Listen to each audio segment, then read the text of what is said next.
Awakening with the God-tier talent, Composed Mind. At the start, all spells under 10 seconds become instant cast with no cooldown. While others are painstakingly casting spells, Chi-Chen has already transformed into a humanoid auto-turret, maxing out healing and damage instantly. Watch how he uses this heaven-defying golden finger to rise from a Tianqiong rookie support to shock the entire space. Chi-Chen sat in the back row by the window, bewildered by the new textbooks on his desk like A Brief History of Tianqiong Space and 5 Years Simulation, 3 Years Combat. Memories of the original owner flooded his mind. He had transmigrated, becoming a second-year student at Hanshi First High School. The original owner was an orphan. Today was the crucial day for aptitude testing to enter Tianqiong Space, gain a class, and awaken a talent. Chi-Chen wasn't worried. His orphan, no money, no house, back row by the window, King's Homeland starting setup was a full set of dominating blessings. With 10 minutes before awakening, Chi-Chen skimmed complete list of professions. He noted Battle Axe Fighter, Dragon Knight, and Berserker under Melee DPS. Under Comprehensive Combat, Sword Immortal and Demon Saber User amazed him. Suddenly, teachers rushed down the corridor, shouting about a student who had slit their wrists after a dissatisfying class transfer.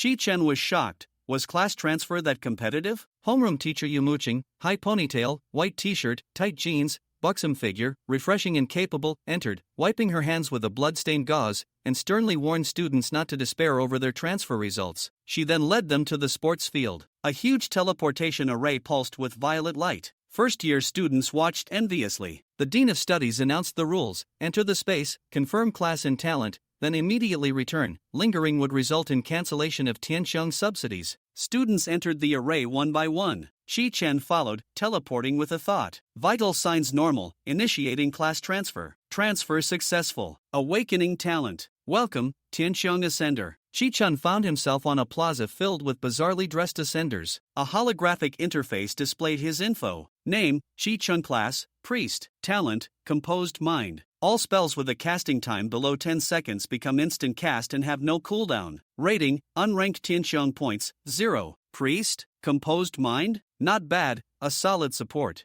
Chi-Chen returned to reality. A sigil of 2 hands holding a red heart appeared on the back of his left hand. Yumuching gathered Class 8 students back to the classroom. In the classroom, Yumuching distributed registration forms for students to fill in their class and talent. After submission, they could move freely. Accessing Tianqiong Space was now via the hand sigil. An afternoon class would announce new class assignments and the summer advancement schedule. She emphasized not to go to the entertainment zone, not to team up with strangers, and that being late would also lead to subsidy cancellation. Chi-Chen filled out his form and gave it to Yumuching. She raised an eyebrow. Priest? Support type? Let me see your sigil. She was also a support class. After confirming, she reiterated the warnings. Chi-Chen teleported back to Tianqiong Plaza and checked his skills. Holy Smite, instant, deals 18 light damage to a single target within 30 m. Costs 20 MP. Lesser Heal, instant, heals target for 50 HP. Costs 30 MP. The instant cast was due to his talent. He cast Lesser Heal on himself. A brilliant golden light enveloped him, feeling warm and pleasant. He tried to cast it again but was prompted with insufficient mana. Chi-Chen checked his combat log and found that his single thought had cast Lesser Heal 5 times instantly, depleting his mana. HP, 120 MP, 11/160. Stamina, 12, 1 stamina equals plus 10 HP, Spirit, 8, 1 spirit equals plus 20 MP,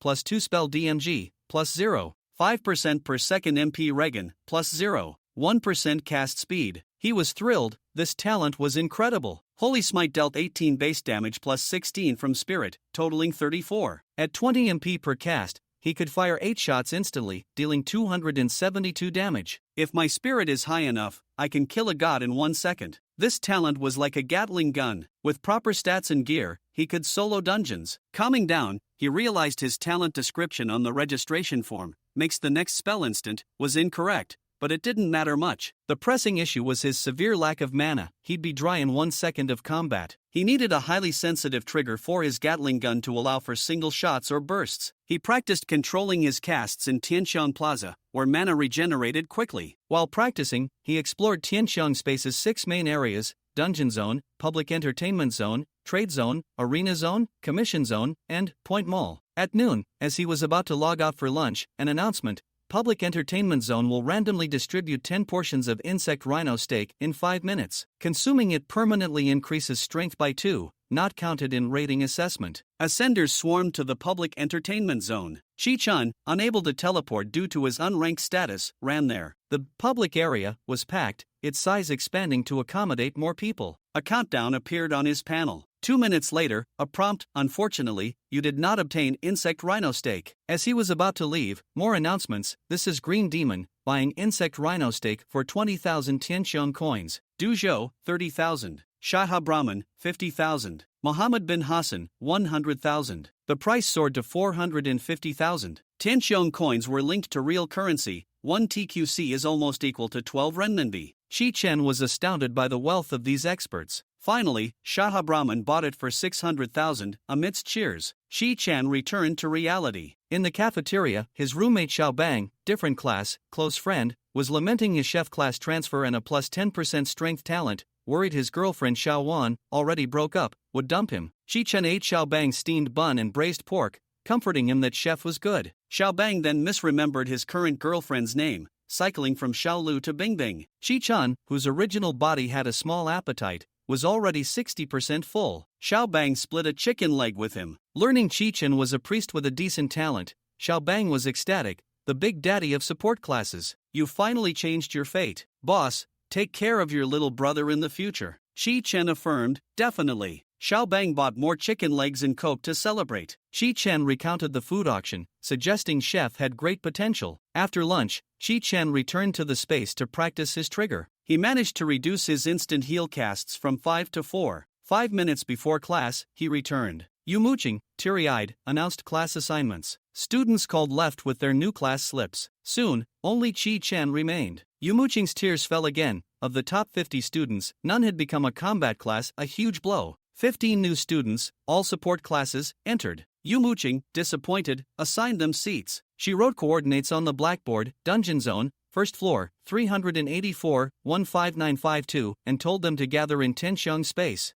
Chi-Chen teleported to the coordinates and saw a stunning woman in an off-shoulder gown, jewel crown, and gold staff. It was Yu Muqing, in-game avatar, Yun Wu. He joined her team and friend list. As they waited for others, Chi-Chen continued practicing his casting. All 15 classmates arrived. Yu Muqing distributed Tianxiong subsidies, a set of excellent quality linen armor set, 8 pieces, 1 foam staff, 1 lesser magic wand, 2 quartz rings, 20 basic health/mana potions, and dry bread/cool spring water. She explained that daily subsidies henceforth would only be potions/food, gear replaced only when broken, and they'd need to submit dungeon materials. A girl, Miao Shuebing, stated her father had hired a power leveling team and she wouldn't join the school team, dismissing the subsidy. Yu Muqing informed her that quitting meant losing all school support. Miao Shuebing scoffed and left with 4 lavishly equipped individuals, entering a nearby dungeon. Chi-Chen equipped everything. The linen set and accessories boosted his spirit by 16 to 24. His mana was now 480. Lesser heal restored 98 HP. Holy Smite dealt 66 damage. He could cast Holy Smite 20 times instantly, for 1584 total damage. First floor normal mobs had 400 HP, elites 1000 to 1500,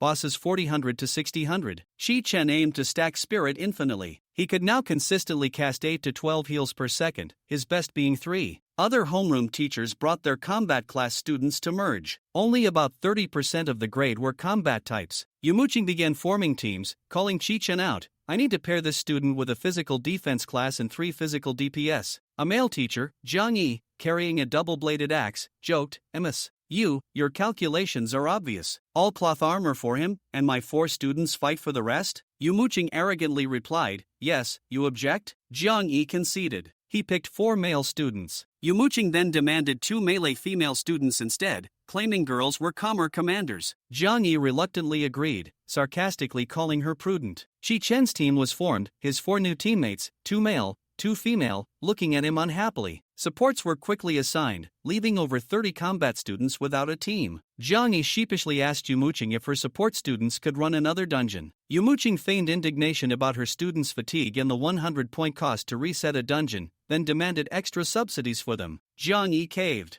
Chi-Chen volunteered to lead extra teams, eager for more subsidies and gear. Yu Muqing, touched, pressured Zhang Yi to personally reward Chi-Chen with 100 basic mana potions. Zhang Yi reluctantly agreed, only for Yu Muqing to add 100 bottles per day. Zhang Yi was aghast but had to comply. After an hour of wrangling, teams were set. Students returned to reality to sign liability waivers, school not responsible for dungeon deaths. Chi-Chen, leading 3 teams, got 3 forms. Yumuching instructed them that if anyone died in a dungeon, they should contact her immediately so she could join their team and resurrect them. Failure to save a teammate would result in expulsion and blacklisting. She encouraged them to reach Tier 1 to customize their appearances. She asked Chi-Chen if he could handle 3 dungeon runs. He affirmed, eyeing his 100 daily mana potions. Back in Tianxiang space, Chi-Chen met his first team at the dungeon entrance: Force Shield Warrior Meng Yun, Assassin Wang Ling, Berserk Blade Gu Jun, and Battle Axe Fighter Shuerueji. Meng Yun coldly said, "Let's get in, clear it, and disband." She was annoyed by Yumuching's favoritism and looked down on Chi-Chen, thinking him a weak, scrawny, underachieving support who would drag them down, ruining any chance of a first clear. The team entered the Sinister Mines, 7 bosses, 94 elites,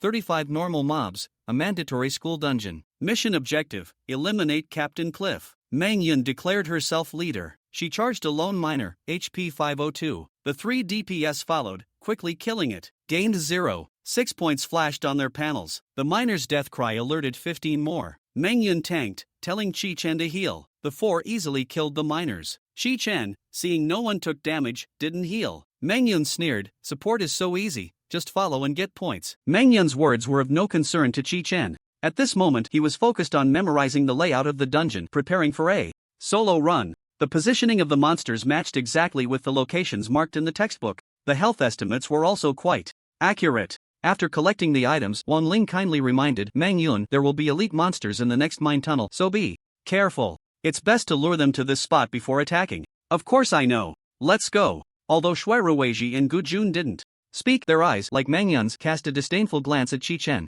Was this priest really just standing back there, passively racking up points? Did he think he was the boss? If he just cast a damage spell, we would at least acknowledge his effort. Soon, the 5 arrived at the next section of the mine tunnel. Although it was still primarily filled with miners, the 5 quickly spotted the patrolling elite monsters. Mine Overseer, health 1376, damage 67, defense 30. I'll hold the Overseer, you guys take out the miners. First, Meng Yun charged ahead, ignoring the few miners who noticed her, and charged towards the 2 overseers ahead. Wang Ling was taken aback and hurriedly tried to stop her. "Meng Yun, the teacher said we can't fight like this." But it was too late. "It's fine, 1 elite with 4 normal monsters, we can just kill them all," Meng Yun insisted. Nervous, she had mixed up the order of the monster distribution explained by the teacher in class. The wave of monsters she attracted actually consisted of 2 elite overseers. As she reached the 2 overseers, Meng Yun regretted her decision, but she could only grit her teeth and raise her shield to strike one of the overseers. Clang! The overseer barely swayed from the hit and retaliated with a sword strike. -60. Chi-Chen noticed that Meng Yun's health bar instantly dropped by 1/5. The miners who had noticed her now surrounded her from behind. -18, -12, -19, -47. Meng Yun's health began to plummet rapidly. The 4 were about to rush in to rescue her when they found a dozen miners hiding in the tunnel also emerging, instantly surrounding them. The team was split in 2. A chaotic battle erupted. The 4 were now in a state of panic, attacking the nearest monsters purely on instinct. Watching the 4's health drop rapidly, Chi-Chen, protected in the middle, began casting Lesser Healing Wave. Your Lesser Healing Wave healed Meng Yun for 98 health points, 0 points of overhealing. Your Lesser Healing Wave healed Meng Yun for 98 health points, 0 points of overhealing. Your Lesser Healing Wave healed Meng Yun for 196 health points, 46 points of overhealing. Your Lesser Healing Wave healed Meng Yun for 98 health points, 98 points of overhealing. Your Lesser Healing Wave healed Wang Ling for 98 health points, 0 points of overhealing. Your Lesser Healing Wave healed Wang Ling for 98 health points, 35 points of overhealing. Your Lesser Healing Wave healed Wang Ling for 98 health points, 98 points of overhealing. Your Lesser Healing Wave healed Shuerueji for 98 health points, 0 points of overhealing. In just a few moments, the 4 on the brink of death were back to full health. But Chi-Chen had also drained his mana. Instant casting was exhilarating, but his control over it was still a bit rough. However, the crisis was not yet resolved. The team remained in a tough battle. Although the main enemies were 2 elite overseers, no one had area attack skills. Surrounded by nearly 20 miners, they could only take them down one by one. Chi-Chen decisively drank 2 bottles of lesser mana potions, restoring his mana to 360 points. Then, he squinted his eyes and aimed at the elite overseer standing behind Meng Yun, unleashing a beam of Holy Smite. No, to be precise, it should be 13 beams of Holy Smite. He wanted to test his instant firepower. Suddenly, a thick and long golden light appeared out of nowhere. Like a giant golden club, it swung heavily against the foreman's face. Whack! Your holy punishment hit the mine foreman, dealing 66 points of holy damage. Your holy punishment hit the mine Foreman dealing 66 points of holy damage. Your holy punishment hit the mine. Foreman dealing 132 points of holy critical damage. The Foreman, nearly at full health, lost 924 hit points from the sudden strike of Chi-Chen's golden club. With his health reduced by 60%, the elite Foreman's aggro immediately shifted to Chi-Chen. He dropped Meng Yun and glanced at Chi-Chen, who casually tossed aside 2 empty bottles. But before him, there was another flash of golden light. The thick, blinding club came crashing down again. Whack! -66, -66, -198-66. A row of golden damage numbers floated above the Foreman's head. The struck Foreman let out a terrible scream, his knees buckling as he fell to the ground, lifeless. Chi-Chen, having exhausted his mana, down 2 more minor mana potions. He looked at Meng Yun, whose health was below half, and slightly curled his index and middle fingers. Boom! A brilliant golden light enveloped Meng Yun. A warm sensation spread throughout her body. Meng Yun was back to full health. Wave after wave of golden light descended, restoring the health of Wang Ling, Shui Ruizhi, and Gu Jun to full. The chaotic battle finally came to an end. Meng Yun, now at full health, remained tense, her body slightly trembling. It had been too dangerous just now. If it weren't for Chi-Chen's timely spell, she would have surely been surrounded and killed by 2 Foremen and several miners. However, it seemed that one of the Foremen had been taken down by Chi-Chen. She looked at Chi-Chen and found him kicking the empty bottles at his feet. No way! Meng Yun was shocked. Could it be that Foreman was him?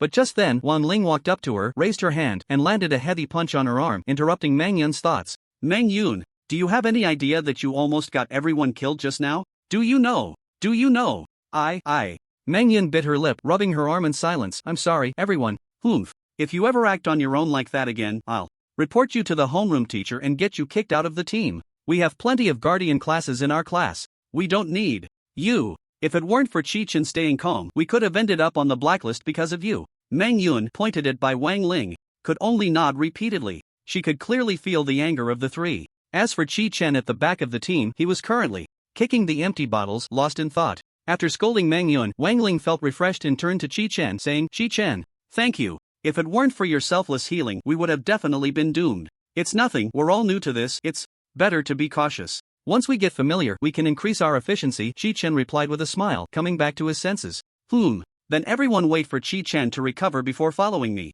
Chi-Chen, you take your time to recover, I'll scout ahead. After Wang Ling finished speaking, she entered stealth mode and disappeared before the 4 of them. Chi-Chen took out some cool spring water and sat down to drink. Minor mana potions were for emergencies. In non-combat situations, they usually ate bread and drank spring water. Given that Chi-Chen wasn't much of a talker, although the captaincy still rested with Meng Yun, everyone had already started to follow Wang Ling's orders. 1 minute later, Chi-Chen's mana was fully restored. At the same time, Wang Ling, who had returned from stouting, reappeared. Up ahead is the first boss of the mine. I'll assign the tasks now. Foreman Lazo, health 4502, damage 218. Defense 86, skills, knockback, heavy strike, charge, whirlwind hammer, evil sentinels 2, health 1200, damage 154, defense 31, skills, shooting the gate leading deep into the mine is tightly locked. Guarding the gate are Foreman Lazo and his 2 sentinels. Lazo, clad in chainmail, has a belly that rises and falls, the sound of metal clinking audible with each movement. He carries a double-handed hammer on his back, vigilantly scanning the surroundings.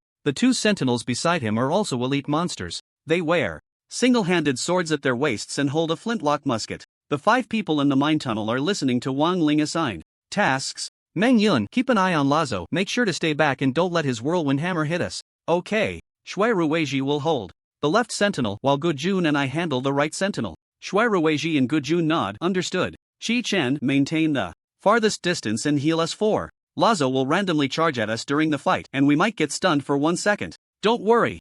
Chi-Chen gives a thumbs up. In the second semester of sophomore year, the teacher spent a month explaining the strategies for defeating the bosses in the evil mine, and everyone has memorized them. However, during the first real battle, everyone is still quite nervous. Alright, I'll count down from 3. Meng Yun goes first. Shui Ruizhi, Gu Jun follow me, wait 2 seconds before joining. Meng Yun has lost her arrogance, gripping her shield and single-handed sword tightly. 3, 2, 1, go. Whoosh. Meng Yun charges out first in response. Wang Ling, Shui Ruizhi, and Gu Jun step out of the mine tunnel after silently counting for 2 seconds. Lazo, guarding the iron gate, sees Meng Yun charging and laughs heartily. A little girl has come to deliver herself. The sentinel raises his gun, aiming at Meng Yun, shouting, then let's make it quick. Bang bang. Clang. The bullets fired from the 2 guns are blocked by Meng Yun, who holds her shield high. Then she slashes at Lazo with her sword. -27, the 3 behind her, Wang Ling, Shui Ruizhi, and Gu Jun, spread out and attack the pre-discussed targets. Facing Lazo, who is twice her height, Mangyun shows no fear, retreating while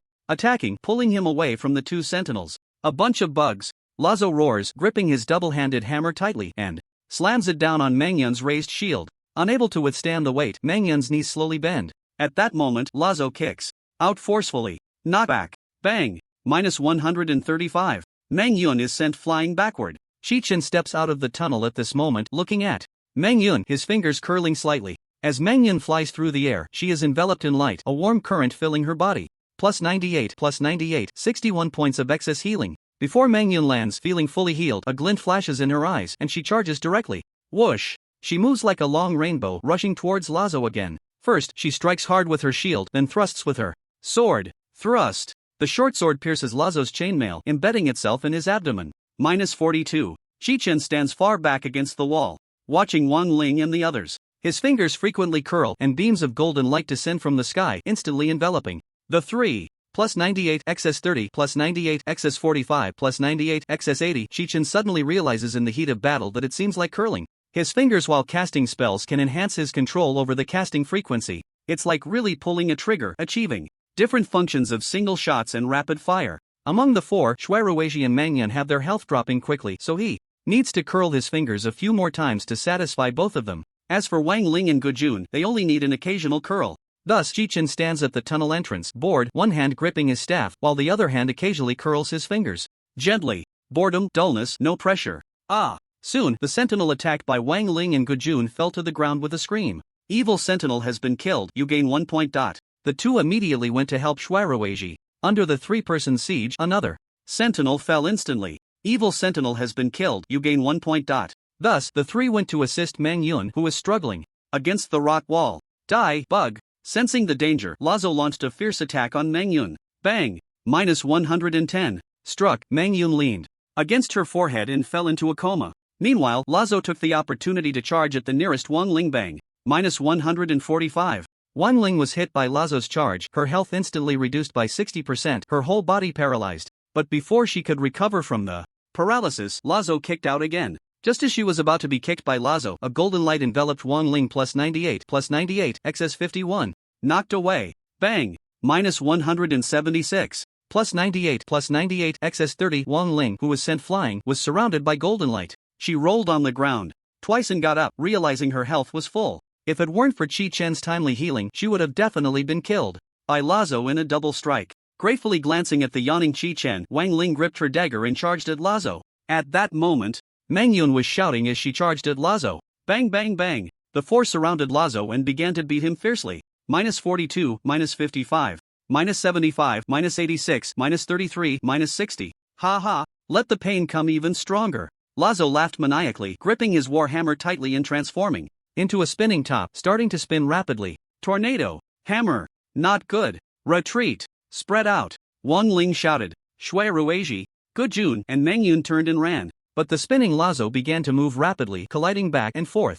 Bang bang bang bang! -177, -182, -145, -163. The four scattered could not dodge in time, only getting grazed by the spinning hammers, their health dropping again. But four beams of light almost simultaneously descended from the sky, enveloping the four. The four were once again at full health. Noticing Chi-Chen hiding in the distance, the spinning Lazo charged directly at him. Not good! Wang Ling exclaimed. Chi-Chen had very little health, only 120, and his movement speed was very slow. He couldn't possibly withstand a hit from Lazo. Mangyun, quickly hold Lazo back, if not, drink a health potion, you must hold him. Yes. Mangyun gritted her teeth and raised her shield to charge. But as soon as she got close, she was knocked away by the descending hammers. Bang! -194. Mangyun was sent flying again, her health dropping to 0 once more. But the others noticed that Chi-Chen merely waved his finger, and Mangyun's health was restored to full again. At the same time, facing the spinning Lazo, he calmly took out 2 potions. Thud thud thud. Chi-Chen, run! Run to the door! No, run to Mangyun. Oh, I just remembered. Gujun slapped his forehead. We shouldn't have all charged in together. Charging in together easily activates Lazo's whirlwind hammer. The teacher clearly pointed this out. They had been too successful in their previous attacks and forgot such an important detail. Damn it! What's the use of remembering now? I'm going to block him. Shuiruiji gritted his teeth and charged out. But at that moment, they saw Chi-Chen throw away the empty bottle in his hand. As he squinted his eyes slightly, a golden rod as thick as a thigh appeared out of nowhere and struck heavily on Lazo's forehead. That was 24 overlapping. Light punishment. Bang! -66, -66, -66, -133, -66, -66, -66, -66. After being hit by the thigh-thick golden light, a row of damage numbers popped up directly from Lazo's head. The heavily struck Lazo let out a muffled groan, no longer spinning. It staggered and steadied itself a few steps away from Chi-Chen. Its health bar dropped instantly. Seeing this, Chi-Chen shook his head inside, calculating. In his heart, too little mana can't take it down in one hit. To solo the Abyss of Sin, he still needed 48 more spirit points. At least 1400 mana was required. And this was just enough to barely take down Lazo. Now's the time. Go! With a command from Wang Ling, the four charged forward. Kill! Amidst the flashes of blades, the struggling Lazo hadn't even reached Chi-Chen before it was hacked to death by the four. Lazo has been killed, gain 3 points. The moment Lazo fell, 2 pieces of equipment dropped from it. Lazo's hammer quality, excellent category, two-handed hammer physical damage, 46 attack speed, 3.20 seconds equipment. Requirement, strength 10 thanks to it user 17178802 for the correction. Foreman's armor quality, excellent category, chestplate. Defense, 25 strength plus 1 equipment requirement, strength 5. The two-handed hammer should belong to Shuerueji, because he was a battle axe warrior primarily using two-handed weapons. Damn, this is my equipment. He clicked on the interface with trembling hands to claim it. However, the equipment did not enter his personal space.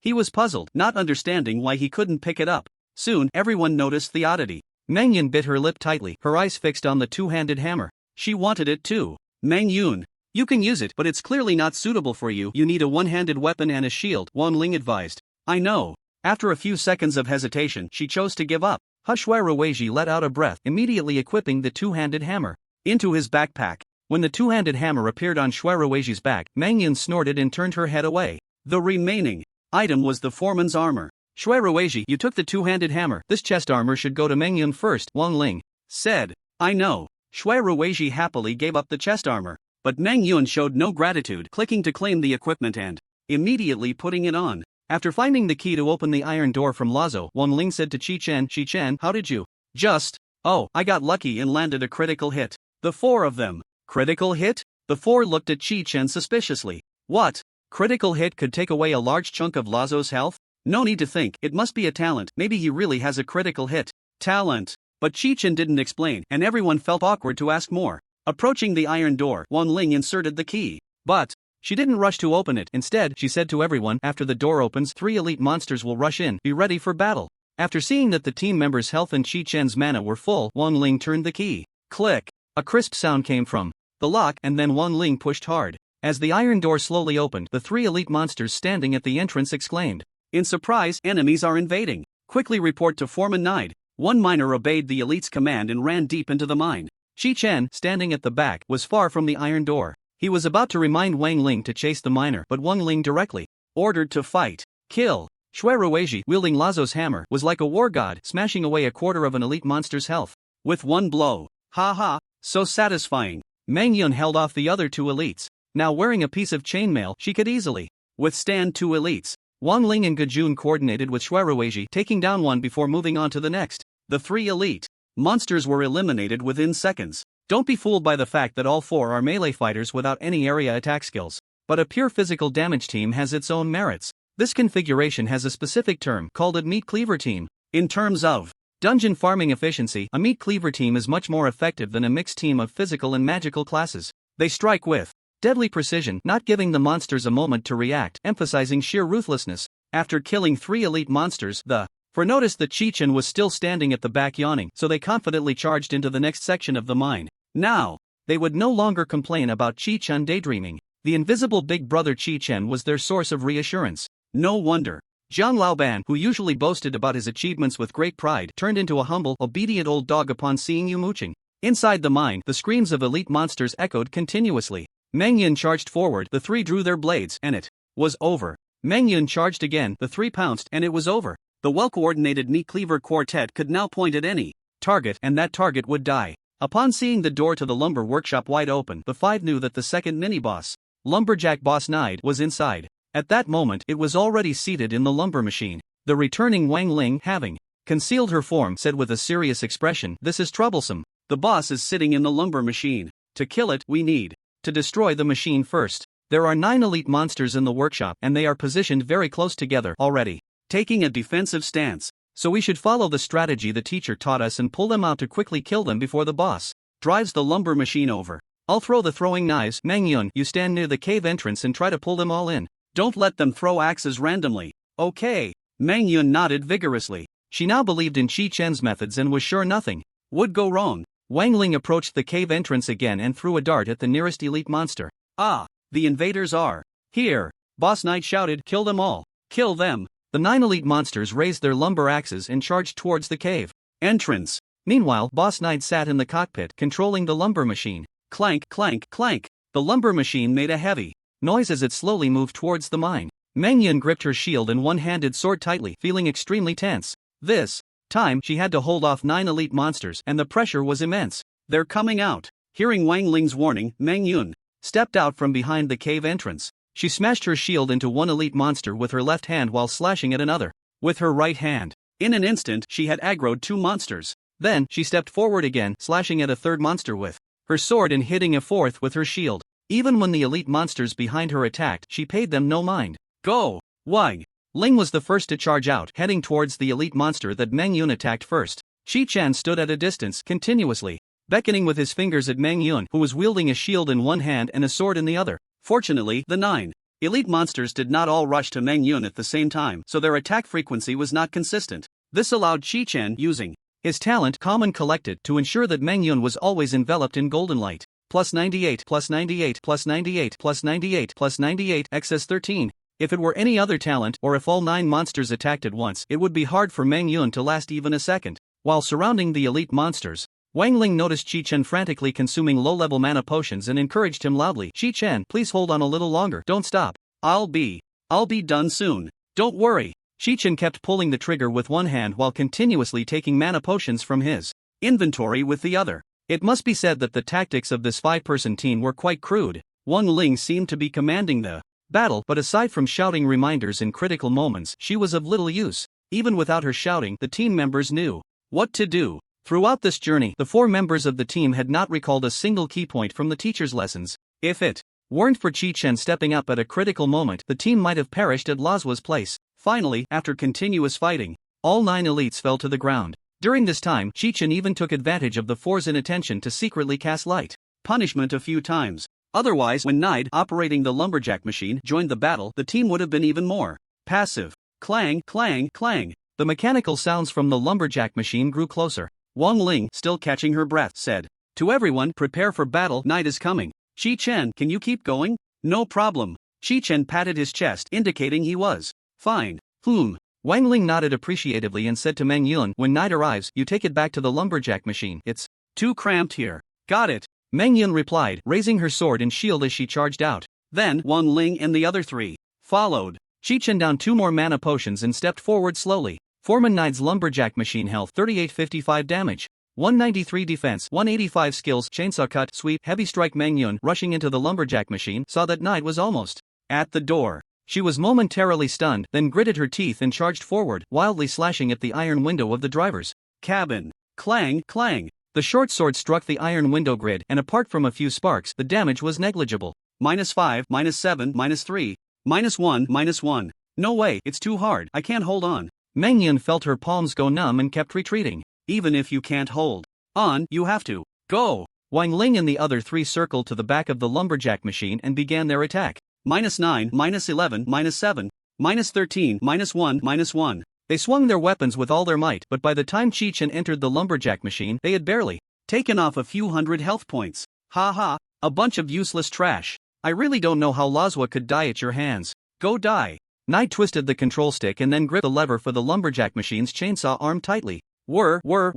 The chainsaw began to spin at high speed. Nide then pushed forward with force. The chainsaw arm of the Lumberjack machine shot out. Nide shouted, chainsaw cut. Ah ha ha ha. Mangyun, quick on her feet, raised her shield to block. Bang! Crack! Her wooden small shield shattered upon contact with the chainsaw. Then, a large chunk of her left arm and chest was sliced off. -244. Ugh! Mangyun screamed, seeing death approaching. A brilliant golden light descended from the sky, instantly enveloping Mangyun. Her arm, about to hit the ground, was also wrapped in golden light, suspended in midair. After flying back to Mangyun, her wounds began to heal rapidly. Plus 98, plus 98, plus 98, 50. Points of excess healing. Plus 98, 98 points of excess healing. Sitting on the ground, Mangyun realized the pain had vanished and her arm was reattached. Just as she was in a daze, she heard Chi-Chen shout, "Lie down!" Ha! Oh! Mangyun obediently lay down. Whoosh! The chainsaw swept past just above her nose as she lay down.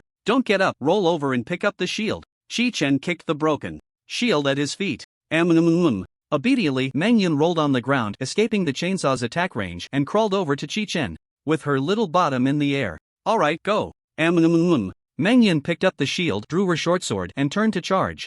Out again. The three behind the lumberjack machine saw it suddenly turn, the high-speed spinning chainsaw sweeping towards them. Whoosh! Whoosh! Whoosh! Unable to dodge in time, they were all hit, and 3 blood columns shot up. Minus 200, minus 237, minus 215. As the three on the brink of death fell to the ground, golden light descended. Chi-Chen once again restored them to their best state. Phew, that was close. Clap. Sitting up, Gujun suddenly slapped his forehead and exclaimed, "I remember now. The teacher emphasized in class that before attacking Nide, we must first kill the miners who signal after breaking the iron gate. This way, Nide won't operate the logging machine without warning, but will instead repair it. We won't have to fight Nide while it's driving the machine. Nide in driving mode is invincible. Damn it, why do you only remember this halfway through? Less talk, let's go." Shui Ruweiji grabbed a hammer and rushed to the cockpit door of the logging machine. "I'll smash it." Duong. Minus 144. The cockpit door of the logging machine was deformed by Shui Ruweiji's hammer. What the hell? The weak point is actually the cockpit door.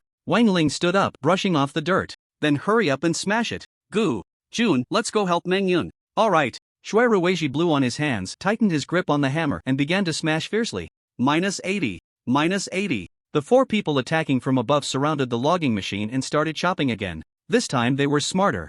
No longer blindly hacking away, but instead looking for the machine's weak points. A jab here, a poke there. The damage dealt to the logging machine actually increased. Clang clang. Duong. Nide, sitting in the cockpit, was dizzy and nauseous from the noise of the hammer smashing the door. Once it could no longer bear the malfunctioning controls, it pressed the hatch opening button. Bang! The hatch flew open, knocking Shui Ruweiji, who was swinging the hammer, away. Then Nide jumped out of the cockpit. "Kill it!" Mangyun's eyes were bloodshot from being tormented by the logging machine, her hair disheveled. The sleeve of her left arm was already missing. The gap below her breastplate revealed her pale skin. Lumberjack Chief Nide health 2240 damage 79 defense 22 skills disarm throw. "Ah! You ruined everything, I will kill you!" Nide shouted, drawing a dagger. Facing the bloodthirsty team with kitchen knives, Nide, with no logging machine and only 2000 health, was like meat on the chopping block. "Oh, is that so? Why don't you let us try our knives first?" Hammers smashed, swords slashed, knives chopped, daggers stabbed.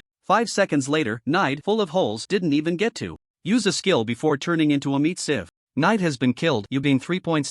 Clatter, clatter. At the moment Nide fell, 2 pieces of equipment dropped from its body. Before the 4 could pick them up, they heard the logging machine emit a crisp sound. Creak, bang. The cockpit door of the logging machine popped out and rolled to Mangyun's feet. "What the hell? 3 pieces of fine equipment." The 4 members of the team exclaimed in surprise at the 3 pieces of equipment glowing with blue light on the ground. Buzzing blade quality, fine category, dagger physical damage, plus 30 attack speed, 1.25 seconds requirements, strength 8, agility. 6 saw blade quality, fine category, one-handed sword physical damage, plus 40 attack speed, 2.40 seconds strength plus 3 agility.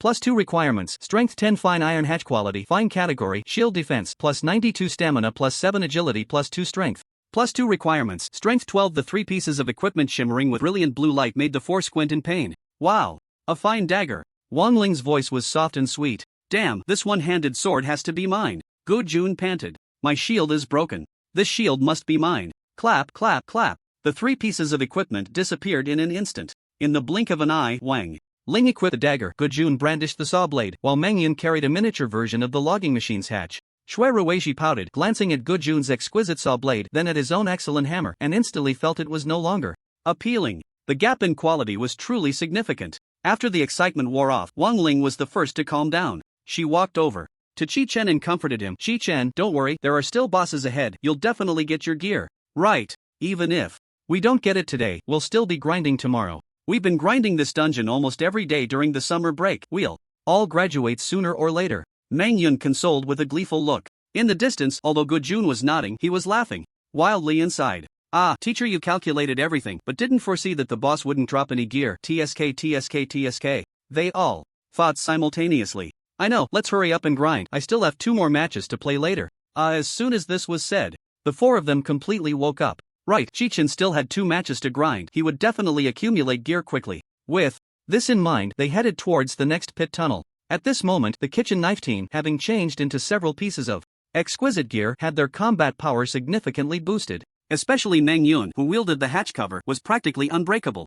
Facing 3 elite monsters, she was like an indestructible rock, losing only a drop or 2 of health at most. Wang Ling and the others were even more ferocious. The elite monsters before them were as fragile as tofu. Chi-Chen followed behind, appearing relaxed and comfortable. In reality, he was mentally tallying the total number of monsters the team had killed. As of now, we've killed over 50 monsters, including 35 ordinary miners, 24 elite monsters, and 2 bosses. I can earn 0.6 points for each ordinary miner, 1 point for each elite monster, and 3 points for each boss. If I solo, I should be able to get 255 points, even if I don't kill Knight and just clear the small monsters in front. I can still get 240 points. After deducting the 100 points for resetting, I'll still profit 140 points. Calculating this, Chi-Chen's heart raced. The idea of soloing was completely feasible. Just hold on for a few more days, wait until the gear is formed and the attributes meet the standards. Although I have to accompany my classmates to grind 3 times a day, I have 100 mana potions so I can solo during the remaining free time. With a clear plan, Chi-Chen, while the kitchen knife team was still engrossed in killing monsters, had already begun to devise a strategy for soloing. In just a few minutes, the mine tunnel fell silent. All the monsters had been killed. Wang Ling once again went invisible to scout ahead. Gujun, is there anything we need to pay attention to in the smelting hall? Shui Ruiji asked, feeling a bit apprehensive.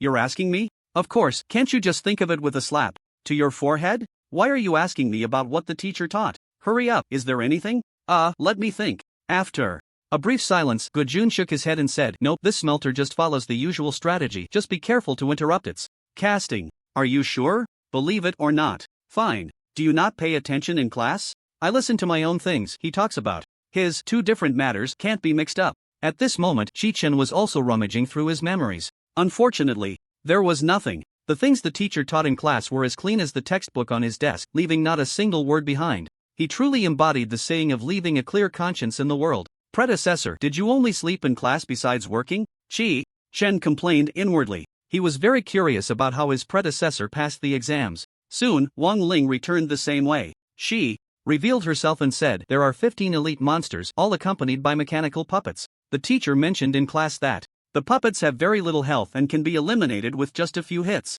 The main threat is the Smelter Nige, which has 2 puppets beside it that need to be dealt with first. Dreamyun, after we engage the monster, keep Nigra at a distance, don't let it get close to the furnace, it will splash molten iron, and the area damage is quite painful. If you have the energy, pull away a mechanical puppet as well. Okay, easy peasy. Dreamyun patted her shield. We 3 will prioritize dealing with the puppets. Alright, Shui, Ruiji and Gujun nodded. Then prepare to act. Wait. Shui Ruiji called the 3 back and asked Gujun, you really have nothing to add, right? Nothing. Nigra is the easiest in the dungeon. Alright, I'm good then. I'll count down to 3, 2, 1, go. Wang Ling waved her hand and Dreamyun charged out. The 4 of them hurriedly followed. In the long downward spiral corridor, elite monsters led the scattered puppets. Under Dreamyun's leadership, the team engaged in battle with the elite monsters. The sound of boiling iron in the furnace drowned out the metallic clashing. They calmly approached the furnace steps and saw the Smelter Nigra hammering weapons at the anvil from a distance. Smelter Nigra health 2660 damage, 200 defense, 100 skills, molten iron water. Puppet assault, iron melt arrow, throw iron sand dot. Beside it, 2 puppets performed their duties, one holding a toolbox and the other a leather bag. Remote-controlled puppet health 1234 damage, 172 defense, 20. Seeing that the team was in good shape, Wang Ling made an attacking gesture. With a swing of her arm, the 4 charged out. Dreamyun delivered a powerful shield bash to the puppet, holding the leather bag, and swung her sword at Nigra's forehead. Wang Ling and the other 3 rushed to the puppet with the toolbox and launched a fierce attack. -75, -124, -33, -49, -57, -83. This ambush went very smoothly, and Nigra's health was visibly depleting. The well-equipped team easily destroyed the 2 remote-controlled puppets. Chi-Chen stood at the back, not even needing to lift a finger. If nothing unexpected happened, the battle was about to end. But when nothing unexpected happens, something unexpected truly occurs. Nigra, with red eyes, suddenly grabbed a handful of iron sand from its bosom and scattered it towards the four attacking it. Blinded by the iron sand, Wang Ling and the others lost their combat effectiveness. They dropped their weapons and began rubbing their eyes. Meanwhile, Nigra dashed towards the huge wooden box next to the anvil. I'm going to show you what a masterpiece is. Just as it was about to open the box, Chi-Chen made his move. 24 beams of light, as thick as a thigh, stacked together, smashed down towards Nigra's forehead. Thud. -66, -66, -66, -131. Nigra let out a muffled grunt and fell to the ground. Nigra has been killed, you gain 3 points. At that moment, rubbing his eyes, Shuerueji opened his mouth to complain. Gujun, if something goes wrong again, I won't let you off the hook. Damn it, I definitely didn't. Gujun suddenly stopped rubbing his eyes, slapped his forehead, and said, wait, the teacher did mention that. Nigra is easy to fight, but be careful when its health is below half, it will suddenly scatter iron sand. If you can't dodge it, it will summon a giant combat puppet. Damn, you only remembered the first half of what the teacher said, right? I only remembered the first half, but what about you? You didn't even remember the first half. Just knew to ask me. Damn it. Damn it. Shut up. Get back to fighting. Wang Ling, regaining her sight, slapped both Shuerueji and Gujun. Nigra is dead. Dream Yun suddenly shouted loudly. Dead? The others, gradually regaining their vision, looked in the direction Dream Yun was pointing. At this moment, Nig was crouched beside a wooden crate about 3 meters high, with 2 pieces of equipment glowing blue next to him. Chi-Chen approached slowly, bending down to pick up the equipment on the ground. Blacksmith shorts quality, excellent category, cloth armor. Pants defense, for stamina +5 spirit +5 equipment, requires strength 2 luxurious jewelry ring quality, excellent category, ring. Agility +2 spirit +6 equipment, requires spirit 10, I'm taking these 2 pieces of equipment. Chi-Chen said happily. The four nodded, all giving up. Their eyes were surrounded by dark veils, looking like pandas. After seeing the ring and pants enter his backpack, Chi-Chen immediately equipped them. After changing, Chi-Chen opened his panel. Health 170 mana 12/640 stamina 17. Spirit 32 strength 3 agility 5 spell damage 64 great. The mana has significantly increased and the spell damage has risen to 64 points. Agility wasn't a useless attribute for him either. It could increase movement speed, although it wasn't obvious yet. Now, a single cast of Holy Judgment could deal 82 points of damage and the lesser heal could restore 114 points of health. In a full burst state, Chi-Chen could deal 2,624 points of holy damage. If he changed one more piece of equipment, he could take down Nig in an instant. Chi-Chan, thank you for stepping in just in time, or we would have been in trouble again, Wang Ling said tentatively. We're teammates. It's only right, and I got lucky with a critical hit. Chi-Chan grinned. Then I'm getting ready to open the door. Wang Ling fished the key from Nig's body and walked to the iron door, saying, once I open the iron door, we'll enter combat, and the enemies on the other side will start firing at us. Meng Yun, keep moving while you hold off the elite monsters. Understood. Gujun, Shuerueji, don't slack off, we can't rest until the boss is down. Yes. Chi-Chan, pay attention to your own safety, and if you have the chance, help deal with the monsters. This is the final stage and the hardest part of this dungeon. Okay. Alright, I'm opening the door. 3, 2. Wait. Shuerueji interrupted Wang Ling's actions again and asked Gujun, is there anything we need to pay attention to in the next stage? Did the teacher say anything? Jun was still fuming and didn't want to respond to Shuerueji. Nothing. This is a matter of life and death. Don't be stubborn now. I can't remember anyway. Damn. You. Enough. Wang Ling interrupted Shuerueji and added, there shouldn't be anything else, we just kill whatever we see and leave no survivors. Meng Yun, do you have anything to add? Meng Yun shook her head. Alright.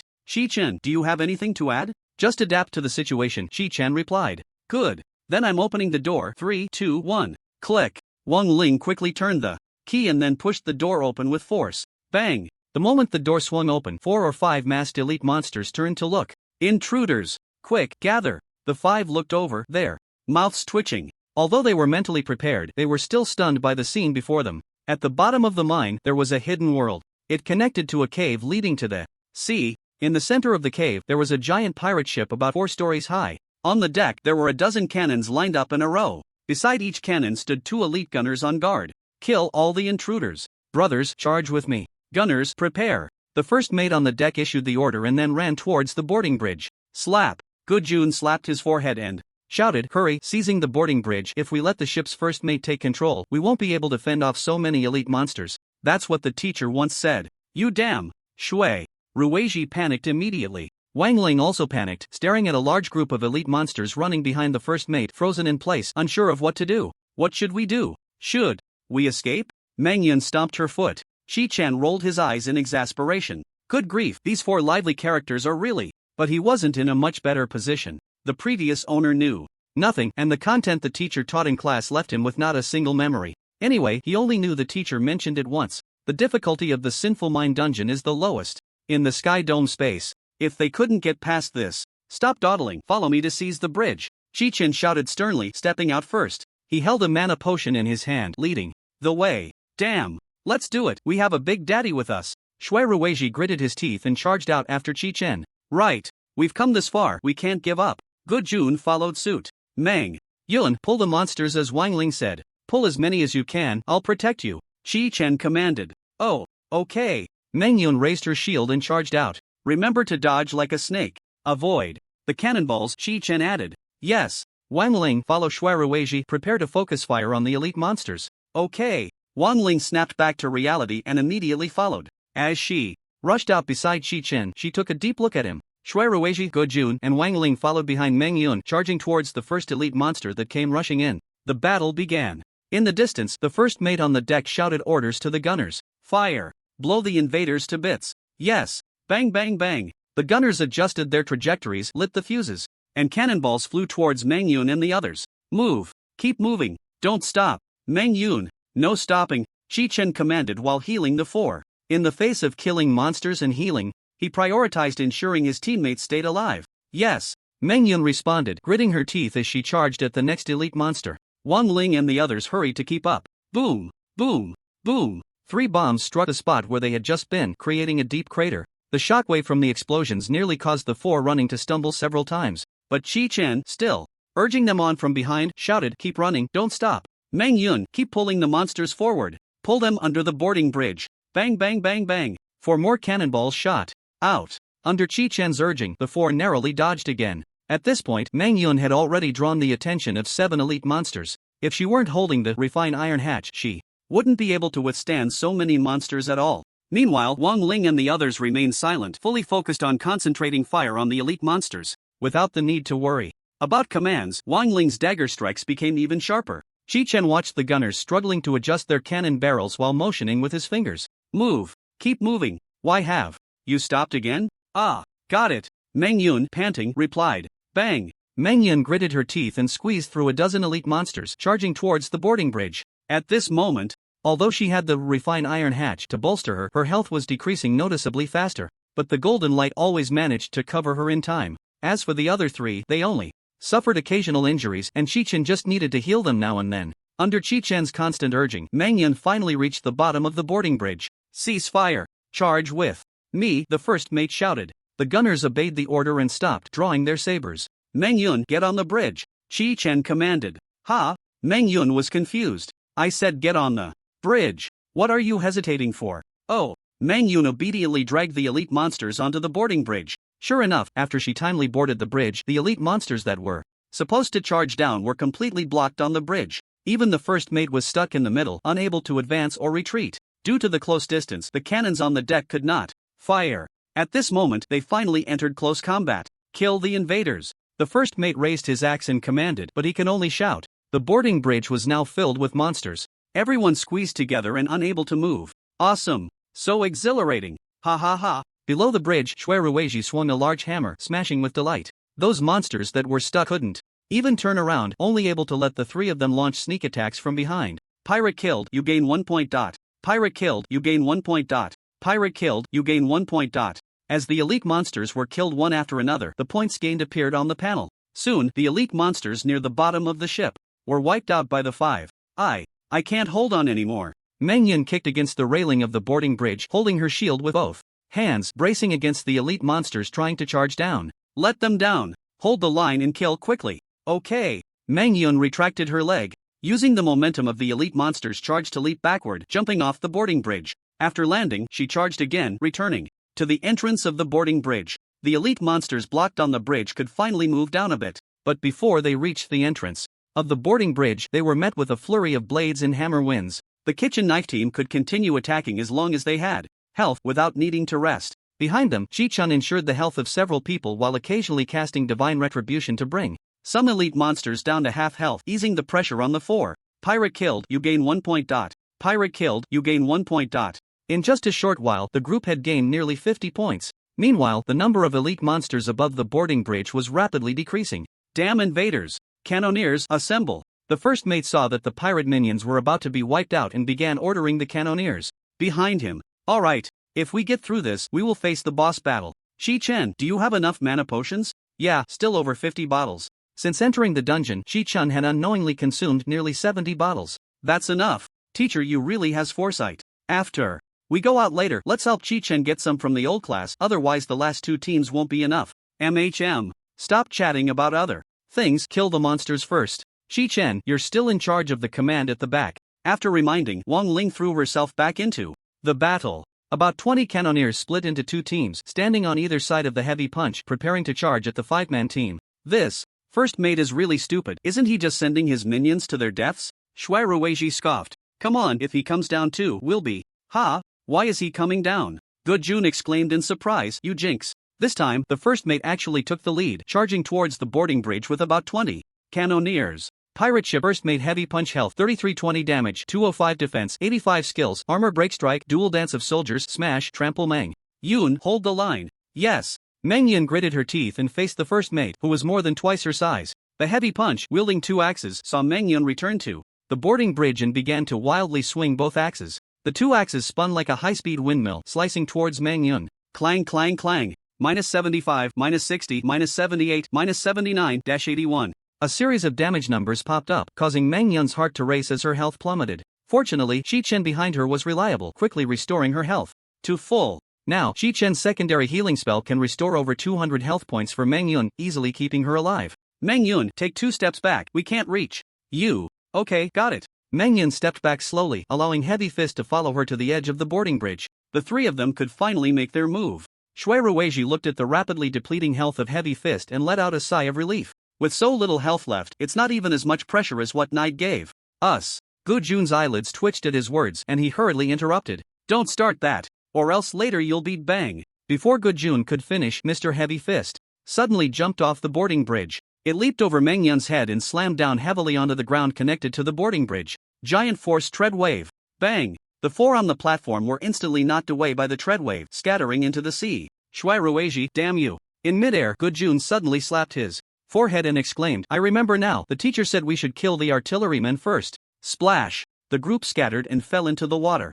Chi-Chen was positioned 20 meters away from the boarding bridge, so he wasn't affected by Heavy Fist's giant force tread wave. However, this also exposed him to Heavy Fist's line of sight. Seeing that Chi-Chen hadn't been knocked away, Heavy Fist shouted and charged at him. At the same time, about 20 artillerymen behind also rushed down the boarding bridge. These artillerymen didn't follow Heavy Fist to chase Chi-Chen, instead, they jumped into the water, spreading out to pursue Meng Yun and the others. Not good. They can't hold on. Chi-Chen took a deep breath, knowing he could no longer hold back. He didn't want to end up on the blacklist. Losing 4 teammates was a reality he couldn't accept.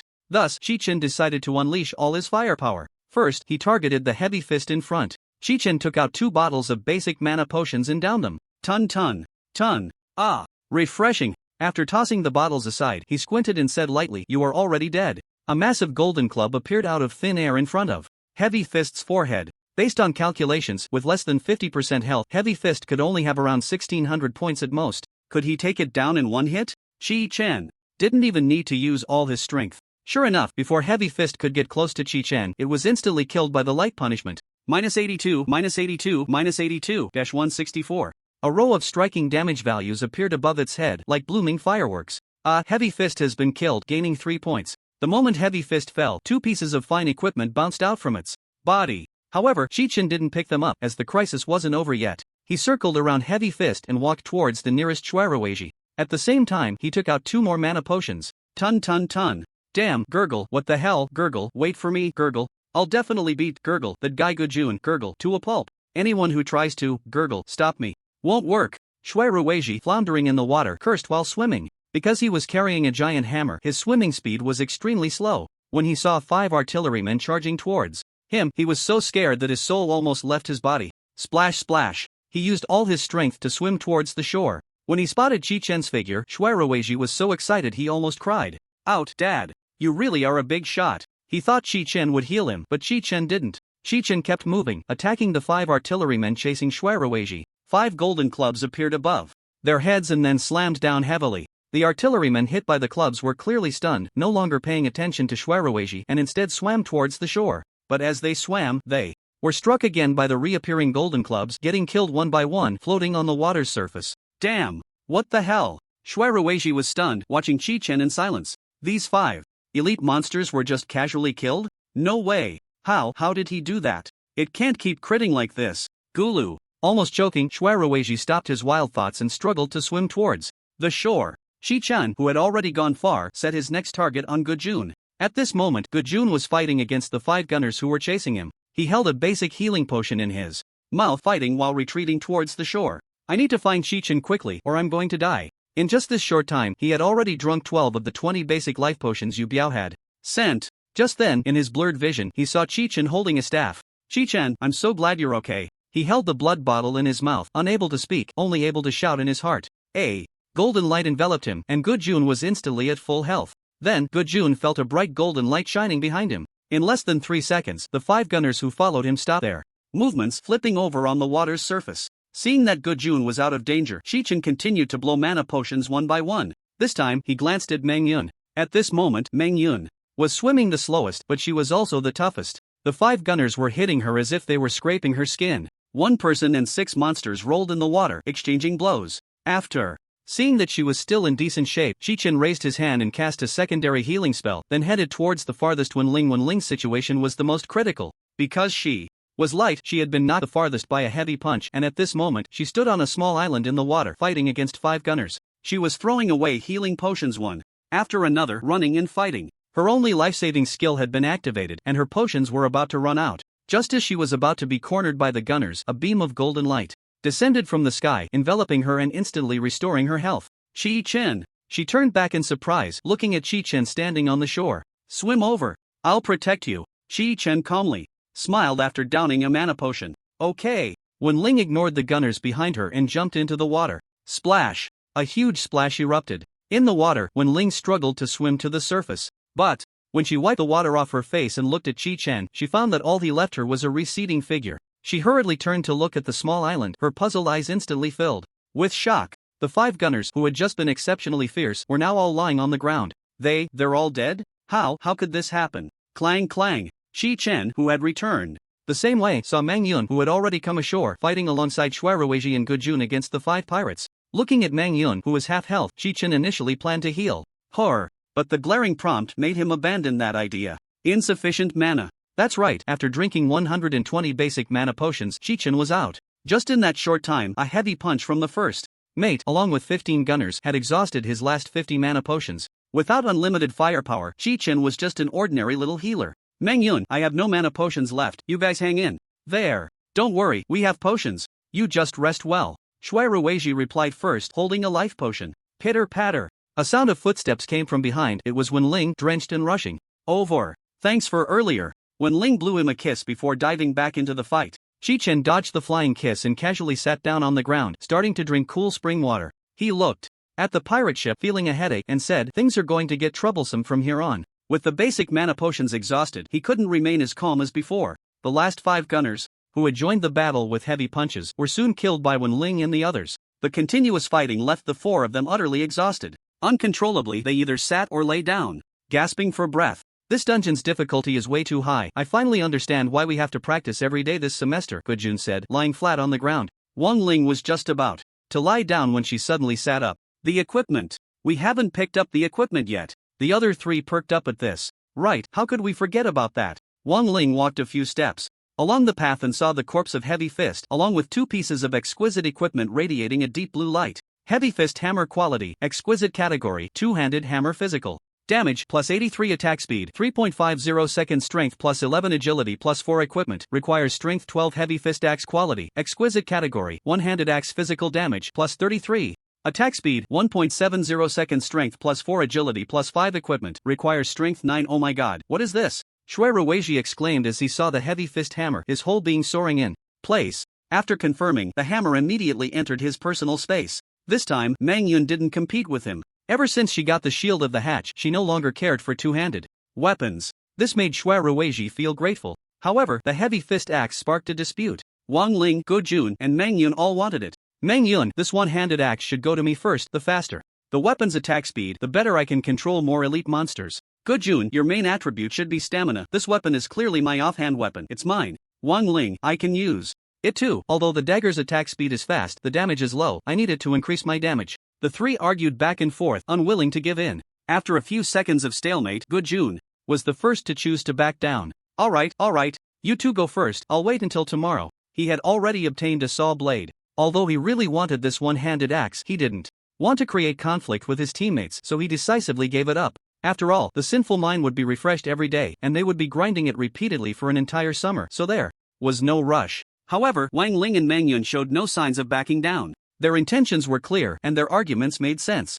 Chi-Chen, you're our support. Who do you think this weapon should go to? Wang Ling suddenly threw out a question full of expectation, leaving Shuiruiji and Good Jun stunned. They both looked towards Chi-Chen, who was sitting at a distance, watching the drama unfold. Chi-Chen sneered inwardly, but his expression remained calm. What a clever way to shift the conflict. This little girl Wang Ling wants to shift the conflict onto me. Since entering the dungeon, Meng Yun had been very aggressive and unreasonable, even mocking Chi-Chen coldly. In contrast, Wang Ling had never behaved similarly and had been quite considerate towards Chi-Chen. After a long few seconds, Chi-Chen said lightly, I hope this weapon can create the greatest value for our team. Chi-Chen spoke, yet it felt as if he hadn't said anything at all. So, Wang Ling was not giving up. So that's what I mean. Shuiruiji thought for a moment and nodded vigorously. Good Jun seemed to ponder and quietly gave Chi-Chen a thumbs up. Meng Yun thought for a few seconds and ultimately, before Wang Ling decided to give up, she painfully closed her eyes and clicked to give up first. Forget it, it's just a few tenths of a second faster, it doesn't matter. Smack! The one-handed axe flew into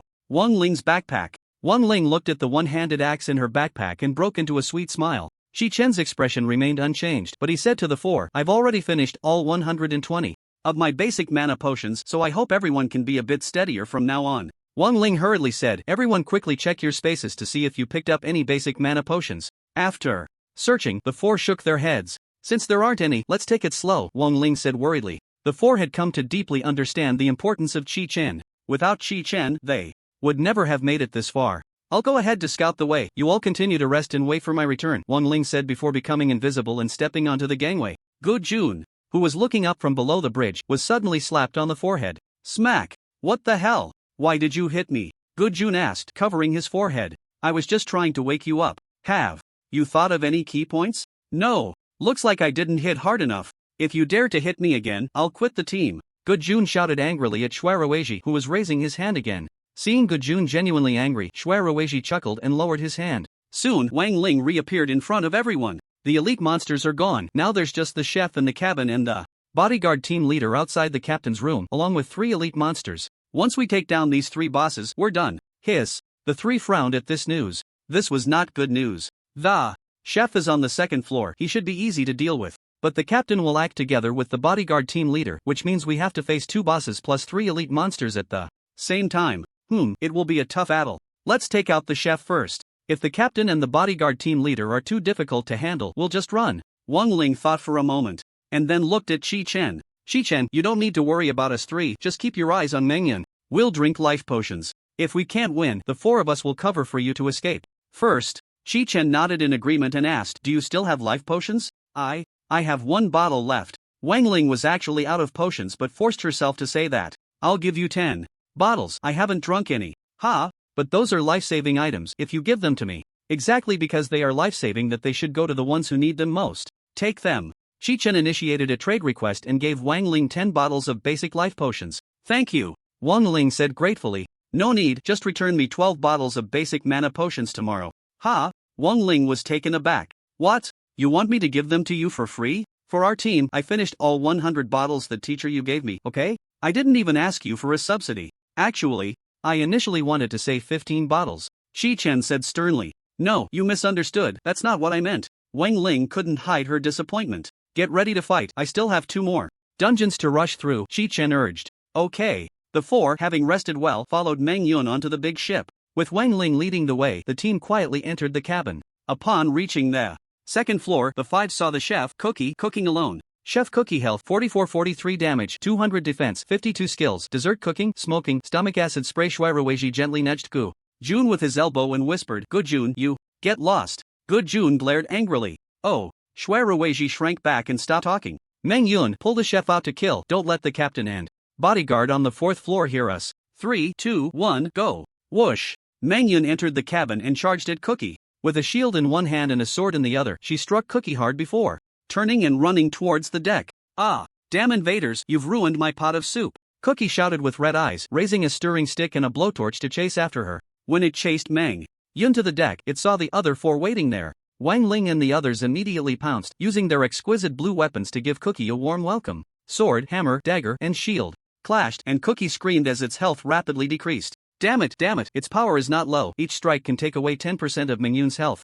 Chi-Chen ensured Meng Yun was at full health while being ready to strike down Cookie at any moment. He currently had no mana potions to increase his margin for error, so he had to ensure he could kill Cookie in one hit before making a move. Just as Cookie's health dropped to 70%, it pulled a dessert from its pocket and took a bite. Buzz. After consuming the dessert, its health instantly recovered by 20%. Keep attacking, don't stop. Wang Ling reminded. Everyone worked even harder. Bang bang bang bang. After another round of slashes and blows, the 4 of them finally brought Cookie's health down to 50%, only to see it pull out another dessert. This time, not only did its health recover by another 20%, but its size also increased and its attack speed quickened. The sound of the fire stick hitting Meng Yun's cabin grew louder. Is the dessert really that delicious? It can even boost strength, Shui Ruiji said, feeling a headache coming on. Suddenly, Cookie took a deep breath and brought the fire stick to its mouth. Smoke. Cookie activated its second skill. A cloud of black smoke spewed from its fire stick, instantly enveloping Wang Ling and the others.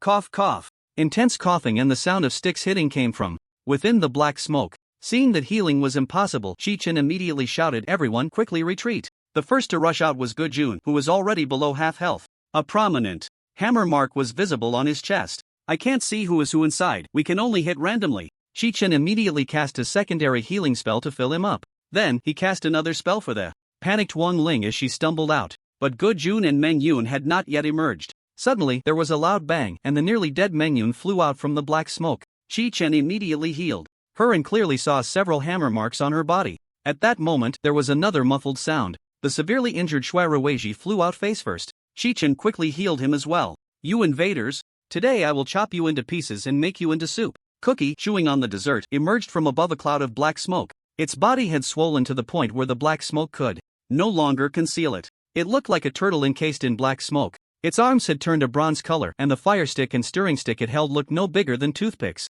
Its legs were as thick as tree stumps, and with each step it took, the deck trembled. Thud, thud, thud. Watching Cookie approach Meng Yun, Shui Ruiji exclaimed in terror. What do we do? We can't kill it. Should we escape? Suddenly, he thought of something and looked at the dazed Gujun beside him, raising his hand to slap his forehead. But at that moment, Chi-Chen said, "Don't panic. Everyone retreat. Quickly spread out.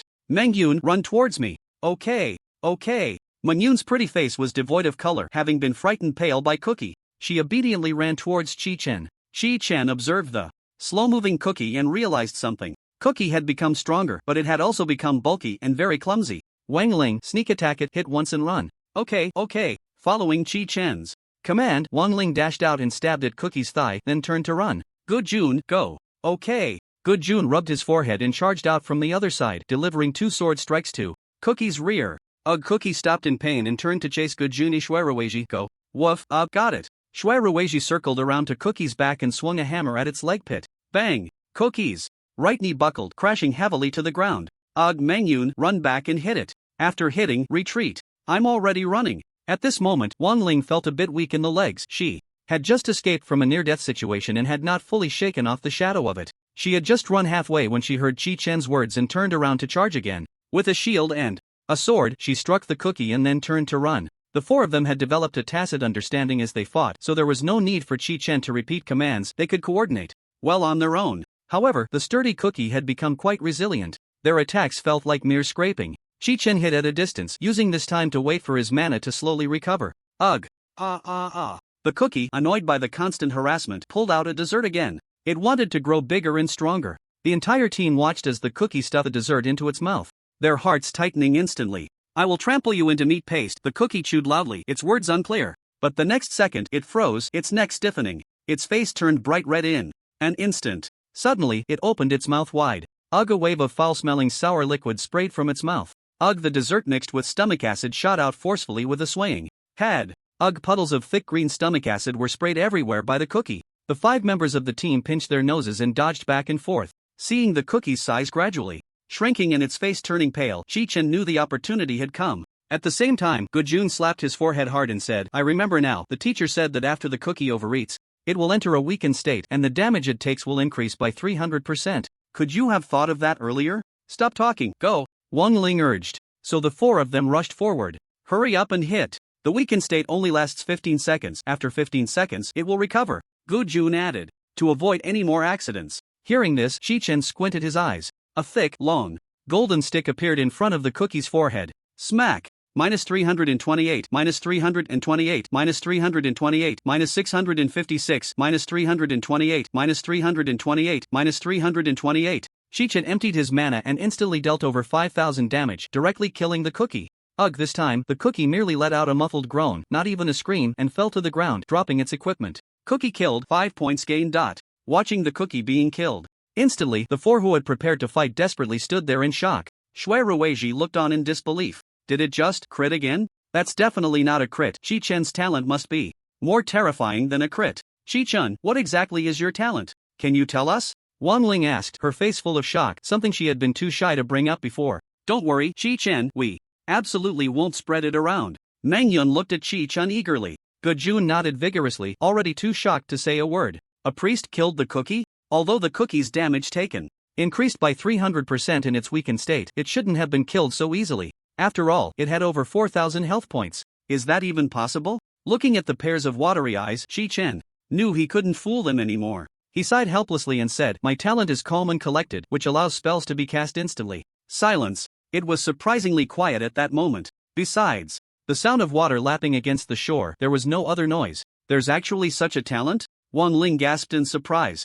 Instant spellcasting? No wonder no matter how chaotic we were, Chi-Chen, you could always cover for us. It turns out that's how it is. Gujun suddenly realized. Thud. The quick-witted Shui Ruiji was fast on his feet. He directly knelt down and grabbed Chi-Chen's pant leg, saying, Big shot. Do you still need accessories? Please take me along in the future. Ha! Wait, we are already on the same team. He was about to stand up but thought of something else and his knees buckled again. Thud. Big shot. Foster father. Do you still need accessories? After graduation, you have to take me along. You can't just ignore your old teammates.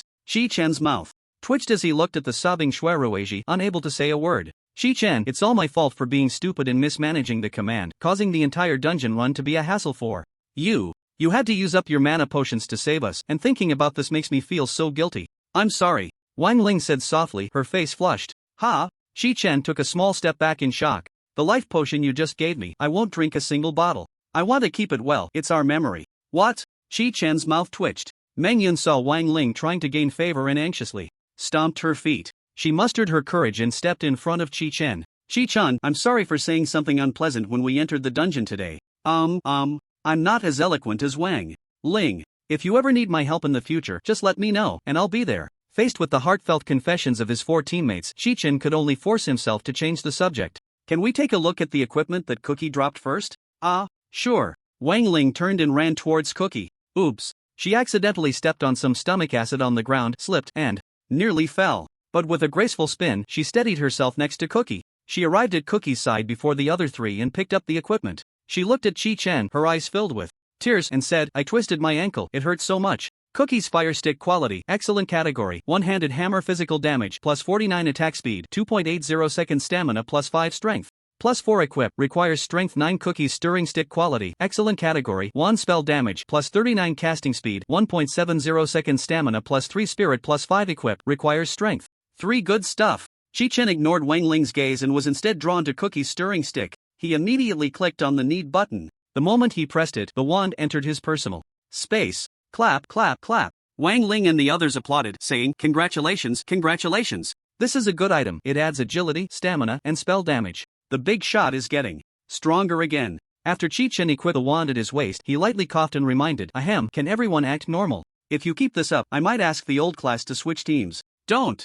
We'll get back to normal right away. Shui Ruiji quickly rubbed his face, returning to his original expression. Wang Ling, who had twisted her ankle, also responded in kind. On the other side, Meng Yun decisively clicked on the fire stick. She then said to Chi-Chen, Thank you.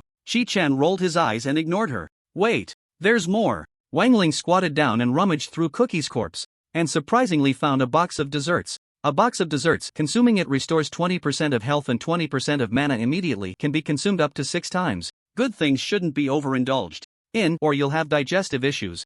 Chi-Chen, you need mana potions, so take this to make do. Okay, I'll take it. Wang Ling responded sweetly, making the other 3 grin. Chi-Chen continued to ignore them and place the dessert into his personal space. I'll restore my mana first. Okay. The 4 obediently found a clean spot to sit down. Foster father, sit here. Shui Rueji said after wiping a patch of ground clean. Chi-Chen was too lazy to talk any further, so there was no place to step, and walked over to sit down. Thank you. You're welcome. Shui Rueji sat obediently, a few steps behind Chi-Chen. Little did they know, while Chi-Chen was resting, Wang Ling and the others gathered together and whispered, "Did you know? After we finish this dungeon, Chi-Chen still has to run the mine with Shi Mingjie and Ning Ziyu's team." What? Is that true? Then Chi-Chen is in trouble. We can't hand Chi-Chen over to him. We need to get to Zhang Laoban first and clarify things. How about we accompany Chi-Chen for another round later? Sounds good. But will Chi-Chen agree? He's too tired today. Hee, I'm not worried. Why? Chi-Chen has run out of mana potions, hee. Oh right, humph. Let me give you a heads up. When we go to Zhang Laoban to collect supplies tomorrow, make sure to exchange all the life potions for mana potions, got it? Got your point. Don't worry. Can we just exchange for 10 mana potions? I want to keep some life potions for later. Other quiet murmurs were clearly heard by Chi-Chen, but Chi-Chen didn't take these matters to heart. He opened his panel and found that his mana limit had increased to 720 points. His spell damage had also risen to 111 points. Now, a single Radiant Judgment could deal 129 points of light damage. If he unleashed his full power, even without a critical hit, he could deal 4,644 points. That's good. I can already take down these minor bosses in one hit. As for elite monsters, he would clear them in batches, drinking refreshing spring water to slowly recover when his mana ran out. For the boss fights, he would use potions to replenish his mana in emergencies. A basic mana potion could restore 180 points of mana. To fully recover, he would need 4 potions. Chi-Chen began to recall the number of bosses he had just defeated. So far, he had killed 6, and conservatively estimating 5 potions per boss, that would mean 20 potions. As long as he had enough mana potions, he could completely clear the mine. The actual number of potions consumed would definitely be lower than estimated. Of course, he could choose not to rest and continuously use potions to clear the dungeon. That would greatly reduce the time spent, but there was one major problem with that behavior: being broke.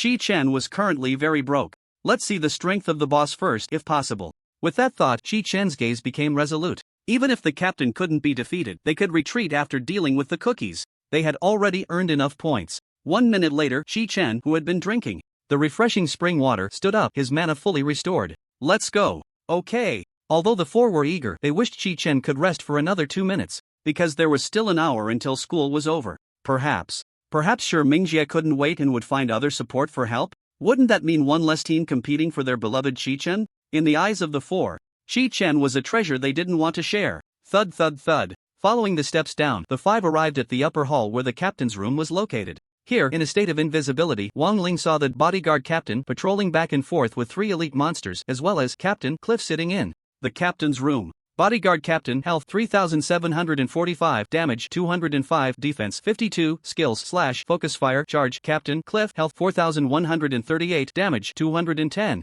Defense 55, skills pain strike, summon pirates, heart strike. After observing for a moment, she returned to her teammates. The bodyguard captain and the captain are too close. No matter what method we use, we can't separate them. Good. Jun nodded. The teacher mentioned in class before that for this level, we must first deal with the bodyguard, then focus fire on the bodyguard captain, and finally kill the captain. That's troublesome. What if we kill the captain first? Chi-Chen asked. That could work, but the only difficulty is that Mangyun might not be able to hold on, because the captain summons hidden pirate minions every 5 seconds. The benefit of killing the captain first is that the bodyguard captain will lose morale, give up the fight, and take more damage. I understand. Chi-Chen already understood. Mangyun, you go attract the monsters, try to pull them all. Okay. Mangyun nodded vigorously. Let's go. Strive for a successful clearance. The 4 of them felt confident upon hearing Didai's words. Mangyun took a deep breath, walked into the hall, and charged at the bodyguard captain. Following her, Chi-Chen and the others rushed out. Upon seeing Captain Cliff, Chi-Chen walked straight over. What? Invaders have come here? Quick! Protect the captain. Eliminate the invaders, the bodyguard captain shouted, leading the charge towards Mangyun. Captain Cliff, seeing the 5 of them, clapped and stood up, saying, I'm quite surprised that you managed to defeat my first mate. Well then, let me show you my, Before the captain could finish his sentence, Chi-Chen, who was at the front of the group, squinted his eyes slightly. A thick and bright golden stick smashed towards his forehead. Bang! -129, -129, -129, -129, -129, -259. Chi-Chen emptied his mana and unleashed holy punishment on Captain Cliff. Captain Cliff has been killed, earning 3 points. In the astonished gaze of the four, Captain Cliff was taken down in an instant. That's right, taken down. He hadn't even finished speaking, and without summoning a single pirate, he was eliminated. In the moment he fell, 3 pieces of high-quality equipment scattered from his body. No, Captain, my captain. The bodyguard captain, seeing that Cliff was dead, lost all fighting spirit. He dropped his weapon and clutched his ears, screaming in despair. His 3 bodyguard subordinates also dropped their weapons and fled towards the exit. Kill! Wan Ling's gaze was fierce as she shouted loudly. "Awa!" Shui Ruiji, Gojun, and Mang Yun immediately erupted with overwhelming fighting spirit. After a flurry of slashes and blows, they easily killed the bodyguard captain without losing a single point of health. 2 more pieces of high-quality equipment dropped. Bodyguard captain has been killed, earning 3 points. It was over. The final boss, which was supposed to be the hardest, had nearly 8,000 health points and countless minions that would provide timed reinforcements. It should have been a life-and-death battle. Unexpectedly, with just Chi-Chen's powerful strike, they cleared it effortlessly. This unexpected result left the 4 of them completely stunned. At that moment, a system notification sounded in their ears. Congratulations to the 5 Skywalkers for clearing the dungeon's sinful mine. In the battle against Captain Cliff, your performance was outstanding, earning the evaluation excellent. Skywalkers who receive an excellent evaluation for the first time will receive an additional 80 points. Due to the absence of a good evaluation record, an additional reward for receiving a good evaluation for the first time is granted, earning an extra 30 points. Due to the absence of a moderate evaluation record, an additional reward for receiving a good evaluation for the first time is granted, earning an extra 10 points. Skywalkers who received an excellent evaluation unlock the Sinful Mine Heroic Difficulty. Skywalkers, keep up the good work and challenge the stronger captain in Heroic Difficulty. This dungeon will reset in 15 hours, 35 minutes, and 27 seconds. If you wish to challenge again, you can click Reset at the dungeon entrance. Reset cost 100 points. Listening to the system notification, Chi-Chen recalled the 3 elite monsters that had escaped, missing out on 9 points. They must not be allowed to escape again. But Wan Ling and the others were completely unconcerned. They were already laughing uncontrollably. Excellent. Excellent. Oh my goodness, an excellent evaluation. Wow, they even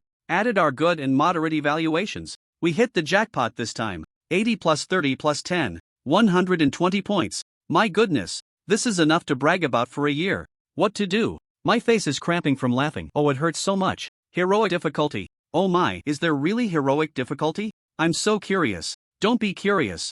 There's a guardian. We can go whenever we want. Right, guardian. The 4, excited, quickly fell silent as Chi-Chen pondered. Wang Ling quietly bent down to pick up the equipment. Whoosh! The detailed attributes of 5 exquisite pieces of equipment appeared before everyone. First were the 3 items dropped by Captain Cliff. Captain's robe quality, exquisite category, cloth armor chest defense, 10 stamina plus 5 spirit plus 11 requirements, strength 2 captain's cloak quality. Exquisite category, cloak defense, 8 stamina plus 3 agility plus 6 requirements, strength 3 cruel blade quality. Exquisite category, one-handed sword physical. Damage plus 57 attack speed, 2.80 seconds strength plus 12 requirements, strength 10. Then there were the 2 items dropped by the bodyguard captain. Sinful pirate.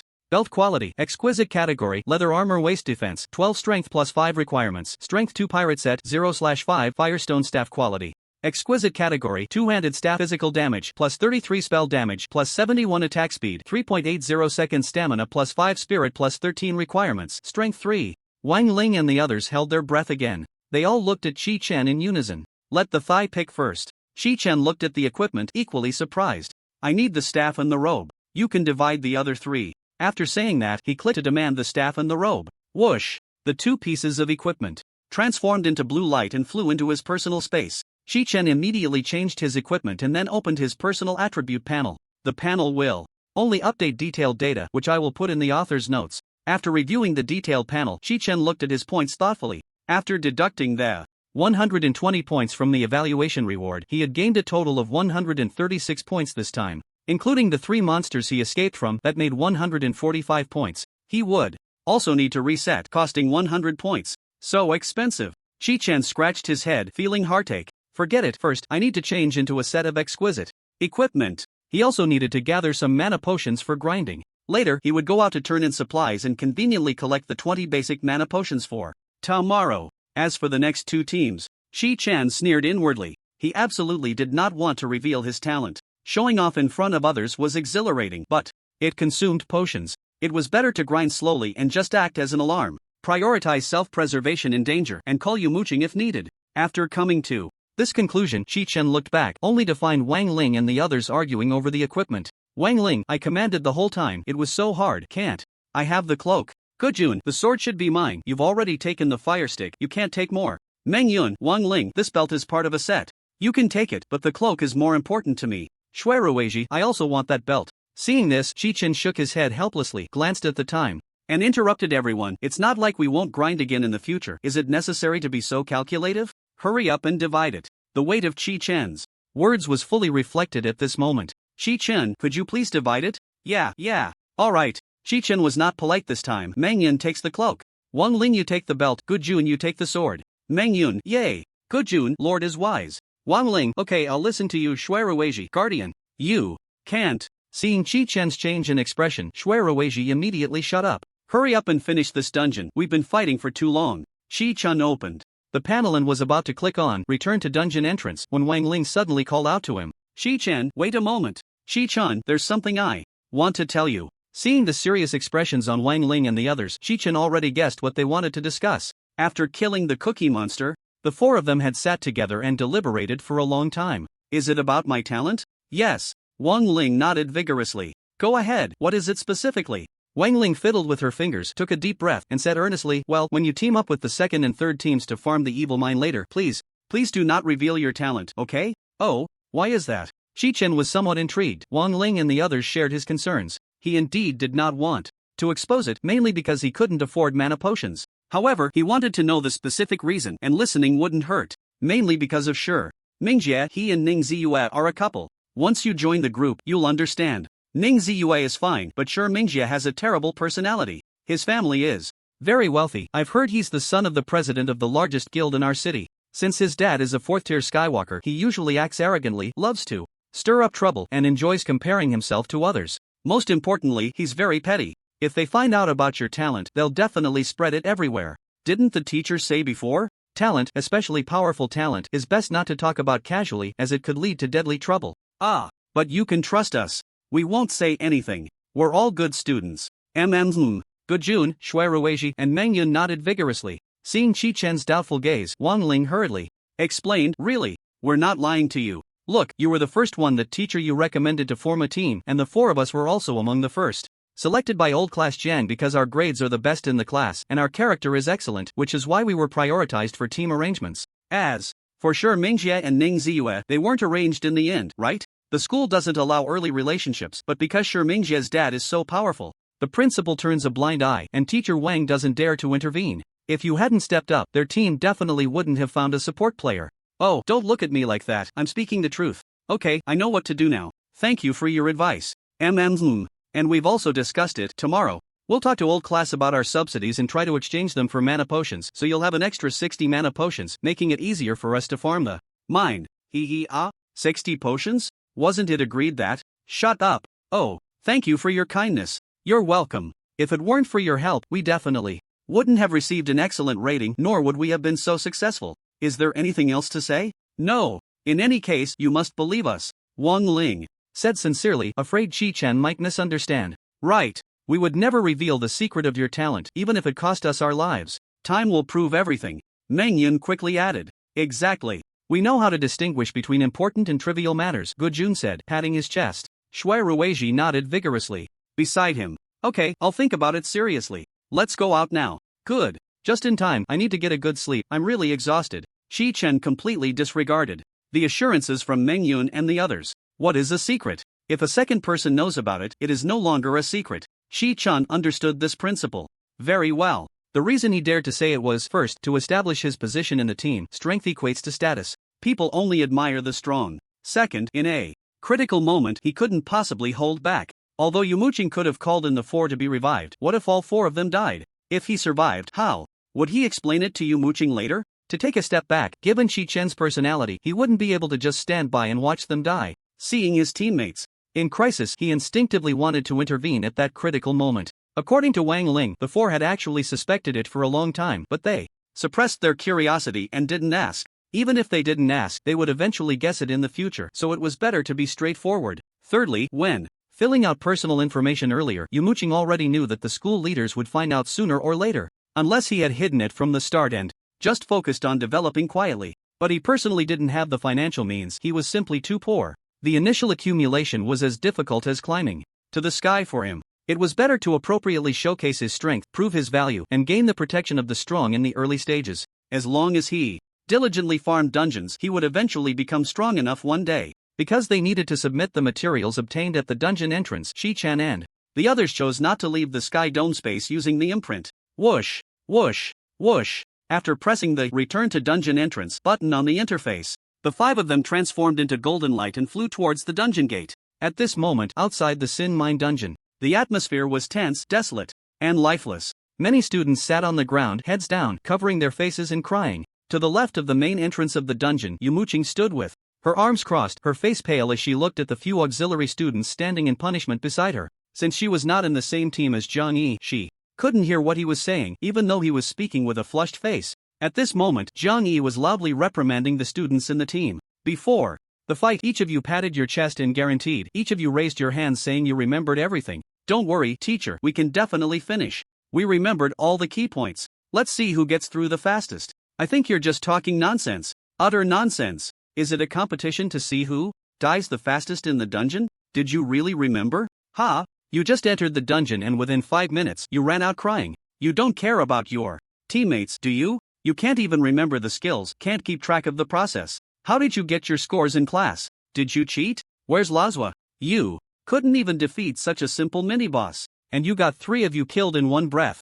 I just want to ask, where's your brain? When I fought Lazo, I didn't have as much equipment as you do. I was using a regular sword. The first lesson I taught at the start of the semester was about Lazo, and I was still talking about Lazo during yesterday's review. How many times have I said it? You tell me. I reminded you 1,000 times, emphasized repeatedly to pay attention to its skill casting order, to pay attention to its call signals. So did you pay attention or not? I really don't know what you've been doing every day. You just entered the dungeon and returned everything you learned, right? What should we do? Should we refund your tuition? Should you throw up the food you ate? How many times did we practice in physical training class? Have you counted? The moment physical training class started, you were all giggling, acting like it didn't matter. You can't even play a mini-boss well, can't memorize the skills. And now, why don't you smile? Show me how indifferent you are. Why aren't you laughing? Crying. What's the use of crying now? Who are you crying for? A bunch of foolish things. If you want to be useless, I don't want to teach useless people.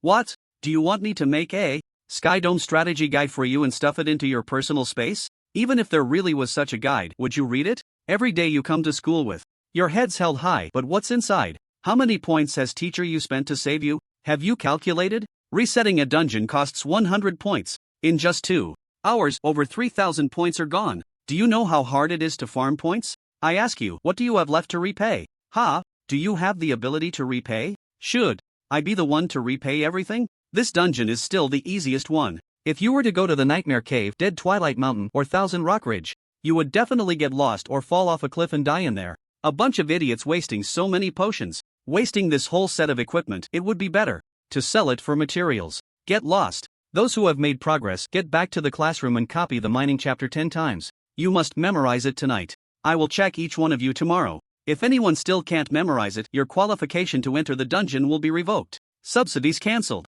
If you still want to fight, go ahead, but don't call me or teacher you if you die. Do you understand? Why aren't you speaking? Are you all mute? We understand. Louder, do you understand or not? We understand. Get lost. Johnny didn't want to look at this group of useless students at all. There was no way around it. The best performing students had all switched to production classes. Hard work and effort sometimes mean nothing in the face of a damned fate. Just as the students were preparing to leave, 5 figures walked out of the dungeon. Pan Fong, did you finish? Sitting at the entrance of the dungeon, Yumuching was overjoyed to see a 5-member team return safely. Pan Fong, ranked in the top 100 in academics, was the physical committee member of Class 8 before the class division. After entering the Sky Dome space, he changed his profession to a necromancer. He belonged to a combat-type summoning profession, so he was assigned to Class 7, becoming Jiang Yi's student. Holding a rough stone staff, Pan Fong approached Yumuching and said dejectedly, "Old class, I'm sorry, our team didn't clear the dungeon." Although Pan Fong looked very sad, the corners of his mouth were slightly upturned.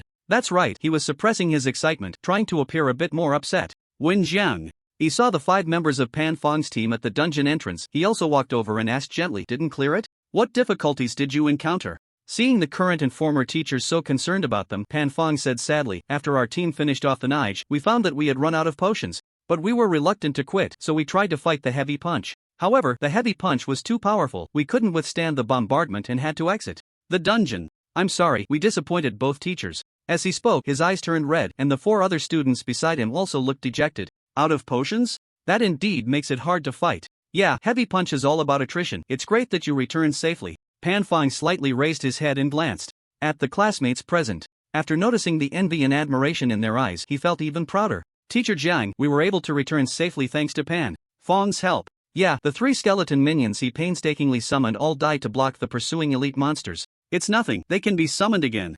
Jiang Yi stepped forward and patted Pan Fong on the shoulder, comforting him. "Alright, being able to reach heavy punch for the first time and have everyone survive is quite good." Yumuching glanced at the 5 members of the team. She noticed that amidst the faint green light surrounding them, there were indeed sporadic blue lights appearing. This indicated that Pan Fong wasn't lying, they had indeed reached heavy punch. "You guys are lucky, the few pieces of fine equipment you obtained are top-notch. Make sure to review the mining strategy well when you get back and strive to clear it smoothly tomorrow for a good evaluation." Yes, we won't disappoint the 2 teachers. At that moment, the support member Shinlejia raised her hand and said, "Old class, I've finished all the mana potions." "You drank all 120 bottles?" Yumuching's gentle smile instantly turned frosty. I have to fight the second round later. What do I do without potions?" "Jiang Yi, what do you think we should do?" "What else can we do? I'll just give it. After leaving the team, come find me for a trade." Jiang Yi had completely given up. "Alright, old classmate, I'm heading back to the classroom to review," Pan Fong said.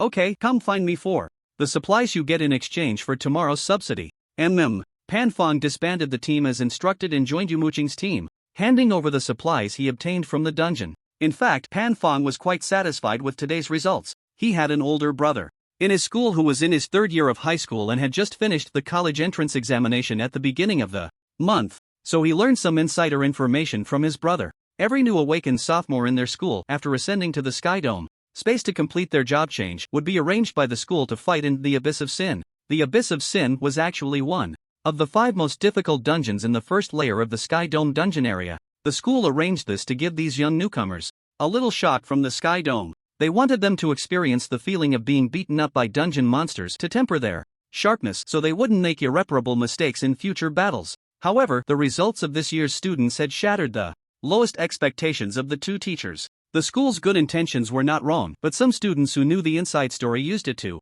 show off in front of their classmates, satisfying their little vanity. Today, Pan Fong could say he had gained some attention, as several admirers in Class 7 were currently watching him with infatuation. Why haven't I seen Wang Ling and Meng Yun? The 2 prettiest girls in this sophomore class were Wang Ling and Meng Yun. Pan Fong had originally thought that with his strength he could team up with the 2 of them and then take them to grind dungeons, rapidly increasing their favorability towards him. However, this good fortune was ruined by Yumuching benefiting that skinny little monkey Chi-Chen with poor grades. This made him quite angry for a while, and he cursed Chi-Chen, Gujun, and Shuiruweiji in his heart several times. Wait until my results come out. Let's see how you 3 fools will be scolded. By Wang Ling. After completing the supply trade, Pan Fong asked with a concerned tone, "Old classmate you, where's Chi-Chen's team? Did they go back to the classroom?" Hearing Pan Fong call her old classmate so affectionately, Yumuching was extremely pleased. She liked students who valued relationships. As for those other students who called her old classmate in the morning and switched to teacher in the afternoon, she didn't even want to go into the dungeon to save them. Oh, they should still be fighting, right? Chi-Chen changed to a priest, and he only has 1 healing skill, so they are progressing very slowly. But it's already good that they haven't contacted me until now. Oh, Pan Fong pretended to be worried. I hope they haven't perished. They'll be fine. Wang Ling and Meng Yun are both good students. And Gujun is also the class monitor, so they should be able to make up for Chi-Chen's shortcomings. Here, take this 10 bottles of mana potions. It's a reward from the teacher for you. Yumuching could only say this. There was no other way, aside from the top students who had changed to production classes. Wang Ling and the other 3 had indeed become excellent. Pan Fong received an extra 10 bottles of basic mana potions and thanked her repeatedly. "Thank you, old classmate." His voice was loud, once again attracting envious glances from his classmates. Yumuching also covered her mouth in delight. She was very satisfied to see a student who maintained such a good relationship with her even after class separation. Just then, 5 figures walked out of the dungeon. They radiated pure, brilliant azure light. The first to appear was Mang Yun, instantly capturing the attention of the classmates, especially Jiang Yi, who at that moment had his mouth wide open, looking utterly incredulous. Yumuching covered her mouth with both hands, her beautiful eyes unable to help but wander over the 5 members of the team. "Ha, you all finished so quickly?" Mang Yun looked at the classmates outside the dungeon, surprised. She had a fire-blowing stick hanging at her waist, a gleaming blue shield on her back, and beneath the shield was a thick captain's cloak. The form-fitting chainmail armor revealed a glimpse of her fair navel, appearing both delicate and somewhat toned. Wow! Look at Mang Yun's gear. As expected of the vice-class leader, she's amazing. Goodness, with that gear, she must have cleared the level, right? What?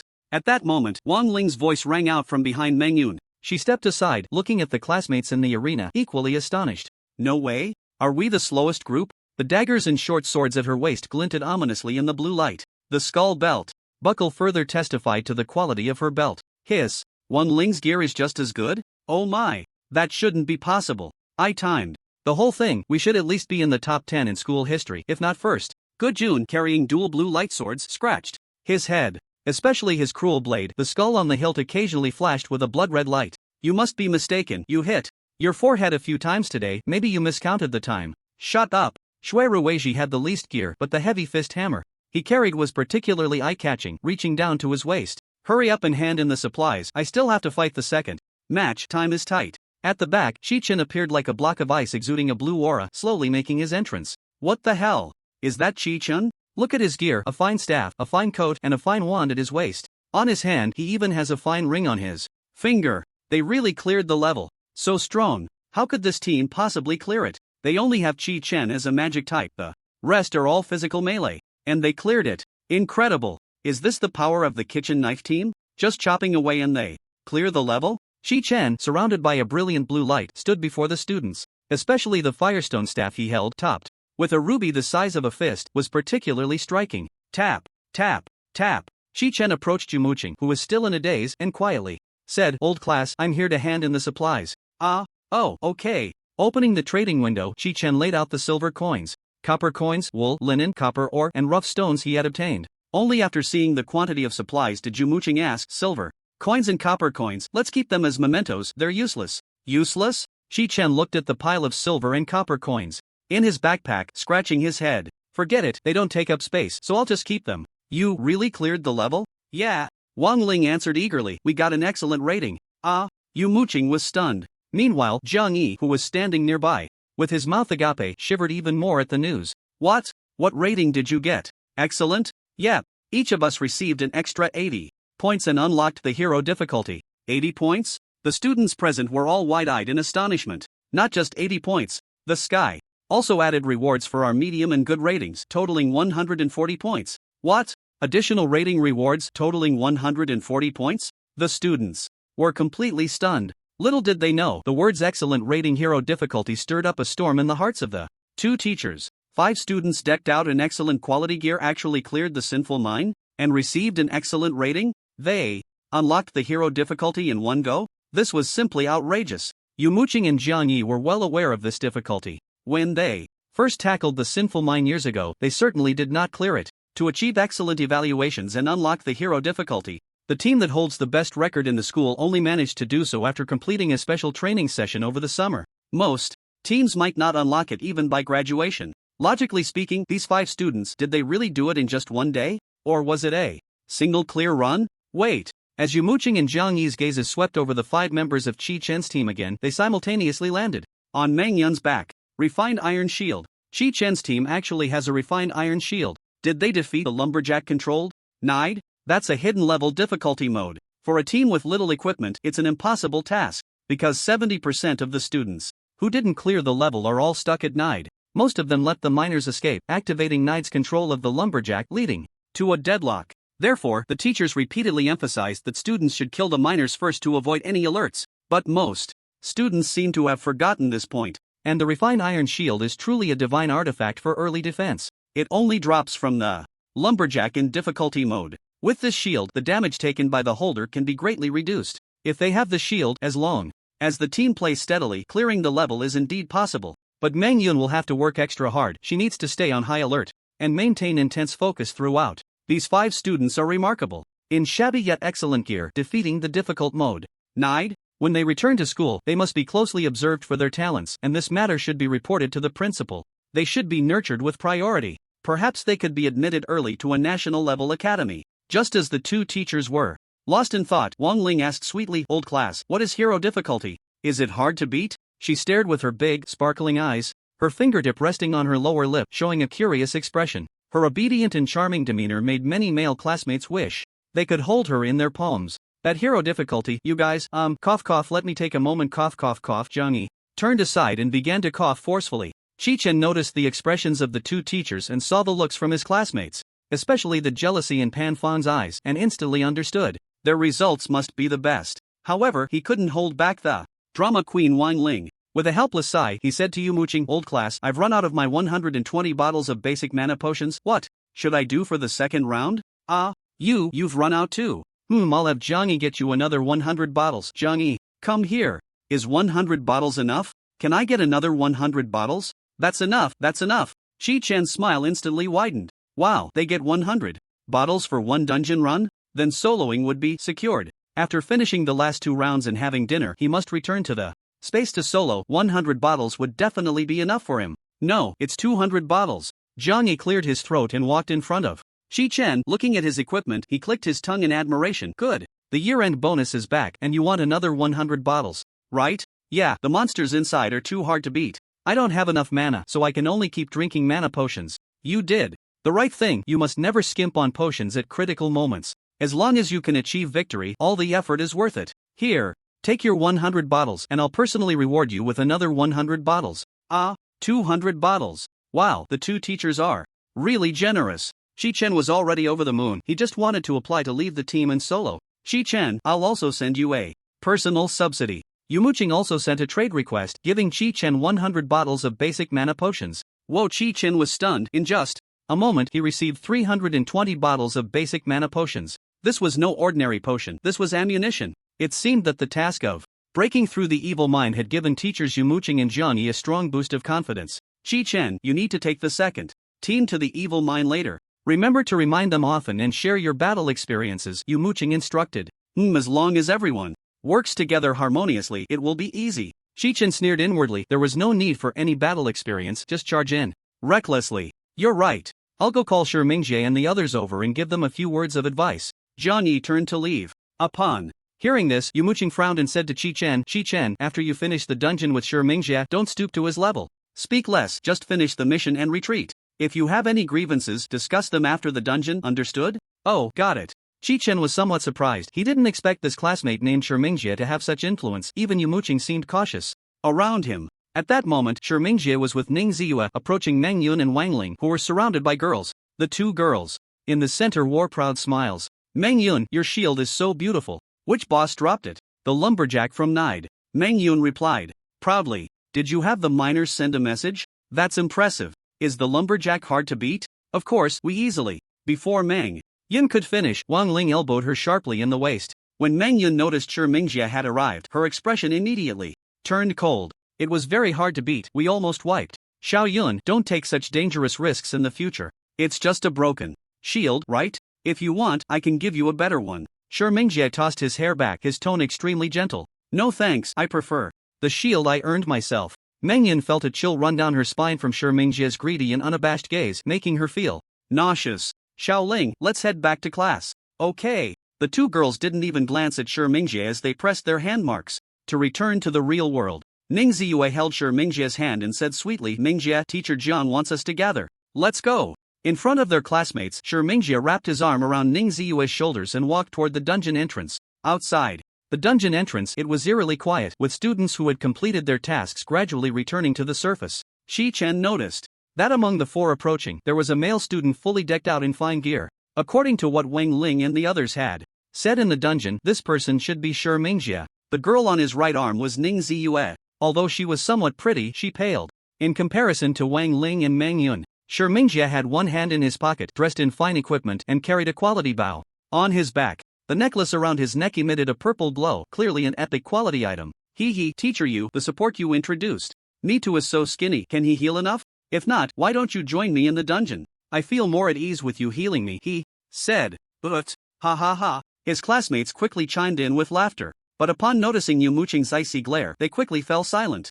Chi-Chen looked at Yumuching with sympathy but said nothing. He had seen unruly students before, but this was the first time he had seen someone openly tease a female teacher in public. This kid's parents must be quite powerful. Yumuching hasn't even lost her temper, Chi-Chen thought to himself. Yumuching's anger flared up instantly. This student had been provoking her since the first day of school, whether through words or actions, embodying the image of a spoiled rich kid from a historical drama who bullied others. Nian thought of Shimingji's parents behind him, and Yumuching loosened her grip on the staff slightly. Shimingji, this is Chi-Chen, your teammate and partner for future dungeons. Jiang Yi, Shimingji's current homeroom teacher who was standing nearby, heard the words and sternly warned Shimingji. Shimingji, what kind of attitude is that? Is this how you speak to a teacher? Apologize quickly. I was just joking with teacher you. Oh, you're called Chi-Chen, right? Make sure to heal well after the dungeon, and if you make even a tiny mistake, I'll have you punished on behalf of teacher you. Shimingji, can you shut up? Seeing Yumuching's stern reprimand, Shimingji reluctantly nodded. Alright, I won't say anything more. Let's head into the dungeon. His gaze greedily swept over Yumuching. Such arrogance surprised Chi-Chen. The captain is Chi-Chen, listen to his commands in the dungeon, Yumuching ordered. Everyone in the team is mine, why should we listen to him? Just because he was able to lead a small team to achieve an excellent rating, you should listen to his commands. You mean to let a priest who just picked up a few pieces of fine gear from the dungeon command me, a top-tier damage dealer? You Baobei, I'm a fire ranger, the core damage output of the team in the future. Besides, I'm also wearing fine gear. My attitude is so proper. How about you come in and see my strength? Feel my might. Shimingji shook off Ning Ziyua's hand, spun around in place, leaned closer to Yumuching, and took a deep, exaggerated breath, a look of intoxication on his face. The lewd smile and arrogant attitude of Shimingji left Chi-Chen, who was watching from the side, completely stunned. Why do you look like a villain? Chi-Chen honestly felt a bit furious, but he had to admit, this kid named Shimingji was really impressive. How could such a person emerge from high school? What was for lunch? But then he thought again, and Chi-Chen felt it was normal. Yes, there really are such people. Chi-Chen recalled a news story he saw before crossing over about a teacher in South Korea. A high school female teacher, unable to bear the insults from her students, scolded them a few times. Later, a student hit the teacher on the spot and even escalated the matter to the principal. The principal's handling was quite harsh, making the female teacher endure it. However, the student's parent came to the school and slapped the female teacher in public. They even arrogantly claimed what was wrong with their child touching the teacher a few times. They only touched her because they thought highly of her. The female teacher was at fault for not being proper, flaunting herself every day, deliberately seducing their child. After being humiliated by parents and students in front of the entire school, the female teacher ultimately chose to take her own life. This news had caused quite a stir in South Korea at the time, leading many teachers to hold large-scale strikes. He never expected such a thing would happen right in front of him. Chi-Chen, we're not fighting anymore, Yumuching said with a pale face. Okay, Chi-Chen replied, suppressing his anger. Teacher you, wait. Jiang Yi stopped Yumuching, shaking his head. He then turned to Shimingji and said, Shimingji, if you don't want to fight, I'll write you an application right now, and you can leave quickly. If you want to fight, then listen to teacher you. Put away your spoiled attitude, this isn't your home. Do you understand? Yes, old classmate, I understand. Shimingji saluted with a grin, then sent a team invitation to Chi-Chen. After Yumuching nodded, Chi-Chen reset the progress of the mine. Just as he joined the team, he heard Shimingji say in a voice only the team could hear, Kid, if you don't want to get beaten tonight, then voluntarily give up your position and let Yumuching in. If I'm in a good mood today, I'll reward you with 100 Tianxiong coins.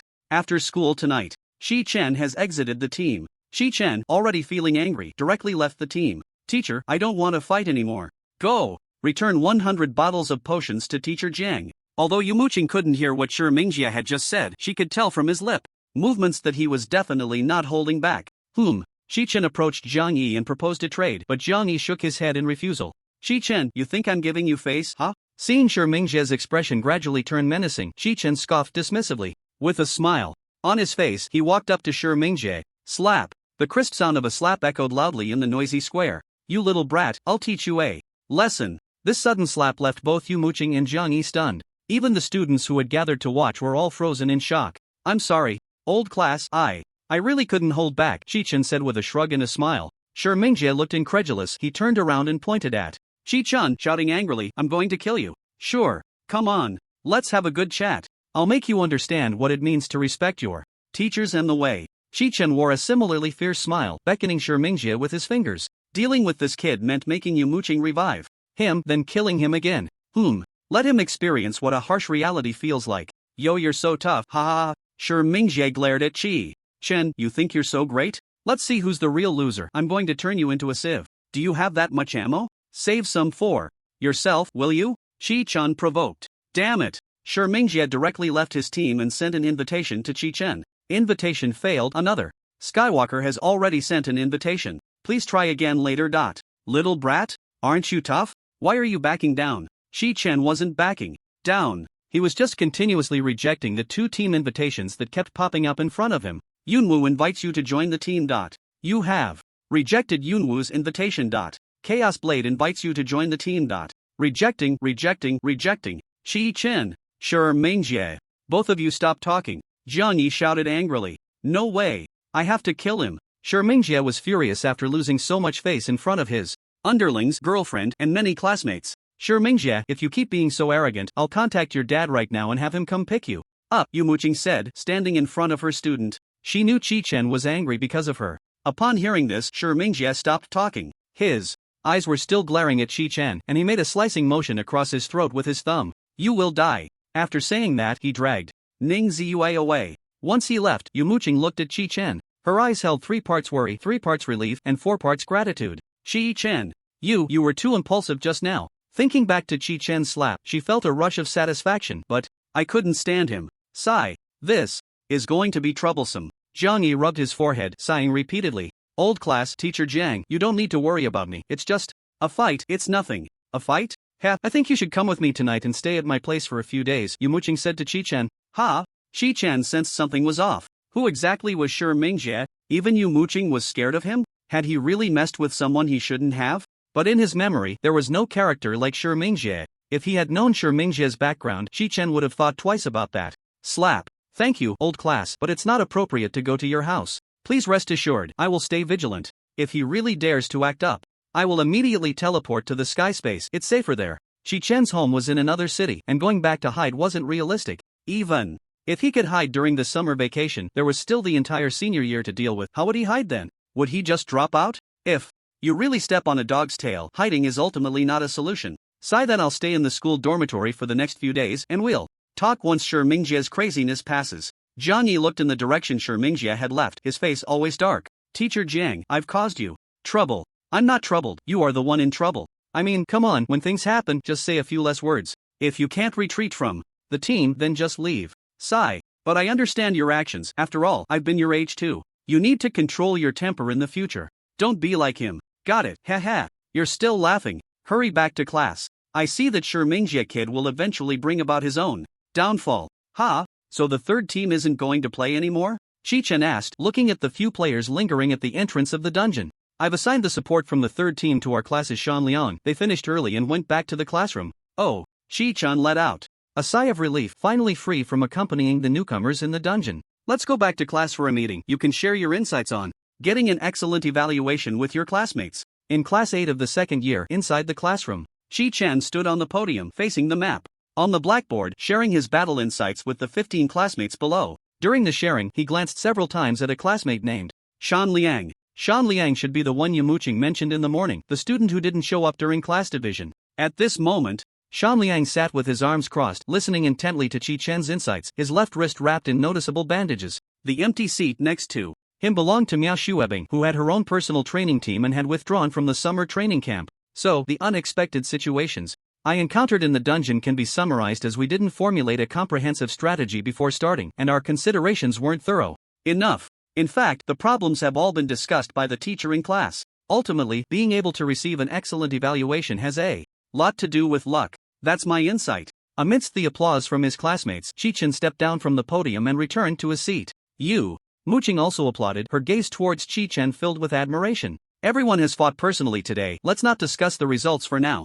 You should all have your own experiences and recognize your shortcomings. Generally, people tend to get nervous after the battle starts. If you can't keep a cool head at all times, it's easy to be driven by instinct and make impulsive decisions, leading to serious consequences. The small team that Chi-Chen is in was able to turn the situation around in an emergency, which shows their strong adaptability. I hope everyone pays attention to this.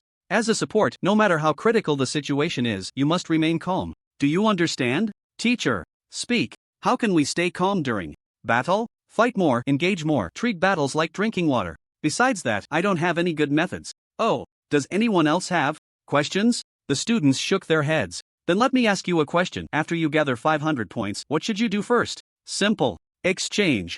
For attribute points first. Oh, why? Spirit can increase mana and spell damage. Only with high spirit can we provide the greatest support to the team. Any other answers? Exchange for skills first. We have too few skills mastered. It's best to learn resurrection first so we won't have to trouble the old class to save people. The classmates chimed in, ultimately dividing into two factions, prioritizing attribute points or prioritizing skills. Chi-Chen, what's your opinion? Hearing Yamuching call his name, Chi-Chen replied, I also think we should exchange for skills first. Because early attributes can be compensated for with equipment. The gear I obtained from the sinful mine today has already raised my mana to 1120 points. A 1 point increase in spirit doesn't mean much to me right now. Wow, 1120 points, that can last for a long time, the classmates exclaimed. A long time? Heh, it was gone in just 1 second. Very well. The reason your opinions are inconsistent now is that your progress in the dungeon is different. After listening to Chi-Chen's analysis, do you all understand? Understood. Then the class meeting is over. Now open detailed explanation of monsters in the first layer of the Sky Dome space and copy the skills and mechanisms of the monsters and bosses in the sinful mine 10 times. Ha! The students showed a pained expression. Ha what? It's already good that I didn't make you pay for the losses. You must copy it. Hand it to me. Before class tomorrow morning. By the way, Chi-Chen, you don't have to copy. Seeing the students pouting as they began to take out their textbooks, Muching waved to Chi-Chen.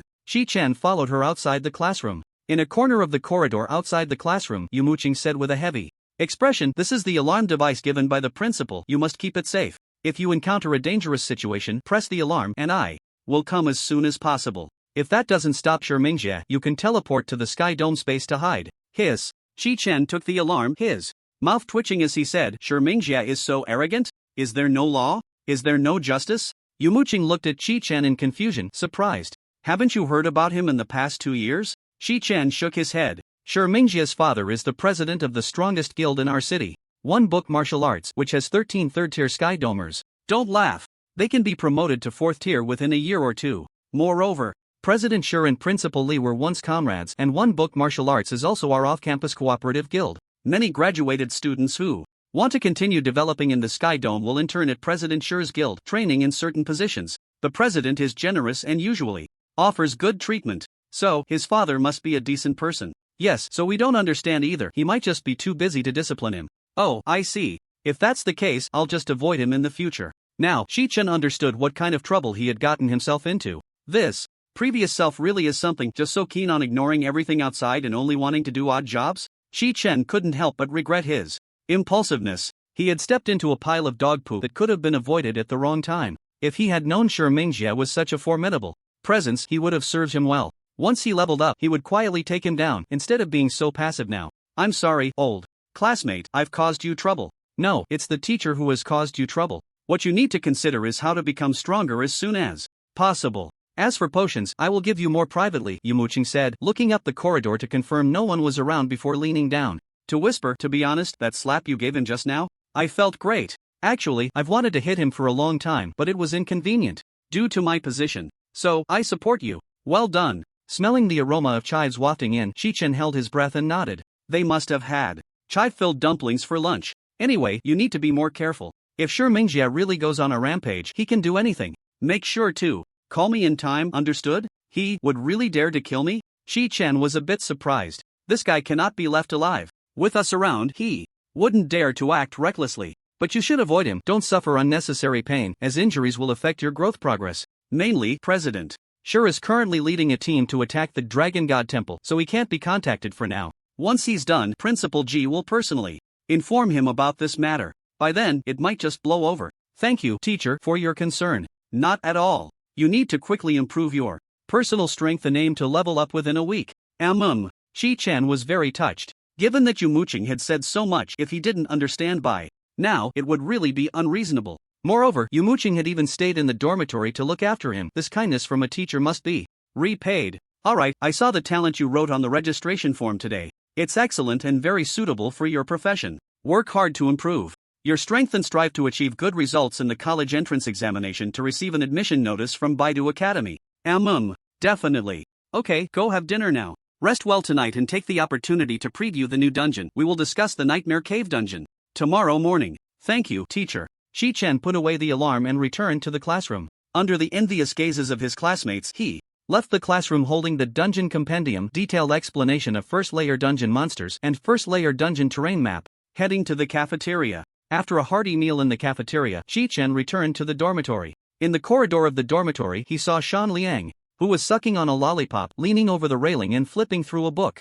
Chi-Chen took a closer look and saw that Shan Liang was also flipping through the Dungeon Compendium. Hearing the footsteps in the corridor, Shan Liang turned around and saw it was Chi-Chen. He smiled and waved his hand, pulling a lollipop out of his pocket. Here.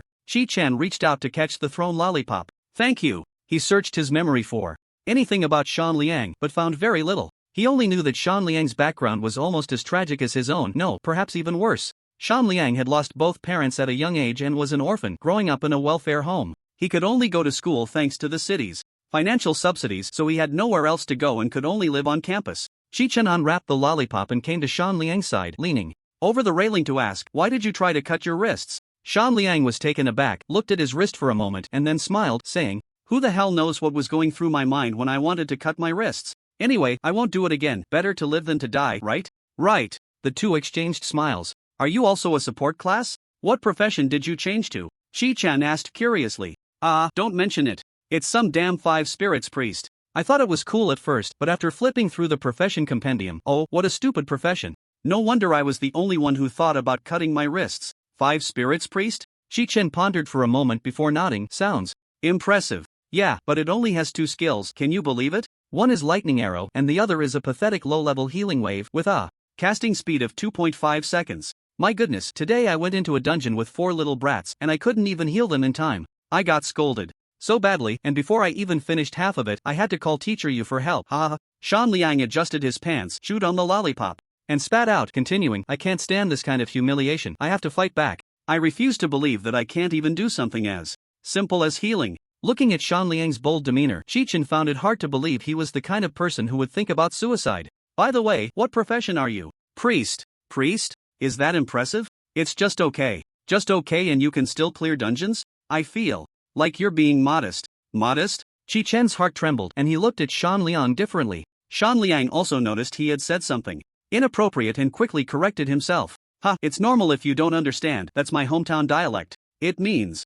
Chi-Chen took a step back. The king covers the earth tiger. Shan Liang was first stunned, then bit the lollipop in excitement. The pagoda suppresses the river. Demon. My admiration for you is like the endless flow of the Yangtze River, and like the Yellow River flooding, unstoppable. Singing and dancing. Rap. Playing basketball.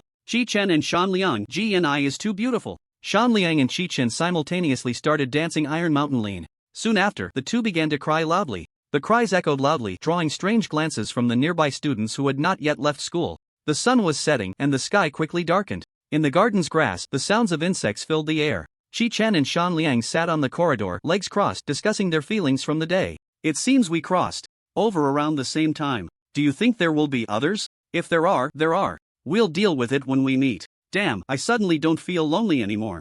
"I understand. You should rest early. I'm going back to study the dungeon. I still haven't finished copying the 10 assignments assigned by you, Shanyo." "Alright, let's team up next time." Shan Liang patted his backside and stood up. "There will be plenty of opportunities in the future. I want to familiarize myself with the gameplay first. You go at your own pace, do what you need to do. I don't want to hold you back." Shan Liang stroked his chin, deep in thought. Seeing Shan Liang's attitude, Chi-Chen guessed he must have some ideas and chose not to say more. Everyone has their own path. What if the other person has a golden finger too? Then I'll head back to my room. Bye, let's drink and have skewers when we have time. Let's wait until we're adults. Sure thing. The two returned to their respective rooms. Back in his room, Chi-Chen noticed it was almost 8 o'clock. It was summer vacation, and apart from Chi-Chen and his friends, others could go home. Students like Xiaobang, whose homes were not far away, could return home to stay. After carefully reviewing the monster details of Sinful Mine in the dormitory, Chi-Chen flew back to the sky space. He planned to solo Sinful Mine. The reason for this decision was mainly because he had been tricked by Shi Mingjie today. After joining the group, he used 100 points to reset the Sinful Mine dungeon, but unexpectedly, Shi Mingjie's loose tongue caused him to leave the group directly. Chi-Chen's goal was clear. At the very least, he needed to farm enough points to earn back the reset points. Whatever else he could farm beyond that was a bonus. He opened his personal space. 30 bottles of basic healing potions, 320 bottles of basic mana potions, and a pile of silver and copper coins in the corner, the purpose of which he didn't know. Besides that, there were a few excellent pieces of equipment that had been eliminated. After carefully recalling the battle process in his mind, Chi-Chen walked alone into the dungeon's teleportation portal. Warning: this dungeon currently has no progress. Please confirm if you want to enter this dungeon alone. Once entered, progress will be saved automatically. After clicking confirm, his figure disappeared into the portal. When he opened his eyes again, he found himself already in the dungeon. Clink, clink, clink. The sound of miners working echoed from the mine ahead. Chi-Chen involuntarily tensed up. If he died in the dungeon, no one would come to save him. Everything depended on himself. He took a deep breath, calmed his emotions, and slowly walked into the mine. Ah, an intruder. Die. Noticing Chi-Chen, a miner charged at him with a pickaxe. Looking at the miner with only 502 health points, Chi-Chen narrowed his eyes. Crack, crack, crack. 3 light whips struck. Out. Minus 240, minus 240, minus 240, 218 points of excess damage. Ugh, the miner groaned and fell to the ground. Miner killed, gained 3 points. Picked up 5 wool. Picked up 7 linen. Picked up 1 copper ore. Picked up 2 stones. Picked up 35 copper coins. Only 3 hits. 60 mana points. The miner was instantly killed. Chi-Chen enjoyed a full 3 points. Awesome. Looking at the busy miners ahead, Chi-Chen licked his lips, revealing a greedy smile. He. Little treasures, I'm coming. Minus 240, minus 240, minus 240, 218 points of excess damage. Miner killed, gained 3 points. Minus 240, minus 486, 224 points of excess damage. Miner killed, gained 3 points. Minus 486, minus 485, 469 points of excess damage. Miner killed, gained 3 points. Picked up linen cloth, picked up wool, picked up copper coins, picked up copper ore. In less than a minute, in the first section of the mine, all 10 miners were killed by Chi-Chen. Looking at his mana, 580/1120. Comfortable. Chi-Chen sat on the floor, starting to drink the cool spring water to restore his mana. He didn't rush in because the second half of the mine would have 2 elite patrolling guards, the foremen. Their health points reached 1376. With only 270 health points, Chi-Chen had to be cautious. After fully restoring his mana, Chi-Chen arrived at the second half of the mine just in time to encounter the patrolling elite foreman. Holy retribution. Bang bang bang. The moment he met the foreman, Chi-Chen, skilled in his techniques, used only 220 mana to kill the 2 elite monsters. Foreman killed, gained 5 points. Foreman killed, gained 5 points. Picked up 13 linen cloth, picked up 9 wool, picked up 2 silver coins and 93 copper coins. Chi-Chen was very satisfied. He calmly raised his hand and easily killed the dozen miners rushing over at the sound. Thus, in less than 10 minutes, the first section of the mine was completely cleared. By him. The cost? Just a sip of cool spring water, and he could still drink 46 more times. Once his mana was fully restored, Chi-Chen took out 2 bottles of mana potions. It was time to kill the boss. Lazo, who had 4,502 health points, along with his 2 sentinels, each with 1,200 health points. He needed to take down Lazo in one go, without giving him a chance to charge. Moreover, he had to be careful of the 2 sentinels' shots. Chi-Chen glanced at his pitiful 270 health points, mentally rehearsed twice, and then gritted his teeth to step out of the mine. Ah ha ha, bug! You dared to come alone. Ah. Lazo excitedly ran towards Chi-Chen upon seeing him, but before he could finish his sentence, a golden stick appeared out of nowhere and slammed down hard. Crack! In an instant, Chi-Chen only saw a flurry of overlapping damage numbers erupting from Lazo's head. Minus 240, minus 240, minus 485, minus 240-240, minus 240, minus 240. Thud. In just 1 second, the newly emerged Lazo was killed by Chi-Chen's 20 holy retributions. Lazo killed, gained 15 points. Bang bang. The 2 sentinels had now raised their guns, aiming at Chi-Chen, pulling the trigger. Chi-Chen stepped back in response, watching the bullets fly towards him, hurriedly healing himself. Just as the bullets hit him, golden light enveloped him. Plus 272 points of excess healing, plus 272 points of excess healing, minus 135, plus 272 137 points of excess healing, minus 130, plus 272 142 points of excess healing, plus 272 points of excess healing, plus 272 points of excess healing, plus 272 points of excess healing. Due to the tension, Chi-Chen hastily cast 10 minor healing spells on himself. Noticing the two sentinels dropping their firearms and drawing their swords to charge at him, Chi-Chen realized he only had 120 mana left. Nervously, he cast 6 holy retributions at one sentinel, depleting his mana. -240, -240-485. He immediately drank a bottle of mana potion and targeted the other sentinel, emptying his mana once more. Sentinel killed, gained 5 points.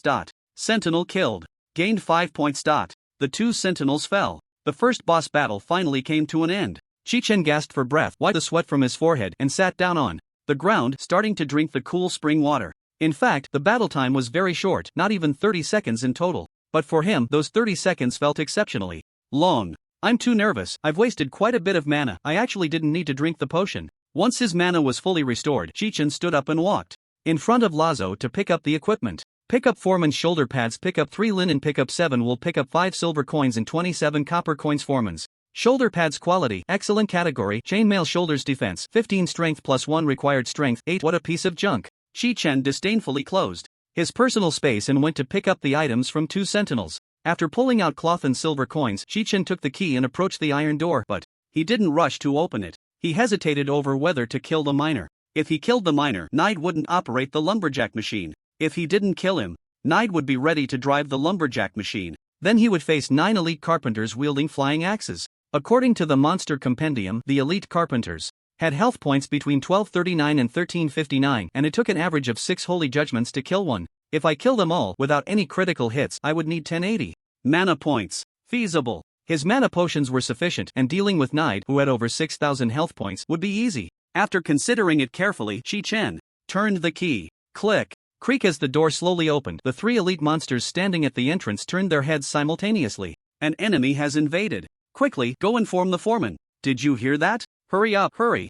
Chi-Chen urged the miner who was supposed to report. Then, a series of tragic screams echoed from the entrance, resonating through the second mining tunnel. The miners who were working inside the tunnel all stopped their tasks and rushed over with their pickaxes raised. Having easily dealt with the 3 elite monsters, Chi-Chen gradually adapted to the rhythm of soloing. Facing the rushing miners, he took out 2 mana potions, always ready to replenish. Another burst of golden light erupted. The second mining tunnel fell completely silent. Chi-Chen focused on picking up the corpses of the miners and elites, eventually resting outside the lumberjack cabin. Click, click, click, click. Inside the lumberjack cabin, Nide was now seated in the cockpit of the lumberjack machine, ready for action. In front of him stood 9 lumberjacks lined up, wielding sharp axes. As soon as he saw Chi-Chen peek out, he immediately ordered, "Kill the intruder! Kill!" The lumberjacks raised their sharp axes and charged at Chi-Chen. Seeing the lumberjacks rush out, Nide forcefully pushed the walking control stick towards the mining tunnel.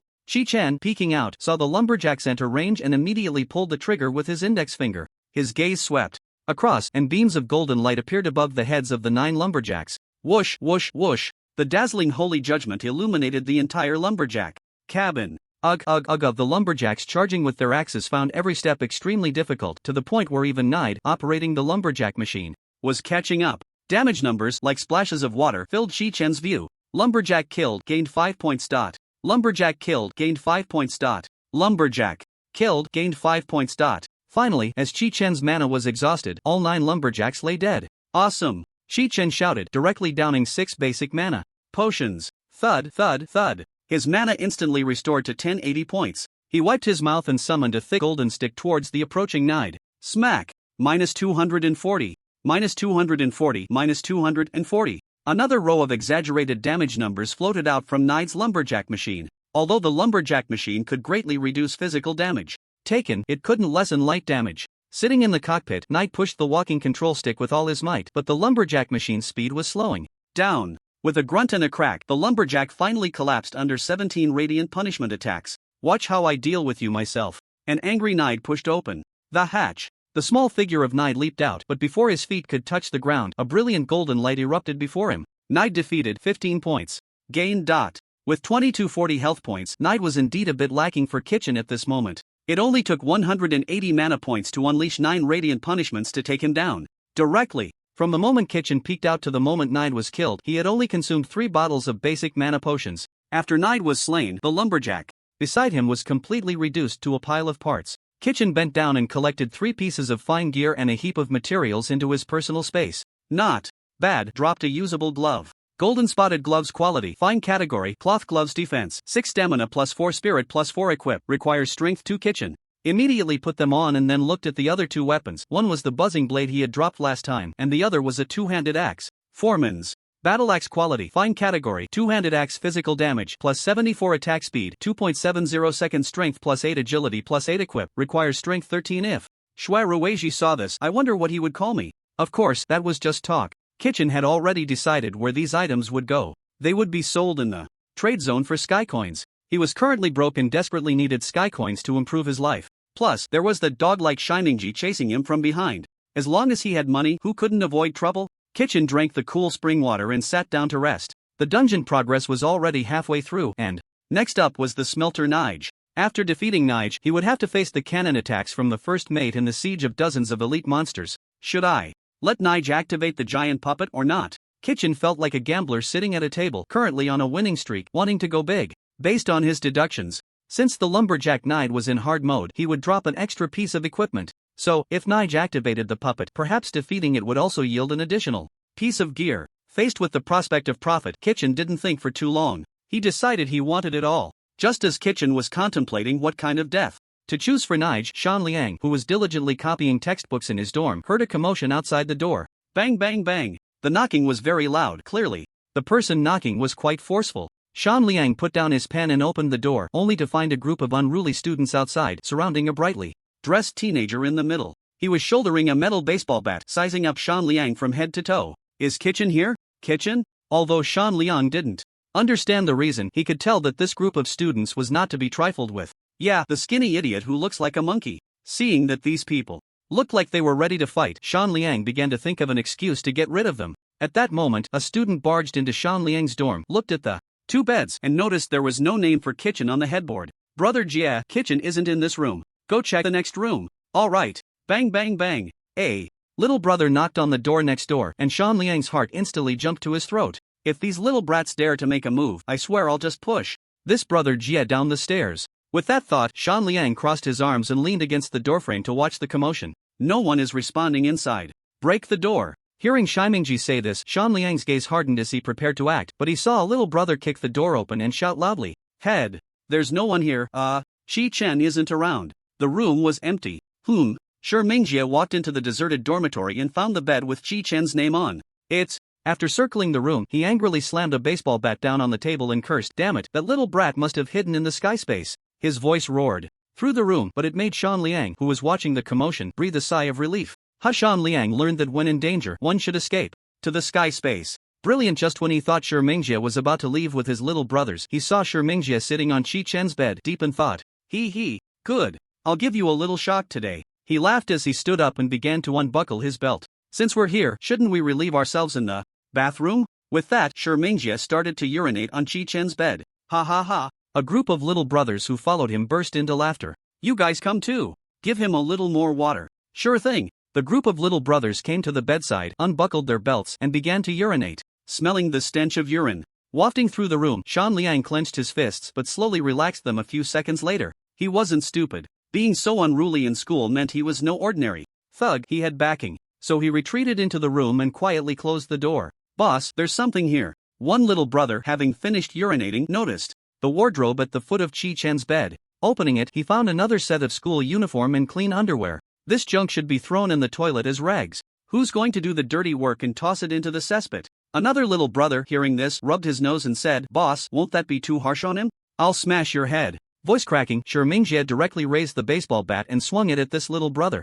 Bang! A dull thud echoed from the little brother's forehead, and he immediately fainted. You all throw this waste and the clothes in the wardrobe into the toilet. Sure thing. The group of little brothers rolled up their sleeves and started laughing and causing a ruckus. They first took Chi-Chen's school uniform and underwear out, threw them on the ground to dirty them, and then kicked them to the bedside to smear them with urine. Then, a few of the lower-ranking ones kicked the clothes all the way to the bathroom. The laughter of these students echoed in the empty dormitory. Ha! Still reading in the dorm? Getting addicted to pretending to be a good student? When Shi Mingjie saw the new books on the desk, he laughed. Come on, tear these up for me, page by page. Okay. The remaining students began to grab the books on the desk and tear them page by page. Sitting next door, Shan Liang had lost interest in copying the textbook. He wanted to report to the sky space. But then he thought, without being Chi-Chen's friend, he dismissed The idea. The sky space was vast. Who knew where Chi-Chen was playing? It would be lucky if he didn't get lost looking for him there. Chi-Chen, please don't come back. At this time, Shan Liang thought to himself. Finally, after half an hour of chaos in the dormitory, Shi Mingjie reluctantly left. He glanced at the student nameplate. On the adjacent bed, Xiaobang? Ha! Whatever. Let's go. Clatter, the sound of scattered footsteps echoed in the corridor again. Just when Shan Liang thought these thugs had finally finished their ruckus, there was a knock on the door again. Hearing the knock, Shan Liang grabbed a pen and walked towards the door. He gently pushed it open, coldly looking at Shi Mingjie and his group of little brothers standing outside. Shi Mingjie sized up Shan Liang, thinking that this invisible student living in the dorm was scared by his murderous aura and couldn't help but feel smug. In a bit, when that idiot named Chi-Chen arrives, you tell him that I, Shi Mingjie, want his life. If he has the guts, he can hide in the sky space for a lifetime. Otherwise, I'll definitely kill him. Oh. Shan Liang nodded.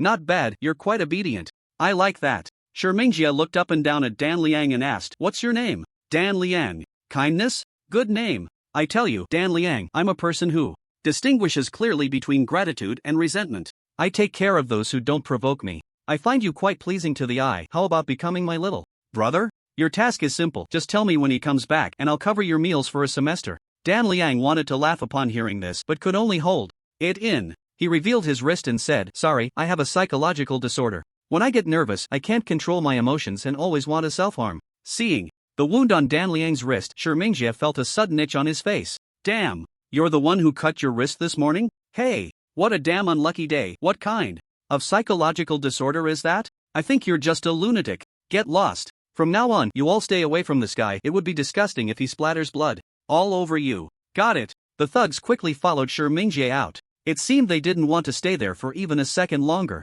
After hearing the footsteps fade away, Dan Liang chuckled. These little brats really have no future. After closing the door, Dan Liang recalled the situation next door and sighed helplessly. Chi-Chen, what kind of trouble have you gotten into? In the sky space, the sin mine, the molten iron in the furnace was boiling. Chi-Chen, who could take down an elite monster in just 5 or 6 hits, had now cleared all elite monsters except for the Smelter Nigeria. He sat in the corridor recovering his mana, carefully examining the wooden box about 3 meters high beside him. Inside it was a giant puppet. I wonder what equipment will drop. Hope it's something I can use.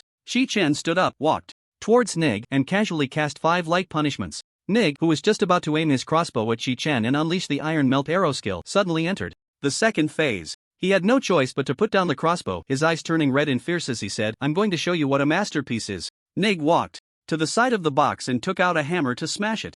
Chi-Chen stood quietly in the corridor, waiting. Boom! As the wooden board was smashed open, a giant puppet, radiating a bronze glow, appeared before Chi-Chen. Remote-controlled golem health 5350 damage, 222 defense, 70 skills, whirlwind charge, cannon barrage, self-destruct. Wow, this is a bit impressive.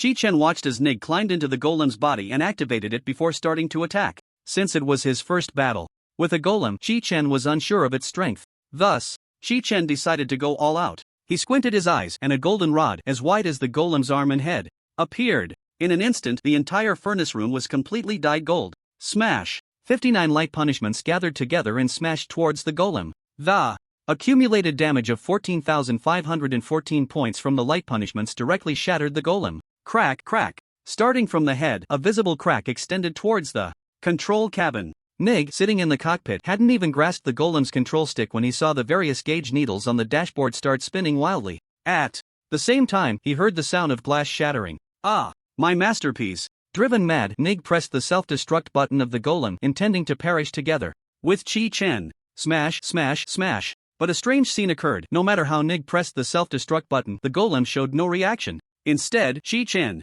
who had just drunk a bottle of basic mana potion, launched a fatal blow at him through the shattered glass of the golem. Ugh! The killed Nig tumbled out from the broken glass and fell to the ground. Nig has been killed, gained 15 points. 2 pieces of fine equipment dropped from him. And the golem, just as Chi-Chen had expected, dropped a piece of fine gear as well. Chi-Chen walked down the corridor and picked up the equipment. First was the luxurious jewelry ring. Chi-Chen was just 1 short, so he immediately equipped it. Then he began to check the remaining 2 pieces of equipment. Illusory light bracers quality, fine category, cloth armor bracers. Defense, 3 stamina plus 2 spirit plus 5 equip, requires strength 2 bronze regulator quality, fine description, collect 5 components to synthesize a bronze golem. Oh, this thing is a bit interesting. After putting on the bracers, Chi-Chen began to toy with the bronze regulator. Collecting 5 to synthesize a bronze golem?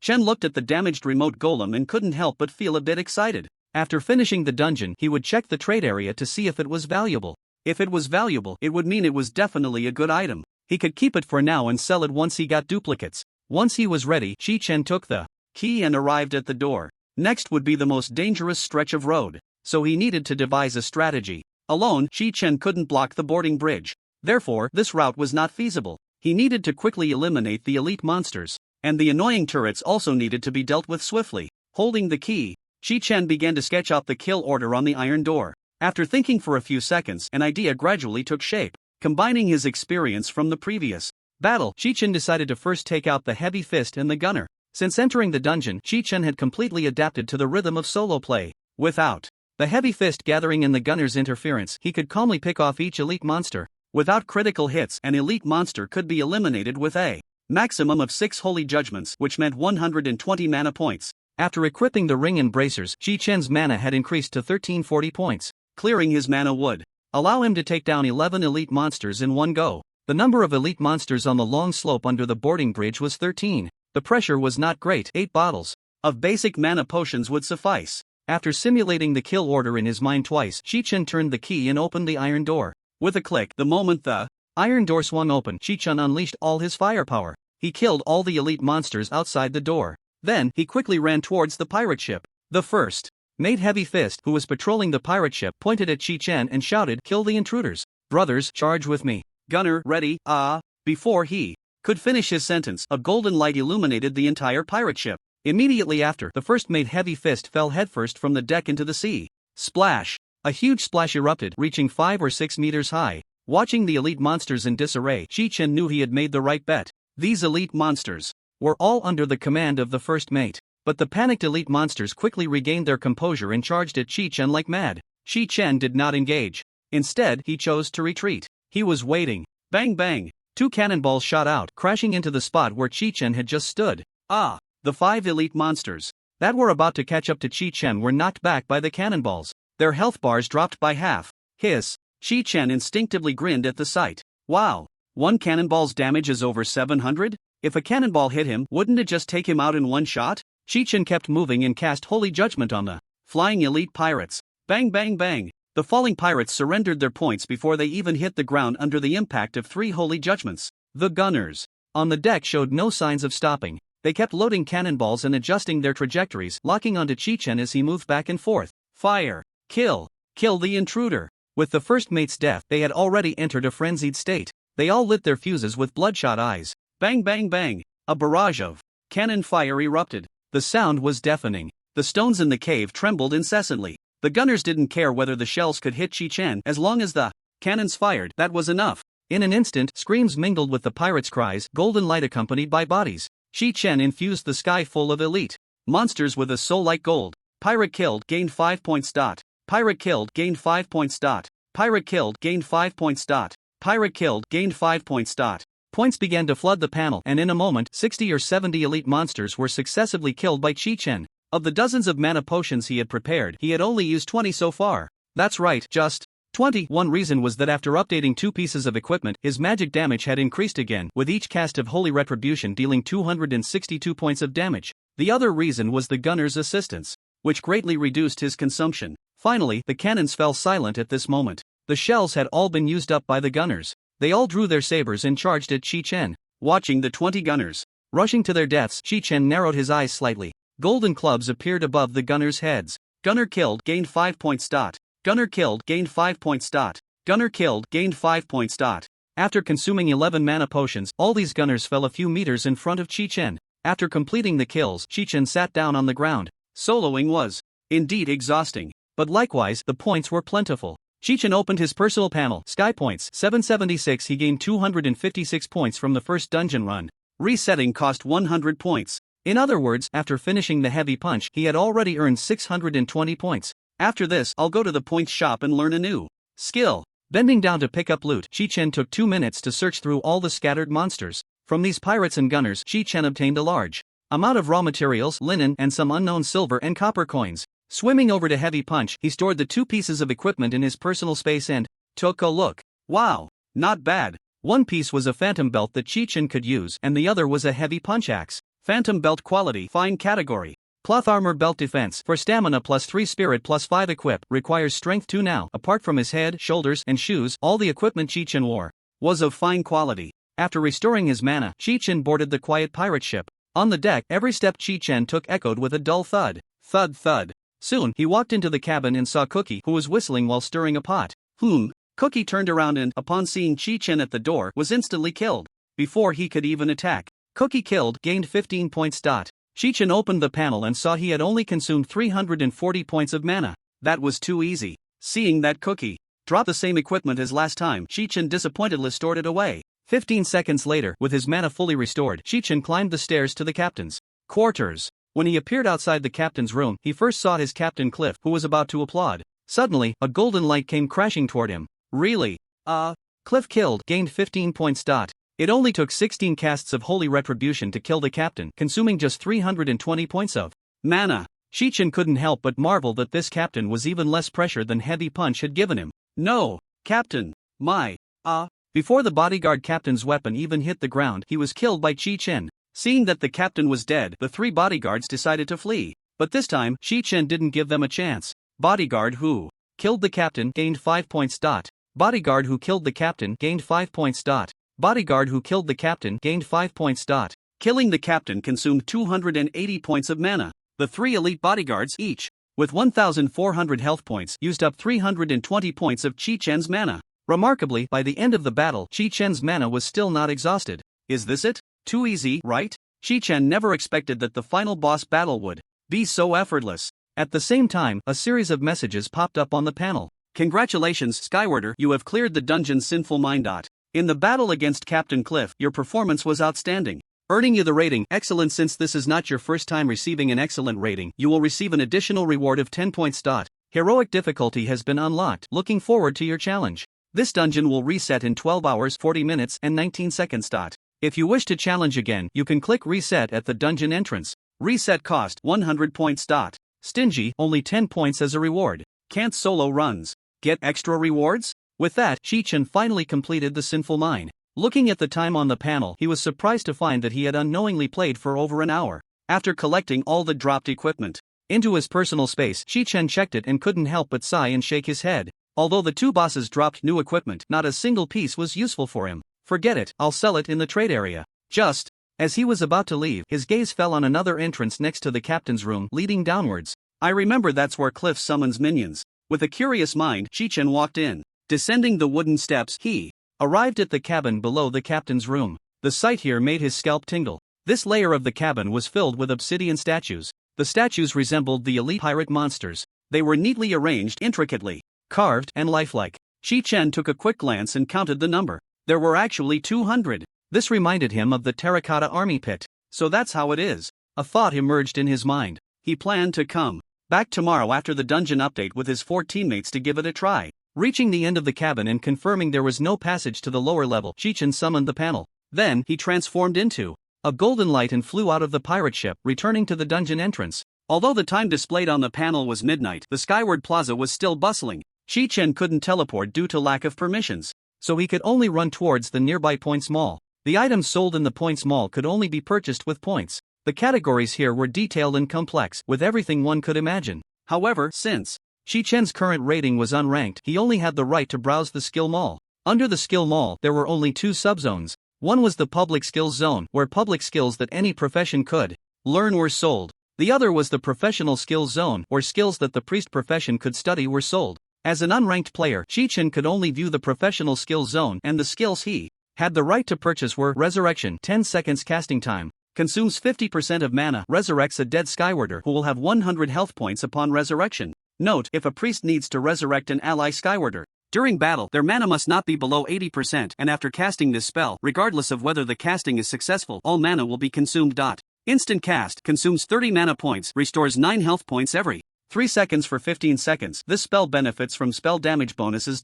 Healing spell, 3 seconds casting time, consumes 155 mana points to heal the target, restoring 342 health points. This spell benefits from spell damage bonuses. Light shield, 2 seconds casting time, 15 seconds cooldown, consumes 45 mana points, immediately applies a layer of light magic shield to an ally, absorbing 132 damage, lasting for 60 seconds. This spell benefits from spell damage bonuses. Falling Star, 5 seconds casting time, 10 seconds cooldown, consumes 400 mana points. Summons fragments of stars to attack all hostile targets within 30 meters of the priest. Each target in the area will take 100 light damage per second for the next 6 seconds. This spell benefits from spell damage bonuses. Mind's Eye, 3 seconds casting time, consumes 65 mana points to allow the priest to observe the world through the target's eyes, lasting for 60 seconds. Heart of Light, 6 seconds casting time, consumes 300 mana points to grant the designated target a barrier of light protection. While under the protection of the barrier, the protected target is immune to all negative emotions. The barrier lasts for 10 minutes. Purchasing skills only requires 100 points, but learning skills requires skill points. Therefore, with 846 points, Chi-Chen currently has enough to learn only one skill. Thus, he decided to learn Light Shield first. As for the healing spell and resurrection, with his current strength, he doesn't need them for now. Who would he resurrect while soloing? In a team, who would die in front of him? Besides, learning them isn't difficult, just to run through the Sin Mines. If Chi-Chen put in the effort to grind all night, he was confident he could learn all these skills tonight. After spending 100 points to purchase Light Shield, Chi-Chen opened his personal space. Would you like to spend 1 skill point to learn Light Shield? Yes. 1 skill point has been exchanged for you, deducting 500 points. Congratulations, Celestial. You have successfully mastered Light Shield. Please check the skill book for this skill. Current upgrade progress 1/10. Chi-Chen clicked on the skill book module on the main interface. He saw a new skill added to the skill bar. Light Shield, instant cast, consumes 45 mana points, immediately applies a layer of light magic shield to an ally, absorbing 132 damage, lasting for 60 seconds. This spell benefits from spell damage bonuses. Seeing the words instant cast, Chi-Chen raised his eyebrows slightly. The talent was indeed powerful. He then slightly curled his fingers. Whoosh! A layer of almost transparent, golden bubble-like light shield enveloped him. Opening the panel, Chi-Chen noticed that the health value had changed. Health 360 plus 384/360. Chi-Chen nodded in satisfaction. His choice was indeed correct. His current health might even exceed Mengyun's. Suddenly, a bold idea formed in his mind. He then flicked his fingers hard. Whoosh! Whoosh! Whoosh! Whoosh! In an instant, his mana was depleted. He saw 30 light shields instantly enveloping him. Chi-Chen was taken aback. He felt completely sealed within a hard golden shell, unable to see the outside world at all. The health value on the panel displayed an exaggerated number. Health 360 plus 11,904/360. The shields can stack. They can absorb 11,904 damage. Chi-Chen couldn't hold back and burst into laughter. Little did he know, other celestials in the points shop were already startled by the sudden appearance of a golden sun. Seeing the golden sun still moving, the surrounding skywarders instinctively dodged away, although they knew the square was a safe zone where no skills could harm them. What skill is this? My eyes. My eyes are going to be blinded. It must be a public skill, and a very expensive one at that. Damn, I don't have enough permissions, and the public skills I can check don't have any descriptions of skills with similar effects. I really want to know what this skill does. I think I've seen a similar skill before. Could it be Moment of Divine Judgment? No, it can't be Moment of Divine Judgment. That skill, while powerful, can't last this long without disappearing. Then what skill is it? This is my first time seeing it too. If you ask me, who should I ask? Just like that, after a brief 60 seconds, a high school student dressed in sportswear appeared before the onlooking skywarders. Chi-Chen noticed the group surrounding him and instantly guessed the reason. He awkwardly stuck out his tongue and jogged away from the points mall. A Dragon Country person? Look at his outfit. Could this kid be unranked? Nonsense. Have you ever seen an unranked skywarder able to unleash such a skill? Then how do you explain his outfit? He must be a high-level expert bored in spending points to change his appearance for fun. Makes sense. On the way to the trade zone, Chi-Chen shook his head in regret. I can't casually reveal skills in the future. If I get targeted by someone with ulterior motives, it would be bad. Chi-Chen decided that from now on, if he wanted to experiment with new skills, he would go to solo dungeons. He absolutely could not make such a mistake again. Upon entering the trade zone, it was divided into 3 differently colored areas: the orange purchase area, the blue consignment area, and the green negotiation area. The purchase area is where skywarders post orders for items they need and their purchase prices, allowing willing sellers to trade directly here. Once a transaction is completed, the skyward space charges the purchaser 10 points as a handling fee. The consignment area is where skywarders sell items they intend to sell at their desired prices. If there are interested skywarders, they can directly spend skyward coins to purchase. The skyward space deducts 10 points from the seller as a handling fee once the transaction is completed. As for the negotiation area, as the name suggests, the item owner is unsure of the item's true price. They can only choose to display the item here, allowing interested buyers to bid. If the price is reasonable, both parties can complete the transaction here. After the transaction is completed, the skyward space deducts 5 points from both the seller and the buyer. Chi-Chen's current supplies were all obtained from the Sin mine, so their value should not be high. Just as he stepped into the blue area, the interface automatically summoned. Scanning personal space. Please select the items you wish to sell. Starting to match item prices. Item matching successful. Generating price list. Chi-Chen was very satisfied with the efficiency and model of the skyward space. Not having to find a specific virtual character to initiate a trade was fantastic. Price list generated. Please adjust the selling prices yourself. Skywarders. Chi-Chen browsed through the price list and couldn't help but whistle. Linen 50 pieces, selling for 1 skyward coin. Wool 30 pieces, selling for 1 skyward coin. Copper or 10 pieces, selling for 1 skyward coin. Complete stone blocks 50 pieces, selling for 1 skyward coin. Fine copper. Regulator excellent 1 piece, selling for 2 skyward coins. Beginner life potion 10 pieces, selling for 1 skyward coin. Beginner mana potion 10 pieces, selling for 1 skyward coin. Poof. When Chi-Chen saw that the mastery regulator he had worked hard to create only sold for 2 sky coins, he couldn't hold back any longer. I thought it would be more expensive, but I didn't expect it to be so cheap. However, after seeing the price of the potions, Chi-Chen nodded in satisfaction. It seemed that old class didn't make any money off them. According to the price list in the consignment area, the amount of linen and wool old class took compared to the price of the potions even resulted in a loss. A simple thought could guess the reason. Most of the fabric old class took was likely for the production students. He continued to scroll through the list. When Chi-Chen saw the price of 10 pieces of fine equipment, his eyes clearly lit up. The fine weapons in his backpack were priced around 50 to 100 sky coins. The protective gear was slightly cheaper but still priced around 30 to 80 sky coins. This price is really good.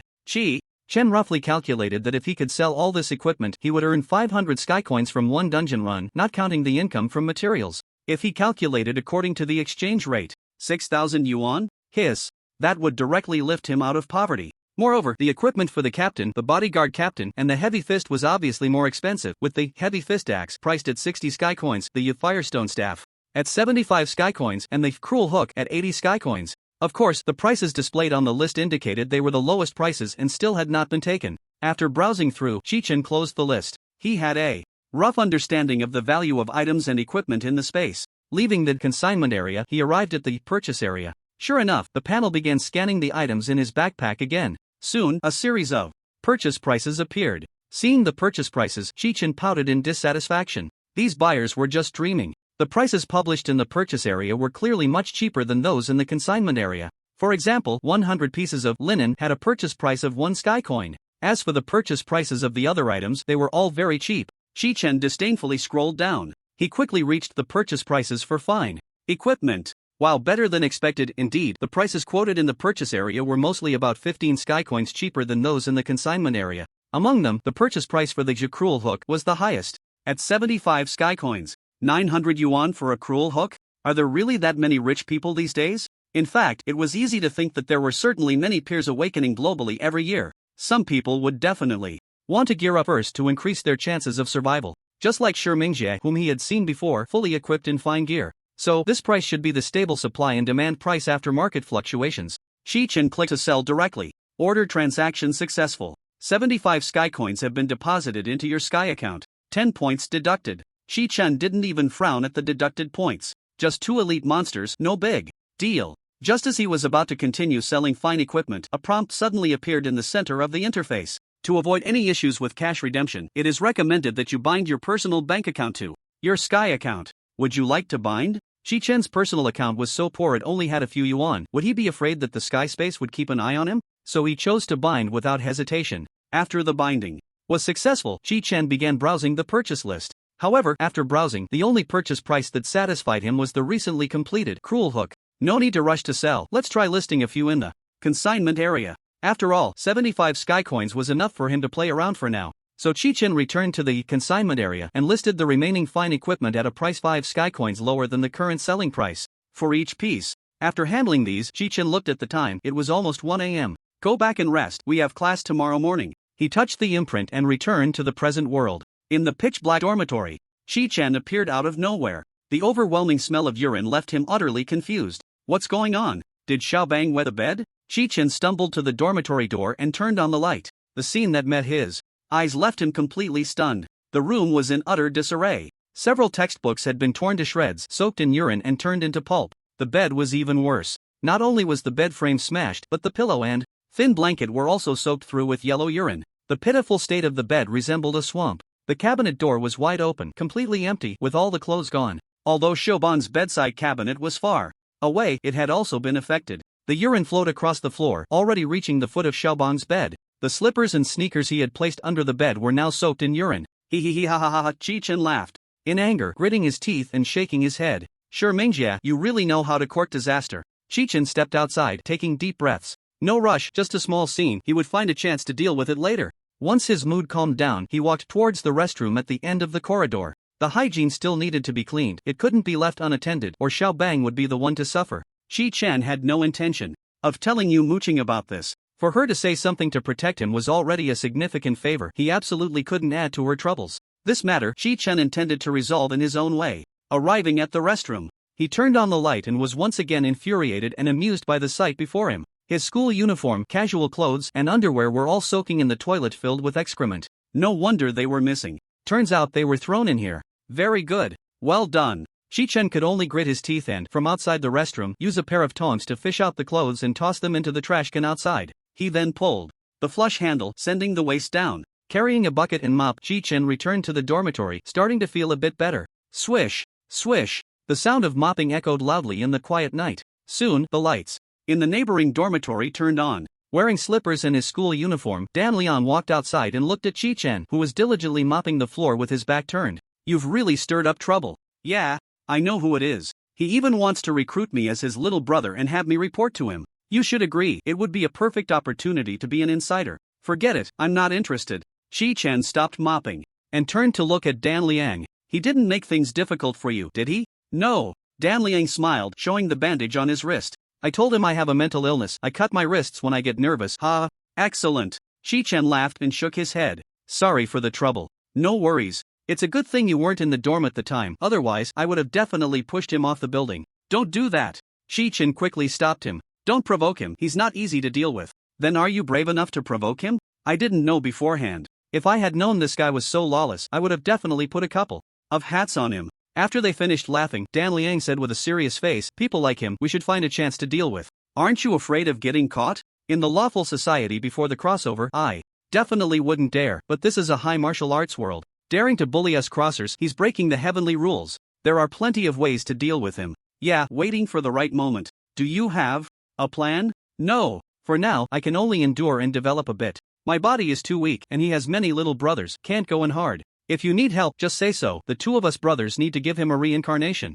Experience gift pack. Absolutely. After cleaning up, come sleep at my place. There's no one in the bed next to mine. No, I'm going to rest in the sky space. It's best if we don't talk during the day from now on to avoid Sure Mingjia venting his anger on you. Hurry up and finish cleaning this mess, then we can add each other as friends in the space. Shan Liang took a broom from the doorway, ready to help. No, you go back inside. It's dirty. Here, don't infect your wound. Chi-Chen immediately stopped Shan Liang. Shan Liang noticed that Chi-Chen was really pushing him, so he had no choice but to put the broom back. Then I'll wait for you to call me. Okay. After Shan Liang returned to the room, Chi-Chen continued to carefully mop the floor. After thoroughly cleaning the dormitory floor, Chi-Chen disassembled the bed and made 3 or 4 trips to throw everything into the garbage pile. Downstairs. During this time, Shan Liang still actively helped him move a couple of times. It was already 3 in the morning. After mopping the floor 7 or 8 more times, Chi-Chen sniffed a few times and still sensed a urine smell. Can you smell anything? Shan Liang walked into the room and sniffed. Yes. These guys' urine really stinks. Forget it, it can't be cleaned, let's just keep it ventilated. Shan Liang took the mop and bucket and headed to the bathroom. Chi-Chen stood with his hands on his hips in the dormitory, frowning in distress. Sigh. How should I explain this to Xiaobang? Whoosh. The two disappeared from their spot and arrived in the sky space. After adding each other as friends, Shan Liang asked, where are you planning to rest? In the dungeon. Good idea. Then I'll head back first. Shan Liang yawned. Thank you. Chi-Chen said apologetically. Shan Liang was injured and still had to bother him in the middle of the night, feeling really ashamed. Hey, no need to say that in the future. By the way, be careful at breakfast, they said they would block you at the cafeteria in the morning. After watching Shan Liang disappear, Chi-Chen's face completely turned cold. He summoned his panel and glanced at the time. 3 hours 45 minutes and 44 seconds, there were still 4 hours until class. Chi-Chen took a deep breath and ran towards the trading area. Upon arriving at the trading area, Chi-Chen took down all the high-quality equipment he had on consignment. Then he went to the purchasing area and sold all the equipment. His sky coins instantly increased to 532. From today on, Chi-Chen will disrupt the market price. Opening the panel and seeing the remaining 146 points, Chi-Chen returned to the outside of the Sin mine. Actually, he originally intended to farm other dungeons. With his current strength, he should be able to solo the first layer of the dungeon area. After all, the Sin mine is the most difficult. However, the textbooks he brought back to the dormitory had already been torn by Shi Mingjie. He couldn't even preview the content of other dungeons. Thus, he had no choice but to choose the Sin mine, which he was most familiar with. After spending 100 points to reset his progress, Chi-Chen stepped into the Sin mine. Once again. That night, Chi-Chen made the elite monsters in the Sin mine understand what true evil was. At 5:35 in the morning, Chi-Chen, with bloodshot eyes, arrived at the school cafeteria. Although the senior students had already left school, the first and second year summer training students still had to attend classes. Therefore, the cafeteria generally starts preparing meals from 5 o'clock. Inside the cafeteria, a few students who liked to jog in the morning were having their meals. They were surprised to see Chi-Chen dressed in a second-year uniform. Normally, second-year students who had completed their job change didn't need to wake up early, because they didn't have morning reading or physical training anymore. Yet, Chi-Chen was actually at the ordering area. "Master, give me 2 chicken legs, 3 fried dough sticks, a bowl of millet porridge, and a plate of pickled vegetables." "Oh, Xiao. Chi, did you get paid? Or are you just not getting by? Eating so much? Hee. I want to grow taller." Holding a full tray, Chi-Chen casually found a seat and started eating heartily. From the time he started eating to cleaning the table, it took less than 10 minutes.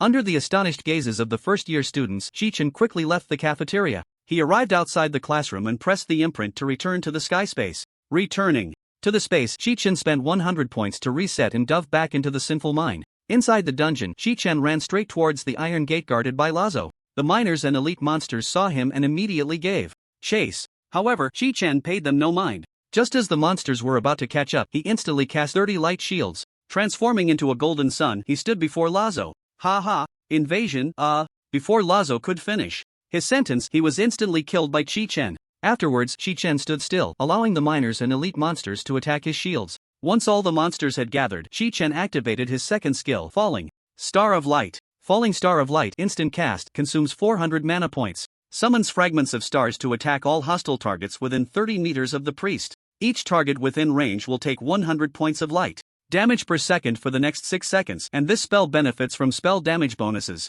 In the mine, surrounded by monsters, golden rays of light appeared above the golden sun. The number of star bodies increased, densely packed. Soon, the star bodies aimed at the monsters gathered below, preparing to attack the sun, and began to drop fragments. 1 second later, a torrential downpour of fragments fell from the star bodies. Crash. Golden shards rained down on dozens of monster heads, instantly dealing overlapping damage that was impossible to read. -142, -142, -142. Rows upon rows, densely packed. For seconds later, the monsters that had surrounded the blazing sun were now nothing but corpses scattered on the ground. The corpses faced the sun, as if in prayer.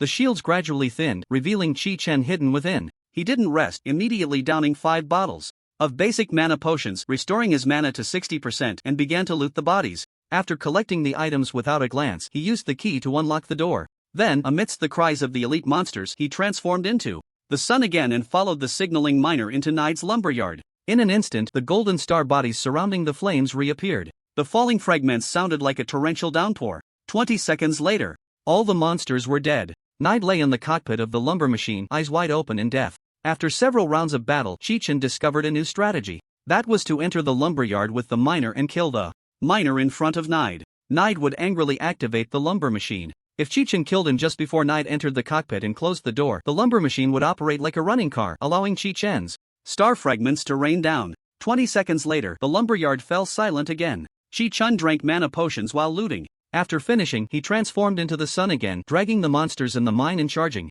into the smelting room. Since the parts dropped by the golems were not worth much, Chi-Chen didn't waste time. He directly killed Nige, rummaging for the key while letting the star fragments rain. 7 minutes 55 seconds. Good. After looting all the corpses in the smelting room, Chi-Chen, with full mana, opened the door to the cave. Under the protection of the shield, he first killed the heavy punch. Then he ran towards the boarding bridge. A moving sun, shrouded in a layer of nebula, sped forward. Any monster that got close to him was smashed to death by the torrential fragments before it could reach him. But the sun did not stop, it continued to run. Inside the cabin, The stirring cookie heard footsteps behind him and suddenly turned around. Ah! A Chi-Chen kept looting, turned and went downstairs. He arrived at the captain's room. Ha! No! 9 minutes 32 seconds. Not bad. Congratulations, Skywarder, for clearing the dungeon's sinful mine. In the battle with Captain Cliff, your performance was outstanding, earning you the evaluation of excellent. Since this is not your first time receiving an excellent evaluation, you will receive an additional reward of 10 points this time. The hero difficulty has been unlocked, and we look forward to your challenge. This dungeon will reset in 4 hours 31 minutes and 7 seconds. Chi-Chen wiped the sweat from his brow, dragging his weak knees as he picked up all the equipment and climbed back up the stairs. He collected the gear that had fallen from the cookies. Returning to the deck, Chi-Chen leaped down to where the heavy corpse was floating. Splash! After entering the water, he picked up the equipment and swam to the shore, starting to collect the fallen pirate corpses along the way. Chi-Chen had considered directly dragging the pirates and gunners into the cabin to kill them. However, these elite monsters broke shields too quickly. In just 4 or 5 seconds, they could shatter the shield to transparency. When Chi-Chen saw dozens of elite pirates outside the shield, he nearly died of fright on the spot. With his current strength, he couldn't manage to drag the monsters like a train. So, the most efficient way was to kill the captain and then run around, collecting items. Of course, Chi-Chen also thought about not picking up the small monsters and just collecting the leaders. This would save quite a bit of time. But after weighing the options, he decided to collect everything. He still hadn't escaped poverty, and 1 Tianqiong coin was a lot of money for Chi-Chen. He couldn't afford to waste it. Finally, after collecting the last elite monster, the exhausted Chi-Chen finally collapsed. He lay on the deck and fell into a deep sleep. 7:55 and 26 seconds a.m. Sitting at the podium. In the classroom, Yumuching felt somewhat restless. There were 2 empty seats in the classroom. One was Chi-Chen's and the other was Miao Shuebing's. Miao Shuebing's leave request had already been sent to her office, so if she didn't come, then so be it. But Chi-Chen had yet to show up, which made Yumuching's mind wander uncontrollably. Sitting in his seat, Shan Liang followed Yumuching's worried gaze and noticed she was staring at Chi-Chen's seat. Just as Shan Liang was pondering what reason to use to help Chi-Chen take a leave, Chi-Chen rushed into the classroom right on time. Hee, I almost overslept. Looking at his bloodshot eyes, Yumuching unusually refrained from scolding him, and her worried expression vanished. Hurry up and sit down, class is starting now. Stand up. Good morning, teacher. Good. Everyone, take a seat. Once the students were seated, Yumuching said, you are all combat-type support professions and cannot go home for summer vacation like the production-type students. Starting today, you all need to diligently grind dungeons in the Tianqiong space and quickly raise your strength to the 3rd tier so you have a chance to enter a first-class academy for further study. At that time, you can sleep as late as you want. Ha ha ha. Alright, now take out the dungeon compendium and the detailed map of the dungeon terrain. We will start discussing Nightmare Cave. I believe after experiencing Sinful Mine yesterday, you all have a first-hand understanding of the dangers in Tianqiong space, right? So, Chi-Chen, where's your book? I came in a hurry and forgot it in the dormitory. Chi-Chen scratched his head and said with an awkward smile. Then Yumuching began to select a suitable student. Watch with me. Shan Liang raised his hand, wrapped in bandages, and called out enthusiastically. Then you two can combine your desks to watch. Chi-Chen, move your desk over. Okay. When the class bell rang, Chi-Chen forced himself to stay awake and not fall asleep. Beside him, Shan Liang was taking notes vigorously, recalling the energy he had put into studying last night, and he noted the key points of Nightmare Cave very carefully. Damn, I haven't listened to a class this seriously in a long time. I really miss it. Shan Liang stretched lazily. But at that moment, 5 students from other classes quietly approached the classroom, standing at the corner of the hallway. I'm going to take a leak? Shan Liang noticed Chi-Chen was dozing off and whispered. With a dazed look, Chi-Chen also got up. I'm going too. I need to wash my face. If you hadn't gotten an excellent rating yesterday, my wife would have definitely given you a hard time today. Are you interested in the old class? Of course. If it were in the past, I would have definitely won her over, Shan Liang said proudly. But as soon as the two entered the restroom, a few unfamiliar students from another class followed them in, hands in their pockets. At that moment, Shan Liang was using the toilet while Chi-Chen stood at the sink outside, splashing cold water on his face to wake himself up. When he felt the light around him dim, Chi-Chen's heart immediately became alert. He turned around and saw a few unfamiliar students surrounding him. Are you guys Shimming Jie's little brothers? Smart guy, come on, let's chat in the restroom. A student with a middle part stepped forward, raising his hand to put it around Chi-Chen's shoulder. But Chi-Chen was quick, pushing his hand away with force. If you want to eat something, go in by yourselves. Don't dirty my school uniform, it's the only one I have left. Remembering what happened last night, Chi-Chen was filled with anger. Oh, you've got some guts, huh? Damn it, looking for trouble. Just as the middle part student grabbed Chi-Chen's collar, a loud cough came from the men's restroom door. Cough cough. The group turned to see Shan Liang grinning foolishly. What the hell are you coughing for? My mom? She passed away. A long time ago. Are you stupid? Hurry up and get lost. I was just thinking, you little brats, why do you have so much to say? Shan Liang shook his head in disdain. The few students from the other class were taken aback. Let me give you a piece of advice. When you want to fight, you better not hesitate. As soon as Shan Liang finished speaking, he swung the mop handle he had hidden behind him. With a whoosh, the mop handle struck the nearest student on the head. Ah! The student was stunned by the sudden blow and began to scream in pain. Seizing the moment while the middle part student was dazed, Chi-Chen raised his knee sharply. Oh, this time he landed a critical hit. Here, take this and finish them off. Receiving the mop handle from Shan Liang, Chi-Chen swung it at the middle part student's face. Crack! The student collapsed on the spot. Inside the men's restroom, the sound of anguished screams echoed. Soon, Yumuching, after hearing reports from her female classmates, trembled as she rushed to the men's restroom. But the scene at the sink made her eyelids twitch uncontrollably. Chi-Chen was wielding the mop handle, cornering two students against the wall and hitting them hard, just like playing whack-a-mole. Whoever moved, he hit. He struck them 3 times in a row. Meanwhile, Shan Liang was excitedly smashing a water bucket over the other 2 students, completely unaware that the bucket had cracked. One student lay motionless on the ground. Shan Liang occasionally glanced at Chi-Chen, worried that the 2 students might retaliate together. But clearly, he was overthinking it. At that moment, the 4 students had already been completely dazed by the 2 of them. Who starts off with such a brutal attack, using weapons to hit hard? Is there no fighting etiquette? Wasn't it agreed to wait until they were inside the restroom to start? Chi-Chen, Shan Liang, what are you doing? Stop it now. Yumuching shouted sternly. Damn, the old class is here. Chi-Chen, stop. Shan Liang threw the bucket into the restroom and started pulling Chi-Chen. Chi-Chen also calmed down at that moment, hurriedly tossing aside the mop handle, looking aggrieved as he said, Old class, they started it first. Looking at the 4 students in the corner, bruised and battered, and one lying unconscious on the ground, Yumuching's mouth twitched. 5 against 2 and still getting beaten like this, do they even know how to fight? All of you come with me to the office. What class are you from? You. Come too. No, first go to the infirmary. In the second class, Class 8 turned into a self-study session. 13 students chatted quietly in the classroom. Chi-Chen was really fierce just now. He really dares to take action. What if he accidentally kills someone? I can't believe he's so thin but has such strength. You didn't see, his eyes were bloodshot just now, it looked terrifying. And that Shan Liang, he was in the same class as me before, he's not like this usually, he's quite timid and doesn't like to talk. I didn't expect him to have such a violent temper, acting so tough. He's the one who cut his wrist after awakening yesterday, right? Yeah, that's him. Looks like he's a very impulsive person. Is this what they call being harsh on oneself but even harsher on others? How can cutting a wrist change a person? I don't know. But what I saw just now was really thrilling. You went to the boys' bathroom to watch the fight? In the infirmary, the boy with the middle part was awakened by the female school nurse, Hua Yusher, and immediately burst into tears. He had a swollen head from being beaten by Chi-Chen, and his younger brother was in excruciating pain. The other 4 students had injuries as well, but after the school nurse's treatment, they were almost back to their best condition.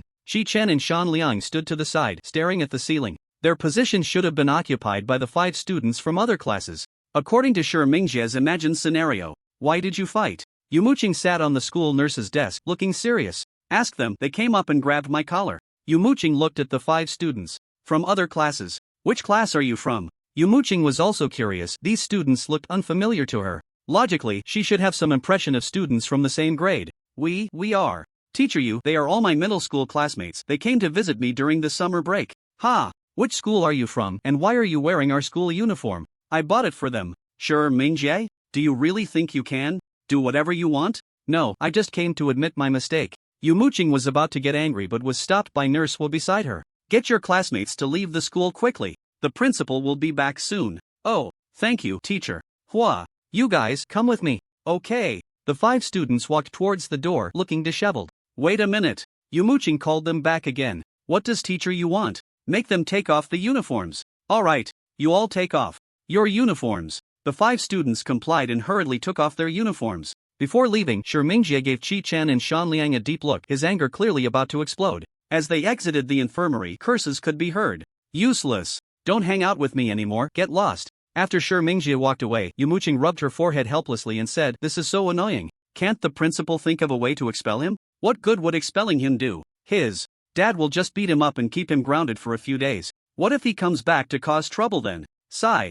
Chi-Chen, you really are something. Didn't you say to press the alarm when something happens? And you, Shan Liang, I really didn't see that you're quite good at fighting. Hee. I learned it from watching TV. Shan Liang scratched his head and grinned foolishly. I really suspect that cutting your wrist opened your mind. Huo Yushi looked at Shan Liang and smirked. Teacher, don't say that, you really shouldn't. Stop being cheeky, I don't want to see you in the infirmary again tomorrow. Huo Yushi couldn't help but want to laugh when she remembered Shan Liang's funny antics yesterday. Oh, then my dear class, I'll go back to self-study with Chi-Chen first. What did you just say? Yu Muqing's expression changed immediately. Old class. I get nervous and my mouth slips, I might even self-harm. Shan Liang pulled Chi-Chen out of the infirmary. Hurry up, and your wound has healed already. No. This is a symbol of love. Get lost. Alright. After watching Chi-Chen and Shan Liang leave, Yu Muqing felt very confused. Are they really like that? I don't know much about Dan Liang, but Chi-Chen has always been very honest. Although his grades are poor, and his physique is weak, he usually just works part-time, but he is quite obedient. Why does he seem like a different person after the job change? It's puberty plus the job change to a combat class, he's a bit carried away. You don't know, Dan Liang woke up yesterday and the first thing he asked was if this was a theme hotel. Ha? Really, the way he looked at me changed. Like a wolf. How could this happen? So disgusting. The two female teachers shivered involuntarily at the thought of the changes in the two students. In the corridor, Chi-Chen shook his head slightly. You're in trouble, he's going to deal with you too. What are you afraid of? I can just go sleep on the ground in the sky. Hey, how did you sleep last night? Did you not sleep? Well, it was okay, there were no monsters in the progress dungeon, so I could sleep freely, just the floor was a bit cold. That's good, as long as you can sleep. Hurry back to the classroom, I want to study hard. I'm telling you, if I had the same enthusiasm for studying before I crossed over, I could easily get into Tsinghua or Peking University. Let me see your notes. Later, I'm planning to grind there today too. Don't worry, I'll definitely grind there this afternoon, I won't back out halfway. Today, do you need equipment or potions? I have a few extras. No, I want to rely on my own 2 feet to step up to the top. Good, you've got spirit. As they chatted, they walked into the classroom. The originally noisy classroom fell silent the moment Chi-Chen and Dan Liang returned. Curious eyes scrutinized the two, making them feel uncomfortable. After sitting back down, Yu Muqing also walked into the classroom. There are 10 minutes left in this class, so we won't cover new material. Let's review the key points from the last class. I'll ask you a question. How many attack skills does Priest Andra have? Time quickly passed. To noon, and the younger brothers of Shi Mingjie, who originally said they would block Chi-Chen in the cafeteria, did not show up. Only then did Chi-Chen feel at ease to have a meal. After eating, Chi-Chen and Dan Liang returned to the dormitory together. After sniffing the room and finding the foul smell still lingering, Chi-Chen scratched his head in frustration. Meanwhile, Dan Liang had already packed up his bedding and clothes. What are you doing? What am I doing? I don't want my clothes to get mixed with filth. I'm taking them to my wife first. Your wife? Yeah, I'm dropping them off at Teacher Hu's place. Are you serious? Big brother? Hee, isn't it nice to just talk about it? You don't know, Teacher Hu's pair of peaches, really amazing. Enough said, I'm off now, you keep up the good work. By the way, I think there's no need to clean up, the urine smell is hard to get rid of, just consider it a gift for the next batch of juniors. Dragging his bags, Dan Liang hummed a little tune as he turned into the stairs. Chi-Chen shook his head with a smile, went to the dormitory bathroom to get a mop and bucket and started cleaning again. After finishing the cleaning, it was already 12:30. He went outside the classroom, pressed the imprint on the back of his hand again, and returned to the sky dome space. There was still more than an hour until the 2 o'clock gathering. Chi-Chen stopped wasting time and directly entered the sinful mine. Since the dungeon resets uniformly at noon every day, this time, Chi-Chen did not spend any points. 10 minutes later, he reappeared outside the dungeon, spent 100 points to reset, and entered. Again. Another 12 minutes passed. Another 13 minutes. Another 10 minutes. Just like that, Chi-Chen went in and out, and by 1:35 p.m., he had already cleared it 6 times in a row, including the times he cleaned the dormitory in the early morning, and returned to the space to solo the mine. He had cleared it 11 times. Just as he was about to grind for the 7th time, he heard a classmate's voice behind him. Chi-Chen? You came so early? Ah, hello. This classmate is from another class, and Chi-Chen doesn't know their name. But everyone in the class knows Chi-Chen's name. You're really impressive to get an excellent evaluation. I hope I can get one today too. That's not easy. You need to have your team's defensive class students set up a good bodyguard captain along with 3 elite monsters. The others just need to focus all their firepower on the captain. The pressure to heal is quite high. We plan to give it a try today. Is there anything else you can share? Well, it's best not to use too many potions in the early stages. It's better to save them for the final boss fight. This classmate was taking notes seriously. Chi-Chen felt that this classmate was more attentive to his sharing than when listening to Yu Muqing's class points. I'm going to take a look around. Chi-Chen made an excuse to leave. Okay, see you in a bit. After deducting the purchase of Fallen Star and the 1 skill point needed to master it plus the points for resetting the mine 10 times the reset.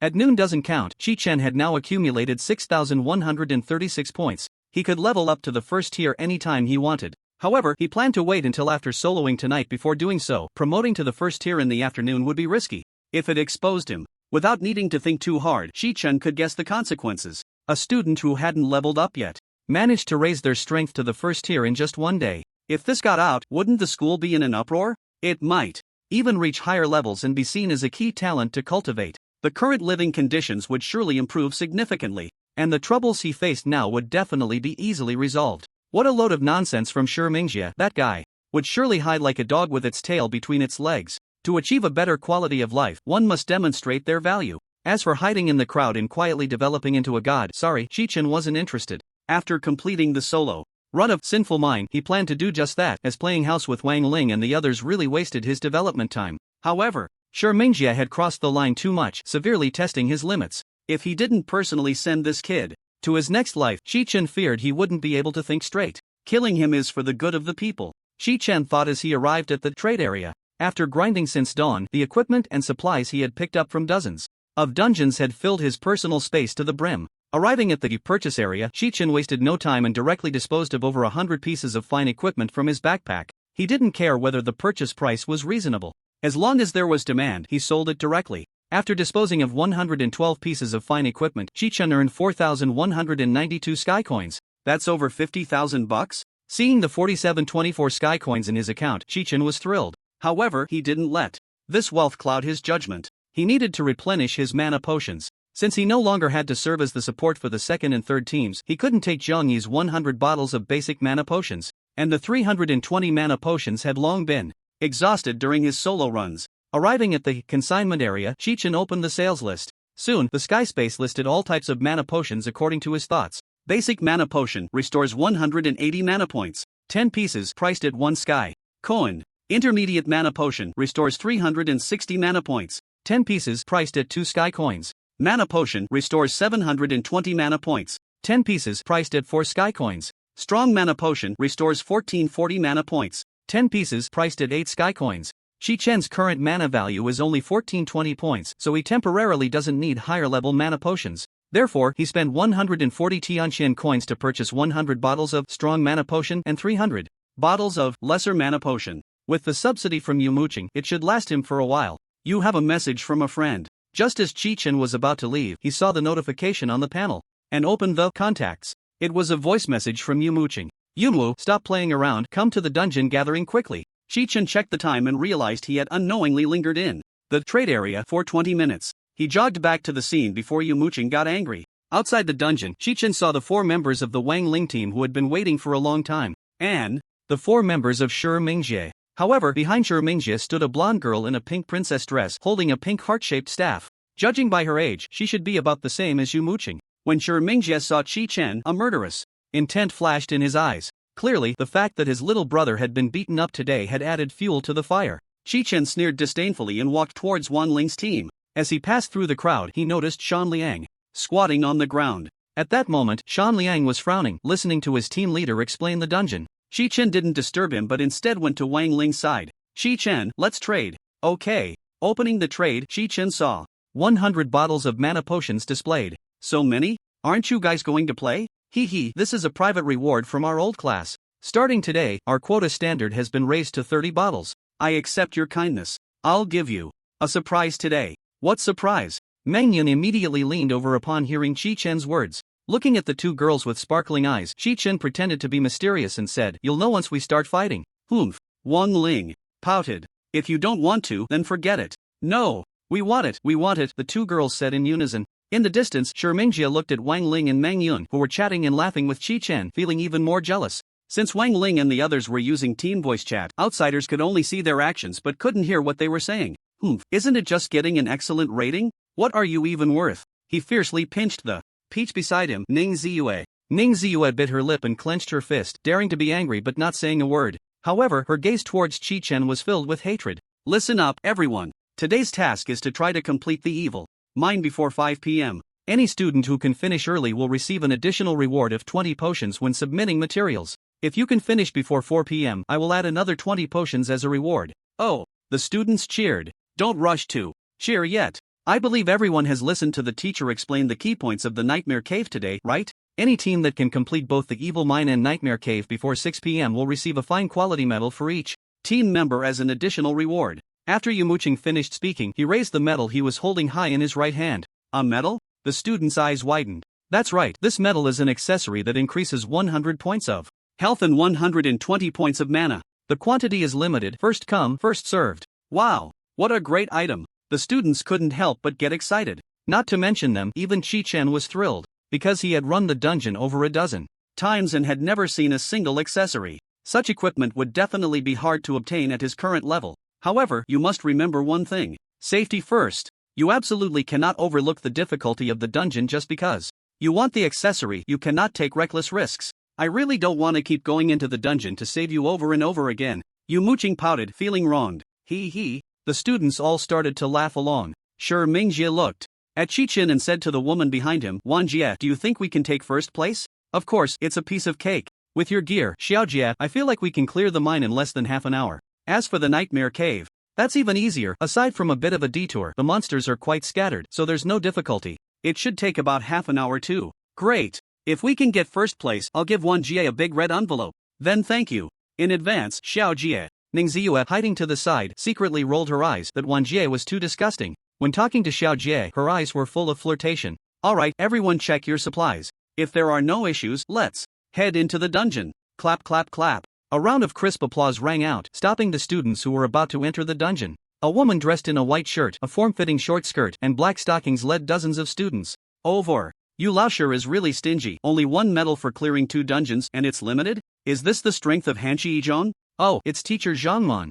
Yumuching rolled her eyes and said, what are you doing here? It seems like the dungeon your school selected isn't the evil mine, right? Of course not. I'm here to have a friendly match with Yu Laoshi. Upon hearing teacher Zhang mention a friendly match, Yumuching's expression darkened even more. The moment she heard the words friendly match, her face turned sour. She recalled some unpleasant memories. But Chi-Chen's gaze first shifted away from Zhang Man's impressive figure and landed on the students behind her. He recognized many of the weapons and armor the students were equipped with. Squinting, he thought, isn't that the gear I sold? Goodness, could it be that all those purchase requests in the purchase zone were posted by these students? Of course, this was just Chi-Chen's personal speculation. Because the sky space was so vast, his little supply didn't count for much. There was also a possibility that this batch of students brought by Zhangman, like Chi-Chen and the others, frequently farmed the evil mine. Chi-Chen. Wenling quietly tugged at Chi-Chen's sleeve.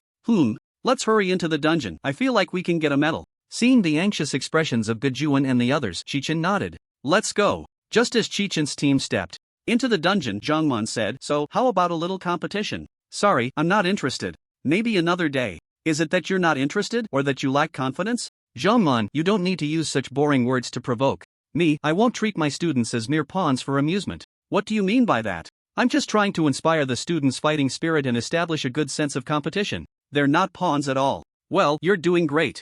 Go find another school to compete with. If you want to hold a friendly match, you can contact our principal. If he agrees, I wouldn't mind participating.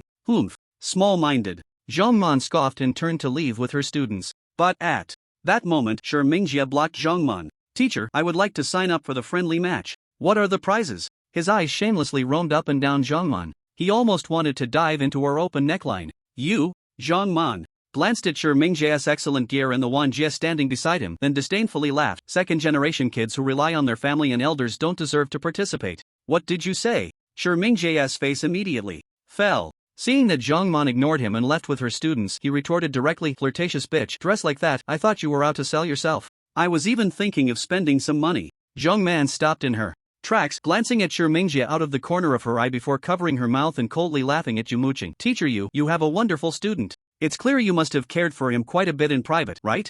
Yumuching's face turned pale with humiliation, rendered speechless by Zhongman's jab. Watching Zhongman walk away slowly, Yumuching took a deep breath and held it in. TCH. A woman who can't take a joke. Shi Mingjie spat at the departing Zhongman before leading his team into the sinful mine. Teacher, you get my medal ready. I'm going for it. After saying this, he lewdly glanced at Yumuching's thighs before heading towards the mine dungeon. Shi Mingjie. Yumuching called out coldly. Baby, what's wrong? It's nothing, you can go in. She chose to endure once more. Alright, baby. Wang Jia, who was at the back of the team, covered her mouth and chuckled, her gaze towards Yumuching filled with disdain. Inside the dungeon, Chi-Chen followed at the back of the team, occasionally raising his hand to heal Meng Yun. He didn't want to expose his newly learned skills, nor did he want the four to become overly reliant on him. Chi-Chen had already begun to consider leaving the team to solo, planning to find a suitable moment to tell Yumuching. He believed that the four of them had developed a good synergy, and with the right equipment, even if they switched to a different support, they could efficiently clear the dungeon. In fact, the most challenging part was the initial phase. As long as they could get through it, playing it safe, not taking risks, and steadily improving their skills and equipment, they could carve out a decent life step by step. Lazo easily defeated the boss, and with Chi-Chen's agreement, Wang Ling and the others once again defeated the hard mode nade. This time, Meng Yun received a fine piece of plate armor, the logging machine shell. Although she couldn't wear it yet, due to a slight lack of strength, it wasn't a problem. As long as they finished this mine, even if the subsequent bosses dropped no strength gear, Meng Yun could exchange 500 points for 1 point of strength to equip it. Since the parts dropped by the next golem were not valuable, Chi-Chen didn't let Wang Ling fight the mech. The four of them were clever, avoiding the iron sand early on and killing the neg that was dismantling the wooden box. Chi-Chen chose to forego the ring dropped by neg since he already had a full set, which was ultimately obtained by Wang Ling. Gejun humorously chose to give up before Chi-Chen said he didn't need the ring, which left him regretting for several minutes. As the saying goes, practice makes perfect. The four were clearly more composed when facing the heavy fist for the second time. Meng Yun pulled the heavy fist to the shore while Wang Ling and the others prioritized killing the elite monsters. After eliminating all the artillerymen, they finally turned their attention to the heavy fist. However, to save time, Chi-Chen chose to take down the heavy fist in one hit after the four were knocked back. The four slowly swam back to the shore in shock. This time, the heavy fist dropped a fine-quality chainmail glove. After Meng Yun put it on, her strength finally met the requirement to wear the plate chest piece. Next, Cookie was easily defeated, and the five of them arrived once again outside the captain's cabin. Chi-Chen, what's the surprise you mentioned? The dungeon is almost over, Wang Ling asked, her tone filled with anticipation. The surprise is the captain. The captain? The four were puzzled. Yeah, but this is just my guess, it hasn't been verified yet. Seeing the four grow increasingly confused, Chi-Chen began to smile as he assigned tasks. Meng Yun, you'll hold the captain, hit him slowly, and stop after a few hits. Oh, okay. Shui Ruiji, you're responsible for pulling the bodyguard captain and his 3 elite lackeys. Can you do that? Ha? I pull monsters? Can you do it or not? I feel a bit of pressure. Hee. After all, I don't have a shield, and my equipment isn't that great. Sigh, fine. Chi-Chen had no words for his disappointing adopted son. Meng Yun, can you hold the captain and the bodyguard captain? Should be fine. She confidently tapped her chest plate while wearing gauntlets. Shui Ruiji, with 3 elite bodyguards, you should be okay, right? I'll follow the adoptive father's orders. Shui Ruiji grinned. Alright, you hold the captain and the head of the bodyguards, and we'll prioritize taking out 3 of the small bodyguards. Be quick. I'll try not to intervene. And see how efficient you all are. Get ready, I'll count down from 3 and then we start. 3, 2, 1, go. Whoosh! Meng Yun was the first to charge out, first delivering a shield bash to the head of the bodyguards. Before launching herself at the captain, she easily restrained the 2 leaders. The head of the bodyguards, wielding a harpoon, swung at Meng Yun. Duong. -35. Meng Yun felt nothing. Chi-Chen, seeing Meng Yun hardly lose any health, turned to Shui Ruiji. He saw Shui Ruiji spin in place with a heavy hammer, instantly dealing high damage to the 3 elite bodyguards. The 3 bodyguards, ignoring Wang Ling and Gejun, began to fight to the death with Shui Ruiji. Brothers, the captain is under attack. Hurry and help him. The head of the bodyguards shouted loudly when his sweep failed. Upon hearing the captain's command, the 3 elite bodyguards decisively abandoned Shui Ruiji and ran towards Meng Yun. However, their health was already low, and before they could reach Meng Yun, they were killed by Gejun and the others. Captain, I'll protect you. The head of the bodyguards shouted, moving rapidly within the cabin with his harpoon. He moved like a white ball, speeding across a pool table, darting back and forth in the confined space. Bang! At that moment, the captain also lost patience. After knocking Meng Yun back 2 steps with a punch, he pointed at Chi-Chen and said, You have successfully angered me. Come forth, my warriors. Dong dong dong. Footsteps echoed from the corridor next to the captain's room. Meng Yun, hold the head of the bodyguards. You all hurry and kill him. Okay. With Chi-Chen's healing, Meng Yun fully recovered. Again. She first struck the captain with a sword before charging at the rapidly moving head of the bodyguards. Just then, 2 elite pirates emanating black mist walked out from the corridor. Shui Ruiji, hold those 2 pirates. Ha! Alright. Shui Ruiji had just swung a hammer when he looked in the direction Chi-Chen pointed. Hiss, what is that? The elite pirates, shrouded in black mist, made his eyelids tighten. Hurry up. Okay, adoptive father. Shui Ruiji raised his hammer and charged out, sweeping at the 2 pirates. In less than 30 seconds, the head of the bodyguards was successfully killed by Wang Ling, Meng Yun, and Gujun. Meng Yun, Gujun, you two go help Shuiruiji. Sure. The two immediately joined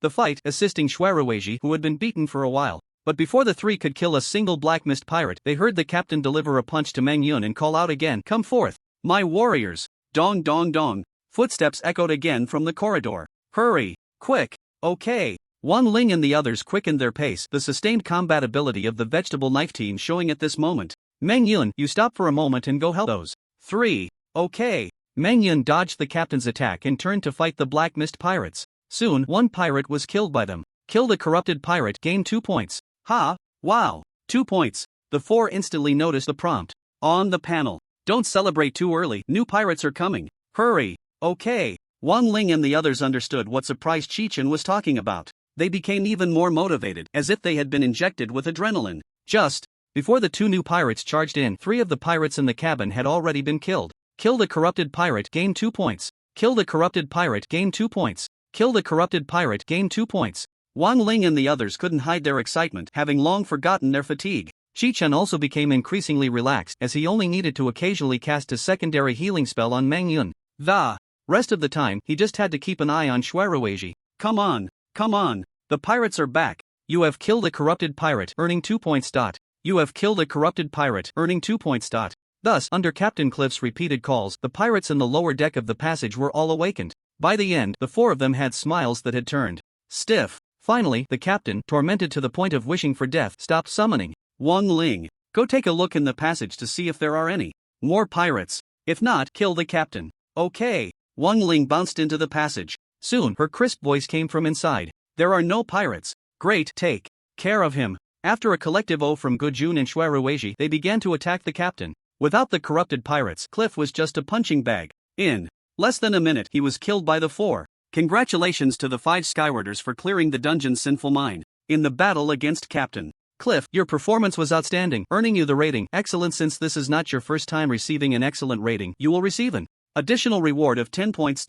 Ha, only 10 points? TCH. After seeing the notification, everyone slumped to the ground. How's that for a surprise? It's awesome. Shuiruiji lay flat on the ground, gasping for breath. Similarly exhausted, the hero Meng Yun struggled to raise her hand and open her personal panel. Then, a piercing scream echoed from within the pirate ship, resonating throughout the cave. What's your score? 546 points. Points. 546. At this moment, Meng Yun was hugging her fists, her little feet kicking wildly. Ha! Shuiruiji instantly sat up straight and opened his panel. Upon seeing the skyward points, he also shouted in excitement. Ah, my adoptive father. You're so smart. Wang Ling and Gujun, upon seeing this, didn't scream but rolled around in excitement. Chi-Chen let out a sigh of relief, looking at the 4 with a kind smile. Logically, the 5-man team that cleared Sinful Mine should have each received 146 points after getting an excellent rating. However, due to Chi-Chen's discovery, they had managed to earn an extra 400 points. Adding yesterday's 256 points, I now have 802 points.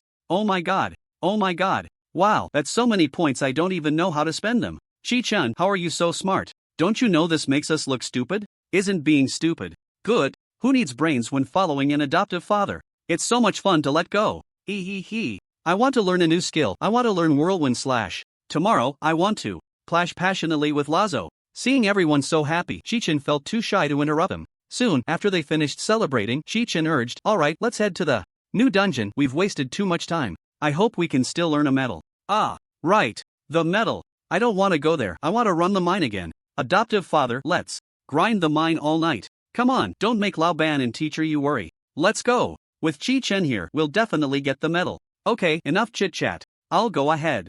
Chi-Chen transformed into a beam of golden light and flew towards the dungeon entrance. Whoosh, whoosh, whoosh. When Chi-Chen and the others reappeared in front of the dungeon, the first thing they heard was still Jiang Yi's loud voice. You bunch of idiots, it's already the next day and you still can't get through? Do you have to be this stupid? Hearing Jiang Yi's reprimand, Wang Ling and the others finally couldn't hold back and broke into bright smiles. The gap between classmates had unknowingly widened once again. At that moment, a voice came from behind the 5 of them. Oh, you finished already? That was quick. Yes, teacher you, we finished and we got an excellent rating, Wang Ling said in a delicate tone. Seeing the group of disheveled classmates following Yu mooching, her voice grew louder. And also, we. Ahem. Upon hearing Chi-Chen's cough, Wang Ling wisely shut her mouth. And what? Yumuching keenly noticed Chi-Chen's cough and pressed for an answer. And we suddenly realized, Teacher your skin is so nice. It's even smoother than ours.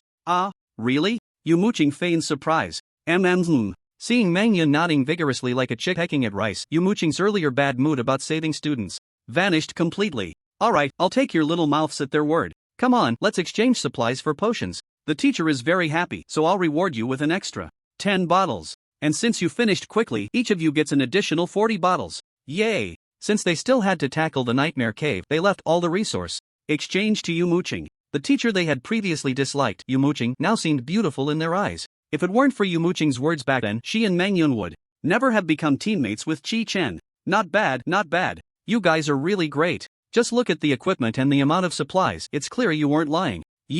Muching was very satisfied with the amount of supplies received. We are an excellent rated team, we wouldn't lie, Wang Ling said, hands on her hips. Moreover, after 2 dungeon runs, the equipment of the 5-person team had clearly improved. Of course, because Chi-Chen is amazing. Wang Ling generously praised him, making Yumuching unable to help but take another look at Chi-Chen. In what way is he amazing? A male student sitting on the ground asked cheekily. Wang Ling instantly fell silent, her face turning red. Shut up, how can you even ask? Why don't you tell us what you're good at? Zhang Yi asked after giving the student a light slap on the forehead. And nothing special, the male student sniffled and stopped talking. Chi-Chen, lead the team well and strive to reach the first tier as soon as possible. Once your team reaches the first tier, the school will award a scholarship. Scholarship. This time all 5, including Chi-Chen, became interested. Yes, if you can reach the 3rd tier in the first semester of your senior year, you might even get a recommendation to Baidu Academy. So, keep it up, I have high hopes for you. We will work hard. Foster father, I'm counting on you. Shui Ruizhi knelt down in public, hugging Chi-Chen's thigh and shouting shamelessly. This act instantly shattered the heavy atmosphere of reflection that Zhang Yi had built. Chi-Chen, Zhang Yi shouted, his neck stiff. What's wrong? Chi-Chen, who was kicking Shui Ruizhi, asked. Take your foster son away. Ha ha ha. The students, who had been frowning, suddenly burst into laughter. But just as they laughed a few times, they quickly realized something and hurriedly lowered their heads. Shui Ruizhi, can you not cause trouble? If you keep this up, I'll ask teacher you to switch teams. Feeling the sharp gazes from Wang Ling, Mangyun, and Shui Ruizhi, he felt a prickling sensation on his back. No, I was just joking. I'll go exchange supplies first. As Wang Ling and the others approached, Chi-Chen said, starting tomorrow, don't give me any more mana potions. I didn't use a single one of the bottles you gave me today. No way, how can we keep? Then wait until I finish using them before you exchange. You all did really well today. I'm very relieved. Hearing Chi-Chen's encouragement, Wang Ling and the others no longer felt guilty. Alright, one word is a promise. Chi-Chen, shall we go? I haven't exchanged the supplies yet. Just as Chi-Chen walked in front of you, Muching, 5 figures appeared at the entrance of the dungeon. Upon seeing the newcomers, Chi-Chen's good mood instantly vanished. So, how is it? We should be first, right? Sure. Mingjie stretched lazily. Behind him, Sister One appeared, but the proud smile she had before entering the dungeon was gone. In its place was an indescribable disgust. Meanwhile, Ning Ziyue and her best friend also hung their heads, silent. As for his little brother, he kept grinning foolishly, wearing the same male version of armor as Mangyun, with a cruel hook hanging at his waist. It was clear they had also accessed the mine. However, when Mingjie saw Chi-Chen standing next to Yumuching, he could no longer feel happy. Old classmate, these are my supplies. Take the potions. Don't hesitate to drink them. I've sent you the coordinates for the nightmare cave. Okay, then let's go. Seeing Chi-Chen leave, Mingjie called out, Chi-Chen, stop. But Chi-Chen seemed not to hear, walking straight out of the crowd while opening the contacts to check the coordinates sent by Yu Muching. On either side of him, Wang Ling and Gujun were the first to follow, followed by Mangyun and Shui Ruizhi. The 5 walked side by side towards the nightmare cave. Damn! I will kill this bastard sooner or later. Sister One, glancing at Mingjie's expression, looked meaningfully at Chi-Chen's back. Let's go. We're heading to the nightmare cave. 2. Boss, can you wait a moment? The little brother spoke up. Spit it out quickly. I'm going to find teacher you to exchange some supplies. Okay, you have 10 seconds. The little brother turned to Yumuching, but she shot him a glare and said, I'm going to the dungeon for a bit, you all wait here. After saying that, she walked into the dungeon, leaving the little brother in shock. Damn, that bitch. She's your teacher, right? Saying that, Sister One noticed Jiang Yi approaching, his face full of anger, and quietly reminded her. After all, they were surrounded by students, and Mingjie wasn't speaking in a teen voice chat. Then she's a bitch too. You're a bitch too. You, a 3rd-tier support, can't even outrun a 5-man team that hasn't even entered the ranks. I'm fully geared, dealing explosive damage, and almost died in the dungeon. Are you saying you're not useless? You didn't get the position of support captain just by sucking up to my dad, did you? Ha? Shi Mingjia's words were still in public mode, clear for all the students present to hear. Facing the curious gazes of the students, Sister One felt utterly humiliated. She stared blankly at Shi Mingjie, then took a deep breath and said, Xiaojia, I suddenly have something to take care of, so I'll leave first. After saying that, she directly exited the team and vanished in a flash of light. You dare to leave? Shi Mingjie angrily opened the contacts and found the name Li Jingwan. You better come back quickly or I'll have my dad kick you out of the guild. Warning, you are no longer on the other party's friend list. Message sending failed. Damn. Stupid bitch. Shi Mingjie yelled at the screen, completely unconcerned about the gloating looks around him. What to do without potions? The little brother panicked. Then go die. But as soon as he finished speaking, Jiang Yi stepped in front of him. Slap. A crisp sound of a slap echoed. Shi Mingjie, from today on, you can stop coming to school and start your leave of absence. What? Shi Mingjie turned back, glaring at Jiang Yi. Fat pig, you dare hit me? Your teacher won't want to be one anymore, right? Slap. Another slap. These 2 slaps are for your dad. Just for what you said about the teacher, I can expel you. Get lost. Jiang fat pig, who do you think you are? You, a berserker that my dad's guild doesn't even want, still have the face to be a teacher? Damn it, do you believe I can make you unable to even be a teacher? Although Shi Mingjie had received 2 slaps, the square was a protected area and any attack couldn't cause harm. So these 2 slaps were more humiliating for Shi Mingjie. Jiang Yi ignored Shi Mingjie's furious incompetence and said to the 3 students behind him, Ning Ziyue, Shan Yanran, Xu Chao, do you want to follow Shi Mingjie and drop out, or stay and form a new team? Jiang Yi's words were clearly directed at Shi Mingjie. If you 3 don't come with me, don't even think about coming to my dad's guild in the future. Xu Chao looked at Jiang Yi and then at Shi Mingjie, feeling at a loss. Ning Ziyue wanted to withdraw but didn't dare. She was afraid of Jiang Yi, but even more afraid of Shi Mingjie. Shang Yanran tugged at Ning Ziyue's sleeve and whispered, Xiao Ning, let's go to Teacher Jiang. Alright, can't make a decision, huh? Then you can drop out with Shi Mingjie and the withdrawal procedures can be done back at the office right now. Teacher Jiang, wait a moment, I'm withdrawing from the team. After glancing at the disappointing Ning Ziyue, Shang Yanran withdrew from the team and stood behind Jiang Yi. Just now in the Sin Mine, she had seen clearly how bad Shi Mingjie was. If it wasn't for his equipment, he would take it away even if he couldn't use it. Moreover, he cursed throughout, either scolding Xu Chao or Ning Ziyue, and even dared to scold the 3rd-tier support sister they had invited. That wasn't even the most infuriating part. He randomly aggroed monsters and gave blind commands, several times causing Xu Chao, Ning Ziyue, and her to die. If it weren't for the 3rd-tier support sister, they would have definitely been abandoned by Shi Mingjie. Such a person, she really didn't understand why Ning Ziyue hadn't suggested breaking up yet. No, how could Ning Ziyue agree to date him? With Shi Mingjie's temperament, he should have gotten bored of Ning Ziyue long ago. Now was the best time to leave. Shang Yanran stood behind Jiang Yi, constantly signaling to Ning Ziyue. But Ning Ziyue remained unmoved, keeping her head down and pretending not to see. Shang Yanran grew anxious and hurried to pull Ning Ziyue. Slap! Ning Ziyue pushed Shang Yanran's hand away and gently shook her head. Seeing this, Shang Yanran stopped talking, let out a bitter smile, and retreated back behind Jiang Yi. Good. That's my wife. Ha ha ha. Shi Mingjie laughed arrogantly and pulled Ning Ziyue into his arms. When we get back, I'll reward you well. But Ning Ziyue kept her head down and said nothing. Just make a decision. Xu Chao, have you thought it over? I'm going with the boss. Good, Xu Chao, you're doing the right thing. Shi Mingjie felt extremely pleased that his woman and his dog would rather drop out than leave him. Then you 3 come back to the office with me. Shang Yanran, I'll rearrange the team for you shortly. After Shi Mingjie and the others disappeared from the spot, Jiang Yi also left the celestial space. So cheap. Shang Yanran looked at the spot where Ning Ziyue had stood earlier and muttered. Meanwhile, the departing Chi-Chen's 5-member team did not head directly to the Nightmare Cave. Instead, they went to the Points Mall. That's right, at Chi-Chen's reminder, Wang Ling and the others finally remembered to learn skills. Ha ha, I've got the whirlwind slash. Foster father. Look at my whirlwind. Hammer stance, is it standard? Whoosh. Shui Rueji was spinning in place with both hands holding a hammer, looking like a top. I learned vanishing, which allows me to forcibly disappear in battle, and it comes with a blinding effect. Bang! Wan Ling threw a flashbang and disappeared on the spot. She quietly reappeared behind Chi-Chen. I learned shield. Wall. Humph. I won't be afraid of Cliff's demonized pirates anymore. Oh dear, it seems the output will have to rely on me from now on. Watch me dance of chaos and slash in all directions. Swish, swish, swish. The 2 blades in Gujun's hands were swinging faster and faster, almost leaving afterimages. Chi-Chen? What skill did you learn? Me?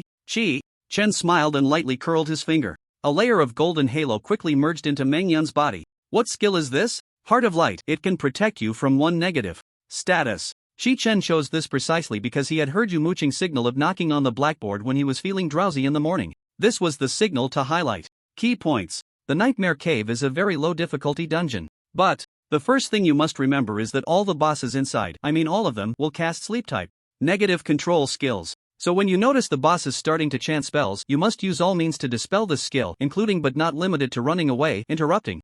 Self-harm, especially for our class's support students, absolutely cannot be put to sleep, otherwise there will be a risk of team wipe. Remember? Got it. Good. The second key point is the kill order. You must remember it clearly. There's a mnemonic to help you remember. Chi-Chen was a bit dazed and could only remember this sentence. Wang Ling was the first to recognize the importance of this skill. This is a great skill. Chi-Chen has made a huge sacrifice for us. I've seen the profession compendium, which has a detailed introduction. Heart of Light is a signature skill of priests. It can resist one effect of fear, sleep, confusion, frenzy, charm, etc. After skill enhancement, there are even hidden effects, but the compendium doesn't specify what they are. Hidden effects?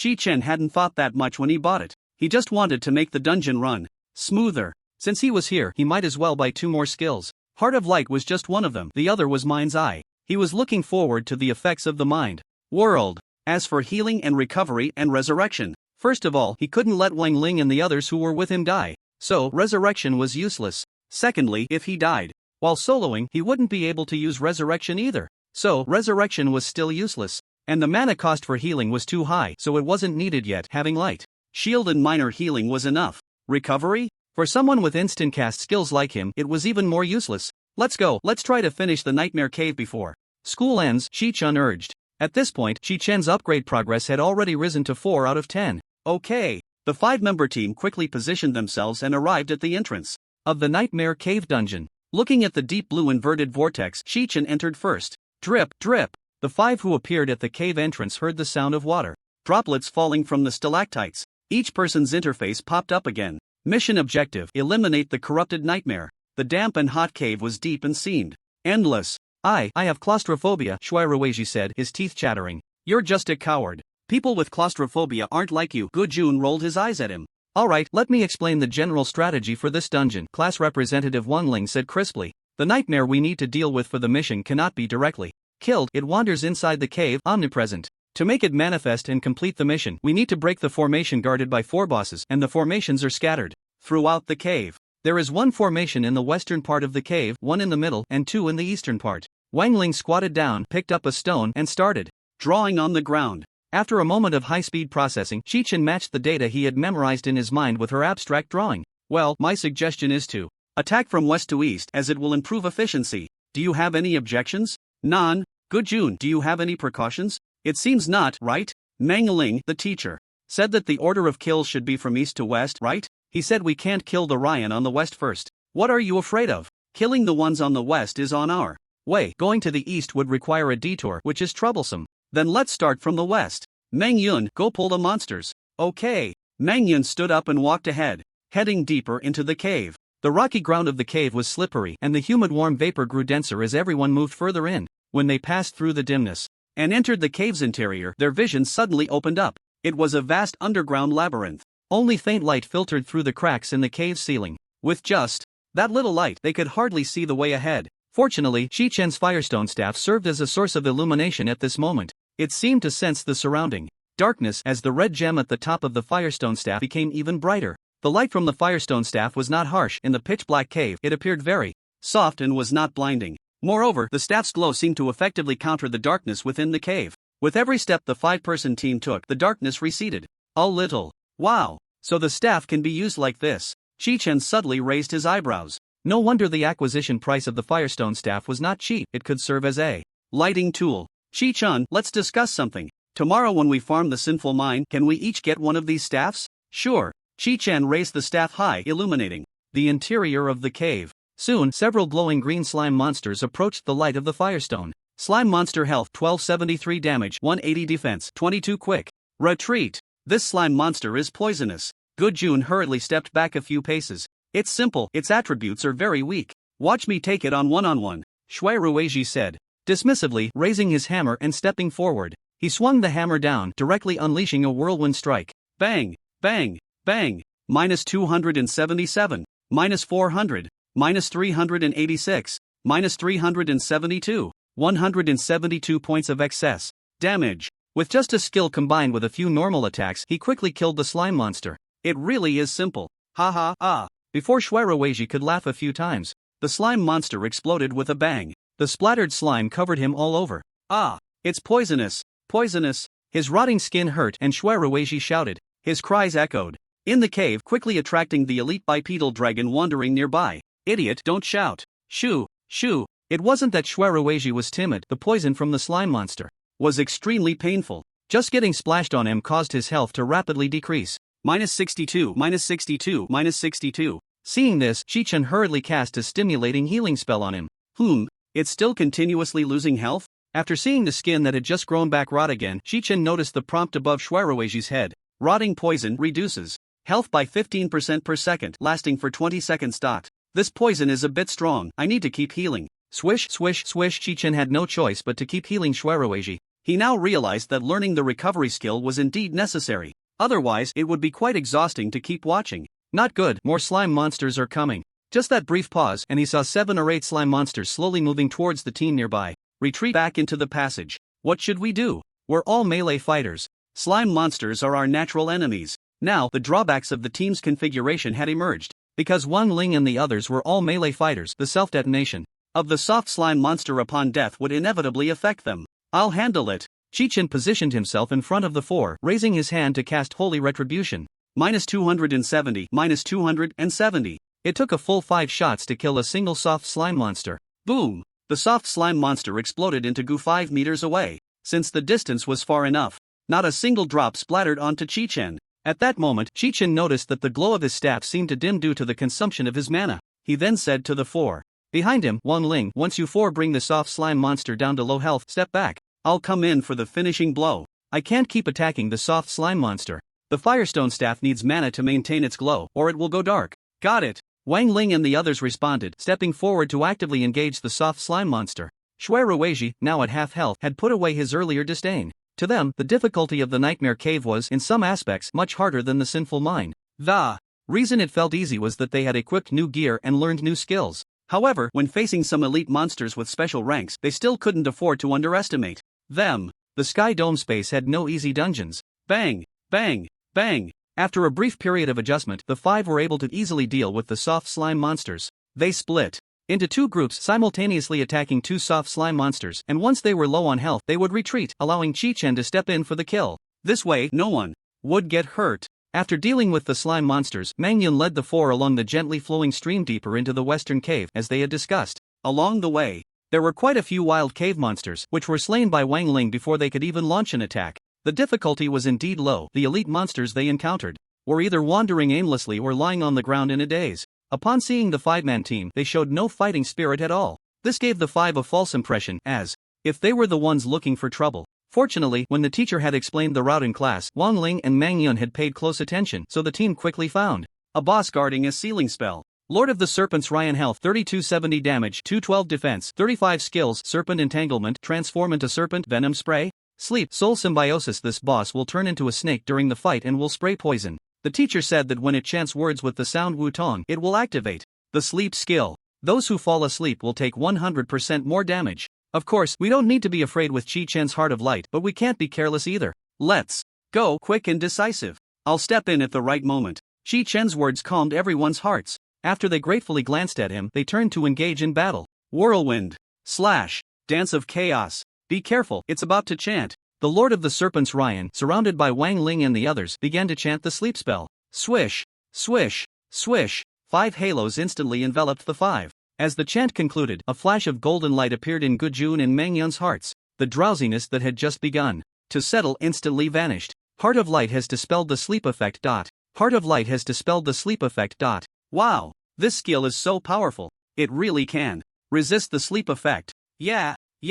With Chi-Chen here, these bosses are just like little brothers. Let's go. Bang, bang, bang. A new round of attacks commenced. The health of the Lord of the Serpents Ryan rapidly decreased, and when it reached 50%, its body suddenly erupted with a shockwave, sending the 4 flying several meters. Then, its humanoid skeletal form made cracking sounds. After releasing a cloud of green poison mist, it transformed into a fully green cobra. Hiss, hiss, it twisted its body and lunged at Mangyun. No, there's poison all around, go outside. I'm already pulling. Cough cough. Mang Yun, who had been holding her breath, inhaled a breath while speaking. Her health instantly dropped by 40%. Scrape. Chi-Chen raised his hand twice, easily restoring her health to full. After thanking Chi-Chen, Mang Yun threw herself back into the fight. The four of them quickly broke free. Ryan's health soon dropped to 30%. At this point, his body was covered in wounds, and he bared his fangs in pain. Puff puff puff. Streams of poison shot out from his mouth, aimed at Mang Yun and the others. The health of all four dropped simultaneously. Ah, it hurts. Even if it hurts, don't stop, keep fighting. We're almost done. Streams of golden light enveloped them, and their decreasing health began to rise rapidly. 20%, 10%, 5%, 0%. Soon, Ryan, with over 3,000 health, was killed by the combined efforts of the four. I won't just die like this. Master. A soul resembling a white weapon flew out from his mouth and finally merged with the inescapable darkness. Chi-Chen looked up at the dissipating soul, lost in thought. With a thud, 2 pieces of equipment dropped from Ryan. Ryan has been killed, gain 3 points. Quick, pick up the equipment and see if Chi-Chen can use it. Wan Ling bent down to pick it up. Venomous fawn leggings quality, excellent category, leather armor leggings defense, 13 stamina plus 9 strength plus 5 agility. Plus 4 equip, requires strength 6, agility 2 venomous fawn set, 0/5, Ryan's belt quality, excellent category, chainmail belt defense, 28 strength plus 8 agility plus 3 equip. Requires strength 9, this belt is amazing. Shui Ruiji's eyes widened in surprise. Although everyone had stopped shouting as easily as they did yesterday in the dungeon, they couldn't help but exclaim when they saw how good the belt's attributes were. Shui Ruiji, Mang Yun, I want it. Shui Ruiji, Mang Yun, let go. Shui Ruiji, Mang Yun, I get priority. The two began to argue in unison, unwilling to give in. The reason for this was that the nightmare cave was too convoluted. Rather than wasting time grinding here, it would be much easier to reset the sinful mine and farm the corrupted pirates. Moreover, the sinful mine was well lit throughout, bright and cheerful everywhere. Compared to this dark cave, it was much more visually appealing. This place felt too oppressive. I am your solid shield. I must have priority. Ah, right, but this belt doesn't add stamina. But it has high armor. Ah, right, but this belt doesn't add stamina. Good Jun sniffled from the side. Did you forget about me? I can use it too. Shui Ruiji, Mang Yun, you dare. Alright, you go first. Good Jun decisively backed down from the competition. Then let's leave it to luck, since you don't want to let go. Okay. The two clicked to demand. At the same time, starting to compare their rolls. Shui Ruiji rolled 83, 1 to 100. Mang Yun rolled 9, 1 to 100. Snap. The belt transformed into blue light and flew into Shui Ruiji's inventory. Ha ha ha. It's destined to be mine. Ugh, damn it. Alright, let's quickly divide the pants. Mang Yun, these pants add stamina. I get priority. Wan Ling, Good Jun. Mang Yun, that's too much. Come on. Let's test our luck. Mang Yun rubbed her hands together. Wan Ling rolled 45, 0, 100. Mang Yun rolled 8, 0, 100. Good Jun rolled 55, 0, 100. Snap. The pants transformed into blue light and flew into Good Jun's personal space. Ah ha ha. There's no way around it. Some were happy while others were worried. Damn it. Why are the points always so low? Mang Yun, who failed to grab the belt and pants, huffed angrily, I'll come back tomorrow. Chi-Chen, who had destroyed the magic array, silently watched the four children. After they finished their commotion, Chi-Chen raised his staff and led everyone to jump down from the stone platform, heading back along the path.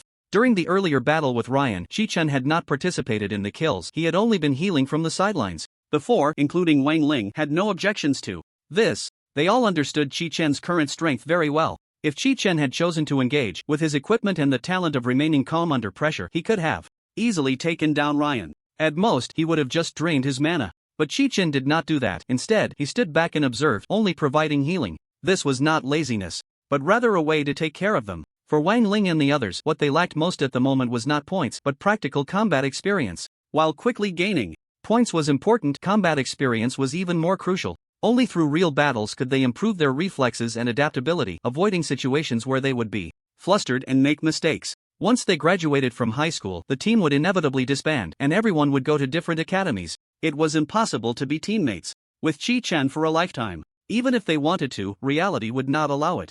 Chi-Chen had already showcased his talent, and his future was limitless. Who knows, he might be specially recruited by a prestigious academy one day. If they kept begging Chi-Chen to lead them now, it was uncertain whether he would look down on them. When faced with greater challenges in the future, those lacking combat experience would surely be looked down upon by their teammates. Therefore, for every battle, they would each play their roles and give their all. 3 magic arrays left. Hurry! Along the way, the sporadically wandering elite monsters, combined with the dim lighting, made everyone yawn repeatedly. Shui Ruiji, said, I don't want to grind in this cave anymore. It's so winding and annoying. Gujun replied, how about we don't come tomorrow and grind pirates instead? No way. Mang Yun directly refused. I want pants, I want a belt. Then we can switch to a more suitable dungeon. It's not like we can only come here.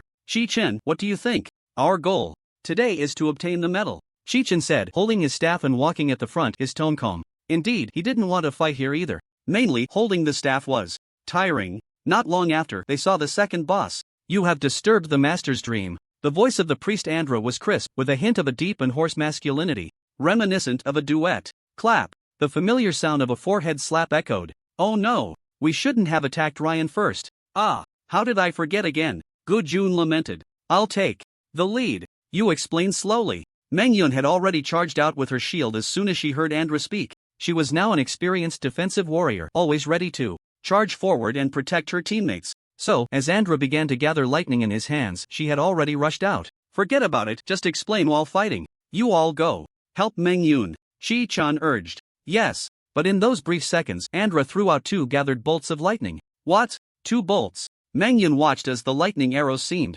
to have eyes and began to chase her, forcing her to brace herself and take the hits. She absolutely could not let the lightning arrows hit Chi-Chen or the low-health Wanling. Bang! Minus 291 ah. That hurts. Feeling her arm go numb and completely lose sensation, Mengyun was filled with terror. It was the first time she felt a sense of impending death. 1 lightning arrow could take away so much of her health. Andra was just a minor boss, how could he be so strong? As the second group of lightning arrows, capable of killing Mengyun, was about to hit, Chi-Chen's secondary healing spell timely enveloped her. Plus 302, 11 points of excess healing, minus 292 plus 302, 10 points of excess healing. Phew, that was close. After taking 2 lightning arrows, Mengyun was safe and sound. Just as she was about to charge forward again, she saw Andra conjuring 2 more lightning arrows in her hands. Remembering the feeling of helplessness from earlier when she lost consciousness, her legs went weak and a chill ran down her spine. Mengyun, don't freeze. Hearing Chi-Chen's prompt, she gritted her teeth and charged forward. A warrior must not be timid.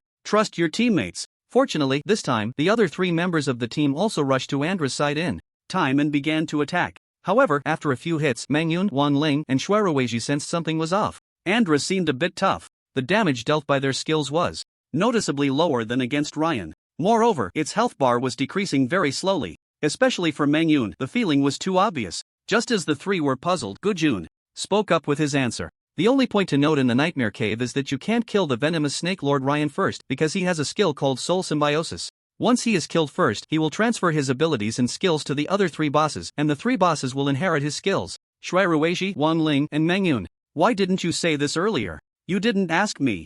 Also, didn't you 3 attend class this morning? Boss Wang even drew 3 circles on the blackboard. The 3 were momentarily speechless from the retort before they exclaimed in unison, why are you only saying this now? Humph. Gujun ignored them and focused on attacking Andra. Priest Andra. Health 2774 plus 1090 damage, 220 plus 71 defense, 21 plus 11 skills, rejuvenation, lightning arrow, thorn technique, hypnosis, snake swarm entanglement, snake transformation, venom spray.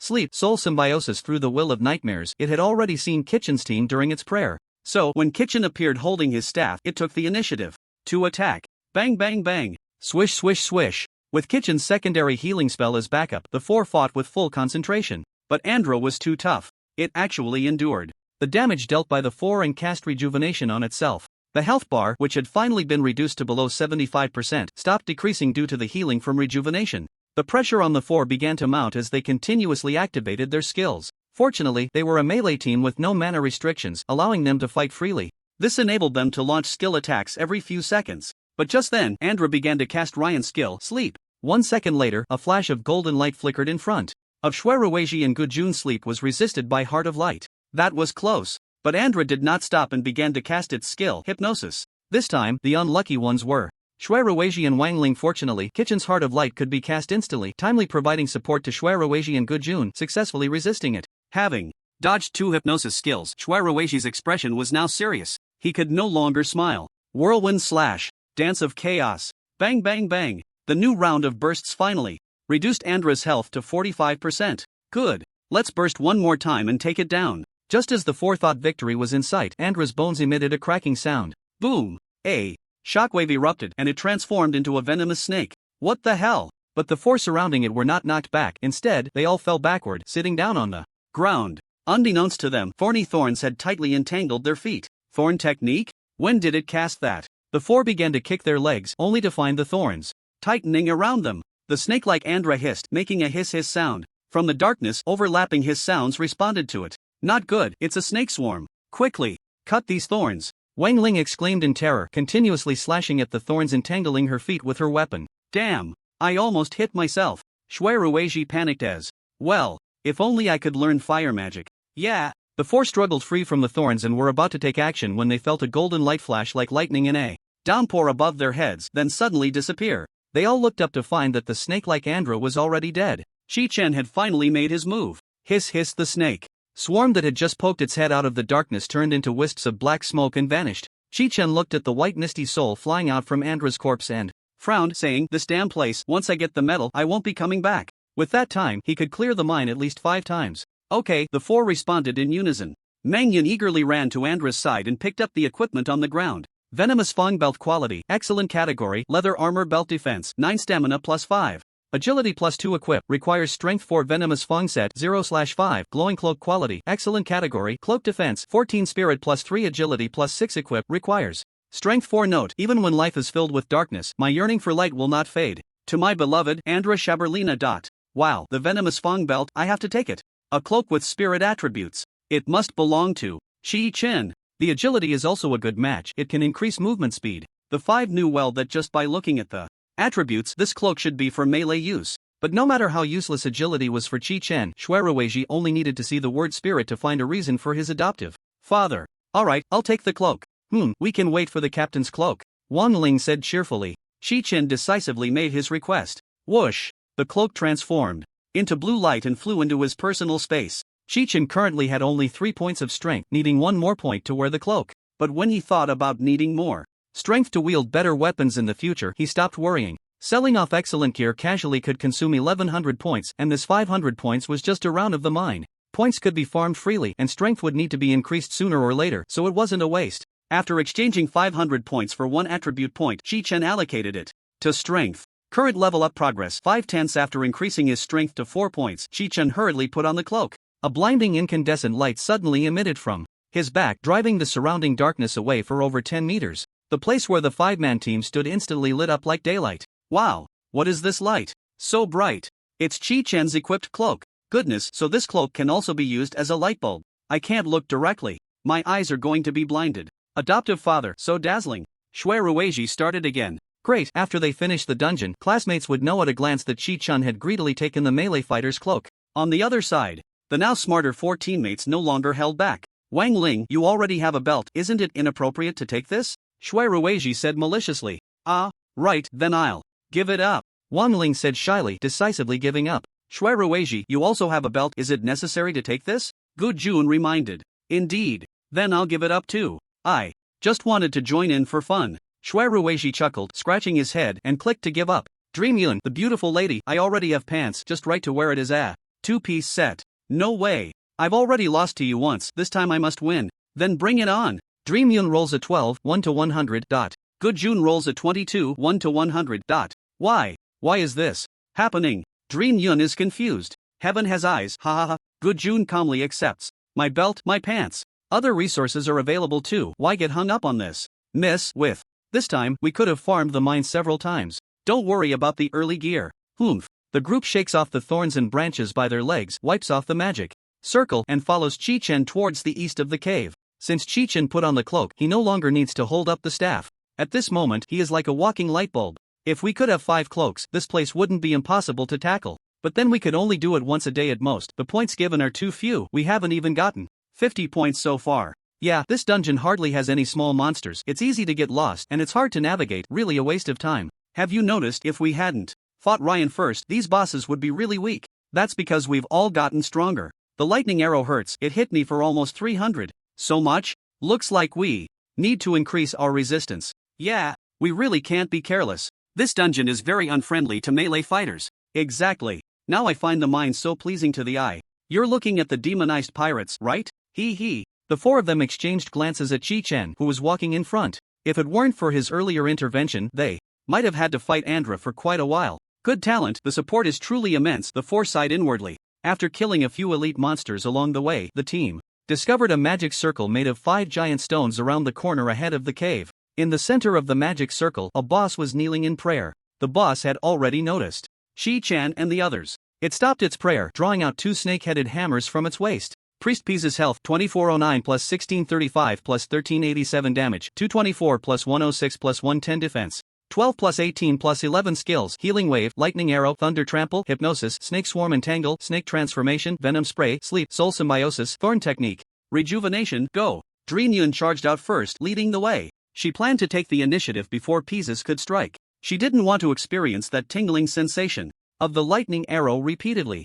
Keep up. Wang Ling, Gojun, and Shuiruiji spread out, intending to surround Pieces. But before they could get close, Pieces unleashed 3 lightning arrows in one go. The arrows shot towards 3 different directions, flying towards Dreamyun, Wang Ling, and Shuiruiji. Not good. 3 lightning arrows. It's gotten stronger. Dreamyun at the front turned pale at the sight. It must have inherited the abilities of 2 bosses. Damn it. Forget about 3 balls she didn't even want to take. 1 lightning ball. Bang. Minus 445. Ah. Ugh. Dreamyun stood frozen, twitching continuously, her health instantly dropping below 20%. Wang Ling, Gojun, and Shuiruiji saw this and simultaneously slammed to a halt, turning to run. Their health was nowhere near as high as Dreamyun's. The magical energy surging from the lightning ball could take her down in one hit. If they were hit by that lightning ball, their outcome would only be one thing: death. The crisis of death spread. What teamwork, what perfect coordination. In that moment, it all vanished into thin air. The instinctive survival response made them abandon everything, only wanting to escape. Yet Hisith, standing in the magic circle, did not stop his actions. 3 lightning arrows shot out again. Buzzing, the tracking lightning arrows chased after the 4.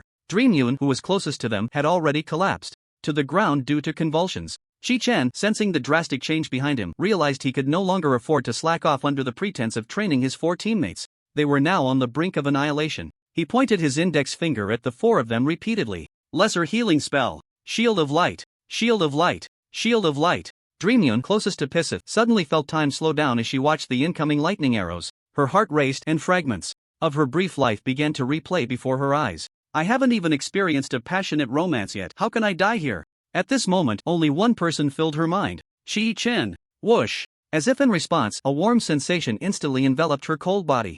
Dreamyun, with her heightened senses, felt the golden light around her particularly hot. I'm not dead? But just then, the second lightning arrow flew right in front of her. Just as she was about to endure another near-death experience, Dreamyun screamed in despair. No, I don't want this. I don't want it. She instinctively raised her hand to block, her eyes tightly shut. But 1 second later, she heard a splat sound in front of her face. Crack! The sound of iron being quenched rang in her ears. She hurriedly opened her eyes. She saw that the lightning arrow about to hit her seemed to be blocked by a slightly golden, transparent membrane. The lightning ball, struggling to penetrate the membrane, was quickly consumed, growing smaller and smaller, until the lightning arrow became smaller than a quail egg. It finally pierced through the golden transparent membrane and struck Dreamyun's nose. Tingly? It didn't hurt anymore. Why was it still a bit itchy? 57. What is this? Ha! Just as Dreamyun was still in shock, Chi-Chen's voice came from behind her. Dreamyun, come back quickly. Oh. Noticing the blinding blue lightning light glowing in Pisith's hand again, she grabbed her shield and sword and turned to flee. Her gaze fell on the 3 people running around chaotically, and she noticed an interesting phenomenon. Everyone's bodies were wrapped in a seemingly invisible golden bubble. The lightning balls chasing the bubbles were getting smaller and smaller. A brilliant white light suddenly appeared in front of Dreamyun, shielding her from behind. The golden light and the incandescent light clashed and merged completely, dispelling the darkness surrounding Pisith in that instant. With 100% health, Pisith, who was still casting lightning arrows, suddenly saw an explosion of golden light before him, like the sun. Bang! Minus 276, minus 276, minus 560, minus 559. 20 beams of light punishment struck heavily on its face. The lightning arrows clenched in his hands vanished. Pisith, with as much as 5,431 health points, was taken down by Chi-Chen in an instant. As it knelt down, its white mist soul flew out, heading towards the distant darkness. Pisith has been killed, earning 3 points. As the golden light faded, the battle with Pisith came to an end. Chi-Chen looked at his terrified 4 teammates and shook his head with a wry smile. These guys won't trigger hard mode again, will they? Clearly, given the current difficulty of the Nightmare Cave, his 4 teammates no longer had the strength to fight back. Chi-Chen, thank you, Dreamyun said, blushing as she approached him. She tucked her hair behind her ear, feeling a bit shy. It's Nothing, I was careless just now and almost didn't save you. Indeed, Chi-Chen had been dozing off in class that morning. He hadn't remembered much of the key points that Yu Muqing had covered. If he had listened carefully, he definitely wouldn't have agreed to attack Ryan first. Meng Yun, at a loss for words, could only shake her head vigorously. Meanwhile, Wang Ling was still trembling slightly, clearly still in shock from what had just happened. Ge Jun, who had narrowly escaped death, spoke up first with guilt. This time it was my fault. I didn't remember what the teacher taught. I only think of it after the incident. I need to change this habit. Well, if you say that, what's the difference between me and a useless person? I attended the class too, you know. Shui Ruizhi, seeing Ge Jun genuinely downcast, hurried to comfort him. So you really are useless. Ge Jun didn't appreciate the sentiment at all and shot Shui Ruizhi a disdainful glare. Oh, you little cutie. Put. Serves you right. I can't count on you at all. I must have been blind to believe you could remember. Say that one more time and I'll quit the team and take you down. Come on, let me show you what my big hammer feels like. Enough. Chi-Chen interrupted the two who were fooling around. This time we all made mistakes and we can't let it happen again. The four responded in unison. Who will go check what good equipment pieces dropped? I will. Shui Ruizhi quickly ran over. Venomous Fang chestplate quality, excellent category, leather chest armor defense, 29 stamina plus 7 strength plus 3. Agility plus 9 equip, requires agility 8 venomous set 0/5, Viper sting quality, excellent category, dagger physical damage plus 57 attack speed 1.60. Second special effect, has a chance to poison the target on hit, dealing 20 damage every 3 seconds for 15 seconds. Equip, requires strength 10. Wow. A chest plate. Everyone, I already have 2 pieces, how about giving me another chance? No way, I can't let you have it your way, this time I want to compete. Shui Ruizhi said with a mischievous smile. I don't want the chest plate, I'll take the dagger. No objections, right? Wang Ling looked at the dagger, wiping her mouth. I don't want the equipment, but I have to take part just to prove my luck. Meng Yun's eyes were already red from losing. Alright, since both of you want to play, let's go. Ge Jun said calmly. Sure enough, what could dispel fear and anxiety was either points or equipment. The four who had been feeling down instantly returned to their former selves upon seeing the equipment. Ha, I'm going to turn the tide. Shui Ruizhi was the first to make a move. Shui Ruizhi rolled 83 points, 1 to 100. Ha, did you see that? The chest plate is mine. Seeing this, Meng Yun's mouth twitched and she said to Ge Jun, you go first. No way, I want a guaranteed kill. Humph. I go first. I don't believe you can keep winning. Meng Yun made her move. Slap. Meng Yun rolled 6 points. 1 to 100. Ah, why? Why is this happening? Everyone laughed at Meng Yun's rolled number. Even Chi-Chen couldn't hold back and started laughing too. Ge Jun, let's see if you can turn the tables. Shui Ruizhi crossed his arms. I will definitely guarantee a kill. Oh, so confident? You can't possibly win against Shui Ruizhi. Meng Yun said with a choked voice, exasperated. Ge Jun sneered and pressed the demand button. Slap. Ge Jun rolled 93 points, 1 to 100. As the points came out, the 3 onlookers were stunned. Meanwhile, Chi-Chen, standing aside, seemed to be pondering. Thank you. Ge Jun laughed heartily, cupping his hands. The chest plate transformed into blue light and flew into his space. Why is this happening? Meng Yun went crazy. She felt worse seeing Ge Jun continuously obtain equipment than being electrocuted by pieces. Yeah, I don't understand. How can he win 3 times in a row? Don't be envious, he's overextending his luck. Wang Ling advised from the side. Facing the 3 people's teasing, Ge Jun looked disdainful. He changed into his chest armor in public, showing it off back and forth.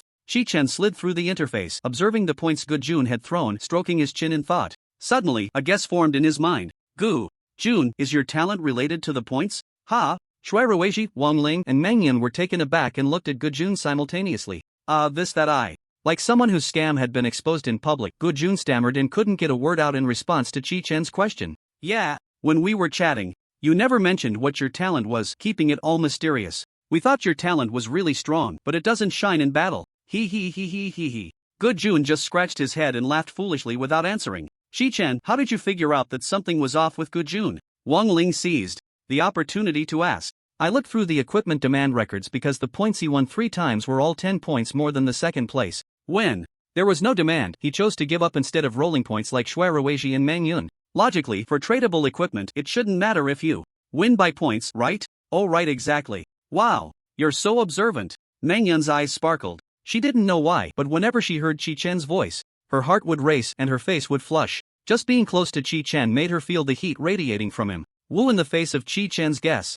Ge Jun remained silent. Is it true? Ge Jun. Wang Ling punched Ge Jun heavily. Sigh, I didn't expect to be seen through so quickly. Haha, it's all because I lost 3 pieces of equipment in a row and they were all part of a set. If it weren't for that, I definitely wouldn't have made a move. Gujun laughed very candidly. Ah, you're so bad, you're cheating. Mengyun cried in anger, raising her small, hard fists to hit Gujun. I don't want to either. My talent is just like this, I can't control it. Tell us, what exactly is your talent? Gujun could only smile helplessly and tell his teammates. His talent was Lucky Star. Lucky Star, always 10 points higher than the member with the highest current points in the team. Score limit is 100. There's actually such a talent. So unfair. Wow. This is the gambler's talent. I'm envious. In the future, going for equipment in team dungeons will be invincible. As long as you're discreet, others won't be able to notice at all. Damn, my talent is the worst. A 10% increase in spirit, what a waste. It'll be useful later. What use is that? I'm a physical damage class. Are you telling me to stand back and throw wands? That's not impossible. The 3 teammates expressed their envy, jealousy, and hatred. Chi-Chen couldn't help but look Gujun up and down a few more times. The types of talents were indeed varied. He thought talents were just a supplementary means to enhance personal combat power. He didn't expect talents to be so all-encompassing. Alright, let's continue on our way. In the future, when you want to grab equipment, be a bit careful. Next time, let's tie Gujun up before we play. Shui Rueji said fiercely. Wait, are we still going to fight? I feel like I can't handle it. Meng Yun said worriedly. There were at least 3 more bosses behind, and she couldn't imagine how strong they would be. What are you afraid of? With my adoptive father around, a little nightmare cave can be wiped out with a snap of the fingers. If anyone else had heard Shui Rueji's words, they would definitely think he was talking nonsense or joking. But to Meng Yun, Gujun, and Wang Ling, this was a reassurance. That's right, as long as Chi-Chen was willing to make a move, they could really win. Chi-Chen, I'm sorry, we've caused you trouble. Wang Ling said weakly. I'm too stupid, I can't even withstand the monsters. Meng Yun hurriedly said as if she had just realized something. I always trouble you, and I really feel guilty about it. Wang Ling spoke up first. Shui Rueji and Gujun looked at the 2 women, their lips twitching as they stepped back repeatedly. They caught a whiff of a plant-like scent. Alright, let's not talk about this anymore. Hurry up and finish the quest. I will take action next. Chi-Chen had already decided to handle the second half of the journey alone. If the 4 of them joined in, it wouldn't be for their training but rather a death sentence. Looks like I should learn about resurrection after we go out. The 5-member team, led by Chi-Chen, headed towards the next location of the magic array. The last guardian of the magic array was named Fendis, who guarded a large rocky platform. The magic array was engraved in the center of the platform. The entire platform was shrouded in darkness, making it impossible to see its full form. The 5 of them cleared all the monsters they encountered along the way. When they reached the bottom of the rocky platform, they saw Fendis waiting for them for quite some time. It seemed like Fendis was anticipating their arrival. Lord Fendi's health 2970 plus 3270 plus 2774 plus 2409 damage 224 plus 244 plus 220 plus 212. Defense 40 plus 12 plus 35 skills. Healing wave, lightning arrow, thorn technique, hypnosis, snake swarm entanglement, snake transformation, venom spray, sleep, soul, symbiosis, rejuvenation, thunder strike. You all stay here, don't come up. Okay. The 4 obediently retreated 5 meters behind Chi-Chen. Only then did Chi-Chen step up the stone stairs leading to the platform. Upon seeing Chi-Chen walking alone, Fendis began to gather the power of lightning in both hands. As the blue lightning grew increasingly blinding, 4 lightning arrows shot towards Chi-Chen. PFF. You will pay the price for your blasphemous actions. Watching the 4 lightning arrows fly towards him, Chi-Chen raised his hand to cast 10 layers of light shield on himself. In an instant, a golden shell was added to the originally incandescent glow. Below the stairs, the 4 members of the team widened their eyes. They looked up with their mouths agape as if gazing at a dot. Chi-Chen, do you have more skills? He just used one. This shield skill can absorb damage. He's too strong. When did he learn this skill? It's only the 2nd day. Shui Rueji, why are you kneeling? At a time like this, I can only kneel and watch to ease my guilt. Damn. Looking at Chi-Chen, who had climbed the stairs and allowed Fendis to cast lightning arrows, Wan Ling whispered, he must have soloed the Sin Mine last night. Solo? Just him alone? It's really possible. Gujun thought for a moment and nodded heavily. Is this the celestial space? A place that can create legends. I envy that. I wish I could do that too. The 4 of them said this, but deep down, they were also grateful for their good fortune in being Chi-Chen's teammates. Because of Chi-Chen, they stood out and were far ahead of the other classmates. If it weren't for Chi-Chen, but another support, they wouldn't have even cleared the Sin Mine yesterday. They would definitely be sitting outside the dungeon facing criticism from old class Jiang. Therefore, they had to seize this great opportunity and not waste it. While they could still team up with Chi-Chen to tackle dungeons, they needed to quickly improve their own strength. Suddenly, a flash of golden light flickered. On the stone platform, Fendi's scream echoed from the platform. Come up! An information message popped up on the floating interface beside them. Fendi's has been killed, gaining 3 points. Hurry! Don't waste Chi-Chen's time. Let's go! Tap tap tap. The four quickly ascended the rocky platform and saw the white mist. Soul drifting out from Fendi's corpse. Where's the magic array? Why can't we see it? They didn't rush to grab the equipment but were searching for the magic array. There, Chi-Chen pointed towards the darkness deep within the platform. Wha! A sound reminiscent of wood being pressed and rubbed against each other echoed in the darkness. Chi-Chen, holding his staff, stepped into the shadows. The four people standing at the edge of the rocky platform gasped as they saw a pair of blood-red eyes slowly open in the dark. Chi-Chen, be careful. Good Jun intended to warn Chi-Chen but then thought better of it. It was they who should be careful, hoping not to be harmed by the aftershocks. The pressure emanating from the darkness had already made it hard for them to breathe. Thud, thud, heavy footsteps shook the gravel on the rocky platform. You will not awaken Lord Nightmare. I will crush you into fertilizer. Wah! The roar reverberated across the entire platform, causing those standing at the edge to sway. They could only support each other to avoid falling off. Is this what Old Ban meant by simple? Why is it so difficult? It's our fault, we messed up the order. It should be on hard mode. Ah, so scary. Chi-Chen ignored the cries behind him. He was searching for the monster's location. Despite wearing a glowing cloak, the bright light failed to illuminate the path ahead. The darkness before him seemed to solidify into a wall. Whoosh! A dull wind howled.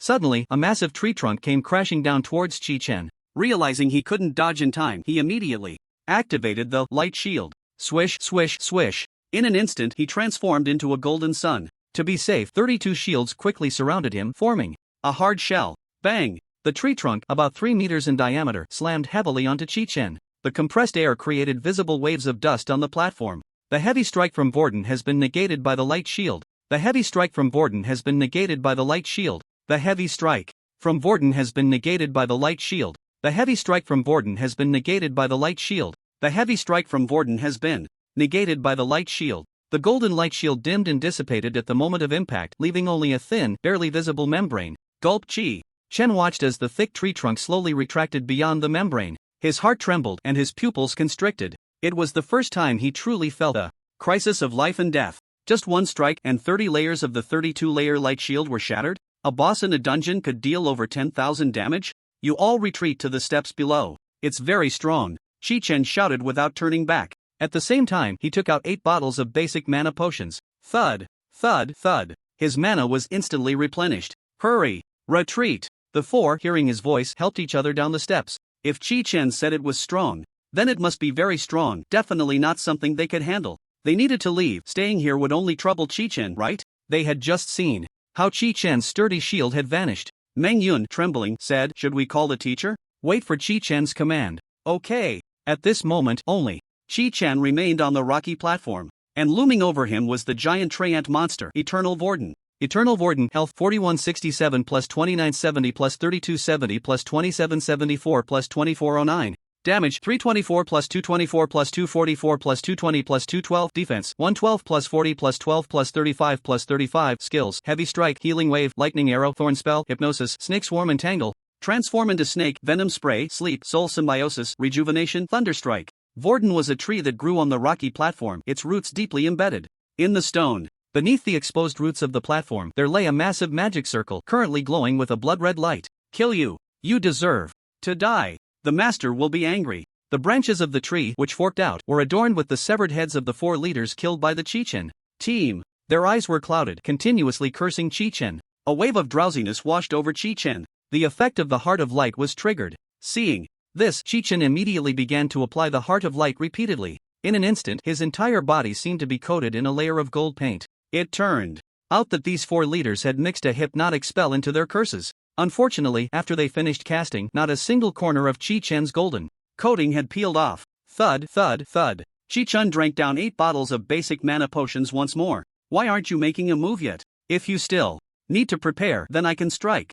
Chi-Chen noticed that Vor was still slowly retracting its branch-like arms, indicating it wanted to unleash a heavy blow but needed to wait a bit longer. Seizing this precious opportunity, he squinted his eyes. A golden club, condensed from 74 rays of light punishment, with a cumulative damage of at least 20,000, came crashing down heavily on Vor's trunk. Wham! Ugh! Vor let out a painful roar upon being struck. Crack, crack. Its main trunk began to crumble, the hard bar tearing apart. 3 pieces of equipment fell from the branches. One of them even emitted a purple glow. Vor has been killed, gain 3 points.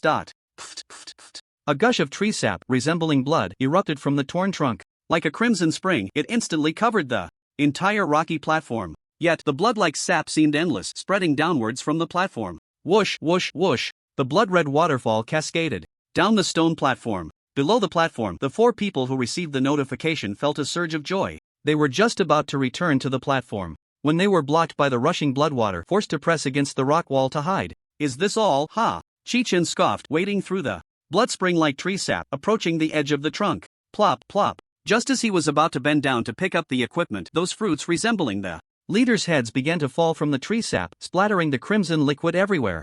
Chi-Chen, caught in the midst of it, found his clothes stained with specks of blood-red plum blossoms. A howling wind, carrying a chilling aura, burst forth from the roots of the tree. Chi-Chen felt as if he were standing at the eye of the storm. While picking up the equipment, he glanced at the roots soaked in tree sap. He saw the magic circle dissipating at a visibly rapid pace. Who has disturbed the dream? Who wishes to break the tranquility here? The voice echoed from deep within the cave, seemingly from a distance. Chi-Chen ignored it and continued to pick up the floating equipment at his feet. The detailed information of the equipment was displayed on the interface. Eternal fruit quality, epic. Category, accessory equip. The wearer can store a part of their soul in the fruit. Upon death, they will resurrect at the spot. The fruit can only mature once every 24 hours. Root of life for spirit form quality. Fine category, 2-handed staff. Physical damage, plus 73 spell damage, plus 288 attack speed, 2.90 seconds stamina, plus 20 spirit, plus 48 resistance, plus 15 equip. Requires strength 8. Requires spirit 20. Vor sapling quality. Fine use, summon a small Vor. You wouldn't really want to do that, would you? Wang Ling has given up the demand for root of life for spirit form. Wang Ling has given up a demand for eternal fruit. Wang Ling has given up the demand for Vor sapling. Meng Yun has given up the demand for root of life for spirit form.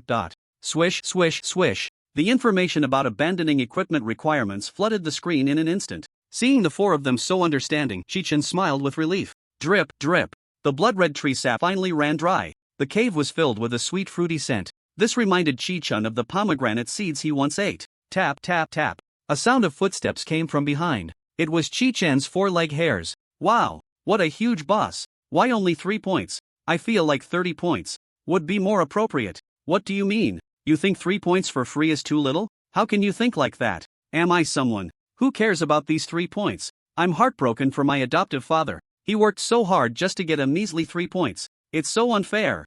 I wish I could give all my points to my adoptive father. Ugh, disgusting. Wang Ling stuck out her tongue, glaring at Shuiruiji in disdain. Humph. Who knows if you've already praised your husband in your hearts hundreds of times? What did you say? Meng Yun's brows shot up. What? Don't you two want to pledge yourselves? Don't worry, as long as my adoptive father is willing to accept, I'll immediately call you both adoptive mothers. How about that? Isn't this a great deal? I'll kill you. The 2 girls raised their weapons and chased after Shuiruiji to hit him. Ouch. Shuiruiji laughed heartily, hiding behind Gujun like a chick avoiding an eagle. The 4 of them started to play around like this. Chi-Chen looked at the 3 pieces of equipment in his backpack, feeling very interested. Indeed, he was quite intrigued by the root of life for spirit form staff. As for the fruit of immortality, it was obviously a good item, but he felt no surprise. This staff's attributes are a bit off the charts. Gujun looked at the detailed stats of the staff on the panel, clicking his tongue in admiration. What do you mean? Isn't it just a fine staff? Shuiruiji asked curiously. It's fine, because it can only be fine, but it has its own title. Did you see the 4 spirit form? What does that mean? Shuiruiji leaned in to ask. I'm saying you really don't read a single page of the textbook, do you? Our textbook mentions in the monster details that will drop a staff, but it drops the root of life, not the 4 spirit form. Do you understand now? Oh, got it. That's really impressive. Damn, what a buzzkill. Gujun instantly lost his desire to show off his knowledge. Chi-Chen understood from the side that this, for spirit root of life, like the shield on Meng Yun's back, was a product only available in hard mode. Moreover, this should be the final form. The teacher mentioned this in class. He proudly told us that his team had once obtained a spirit form of the root of life.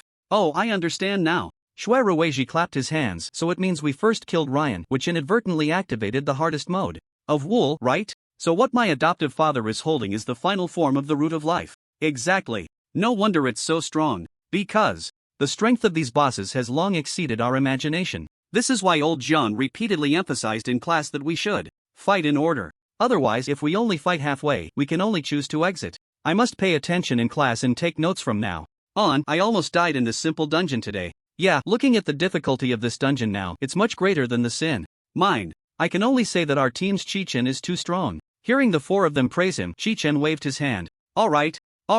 No need to say more, let's go check out Findus's equipment. Right, how could we forget about that? The four of them finally remembered Findus. But they searched the platform and couldn't see Findus's corpse, let alone the equipment. Oh no, Findus must have been washed down below by the tree sap. Then let's go down, we should check out the final boss controlling this place. Chi-Chen turned and walked down the steps. No need, just jump down, there's a pool of water below and it's already filled with tree sap, Gujun said, pinching his nose as he jumped off the platform. Splash! The sound of him hitting the water echoed below. No, I'll just walk down, Mangyun said, shaking her head in disdain. You won't catch a cold, so what's there to be afraid of? How long will it take you to walk around? Enough talk. I also. Shui Ruiji was at the edge of the platform trying to motivate himself when he was kicked off by Wang Ling.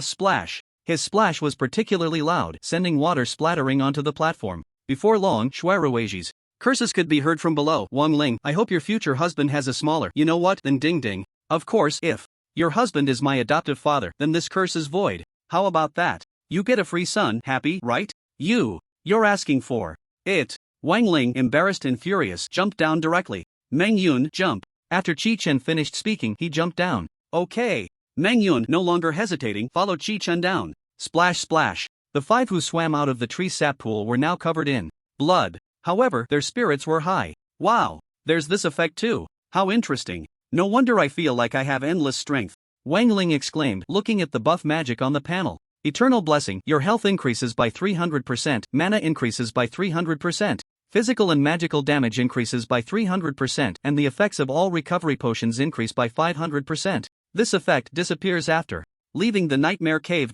This means the boss we're about to face is very strong, so it's a plot kill. What's the difference from clearing the game? Don't be careless, the Vol that Chi-Chen fought was in the four spirits form. Maybe the final boss will also be very strong. So what? With my adoptive father around, everything is negotiable. Let's go, thinking too much is useless, let's finish this quickly. Okay. Splashing through the blood-colored tree sap, they walked along the path. Just as they exited the eternal pool, they saw the body of Fendi's floating here, along with two pieces of equipment. Venomous snake quality, excellent category, bow. Physical damage, plus 50 shooting speed, 2.40 seconds special effect, may poison the target upon hit, dealing 45 poison damage. Equipment.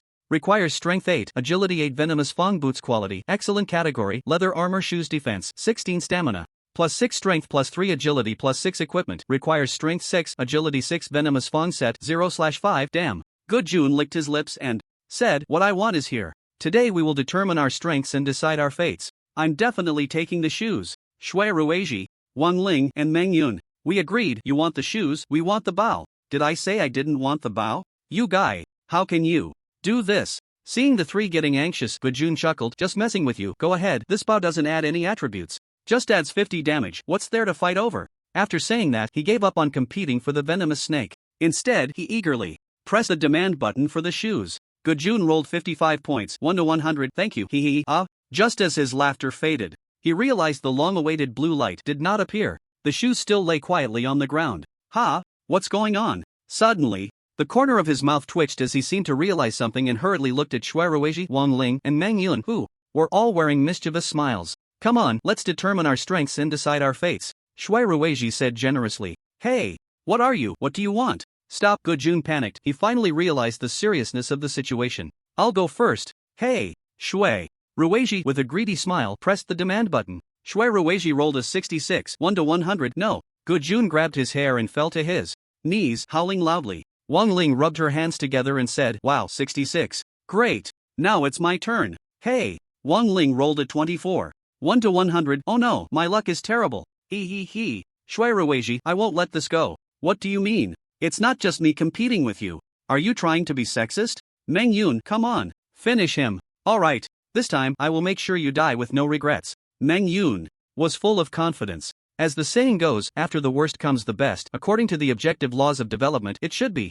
her turn this time, right? Meng Yun rolled a 1 to 100. The shoes immediately transformed into blue light and flew into Shui Ruiji's personal space. No! Meng Yun also grabbed her hair and knelt on the ground, crying loudly. Why? Why is this happening? Wang Ling. Seeing the number Meng Yun rolled, forced a smile and advised, "It's okay, Meng Yun, after the worst comes the best, next time, it definitely won't be a 1. But what if it is? What if it's still a 1? Then it will be the next time. Ha ha ha." Wang Ling laughed, rolling on the ground, holding her stomach. Meanwhile, Gujun clung to Shueruiji's thigh, saying, "Bro, it was my mistake, please, have mercy. And let me have the shoes. Oh, this shoe, why does it feel like it fits my foot perfectly? Big brother, my dear big brother, you have to stay calm. Didn't you just say that it determines both the outcome and life or death?" Watching the four of them having fun, Chi-Chen didn't interrupt but laughed along. He didn't expect everyone to come up with a way to break Gujun's talent so quickly. "Looks like this talent isn't that great after all."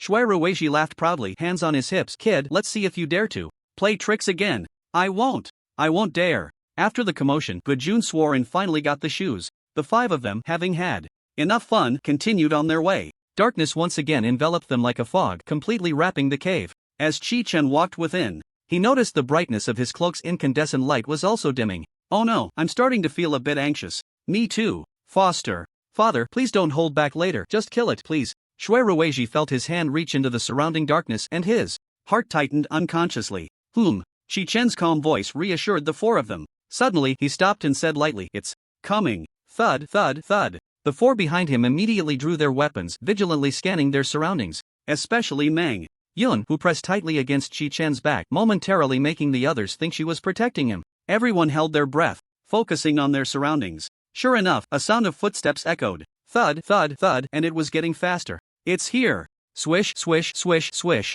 5 golden shields instantly opened, enveloping the entire team. Swish, a massive body swept over the heads of the 5. Then, a flash of bloodlight streaked by. The sound of shattering glass rang out, piercing the eardrums of the 5.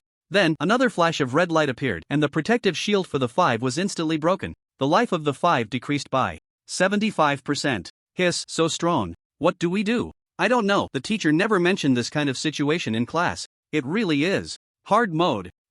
Deep breath, don't be afraid. We have our foster father here. After restoring the life of the few, Chi-Chen began to cast a shield again. This time, he cast 24 layers on each person, completely depleting his mana. 5 golden suns shone dazzlingly in the darkness. "Go, keep moving. It's getting away." The 4 hurriedly followed Chi-Chen, continuing onward. It was unclear when they had stepped out of the slippery, damp mud. The ground beneath their feet had turned into rough, rocky terrain. As the shield was about to disappear, Chi-Chen deployed it again. He added another 24 layers for each person. Just as the shield was completed, Chi-Chen warned, "It's coming." Sure enough, after the sound of footsteps, a massive figure emerged. "You all shoot in every direction." Chi-Chen took out a mana potion and gulped it down, refilling his mana. "Good." Whoosh! The figure reappeared above everyone's heads, and Shueruiji, Meng Yun, Gujun, and Wang Ling simultaneously launched their attacks. Crack! A strange sound came from Shueruiji's side, startling the others who had missed their shots. They saw Shueruiji's heavy hammer seemed to be stuck by something foreign, and he was pulling it back with all his might. Suddenly, he let out a scream, dragged into the darkness by a monstrous force. "Ah, father, found it." Chi-Chen saw the little sun that was Shueruiji illuminating a pale body. He squinted and struck. A blinding golden giant stick appeared out of nowhere, illuminating the area, and the darkness immediately retreated. The momentarily revealed flesh was locked by the giant stick. The stick was as thick as Sun Wukong's golden staff, and its size was comparable to that of a giant snake. Because after Chi-Chen's mana increased by 300%, the consumption of the light punishment remained unchanged at 20 points. Thus, with a staggering 5,920 points of mana, he instantly stacked 296 light punishments. A vast, boundless white giant snake appeared before the 4. The 2 women gasped in shock. At that moment, Shueruiji was holding the giant hammer, swaying like a willow catkin, dangling at the corner of the white giant snake's mouth. "Help! Help me!" His voice sounded intermittent due to the swaying. The suspended golden stick heavily pressed down on the giant snake. Crack!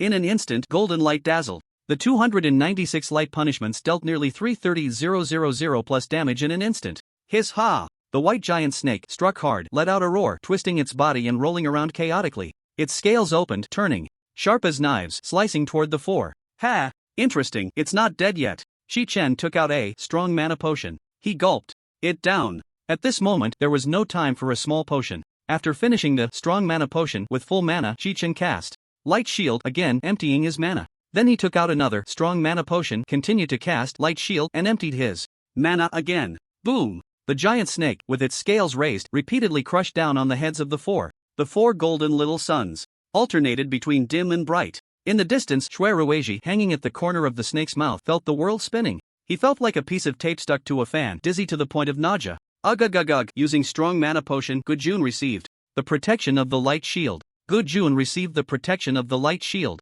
Wang Ling received the protection of the light shield. Wang Ling received the protection of the light shield. Meng Yun received the protection of the light shield. Wang Ling received the protection of the light shield. You received the protection of the light shield. You received the protection of the light shield. Your mana is insufficient. Boom! Just after emptying his mana, Chi-Chen was once again crushed by the giant snake's body from above. Thud. Your mana is insufficient. Looking at the 89 bottles of strong mana potion in his backpack, Chi-Chen felt very worried. This won't do. Dragging it out will only lead to death. We need to find a way to break the deadlock. Chi-Chen looked into the endless darkness at the tiny golden light flickering back and forth, no bigger than a grain of millet. Foster father save me! Shuerueji's cries echoed from afar, too faint for the 4 to hear clearly. Although he wasn't injured, the duration of the light shield was down to less than 30 seconds. If this dragged on, Chi-Chen continuously cast the light shield on himself and his teammates while searching for an opportunity to counterattack. Almost every 3 seconds, the 4 members of the team would be crushed by the giant snake. To counterattack, they had to find a way out within those 3 seconds. Finally, after casting the light shield on everyone once more, Chi-Chen, with his mana fully restored, unleashed 296 overlapping beams of holy punishment at the approaching giant snake. Bang! The blinding golden light illuminated the area. The massive damage caused the giant snake to stiffen instantly. Hiss-ha! The giant snake, in pain, slammed its head against the rock wall. Boom! The violent tremor nearly knocked the 4 off their feet. At the same time, Chi-Chen noticed Shuerueji, hanging from the corner of the giant snake's mouth, seemed to be flung away by the impact. The tiny light point fell straight towards the ground. A melodious scream came from afar. Ah! Noticing that the snake's body was no longer crushing them, Chi-Chen knew the opportunity had come. Quick! While the giant snake is dazed, let's go find Shuerueji. He was the first to run towards the direction where the light point had fallen. Judging by the sound, it shouldn't be far. Gujun and the other 2, hearing Chi-Chen's command, snapped out of their panic and hurried to follow. As Chi-Chen ran, he checked the floating interface beside him, growing increasingly anxious. There was no prompt for completing a kill and earning points. As expected, he didn't die. At that moment, Gujun's voice, tinged with tears, came from behind. Why hasn't the plot triggered yet? The original plot wasn't like this. Trigger the plot? Chi-Chen raised his eyebrows and turned to ask, what plot? The book says that after defeating Vor, we would receive Vor's blessing, and then when fighting the nightmare, Vor would appear, triggering the plot of Vor battling the nightmare. But how long has it been, and Vor still hasn't come? Upon hearing this, Chi-Chen suddenly slammed on the brakes. Gujun, who was following closely behind, didn't notice and crashed right into Chi-Chen's back. Then the 2 girls collided into Gujun. What happened? Wang Ling looked around in fear. Chi-Chen ignored her and said to Gujun, didn't I just kill Vor? Gujun, upon hearing this, widened his eyes and blinked. Ha! Killed him? He rolled his eyes, trying to recall. Then he suddenly slapped his forehead and chuckled. Right. He. How could I forget such a classic scene? Just now, Chi-Chen, you took Vor down with a stunning move and the 3 awesome items he dropped. At this point, Gujun abruptly stopped. He seemed to have been hit with a pause button frozen in place. Wang Ling, noticing Gujun's change, gently tapped his shoulder. Hey, Gujun, why did you suddenly stop talking? Meng Yun glanced at the pitch-black surroundings, also worried. Gujun, don't freeze up. If you think of something, hurry and say it's. Seeing that Gujun remained still, Meng Yun clenched her fist and punched him in the back. Bang! After being hit in the back, Gujun finally snapped back to reality. His face showed terror, his teeth chattering as he stiffly turned his neck to Chi-Chen and said, Chi-Chen, you killed Vor, who was supposed to push the plot forward, so we're stuck in the plot. Hiss. Gujun's explanation made sense to Chi-Chen, but Wang Ling and Meng Yun were left confused. Then, what do we do? Are we stuck here? Meng Yun said anxiously. Gujun quickly opened the interface and, sure enough, there was no button for return to dungeon entrance. He closed the interface and pressed the seal on his back, silently chanting for a teleportation, but it had no effect. They couldn't leave. No, we're still in combat status, we can't teleport while in battle. Wang Ling's face turned pale. What are we going to do? Are we really going to die here? No, I don't want to die here. No, Meng Yun screamed. It's all my fault, all my fault. I should have paid more attention in class. If I had just held on to you guys back then. Gujun clutched his hair and cried in despair. Chi-Chen frowned at the 3 who were falling apart, shaking his head repeatedly. Something was off, something was definitely wrong. He felt a very uncomfortable sensation deep down. So, amidst the cries and breakdowns of the three, he closed his eyes tightly and recalled the scenes after entering the dungeon. Wang Ling, whose face was ashen, was the first to calm down. Seeing Chi-Chen standing still, eyes closed in thought, she tiptoed quietly in front of him, staring intently at his face. It was only when Chi-Chen opened his eyes that she hurriedly asked, Chi-Chen, you thought of a way out, right? You can defeat Vor and beat the giant snake. You can definitely get us out, right? Hearing Wang Ling's words, Chi-Chen smiled faintly. Well, I have a hypothesis. Although I'm not sure yet, it's worth a try. Wang Ling's face lit up with a smile, two blushes appearing on her cheeks. She turned around and gave Meng Yun and Gujun a hard poke each, sternly saying, Stop crying, Chi-Chen has a plan. Ha! The two stopped panicking and looked up at Chi-Chen. What plan? First, we need to find Shuiruoji. Hurry, while the giant snake is still recovering. Chi-Chen raised his hand and cast several layers of light shields on everyone before taking the lead. Let's go! Wang Ling urged Gujun and Meng Yun to follow. To prevent the giant snake from launching a surprise attack, Chi-Chen continuously cast light shields along the way. Four golden orbs moved forward in the boundless darkness. Pitter-patter. The sound of their tiny footsteps echoed on the muddy ground. Finally, at the blood pool where they had jumped down before, the four found Shuiruoji floating on the water's surface. Great, this is the spot. Chi-Chen smiled. Hiss hiss hiss. At that moment, the sound of the giant snake flicking its tongue came from not far behind. Shuiruoji, wake up. Don't sleep anymore. Gujun dragged Shuiruoji out of the pool and punched him in his round belly. Poo cough cough. After spitting out a mouthful of blood-colored pool water, Shuiruoji coughed and got up. I'm not dead? Upon seeing Chi-Chen and the others, he burst into tears. Stop crying, get ready for battle. Oh, okay. Wiping his tears, Shuiruoji stood beside the four. Wang Ling, hearing the giant snake's tongue flicking, nervously asked Chi-Chen, what did you think of? Chi-Chen opened his personal space and took out Vor sapling. Use summon a small Vor. You don't really want to do this, do you? What is this? Gujun asked, looking at the branch in Chi-Chen's hand. Little Vor.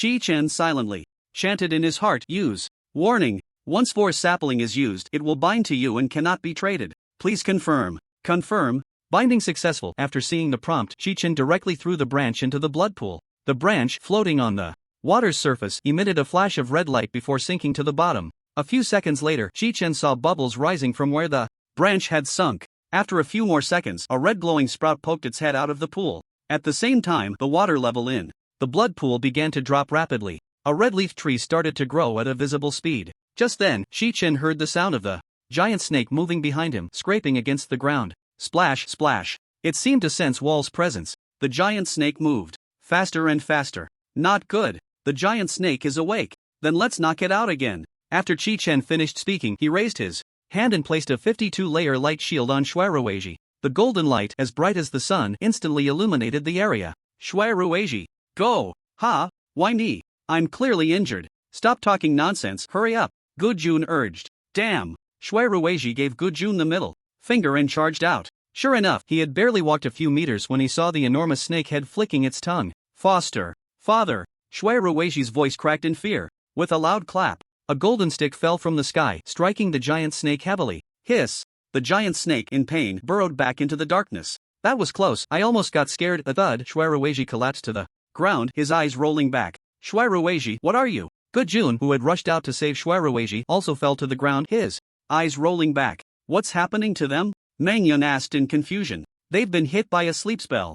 Chi-Chen immediately began to release Heart of Light. Layer upon layer of Heart of Light enveloped Gujun and Shuiruoji, who were in a sleeping state. The five of them instantly transformed into 5 golden bodies. Clap, clap. The multiple Heart of Light spells cast on the 5 kept triggering. Chi-Chen looked at the interface beside him. Heart of Light has dispelled the sleep effect. Heart of Light has dispelled the sleep effect. Heart of Light has dispelled the sleep effect. The sleep effect cast by the giant snake could last for a while. Just as the golden bodies of the 5 were about to dim, Chi-Chen cast Heart of Light again. Once everything was completely bright again, Chi-Chen said to Wang Ling, step back from the team and wake them up. Okay. Wang Ling complied, stepping back from the team, and after stabbing Gujun and Shuiruoji each with a dagger, she immediately accepted Chi-Chen's team invitation. Gujun and Shuiruoji shouted and woke up one after the other. Come over quickly. After the two of them ran back, grinning, Chi-Chen looked at the big tree behind him. Ha! Why has it stopped growing? Chi-Chen looked down at the roots and instantly found the answer. No nutrients left. What do we do now? It's all your fault for drinking so much earlier. Hurry up and throw it up. Gujun punched Shuiruoji. How can I throw it up? It's all digested. Feeling the golden light on the 5 dimming again, Chi-Chen released another round of Heart of Light. While assessing the wall tree, Chi-Chen tilted his head back and drank a mana potion. Suddenly, he saw the green health bar hanging at the top of the tree. This was a health bar that only friendly units would display. If it were an enemy unit, Chi-Chen and the others wouldn't be able to see it and could only focus on fighting. At that moment, the green health bar above wall was 2/3 empty. Could it be? Chi-Chen slightly curled his finger at wall. Whoosh! The sapling was enveloped in golden light and the green health bar visibly increased. So that's how it is. Thud, thud, thud. Chi-Chen immediately downed a bottle of mana potion and began to heal the sapling. Your lesser healing wave healed wall for 1232 health points, 0 points of excess healing. Your lesser healing wave healed wall for 1232 health points, 0 points of excess healing. Zing! With 197 casts of lesser healing, a staggering 250,000 health points were instantly poured into wall. Bathed in golden light, wall's trunk suddenly swelled up. Bang, bang, bang. The unique sound of wood expanding echoed from the trunk. Chi-Chen looked up. The green health bar was now filled to 2/3. But at that moment, the giant snake, noticing wall's change, stopped exhaling the sleep breath and instead lunged forward, flicking its tongue again. Hiss, hiss, hiss. Foster father. It's coming again. Understood. Chi-Chen, having just restored his full mana, cast layers of Shield of Light on everyone. 5 golden suns appeared. However, the giant snake completely ignored Chi-Chen and the others, instead lunging at Vor. You dare! How could Chi-Chen not understand the giant snake's intentions? Vor was the protagonist of the plot, so he drank a mana potion and unleashed 296 holy judgments at the giant snake. Bang! The giant snake, struck by the blow, was sent flying. But after twisting in the air, it lunged again. Chi-Chen quickly downed another mana potion and struck out again. Bang! Another hit landed on the giant snake's forehead. The giant snake let out a terrible scream, using its last ounce of strength to sink its fangs into the tree trunk. Whoosh! Vor's health bar instantly dropped by 10%. No!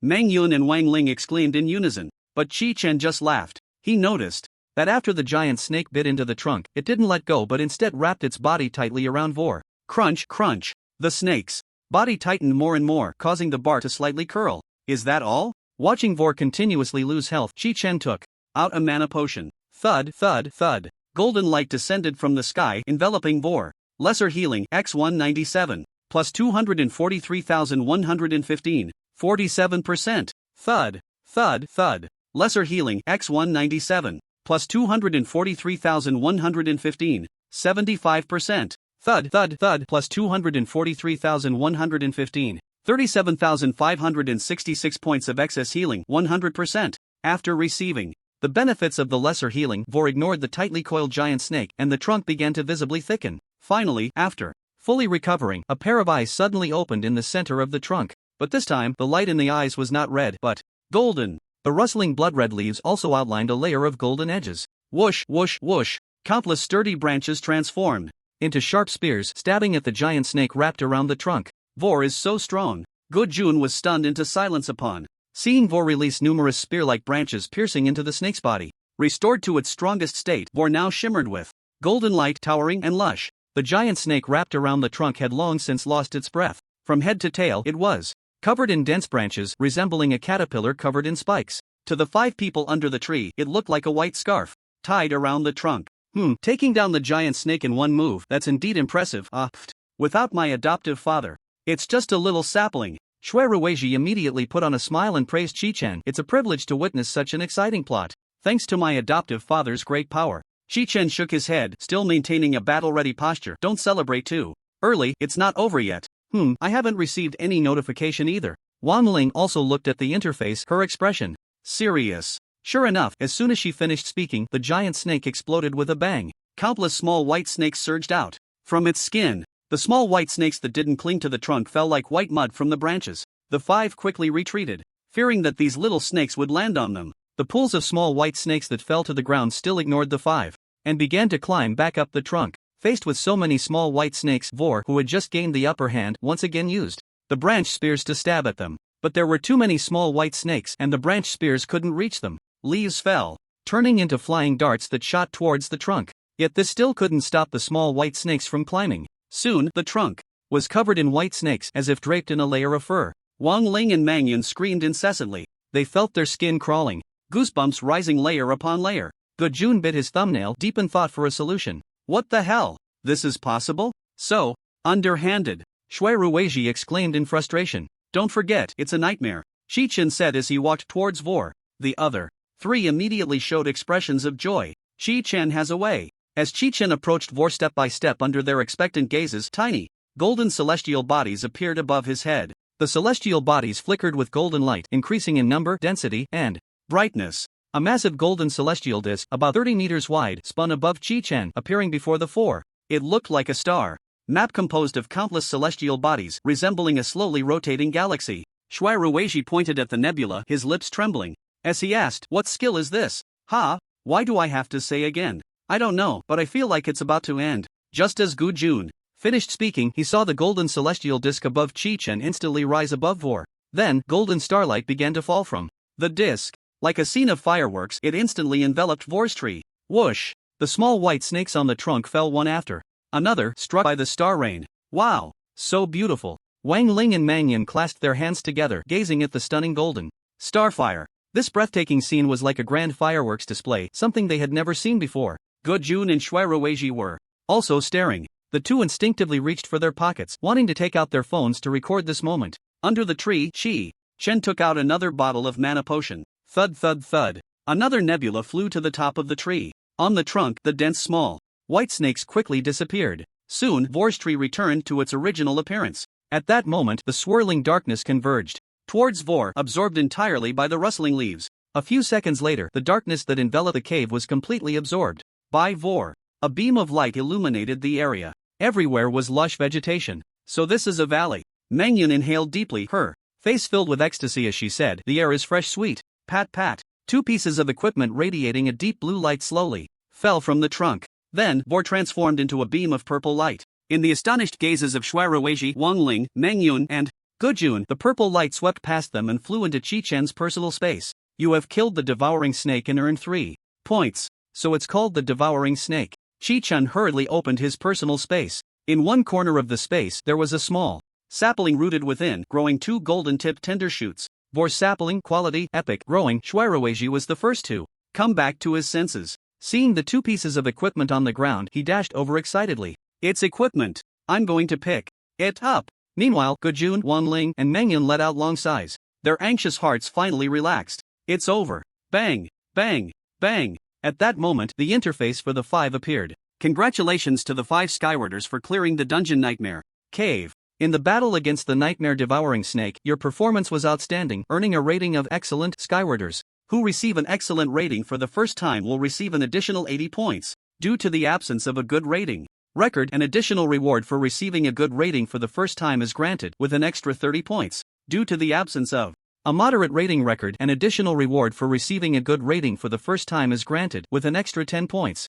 Skywarders who received an excellent rating unlock the Nightmare Cave Heroic difficulty. Skywarders, keep up the good work and challenge even stronger nightmares in Heroic difficulty. This dungeon will reset in 18 hours, 35 minutes, and 27 seconds. If you want to challenge again, you can click Reset at the dungeon entrance. Reset cost 100 points. Ha! Chi-Chen gently exhaled a breath of turbid air. Finally finished. It's over. It's finally over. Ha ha ha. Phew. I'm so tired. I feel like this was way harder than the evil mine. Yeah, you were either screaming or crying. It was indeed quite exhausting. Oh, as if you didn't cry at all. Clearly the strongest shield in the team, yet you were hiding behind Chi-Chen, sobbing. How embarrassing. Ugh, as if you weren't sobbing too. While everyone was chatting, Shui Ruizhi waved at Chi-Chen, saying, "Foster father, I picked up the equipment. Take a look and see if you like it." Oh. Gu Jun, Wang Ling, and Mangyan turned to look at the panel, but a few seconds later, they revealed very subtle expressions. Nightmare. Devouring Serpent Scale Chestplate Quality, Excellent Category, Plate Chest Defense, 70 Stamina plus 15 Spirit plus 22 Agility plus 10. Equipment, requires Strength 11, Spirit 15 Nightmare Set, 0/5, Nightmare Devouring Serpent Scale Shoulder Quality, Excellent. Category, Chain Shoulder Defense, 50 Stamina plus 12 Spirit plus 18 Agility plus 6 Equipment, requires Strength 10, Spirit 10 Nightmare Set, 0/5, 2-piece set effect, Spirit plus 55, Resistance plus 10. 4-piece set effect, when skills hit the target, there is a chance for the target to fall into a dream state, increasing the damage they receive by 10%. The dream state will disappear after the target takes damage.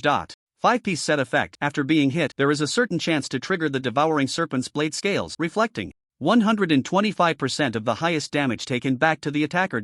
These 2 pieces of equipment are great. Chi-Chen clicked on the requirements. Whoosh, whoosh. As the two pieces of equipment flew into his personal space, Chi-Chen immediately opened it to study carefully. Wang Ling, who also knew the attributes of the two pieces of equipment, walked over to Chi-Chen and said, Chi-Chen, looking at the attributes, this set of equipment should be for a magic swordsman or a gunslinger. If you want to wear it, you'll need to invest a lot of strength points.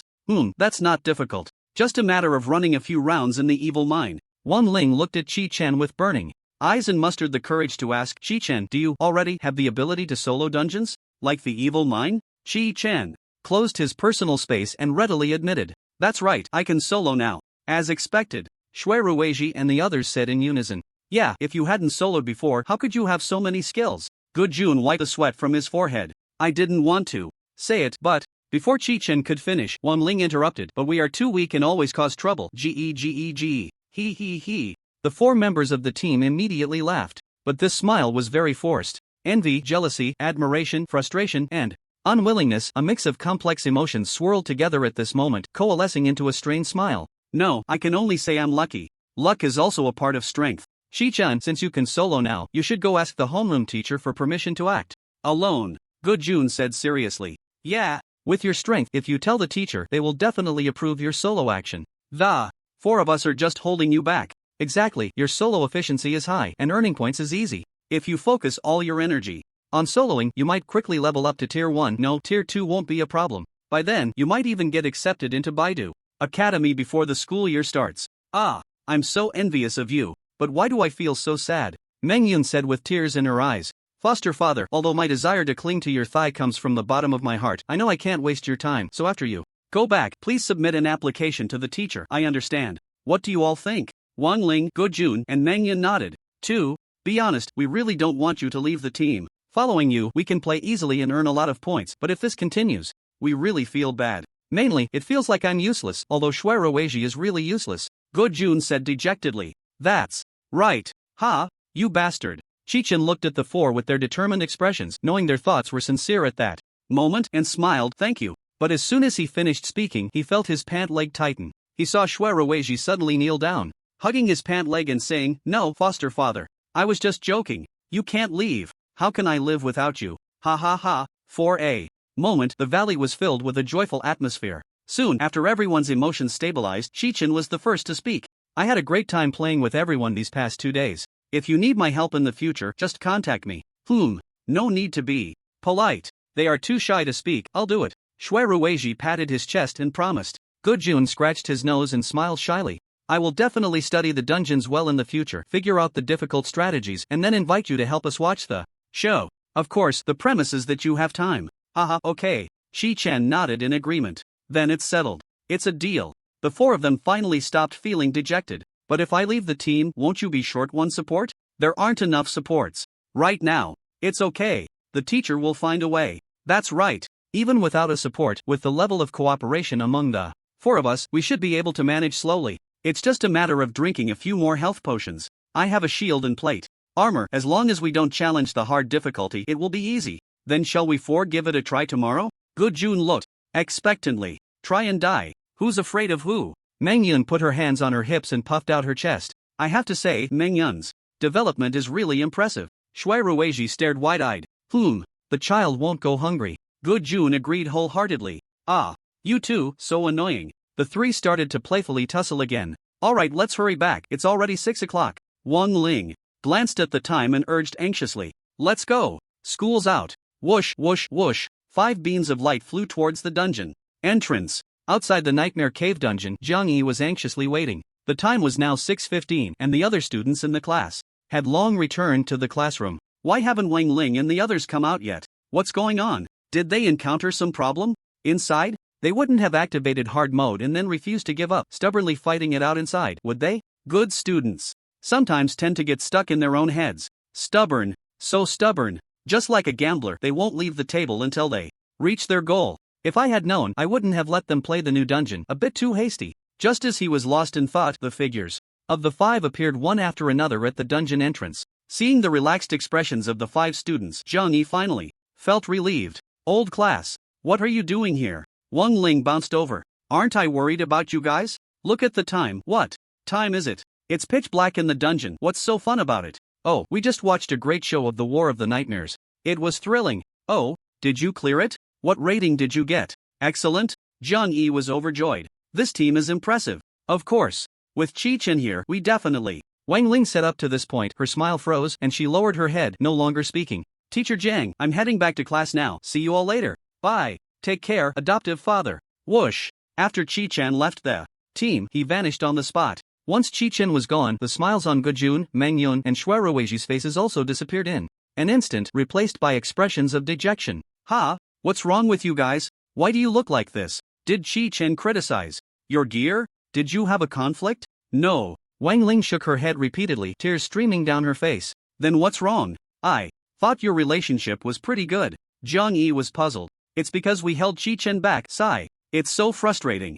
Gu Jun wiped his tears as well. Damn, being with a genius really brings a strong sense of defeat. Laughter is contagious. I didn't expect. Crying could be too. Meng Yun was also shedding tears beside them. Even the optimistic Shueruiji had his head down and lips pursed. Oh, dear, what exactly happened? If you have any grievances, come tell your teacher. Stop crying. If you keep crying, I might want to cry. 2. In the bustling instance area, the busy Skyward players came and went. A burly man in armor was seen constantly comforting the 4 students with shabby gear. The classroom of Class 8 in the second year was silent. 14 auxiliary students sat quietly at their desks, diligently copying the textbook. They didn't dare to breathe, let alone look up at Yumuching, who was sitting behind the podium. Today, Yumuching was angry again. She had sternly reprimanded the 15 students in the class. Her shouts echoed in the corridor, scaring the students of Class 7 into silence. Yesterday it was because of the sinful mind. Only Chi-Chen's team passed with a pass rate of 4.76%, lower than last year's historical worst score of 12.49%.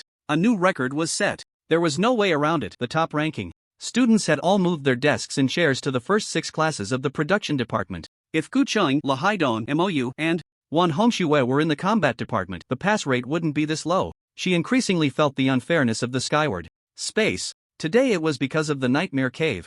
Chi-Chen's team had gone in early, but they still hadn't come back. Pan Fong's team was indeed progressing quickly in the mine. Unfortunately, they exited halfway through the cave. The reason was so infuriating that Yumuching almost wanted to laugh. One was because the auxiliary student Pu Yueling was afraid of the dark, and after going in, she kept crying, forgetting to add blood. The other was because the other 4 got lost. That's right, including Pan Fong. None of the 4 knew the way. Forget about defeating the bosses in order. Pan Fong and the others couldn't even find the bosses. According to the teaching plan set before the summer vacation, half of the teams were supposed to clear the Nightmare Cave today, and then a new instance would be taught tomorrow, but unexpectedly, total defeat. You are truly the worst class I've ever taught, without exception. This was the last sentence Yumuching shouted with a flushed face. At this moment, she sat behind the podium, frowning and staring at her phone screen. Her beautiful legs were crossed, and she was seriously playing the silent version of Meow Meow. The instep of her foot, clad in sports shoes, swayed rhythmically. The heels wrapped in flesh-colored stockings still showed a hint of pink from a distance. The footsteps coming from outside the classroom grew closer, startling her into quickly locking her screen and straightening up to look at the students who were engrossed in copying the textbook. Copying also requires thinking. You have to remember it. If you can't remember, it's a waste of paper and pens. The students didn't dare to speak, focusing solely on their copying. Report. Chi-Chen's voice sounded at the door. He peeked into the classroom. Yumuching felt a surge of joy upon hearing his voice. Did you finish the Nightmare Cave? Yeah, it went relatively smoothly. What rating did you get? Excellent. Not bad, not bad. Only then did Yumuching nod in satisfaction, revealing a smile. Wow, the 15 classmates who were buried in their books let out envious exclamations. Especially Shan Liang, who gave Chi-Chen 2 thumbs up. He really didn't embarrass us time travelers. Impressive. Why are you so slow? Are you lost? No, it's just. Chi-Chen's eyes darted around as he frowned, struggling to come up with an excuse. He didn't want to mention the difficulty level in front of so many classmates. It's not that he was afraid of them knowing, but he was worried they might learn from it. What's wrong? Too embarrassed to say? It's like this, there are too few monsters in the Nightmare Cave, and the points awarded are also low. Our team searched 7 or 8 times, confirming we didn't miss any monsters before we came out. Clap. Yumuching happily slammed the table. Listen. You all listen.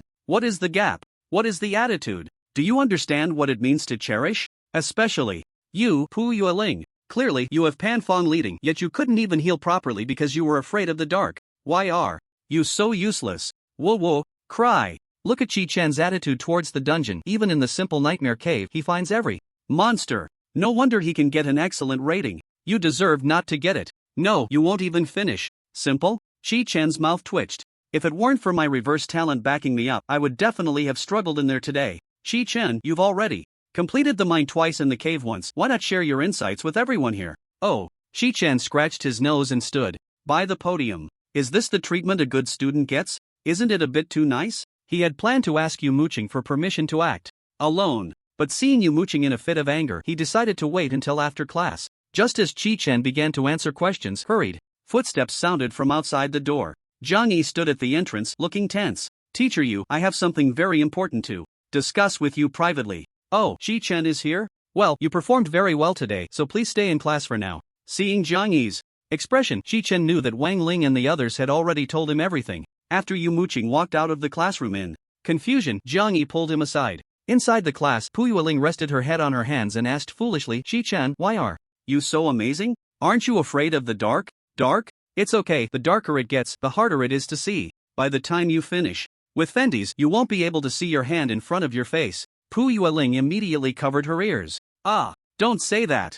Ha ha ha. The class erupted in laughter. But within 5 minutes, Yu Mooching hurried back in. Alright, it's getting late, let's stop here for today. Seeing the students' relieved expressions, Yu Mooching continued with a cold face, you should know how poor your grades are. The blood-colored tomb that was originally planned for tomorrow morning will have to wait a few days. There are no classes tomorrow. So, oh, shut up. Who told you to cheer? Just as Yu Mooching was about to speak, cheers erupted from the next class. Although you don't have to come to school tomorrow, you must gather at the Sky Dome space at 2 p.m. sharp in the afternoon. Anyone who is late, who doesn't get the subsidy, or who doesn't come, don't bother coming in the future, got it? Got it. Class dismissed. Those who haven't finished copying the textbook, take it home and continue copying. The sound of desks and chairs echoed.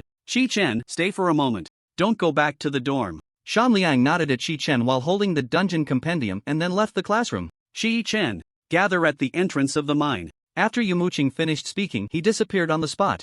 Chi-Chen immediately followed. Arriving outside the dungeon area of Sinful Mine, Chi-Chen saw Zhang Yi and Yu Mooching waiting there. Yunwu, note, Yu Mooching has sent you a team invitation. After entering the team, Yu Mooching said, I've already heard from teacher Jiang about the specifics. I didn't expect that as your old class teacher, I would be the last to know. I was going to wait until after school to tell you. Alright, enough of that. Can you reset the instance points? Now show us how you farm the mines. Chi-Chen followed the instructions and reset the instance. Entering first. When Zhang Yi and Yu Mooching appeared at the entrance, Chi-Chen immediately activated the Shield of Light, transforming into a golden sun and charging deep into the mine. The two teachers who were just about to act were momentarily blinded and halted by the sudden bright light. Ah, so bright, my eyes. Did he just cast the Shield of Light? Is the Shield of Light really that dazzling? Just as they were puzzled, a barrage of messages popped up on their screens. Miner killed, gained 0 points. Miner killed, gained 0 points. Miner killed, gained 0 points. Foreman killed, gained 0 points. Lazo killed, gained 0 points. Ha, Lazo is dead? Yu Mooching exclaimed in shock. It's only been 27 seconds since we entered the instance. How did he do that? The key is, I can't even do it. Zhang Yi said in astonishment. I should be able to do it. As a support class, Yu Mooching also had area attack skills. Her signature area attack skill was called Rain and Wind. It could heal allies in the area every second while dealing continuous damage to enemies within range. She relied on this skill to farm points, ensuring she stayed at full health while attacking hostile targets in the vicinity. With Rain and Wind, she could also instantly kill the monsters in the evil mines. The time required should be about the same as Chi-Chen's, maybe just a few seconds slower. But she was a Tier 3 Celestial, while Chi-Chen was merely unranked. Can a good talent really create such a huge gap between people? Yu Mooching sighed. Now I understand why Wang Ling and the others were crying. Forget them, I feel like crying right now. Zhang Yi instantly understood the feelings of the 4 students. Being with Chi-Chen was too frustrating, making him feel utterly worthless. The two approached Chi-Chen and Yu Mooching said, Chi-Chen, slow down a bit for the next wave. Zhang and I haven't even arrived yet and you've already finished. Oh, got it. Old class, I'll pull the monsters from the mine to the lumber area to kill them together. Don't follow too closely, it's best to keep a distance of 10 meters. Pull them over and kill them together? Hey! There are 9 elite monsters in the lumber area. This kid is too reckless. Chi-Chen, is this how you usually farm? Yu Mooching asked tentatively. This is more efficient. You two must not get too close, don't affect my farming, Chi-Chen joked. Affect your farming? You think we, as Tier 3 Celestials, would affect you? Yu Mooching laughed. Chi-Chen didn't respond but turned the key The moment the iron door opened, he transformed into a golden sun and charged out again. Enemies are invading. Quickly report to Foreman Lazo. At this moment, Yumuching and Jiangyi had already adapted to the golden light. Watching Chi-Chen run faster than the miners, they quickly followed as the elite monsters chasing him disappeared around the corner of the mine. What kind of area attack skill gave Chi-Chen such confidence? 5 seconds later, they heard Chi-Chen's voice amidst the shouts of battle. Old class, Teacher Jiang. Have you arrived? Yes, we're here, you can start. Okay. As soon as he finished speaking, a thin, disc-shaped nebula appeared above the golden sun. Then, countless star fragments transformed into a waterfall of fireworks. Radiant colors. Woohoo! The monsters, struck by the fragments, all fell within a second. Only the lumber machine, standing out alone among the monsters, and Nide, who died in the lumber machine cabin, remained. The golden blazing sun disappeared, and the fully revived Chi-Chen reappeared before the two. Muching's eyes widened in shock as she lightly covered her red lips and said, "Is this the shield of light and the falling star of light?" Yes. It looks like a nuclear explosion. Chi-Chen did not pick up the loot but continued to explain. Old class, Teacher Jiang. Next I will lead the monsters from the next section of the mine to Nige for a unified kill, since the journey is quite long, so, alright. Chi-Chen, hold on a second. Jiangyi interrupted Chi-Chen's words and said seriously, "I understand now. At your speed, it should take about 10 minutes to clear the whole route, right? Now it will take about 15 minutes. Why does it take so long?" Muching suddenly thought of something. Could it be that you still need to kill the demonized pirates? Chi-Chen thought to himself, as expected, how could the teachers not know about the demonized pirates? As a required course for students, the sinful mind must have been thoroughly studied by them. Yes. Seeing Chi-Chen nod in acknowledgement, Muching and Jiangyi could see the shock in each other's eyes. Chi-Chen, I and teacher you will leave the instance for now. We have no use here other than splitting your points. Oh, you go ahead and clear. It's, after you finish, reset, and continue. At most half an hour, right? Teacher you will contact you. Okay. Teacher you, let's leave the instance for now. Muching lightly hummed in agreement. Just as she was about to leave, she stopped and reminded Chi-Chen, "Chi-Chen, your way of clearing instances is too frightening. I suggest you be a bit more cautious. You're the only one in the instance, and if something goes wrong, it can't be salvaged, understand? Don't worry, old class, I remember. Good luck." The two teachers then vanished from the spot. It seemed they had returned directly to the surface. Chi-Chen then bent down to pick up the items dropped by the monsters. In the school office, the returning Muching and Jiangyi were visibly excited. Chi-Chen's future is absolutely limitless. He's bold and smart. Teacher you, how do you think he discovered the trick to farming the demonized pirates? The reason the sinful mind was included in the self-made teaching materials of Han City No. 1 High School was because of the demonized pirates. Originally, Muching and Jiangyi planned to prepare for the students who would smoothly advance to the first tier after the start of the senior year. They aimed to help them advance to the second tier within a month to cope with the first joint college entrance examination held in mid-November. He's growing so fast, I hope he can keep his composure. I'm really afraid he might get arrogant. Jiangyi expressed his concern. His mindset is more mature than his peers. He won't mature? If he were mature, would he be on the same level as Shi Mingjie? He would. Muching said firmly, "I want to beat that scoundrel to death. I'll head back to the class first to calm down our Chi-Chen. Squad of 4, then I'll go find the principal. I've got Chi-Chen covered, you go ahead and get busy." After the two teachers parted ways, Muching directly returned to the celestial space. Back in the class, Jiangyi saw the 4 students he had left behind. Wenling and the others. You guys weren't getting impatient waiting, were you? No. The 4 answered in unison. I've seen Chi-Chen's way of clearing instances with my own eyes. Wasn't it cool? Wenling's eyes sparkled. Very cool.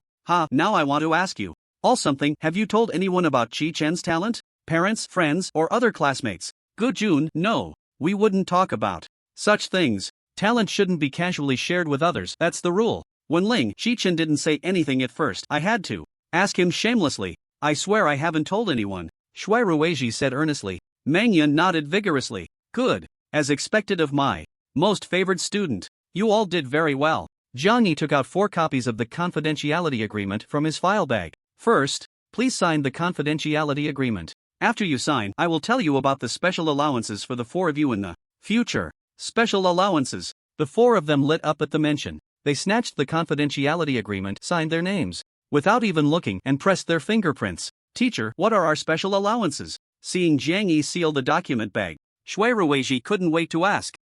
Before discussing the allowances, I want to emphasize once again that once you sign the confidentiality agreement, you absolutely cannot mention Chi-Chen's talent to anyone, understood? Don't worry. This secret will definitely stay buried in my heart. So what are the allowances? Shui Ruishi vowed, patting his chest. Zhang Yi walked to the classroom door, confirmed that there were no lingering students outside, closed the door, and lowered his voice. Within 3 days, the school will provide you 4 with a set of high-quality gear that matches your professional characteristics, including weapons and accessories. It will perfectly complement the accessories I just gave you. Watching the 4 students getting excited to cheer, Zhang Yi quickly signaled them to calm down. Don't rush, the next part is the key. There's more? Kai's mouth was already stretched to his ears. For the sake of Chi-Chen's safety, you will no longer be assigned new support. Gojun showed a smug smile upon hearing this. He had already guessed this outcome. Starting tomorrow, all the life potions consumed by your team in dungeons will be reimbursed by the school. You can drink as much as you want. What? Drink as much as we want? My goodness. Ahem, we still need to be frugal, so don't waste it. Of course, not only will the potions be free, but I will also provide you with enhancement potions to improve your combat and survival abilities. Teacher, is there more?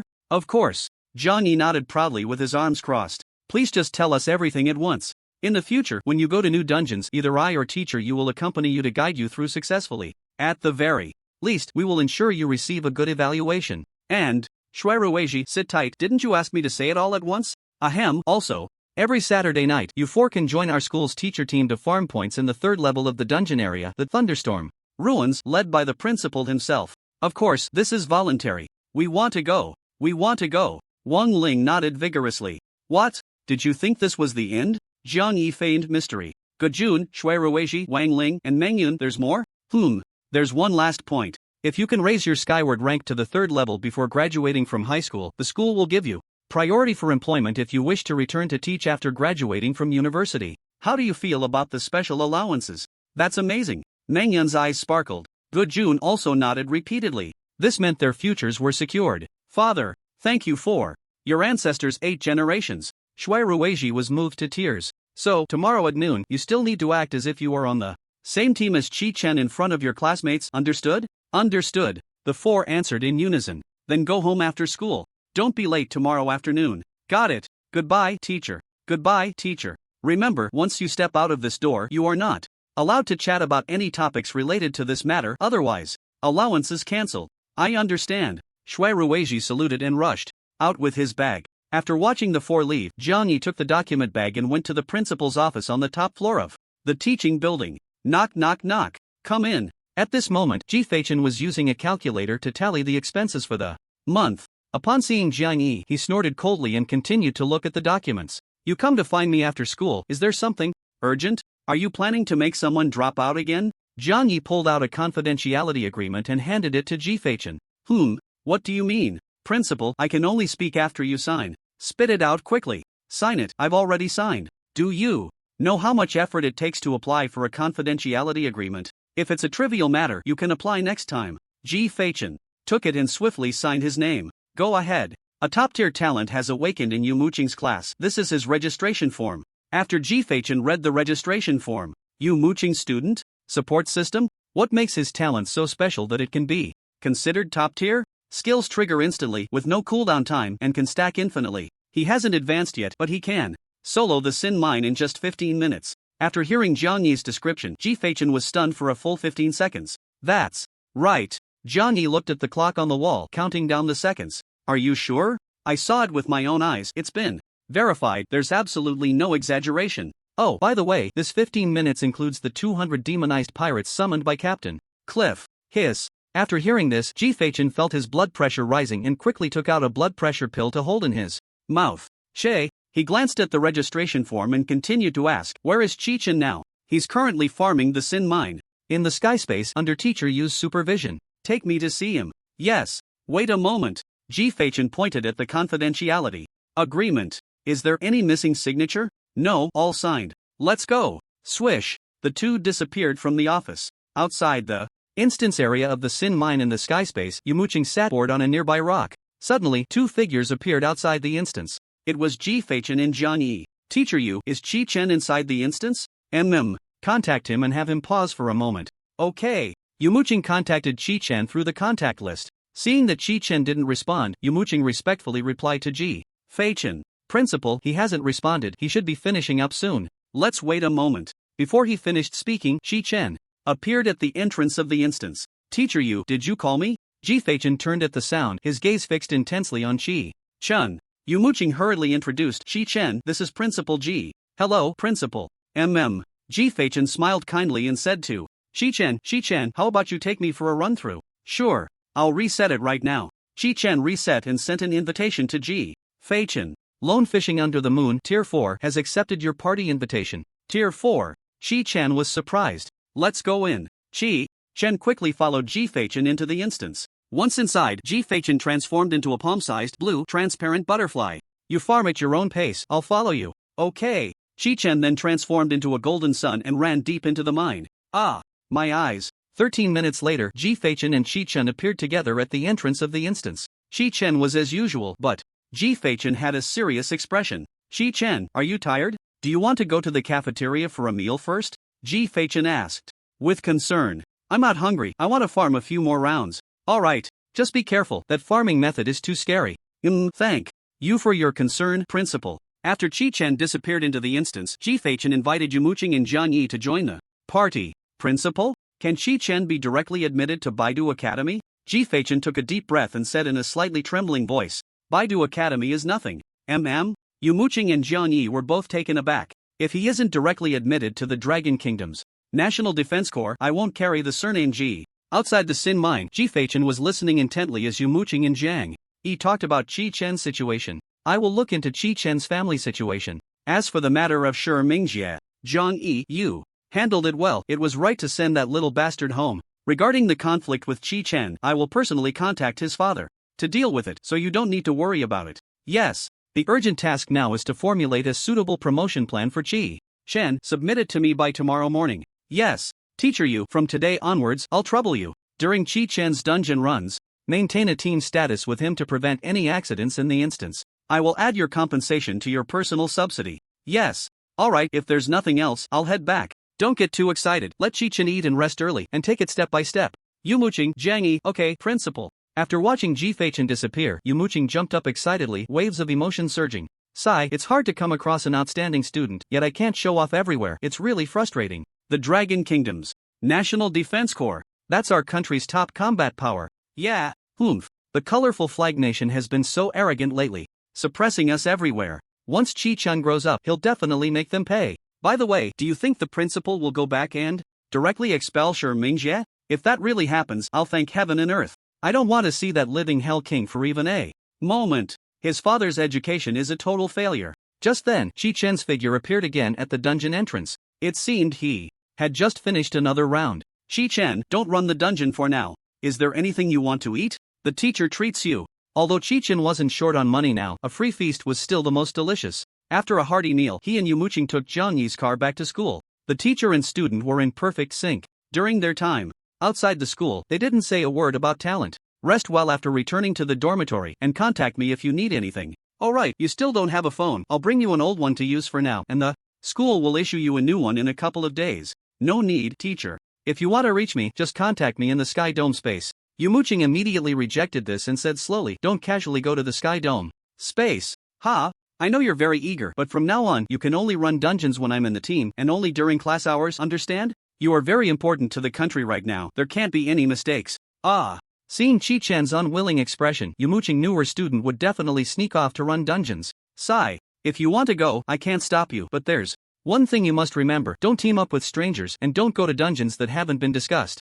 If you want to run dungeons, it's limited to Sinful Mine and Nightmare Cave. Also, you're not allowed to tell anyone else about your talent, including your relatives. After hearing Chi-Chen repeatedly assure her, even though Yumuching was still worried, she couldn't ask for anything more. After Yumuching left, Chi-Chen sneered inwardly. Relatives? Ha! In the meager memories of his past life, there were very few fragments about relatives. Chi-Chen only knew that the house left by his parents was currently occupied by his second uncle. As night fell, just as Chi-Chen was about to return to the Sky Dome space to handle his matters, he heard a whistle coming from behind. Bro, you actually dare to mess with me. He saw Shan Liang approaching him with a textbook in hand. Isn't your wife the school doctor? Hua? They're all my wives. Alright then. The two found an open space to sit and chat. How did your mining go today? Chi-Chen asked first. Not great, I barely finished the Nige and then got smashed by a heavy punch. I was crying and begging my wife to revive me. This dungeon is too hard. I really can't imagine how you managed to clear it. My teammates are awesome. Fine. Give me 3 more days and I'll definitely take off. I've figured it out now, my profession has potential. Dan Liang patted the complete guide to dungeons and said confidently, need any help? I have some gear and potions here, if you need them, I can. No need. What's the point of grinding dungeons? After getting these things? I'm a lone wolf. I like to ponder things on my own. As the saying goes, life is about the journey. I really enjoy the thrill of achieving results through my own efforts. If you help me and make it easy to overcome difficulties, it's meaningless. Got it? Got it. You're a masochist. You like to be tormented. TCH, wait until you've played enough AAA titles and you'll understand. But this world only needs one sky dome space. Alright. I'm heading back to the dorm, you should rest early too. In a couple of days, I'll have some big news for you. What? Did you get the school doctor pregnant? TSK. Such a dirty mind. After saying goodbye to Dan Liang, Chi-Chen stepped outside the classroom and pressed the imprint to head to the sky dome space. Standing in the bustling square, Chi-Chen opened his personal space. Due to the delays caused by Yumuching, Zhang and Jifeichen, many things had yet to be done. First, he needed to change his equipment. The 3 pieces of gear obtained from the Nightmare Cave required strength to equip. The Serpent Scale chest plate of the Nightmare required 11 points of strength, the Serpent Scale shoulder guards of the Nightmare required 10 points, and the Root of Life for Spirit Form required 6 points. Chi-Chen currently had 4 points of strength, meaning he needed 7 more. Now, Chi-Chen had 14,155 points, so he spent 3,500 points to exchange for 7 attribute points and began to allocate them to strength one by one. Current upgrade progress 6/10. Current upgrade progress 10/10. Just then, a golden light suddenly shone from Chi-Chen's body. The personal information on the panel changed. Congratulations, Sky Dome user has successfully advanced to level 1. The teleportation function of the Sky Dome space has been activated. Now, you can teleport freely within the Sky Dome space. You just need to silently think of the area name to teleport to the corresponding area. Of course, you can also say area name plus specific coordinates for pinpoint teleportation. For example, teleport to the trade area 851 pause 3722. The Sky Dome avatar has been activated. You can design your personal Sky Dome avatar, set your exclusive space name, and if you want to, change it after confirming the new avatar. Resetting will only cost 5,000 points. The Sky Dome avatar can be turned on or off at any time, with a cooldown of 5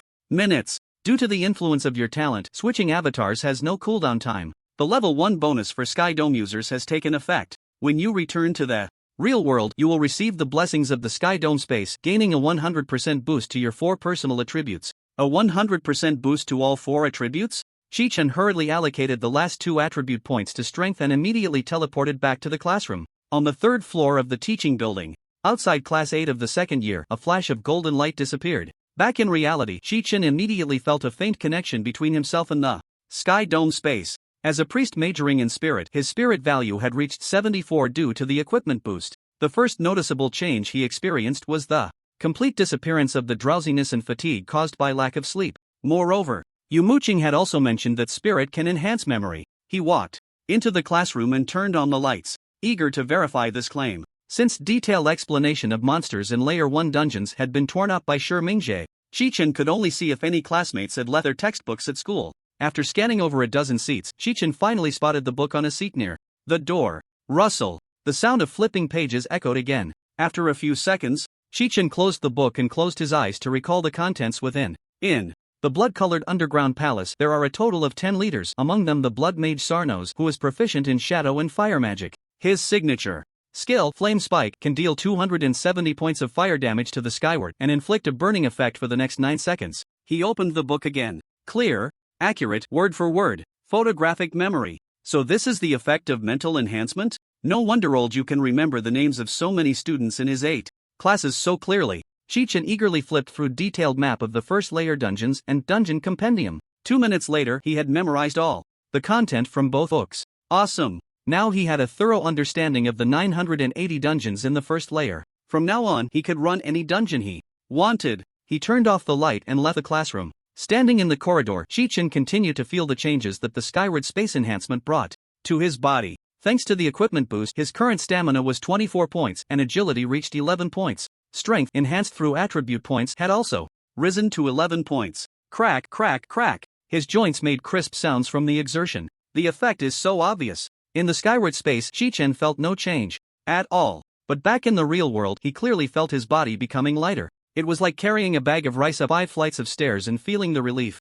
After unloading it, with a slight push from his toes, he shot forward like an arrow released from a bow. Chi-Chen felt an endless supply of strength within him and he immediately dashed toward the physical training ground. Although school was already on summer break and it was 8 p.m., the venue was still as bright as day. Dozens of first-year students were sweating profusely, exercising their bodies. They hoped that through continuous training they would achieve a higher initial attribute value after their job change. On the walls of the venue were eye-catching banners. 363 days until job change. The sweat shed today determines tomorrow's starting point. 198, 199, 200. Amazing. He actually did 200 push-ups in one go. Wow. I wonder how many initial strength points you'll have after the job change. I'd be satisfied with 10 points. I heard from Senior Meng Yun that if the initial strength reaches 10 points, most of the equipment dropped in the first layer dungeons can be worn. What if you become a planter after the job change? Wouldn't all your efforts be in vain? Planters need strength too. Some precious herbs can only be harvested in high-level dungeons.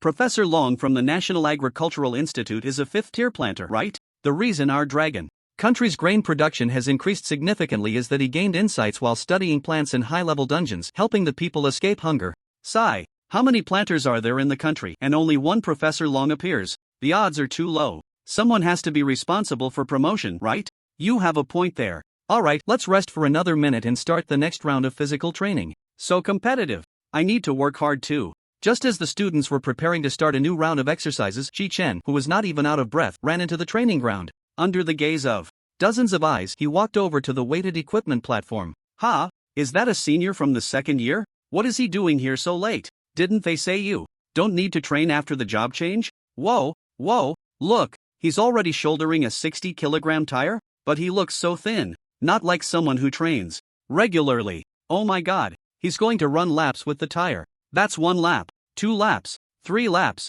His stamina is incredible. Is this the strength of a 2nd-year student? Carrying the tire, Chi-Chen ran 3 laps around the playground, and aside from his breathing becoming a bit rapid, he surprisingly hadn't broken a sweat. After indulging, he carried the tire back to the weight training area and placed it back in its original position. This is just the first level, and the equipment is the most basic quality. It's hard to imagine how strong I will be when I level up. No, I need to hurry back to the Sky Dome and advance to the 2nd level. Just as he was about to leave, a few first-year students called out to him. Senior, can we take 2 minutes of your time? Sure, I hope. I'm not interrupting your training? Not at all. The students quickly waved their hands. I wanted to ask, what is your strength value? 11 points. Can I ask what your profession is? Support type. Ha! Isn't the support type specialized in spirit? Support also needs to wear equipment. Alright, if there are no more questions, I'll be off. You all keep up the good work. After saying this, Chi-Chen left the training ground and returned to the teaching building. The first-year students watched Chi-Chen leave for a long time without speaking. Is the support type this competitive? What if he's a support who specializes in strength? Oh, I get it. The senior wants to participate in combat. He ran 3 laps carrying a tire and didn't even breathe heavily, and his strength is only 11 points? No way, I need to revise my physical training plan. From now on, I'll focus on running laps with a tire. Back in the Sky Dome space, Chi-Chen changed into 3 pieces of equipment and began designing his Sky Dome image. The panel immediately responded to Chi-Chen's thoughts, and one by one, the images in his mind appeared on the main interface. He even saw his original appearance before crossing over among the many images. However, some details had already become blurry. Forget it, let's go for a cooler image. After another round of selection and modification, Chi-Chen finally chose a rather ordinary cultivator image. Image confirmed, please enter your exclusive name for the space dot. Name? Chi-Chen looked at the cultivator appearance on the main interface and said, Li Feiyu. Checking name for duplicates, this name is not in use by any Sky Dome user. Do you confirm the use of this name? What the hell? Such a cool name and no one is using it? Of course I'll use it. Confirm. Name successfully recorded. If you need to change it, you can modify it after resetting the image dot. Would you like to switch to the Sky Dome image? Switch. Whoosh. In a second, without any wind, Chi-Chen saw his appearance completely transform into that of a Xianxia-style cultivator. Such an ordinary-looking image instantly attracted the attention of many Sky Dome users. Except for the staff he was carrying, all his equipment had been hidden. Wow, isn't this just a costume? Chi-Chen was very satisfied with the function of hiding equipment, then softly said, teleport to trade consignment area. Starting teleportation, standing in the square, Chi-Chen felt a flash in his eyes, and he appeared in the consignment area. Scanning personal space, generating price list. After scanning the equipment available for sale, Chi-Chen discovered something interesting. That is, the fruit of immortality and root of life for spirit form were not for sale by anyone. It was normal for no one to sell epic level accessories. However, it was a bit unreasonable that no one was selling the 4 spirit form staff. Such a good accessory, if it were put up for sale, there would definitely be people wanting it. I might as well run a few more dungeons to get some to sell. Wouldn't that mean I could achieve financial freedom at a young age? The staff should also be worth some money. Grinding a few for some pocket money is doable. After all, not many people should be playing on hard mode. Chi-Chen first thought of Dan Liang. Although he kept saying he didn't want anything, Chi-Chen still planned to give him a fruit of immortality as a gift. After all, meeting an old friend in a foreign land is one of life's 3 great joys. After Chi-Chen finished dealing with the equipment from the evil mine in the purchase area, he directly teleported to the Nightmare Cave. The teleportation function is really great. Spending 100 points to reset the Nightmare Cave, Chi-Chen began his solo journey. Since he had memorized the content from the textbook, he could determine the route even in the darkest of caves, running like the wind. In the pitch-black cave, the golden light from the light punishment burst forth, flickering frequently. Each flicker represented one less monster in the darkness. Points +5. Points +5. Soon, he found the first boss. Viper Lord Ryan, what are you? Points +15. Its soul floated out of its body and flew into the darkness. Andra, die. Points +15. Pieces, points +15. Fendies, points +15. After killing Fendies, Chi-Chen heard the sound of trees twisting in the darkness of the platform. A pair of blood-red eyes opened in the dark. Chi-Chen looked at the sky coin that was about to drop, excitedly licking his lips. Just as he raised his hand to finish off Vol's evil, a burst of golden-green light suddenly shot from within into the darkness. Then, the twisting sound emitted by Vol disappeared. That pair of blood-red eyes instantly turned into a clear green. Rustle. The leaves, shaken by no wind, erupted with golden light, completely dispelling the darkness surrounding him. The wide rock platform was bathed in a golden sunlight. The gnarled face on the tree trunk revealed a kind smile. Thank you, brave one. You have rescued me from the nightmare, and this is my gift. Now, let's go defeat the nightmare together. After Vol finished speaking, a treasure chest woven from vines appeared before him. Ha! Are you not going to fight? Are you not giving me points? Chi-Chen looked at the smiling Vol and couldn't help but curse. Damn! He opened the vine chest speechlessly, and 2 fine pieces of equipment lay quietly inside. One was the Root of Life for Spirit Form Staff. The other was a shield. Eternal Tree Bark for Spirit Form Quality. Fine category, one-handed shield. Physical defense, plus 122 spell damage reduction, plus 122 stamina, plus 15 spirit, plus 24 resistance, plus 10 equipment. Requires strength 8, spirit 8. The attributes are not bad, but I'm quite disappointed.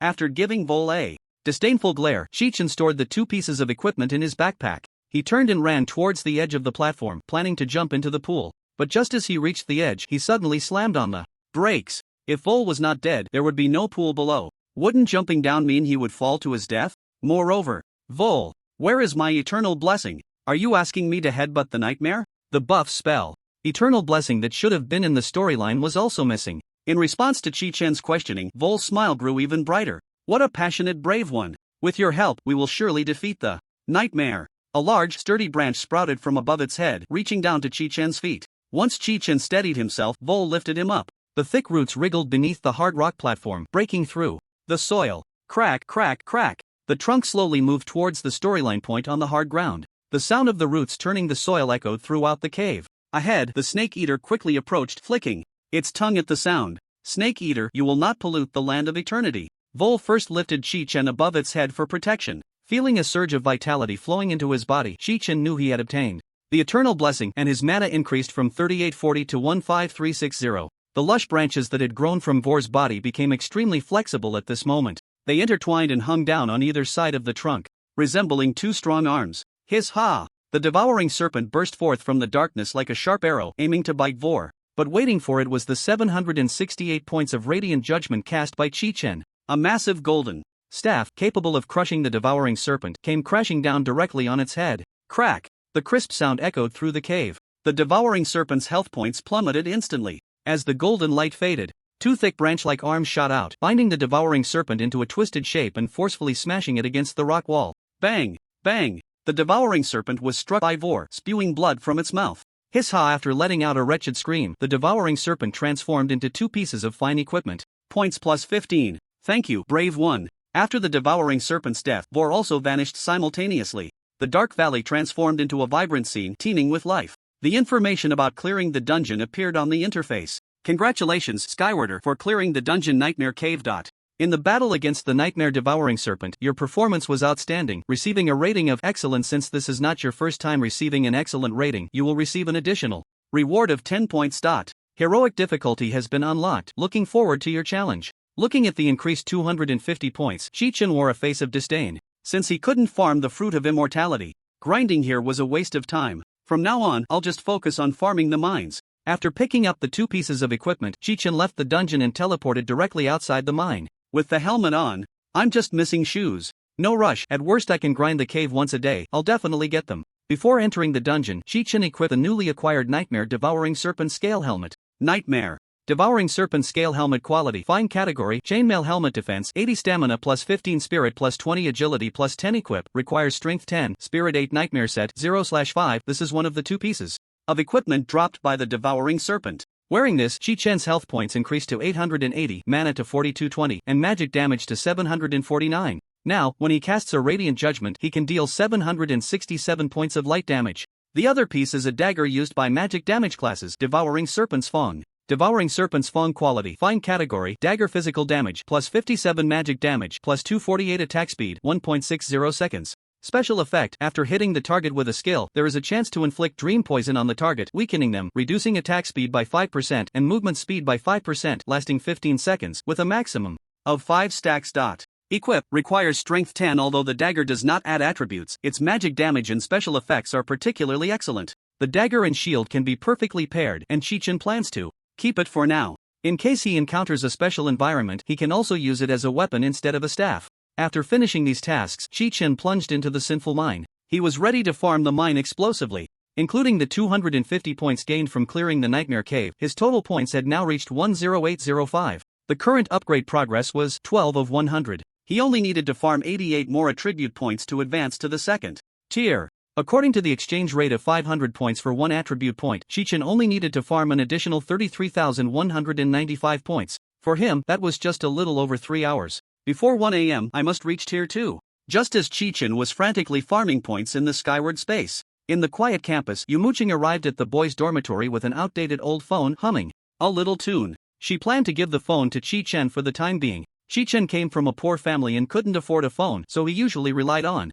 shouting to contact others. Looking at the only lit room on the second floor, Yumuching shook her head. Sigh, he must have gone to grind in the evil mine. After the summer vacation began, most of the students living on campus had already gone home. As the homeroom teacher, Yumuching didn't have to check the dorms every day. She went up to the second floor and peered through the window into the only lit dormitory. She saw Shan Liang sitting with his back to the door, diligently copying from the textbook at his desk. Seeing her student working so hard, Yumuching smiled with satisfaction. No matter how poorly Shan Liang had performed in his solo grinding these past few days, his attitude was commendable. Yumuching didn't disturb him but instead went to the dormitory next door where Chi-Chen lived. The door was open, and a faint smell of urine wafted from inside. This Chi-Chen, how can he be so unhygienic? Snap! Yumuching turned on the light switch, but upon seeing the state of the dormitory, she froze in place. Ha! Doesn't Chi-Chen live here? Where's his bed? Where are the clothes in the wardrobe? There were hardly any second-year students living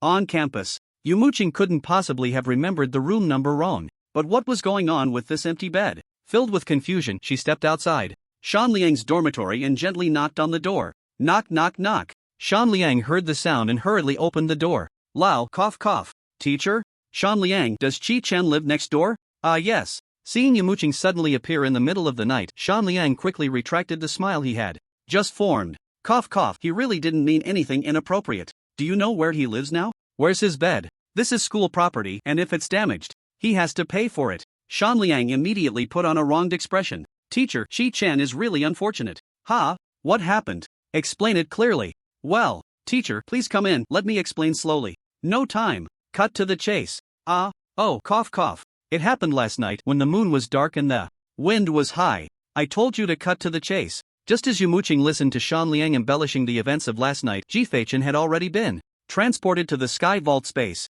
He stood outside the third floor of the dungeon area, the Dragon God Temple, scrolling through his contacts. After finding a sky vault player named Guahao, he sent a voice message. Guahao, it's Lao Ji. I need to talk to you in person. I'm right outside the dungeon and I'll leave after I finish. Seeing that Guahao didn't reply, Chi-Chen wasn't anxious but continued to browse through his contacts. When he saw Chi-Chen's name, Chi-Chen first expressed surprise. Li Feiyu first stage evil mine. Note, Chi-Chen, this kid really made it to the first stage, just as diligent as I was back in the day. Chi-Chen stroked his beard with satisfaction. Based on this kid's efficiency in grinding, it shouldn't take long for him to reach the second stage. Oh no. Realizing this, Chi-Chen anxiously clicked on Chi-Chen's name and sent a voice message. Chi-Chen, you can grind, but you must not advance to the second stage. There will be penalties for exceeding the stage. A few seconds later, Chi-Chen's reply came through. Okay, principal, I got it. I'll stop at 99 for the advancement progress. After reading the reply, Chi-Chen let out a sigh of relief. Luckily, he saw it in time, otherwise, if Chi-Chen advanced to the second stage, it would be troublesome. So he waited for another 10 minutes. A middle-aged man in armor appeared outside the Dragon God Temple dungeon. He walked up to Chi-Chen and asked, Lao Ji, why did you look for me so late? Is there something urgent? Why hasn't the Dragon God Temple been cleared yet? Sai, my assistant team leader, suddenly withdrew from the guild this afternoon, resulting in insufficient rotation for the support role, so our progress in the attack had to be postponed. Oh, by the way, can't you heal? Would you like to help me out first? Oh come on, just let me off the hook, I'm just an illusionist. Even if I copy a support role, I can only last at most 30 seconds, which won't be of much use. Then can we ask teacher Yumuching for help? I can offer her extra compensation. Yumuching is busy right now and can't spare the time. I see. So, what do you need me for? It's about your son, Mingxia. I've already processed his leave of absence today. Leave of absence? What kind of trouble has he caused this time? Yes. If it were just the teachers reporting that he was in a romantic relationship, I could turn a blind eye. But what he did these past few days has gone too far, and the teachers have reached their limit.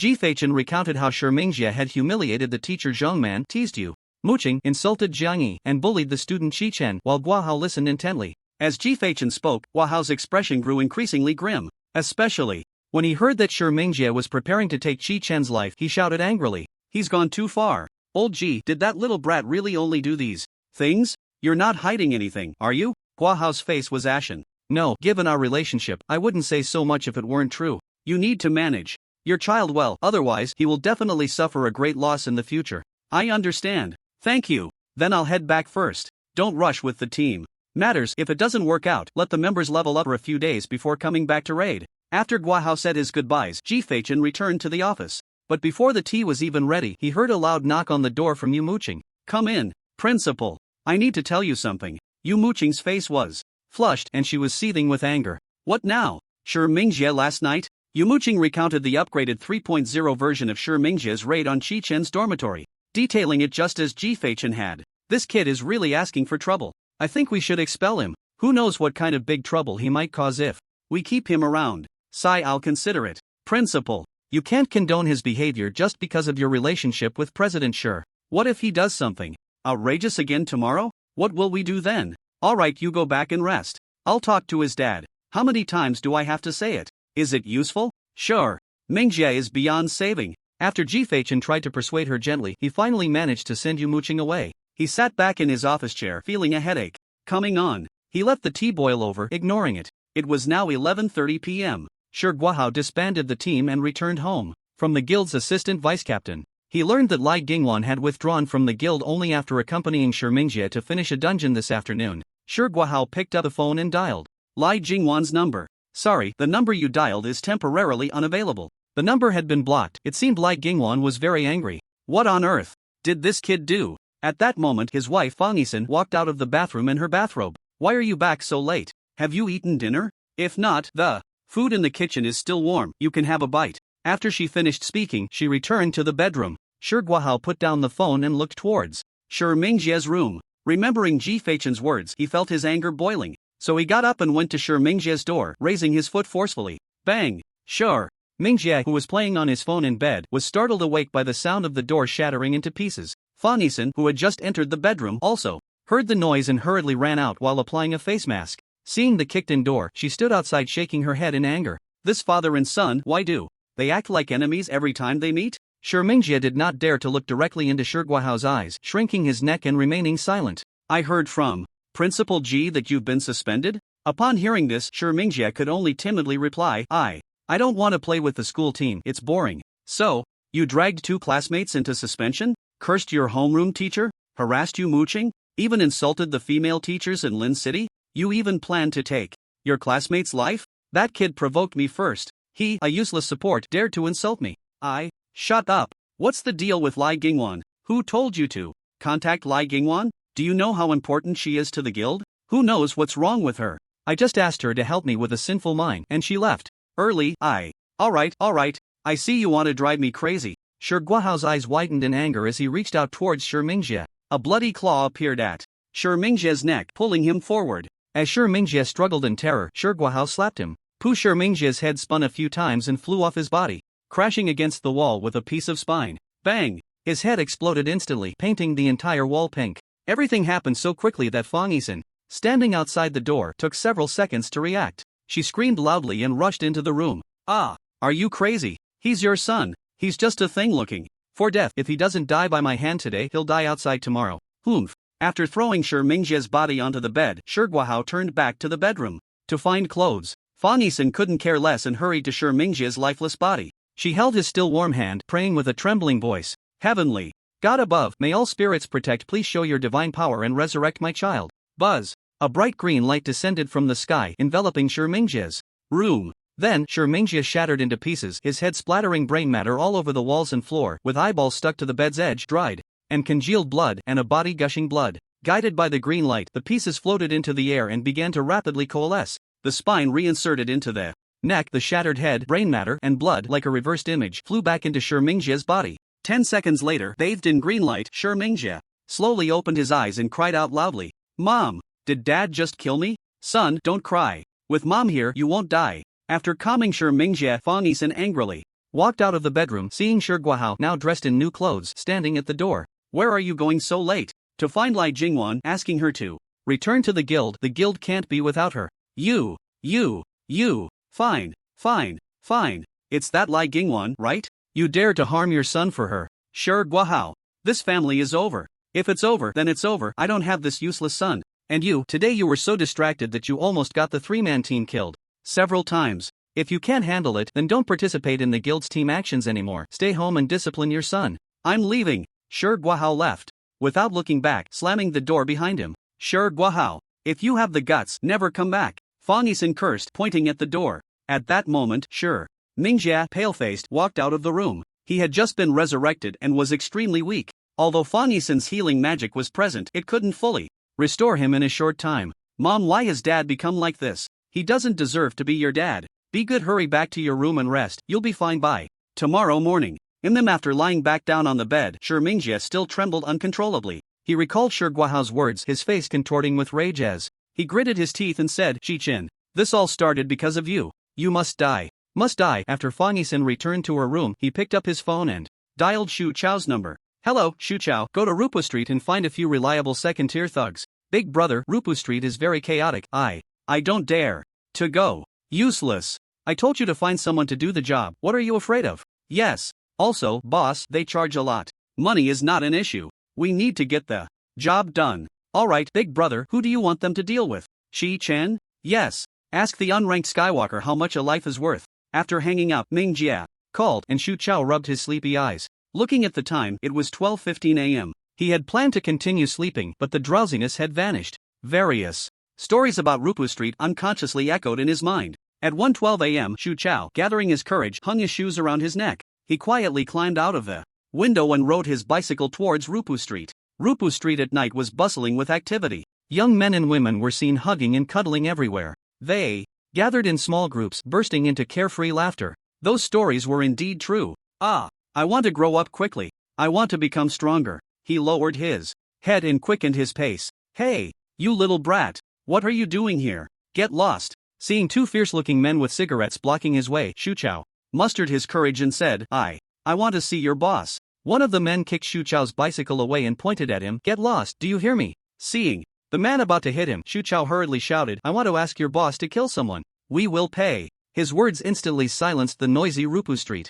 Eyes turned towards Xu Chao, making him nearly wet himself. 5 seconds later, laughter erupted. Ha ha ha. Kill someone? Pay? This little brat must be an idiot. Damn it, should we hire a doorman? How can any rat sneak in at this hour? The man with the cigarette was too lazy to waste words, grabbing Xu Chao by the hair and dragging him out. I'm serious. My big brother wants to pay for a life. The other party is unranked. It hurts. Let go. The man finally stopped upon hearing this, and the laughter around them quieted down a bit. Are you serious? I am. I wouldn't lie. My big brother has money. Xu Chao rubbed his scalp, his eyes darting around at the scene. The man glanced around and shouted, Stop staring, you idiots. Then, he pulled Xu Chao's clothes and walked into a house at the end of the street. Who is your big brother? Who does he want to kill? My big brother is called Shi Mingjie and he wants to kill someone named Chi-Chen. Shi Mingjie? Yes. The man felt the name was somewhat familiar. Suddenly, his eyes lit up. What is your big brother's relationship with Shi Guohao? He's his son. The man expressionlessly pressed Shu Chao down onto a chair, then walked into the inner room. Thud thud thud. The sound of footsteps going upstairs echoed, quick and light. Soon, the man's footsteps returned from the stairs. Kid, come upstairs with me. The man dragged Shu Chao into a private room on the second floor. As soon as Shu Chao entered, he saw two glamorous women adjusting their clothes. Liang Shou, sitting in the boss's chair, turned to look at Shu Chao. What's the name of the person your big brother wants to kill? Chi-Chen. What is Chi-Chen's status? A classmate in the same grade. It's normal for students to fight and play around. What kind of grudge makes you want to kill each other? Your big brother has quite the temper. He caused my big brother to be expelled and publicly insulted him. So he has to die? Yes. Ha, interesting baby, go pour a glass of water for our little client. The heavily made-up woman beside him twisted her snake-like waist and said, brother, the room is full of alcohol but there's no water. Seeing Liang Shou's gloomy expression, the woman quickly smiled and said, I'll go buy some right now. After saying that, she left the private room with her friends. Alright classmate, we can have a good talk now. 8:15 a.m. Shi Mingjie's phone buzzed and vibrated. He weakly picked it up. Hello? Brother. The price has been confirmed. How much? 50,000 Tianxiong coins. What? Shi Mingjie instantly became alert, sitting up straight. For the life of a fool who hasn't even entered the ranks? 50,000 Tianxiong coins? At that moment, a noise came from the receiver. A man with a hoarse, deep voice said, Young Master Shi, this 50,000 Tianxiong coins includes covering up the body and erasing all traces. It's not expensive at all. Oh, then I can't afford it, forget it. Ha ha, don't be so quick to refuse, everything can be negotiated. I really don't have that much money, and a fool who hasn't even entered the ranks isn't worth that price. Young Master Shi, you wouldn't want President Shi to know about this, would you? Shi Mingjie felt his heart skip a beat, his eyes widening in shock. Are you threatening me? I'm just helping you understand the stakes, how about it? Want to talk? It's too expensive. Not expensive. I can help you solve this problem once and for all, let's talk. When? How about now? I'm waiting for you on Rupu Street. Okay. After ending the call, Shi Mingjie got dressed. On the table was breakfast prepared by Fang Yisan along with a note. Son, mom has something to do and will be out for a while. If breakfast gets cold, just go eat on the street. I've transferred 1,000 Tianxiong coins to you. Rest well at home, don't run around. He tossed the note into the trash quickly, washed up, got dressed, and left. Half an hour later, he walked into Rupa Street with Ning Ziyue. Honey, why are we here? I heard the people here are all. Ning Ziyue looked at the strangely dressed individuals, her lips turning pale with fear. Shut up. The two smoothly arrived at the building at the end of the street and, under the guidance of a man with a cigarette, they went to the private room on the second floor. As soon as he entered, he saw Shu Chao, with dark circles under his eyes, trembling and sitting obediently between two ragged women. Waste. After casting a disdainful glance at Shu Chao, Shi Mingjie directly sat down in the chair Liang Shou had prepared for him. Young Master Shi is indeed extraordinary, a handsome talent. Just get to the point. Alright, young Master Shi is straightforward. Just 50,000 and Chi-Chen will disappear from this world within 2 days, how about it? But I don't have that much money. Young Master Shi, your enemy is also a Tianxiong user. Think about it, he's grinding in the Tianxiong space, earning 200 points a day. He could reach the first rank within a month. By then, if you want to ask me to eliminate your enemy, it won't be this price anymore. Upon hearing this, Shi Mingjie frowned even tighter. He wasn't wrong if Chi-Chen reached the first rank. But I really can't come up with that much money. How about paying in installments? Installments? There's no precedent for that. Just like the love you give your girlfriend, can that be paid in installments? Shi Mingjie knew he had no way back. Although he regretted it, he didn't dare to walk away. The fact that he came here was undeniable. If he refused the deal now, with the other party's lack of bottom line, it would definitely reach his father's ears and he would inevitably face a beating. Deposit of 20,000, the remaining 11,000 paid in one go, and the rest paid off in 3 installments within 6 months. If you agree, we can proceed. Shi Mingjie gritted his teeth and said, Alright, deal. Tomorrow night, Chi-Chen's head will be on the table, and I will invite young Master Shi to witness him disappear from this world. After Liang Shou finished speaking, he raised his hand. In the void behind him, 2 transparent red giant snakes emerged. They flicked their tongues, and the room was instantly filled with a bloody stench. How do we trade the deposit? In the sky space, I'll be waiting for you in the trading area. 337. 5944. After Liang Shou finished speaking, he vanished from the boss chair. Shi Mingjie pressed the seal and also disappeared into the space. 10 minutes later, the two appeared simultaneously at the spot they had left. Good. The transaction is successful. Please wait for news, young master. Sure Mingjie coldly stood up and turned to leave the elegant room. Shu Chao hurriedly followed him out. Exiting onto Rupu Street, Shu Chao quickly stepped forward to explain, "Boss, I get lost." Shu Chao took a step back. At Han City No. 1 High School, in the principal's office, Chi-Chen held the tea brewed by Ji-Fei-chen and took a sip. Beside him, Yu Muqing and Jiang Yi were nervously watching Ji-Fei-chen flip through the promotion plan. Very good. Let's go according to Teacher Yu's plan. Ha! Yu Muqing let out a sigh of relief. Chi-Chen, I'm going to explain your upcoming action plan to you now. Yes. Chi-Chen took the promotion plan. Within the 2 months of summer vacation, you need to accumulate 7.5 million points. Ha! How much? 7.5 million? Chi-Chen's mouth twitched. He indeed loved grinding dungeons. But that number was just too much. If you solo a round of the Sin Mine, accounting for 200 demonized pirates after deducting the 100 points needed for reset, you can earn 2580 points. Grinding the Sin Mine 3000 times is more than enough, you actually won't need that many. At your dungeon grinding speed, you'll definitely reach it within 2 months. Ha! Oh. Chi-Chen smacked his lips. That's why I left you a message yesterday, advising you not to promote. Once you advance to the second tier and then grind the Sin Mine, you'll face a super tier penalty, reducing your point earnings by 90%, and at the third tier it will become 0 earnings. Got it? Got it. Chi-Chen realized. So, to ensure grinding efficiency, your promotion progress can only be raised to a maximum of 99/100. Absolutely cannot exceed. Do you understand? Understood. Chi-Chen thought to himself how dangerous that was. He already had over 10,000 points and had earned 35,000 plus points by 12:30 am last night. If it weren't for not knowing the most reasonable point combinations, he would have really wanted to push for the second tier. You need to seize this rare opportunity and quickly accumulate points before the representatives from the National Defense Group visit. Elevate your strength to its best state. Understand? Chi-Chen slightly clenched his fists. 2 months? Ha! It won't take that long. If he really pushed himself, grinding for 15 hours a day would be a piece of cake. He could definitely finish within a month and a half. As long as his equipment was a bit better, he felt he could compress the time to under 10 minutes. Because there were 2 iron doors that would waste time to open, otherwise he would definitely pull all the monsters to the captain at once to eliminate them. And also, he had to pick up items. Next, we'll discuss your career prospects. Based on the suggestions from teachers Yu Muqing and Jiang Yi, along with my considerations, I've set 3 plans for you to choose from. The first is to pursue extreme damage, the second is team enhancement. Both of these plans focus on extreme damage and continue to strengthen your spirit. The third plan is the balanced build, where you need to allocate attribute points to enhance strength, agility, and endurance, allowing for balanced development of all 4 attributes. And you'll also need to spend extra points to purchase public skills in the shop. The investment of points and effort will be much greater than the first 2 plans, and I choose plan 3, the balanced build. Oh, are you sure? Ji-Fei-chen's gaze grew increasingly appreciative. Chi-Chen had already planned this out. Yesterday, when I first cleared the Nightmare Cave, the impression of Vol in his 4-spirit form delivering that punch was simply too profound. If it weren't for the shield being able to stack infinitely, I would have definitely been turned into mush. As for points, it's just a matter of running a few more rounds. If I can't do it, I'll run the mine 10,000 times, 100,000 times, 1,000,000 times, Chi-Chen said with determination in his eyes. Ha ha ha. Good. Good. Good. Ji-Fei-chen glanced proudly at Yu Muqing and Jiang Yi before patting Chi-Chen on the shoulder. You won't need to run it 100,000 or 1,000,000 times. Once you reach the 4th tier, there will be plenty of dungeons to earn points, so don't worry. Actually, the hardest stages are the 2nd and 3rd tiers. Look at Teacher Yu and Teacher Jiang, they still haven't reached the 4th tier.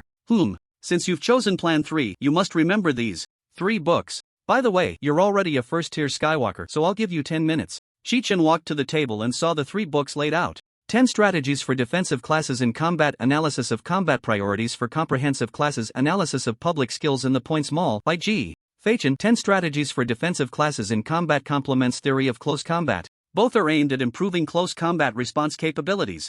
Chi-Chen was very aware of his current shortcomings, so he read this book particularly carefully. According to the dungeon information recorded in the complete dungeon guide, the large bosses he would face in the future would be extremely challenging, so Chi-Chen needed to be even more formidable than the bosses. The other 2 books Ji-Fei-chen brought were also very useful. The Analysis of Public Skills is something I authored. Some of the interpretations are quite one-sided, so you need to learn in conjunction with your actual situation and have your own judgment. Ji-Fei-chen stroked his beard, looking inscrutable. The principal's understanding of public skills is truly admirable to the students. Though it's insincere, I love hearing it. Ha ha ha. Ji-Fei-chen said this, but he still laughed heartily, hands on his hips. Seeing Chi-Chen close the 3 books, Ji-Fei-chen immediately took out 3 test papers. Here are 3 test Papers, if you finish them in 5 minutes, full marks will count as passing. Looking at the content on the papers, Chi-Chen laughed wildly in his heart. This old principal had 2 out of the 3 papers focused on public skills. 5 minutes passed quickly, and Chi-Chen calmly completed them, easily scoring full marks.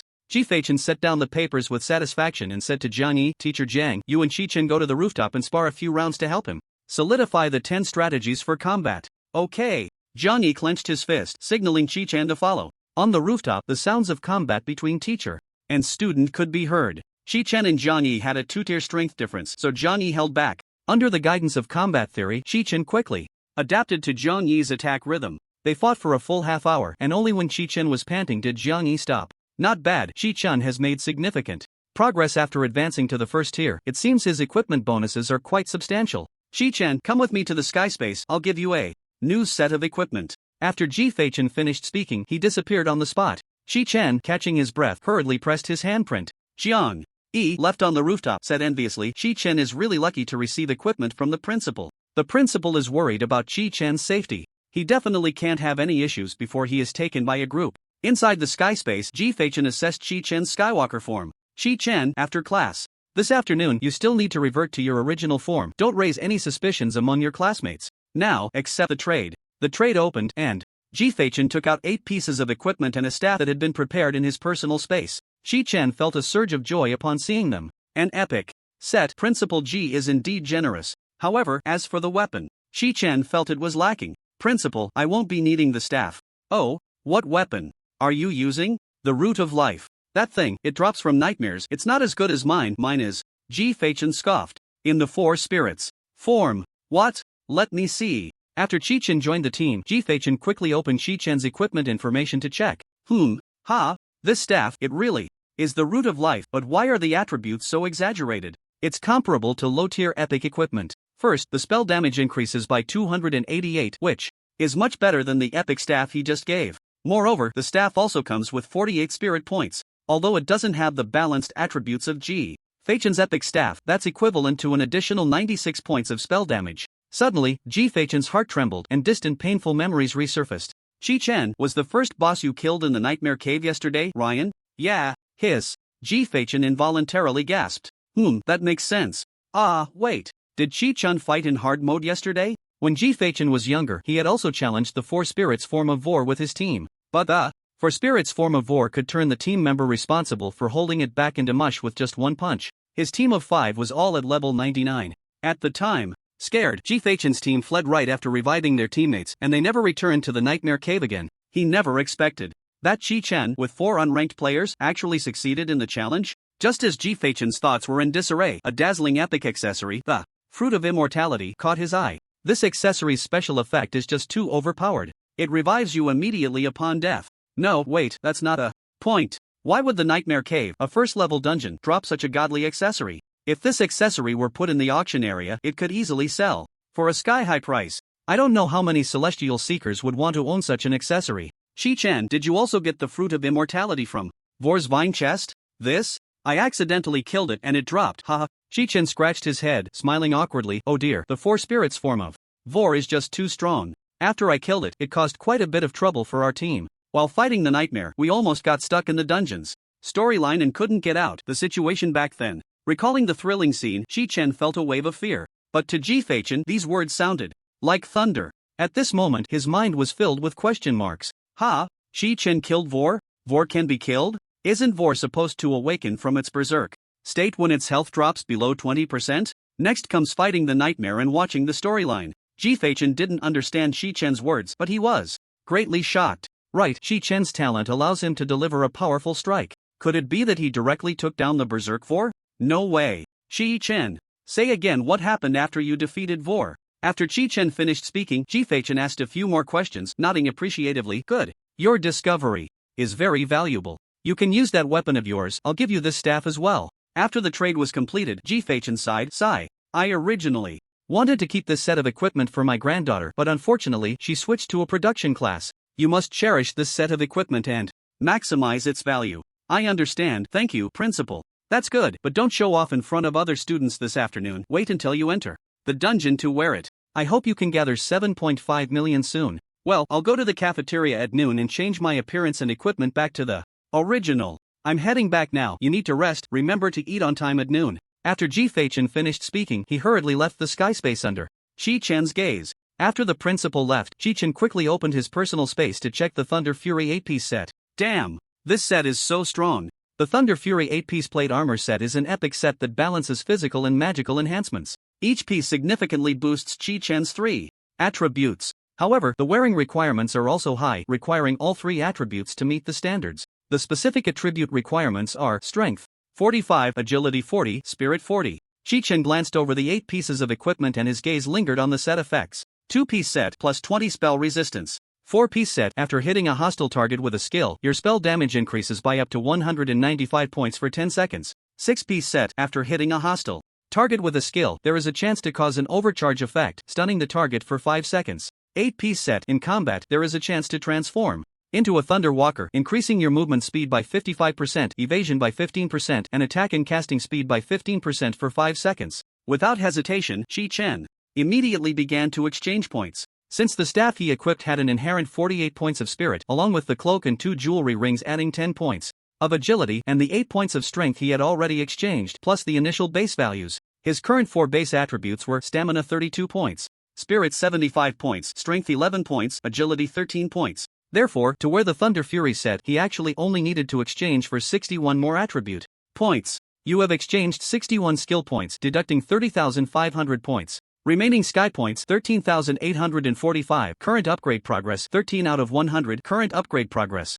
14 out of 100. Current upgrade progress 73 out of 100. After allocating the attribute points, Chi-Chen assigned 36 points to strength, 27 points to agility, and directly equipped the gear. In an instant, all his attributes increased to a level that felt exaggerated even to him. Health was 4,670, mana was 11,080, spell damage was 1,435. His movement speed even increased by 22%. Although he was in the sky space and couldn't feel the changes in his body, the speed of his movement had undergone a qualitative change. With each step he took, he felt as if he was walking on the wind. Is this balanced enhancement? My choice was indeed correct. With his current strength, tackling the evil mind felt like using a sledgehammer to crack a nut. A quick punishment could take down elite monsters in just a few hits, and bosses would fall in 3 or 4 strikes. Unable to contain his eagerness to farm monsters, Chi-Chen directly teleported outside the evil mine and reset before charging in. 10 minutes later, he reappeared at the entrance of the dungeon. The evil mine, he had cleared it. It only took 10 minutes.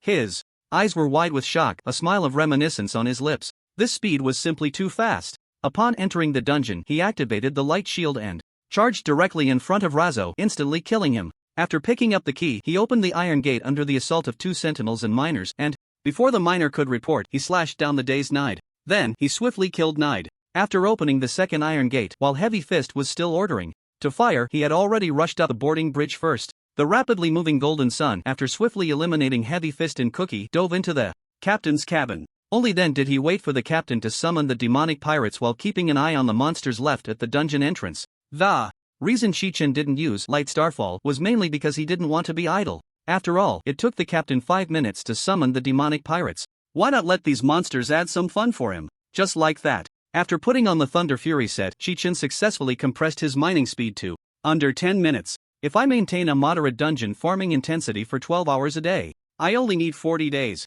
I can farm enough for 7.5 million points. Successfully stepping into the 4th tier in 40 days, this is the incredible aspect of calm and collected. Teleport to the Points Mall. Upon arriving at the Points Mall, Chi-Chen first learned the skills Resurrection and Heal. After finishing the Nightmare Cave, he realized that these 2 skills were indeed useful. Some skills cannot be skipped. After all, when heading to high-level team dungeons in the future, he would definitely need to assist and familiarize himself with the strength and mechanics of high-tier dungeon monsters. If he didn't learn Resurrection, wouldn't he be laughed at by his team members? And Heal would increase the margin for error when the entire party is losing health. Chi-Chen has now advanced to the 1st tier. In the public skills section of the Points Mall, he has unlocked some public skills. According to Chi-Chen's book, 1st tier public skills are not worth learning. But Chi-Chen had his eye on a skill that restores mana. Mana Refinement, level 1 passive skill, restores 1% mana per second.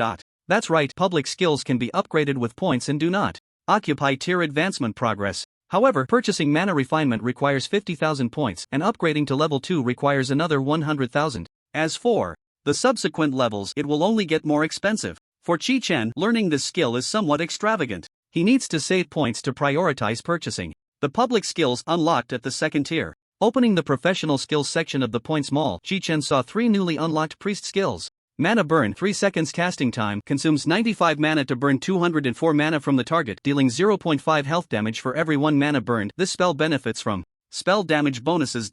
Magic Dispel, instant cast, consumes 5% mana to remove 1 harmful spell from an ally or 1 beneficial spell from an enemy. Levitate.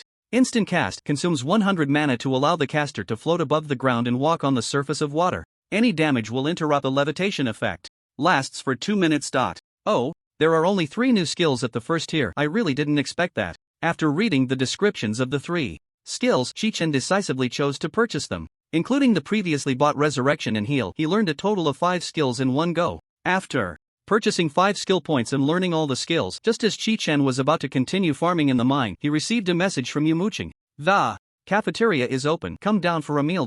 Looking at the message, Chi-Chen shook his head and smiled wryly. According to Ji-Feichen's instructions, Yumuching has now become his guardian at school. So, matters like meals are all under Yumuching's watch. Forget it, let's go back to the cafeteria for a meal first. After taking off the Thunder Fury set and switching back to his student appearance, Chi-Chen left the celestial space. Back on the rooftop, Chi-Chen instantly felt the surge of power within him from the 61 attribute points he had added. While Chi-Chen was heading to the cafeteria, in a private room on Pu Street, Xu Chao, who hadn't sent Ning Ziyu at home, was discussing Chi-Chen's situation with a few of Liang Shou's underlings. This kid lives on campus, but he hides in the celestial space every day? How should we approach him? He has a habit of going back to the classroom after meals. Xiao Chao, you should also send someone to keep an eye on him. We must send him on his way tonight. Xu Chao nodded vigorously. What? What did you say? Is that true? No way? No way. Alright. Thank you, brother. Inside Pu Street, after hanging up the phone, Xu Chao excitedly ran back into the room. Brother Chen, I heard everything clearly today. All second-year students at the school have a day off. There's no one at the school. Is the information accurate? Asked Lu Chen, a third-tier Skywalker, referred to as Brother Chen by Xu Chao, looking up. Accurate. He's my classmate. I just asked him to keep an eye on Chi-Chen, and he said he was at home. When I inquired further, I found out that the second-year students have a day off today. Lu Chen stubbed out his cigarette and said to the 2 brothers beside him, "Did you see that? This is Chi-Chen's fate. It's his time to die today." He then waved to Xu Chao. Xu Chao bent down and nodded as he squatted next to Lu Chen. In just half a day, he had already mingled well with the people here. Xiao Chao, work a little harder on your classmate and make sure he keeps a close watch. Got it, Brother Chen, leave it to me. Xu Chao took out his phone and ran out of the private room. After Xu Chao left, Lu Chen gathered Cui Yan and Zhang Go beside him and said, "This time, I'll personally lead the team to send you into Han City No. 1 High School. Xiao Cui, Zhang Go, you two go find 5 brothers with strength close to the second tier. Remember, they need to be tight-lipped, reliable in character, and have strength similar to yours. Later, go to the sky space and stand by. I will check the equipment one by one." Zhang Go, who had second-tier strength, nodded. But Xiao Cui beside him asked, "Brother Chen, you're a third tier, and you're taking us to deal with a kid who hasn't even entered a tier yet. What's the difference between that and using a cannon to shoot a mosquito? Is it really necessary to be this cautious? I could handle him myself." Slap. Lu Chen slapped Cui Yan hard on the forehead. "Damn it. Our boss takes this mission very seriously. Do you think Han City No. 1 High School is an amusement park? Principal Ji-Feichen is a 4th-tier Skywalker, and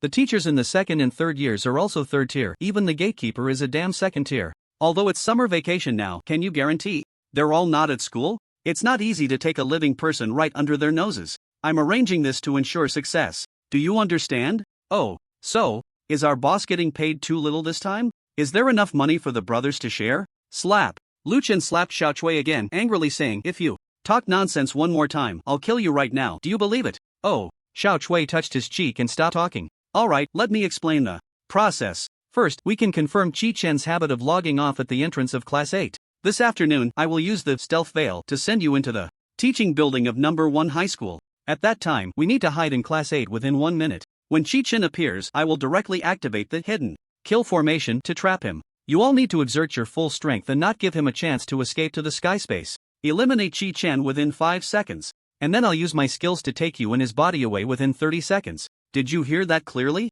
Zhang Go nodded. "Don't worry, boss. Both of us are agility focused. Dealing with a kid who hasn't even entered a tier will be too easy." Xiao Cui laughed. "Alright, now you two go pick people. Choose well and call me. We'll start our operation at 3:30. Anyone who arrives late will die." "Got it." Zhang Go and Cui Yan left the small room.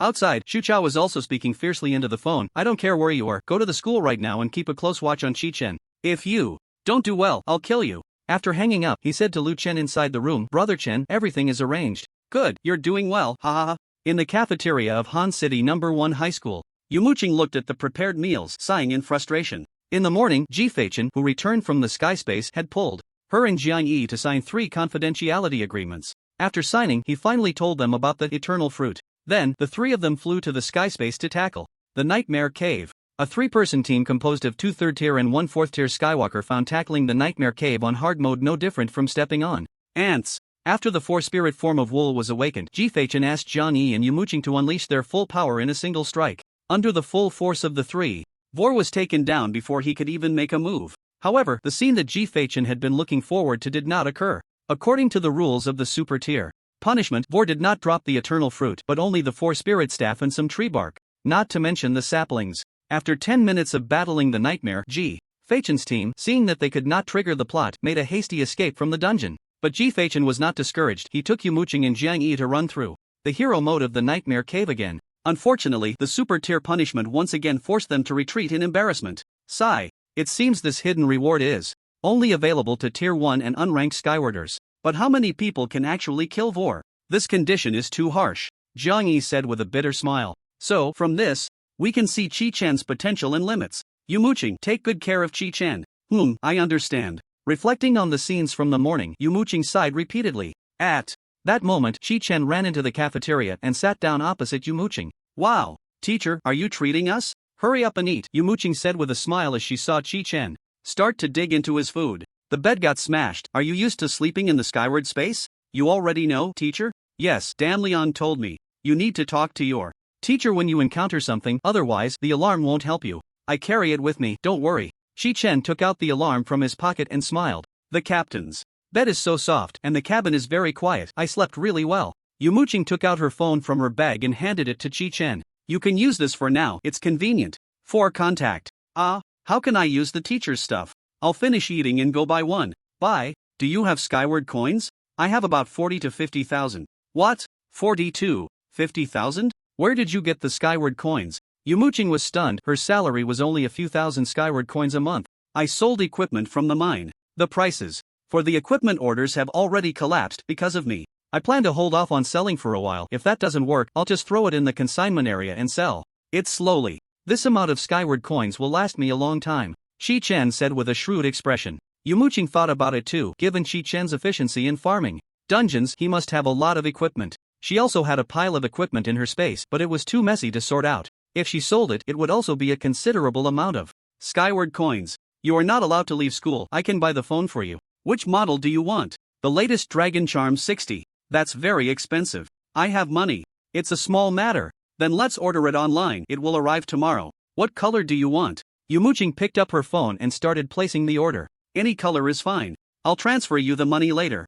Chi-Chen continued to eat. Then let's go with pink. Cough cough. The order is placed. The phone will be delivered to the reception desk tomorrow at noon. While Chi-Chen was eating and nodding, he suddenly thought of a question. Teacher, do you have to be tier 2 to go to the hero dungeon? Seeing that her student wanted to go to the hero dungeon, Yumuching replied seriously, it's not strictly necessary to be tier 2. Reaching an upgrade progress of 80 or 90 is enough. The elite monsters inside are 10 times stronger than those in normal dungeons, so you'd better not try to go alone. 10 times? So, does that mean Captain Cliff only has over 40,000 health points? Ha! His attack power is over 2,000. One hit could take you out. Put. It's all blood. Chi-Chen twitched at the corner of his mouth. Was Yumuching trying to scare him? So, Captain Cliff's attack power is only 2,100? Then wouldn't he not deal any damage to me? Chi-Chen thought the difficulty was high and scoffed. If it weren't for the fact that it wasn't written in the textbook, he would have wanted to try it long ago. When he was farming the mine in the morning, he had habitually activated his shield at the start.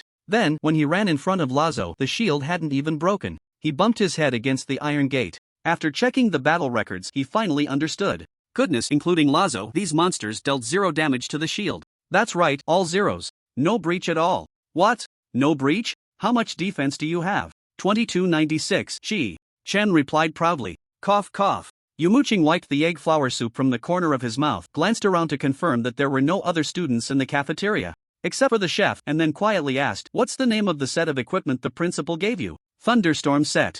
Cough cough. Cough cough cough cough. You. Mooching coughed violently again. You should be grateful to Principal G. He really invested a lot for you. This set of Thunderstorm, all 8 pieces, took him a year to gather materials and had the teaching director craft it personally. I know, the principal told me. You mooching elegantly picked up a piece of green vegetable. Let me calculate. If you want to wear the Thunderstorm set, your advancement progress must reach at least level 80. And the attributes provided by the Thunderstorm set should be 140 strength, 180 agility, 435 stamina, and 479 spirit. Am I right? Chi-Chen nodded repeatedly. As expected of a support type, the memory is impressive. If you convert your total personal attributes into advancement progress, it should be level 3. This means that if you wear the Thunderstorm set now, you should be able to have a 60 to 40 chance against Teacher Jiang in a relaxed state. Soloing the heroic mind, easy peasy. Ha, can I really have level 3 strength?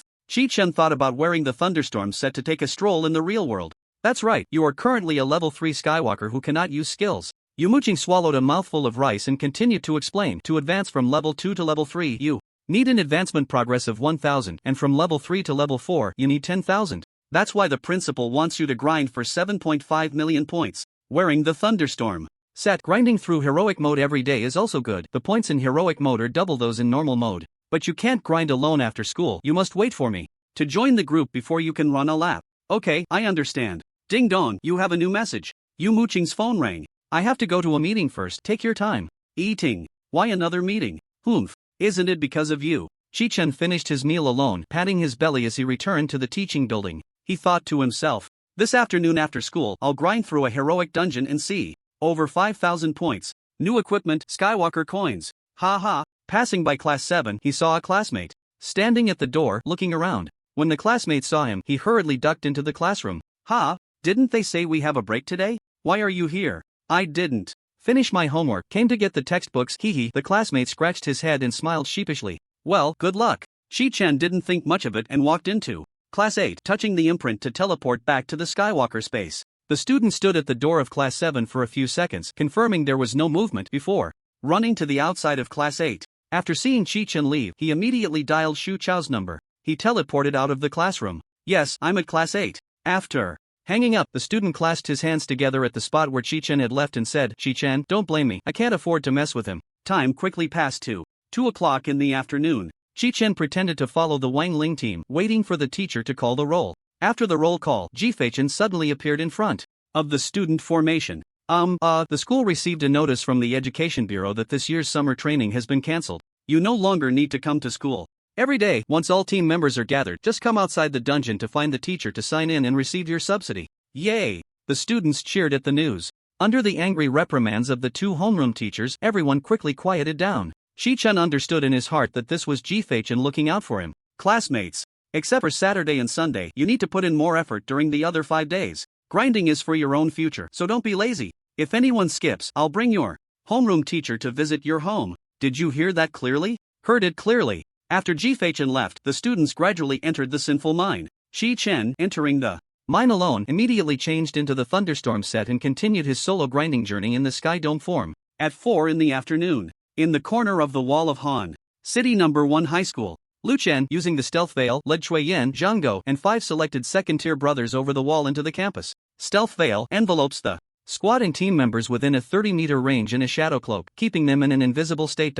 According to the map drawn by Shu Chao, they silently entered the classroom of Class 8, Year 2. Lu Chen gathered the 7 brothers in front of him and said, when Chi-Chen appears, I will activate the silent kill formation to mask the sounds and auras around us, so I won't be able to take action. You must use all your strength to take him down in one strike. After seeing the 7 second-tier members nod, Lu Chen signaled everyone to disperse. Time quickly reached 5 o'clock. After Yumuching watched her classmates return to the real world one after another, she sent a message to Chi-Chen. Chi-Chen, take a break for a bit and come to the cafeteria for a meal. She thought for a moment and added, you're retreating this time. In the captain's cabin, Chi-Chen was being besieged by Captain Cliff. Bodyguard Captain First made Heavy Fist Chef Cookie, along with countless monsters, and he replied to Yumuching. Okay, teacher, I have 8 minutes left to finish. He stretched lazily and walked to the cabin of the demonized pirates. After confirming that the captain had awakened the demonized pirates, he waved his hand gently. Whoosh! Countless starfall fragments rained down from above the monsters' heads. Immediately after, there were earth-shattering screams. 5 seconds later, Chi-Chen looked at the pile of monster corpses on the ground with a headache. Picking up items Like this is really exhausting. After finishing, Chi-Chen planned to change his equipment to return to the real world, but looking at the heaps of equipment in his spatial storage, he dismissed the idea. Changing equipment is too troublesome. There's no one at school, so why bother? It's a perfect opportunity to enjoy myself and experience what it's like to be third tier. With that thought, Chi-Chen eagerly pressed the mark on the back of his hand. Return. Swish. Chi-Chen disappeared from the spot in the teaching building of Han City No. 1 High School in the classroom of Class 8. At this moment it was filled with a chilling and murderous atmosphere. The 8 people hiding here, although their target was an unranked student, felt their heartbeats quicken as night fell. Suddenly, a flash of golden light appeared in the classroom. He's here. Everyone immediately looked at Lu Chen. The moment Chi-Chen appeared, Lu Chen immediately lifted the stealth veil. He clapped his hands forcefully against the ground, activating the silent kill formation. Silent kill formation activates a shadow maze with a range of 20 meters, concealing the killing fluctuations within the formation. This effect lasts for 30 seconds. If used outside the sky dome space, it can prevent those within the formation from using teleportation. Go! Swish, swish, swish. The 7 of them simultaneously drew their daggers and lunged at Chi-Chen, who was wearing a school uniform. The one charging in front, Chuyen, was about to stab Chi-Chen in the back of the head with his dagger. But in that split second, Chi-Chen, with an incomprehensible reaction, quickly crouched down. He executed a sweeping kick. Bang, bang, bang. The 7 were all tripped by this sudden counterattack. As they fell, they pushed against the ground and retreated outward. Once they steadied themselves, they looked at Chi-Chen with uncertainty. Is this really an unranked student? This is definitely not an unranked student. They all fought simultaneously in their hearts. In the back, maintaining the silent kill formation, Lu Chen's eyelids twitched as he saw the situation. There are 20 seconds left, kill. Hearing Lu Chen's command, the 7 rushed out again. Chi-Chen had already guessed the reason. He quickly pressed the imprint on the back of his hand. No effect. Not good, we can't teleport. There's something wrong with this aura. He saw the murderous Zhang go charging at him first and decided to take the initiative, simultaneously reaching for the alarm in his pocket. Beep. A piercing alarm rang out. Although it couldn't transmit the shadow kill array, both Yumuching's phone and Ji-Feichen's phone received the signal at the same time. The location is Class 8? Both were startled. With the boost of 220 agility, Chi-Chen's speed was ghostly fast. He instantly appeared in front of Zhang Go. Grabbing Zhang Go's right arm that was thrusting out a dagger, he unleashed 3 powerful punches to his chest. Bang, bang, bang. With 3 punches, Zhang Go's ribs shattered, one of them even piercing into his heart. Noticing 6 daggers stabbing from behind, Chi-Chen and Zhang Go switched positions on the spot. The 6 daggers simultaneously pierced into Zhang Go's back. Seizing the opportunity, Chi-Chen forcefully pushed Zhang Go away, then kicked hard at his chest. Boom! Zhang Go flew like a sandbag, crashing into the 2 second-tier celestial beings behind him. Ugh! The 2 who were knocked away cried out. The fan-shaped encirclement around Chi-Chen suddenly revealed a gap. Chi-Chen hurriedly dashed out. Since he couldn't teleport, he had to jump out the window to escape. Damn! Lu Chen didn't expect this. Seeing Chi-Chen trying to escape, he immediately interrupted the maintained shadow kill array and drew out his dagger to charge out. As soon as Lu Chen moved, the effect of the shadow kill array instantly vanished. A terrifying killing intent surged, making Chi-Chen's hair stand on end. In front of a true third tier who could use skills, his pseudo-third tier status had no means of defense. Seeing Lu Chen, who was trailing behind, with an afterimage charging at him, Chi-Chen exerted all his strength and rushed towards the window just as he was about to jump. Crack! The sound of shattering glass suddenly rang out. A giant white-feathered eagle smashed through the window just as Chi-Chen was about to reach it.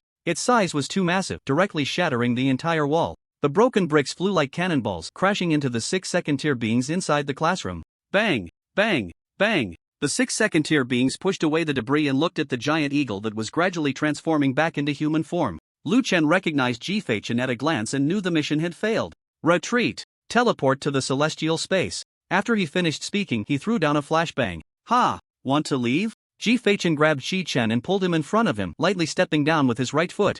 Whoosh! An array radiating a dark green light unfolded beneath his feet. Instantly, the entire floor was enveloped. Countless phantoms of birds and beasts, dozens of green-skinned orcs wielding spiked clubs and giant stone monsters emitting magical flames surged out from behind Ji-Feichen, charging towards Lu Chen and the others. 10,000 Forms Array opens a 100-meter sprinting field, summoning various creatures transformed by the illusionist to attack any hostile targets within range. Boom! The 7 who couldn't teleport, except for Lu Chen, were instantly trampled underfoot by various creatures that caught up to them. The Zhang Go, who was the first to be killed by Chi-Chen, had long been trampled into a pulp. The third-tier Lu Chen, with the fastest speed, managed to pull away from the various creatures chasing him. Run! At the corridor entrance, Yumuching, panting heavily, shot A dark green leaf arrow at Lu Chen. Whoosh! Lu Chen transformed into shadow form, ignoring the incoming leaf arrow. He raised his dagger and slashed at Yu Muqing's neck. In the moment of the cut, green mist sprayed out from the wound on Yu Muqing's neck. In an instant, Yu Muqing transformed into scattered green leaves. Third-tier plant healer? In just a few seconds of delay, the various creatures behind had already caught up. Lu Chen dared not hesitate, breaking the corridor's glass and jumping down. In midair, he cast the hook lock skill, snagging the school wall just as he was about to escape. Once again transformed into a white giant eagle, Chi-Chen crashed into him. Bang! Damn! Lu Chen, who had fallen to the ground, sprang up like a carp leaping from the water. He activated his sprint, instantly transforming into a streak of light as he dashed out of the school. During this time, he pressed the mark on the back of his hand several times, but there was no response. Damn it! What's going on? What kind of formation has such a large range? Unbeknownst to him, a leaf glowing with flickering green light was stuck to his back. Outside the campus, the sound of police sirens blared. A dozen police officers, all at the third tier of strength, charged towards Lu Chen. 15 seconds later, Lu Chen was captured. 2 police cars arrived at the foot of the teaching building, taking away the resurrected Zhang Go and the 7 others. Chi-Chen, you eat first, and after you finish, return to the sky space. I'll have teacher Yu send you a set of clothes. Okay, then I'm off to eat. Chi-Chen took off his school uniform, which was full of rips and stained with blood, and handed it to the principal. Teacher Yu, come with me to the police station. After parting ways with Chi-Chen and Yu Muqing, Chi-Chen, wearing a t-shirt, arrived at the cafeteria and began to order food. So refreshing. Is this what the third tier feels like? I'm loving it. Chi-Chen reminisced about the battle just now. In just 20 seconds, it felt like a scene from a sci-fi movie. The reason he was able to dodge the ambush earlier was largely due to his high mental stats. Ever since he advanced to the first tier, his hearing had become extremely sharp. So, the moment he returned to the classroom, he noticed that his ears felt as if they were stuffed with cotton, unable to hear anything. That's when he heightened his vigilance. Chi-Chen, were you in the teaching building just now? There was a terrorist attack there? Shan Liang approached with his meal. Nothing much, just ran into a few assassins. Assassins? Shan Liang's expression immediately turned fierce. It can't be that idiot who sent them, right? It's possible. What the hell? Is he really that bold? Yeah, so you should be careful too. Oh my god, I'm definitely sleeping in the sky space tonight. Ha, it should be fine tonight. On the other side, at Rupu Street, the phone in the private room rang. Liang Shou, interrupted from his enjoyment, picked up the phone. Hello? A few seconds later, he gasped in surprise. What? What the hell? Did you say? No, Director Jai, you misunderstood. I was reprimanding a subordinate. Ha? Now. Okay, I'm on my way. Hanging up the phone, Liang Shou hurriedly pulled up his pants. Next to him, Ning Zus silently got dressed. Slap. Liang Shou slapped down. Get your husband to come here. Wait for me. After saying that, he slammed the door and left. Bursting into the police station, Liang Shou walked into the director's office. There, he saw Director Jai, Chi-Chen, and Yu Muqing. Director Jai, you were looking for me? You know what I want to talk to you about, right? I know. Then tell me, who made you do this? Not going to say, huh? Director Jai smiled and scratched his head, waving at Liang Shou. Come here, I want to share something from the heart. Liang Shou hurriedly bent forward, his face plastered with a fawning smile. You know why none of the previous bosses of Rupu Street have been able to advance to the 4th tier? Why? Because of me. As soon as these words were spoken, Liang Shou's smile froze. Director Jai opened his palm and a flame appeared. Your Rupu Street is actually just a garbage dump. I keep you around just to save some effort when catching people. As long as the trash doesn't fly around and pollute the city, I won't care. But once the garbage piles up and the stench escapes, I'll just burn it all down. Whoosh! Director Jai instantly snuffed out the flame in his hand. Got it? Why yes, I understand. Liang Shou swallowed hard. So, who made you do this? The son of Shi Guahao, Shi Mingjie. Get lost. Then, can I take my brothers with me? Liang Shou pointed to the door. Was what I just said not clear enough? Understood. I'm leaving. As Liang Shou just reached the door, he heard Chi-Chen say, wait a moment. Liang Shou hurriedly stopped in his tracks. If you dare to touch a student from class 1 again, I'll personally go to Rupa Street and make you regret it. Yes. Bang. He panicked and bumped his head against the door, quickly nodding and bowing as he left. After Liang Shou left, Director Jai quickly stood up and bowed to Chi-Chen in apology. I'm sorry, old classmate, I didn't expect Rupu Street to be so bold as to engage in murder. Why isn't anything being done about Rupu Street? What you just said, is that something a director should say? Wasn't that how I taught you? Harboring filth, such trash, should be dealt with immediately. Understood, old classmate, you're right. I will definitely clean it up by the end of the year. By the end of the year? You still dare to let such a person live? Until then?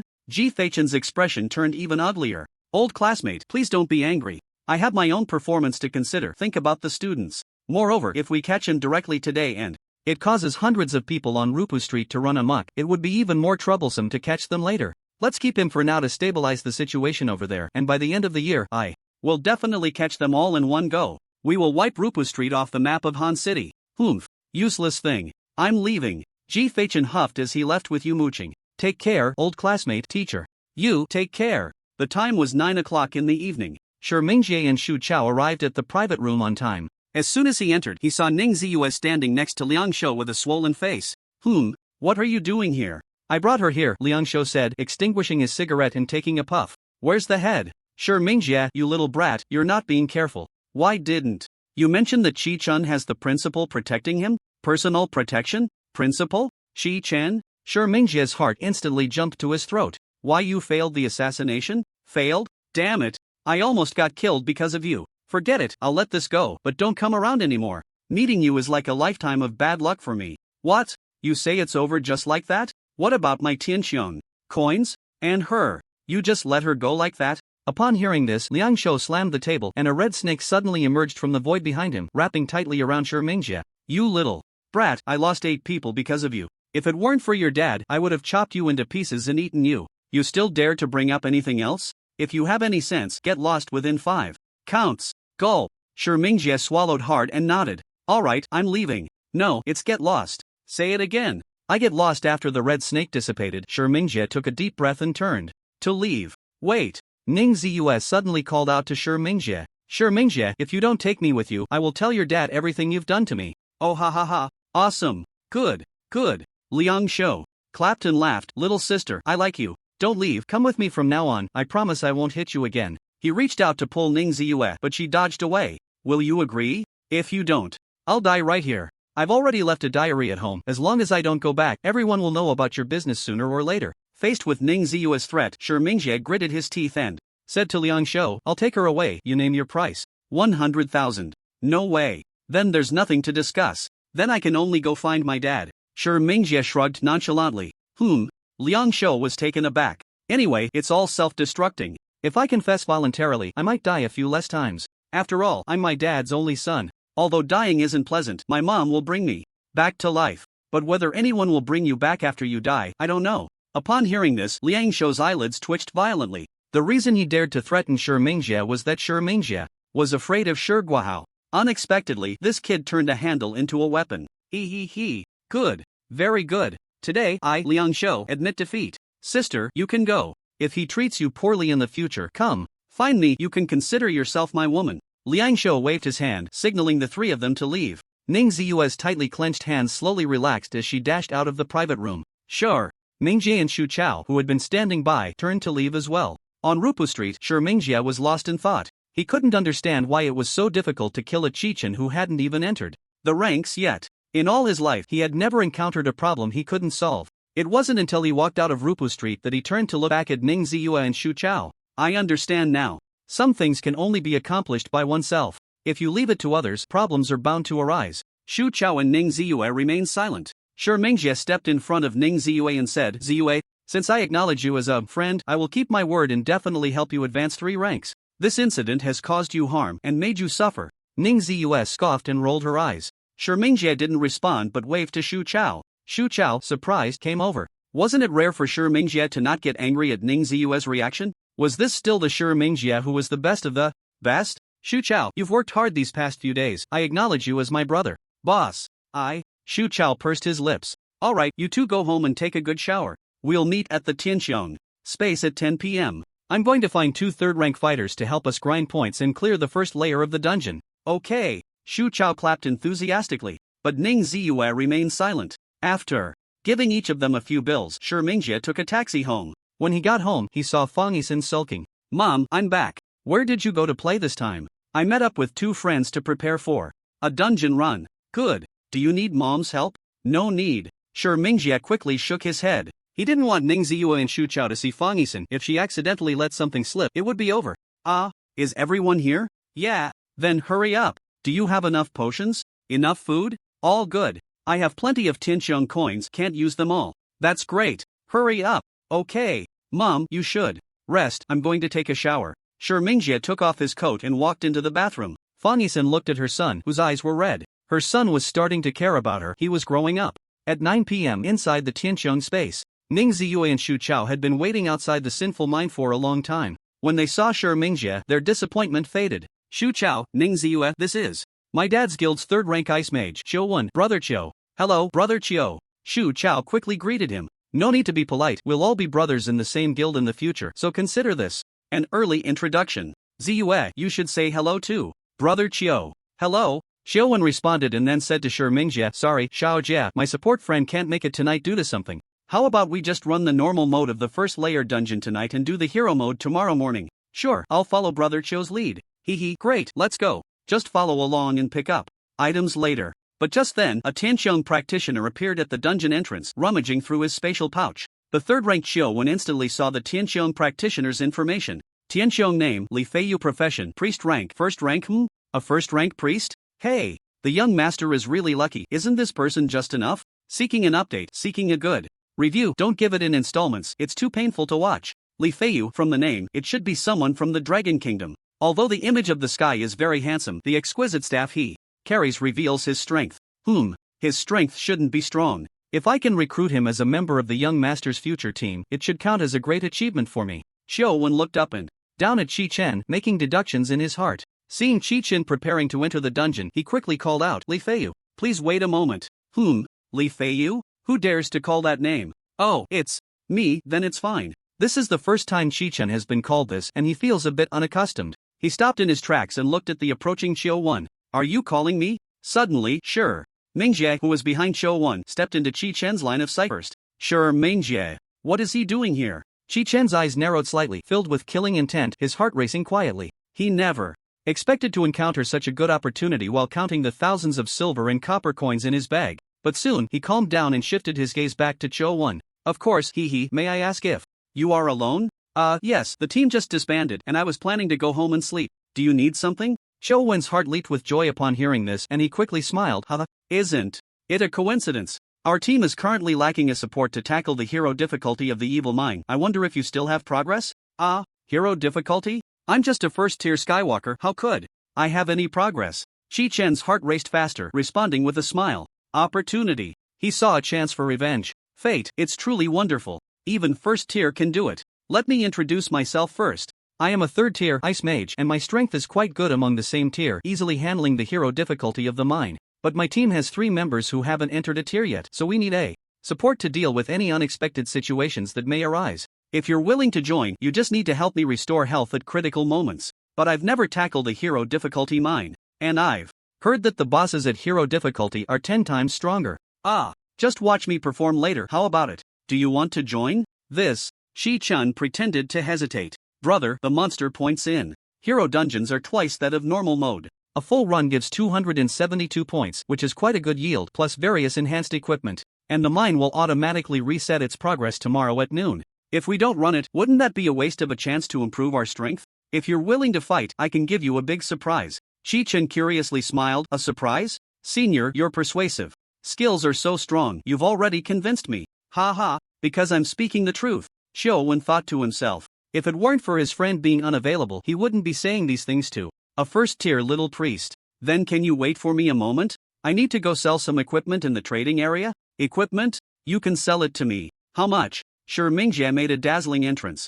Chi-Chen's eyes widened when he saw Shi Mingjie approaching. His expression made Xiaowen mistakenly think he was startled by Shi Mingjie's equipment. So he hurriedly introduced. This is our guild's vice president. How about it? Isn't our vice president's equipment great? If you can become friends with the vice president, you can run whatever dungeon you want in the future. I have 3 pieces. Do you want all of them? Sure, 100 sky coins each. Sell them to me. I just need to equip my friend. 100 sky coins? Then, please wait a moment, Vice President, I'll go retrieve the consigned equipment. After Chi-Chen finished speaking, he didn't wait for Xiaowen to wave, directly teleporting to the trading area. A little priest who hasn't seen the world, scared by the young master. Xiaogu, will he come back? He will definitely come back. Just as he leaves, I have an idea that I hope you can consider, young master. Go ahead. Young master, there's something you might not have heard. Our auxiliary profession team leader, Lai Jingwan, suddenly withdrew from the guild, leaving the team without a leading support, which severely affects our progress. This priest, although of a low rank, is still a support.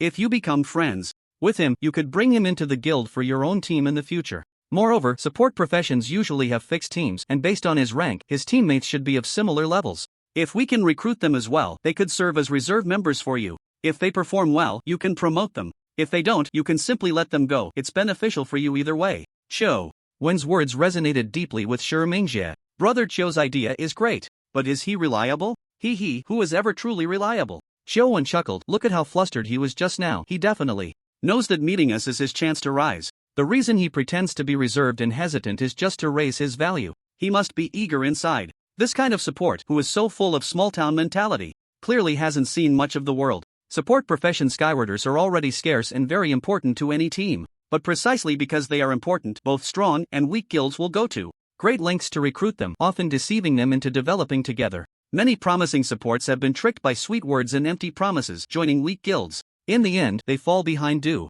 to delays in their rank progression and become mediocre. A support who is still grinding late at night must have ambition. Once he joins the group, he will definitely put in a lot of effort. I will recruit him while showcasing my strength, and you can support from the side, promising a bright future. He will surely be eager to stick with you. By then, he will be your core support for your future personal team. Xiao Wen said confidently. Good. I'll follow Brother Cho's lead on how to cooperate. Shi Mingjie grew more excited as he listened. Indeed, if he had a team, he would surely be able to command it like his father, Shi Guohao. Becoming stronger starts tonight. At this moment, he was filled with ambition, envisioning a grand future. Soon, he would personally lead a team to wipe out places like Poo Street. Before long, Chi-Chen returned from the trade area with his equipment, flying back outside the mine. He walked up to Shi Mingjie, casually taking out 9 pieces of mine equipment from his personal space, while Mingjie initiated the trade. I have a total of 9 pieces of equipment. I just picked them out, and they should suit these 2 friends. Great. Let's consider it making friends. I'll buy them for 1,000. Directly. Also, you have progress in the ordinary mine, right? I'll give you another 1,000 sky coins as compensation for your trouble in accompanying us. Oh my vice president, you are too generous. Chi-Chen happily completed the trade and accepted Xiao Wen's team invitation. As soon as he entered the squad, Xiao Wen began to check his equipment. At this moment, Chi-Chen was fully equipped with excellent gear, dropped from the mine in Nightmare Cave. He had no necklace or accessories. Hey, this staff is nice. It was given to me by a friend. Your friend must be quite strong. Do they have a guild? Yes, we are a group of real-life buddies organized together. Have you heard of a guild called COOLDOWNS? No. Xiao Wen secretly thought as expected and gave Shi Mingjie a knowing glance. Shi Mingjie nodded in understanding, and began to look at Chi-Chen's equipment. Chi-Chen was also busy browsing Xiao Wen and Shi Mingjie's gear. Xiao Wen's health was 6,350 and his mana was 26,550. Wearing a patchwork of epic quality gear, high spirit, moderate endurance, slight agility, and no strength, equipped with 2 temporary burst accessories that can enhance magic damage. Based on his spirit value, Chi-Chen estimated that Xiao Wen's magic damage was at least 3 to 4,000. Combining this with the memories from the Complete Guide to Professions in his mind, the Ice Mage is a special class that primarily uses ice spells. Although its burst damage isn't as high as that of a Fire Mage, it has strong self-preservation abilities. As for Shi Mingjie, although his gear was exquisite, his health was only 1,300. The only thing that caught Chi-Chen's eye was the necklace. Holy Shield necklace quality, epic category, necklace. When receiving fatal damage, it triggers the power of the Holy Shield, becoming immune to all attacks and spells for 10 seconds. Cooldown time, 60 minutes.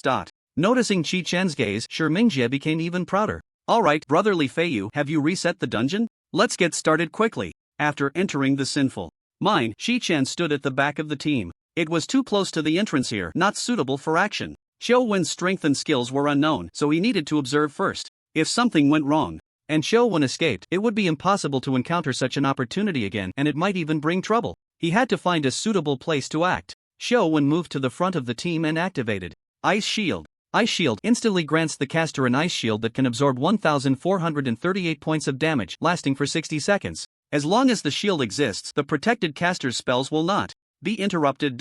He said to the 4 normal monsters won't harm me. You all just stand back and wait. Don't attract the monster's attention. Bang! Chi-Chen hurriedly cast Light Shield on Xiao Wen. Seeing this, Xiao Wen immediately looked at Shi Mingjie. Shi Mingjie nodded in understanding. Seizing the opportunity, Chi-Chen smiled and asked, Brother Ice Evil Lord, how much damage can your shield absorb? Xiao Wen proudly replied, with the magic damage boost, it can absorb over 5,000. 5,000? My goodness, my light shield only absorbs 800. Xiao Wen laughed heartily. If you're willing to join the team of the Vice President, future equipment will definitely be prioritized for you, and your light shield will surely be stronger than mine by then. After the small talk, Chiu charged out first, leading the miners in the tunnel to run around. Chi-Chen nodded with a grin, but his gaze turned cold. So, Chiu's health was only over 10,000? A one-hit kill, not worth worrying about. Soon, he received a notification on his panel. Lazo was dead, taken out by Chiu in one hit. After Chiu and the others entered the hall, he asked Chi-Chen, "How is it?" Chi-Chen excitedly replied, "Fast. Awesome. If we keep this pace, even resetting the normal mine will earn us points." Exactly, that's the appeal of the mine, haha. Mingxia beside him also felt proud, lifting his head high. Chiu pulled a key from Lazo's body and activated ice shield again. "You all retreat back to the mine, and come back after the panel indicates that Knight is dead." After saying this, he opened the iron door and entered the mine amidst the cries of the elite monsters. He ignored the attacks from the elite monsters and ran into the lumber area with the miners, raising his hands to summon a blizzard. In an instant, Knight, who had just entered the lumber machine, and the 9 lumberjacks were all frozen into ice sculptures. Bang bang bang! The lumberjacks, whose health had been depleted, burst into ice shards. The lumber machine also became incapacitated in an instant. Then, Chiu stylishly turned around, freezing the approaching elite monsters to the ground, and unleashed a flurry of icy winds at them. Except for Knight, who crawled out of the lumber machine, all the monsters were taken out by Chiu in an instant. The hard-mode Knight had just crawled out when an ice arrow shot through his head. The 4 entered the lumber area, and Mingxia, with his eyes downcast, said to Chi-Chen behind him, "How is it?" Clap clap clap. Chi-Chen clapped vigorously, praising with exaggerated acting, "Awesome. It can be played like this? Ha ha ha." The lumber mill was filled with a lively atmosphere. Only Ning Ziyue maintained a cold expression. Chiu sat on the ground resting, smugly saying, "In a bit we'll go to the hero base and I'll show you a special skill, what it means to solo the hero NID without taking damage." After saying that, he got up and entered the mine with his shield up. Soon, Chi-Chen received the message that Nig had been defeated. Chi-Chen walked at the back of the team and arrived at the smelting room. Seeing Chiu take out a key, he quietly opened his personal space. "Li Feiyu, have you considered joining our martial arts book?" Chiu asked. Do I qualify?" "Actually, brother, you're really lucky today, you met the vice president. The vice president is about to form a core team, and if you're willing to join our guild, you'll be a core support for the team leader. And you'll definitely be promoted to the core team's support captain in the future. Just the support profession allowance alone is 5,000 Tianqiong coins every month." 5,000? Can it really be that much? Chi-Chen exclaimed. Under the disguise of his Tianqiong image, he began to change his equipment one by one. Mingxia chuckled a few times, pretending to be profound. "According to the welfare standards my dad gives to team members, a professional team captain level should receive 10,000 Tianqiong coins a month." "What? 10,000? Chi-Chen started changing accessories, putting on the eternal fruit and the life medal awarded by Yu Muqing. Chiu walked to the iron door and smiled. "Definitely, if you're interested later, just add the vice president as a friend. Think it over and talk to him." "Okay." Chi-Chen, now in the thunderstorm set, nodded vigorously. It seemed that Chiu and the others hadn't noticed his increased health bar. Chiu inserted the key into the keyhole and said to Mingxia, "Vice President, the next part might take some time, you guys will have to wait a bit." "Chiu, brother, be careful." Crack crack. After the iron door opened, all the monsters in the cave noticed Chiu. "There are intruders. Kill." The heavy-handed elite monsters charged at Chiu. He. "Li Feiyu, you better watch closely now." "Watch what?" "The next move I'm going to use will be very." Li Feiyu has exited the team. Except for Ning Ziyue, Chiu, Shu Chao, and Mingxia were all stunned by this prompt. "Why did you suddenly exit?" Before Chiu could finish his sentence, he saw Chi-Chen suddenly cast Mana Burn at him. 26,650 points of mana, which would require about 17 mana burns. But to be safe, Chi-Chen directly unleashed 40 in an instant. Boom! Blue flames ignited, bursting out from Chiu's body, instantly setting him ablaze. 26,650 points of mana were instantly depleted. Along with it, the ice shield and nearly 14,000 points of health disappeared. The shocked Chiu fell down with a scream. Ice Evil Lord has been killed. Even though Chiu was battle-hardened, calm under pressure, and had various elegant life-saving skills, he met an unclear death under Chi-Chen's instant attack. Seeing that Chiu was dead, Chi-Chen calmly released Light Starfall. A nebula unfolded, instantly enveloping the rushing pirates, the heavy-handed monsters, and the stunned Mingxia. "Why are you doing this?" "You know I." Mingxia shouted angrily, pointing at Chi-Chen. But upon seeing Chi-Chen's true form after switching back, he was completely stunned. At the same time, he heard Shu Chao and Ning Ziyue exclaiming in surprise. Tiny yet brilliant fragments of stars fell onto Shu Chao, Ning Ziyue, and Mingxia. Shu Chao has been killed. Ning Ziyue has been killed. A golden transparent shield spread out from Mingxia's necklace at that moment, enveloping him. Mingxia was immune to the damage caused by the falling light star. Mingxia was immune to the damage caused by the falling light star. Chi-Chen? Coming back to his senses, Mingxie kept pressing the imprint on the back of his hand. You are in combat mode and cannot use teleportation. Unable to teleport, he turned and ran. Unfortunately, with 220 agility, Chi-Chen quickly reached his side and began to strike him slowly with the light punishment. This was merely to prevent Mingxie from escaping the battle. I didn't expect us to meet so soon. No. Why? Mingxie shouted in despair as he looked at the shield about to vanish. In the instant the shield disappeared, a beam of golden light instantly killed him. A heavy fist led the pirates and gunners into the smelting room, charging towards Chi-Chen. But Chi-Chen kept his gaze fixed on Mingxie's corpse, summoning a thick nebula. Countless fragments of stars dripped from the nebula. After a dozen seconds, the nebula dissipated. The smelting room was filled with corpses. Xiao Wen's body was even buried. Chi-Chen let out a long breath of relief, grabbing Mingxie's hair and dragging him towards the iron anvil on the smelting room platform. At that moment, a prompt suddenly popped up on the panel. You are not in the other party's team. Do you want to seize the supplies in the personal space? Ha! It can be done like this? Chi-Chen decisively selected yes. Streams of purple, blue, green, and white light flew off from Mingxie's body and rushed into Chi-Chen's personal space. Chi-Chen did not rush to check but instead spread Mingxie's hands open and tied them to the anvil. After doing all this, he began to pick up items one by one. Upon encountering Xiao Wen's corpse, you are not in the other party's team. Do you want to seize the supplies in the personal space? Chi-Chen clicked confirm. After picking up everything, Chi-Chen took a few pieces of equipment from Shu Chao as well. When he reached Ning Ziyue, he stopped in his tracks. Looking at Ning Ziyue, who could not close her eyes in death, he felt a pang of reluctance in his heart. Moreover, there were only one or two pieces of fine equipment in Ning Ziyue's personal space. After she agreed to take a break from school, Zhang Yi had taken back all the subsidies he was supposed to give. Horror. After closing Ning Ziyue's eyes, Chi-Chen said heavily, forget it, you can keep the equipment. Sorry, I can't let you go, this is all your choice. He pressed his hands together and chanted Om Mani Padme Hum before returning to Mingxie's side. A beam of golden light resurrected Mingxie. Ah! Mingxie screamed as if waking from a nightmare, opening his eyes. He looked around in panic, finally fixing his gaze on Chi-Chen. Chi-Chen, speechless, covered his eyes and laughed. I didn't expect my resurrection skill to be used here for the first time. Chi-Chen. Mingxie gritted his teeth. He struggled to get up but found his hands tightly bound, unable to escape. Then he noticed that he was now dressed in casual home clothes. Clearly, all his equipment had been taken by Chi-Chen. At this moment, Chi-Chen was wearing a short-sleeved t-shirt. He had also put away the Thunder Fury set, accessories, rings, staff, and wand into his personal space. Aside from having very high strength and agility values, his other attributes were similar to or even lower than Mingxie's. Chi-Chen, what are you trying to do? Do you want me to apologize and beg for mercy? Am I that mundane? Of course, I'm going to slowly torture you to death. You know, I took off all my equipment just so I wouldn't kill you in one hit. How dare you? Slap. -90 Chi-Chen slapped Mingxie across the face. Unexpectedly, it directly reduced Mingxie to low health. This also startled him. Oh, I forgot about the 42 points of strength enhancement. You.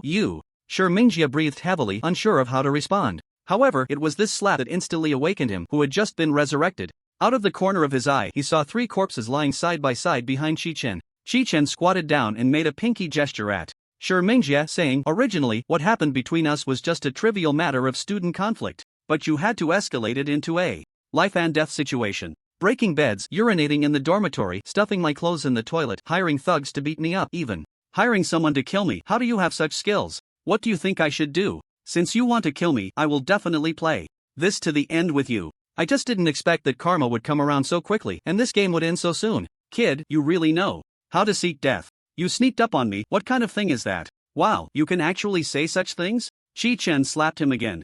-90, excess 50. Mingxie died. Resurrected. Boom. Golden light descended. Mingxie opened his eyes again, staring blankly at Chi-Chen. I forgot you were low on health and accidentally killed you. But it's okay, I can help you resurrect. Let's continue with the next topic. Mingxie cursed Chi-Chen at the top of his lungs, but Chi-Chen just dug in his ears and continued, you hired someone to kill me, and you still say I sneak attacked you? Your double standards are even better than those American white dogs. Slap. -90. Tell me, what's the name of the person you hired to kill me? When Chi-Chen returned to the sky vault space, Yumuching and Ji-Fei-Chen hadn't come back yet, so he had to hold back and not ask. Hee, why should I tell you? Sure. I like your attitude. Chi-Chen gave Mingxie a thumbs up. Long night. Come on. -90, 50 excess damage, resurrected. You mother, -90, you made me sleep on the floor, shouldn't I have some fun? -90, 50. Excess damage. Resurrected. Damn you, -181, 49 excess damage. Resurrected. Sorry, that crit doesn't count. Chi-Chen drank a bottle of mana potion and raised his hand to hit again. Resurrected. Died. Resurrected. Bang bang bang. After repeating this dozens of times, sure. Mingxia shouted at the slaps coming his way. I'll talk.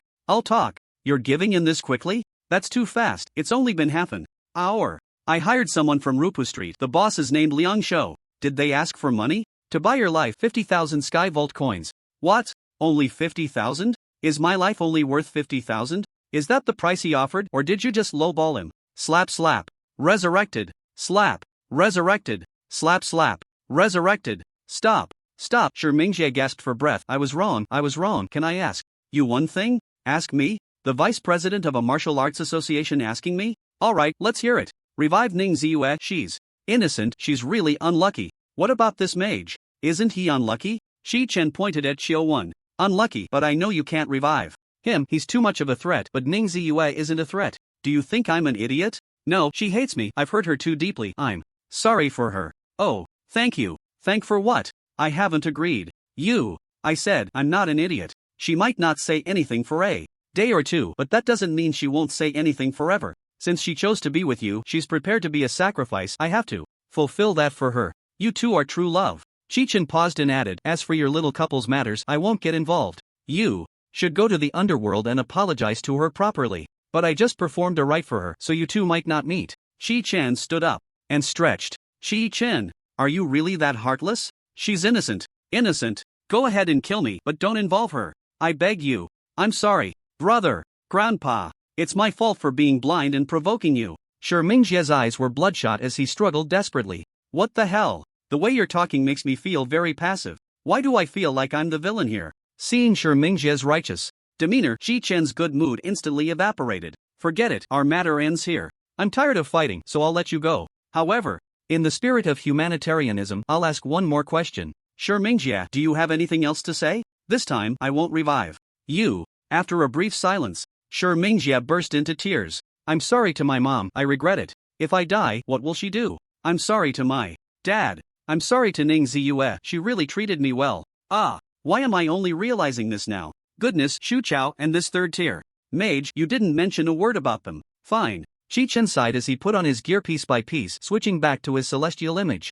While watching Sure Mingxia wail. After Sure Mingxia cried himself out, Chi-Chen threw a punch. After being teleported out of the dungeon, Chi-Chen wiped his bloodless fist. Once his mood settled, he clicked to reset the dungeon. Warning, the corpse of Celestial Ice Evil Lord is still in the dungeon, please revive it as soon as possible. If you forcibly reset the dungeon progress, the celestial space will erase him. Please confirm whether to reset? Confirm. Warning, the corpse of Celestial Shu Chao is still in the dungeon, please revive it as soon as possible. If you forcibly reset the dungeon progress, the celestial space will erase him. Please confirm whether to reset? Confirm. Warning, the corpse of Celestial Sure Mingxia is still in the dungeon, please revive it as soon as possible. If you forcibly reset the dungeon progress, the celestial space will erase him. Please confirm whether to reset? Confirm. Warning, the corpse of Celestial Ning Ziyue is still in the dungeon, please revive it as soon as possible. If you forcibly reset the dungeon progress, the celestial space will erase her. Please confirm whether to reset? Chi-Chen looked at Ning Ziyue's name, his fingertip hovering over confirm for a few seconds.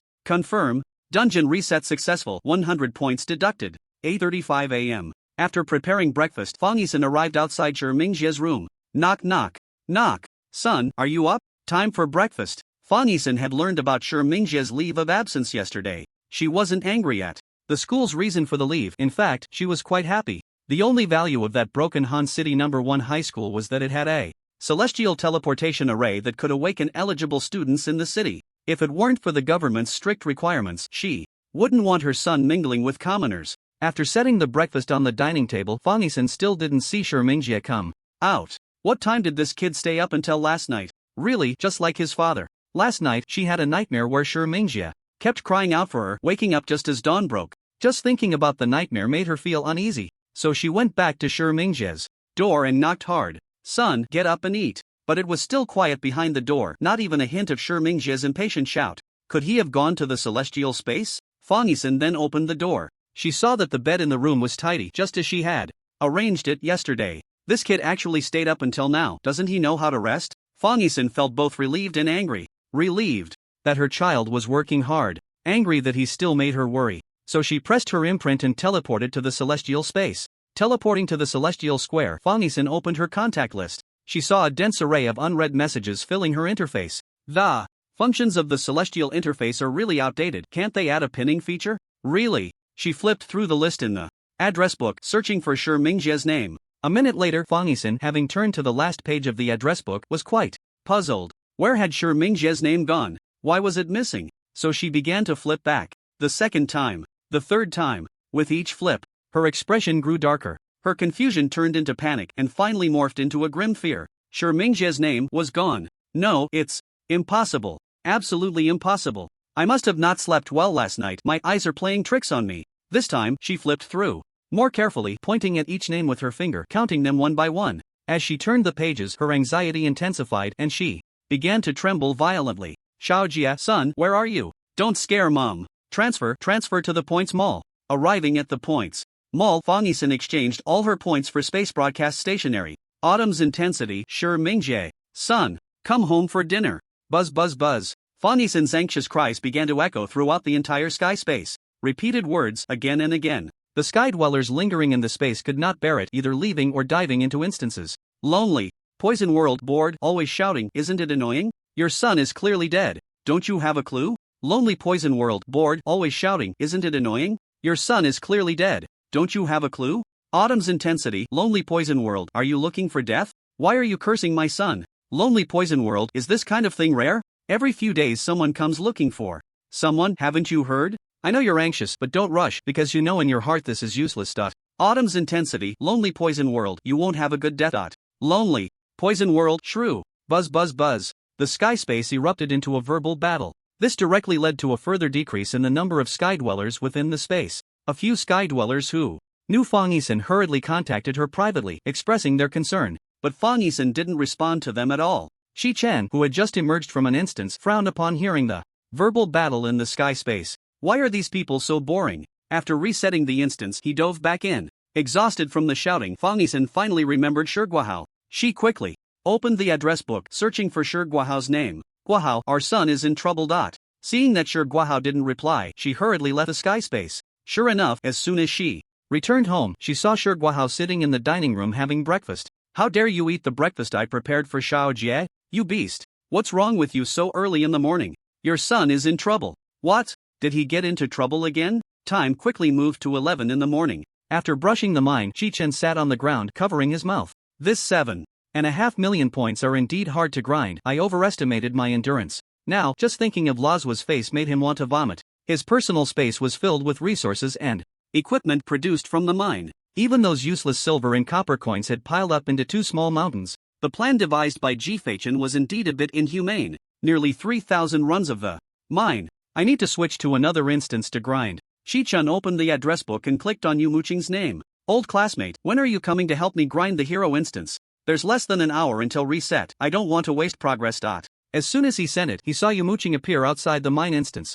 Chi-Chen, old classmate? You came to help me grind the hero instance? We'll talk about that later. Principal G is looking for you. Hurry to the principal's office right now. After Yu Muqing finished speaking, he disappeared. Chi-Chen was puzzled for a few seconds before he too vanished from the spot. He appeared outside the cafeteria, sprinting towards the principal's office in less than a minute. Principal, I am Chi-Chen. Come in. After Chi-Chen pushed the door open, the first thing he saw was Director Zhai, dressed in a police uniform, sitting on the sofa and scrutinizing him. Yu Muqing and Jiang Yi stood on either side of Chi-Chen, also looking at him. Chi-Chen instantly had a guess in his mind, but still asked nonchalantly, Principal, my old class said you were looking for me? Chi-Chen nodded with a cold face and continued in a deep voice, I have something to tell you.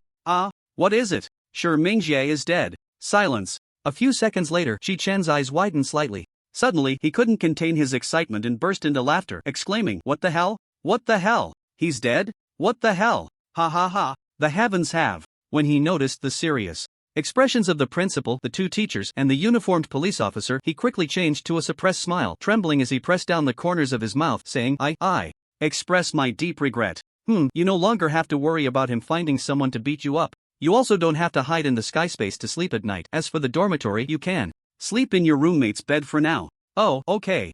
Chi-Chen nodded vigorously. What I wanted to tell you is this news. After you go out, you are not allowed to tell the other students who stayed at school. Don't worry, my lips are sealed. Then be more serious. Look at your face now, laughing worse than crying. No matter what, he was your classmate. Oh, old class, then go out and talk. Yumuching had no choice but to leave with Chi-Chen. After Chi-Chen left, Chi-Chen looked at Director Zhai. So, do you think he is suspicious? Well, it's hard to say for sure with this student. Director Zhai scratched his head. If he knew the inside story, then his acting just now would be that of a seasoned actor. I believe he is unaware. Jiang Yi stood silently beside them. All right. Chi-Chen nodded helplessly. Teacher, why do you suspect him? He's just a student who hasn't even advanced. How could he pull this off right under the nose of a third tier Sky Dweller? It doesn't make sense. I think the biggest suspect is Chiu Wan, mainly because this student has been bullied by Shi Mingjie and yesterday's incident is also related to him. Sai, it's normal for students to have conflicts. Didn't I also end up in the hospital after fighting with Yang Dong back then? Cases of murder in the sky space happen every month. Outside the cafeteria, Yumuching said to Chi-Chen, I need to assist in handling the Shi Mingjie case these days. You go and play the hero game by yourself, but be cautious. Alright, then I'll take a look before the reset at 12 o'clock. Chi-Chen didn't eat, directly teleporting back to the sky space. Back in the sky space, Chi-Chen let out a long breath. He didn't expect that Chi-Chen, who knew about his talent, would actually suspect him. After dealing with Shi Mingjie last night, Chi-Chen anticipated that something like this might happen, so he spent an hour thinking of a solution. First was self-brainwashing. To deceive others, one must first deceive oneself. He repeatedly told his reflection in the water that he did not kill Shi Mingjie, constantly suggesting it to himself. Then he began to think about what kind of reaction would seem the most natural if he were really questioned. After simulating various expressions, he ultimately decided to respond with an ecstatic demeanor. I hope I can fool them. If that doesn't work, then I'll stick to the principle of knowing nothing when asked. Once Shi Mingjie's parents get involved, then we'll see who is more ruthless. Chi-Chen was already prepared for the worst-case scenario of going on the run. During this time, I need to quickly accumulate points to reach 500,000. As long as I can advance to the third tier, I can use skills in the real world and have the power to protect myself. As for Chi-Chen's 7.5 million points, let's wait and see. As long as I'm not discovered, I'll slowly grind according to the plan. After considering everything carefully, Chi-Chen teleported outside the sinful mine and chose hero mode. Upon entering the hero mode mine, Chi-Chen clearly felt the atmosphere around him become oppressive. First were the miners, whose physiques had noticeably become stronger. He unleashed holy retribution on the two nearest miners. Bang bang bang. With a critical hit rate of 22%, Chi-Chen struck 6 times with holy retribution before killing the two miners. The difficulty has indeed increased a bit, but it's not a big deal. Chi-Chen confidently strode into the mine tunnel. Now, his holy retribution could deal 1453 points of damage. If it crit, it could deal 3228 points of damage. Moreover, he could recover 55 mana per second, allowing him to fully recover in just a few seconds. So these enhanced monsters posed no threat to him at all. After a rampage, Chi-Chen wiped out all the monsters in the mine tunnel. It must be said that the monsters in hero mode were indeed wealthy. The assets they carried had increased tenfold. The overseer, who previously had only a few silver coins, now had dozens. Unfortunately, the points only increased by double. After collecting the supplies, Chi-Chen walked into the hall and saw the guardian Iron Gate along with the nauseating Lazo. Lazo, with 45,020 health points, charged directly at Chi-Chen upon spotting him. But just as it accelerated, it was instantly killed by 20 holy retributions. Then, it came to a halt at Chi-Chen's feet with a faceplant. After killing the 2 sentinels, Chi-Chen bent down to collect Lazo's supplies. Holy crap! Gold coins! After rummaging through Lazo, Chi-Chen played with the gold coins for a moment before tossing them into his personal space. He then picked up the weapon that Lazo dropped. Lazo's Fury Warhammer quality, excellent category, 2-handed hammer physical damage, plus 286 attack speed, 3.50 seconds. Required strength, 25, not bad at all, clearly much stronger than in normal mode. But the only downside was that equipment from hero mode could not be traded. Once picked up, it would bind to the Celestial. After collecting the supplies, Chi-Chen opened the Iron Gate and charged into Nide's Lumberyard with the miner who brought the news and the elite monsters. However, this time, an accident occurred. The 9 lumberjacks in the lumberyard threw flying axes that surprisingly had a tripping effect. After being hit by a flying axe, Chi-Chen was knocked to the ground. Although he wasn't injured, the moment he stood up, he was knocked out by the overseers and miners rushing from behind. The elite monsters in hero mode all had control skills. A series of control skills hit Chi-Chen, leaving him unconscious for a full 30 seconds. If it weren't for his armor having 2,296 points, allowing him to ignore the attack power of these elite monsters, he would have definitely been done for. Fortunately, in hero mode, Knight had added a lasso skill. Knight controlled the lumber machine and threw out an iron chain. Successfully ensnaring Chi-Chen, he pulled him out of the monster horde. Grateful for his rescue, Chi-Chen quickly released a thick nebula to express his thanks. Countless star fragments rained down on the elite monsters in the Lumberyard. A few seconds later, the Lumberyard fell completely silent. Hero mode really has something special.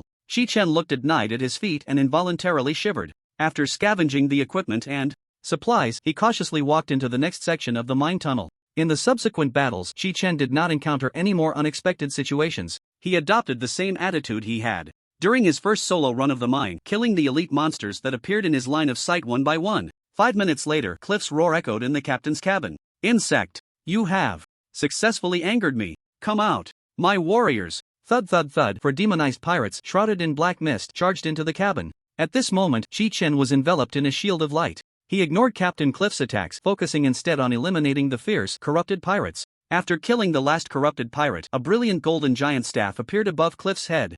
Bang! With 41,380 health points, Cliff was instantly killed by Chi-Chen. This round earned exactly 5,360 points, no more, no less. Subsequently, a series of messages appeared on the interface. Congratulations, Skywarder, for completing the heroic difficulty of Sinful Mine. Congratulations, Skywarder, for achieving the accomplishment Unstoppable. No damage kills of Lazo, Nige, Need, Heavy Fist, Cookie, Bodyguard Captain, and Captain Cliff. Congratulations, Skywarder, for achieving the accomplishment Swift and Fierce. Completed the dungeon in under 30 minutes. Due to the Skywarder's rating being below Tier 3 and achieving the accomplishments Unstoppable and Swift and Fierce, the evaluation is perfect. The Skywarder who first receives a perfect evaluation will gain an additional 1,000 points. The Skywarder who receives a perfect evaluation unlocks the Sinful Mine Creation difficulty.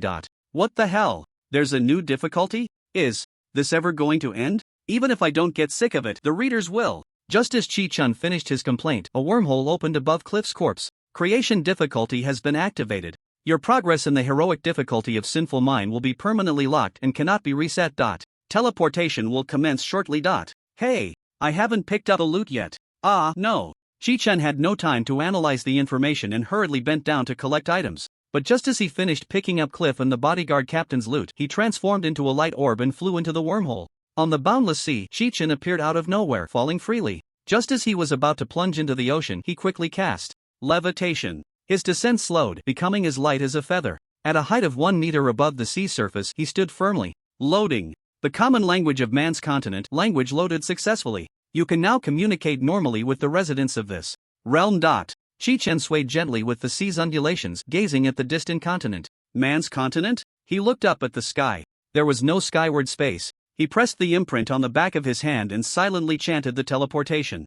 No, it didn't work, he couldn't teleport. After some exploration, Chi-Chen reached the following conclusion. Aside from being unable to teleport, all other functions were normal. He appeared as a skyward figure and could use skills. He could summon the panel and open his personal space. Strange, why are there no quests? After pondering for a few seconds, a bold idea emerged in his mind. Could it be that each dungeon in the skyward space is actually a real world? Only by achieving accomplishments and meeting certain standards can they be unlocked? As for quests, it was normal not to have any issued. After all, this was a world access through the mine. Therefore, the way to leave here must be related to Captain Cliff. With a clearer understanding of his general direction, Chi-Chen decided to explore the continent. With the boost of 220 agility, Chi-Chen sprinted across the waves and quickly reached the land. It was a desolate and ruined continent. As far as the eye could see, houses were destroyed and fertile fields were overgrown with weeds. Beneath the crumbling earthen walls sat emaciated, ragged refugees, looking weak and frail. When Chi-Chen appeared, the panicked refugees hurriedly crawled away to escape. Chi-Chen approached a blonde woman who had fainted while holding a thin child. The child looked about 2 or 3 years old, as skeletal and thin as the woman, as if wrapped in a layer of skin. The woman's breath was weak. If left unattended, she would not last long. Even unconscious, she tightly clutched the similarly unconscious child, as if afraid someone would take him away. Chi-Chen's fingers curled slightly. 2 minor healing spells were cast on the woman and the child in her arms. A few seconds later, the woman slowly opened her eyes. Although she was still incredibly weak, her condition had clearly improved a lot. Mom! The child in her arms also woke up, struggling to raise a hand to touch her mother's cheek. Am I going to die? The blonde woman instinctively looked up at Chi-Chen, who was standing in front of her. In her blurred vision, a tall and handsome figure became clear. Then she seemed to realize something and hurriedly knelt before Chi-Chen. Oh my god, the Divine Envoy has descended. Divine Envoy, are you here to save us? Her shout instantly drew the heads of the refugees who had fled to the distance to peek out. Divine Envoy? Chi-Chen frowned. In the distance, a somewhat plump man also exclaimed excitedly, that's right, it's the Divine Envoy. Just now he used great power to save Mara and her child. Oh, the divine envoy has come to save us. The refugees, supporting each other, rushed over and knelt again 3 meters away from Chi-Chen. Divine envoy, please save us. Looking at the weeping refugees, Chi-Chen organized the information in his mind. Divine envoy, please, forgive my rude request. Could you grant me another piece of coarse bread? Even a small piece would do. My child is about to starve. Mara gathered her courage, crawling to Chi-Chen's feet with her child, begging in the most humble tone. Chi-Chen, being such a soft-hearted person, could not bear to see this scene. So, he immediately took out a box of cookies from his space. Here, take it and eat, but don't eat too much, just 1 piece is enough. Oh, the seemingly magical act made the refugees present gasp in surprise. Especially Mara, who could smell the aroma wafting from the box. Divine envoy, such exquisite food, I am not worthy to eat it. Just grant me a piece of bread. Seeing that Mara dared not take it, while the child in her arms was eagerly watching, Chi-Chen took the initiative to open the box, took out a piece of cookie, and held it to the child's mouth. Ah! The starving child didn't care about anything else, and directly took a bite. The sweetness filled his mouth, making him tremble involuntarily. The instinct to survive made him reach out to take the cookie, then after a moment's thought he held it to his mother's mouth. Eat it, it's a gift from the divine envoy. You must remember the divine envoy's kindness. Mara was reluctant to eat, wanting her child to have it all. Chi-Chen sighed, wiped the tears from the corners of his eyes, and stuffed the box of cookies into Mara's arms. Eat, go ahead and eat, I have plenty. But remember, you can't eat too many of these cookies, no more than 2 pieces per meal. Indeed, he had a pile of sweets in his space that he had nowhere to dispose of. The reason he didn't let the refugees eat freely was mainly because one of the desserts had a negative effect that could cause vomiting. Mara nodded excitedly. Yes, Mara will remember the divine envoy's teachings. Chi-Chen noticed that the surrounding refugees were all eagerly looking at the cookies in Mara's arms, so he took out another box from his space. He was afraid that after he left, these villagers would snatch Mara's cookies. Here, 1 piece for each person, but no taking more. Anyone who dares to take more will face divine punishment. A relatively sharp-minded refugee raised his hands above his head, cupping them together, and loudly said, "Thank you, divine envoy." Other refugees quickly followed suit, raising their hands above their heads. Chi-Chen walked slowly into the crowd, starting to distribute the cookies. After he finished 1 box, he magically took out another box from his space. To the refugees, it seemed as if Chi-Chen had an endless supply of cookies. Thank you, divine envoy. Praise the divine envoy. Your kindness I will remember for a lifetime. After all the refugees had received cookies, Chi-Chen beckoned to the most perceptive man. The man ran to Chi-Chen's side, holding the cookies. What is your name? My name is Colin, divine envoy. There is something I want to entrust to you, please, Lord Messenger. Command me. Colin is willing to offer his life for you. It's not that serious. Chi-Chen waved his hand, and dozens of boxes of snacks appeared at Colin's feet. You will keep these food items safe. Each person can have a maximum of 2 per meal. If you dare to keep them for yourself, I will punish you with divine power. After saying this, Chi-Chen felt a wave of shame. So middle school. Colin dares not. Colin will definitely complete the task given by the Lord Messenger.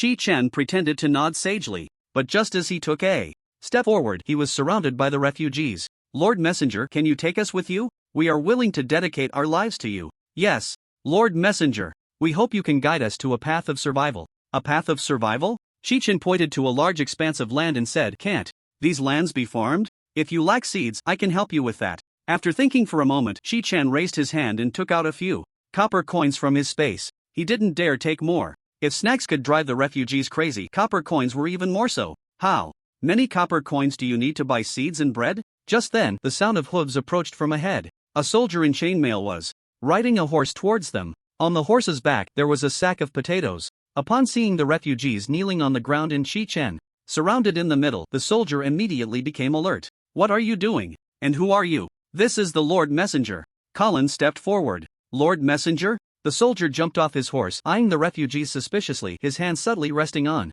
the sword at his waist. That's right. This is the food granted to us by the Lord Messenger, and it was the Lord Messenger who saved Mara. Colin held up the snacks in his hand. The soldier looked at the snacks he was holding, then at Mara holding her child. Seeing that the mother and child indeed looked better, his guard lowered a bit. He didn't advance further but stood at a distance, bowing to Chi-Chen and asking, Lord Messenger, may I ask where you come from? I secretly typed this at noon. This is the only chapter for today. I come from a country you have never heard of. Never heard of? The soldier thought for a moment and asked, is it overseas? Indeed. Although Chi-Chen looked unfamiliar, he was handsome and had a kind expression. Moreover, the refugees respected him greatly. Seeing this, the soldier gradually lowered his guard. He immediately bent down and bowed, saying, "Welcome, Lord Messenger from overseas. Thank you for taking care of these refugees. Please forgive my rudeness." After Chi-Chen nodded in acknowledgement, he pointed to the sack of potatoes the soldier had brought and asked, "Are you bringing this sack of potatoes to help the refugees?" The soldier quickly shook his head. "I'm here to recruit soldiers." "Recruit them? What fighting power do they have?" Chi-Chen pointed at the emaciated refugees. "Sire, our people's army currently needs to replenish its ranks. We can't be picky anymore. Anyone willing to come with me can take 5 potatoes from the sack. Is there anyone willing to join?" As soon as he finished speaking, a refugee raised his hand and asked, "Is it to fight pirates?" "That's right. I'm willing to join. The pirates destroyed my house and farmland. I want to fight them." The refugee carefully wrapped the dessert given by Chi-Chen, bowed respectfully to him, and walked over to the soldier. The soldier looked at the refugee's physique and nodded in satisfaction. "Okay, go take 5 potatoes." The refugee picked out 5 large potatoes from the sack, cradling them while munching, and stood behind the soldier. "Is there anyone else willing to come?" Seeing no one else, the soldier looked at Colin. "I see you have a good physique. If you're willing to come with me, you can have 10 potatoes."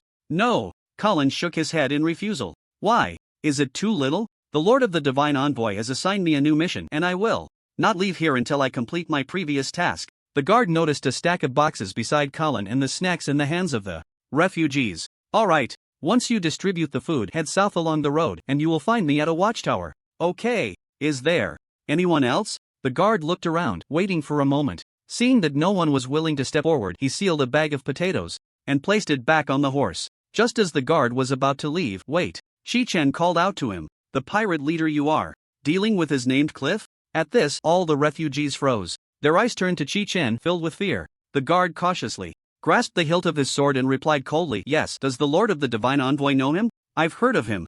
Chi-Chen pointed at the barren fields, the dilapidated houses, and the refugees, asking, "Surely everything the refugees have suffered is caused by Cliff, right?" "Yes. He leads rogues, thugs, and bandits, pillaging and committing atrocities everywhere. The farmers here have become refugees, rendering this fertile land undevelopable. Our mission as the People's Army is to eliminate them. We will fight to the end to defend our homeland against Cliff." The guard gritted his teeth. "I understand. I am willing to help you eliminate him." You are willing to help us?" The guard thought he had misheard and hurriedly confirmed. "Yes." Chi-Chen nodded. "Just tell me where he is. Then, please follow me. Allow me to guide you." The guard took a bag of potatoes off the horse and gestured for Chi-Chen to mount. "No need. Let's walk together." "All right. It is an honor." But just as Chi-Chen was about to leave, the refugees blocked his way. "Lord of the Divine Envoy, please take us with you." "Lord of the Divine Envoy, please allow me to follow you." Colin also chimed in. "Lord of the Divine Envoy, after I distribute the food you bestowed, everyone will still starve or be killed by the pirates.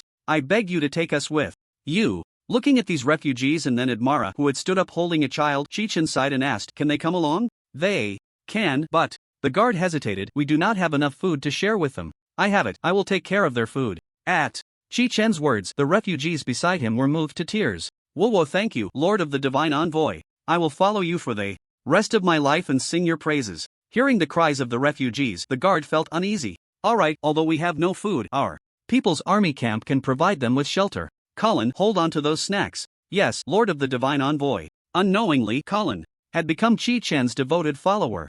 Chi-Chen's words were commands. Thus, Chi-Chen led the refugees, following the guard southward. Along the way, Chi-Chen learned the guard's name and the reason he was recruiting refugees through their conversation. The guard's name was Harlan, a squad leader in the People's Army's new recruit team, responsible for training new soldiers. Some time ago, they learned the location of Cliff's lair through an informant. The People's Army sent a message to the king, requesting reinforcements. After receiving a positive response, the commander Stolman gathered all the soldiers, planning to launch a full-scale attack on Cliff as soon as the reinforcements arrived. However, Cliff somehow learned of the news in advance and took the initiative to launch an attack. The pirates were extremely powerful, and the People's Army could not withstand them, while the reinforcements promised by the king had yet to arrive. As Cliff was about to launch a major counterattack, the heavily damaged commander of the People's Army could no longer sit still. So Harlan and several squad leaders began to recruit refugees according to the commander's orders, planning to make a desperate fight. "With your presence, my lord, we will surely be able to withstand Cliff's attack," Harlan said joyfully. Because they were carrying numerous refugees, it took Chi-Chen and his group a whole half day to reach the landmark building Harlan mentioned, a watchtower. "This is our camp, Sentinel Ridge. Please wait a moment, my lord, I will report this news to Commander Stolman." Soon, a middle-aged man, around 50, approached Chi-Chen with Harlan. Harlan, you go settle the refugees first. Yes. Harlan complied, leading Colin and the other refugees to a nearby open space. The middle-aged soldier stepped in front of Chi-Chen and saluted. Welcome, my lord. My name is Danyuan. I appreciate your help. I believe that with your blessing, the People's Army will surely repel Cliff's attack. You must be very tired from your long journey. I will have someone prepare a resting place for you. Please rest well tonight, and tomorrow we will introduce the battle plan to you in detail, alright? Chi-Chen could easily discern the implication in Danyuan's words. An overseas envoy. Who knows if he is a spy sent by Cliff? This clearly showed a lack of trust in him. Since he couldn't provoke them, it might be better to settle aside and observe, or even be confined. Chi-Chen did not resent Danyuan's actions. On the contrary, he found the other party's concerns quite reasonable. So he smiled and said, hee, there's no need to be so troublesome. Just tell me where Cliff's lair is, and leave the rest to me. As a seasoned player, Chi-Chen's principle was, just tell me where to go to kill a few. As for the plot, if it can be skipped, skip it. If it can't be skipped, fast forward. If it can't be fast forwarded, let it play automatically, and take the opportunity to go to the bathroom. Danyuan was clearly taken aback by Chi-Chen's straightforwardness. Your enthusiasm truly moves and impresses me, my lord, but it's getting late and visibility is poor. You could easily get lost, so let's wait until tomorrow morning to discuss. No need, I have made up my mind. I cannot sleep peacefully until Cliff is eliminated and the refugees have a home. Tell me where his lair is. Seeing Chi-Chen insist on taking the initiative, Danyuan was completely at a loss for how to respond. After learning about Chi-Chen from Harlan, he and Commander Stoneman first thought that Chi-Chen's identity was definitely not simple. After all, they had suffered from intelligence leaks before. It was hard not to suspect whether Chi-Chen was the second spy sent by Cliff. However, Chi-Chen's current demeanor made Danyuan doubt whether he had misjudged the person. What if this envoy truly was a heavenly messenger sent to help them? Letting the envoy face Cliff alone would make it seem like they, the People's Army, were blind and unable to discern loyalty from treachery. Just then, from a camp not far from the watchtower, the clear sound of clashing swords and knives echoed. Fortunately, the battle did not last long, and the enemy was quickly repelled. To Chi-Chen and the others, this skirmish seemed like a small team sent by the enemy to deliberately harass them. So everyone did not take it to heart. But after a couple of minutes, a soldier rushed over to report to Danyuan in a panic. Captain Danyuan, bad news, something big has happened. What is it? The pirates just sent a small team to ambush our wounded camp, and our brothers are dead. Woo, damn Cliff. Danyuan turned to leave in anger, but thinking of Chi-Chen still not being settled, he could only stop and say, please forgive my rudeness, my lord. I need to step away for a moment. Please rest in the watchtower, and I will take me to the wounded camp.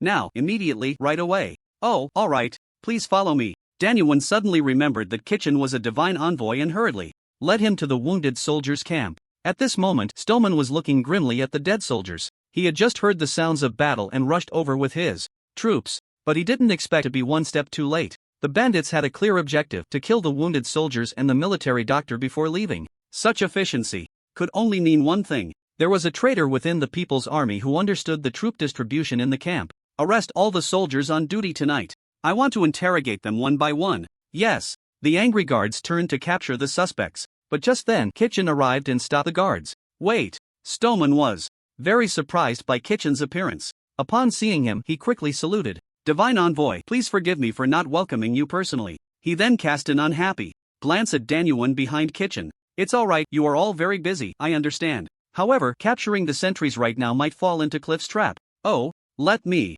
save them first. Chi-Chen walked past Stoneman and entered the wounded soldiers' camp. Looking at the 30 or so dead soldiers, Chi-Chen felt troubled. If I have to revive them all, it will require quite a bit of mana. Chi-Chen thought to himself. The resurrection spell consumed mana based on a percentage, so each time he revived a soldier, it would cost 50% of his mana. The potent mana potion in his inventory could only restore 1440 points at a time. His mana had increased to 11,080 points, so reviving each soldier would cost over 5,000. Chi-Chen was unwilling to waste such meaningless consumption. Fortunately, with the disguise of the celestial image, he could quietly remove his equipment one piece at a time under the watchful eyes of Stoneman and Danyuan. Chi-Chen was being cautious because he knew that Stoneman and Danyuan were always wary of him and feared being ambushed. But now, he could not afford to hesitate any longer. Once his mana dropped back to the base value of 160 points, he gently beckoned his fingers towards the dead military doctor and the nearest soldier. In the pitch-black night sky, two beams of golden light descended upon the wounded soldiers' camp, enveloping the military doctor and the soldier. The wounds on the military doctor began to heal at a visibly rapid pace. Then, amidst the astonished gazes of Stoneman, Danyuan, and numerous soldiers, the military doctor and the soldier slowly opened their eyes. The divine envoy from outside had actually used his mana to revive them. Oh, praise the holy light. The divine envoy can actually use the resurrection spell. Divine envoy, you are proficient in the healing arts? Danyuan exclaimed in surprise as he helped the two revived soldiers to their feet. Chi-Chen took out a bottle of mana potion, drank it, and nodded. Thank you, divine envoy. Your arrival is truly our fortune. The revived military doctor and soldier hurriedly bowed to Chi-Chen. Alright, you should know the resurrection spell too, right? Chi-Chen asked. I only know first aid and healing spells. Only noble priests and high-ranking paladins can learn resurrection spells. Chi-Chen realized. Logically, there should be priests or paladins in the army. But this was a local army that couldn't even wait for reinforcements. How could they possibly have a priest with them? The king clearly didn't want to take responsibility. Alright, you go rest now, I'll take care of this. Yes. Beams of golden light descended into the wounded soldiers' camp. The soldiers killed by the pirates not only revived one after another, but they were also fortunate enough to fully recover. Soldiers from the entire Sentry Ridge, upon hearing of Chi-Chen's noble deed, rushed to the wounded soldiers' camp. When they saw their comrades continuously walking out of the camp, their fiery gazes towards Chi-Chen were filled with reverence. Finally, after the last soldier was revived, Chi-Chen let out a sigh of relief. At his feet lay more than a dozen empty basic mana potions bottles. Stoneman behind him was already so excited he could hardly speak. These soldiers represented not just combat power, but also the hope of their small families. The soldiers who had died and come back to life knew exactly how they had perished, and even more so, who had brought them back. So when they saw Chi-Chen and the empty bottles at his feet, they immediately knelt down in gratitude, tears in their eyes, saying, "Thank you, Lord Divine Envoy, for resurrecting us." Alright, no need to thank me, you're still very weak, so hurry and rest. God knows when those pirates will strike again, Chi-Chen said, looking at Stoneman and Danyuan. I have very few mana potions left, and if those guys ambush us again, I might not be able to save any more soldiers, so quickly tell me where Cliff is. He spoke while changing his gear. Why yes, please follow me, Lord Divine Envoy. Now, they had no doubts about Chi-Chen and led him directly to the command room. Stoneman took out a map and spread it out in front of Chi-Chen. He pointed to an area in the lower right corner of the map, circled prominently in red ink. We received intelligence from the inner line that Cliff's stronghold is in Moonstream Town, but we had just gathered our troops nearby when they ambushed us, so we're not sure now. Is there any special terrain nearby? Like mines, caves, or any places where people can hide? Chi-Chen asked. Yes. In the southwest corner of Moonstream Town, there's an abandoned ancient mine, Danyuan added. Suddenly, as if he thought of something, he immediately asked, Lord Divine Envoy, do you think Cliff's main force is hiding in the mine? Chi-Chen nodded, taking a serious look at the map before pointing southwest. Is the southwest corner of Moonstream Town in the direction I'm pointing? After seeing the two nod, he turned and walked away. Please wait, Lord Divine Envoy. How can you be so sure that Cliff is definitely in the mine? There's no reason, Chi-Chen stopped and said. By tomorrow morning at the latest, I will place his head on your desk.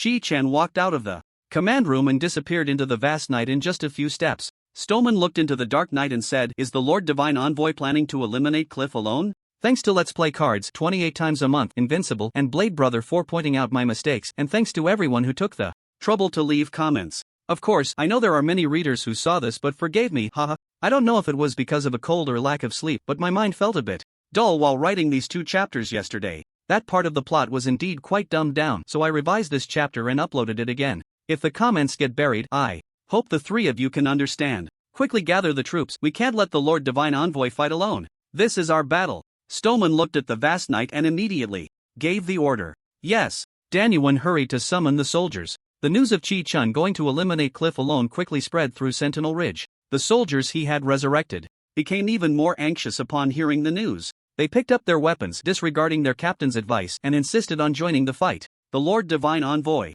just expended energy to resurrect us. How can we let him fight alone? My life was given by the Lord Divine Envoy. I must repay him. Danyuan did not dampen the soldiers' enthusiasm and approved their requests. Warriors, our only goal in this battle is to find the Lord Divine Envoy and share his burden. We absolutely cannot let him get hurt. Oh. In the darkness, the soldiers raised their weapons and cheered. Their fighting spirit was high, and their morale was strong. With the determination to fight to the death, they followed Dan Nguyen towards Yueshi Town. Tactics and formations no longer mattered to them. A divine envoy from overseas was fighting for them. How could they not respond with sincerity? A camp 100 meters outside Yueshi Town.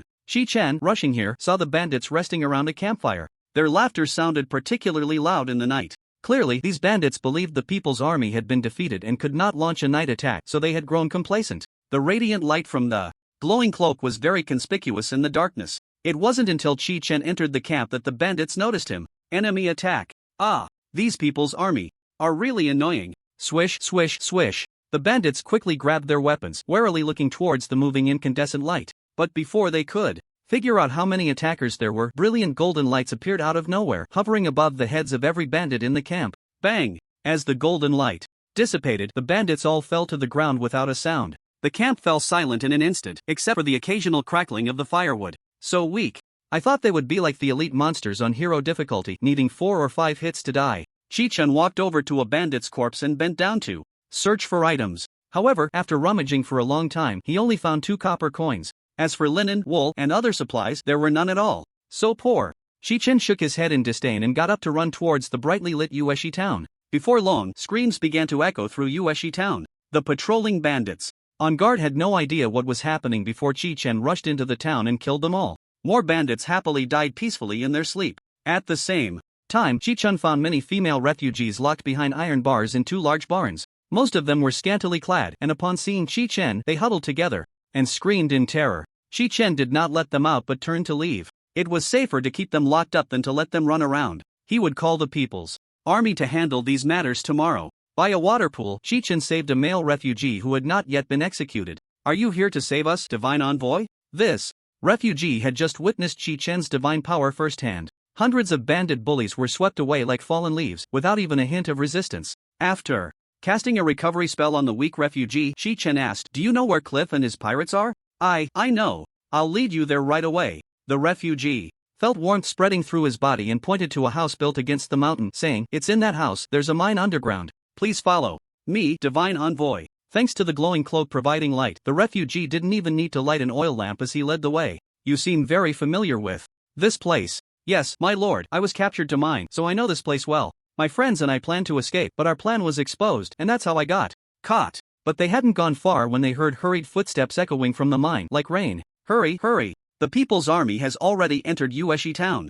We need to take back Yueshi Town." I didn't expect them to dare come to their deaths, but that's even better. We can save some energy. The voices coming from ahead were one deep and one sharp. Chi-Chen instantly recognized the two. "Hee, we meet so soon." Chi-Chen yanked the refugee behind him and charged out. As he revealed himself, it immediately caused a stir of exclamations. Lazo and Nide led dozens of sentinels armed with muskets, along with hundreds of bandits wielding weapons, as reinforcements arrived. "Lazo, Nide, we meet again. Fire! Kill him!" Upon seeing Chi-Chen alone, Lazo immediately ordered. Yes. A dozen musketeers stepped out from behind Lazo and pulled the triggers at Chi-Chen. Bang bang bang! Facing the incoming bullets, Chi-Chen calmly activated the shield of light. In an instant, the entire mine was illuminated with golden light. The bullets, speeding towards him, vanished as they touched the shield of light, as if they had struck into the void. The shield of light merely rippled before becoming somewhat transparent. Revealing his form, Chi-Chen nodded in admiration, saying, "Now that's more like it. Damn it, the People's Army actually managed to summon a divine envoy. Everyone, follow me. Let's kill him together. Nide, go send the message." "Okay." Nide turned and ran. But Chi-Chen ignored the charging Lazo and instead cast a punishment spell at Nide. Slap slap. Just after casting twice, Nide was killed on the spot. Sigh. So weak. I thought you would be as impressive as in hero mode. Lazo, who had rushed to Chi-Chen's front, let out a furious roar upon noticing Nide's death. "Ah, damn divine envoy. I will kill you." But before the giant hammer in his hand could fall, Chi-Chen had already retreated 5 or 6 meters at an incomprehensible speed. Then, a blinding golden light appeared before him. Lazo swayed a couple of times before collapsing. "The boss is dead, run!" The sentinels, still reloading, terrified by the consecutive deaths of Lazo and Nide, turned and fled. The bandits following them had long since dropped their weapons and were running deeper into the mine. Chi-Chen bent down to pick up Lazo's giant hammer, but after realizing it was just an ordinary iron hammer, he tossed it back to the ground. He stood up and said to the refugees following him, "Once you get outside, find the People's Army at Sentinel Ridge and have them come to rescue us." "Understood. Divine envoy, please be careful." Chi-Chen ran quickly, catching up to the fleeing sentinels in just a few seconds. A series of light punishments were cast, and the fleeing sentinels fell, one after another. Chi-Chen ignored the bodies lying by the roadside and continued to advance, following the bandits who were desperately fleeing. After turning a few corners, the familiar mining tunnel, which he could walk through with his eyes closed, appeared before Chi-Chen. So this is where the story begins. Hearing the familiar sound of mining, Chi-Chen couldn't help but smile. At this moment, he stood in the place he always arrived at after passing through the dungeon's portal. After killing the bandits who were still desperately fleeing, he immediately ran into the mining tunnel. Inside the tunnel, the refugees, shackled, were numbly wielding mining picks. Even Chi-Chen's sudden appearance did not draw their attention. However, the overseers patrolling the area upon seeing Chi-Chen hurriedly fumbled to ring their bells. Enemy attack! Enemy attack! Ding ding! But the bells had barely sounded a few times before 2 light punishments struck them dead. They could hardly believe that someone had managed to attack here. Chi-Chen walked over to the overseers' bodies, took the keys from their waists and tossed them to the nearest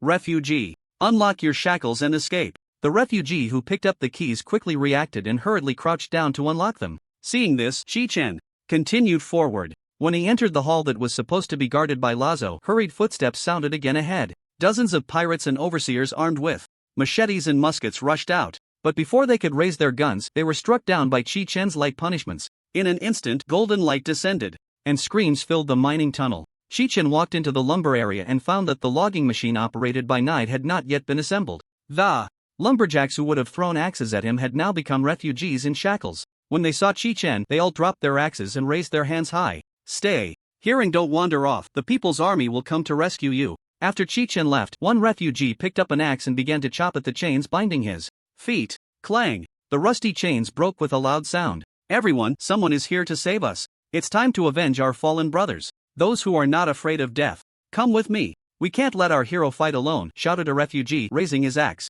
Kill! Kill! Kill! A few refugees, having learned to break the chains with their axes, shouted as they gathered together. The dozen or so refugees who had initially planned to flee were also infected by this atmosphere. They raised their axes and joined the ranks. Chi-Chen, who had burst into the smelting room, was unaware of what was happening in the lumberyard. He faced fierce resistance from Nigeria. Nig was already prepared, driving a golem and leading dozens of craftsmen in a defensive stance. As soon as Chi-Chen appeared, one mechanical arm of the golem sprayed molten iron, instantly covering the entire ramp. The other mechanical arm continuously sprayed fire oil. In an instant, a raging fire ignited on the ramp, sending thick smoke billowing into the air. However, Chi-Chen did not step onto the fiery ramp as Nig had anticipated. He activated a layer of light shield and leaped down from the high platform. Immediately after, he cast a levitation spell and floated towards the giant that Nig was controlling. Nig shook the joystick, beginning to adjust the direction of the mechanical arm. But the mechanical arm responded slowly. Before it could aim at Chi-Chen, it was shattered by Chi-Chen's radiant punishment.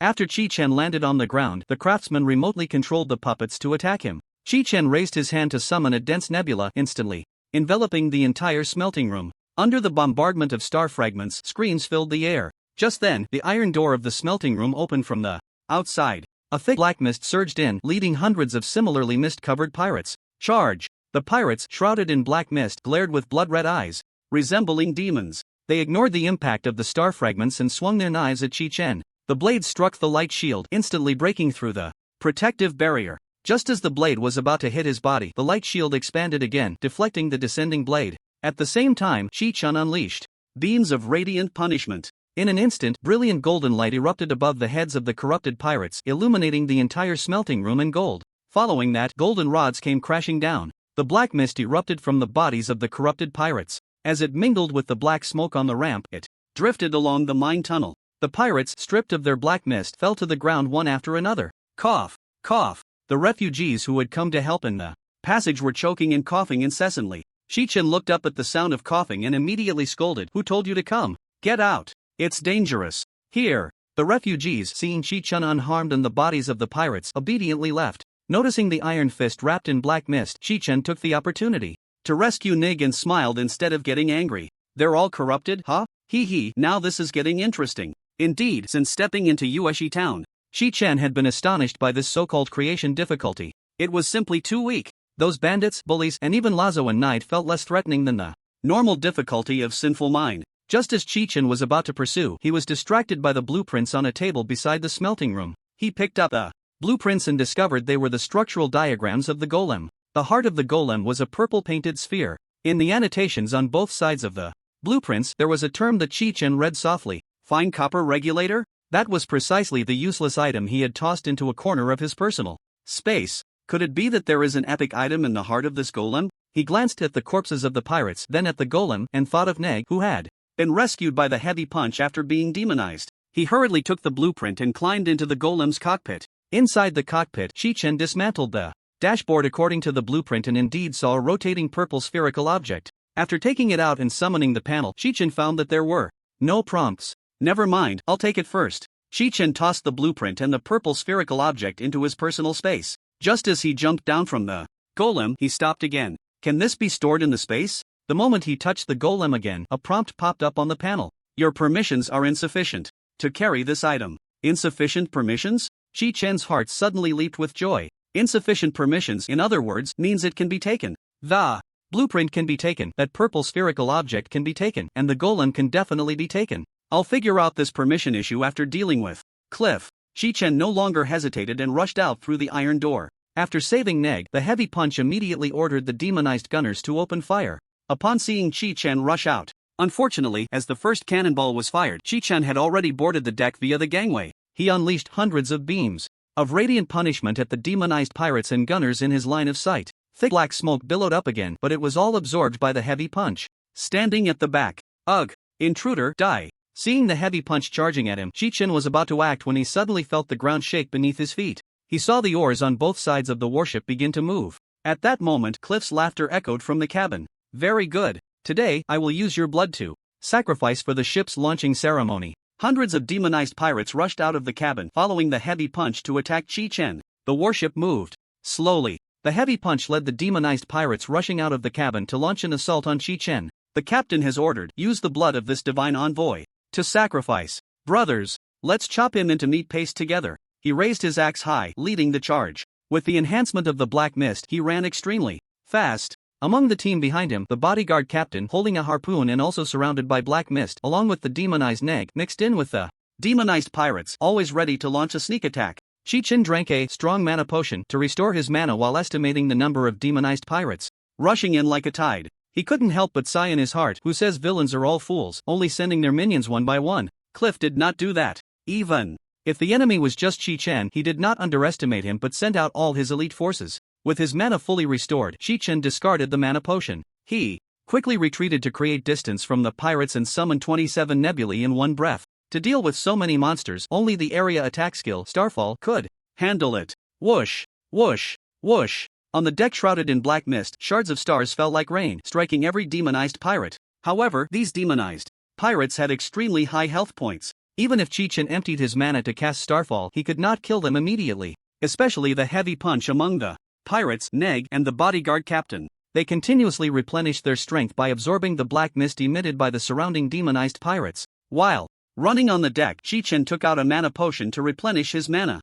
Suddenly, the demonized bodyguard captain seized the opportunity and threw a harpoon at him. Caught off guard, Chi-Chen was pinned to the ground by the harpoon. With his mana fully restored, Chi-Chen saw the enemy charging at him and immediately released a 240-layer light shield. In an instant, he transformed into a golden sun, illuminating the entire cave. The 200 demonized pirates that charged into the Starfall successfully triggered the effect of the Thunderous Fury set. Chi-Chen noticed that blue arcs of electricity, as thick as fingers, were frequently jumping all over his body. Thunderstorm set 6 set effect. After hitting a hostile target with a skill, there is a chance to cause an overcharge effect, stunning the target for 5 seconds.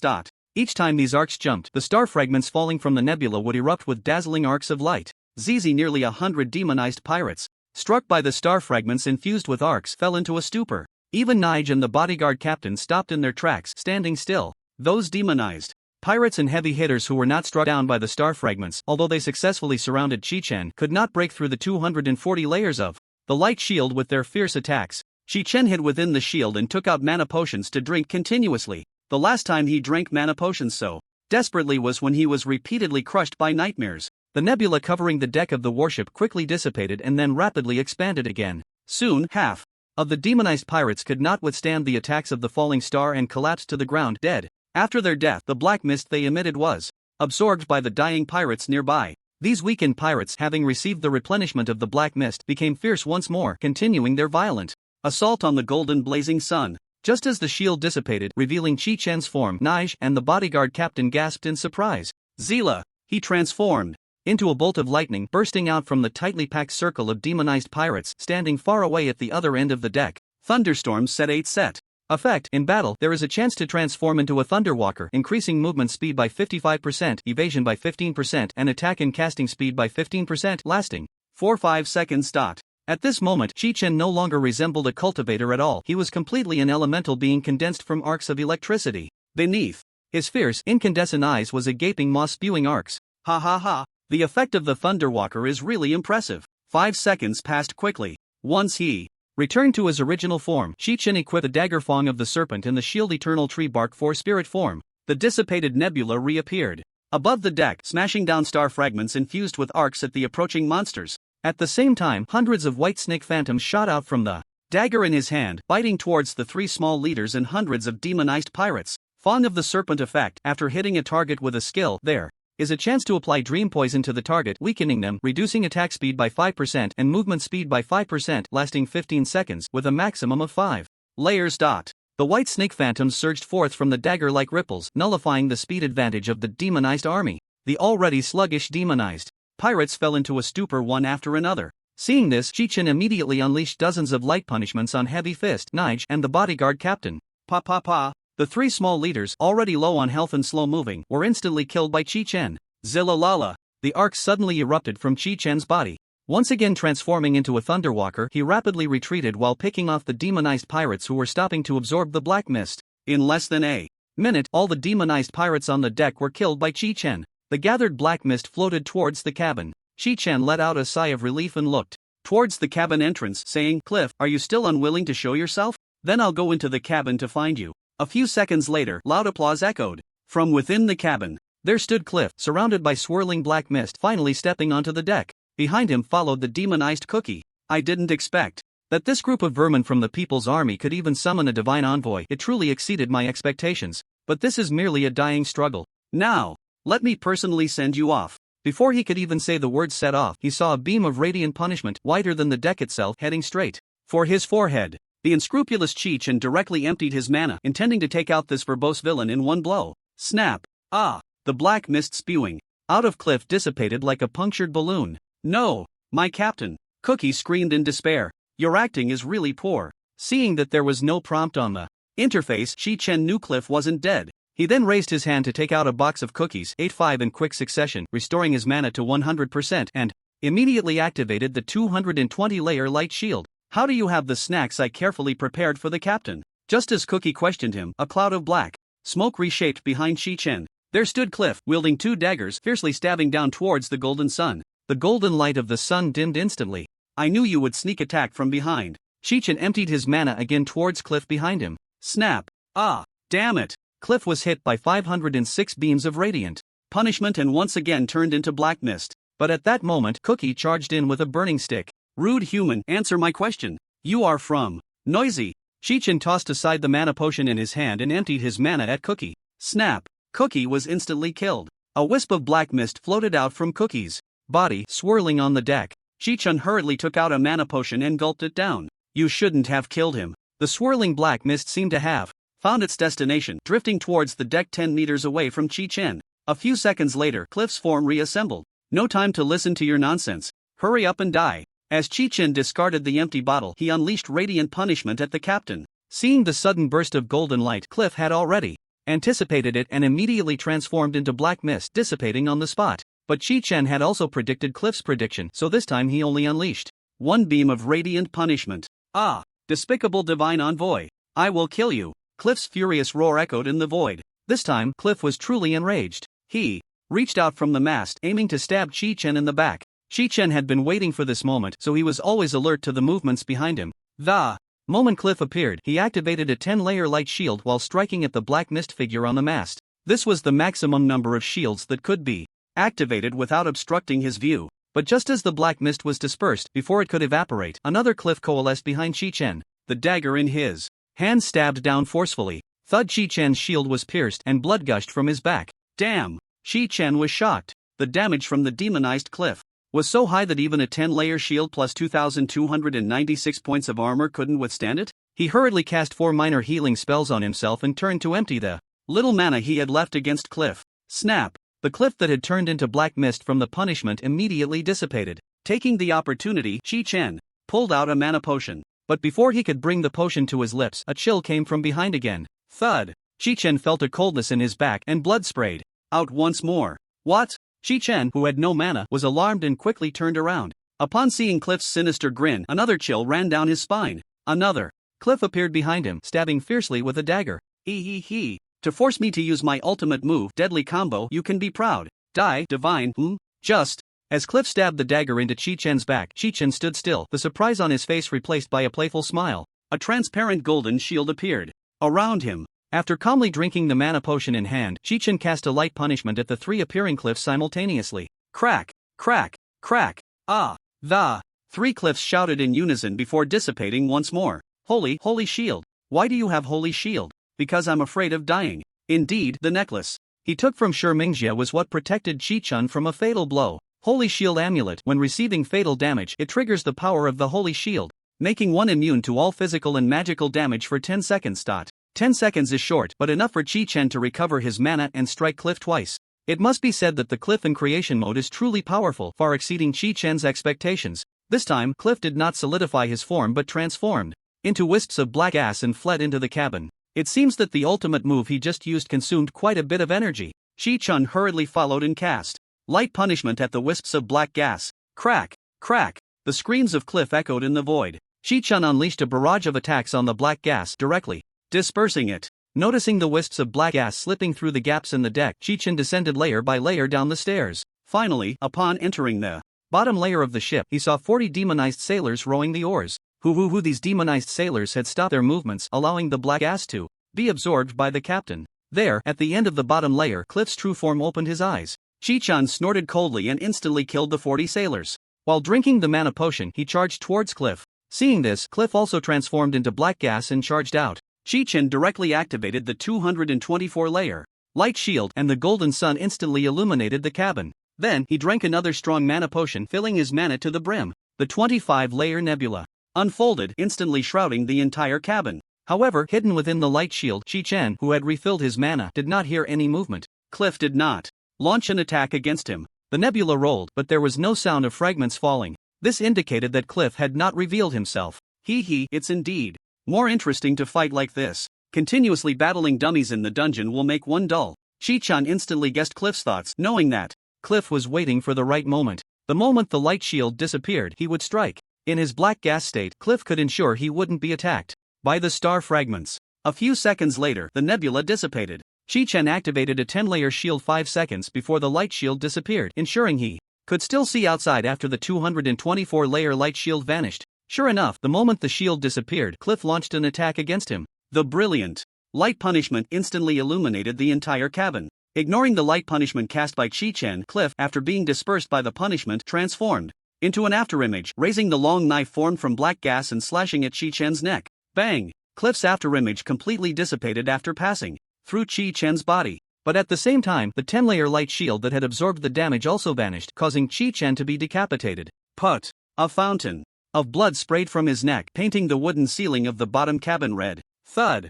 Chi-Chen's headless body fell. Ha ha ha! With the little black ass remaining, Cliff struggled to reshape his form. Almost transparent, he laughed loudly. I never expected a mere divine envoy could force me to this extent. Good. Very good. The foolish pigs of Valen City, I will bury you in the rubble. I will avenge my brothers. He steadied his form, intending to pick up Chi-Chen's head, but as he turned around, he was met with a scene of despair. There stood Chi-Chen, touching the vanished cut on his neck, completely unharmed. I must say, you are really strong. It's my first time tasting the flavor of death. Chi-Chen turned around and smiled faintly at Cliff. Why aren't you dead? I have more tricks up my sleeve. Do you have any left? If not, I might just take action. Chi-Chen squinted his eyes and unleashed 506 strikes of radiant punishment at the nearly transparent Cliff. Bang! No! I can't die here. No! Under the brilliant golden light, the dark energy completely dissipated. At this point, the long-awaited interface finally popped up. Congratulations, Celestial Being, for successfully killing the Captain Cliff in the Genesis mode Sinful Mine, earning 50,000 points. Congratulations, you have obtained the title Creator of Man's Continent and become the Creator of Man's Continent. Congratulations, you have become a First-Order Creator.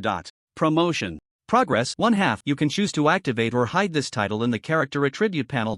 From now on, you can use the imprint to teleport to any location in the celestial space or Man's Continent. Creator of Man's Continent, you can hear the calls of the devout citizens within Man's Continent and provide them with assistance. Based on the favorability of the submissive populace, you will automatically harvest points every 24 hours.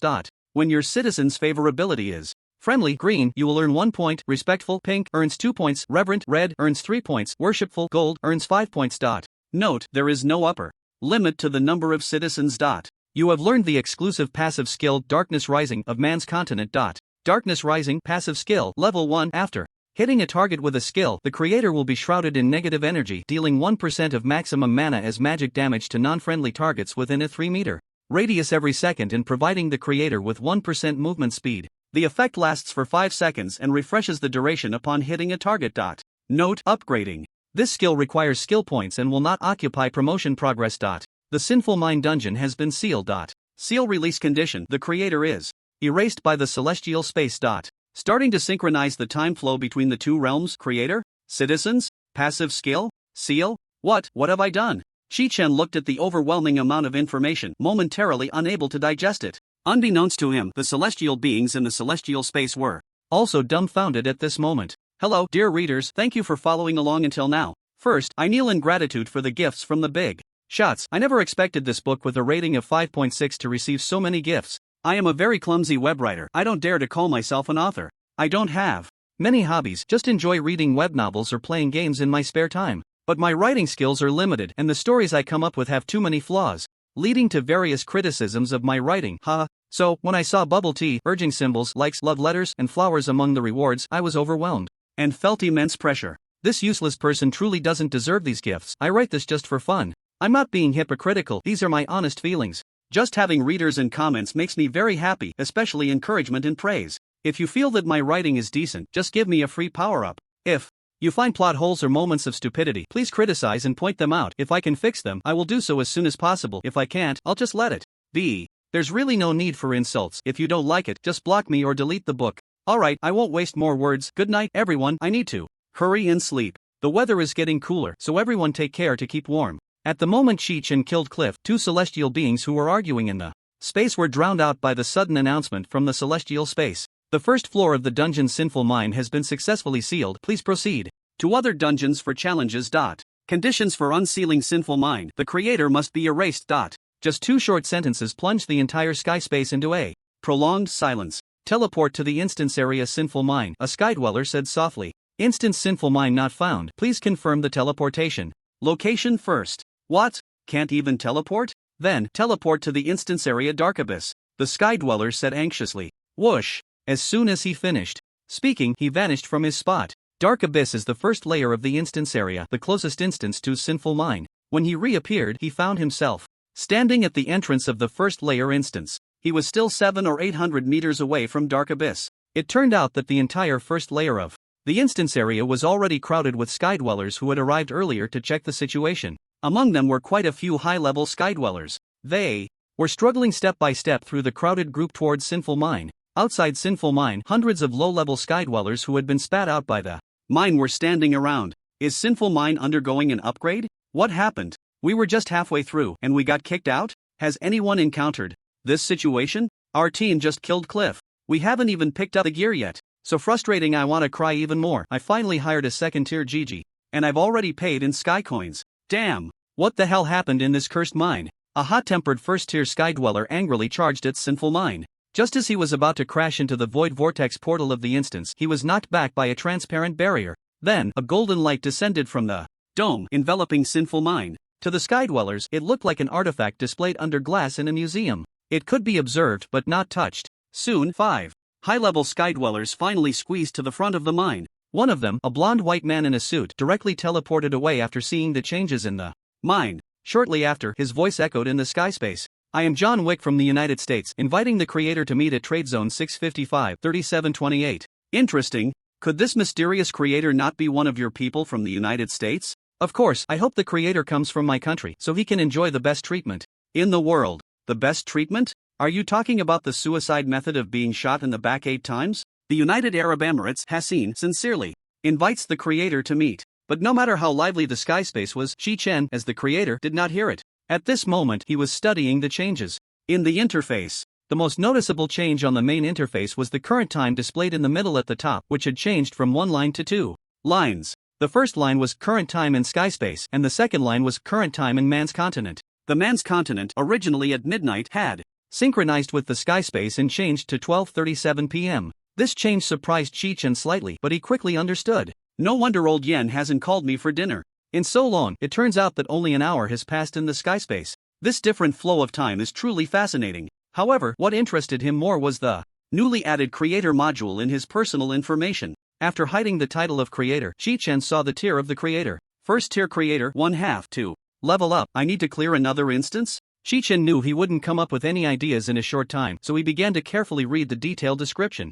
of the passive skill Black Wind Rises. Why does the skill effect feel completely different from what Cliff displayed? He clicked on the skill upgrade button. It's turned out that upgrading to level 2 required 5 skill points. So expensive. It seems like another bottomless pit for points. Chi-Chen grinned and quickly closed it. Although he had just gained 50,000 points, he intended to use these points to purchase the public skill Divine Refinement. After his battle with Cliff, he had deeply realized the serious consequences of lacking mana. The reason he hadn't bought it earlier was that the dungeons he needed to grind didn't require it, and he could currently regenerate 55 mana points per second. This was the built-in mana recovery effect after his mental enhancement. But now the situation had changed. As a creator, he had begun to consider tackling the next difficulty level dungeon. According to the hint just now, the mine has been sealed, so it's definitely not going to be easy to grind points. Therefore, upgrading Divine Refinement had to be prioritized. After making up his mind, he clicked on the Subjects tab. There were currently over 40 subjects listed. From top to bottom, they were Colin, Mara, Harlan, Stoneman, Danyuan, and more than 30 unfamiliar names. Among them, the names Colin and Mara shimmered with golden light. Harlan, Stoneman, and Danyuan glowed with green light. Meanwhile, nearly 20 of the other 30 names glimmered with red light, while about 10 shimmered with pink light. Although Chi-Chen didn't recognize these people, he could roughly infer the reasons from the colors of their names. The 20 with red light were definitely soldiers he had resurrected. As for the 10 or so with pink light, they should be refugees. I didn't expect that. Just from our first encounter, Colin and Mara would admire me so much. Ha ha ha. I'm so charming, Chi-Chen said proudly. But how can the commander of the People's Army also be listed among the subjects? He should be loyal to his king. No, there were too many questions. It felt like he needed to think more. Chi-Chen shook his head and closed the interface. The urgent matter was to quickly find treasures. So he crouched down and began to search Cliff's corpse. After stripping off Cliff's equipment, piece by piece, Chi-Chen only found a letter. Besides that, he didn't find any valuable equipment or weapons. But Chi-Chen was not discouraged and still tossed Cliff's clothing and the letter into his personal space. Maybe once I leave here, the properties of the clothes will be displayed. With that thought, he took out a blade of cruelty from his space and severed Cliff's head. Thud! The bottom of the ship made a muffled sound. Chi-Chen suddenly remembered that the warship was still floating inside the cave. So he carried Cliff's head and made his way back to the deck along the stairs. Just as the warship was about to float out of the cave, Chi-Chen hurriedly threw the anchor into the sea. The sound of splashing water echoed in the cave. Soon, the sound of footsteps came from the shore. Lord Envoy. It's Lord Envoy. Lord Envoy is on the ship, Colin shouted excitedly upon seeing Chi-Chen on the deck. Behind him, Captain Danyuan, who had come to reinforce them after searching all night with the soldiers, immediately ordered, "You all quickly board the ship and bring it back." Yes. The soldiers hurriedly boarded the small boats at the shore and rowed towards the warship. After the soldiers brought the warship back to the shore, Chi-Chen walked down the gangway holding Cliff's head. Below the gangway, Danyuan placed his right hand on his chest and bowed to Chi-Chen, his expression filled with excitement. "Lord Envoy, on behalf of all the soldiers of the People's Army and the refugees, I thank you. You have brought peace to Westfor." "Alright, no need for such formalities, just take the head," Chi-Chen said as he handed Cliff's head to Danyuan and swiftly ran into the smelting room. Upon entering the smelting room, he directly reached out to touch the magic statue. Whoosh! The magic statue transformed into a purple light and flew into Chi-Chen's personal space amidst the astonished gazes of the soldiers. Holy crap! An epic item! Chi-Chen's anxious heart finally relaxed. He hurriedly opened his personal space and looked at the item he had been longing for. War Golem, quality, epic, type, elemental. Puppet, health 30,000, physical damage 1800, physical defense 2000, magical defense, magic immunity, usage requirement, creator, usage, summon the War Golem to fight for you. Note 1, currently in a damaged state, cannot be used, needs to be repaired as soon as possible. Puppet Master can repair, but Note 2, can be modified and upgraded through blueprints. This is a good thing. What does Chi-Chen lack? A stable frontline meat shield. Although he wears plate armor, that doesn't mean he enjoys melee combat, instant spell casting, and swinging a hammer. With the War Golem standing in front to hold off the monsters, he would be so at ease. Moreover, the War Golem can also be modified and upgraded through blueprints. However, where would a mechanical puppet master be found? Chi-Chen initially guessed that the puppet master might have transitioned to become a production-type celestial, but if he sought them out to repair the puppet, wouldn't that expose his identity? Although Chi-Chen had only crossed over a few days ago, he had never heard of the term creator. What a hassle! Suddenly, he felt that this line of thought was Incorrect. The war golem was obtained in the man's continent, so the puppet master should also be found in the man's continent. The more Chi-Chen thought about it, the more he felt this idea was reliable. Since titles can be hidden, the celestial space surely wouldn't be unreasonable enough to require him to find a celestial to repair it. Moreover, according to the records in the occupational compendium, Chi-Chen seemed to have never seen the puppet master as a production-type profession. Just then, several messages from Yu Muqing appeared in his contacts.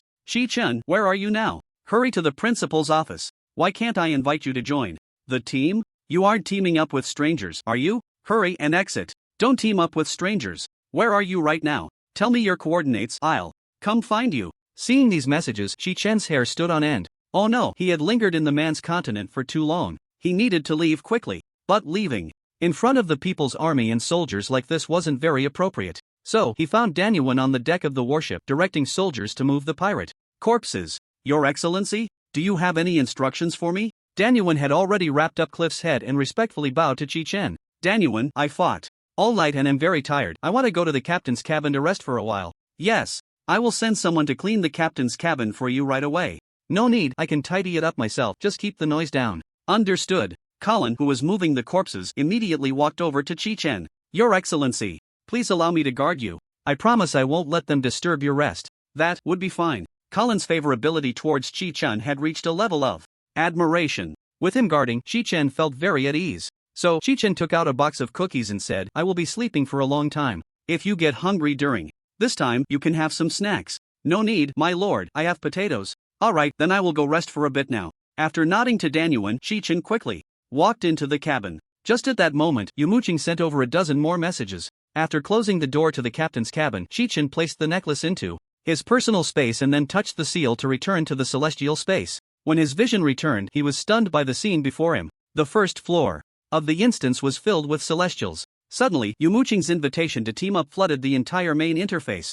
Chi-Chen quickly accepted the invitation. Whoosh! In just a second, Yu Muqing appeared right in front of him. Where have you been wandering? Why didn't you reply to my messages? And you didn't accept a team invitation? I just wandered around? Yes, there are too many people here. I'm just joining the fun. Joining the fun? Yu Muqing glanced at the surrounding skywarders and admonished again, then why can't I invite you to form a team? Did you just team up with someone else? Remember, even if you're not running dungeons, you can't team up with strangers. Chi-Chen repeatedly agreed and secretly let out a sigh of relief.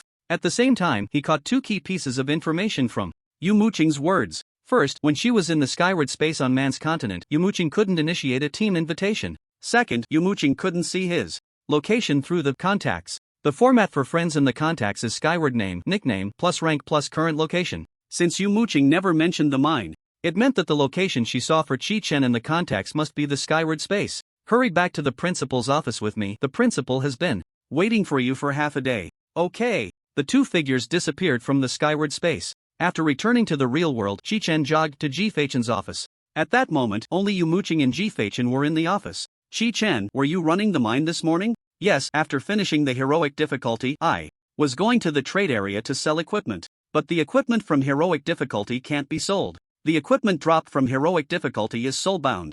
You can ask classmates or teachers from the production department to help you decompose it. Wait until school starts. Alright, you know about the mine being sealed, right? Chi-Chen nodded nonchalantly. Sigh, it couldn't have happened earlier or later, but it just had to happen now.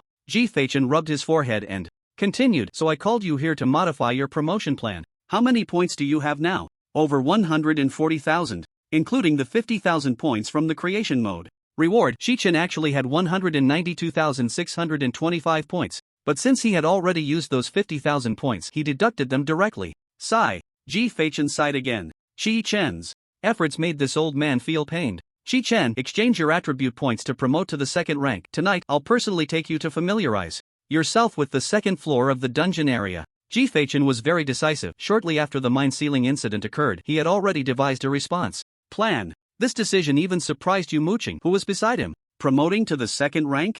Chi-Chen thought Chi-Chen was a bit hasty, but this response plan was indeed a very helpless solution. Since the mine is sealed, no matter how hard you try, it's impossible to promote to the fourth rank in 2 months through the pressure rank to farm points plan. In that case, it would be better to follow the normal process to promote to the second rank and start running the second floor dungeons. With your talent and personal strength, I believe you can solo a few lower difficulty second rank dungeons successfully. Seeing Chi-Chen frowning in Silence. Chi-Chen asked Chi-Chen, if you have any concerns or thoughts, feel free to express them. After all, you know your current situation best. Can I first understand the situation of the few second floor dungeons I need to solo? How many points can they roughly provide? Based on my experience, there are about 5 dungeons suitable for you: Hessa Sea Area, Meichan Palace, Lara Pagoda, Qinglei Academy, and Qingyang Temple. These dungeons are all 10-person small group dungeons resetting once a week and cannot be reset with points. The average points gained per person is around 7,000. If you can solo them, you could get about 70,000 points, so you can earn at least 350,000 points each week, not including the extra points for first-time completions.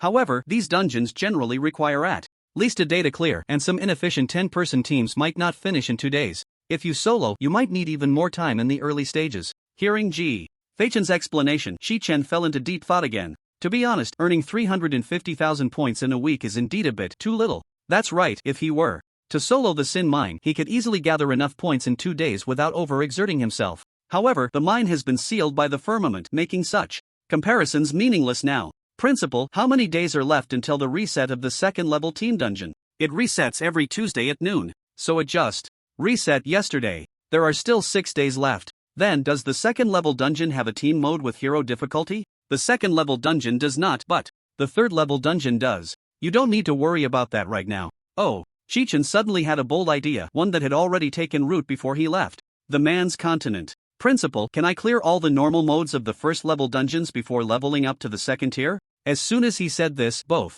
Chi-Chen and Yu Muqing were taken aback. You want to clear all the dungeons on the first level? Yes. Seeing Chi-Chen's resolute attitude, Chi-Chen directly waved his hand to deny it.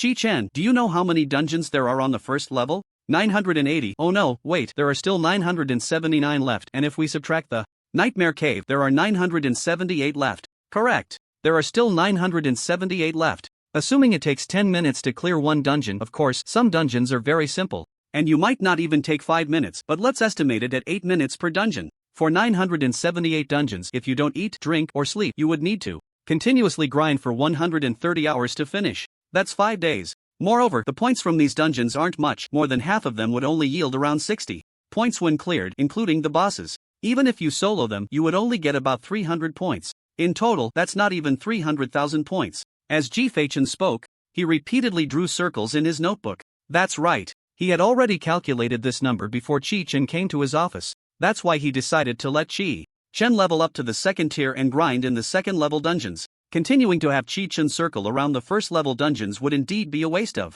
time. And there's the evaluation reward points for dungeons. If you get an excellent rating on a dungeon, you can earn an additional total of 120 points for the first time, Chi-Chen added. As soon as he said this, Chi-Chen immediately stopped writing. Oh, right, how could I forget about the evaluation reward points? He lowered his head, propping his chin on his hand as he calculated in his notebook. If we include this nearly 120,000 points, it really is worth a try. After all, even if I personally guide you to familiarize yourself with the second-level team dungeons, you definitely won't be able to earn 350,000 points in a week. Rather than that, it would be better to clear all the first-level dungeons. Once you've cleared them all. Once I've cleared them all, I'll level up to the second tier and only grind hero mode every day, using the rest of the time to familiarize myself with the small team dungeons on the second level. Chi-Chen interjected seriously. Chi-Chen crossed his arms, looking at the numbers in the notebook. After pondering for a few seconds, he said with admiration, your considerations are very thorough. All of this is thanks to your guidance, Principal.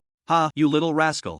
Chi-Chen's words made Chi-Chen chuckle. Alright then, I'll give you 2 weeks to clear all the dungeons on the first level. 1 week. What? Chi-Chen's words made Chi-Chen and Yu Muqing widen their eyes again. I will finish all 978 dungeons within a week and ensure it's completed before the reset of the firmament space next Tuesday. Chi-Chen, I understand how you feel, but finishing all the dungeons in a week is not very realistic. Don't you need to sleep? This could be exhausting. I can do it. Anyway, I don't have much else to do in my spare time. I just need to ensure I spend 16 hours a day grinding dungeons. Moreover, I have the thunderstorm set you gave me, Principal. Once I transform into a thunderstorm walker during the dungeon run, my running speed will increase. I can definitely keep the dungeon time under 8 minutes. The trigger rate for the thunderstorm walker is quite low. That's okay, my talent allows for instant skill activation, which should slightly increase the chances. Seeing Chi-Chen so determined, Chi-Chen knew persuasion was futile. He couldn't just tie Chi-Chan's limbs to the bed while he was sleeping, could he? Sigh.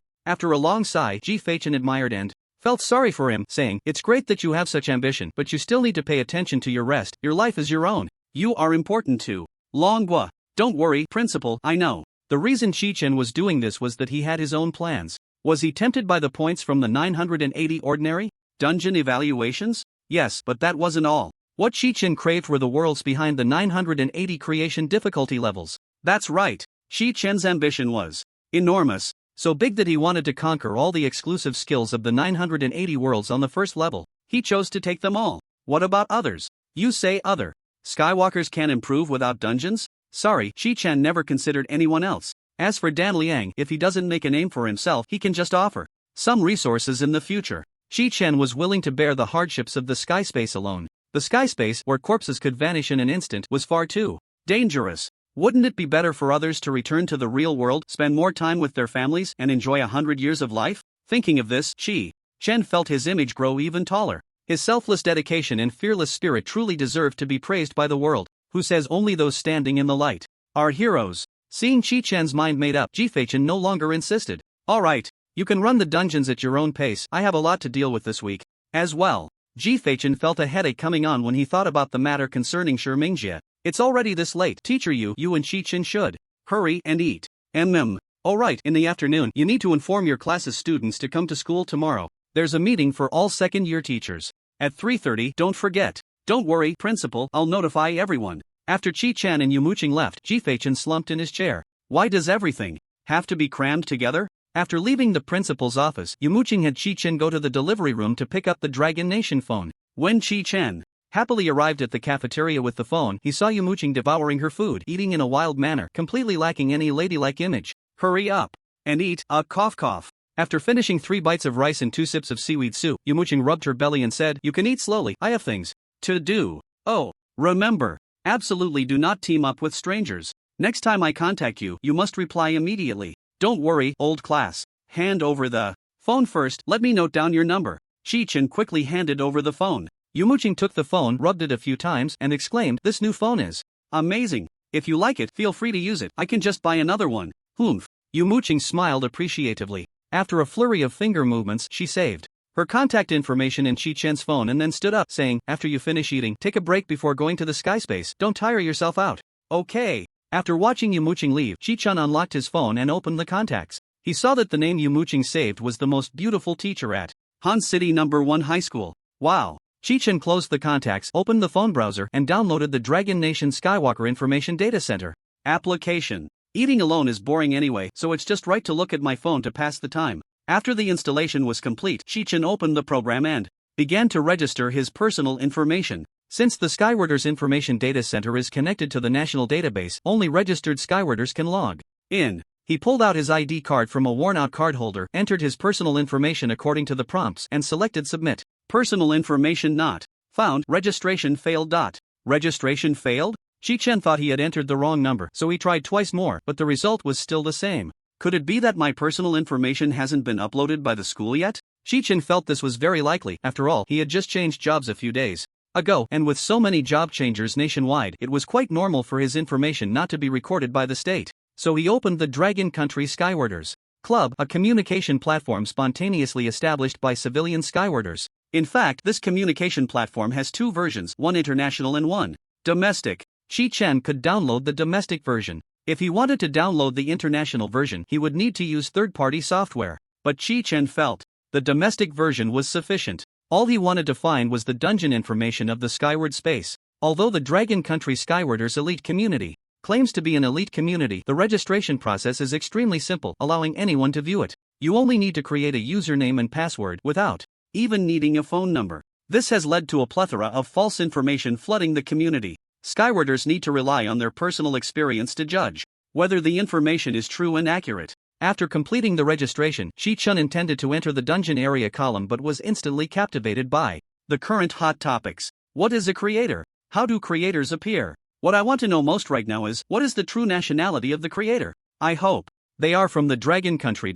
Why has it taken so many years for the creator to appear since the Skyward space descended? Why was the first sealed dungeon the Sinful Mine? Why a low-level dungeon on the first floor? Is there a higher difficulty after hero difficulty? Pessimistic speculation. Once the creator appears, how long will it take for the remaining 979 dungeons to be sealed? A post on the dark web offering a reward for clues about the creator. See the screenshot, original.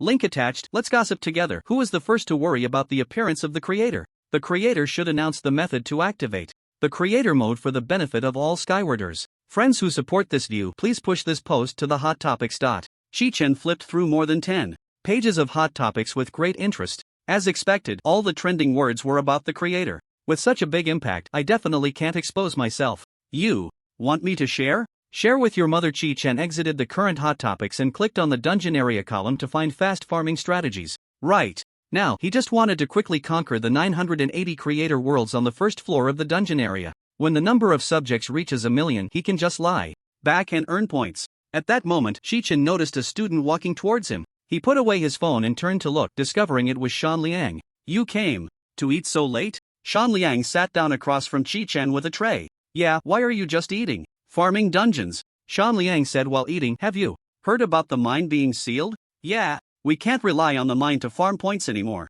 Ha, that's the best. I really want to thank that big shot. Ha, why? Do you want to thank him? Others are still cursing him. Shan Liang's reaction made Chi-Chen very curious. Because it's already the 4th day and my team still hasn't cleared the mine. Isn't that surprising? Indeed. So, the mine being sealed is a good thing for me. Shan Liang put down his chopsticks and picked up the Complete Guide to Dungeons, which he had damaged, and continued. Actually, I've long since lost the desire to mine, but when I shared my thoughts with my teammates, they all disagreed, afraid of being criticized by you mooching. Those useless things really infuriate me. Just look at the 3 dungeons I chose, aren't they high in difficulty? Chi-Chen took a look and immediately recognized the 3 dungeons. They were Qianyan Ridge, Panlong Path, and Baliantang. While eating, Shan Liang pointed at Panlong Path and said earnestly, after studying these 3 dungeons repeatedly over the past 2 days, I found that their difficulty is actually much lower than that of the sinful mine. I feel like our teachers are holding back something bad. How so? Think about it. The dungeons in the Sky Vault can actually kill people, and I mean really kill. If we let these little brats go in and clear the easy dungeons, they'd be flying up in no time. They're bound to face a huge disaster in the future. So, the safest method is to let these kids know the cruelty of the Sky Vault. Once everyone takes it seriously, we can let them tackle other dungeons. Do you think my analysis makes sense? Yes, truly insightful. Chi-Chen handed the book back. So, the mine being sealed is a good thing for me. I've already discussed it with my team. We're going to tackle these 3 dungeons this afternoon. If we can finish all 3, I'll have enough points to learn a skill. Turning fate around, all in one go. What skill is that good? Chi-Chen asked curiously. Shan Liang had been waiting for Chi-Chen to ask, so he cleared his throat and said, I discovered that if you look at the spirit priest from a different angle, you'll find it's actually quite powerful. The evaluation in the Complete Guide to Professions is a bit hasty. Oh, seeing that Chi-Chen was intrigued, Shan Liang said proudly, the essence of the spirit priest lies in its priestly abilities. What is a priest? Of course, it's about communicating with spirits. This means it can interact with fire spirits, wind spirits, water spirits, earth spirits, and most importantly, the undead. I looked at the skill categories available in the points shop, and they're divided into 2 main types, elements and undead. The undead skill I'm most optimistic about is called Wolf Spirit Charge. This skill can be considered a divine skill, my golden finger. As long as I can learn this skill, I'll instantly transform from a dirt chicken into a phoenix, from an alto to an Audi. The excitement in Shan Liang's eyes was genuine joy. The reason I see Wolf Spirit Charge as a divine skill is that it has remarkable uses in specific situations. Let me explain simply. Once I learn this skill, I can transform into a ghost wolf and move freely, ignoring terrain. Moreover, at the moment of transformation, I can split into 2 little ghost wolves to attack hostile targets. After hearing Shan Liang's explanation, Chi-Chen immediately recalled a dungeon Shan Liang had just mentioned. Panlong Path? Awesome! Shan Liang gave a thumbs up. According to the map in the book, Panlong Path is actually a winding mountain road, and the monkeys along the way are melee monsters. As long as I learn Wolf Spirit Charge, I can ignore the terrain and climb the mountain. At that point, I can easily take down those monkeys. You want to solo it? Of course. As a transmigrator, if I don't play big, wouldn't that be a waste? Playing it safe isn't my style. In this life, I follow one motto: drink the strongest liquor, do the wildest things. But soloing is extremely risky. You have to be careful at all times. Don't worry, with this skill, I won't be in danger. If I sense something is off, I'll just transform into a wolf and slip out of the dungeon, then re-enter to fight. Skills have cooldowns, right? You can't maintain it for long. Of course, there's a cooldown, but it's only a few seconds. As long as I keep a safe distance, I can wear them all down.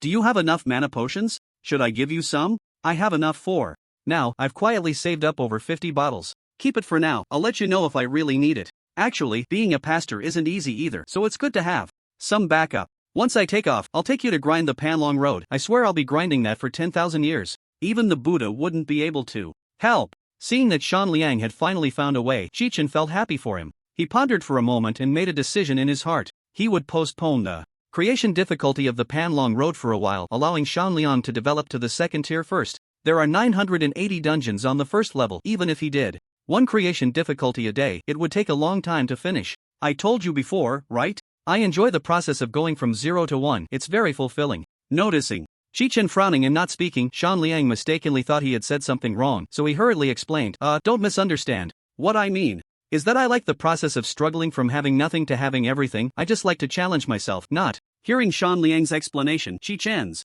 mouth twitched. Alright, stop explaining, I get it. If you keep explaining, it'll lose its flavor. Damn, you really thought wrong. Let's change the topic. Change the topic. I still want to enjoy my meal. After a brief silence, Shan Liang mysteriously whispered that kid Mingxia seems to have kicked the bucket. Where did you hear that? I'm someone who likes to sleep in. Then this morning, when I got up late to brush my teeth, I heard Mingxia's mom making a scene. And his dad and the police came to the school. Oh my god. His mom is such a shrew. She was dragging our principal and shouting, "Give me back my son's life. Give me back my son's life." If it weren't for our principal being so impressive, she would have wanted to strangle him. Luckily, his dad was somewhat calm and knocked her out to end the ruckus. But from what I see, his dad isn't stable either. Shan Liang vividly recounted what had happened that morning. If the mother is like that, how good can the son be? And I found out that it seems Mingxia isn't the only one who died. There were 2 other pairs of parents at the scene, but I couldn't tell which student it was. By the way, you don't have to sleep in the Tianqiong space tonight.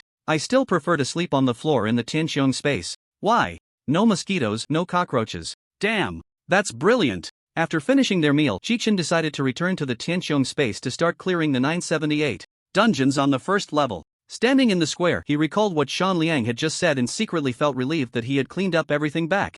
Then, it was indeed the right choice. Otherwise, it wouldn't just be Chi-Chen with a headache now. Teleport to dungeon area flowing forest. Target location confirmed. Starting teleportation. 3:20 p.m. In the conference room of Han City No. 1 High School, teachers from all 3 grades were present. The topic of discussion revolved around the new term creator. Sitting in the principal's seat, Chi-Chen was adjusting his glasses and organizing his notes. Beside him, the director Wang Taiyuan glanced at the time and quietly reminded, "Principal, all the teachers are here. Can we start the meeting?"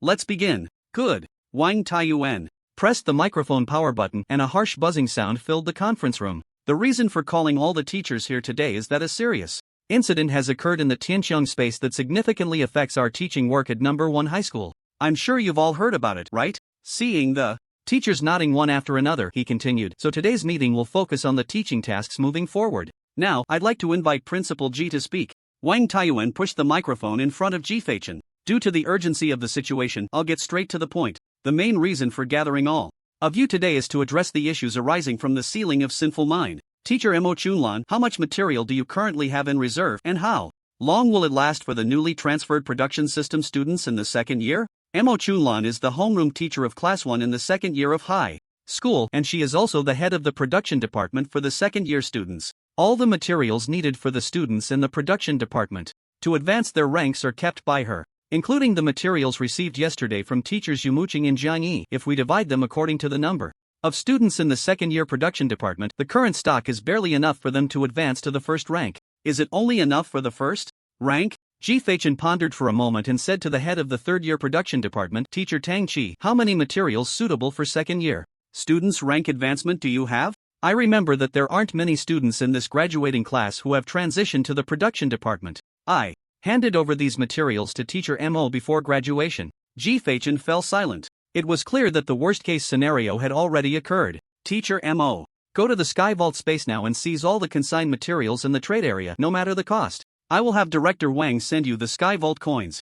Understood. Mo Chunlan pressed the seal and disappeared from her seat. Old one, do you have enough Sky Vault coins? It should be enough. Then you go first, and I'll reimburse you for any shortfall. Okay. Wang Taiyuan followed orders and teleported to the Sky Vault space. Now, the next meeting's agenda mainly concerns future teaching tasks. In the conference room, the teachers were discussing earnestly. I think we should refer to the quality education model of the United States, starting with lower difficulty dungeons to build the students' confidence and help them quickly familiarize themselves with the Sky Vault space dungeons with teachers responsible for assistance and answering questions. I support this plan. Lower difficulty dungeons can also lighten our teaching burden. As teachers, we need to constantly improve our own abilities. Rather than wasting a lot of points to pay for the students, it's better to let them grow steadily step by step. Yes, I agree. I agree. Soon, more than a dozen teachers unified their views and expressed their thoughts to Chi-Chen. Principal, what we mean is to select 10 simple dungeons for the students to accumulate points primarily.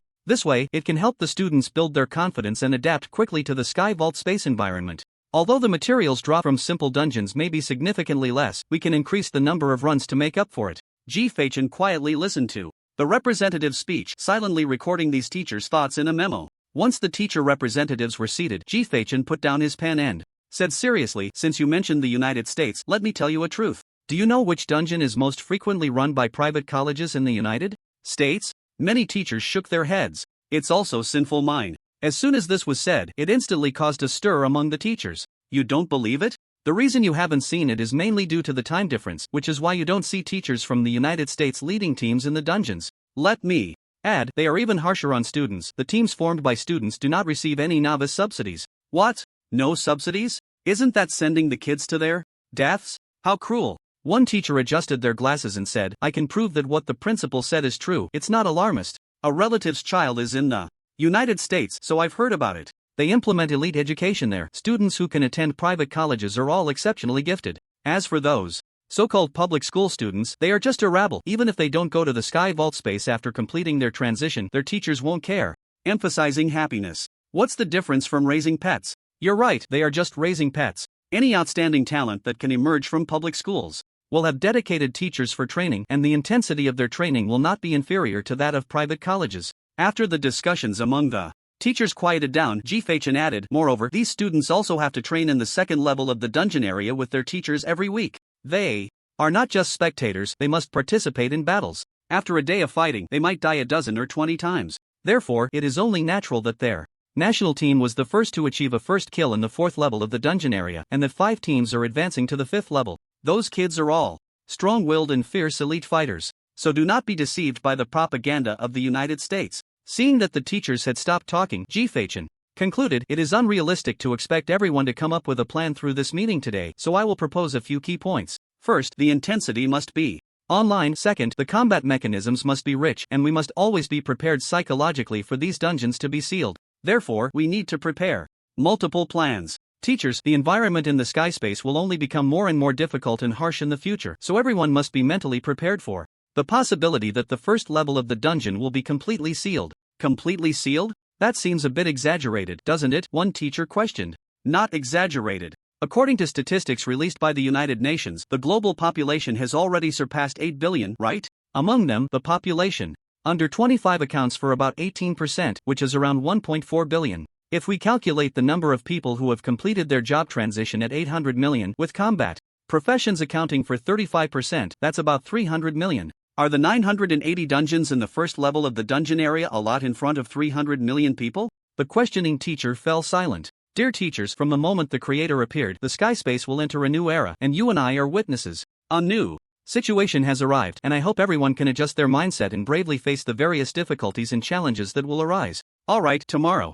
all first and second year students will gradually return to school, and at that time, you must inform them of the truth. As for whether the first year job transition ceremony will be advanced, I will wait for news from the Sky Bureau. In any case, we need to finalize the new dungeons as soon as possible. Classes 7 and 8 of the second year will serve as pilot classes and will start trying out various new dungeons from tomorrow. Yes. Yu Muqing and Jiang Yi immediately responded. At that moment, Mo Chulan and Wang Taiyuan returned from the sky space, looking quite heavy-hearted. Principal, we acted too late. All kinds of dungeon supplies in the consignment area have been completely cleared out, and the purchase price of materials in the procurement area has skyrocketed several times. The auction area now has dedicated personnel collecting supplies, working in shifts 24 hours a day. Director Wang just took me to the dungeon area, and we found that there are sky people collecting supplies outside every dungeon. What? The teachers were shocked. Indeed. Chi-Chen sighed helplessly. Not only supplies, but now all kinds of high-quality equipment produced in the first level of the dungeon area are also being snatched up. Equipment that had become quite cheap has now increased 3 to 4 times in price. Moreover, several types of versatile equipment are already out of stock. For example, the heavy fist axe produced in the mines had over 20,000 units. For sale just a couple of days ago, but when I checked earlier, the quantity had dropped to less than 100. The prices of all consumable items are also continuously rising. Especially in dungeons that can produce spiritual plant resources, many teams are now taking turns to gather. Chi-Chen interrupted Mo Chunlan. There was no need to report these matters. If one wanted to understand, they could teleport to the sky space. Spreading anxiety here was meaningless. Let's disperse the meeting for now. The urgent task is to stabilize the students' emotions first. Also, we need to quickly come up with a plan suitable for the students to advance to the second tier. Yes. With that, the meeting concluded, and the teachers left the classroom, all looking worried. One heavy news after another put immense pressure on the teachers who wanted to enjoy their summer vacation. Chi-Chen, who was busy with his studies, never expected that a mere flutter of his wings would trigger a tsunami-level panic in the celestial space.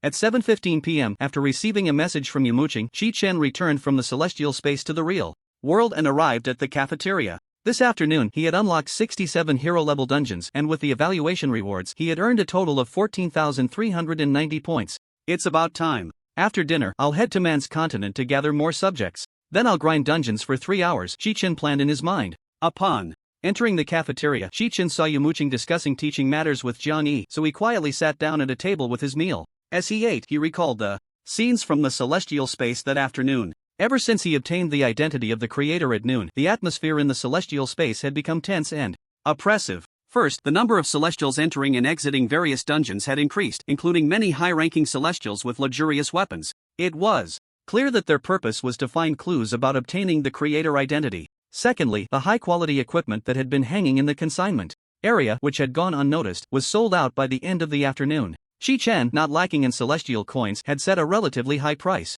Yet, even so, everything sold out. This shows how significantly the sealing of the mine affected the celestial space. Teacher Jiang, I remember the dungeons you selected. Although there are many monsters, the dropped resources are too mixed to compensate for the consumption of students from classes 1 to 6. The situation for our current batch is quite extreme, with too many monks and too little porridge. Even if the mine hadn't been sealed, the 2 classes of students couldn't afford the resource expenses of 6 classes. It would just be a matter of a day earlier or later. These 2 dungeons are the best I could think of. Are we really going to let the production students go into dungeons for resources? I think it's feasible. Although they lack combat skills, they can handle some simple dungeons. Chi-Chen leaned over to look at the open dungeon compendium and instantly recognized the dungeons selected by Jiang Yi. They were indeed Zan's Forest and Wuda Cave, 2 of the 67 dungeons he had completed that afternoon. These 2 dungeons were quite good. There were many monsters, several bosses were very simple, and the dropped resources were abundant. The only downside was the traps and winding paths. Even with his movement speed increased by 22%, it still took him 8 minutes to complete the run.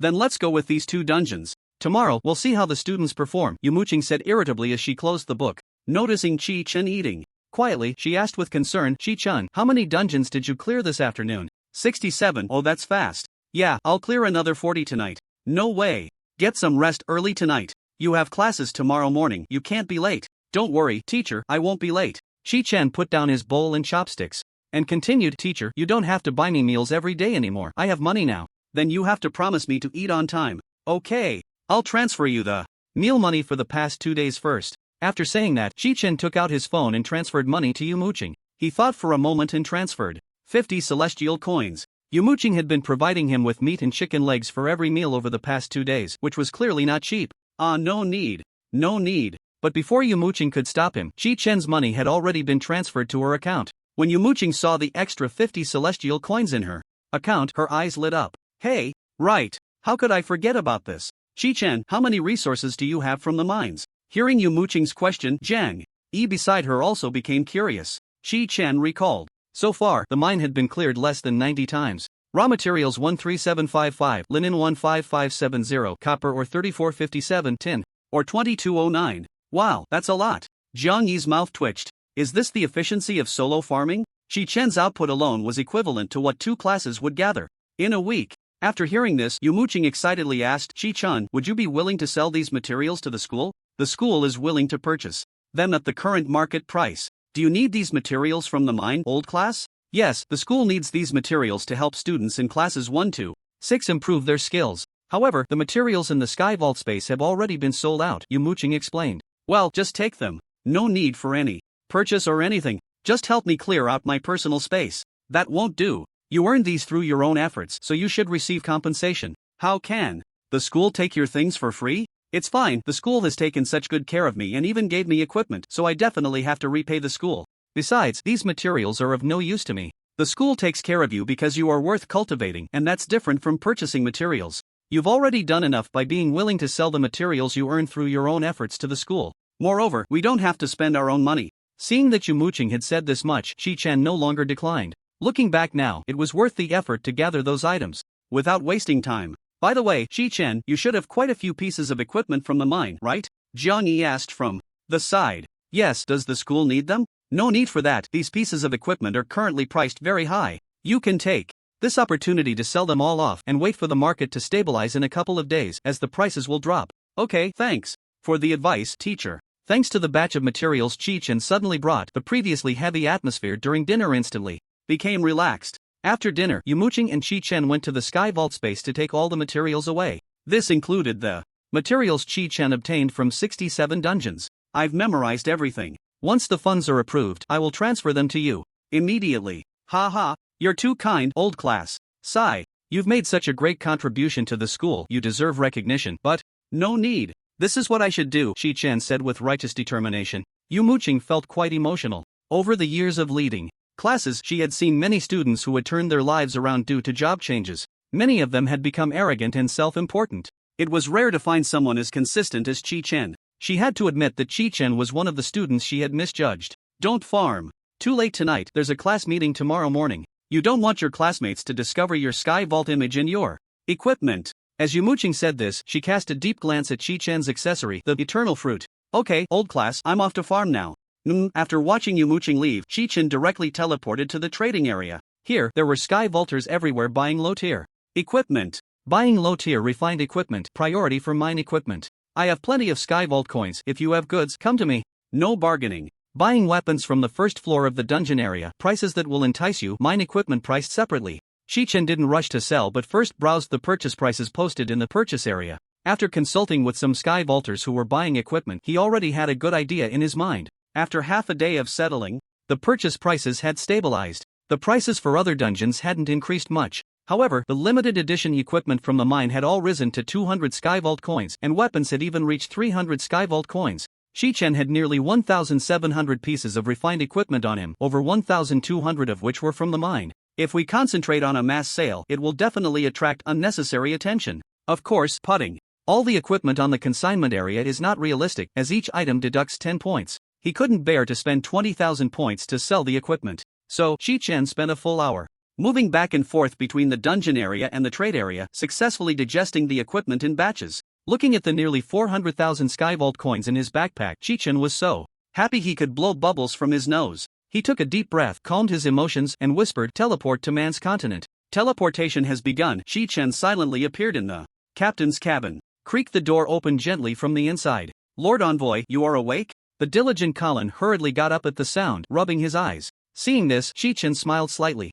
Colin had indeed stayed up all night to guard until now. It would be strange if he wasn't tired. "You've been on duty for so long. Thank you for your hard work." "It's no trouble. It is my honor to serve Lord Envoy. Let's go out and take a look." "Yes." Colin followed behind Chi-Chen, speaking respectfully. "Lord Envoy, Captain Stoneman has already settled everyone in Moonstream Town." "Very good." The two walked onto the deck, where Chi-Chen saw the People's Army soldiers holding torches, guarding the cave. When the soldiers saw Chi-Chen disembark from the warship, they all saluted. "We greet you, Lord Envoy." "Alright, no need for excessive formalities." Under the escort of the soldiers, Chi-Chen walked out of the long mine tunnel and arrived at the square of Moonstream Town. Although it was already night, it was still bustling here. However, Chi-Chen could sense that the atmosphere was somewhat heavy. The refugees were tidying up their homes, while soldiers were pushing carts filled with pirate corpses towards the wilderness outside the town. Stoneman was quietly conversing with several captains in the distance. Chi-Chen's appearance instantly drew a cheer, adding a bit of vitality to the night in Moonstream Town.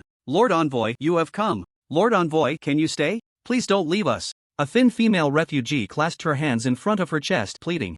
Chi-Chen looked at her with concern and asked, "What is your name?" "My name is Renee, Lord Envoy." Chi-Chen summoned the panel and opened the subjects section. Wow, he didn't expect that after sleeping for an afternoon, the number of subjects had increased from 39 to 97. Among them, 22 refugees had reached a respectful level of affection, and 15 had turned into worship. And the name that turned golden, Renee, was one of them. Seeing Renee's devout gaze, Chi-Chen smiled and said, "Of course, I won't leave. Is that really true? Joy shone in Renee's eyes. Really? Everyone, Lord Envoy, said he won't leave us. She was so excited that she lifted her tattered skirt and ran around Moonstream Town shouting, whoosh whoosh whoosh. Another 5 refugees' names turned golden under Renee's proclamation. Meanwhile, Colin behind them quietly let out a breath. Seeing the changes on the panel, Chi-Chen felt a surge of joy in his heart. This was the result he wanted. At this moment, Stolman led several captains to Chi-Chen and bowed. Lord Envoy, have you rested well? I have prepared a resting place for you. Thank you. I feel very ashamed. All we can do for Lord Envoy is this. Please, forgive us. Let's not talk about that. Chi-Chen interrupted Stolman and asked, you seem troubled. Have you encountered difficulties? Stolman nodded, glancing at the surrounding refugees before quietly speaking to Chi-Chen. Please, Lord Envoy, let's talk inside. Let's go. Chi-Chen followed Stolman into a wooden house that was drafty. To be honest, Lord Envoy, we are currently discussing the placement of the refugees. The People's Army's reserve food supplies are insufficient to distribute to the refugees, and there are still many bandit threats around Yueshi town, so the danger remains. We really don't have the energy to ensure everyone's safety. So we plan to temporarily relocate the refugees from here. Once the bandit threat is eliminated, we will allow them to return. Stolman's gaze flickered, unable to meet Chi-Chen's eyes. This was a forced statement. God knows how long it would take to eliminate the bandit threat, and they might not be able to hold on until then. Do the others know your thoughts? Although I haven't said it, they should be able to guess. Therefore, I ask the divine envoy Danon to help us calm the refugees' emotions. I don't want them to mistakenly think that the People's Army is abandoning them. Can't the king send food? Stolman gritted his teeth and replied, I've already sent Cliff's head to Valen City to request some food. But whether we can get it, I can't guarantee. Because reinforcements haven't arrived yet, let alone military supplies. Then where did you get your food? It's all gathered by ourselves. Some was brought from home, and some was dug up in the wild. If we keep these refugees, I can only sell the artillery and excess weapons and armor to exchange for some food. Weapons cannot be sold. I know, but I have no other way. Seeing Stolman's troubled expression, Chi-Chen sighed and said, Sigh, let me solve these problems. Can the divine envoy solve it? Seeing Chi-Chen nod, Stolman gratefully said, If you can solve it, we, the People's Army, will not let the refugees wander. We exist to protect them. Good, then go gather them in the square to wait for me. Yes, I will do it.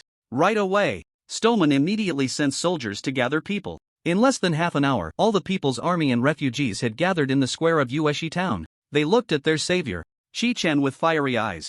Chi-Chen stepped onto the makeshift podium built by the soldiers and scanned the crowd below. Besides the soldiers, many new faces were refugees rescued by Chi-Chen. I know what everyone is worried about. So, the reason I called everyone here so late is to tell you that I will be with you and the People's Army will fight for you. Upon hearing this, the crowd erupted in cheers. We are willing to follow the divine envoy forever. After Chi-Chen smiled and signaled for everyone to be quiet, he continued, Of course, at this moment, what everyone is most concerned about is still your stomachs, right? After all, the feeling of hunger is unpleasant, and this is a pressing issue we need to solve. Therefore, after everyone has eaten well tonight, starting from the sunrise tomorrow, you should work hard to build Yueshi town, reclaim the surrounding wasteland, and turn this place into your home. At this moment, a refugee mustered the courage to ask, But divine envoy, Captain Stolman told us that the People's Army has no seeds left. Even if we want to reclaim the land, we can't plant crops. Yes, we have no money to buy seeds. Chi-Chen nodded. Captain Stolman told me his suggestion was to sell weapons to exchange for food, but I have rejected that idea. Because I have the funds to purchase food and seeds. The divine envoy has? The crowd was once again taken aback. Divine envoy, you have already saved our lives and eliminated Cliff. How can we let you spend money again? Yes, divine envoy, we don't. Chi-Chen did not respond but extended his hand. Clatter! Countless silver and copper coins fell from his palm, continuously dropping to the ground. Soon, a pile of coins half a meter high had formed in front of him. Heavens! The soldiers and refugees either stared wide-eyed or covered their mouths in astonishment. Chi-Chen's magical act directly stunned everyone present. Chi-Chen looked at the floating panel beside him. He saw the number of citizens instantly rise from 97 to 219. Stolman, is this amount of coins enough? It's enough, it's enough. Stolman swallowed hard. Although he had guessed Chi-Chen was wealthy, he never expected him to be this rich. This mountain of silver and copper coins would surely be more than enough. This money is what I've accumulated over the years while traveling the world and solving various commissions. You must not waste it, nor embezzle it. Chi-Chen's words instantly raised the goodwill of many citizens. They were moved to tears by Chi-Chen's benevolence. I swear by the soul's revelation, I will never waste a single copper coin. Stolman vowed. Thank you, Lord Envoy. Thank you, Lord Envoy.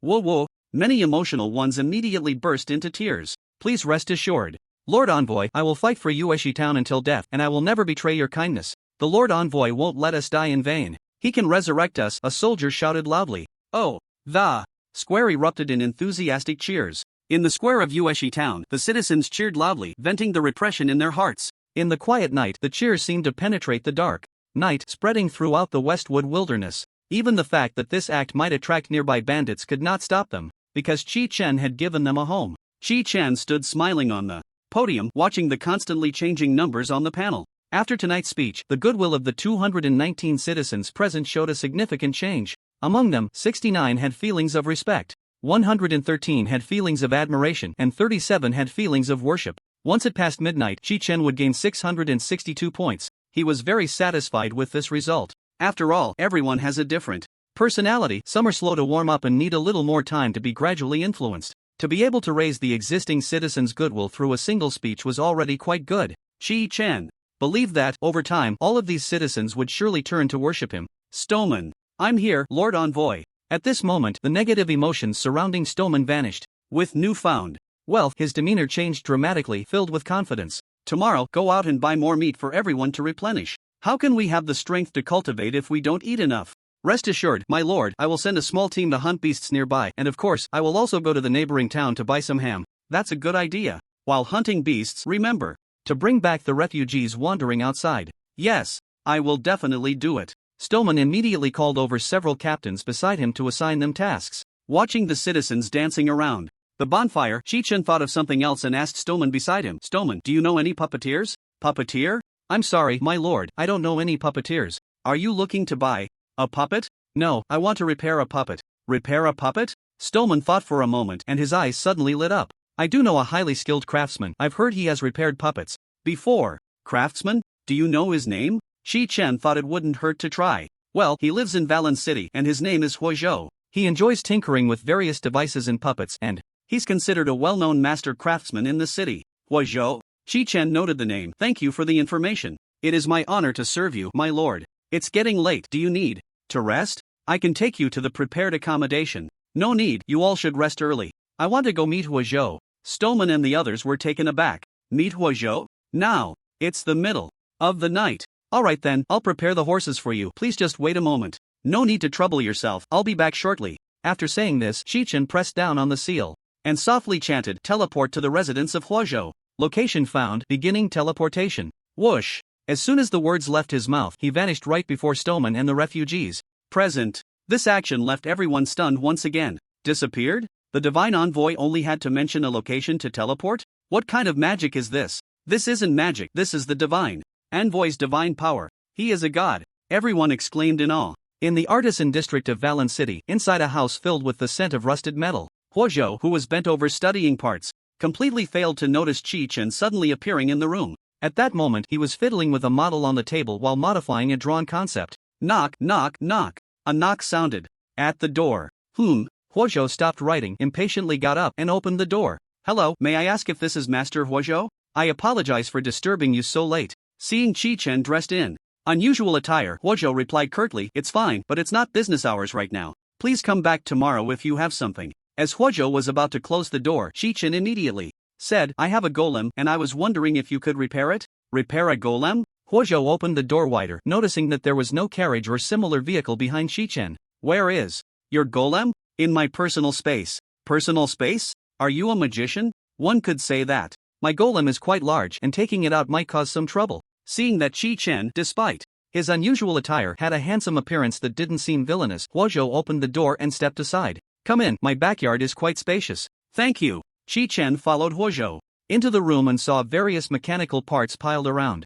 When he spotted the puppet parts stacked in the corner, he nodded in satisfaction. Stoneman did not introduce the wrong person. Walking into the backyard, Chi-Chen saw Huhou's workshop. The tools and equipment here were complete and neatly arranged. In the corner, 3 unfinished puppets were lined up side by side. Alright, you can take out the puppet now. But I must say up front, since you came so late, there will be an extra charge. No problem, as long as it can be repaired. Chi-Chen walked to the open space beside the workshop and raised his hand to open his personal space. To Huhou, it looked as if Chi-Chen's arm was being swallowed by an invisible space. The next second, a surprising scene unfolded before his eyes. Suddenly, a blinding white light erupted beside Chi-Chen and a tall golem appeared out of thin air. Huhou looked up at the golem, his mouth widening in astonishment. It wasn't until he saw the head of the golem that his mouth snapped shut. A war golem? You call the golem a puppet? Hee hee, it seems Master Huhou can repair it. To be honest, the golem is severely damaged and no longer usable. That's why I rashly came to find you in the middle of the night. Huhou ignored Chi-Chen and excitedly ran to the golem, circling around it. This is the first time I've seen a golem preserved so perfectly. He climbed into the cockpit using the ladder at the back of the golem. Seeing the dashboard already open, he reached in to feel the recessed parts. After jumping out of the cockpit, he continued to touch the golem, saying, "It will probably take some time to repair it. Since I don't have the blueprints, I can only try to design the missing parts first, and then I'll have to repeatedly debug and match them, and I have the blueprints." Chi-Chen flipped his hand and a blueprint appeared in his palm. "Ha, you have blueprints? Then it will be simple." Huhou took the blueprint and opened it. A few seconds later, his eyes whitened more and more. "Good. What a brilliant design. With this, we can save a lot of time." Fire Axel held the design drawings and circled around the golem a few times before saying, "It's doable. The damaged parts all have patterns and detailed parameters. I'll try to make them, but it might take about 15 days. That long?" Chi-Chen frowned. "There's no choice, the materials for these parts are quite rare. For example, the raw material for the refined copper regulator is refined copper, which requires smelting bronze ingots and refined iron ore. The bronze ingots are manageable, but refined iron ore is hard to come by. I need to find substitutes." Refined copper regulator? Chi-Chen suddenly thought of something and took out the refined copper regulator from his personal space. "Is this the one?" Taking the refined copper regulator from Chi-Chen's hand, Fire Axel's eyes widened again. It was the first time he had seen such a high-quality, impurity-free part. "That's it. Do you have other parts? I'm still unclear about the extent of the golem's damage, so it's best if you prepare more of the parts listed on the drawings." Chi-Chen glanced at the drawings, memorized the names, and nodded. "Okay. You need to be patient. The ore materials required for these parts are hard to obtain. It might take half a year to gather. I'll be back in 10 minutes. Swish! Chi-Chen disappeared on the spot. His sudden disappearance left Fire Axel completely bewildered. 10 minutes? Teleportation? That's strong, and you still need the golem? In the depths of the mine in the smelting room, Chi-Chen suddenly appeared. He didn't wake the dozing guard but instead took a look around the piled-up supplies. After confirming there were no parts, he teleported back to the celestial space. Arriving at the consignment area, Chi-Chen opened the panel and entered the names of the various parts. Soon, all the parts were displayed before him. "Ha, the prices haven't gone up?" Chi-Chen had prepared himself to be gouged, but he was pleasantly surprised to find that the prices of these parts had not changed. It seemed that many celestial beings who consigned these parts had long forgotten about them, and the other celestial beings, unaware of the parts' uses, had no intention of stockpiling. Without hesitation, Chi-Chen cleared out all the parts for sale in the consignment area. Just as he was about to leave, he paused, remembering an item. "I recall someone selling gold coins before." So, he searched for gold, silver, and copper currencies again. Sure enough, in the category of trash, Chi-Chen saw countless currency consignment listings. He scanned through them, shocked by the exaggerated prices. 1 copper coin equals 99,999 celestial coins, 1 silver coin equals 1,000 celestial coins, 1 gold coin equals 1 celestial coin, 8,000 silver coins equals 100 celestial coins, 99,999 gold coins equals 1 celestial coin. Chi-Chen was amused by these ridiculous listings. He gently tapped his fingers and bought all the reasonably priced listings in the consignment area. Looking at the mountains of gold and silver in his personal space, Chi-Chen chuckled. These gold coins might just crash the prices in the man's continent. He touched the imprint again and disappeared from the celestial space. In Valen City, in Fire Axel's backyard workshop, Chi-Chen reappeared. "You really came back in 10 minutes. Fire Axel took off his glasses and jumped down from the golem. Chi-Chen raised his hand and opened his personal space, dumping out all the purchased parts. With a clatter, the ground was instantly covered with parts, towering over Fire Axel's head. "Are these parts enough?" "Enough. More than enough." Looking at the top-quality parts, Fire Axel was in disbelief. He couldn't help but twist his stiff neck, scrutinizing Chi-Chen from top to bottom. "May I ask, esteemed mage, where do you come from?" "Just an ordinary outsider," Chi-Chen replied with a smile. "Ordinary? Heh, alright, I believe you." After Huhou sorted the parts, he aligned with Chi-Chen and said, "The quality of the parts is extremely high, the quantity is sufficient, and there are blueprints. I can repair the golem by tomorrow." "Tomorrow? That's great." Chi-Chen was very satisfied with Huouzhou's efficiency.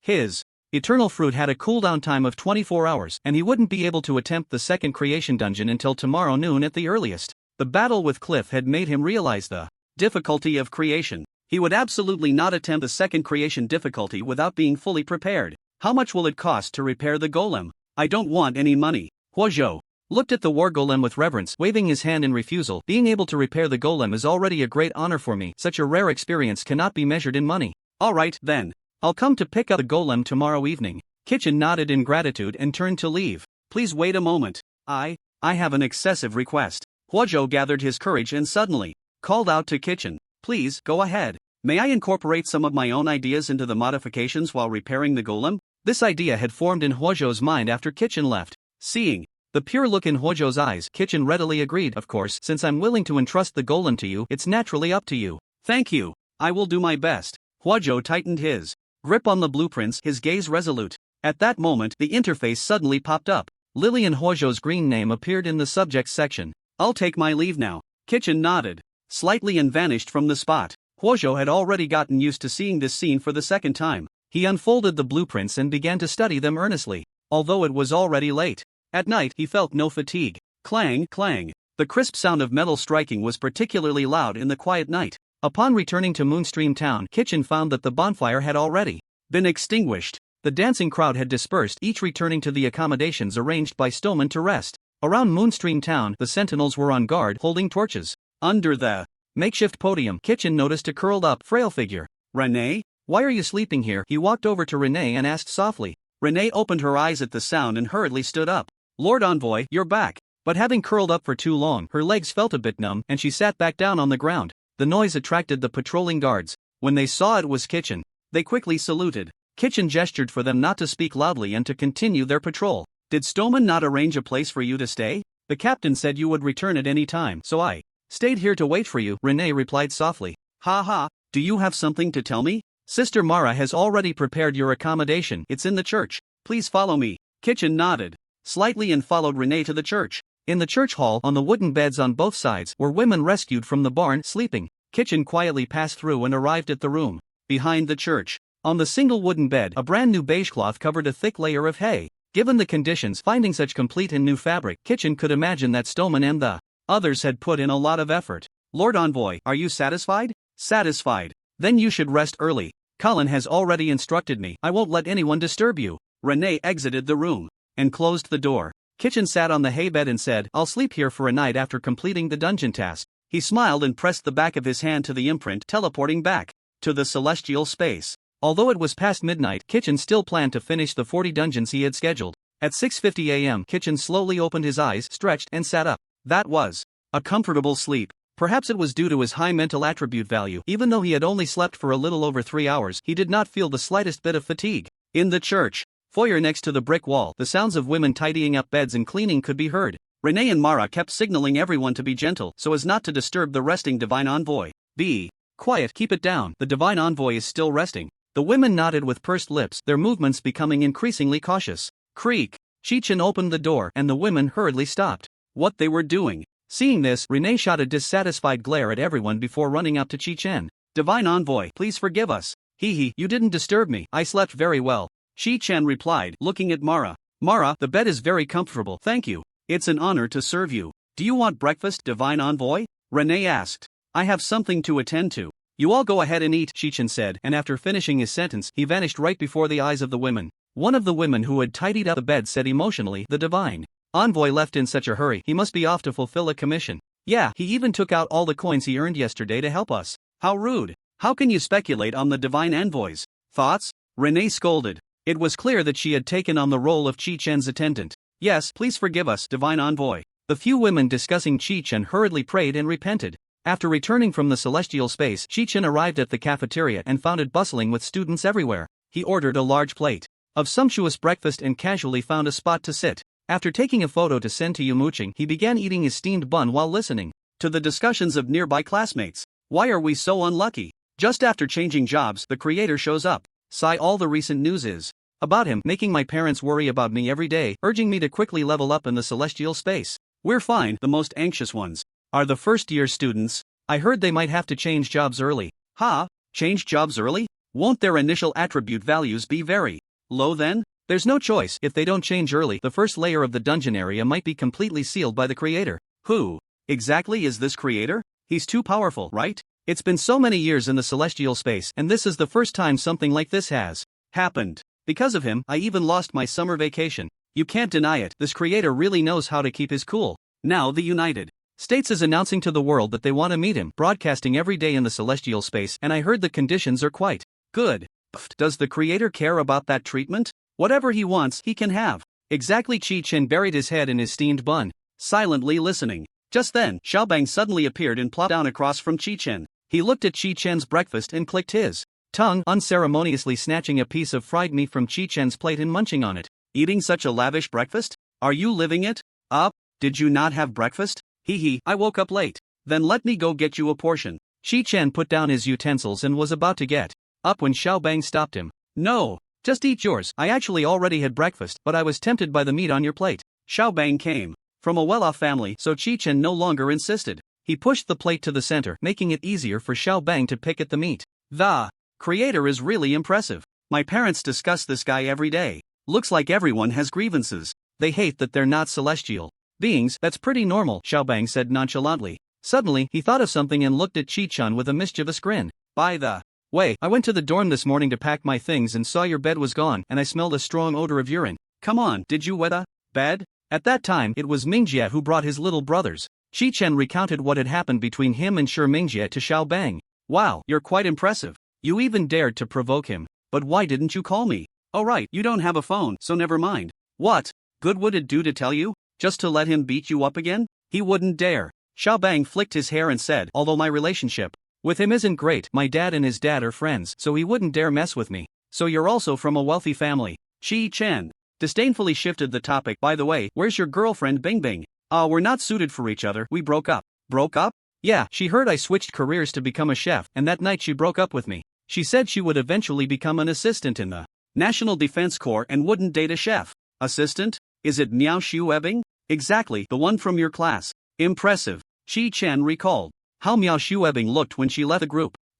If she dares to look down on me, I'll make her realize the consequences of rejecting me sooner or later. Even if I'm a chef, I'll be the strongest chef in the country one day. By then, I want her to regret it. Looking at Xiao Bang's expression at that moment, Chi-Chen felt a strong sense of don't underestimate the youth in poverty. You two didn't make any 3-year agreement, did you? 3-year agreement? What the hell? Never mind, just treat it like I was talking nonsense. Chi-Chen continued.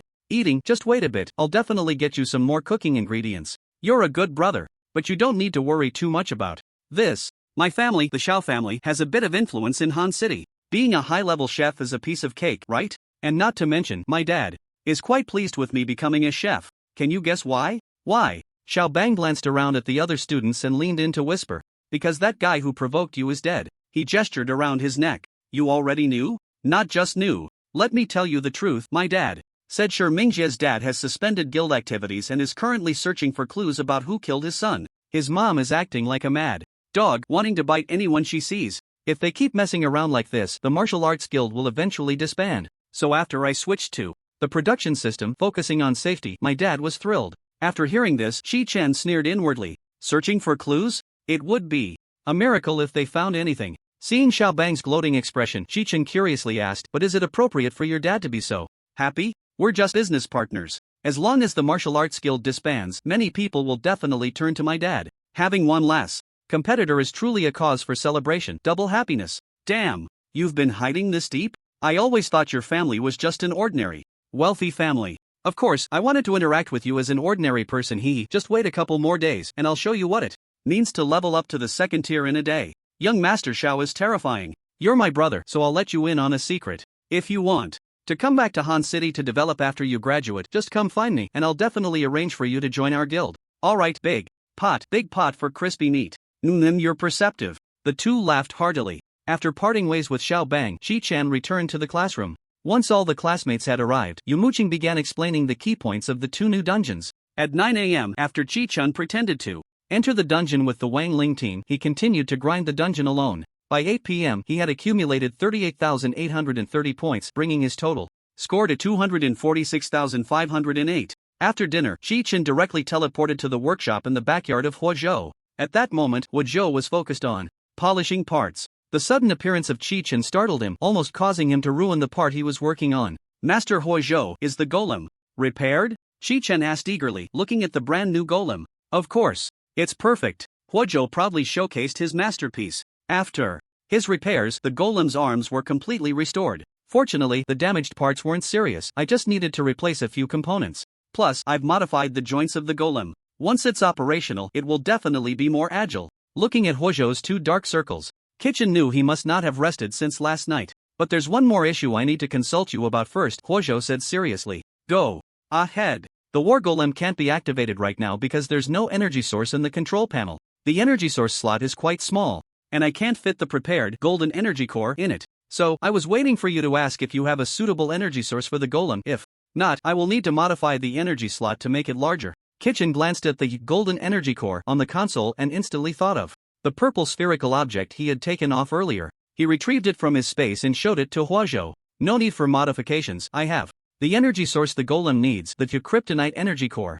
What? What did you say? Kryptonite energy core? Huozhou exclaimed, his voice sharp and piercing with surprise. He took the kryptonite energy core and stared wide-eyed, examining it closely. Is there really such a precise energy source in the world? What kind of material is kryptonite? How come I've never heard of it before? Chi-Chen shrugged. He didn't actually know what kind of mineral it was either. However, seeing Huozhou's astonished reaction, he thought the kryptonite energy core must be an extremely valuable item. Huozhou carefully handed it back to Chi-Chen, saying, "This is the first time I've seen a core containing such immense energy." Chi-Chen climbed into the cockpit and installed the core, and the golem immediately activated. Watching the golem operate normally, Chi-Chen was filled with excitement. He jumped out of the cockpit and marveled at the towering golem. Indeed, mechas are a man's romance, and so is the golem. He reached out to touch the golem. Whoosh! The golem transformed into a beam of purple light and flew directly into his personal space. Such a mystical operation left Huozhou dumbfounded. Chi-Chen couldn't help but immediately open his space to check.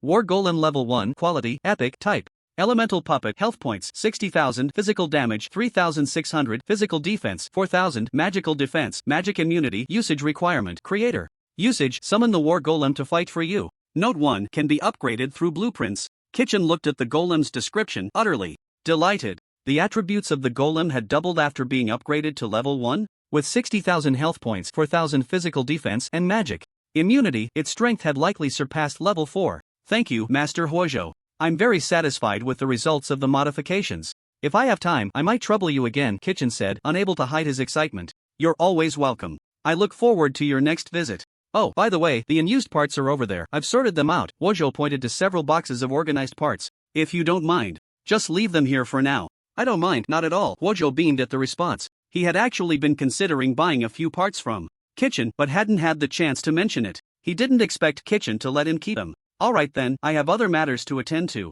so I'll take my leave. But next time, you can't refuse to charge me. Okay. Wait. Please hold on. Huozhou hurriedly called out to Chi-Chen. Is there something else, Master? Huozhou hesitated for a few seconds, mustering his courage to ask, aren't you worried that I might replicate these golems and secretly forge them? Chi-Chen shook his head readily. No. Why not? Regarding the question from Huozhou, Chi-Chen tilted his head and thought for a moment before replying, because the way you look at the golem is with joy, not greed. Seeing Huozhou stunned in place, Chi-Chen glanced at the name on the panel that had turned pink and directly teleported away. As the sun set over Yueshi town, it was bustling with activity. Many townsfolk returning from the fields were chatting leisurely in the square. The sudden appearance of Chi-Chen immediately caused a stir. After waving to the crowd, Chi-Chen walked towards Stoneman's command room. Upon seeing Chi-Chen enter, Stoneman quickly stood up and saluted, saying, Your Excellency, welcome back. Has the supply team set off? Yes, they left for the neighboring town this morning and should be back the day after tomorrow. Has Danyuan not returned yet? No, it must be delayed due to the grain issue. Is Valen City far from Yueshi town? In response to Chi-Chen's question, Stoneman smiled and answered, For you, Your Excellency, teleportation makes the distance feel short, but for us on horseback, it takes 2 days for a round trip. Then you carry on, I have something to attend to and will be away for a day. Your Excellency, there's also. But before Stoneman could finish, Chi-Chen had already left the man's continent. Back in the Sky Dome space, Chi-Chen directly teleported to the Points Mall. After spending 50,000 points to purchase the public skill, Divine Refinement, Chi-Chen immediately learned it. Then, he spent another 100,000 points to upgrade Divine Refinement to level 2, increasing his mana recovery from 1% per second to 5% per second. Having realized the importance of mana recovery from his battle with Cliff, he unhesitatingly acquired Divine Refinement before the upcoming Great Battle. Chi-Chen's current mana was 11,080. With a base recovery of 55 points, he could now recover 609 points per second. This was equivalent to drinking 3 bottles of basic mana potion per second, casting 30 holy judgments, 20 lesser heal spells, and 13 holy shields, making the benefits quite evident. It costs 200,000 points to upgrade to level 3. That's so expensive. Looking at the remaining 96,508 points, Chi-Chen felt a lot of pressure. But at the same time, he was looking forward to the benefits of level 3 divine refinement. After spending 6,000 Sky Dome coins to purchase 100 super mana potions, 200 special effect mana potions, and 200 strong mana potions, Chi-Chen teleported to outside the Nightmare Cave. Tonight, he aimed to conquer the Nightmare Cave at the Genesis difficulty. As midnight approached, the instance area was still bustling. Sky Dome. Players hurriedly entered and exited various instances. Outside each instance vortex, dozens of Sky Dome players stood waiting, buying instance output materials, equipment, great prices, bulk deals even better. Some players who had just finished an instance would stop to negotiate prices with them. Outside the Nightmare Cave, Chi-Chen adjusted the instance difficulty to heroic and vanished into the vortex. Unbeknownst to him, his movements had already been recorded by nearby Sky Dome players. One of the material collectors waved to a yellow-haired Sky Dome player among a group of players in the distance. The yellow-haired player ran over to him. First-tier Sky Dome player, namely Feiyu, profession is priest. He is the 9,546th player to enter the Nightmare Cave today, and I haven't seen any other teammates come, so note down the time he entered the instance. Understood. The yellow-haired player disappeared on the spot. 2 minutes later, he returned to the Sky Dome space and reappeared beside the material collector. Registration complete. Good, go take a rest. Inside the heroic difficulty Nightmare Cave, Chi-Chen's cloak erupted, with incandescent light illuminating the path ahead. He found the Master of Serpents Ryan, defeated him, and let his soul drift into the darkness. Then, he located the priest and killed him in one strike. Chi-Chen picked up a necklace from Andra's corpse. Tears of Andra quality. Excellent category, necklace stamina plus 10 spirit plus 18 strength -5 note. If time could flow backward, I would rather die by your hand. Sigh, it's not a cloak. Chi-Chen shook his head in disappointment. After tossing the necklace into his personal space, he approached the teleportation array guarded by the priest pieces and defeated him. Although their attributes had multiplied tenfold, they were still no match for Chi-Chen. In less than 10 minutes, Chi-Chen arrived at the rocky platform below. He didn't rush to eliminate the Lord Fendis but opened his personal space to look at the wool sapling. The sapling had already taken root in his personal space, and no matter how hard he tried, he couldn't pull it out, let alone destroy or discard it.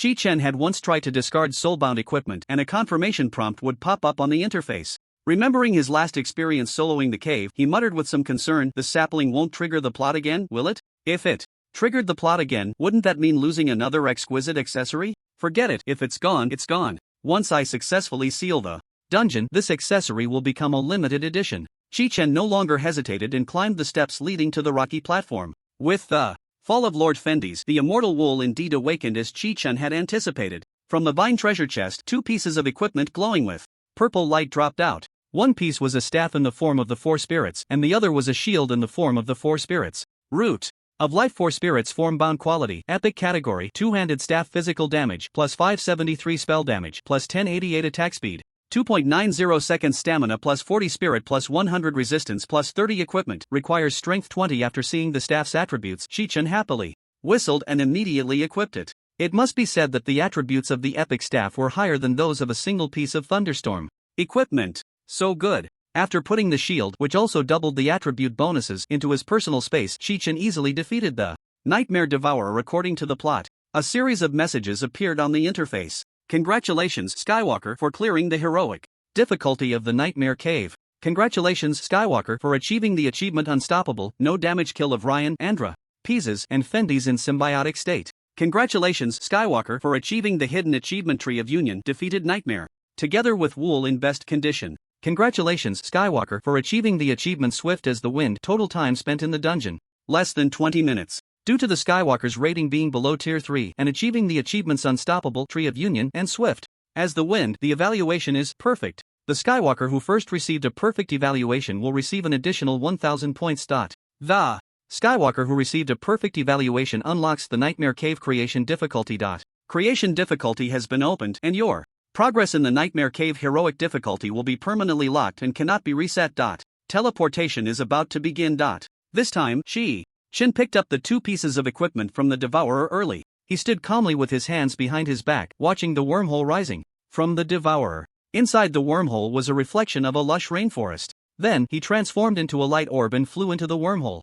Chi-Chen slowly opened his eyes and found himself standing in a beam of bright sunlight filtering through layers of leaves. This time, he didn't fall from the sky but stood on solid ground. The air was sweet and fresh, refreshing to the soul. Looking around, he saw towering giant trees that were lush and unknown. Staring at the winding dirt road that led to the horizon, Chi-Chen was momentarily unsure of which direction to take. Loading. The common language of the Cam continent, language loaded successfully. You can now communicate normally with the residents of this realm. He looked at the towering ancient tree beside him and secured his staff on his back. With a strength of 185 points, his fingers were like iron hooks, easily gripping the trunk as he climbed. Once he reached the top of the tree, Chi-Chen surveyed his surroundings and spotted a patch of withered, yellowed forest land. The terrain was raised, the dry yellow strikingly obvious, contrasting sharply with the surrounding lush greenery. That must be the place. Chi-Chen leaped forcefully towards the yellowed forest, jumping into the air. After casting levitation, his body immediately became as light as a feather, drifting towards the yellowed land. After floating for about 5 minutes, just as Chi-Chen was nearing the yellowed forest, he heard voices arguing from within the woods. Andra, please calm down. As a priest you cannot be so impulsive in a crisis. Impulsive? Haven't you noticed the changes happening in the Eternal Garden? As a fellow priest, aren't you worried about the safety of the tree god, Vor? Of course I'm worried, but I'm even more concerned about the children of the territory. So you should stay in the tribe. We can handle things here. No. As a citizen under the protection of the tree god, I cannot neglect my duty. I must go with you. Lord Fendes, please persuade Andra. The territory cannot be without a priest to guard it. A few seconds later, Fendes spoke in a voice that was magnetic and gentle. Andra, you should. Shut up. Oh. Crack. Crack. The sound of branches scraping echoed through the woods. Who is it? Andra, the first to notice the noise, warned loudly. The 3 priests beside her simultaneously drew their weapons. No need to be tense, I'm just a foreigner here to resolve a crisis. Chi-Chen stepped out of the woods, smiling at the 4 who looked on guard. Resolve a crisis? That's right. How do you know there's a crisis here? It's precisely because I don't know the reason that I came to investigate. Chi-Chen stopped 5 steps away from the 4. He observed the 4 citizens filled with vitality, no priests, and the dark cave behind them, instantly guessing the reason. These 4 must have been controlled by the devouring serpent while investigating the issue of the trees withering. In the cave. They would remain trapped in the cave, repeatedly killed by the merciless celestial. Looking at the 4 priests, Chi-Chen's gaze was filled with sympathy. So you are also a priest? To be precise, I am a pastor. Pastor? Which tribe do you come from? The Celestial Tribe. The Celestial Tribe? I've never heard of it. That's why I call myself a foreigner. The vigilant Andra caught a whiff of a faint fragrance in the air and couldn't help but sniff a few times. The scent of the tree god? That's right. It's the aura of the tree god. Pisces also caught the fragrance. Noticing their actions, Chi-Chen suddenly thought of the sapling in his spatial pocket. Seeing this, Andra mustered her courage to walk over to Chi-Chen and sniffed him intently. Why, you have the aura of the tree god on you? She stepped back cautiously, raising her staff to point at Chi-Chen. Speak. The tree god no longer responds to us. Did you have a hand in this? Pisces drew his twin daggers, questioning him. Stop the nonsense. Let's tie him up and take him back to the territory to clarify things. 2 green snakes slithered out from Lion's sleeve, flicking their tongues at Chi-Chen. Wait a moment. Fendes raised his hand to stop the 3, looking at Chi-Chen, who remained calm and showed no signs of panic. Foreigner, you better give us a reasonable explanation for why you have the aura of the tree god on you. A reasonable explanation? Chi-Chen thought for a few seconds and said to the 4, if I tell you that Vor summoned me here, would you believe it? The tree god sent you here? Produce the evidence. Ryan's gaze was icy. All right. Chi-Chen thought for a moment, then took out the ornament, Fruit of Immortality, and displayed it to the 4. The Fruit of Immortality. Pisces' eyes widened. Oh my. Is this really the Fruit of Immortality? Andra gasped, covering her mouth. How is this possible? How could the tree god give the Fruit of Immortality to a foreigner? Ryan put away the 2 green snakes and leaned forward to look at Chi-Chen's palm. After seeing the Fruit of Immortality in Chi-Chen's hand, Fendes noticed its crystal clear fullness and vibrant life force, and suddenly changed from his previous wariness to kneeling on one knee. Bowing respectfully, Fendes pays his respects to the high priest. Fendes, he is the high priest? Pisces was somewhat dazed. Impossible. The tree god has never left the Garden of Immortality. How could it give the Fruit of Immortality to him? There must be. Andra wanted to question further, but Fendes, abandoning his usual submissiveness, scolded, do not be rude, kneel down quickly. Thud. Pisces quickly knelt down, his posture extremely standard. Although Ryan and Andra were somewhat reluctant, they still obeyed Fendes' command and knelt on one knee. Chi-Chen looked at the Fruit of Immortality in his hand with some surprise, then re-equipped it and said, get up, no need to kneel at every turn, I don't like such useless formalities. Yes, thank you, High Priest, for forgiving us. Fendes signaled for the 3 to rise with him. Are you really the High Priest? Andra knew she was being rude but still asked. Chi-Chen wore a meaningful smile and said to Fendi's, you tell her the reason. Yes. Fendi's turned to face Andra and the others. The High Priest's fruit of immortality is rich in color and full of life, which indicates that the High Priest's soul has been recognized by the tree god, and the tree god is willing to protect the High Priest's soul. If it were a fruit that was stolen or forcibly taken, it would rot instantly and could not possibly have the luster we just saw. I was fortunate enough to see a fruit once, and it was just like this moment. Fendi's eyes showed a look of reminiscence as he gazed at the cave behind him. So that's how it is. Chi-Chen thought somewhat guiltily. If the four priests knew he had destroyed the vole tree to obtain it, he wondered what expressions they would show. However, Chi-Chen thought again and felt that Fendi's was right. At that time, the vole had been tainted by the devouring serpent. He was the one who liberated the vole, so obtaining the fruit was only natural. So that's how it is. Andra's wariness completely dissipated. She respectfully said to Chi-Chen, please forgive my rudeness, High Priest. Ryan and Pieces hurriedly followed suit, saying, please forgive us, High Priest. As long as the misunderstanding can be resolved, that's good. Chi-Chen walked through the four and approached the cave, speaking in a serious tone. Fortunately, I arrived in time before you four entered. If I had come even a moment later, you would surely have died in the cave. What? The four were shocked to hear this. High Priest, what happened to the tree god? It should have been attacked by monsters. Monsters? Are you referring to evil spirits? That's impossible. How could evil spirits appear here? There were no signs at all. Evil spirits? Chi-Chen raised his eyebrows slightly, but he still naturally continued the conversation, pointing at the withered trees and saying, what do you mean there were no signs? Didn't you all see such obvious anomalies? The High Priest is right. Chi-Chen's words were so reasonable that Fendi's couldn't explain at all. Alright, since you recognize the problem, hurry back to your territory, I'll handle things here. Chi-Chen knew that these four would surely die if they went in, and they might even drag him down with them, so he decided to send them back as soon as possible.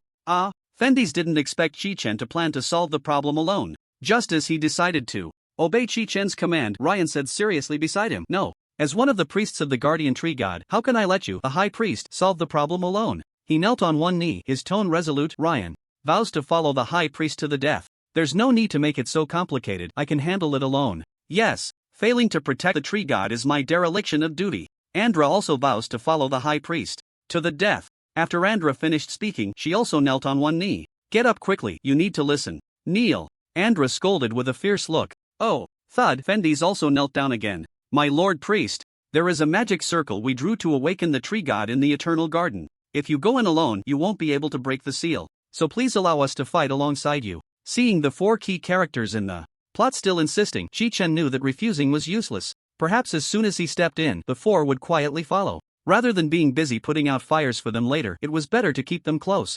Alright, since you insist so firmly, let's go together. But once we enter, you must listen to me in everything. Yes. Check your supplies and see if there's anything that needs replenishing. The four priests showed joy on their faces and hurriedly checked their belongings and equipment. Before Chi-Chen arrived, they hesitated because they feared this trip might be perilous, so they wanted to leave one priest behind to care for their people. But with Chi-Chen, the High Priest who possessed the eternal fruit, appearing, they gained great confidence.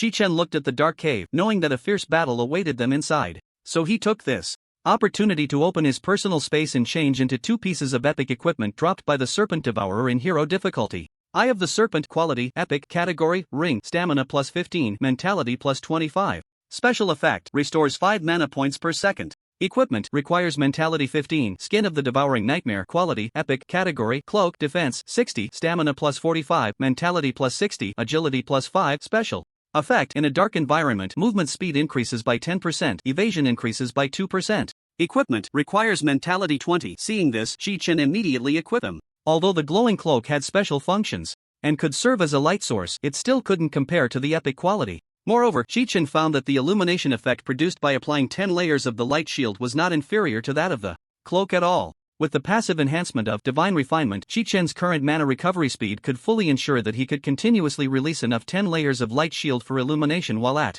full mana. After the 5-member team finished checking, Chi-Chen led the way into the cave. As soon as they entered the cave, Andra began to chant a spell. Her cloak emitted a soft white light, dispelling the surrounding darkness. But Chi-Chen ignored the darkness ahead and continued to walk in front. His familiarity with this place surprised the 4 priests behind him. How could the High Priest, who was here for the first time, be so familiar with the route? Just as they delved deeper into the cave, the 5 heard a low growl coming from the darkness. Feral, is that you? Andra called out in response to the sound. But what answered her was a more violent and hostile roar. It's Feral. It's very agitated and angry. Andra walked up to Chi-Chen and respectfully asked, High Priest, Feeler is the guardian beast I raised. It is usually very gentle and would recognize me. Can we go check on it? Perhaps we can find some clues. Although Chi-Chen suspected that the snake eater was up to something, it was not the right time to point it out. Alright, let's see if we can discover any useful clues. With Andra providing illumination, he stepped in front of the team, chanting a spell to maximize the brightness of his cloak.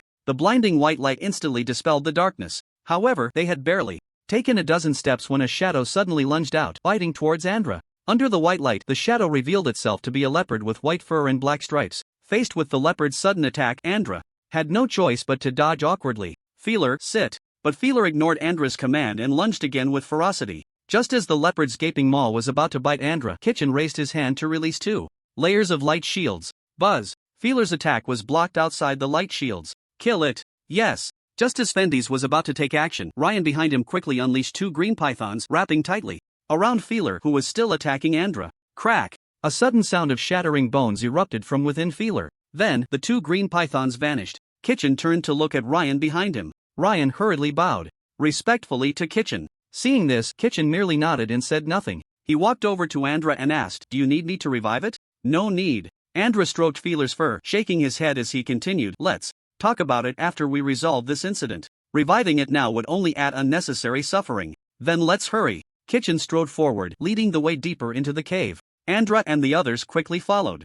The first place Chi-Chen brought the 4 of them to was the magic circle guarded by Ryan. As soon as they arrived, Pizzas noticed something unusual. Ryan, your spirit array has been contaminated. Yes, I see it. Ryan's voice was filled with anger as he crouched down to wipe the filthy bloodstains off the magic circle. You all hurry up and perform the awakening ritual. Once you're done, move on to the next magic circle, Chi-Chen urged. At the same time, he looked at Ryan. High Priest, the 4 of us have set up 4 spirit arrays in the garden. Each spirit array requires a corresponding priest to activate it, and this one should be the last to be activated. In order. Andra explained from the side. That's right, High Priest. This is the rule we established. Only when all 4 spirit arrays are activated simultaneously can we awaken Vor. Is that so? Chi-Chen suddenly showed a look of realization. Ryan nodded seriously. Yes, so we should go to. Then Ryan, you stay here. I'll go with the other 3 to find the remaining spirit arrays. Chi-Chen interrupted Ryan, turning to walk towards the next spirit array. Ha! Ryan stood frozen in place. It's too troublesome to run back here to activate the spirit array later since this place is quite remote.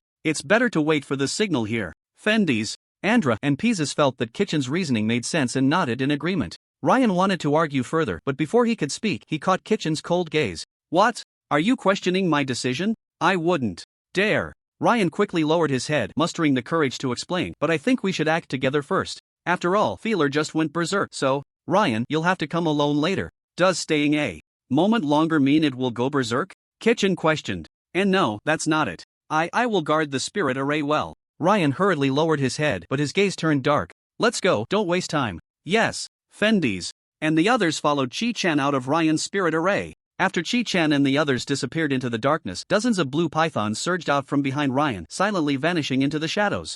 Chi-Chen walked at the front of the group and asked Fendi's beside him, Fendi's, is Ryan usually like this? He can seem a bit anxious at times, especially when he's nervous. Seeing that Chi-Chen had fallen silent, Fendi's quickly added, but please rest assured, High Priest, although Ryan is prone to anxiety, it won't delay the activation of the spirit array. Pizzas chimed in, yes, the anomaly in the garden this time was discovered by him during his patrol. If it weren't for him, the situation would have only worsened.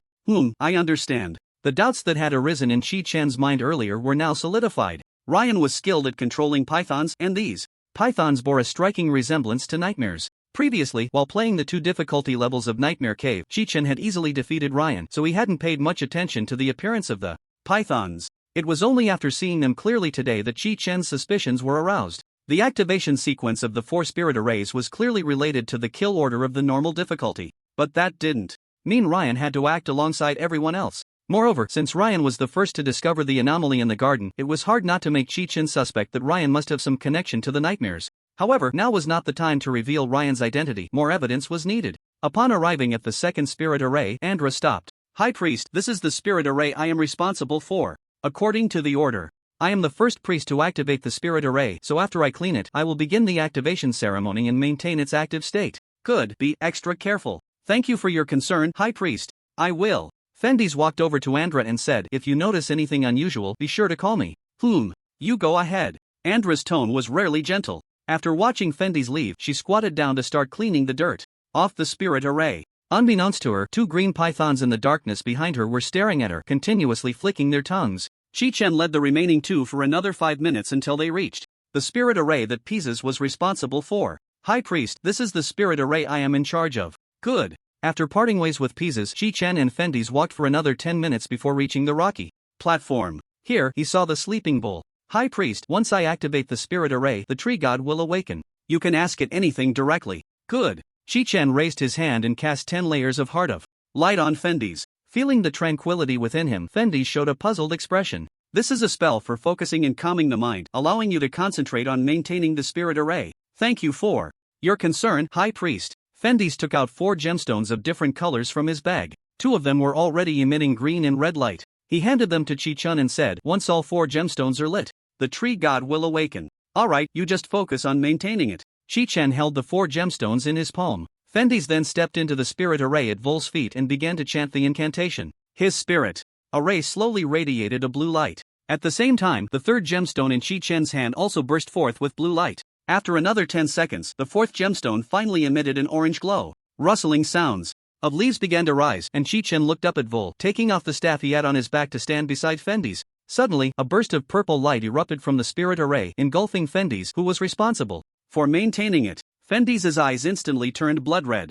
Just as he was about to throw his head back and roar, a wave of golden light suddenly erupted from his chest. The effect of the Heart of Light activated, dispelling the blood-red glow in his eyes. At the same time, Chi-Chen grabbed the back of his collar and forcefully pulled him out of the spirit array. The purple light of the spirit array immediately shut down without the maintenance of Fendis, and the just awoken wall fell back into a deep sleep. High Priest, what just happened to me? Chi-Chen spread his hands, revealing 3 gems that burst with purple light, and said, they are in trouble. What? Before Fendis could ponder, 4 massive azure pythons suddenly emerged from behind. Hiss! They opened their mouths wide, spewing green gas while lunging at Fendis and Chi-Chen. But waiting for them were 4 beams of radiant punishment. Crack! Crack! Crack! With a flurry of lashes, the 4 azure pythons were instantly killed by Chi-Chen. Watching the drifting green gas, Chi-Chen immediately cast the Heart of Light on himself and Fendis. Sure enough, the moment the gas touched the 2, the special effect of the Heart of Light activated, dispelling the effect of the green gas. Ryan, was it you who did this? Fendis guessed the cause. Instantly upon seeing the dead pythons, he looked gratefully at Chi-Chen, about to express his thanks, but was stopped by Chi-Chen. Let's go, follow me to save them. Okay. Fendis followed Chi-Chen down the steps. But, after just 2 steps, he noticed several lightning orbs floating in the darkness ahead. Lightning arrow. High Priest, get down. Chi-Chen sneered and immediately cast a shield of light. Buzz. The lightning orbs were instantly blocked by the shield. Using the glow of the light shield, 2 figures appeared in Chi-Chen and Fendis's line of sight. It was Andra and Pieces, their eyes gleaming with bloodlust. Andra, Pieces, what happened to you? Clearly, they are under control. You go wake them up. Ha? Oh, okay. Fendis took out his viper bow and shot at Andra and Pieces' shoulders. 2 sharp arrows shot out, instantly piercing their shoulders. However, even so, the 2 still did not wake up. They ignored Fendis's attack and continued to unleash lightning arrows. At the same time, the azure pythons lurking in the darkness also joined in the attack against Chi-Chen, coordinating with the lightning arrows. Ha! Boring, Chi-Chen sneered, casting 10 layers of shields on himself and Fendis before unleashing radiant punishment on the unresponsive Andra and Pieces. Crack! Crack! 2 golden rods as thick as arms struck hard on their heads. Andra and Pieces both groaned and fell to the ground dead. No! Fendis cried out in anguish upon seeing this. Although reason told him that Chi-Chen was not wrong, his emotions were filled with anger and sadness. Ryan, why did you betray us? Come out! You traitor, I will kill you! The furious shouts echoed in the cave, gradually spreading into the distance. Chi-Chen waited a few seconds, and when his mana was restored to 80% by the divine refinement, he cast Resurrection on Andra. Seeing Andra's eyelids twitch, Chi-Chen, who had restored 756 points of mana within 1 second, immediately cast 10 layers of shields and 5 minor healing spells on Andra. Sitting up, Andra rubbed his eyes and saw Chi-Chen and Fendis outside the light shield. High Priest? What am I doing here? Wasn't I just? Andra, come over here. First, Chi-Chen drank a bottle of special mana potion, restoring his mana to 80% and then cast Resurrection on Pieces again. Pieces sat up in terror, gasping for breath as if he had just experienced a painful nightmare. In his blurred vision, the first thing he saw was High Priest Chi-Chen. Beside Chi-Chen was Fendis, who was continuously kissing Andra's cheek. Ha! High Priest? Fendis? Andra? Why are you all here? Didn't we already separate? Just as he was puzzled, the 3 of them were once again enveloped by the light shield. Pieces, quickly stand by my side. Okay. Before Pieces could get up, the azure python hiding in the shadows lunged at him, with its mouth open. However, the python's sharp teeth could not pierce the light shield. Bang! A beam of radiant punishment appeared out of nowhere, instantly killing the green python. Green python? Ryan? As a priest, Pieces immediately had a suspicion and hurried to Chi-Chen's side, vigilantly looking around. Chi-Chen glanced at the vanished green python and said loudly, "Ryan, your plan has been seen through by me. It's time to show yourself." Seeing that Ryan did not respond, Chi-Chen paused for a moment, then continued with a smile. "I understand now. I should be calling you Nightmare, right?" Nightmare? The three beside him, Findus and the others, were taken aback and immediately looked at Chi-Chen. Sure enough, as soon as the words fell, a hoarse voice emerged from the darkness. "Damn High Priest, if it weren't for your appearance, my plan would have succeeded." Plan? Are you talking about absorbing Vol's eternal power? Chi-Chen's question provoked an angry roar from Nightmare that echoed in the darkness. "Since you've guessed it, then stay here." Hiss, hiss, hiss.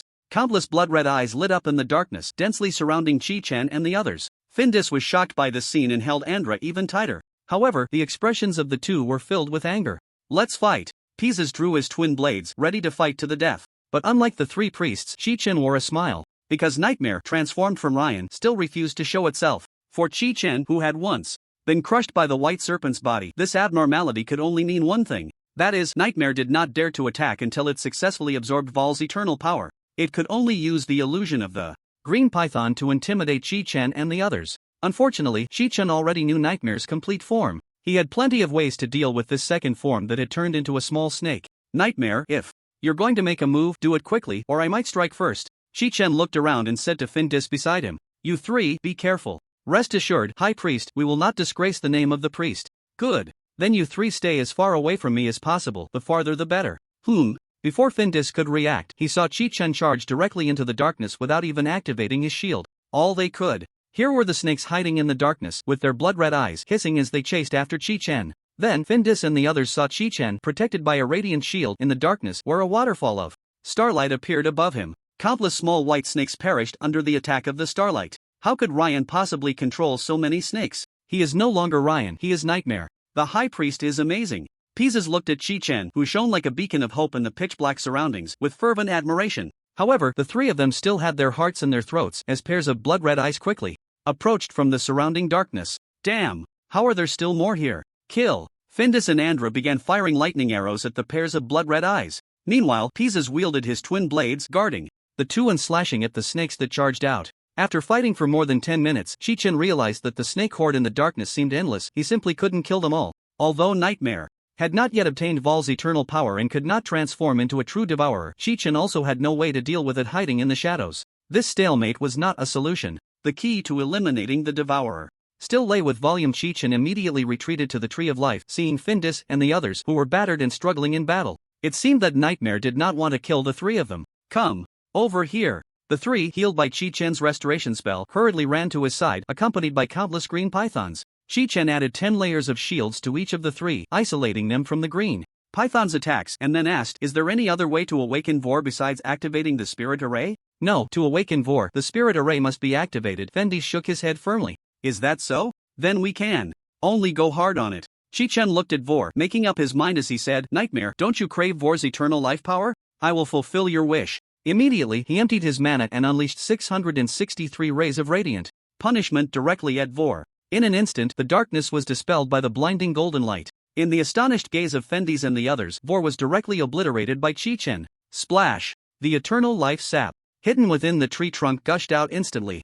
The sap flowed over the rocky platform, gathering towards the stream below. "Ha ha ha! Fendis, did you see that? Who is the evil spirit now? Ha ha ha!" In the darkness, Nightmare erupted with an incredibly joyful laugh. It did not expect such a turn of events. Then, hiding in the shadows, it opened its mouth wide and jumped into the stream, gulping down the eternal life sap. The three of Fendis, at a loss, let the sap flow past their feet. They did not understand why Chi-Chen was doing this. Meanwhile, Chi-Chen also ignored the three of them and jumped straight into the stream. Splash! After plunging into the pool filled with eternal life sap, Chi-Chen opened his personal space and forcefully pulled out the sapling. "Don't grow, just work for me." As he expected, the sapling of Vor, which had originally taken root in the space, was easily pulled out at this moment. After taking the sapling out of the space, Chi-Chen tossed it aside. Whoosh! Vor's sapling began to grow at a visible speed. Thick roots instantly burrowed into the cracks of the hard rocks. Chi-Chen smiled as he grabbed the branches that had sprouted, and with the rapidly expanding tree he burst out of the stream pool.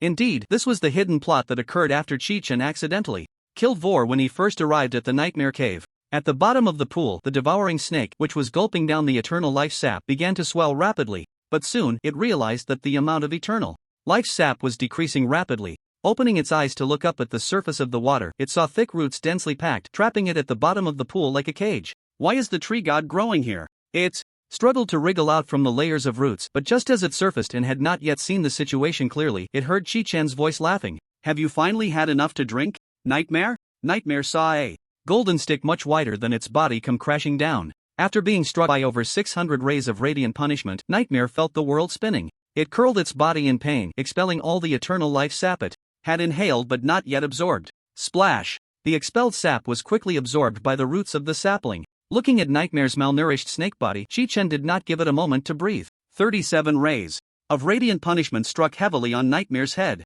Hiss! Ha! Nightmare, doubting its very existence, clung to life with the power of eternity, awkwardly burrowing into the darkness. But this time, Chi-Chen did not give it a chance to escape. He knew that to completely eliminate Nightmare, he needed to harness Vor's power. However, Vor had not yet absorbed enough to grow. So, Chi-Chen chased after Nightmare, continuously casting radiant punishment. But the Nightmare, submerged in darkness, moved extremely quickly and soon disappeared without a trace. Hearing the sounds grow fainter, Chi-Chen knew that Nightmare would not show itself in the short term. He then returned to the sapling by the stream and saw Fendis and the others standing by the tree. High Priest, are you planning to use the tree god's eternal power to defeat Ryan? Yes. But the tree god's power has been absorbed by Ryan. Without enough energy, it cannot grow. Chi-Chen did not explain but instead advised Fendis, be careful. Call me immediately if you spot a Nightmare. He then took a deep breath, pulled out a special mana potion, and while drinking it, he cast a minor healing spell on the sapling. Combining this with the previous storyline in the dungeon, Chi-Chen believed this would surely be effective. Sure enough, the sapling healed by the minor healing spell began to emit a faint golden light from each leaf. Meanwhile, the trunk quietly thickened. It's really troublesome not having a health bar as a reference. Chi-Chen discarded the empty bottle and took out a super mana potion. This super mana potion, which could restore 11,500 points of mana, further increased Chi-Chen's healing efficiency. Under the astonished gazes of Fendis and the other two, the sapling began to grow rapidly. The High Priest can actually accelerate the growth of the tree god? Is this what a High Priest is like? Chi-Chen ignored their admiration. After discarding the 7th empty bottle, he reminded the three, don't get distracted, keep an eye on the Nightmare. Yes. The three immediately positioned themselves in front of the creek, vigilantly scanning their surroundings. But soon, a wave of green mist erupted. Tap tap tap. A light heart cast on the three began to trigger its counteracting effect. Is it here? Seeing the dense mist, he called to the three, come back. After replenishing the light heart for them, Chi-Chen knew the Nightmare was about to launch an attack, so he took out the war golem from his personal space. Bang! The 3-meter-tall war golem instantly stood in front of the three. The light emitted from the golem's eyes immediately dispelled the darkness ahead. Hiss! The Nightmare, caught in the light, was startled and quickly closed its mouth, retreating into the darkness. The golem guarding the entrance slightly twisted its upper body, probing the darkness ahead. The High Priest has a puppet too? Fendis and Andra had already become numb to pieces' exclamations. They stared blankly at the golem, their minds filled with a single thought. The gap between us and the High Priest is too vast.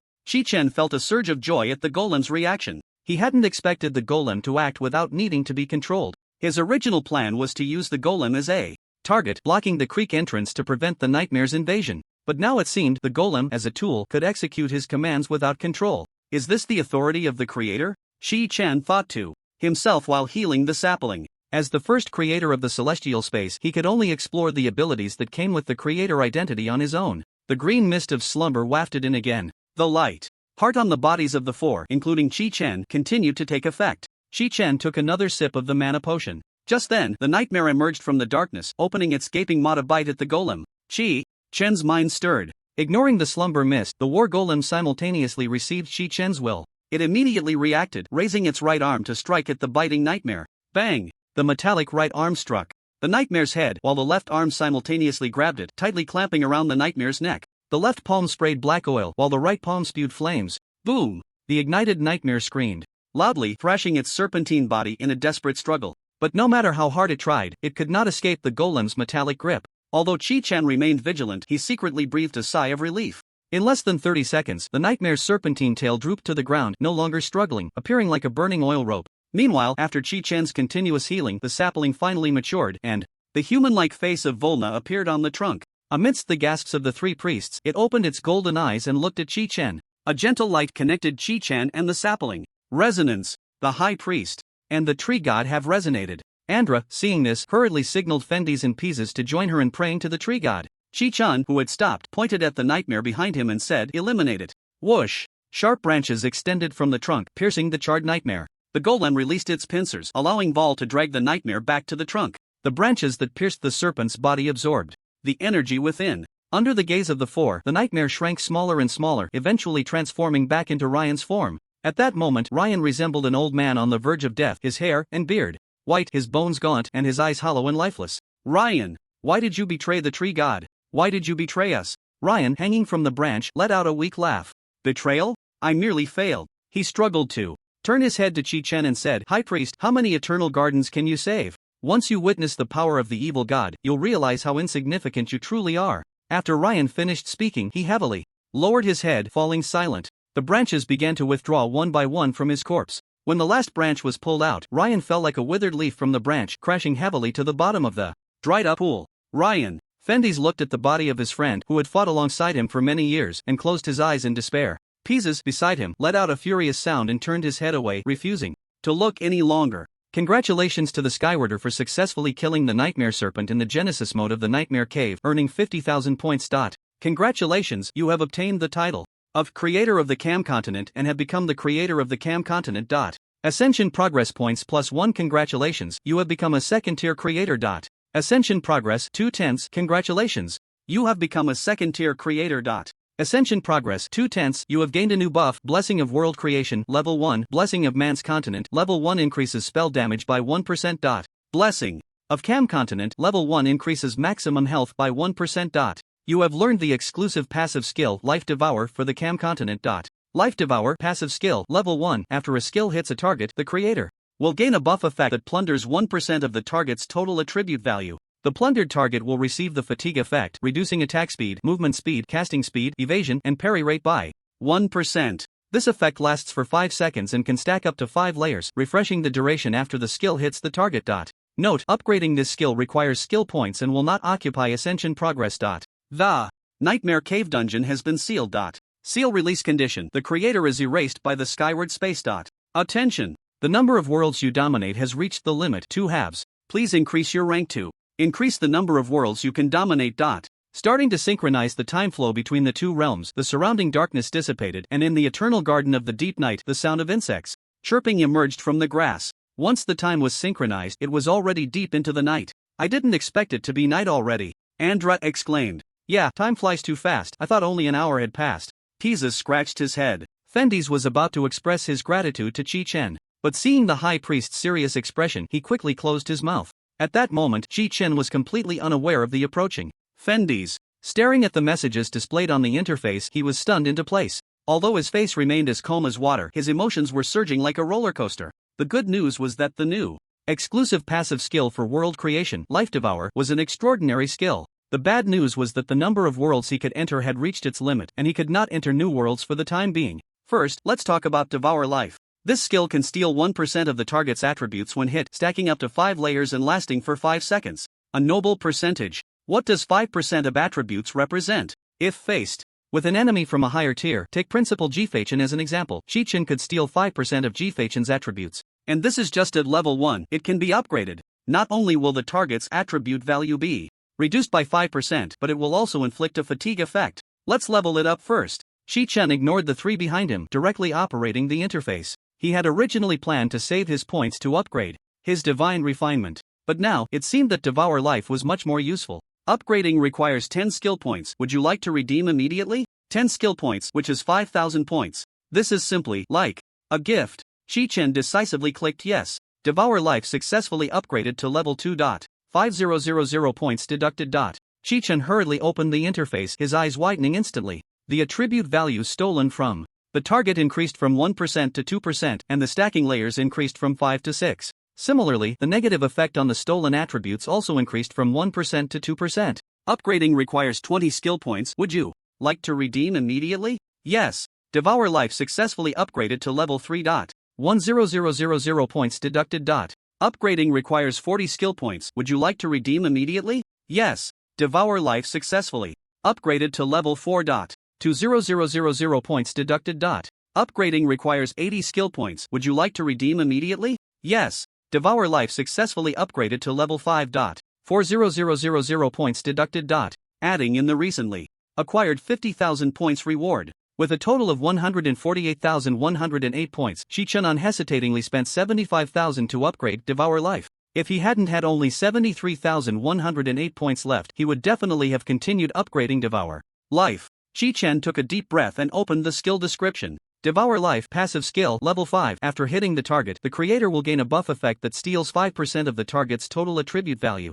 The target with stolen attributes will receive a fatigue effect, reducing attack speed, movement speed, casting speed, evasion, and parry rate by 5%. This effect lasts for 5 seconds and can stack up to 9 layers, refreshing the duration after the skill hits the target. 5%? 9 layers? So, I can now steal 45% of the target's attributes? Upon seeing the effect, Chi-Chen's first thought was not about how powerful the skill was, because the strength of Devour Life needed no further explanation. What excited him the most was how cheap it was to upgrade this skill. Is this the power of the creator? Compared to the points required for the public area's divine refinement, what difference is there between the exclusive skills of the creator and a free gift? At this moment, Chi-Chen's thoughts had already drifted to the second floor of the dungeon area. He wanted to test this skill's effect on the boss in the team dungeon. With the instant activation of his skill, he could stack 9 layers in an instant. No matter how strong the boss was, as long as Chi-Chen hit them, 45% of their attribute value would be taken away. This skill is just too awesome. Chi-Chen clutched his chest and took deep breaths repeatedly. To be honest, this was the first time he had lost composure like this since crossing into this world. He made a decision in his heart. No matter the cost, he would prioritize upgrading this skill. Once his emotions calmed down, Chi-Chen looked at the second piece of bad news. The number of worlds under the dominion of a second-tier creator had reached its limit. To increase the number of dominion worlds, he needed to level up. However, therein lies the problem. Because the leveling progress was not 2/3 but 2/10. How could he level up without opening new worlds? Don't mention the progress at 8 o'clock. Even the progress at 1 o'clock is difficult. Chi-Chen crossed his arms, troubled. Could it be that the 2 worlds I govern still have hidden dungeons? It wasn't just his wild imagination. To gain advancement, logically, one could only do so by challenging dungeons. Wait. Chi-Chen looked at the Vol tree behind him and immediately reached a conclusion in his mind. Fendes, I have something to ask you. Fendes, who was hiding aside, quickly responded. Please, High Priest, command me. Since defeating the nightmare, Fendes and the others wanted to express their gratitude to Chi-Chen. However, Chi-Chen stood there like a statue, his expression shifting between joy and sorrow as he pointed at an empty spot ahead, truly scaring the 3 of them. For a moment, they didn't dare to approach Chi-Chen. Are there several places nearby where the tree god is planted? There are 13, but I'm not sure of the exact locations. I need to check the map back at the territory. Has there been any occurrence of the evil spirit polluting the tree god in this area before? No. Fendi shook his head repeatedly. Since I took over as lord, this is the first time I've encountered such a thing. Is that so? I understand. Chi-Chen smiled. So that's how it is. The world governed by the creator is not simply about defeating a dungeon boss. The meaning of the creator is to resolve the ailments of this world. Alright, take me to your territory. I want to see the map. It's an honor, Fendes said excitedly. After the great upheaval, Fendes had been thinking of inviting him back to the territory since Ryan was killed. Just as he was pondering how to bring it up, Chi-Chen unexpectedly proposed to visit the territory. Such good fortune was something Fendes could only wish for. High Priest, what should we do with Ryan's body? Just dig a hole and bury it. Chi-Chen waved his hand dismissively. By the way, it's best to keep it far from the garden so it doesn't affect little Vol's mood. Chi-Chen walked over to the grown ball and gently touched its trunk. But no matter how he touched it, little Vol showed no signs of being able to be stored in his personal space except for a smiling face. It seems I can't take it with me. Chi-Chen felt a slight regret in his heart. At that moment, Andra asked, High Priest, should the new spirit array still be engraved in the original place? Spirit array? Chi-Chen immediately thought of the spirit array that Fendes and the others had activated earlier. Yes, since the new tree god has been born, the spirit arrays around need to be redrawn. No need, it doesn't need to sleep at this stage. Chi-Chen's words left the 3 priests stunned. They exchanged glances, and Andra mustered the courage to explain. But if the tree god doesn't enter a state of slumber, it cannot accumulate power. I think. Do you want to make the same mistake again? I didn't mean that. With a single sentence, Chi-Chen left the 3 of them speechless. Indeed, the trouble caused by Ryan had just been resolved, and the body hadn't even been buried yet. The high priest's words were deafening. Fendes and the others felt deeply ashamed and lowered their heads. In reflection, Chi-Chen turned and cast a minor healing spell on Little Vol, directly emptying his already full mana. There was a loud pop. The trunk emitted a resonant sound due to expansion, causing the three to shiver. They quickly looked up at volume. They found that Vol's trunk had indeed thickened a circle. At the same time, a faint golden light appeared on its branches and leaves. Little Vol no longer needs the spirit array. After the sun rises tomorrow, it will absorb the energy of sunlight. The energy of sunlight? Andra blinked. She didn't understand. Yes. Chi-Chen nodded without a flush or a heartbeat. Absorbing the energy of sunlight? But how is that possible? When there was nothing to do, he would teleport to the garden and cast dozens of minor healing spells on Wall. Just now, in front of the three, he had cast a minor healing spell on Little Wall to verify his suspicions. Now it seemed that this idea was correct. The divine power of the high priest is truly astonishing. Fendy's quickly bowed. If the tree god can grow without sleep, then this territory will be eternally peaceful. Hearing the three's admiration, Chi-Chen pretended to be profound and said, "There is no such thing as eternal peace, just fulfill your duties and do not slack off." "Yes, we will remember the high priest's teachings." The three spoke with excitement. Chi-Chen's appearance not only dealt with the traitor Ryan but also resolved the issue of the tree god's slumber. "High priest, please allow me to carry away the traitor's body. He does not deserve to be buried on this land." Pisith pointed angrily at Ryan's corpse. "As you wish." "Yes." After receiving Chi-Chen's permission, Pisith lifted Ryan's body and left first. "Let's go." 2. Yes. Just as Chi-Chen, along with Fendy's and Andra, was leaving the garden towards the territory in the sky space on the first floor of the instance area outside the Nightmare Cave, dozens of third-tier sky dwellers were staring at the empty space outside the instance, their lips moving rapidly. Every name, appearance, and rank of the sky dwellers who had been kicked out of the instance was memorized in their minds. Among those kicked out, there were many with high ranks. They looked at the sealed instance door, shaking their heads and sighing, "Damn it, we were beaten to it again." Sigh. "We came too late. Strange, where did we overlook? Why didn't we find a single clue? Heavens, it really has been sealed. Is it one instance sealed per day? Who could this creator be? Is it possible there is a second creator?" The dozens of third-tier sky dwellers guarding outside the instance, seeing that no more sky dwellers were being kicked out, pressed the marks on their hands and left. In the United States, in a certain hall on the first floor of the sky dwellers headquarters building, hundreds of staff members were sitting in front of computers, analyzing a long list of sky dwellers. Swish, swish, swish. Dozens of staff members returning from the sky space rushed back to their positions. Their fingers flew as they entered the recorded list of sky dwellers into the computers. These sky dwellers had all been kicked out of the Nightmare Cave. Once they finished inputting, the computers began to filter data and compare the entered information. 10 minutes later, the compiled report was sent to the central computer in the hall. A middle-aged man in a brown suit gently tapped the keyboard, looking at the list on the report. "Still over 27,000 left? This method of statistics will definitely miss some people, and once someone on the list changes their sky dweller appearance and name, the clues will also be interrupted,"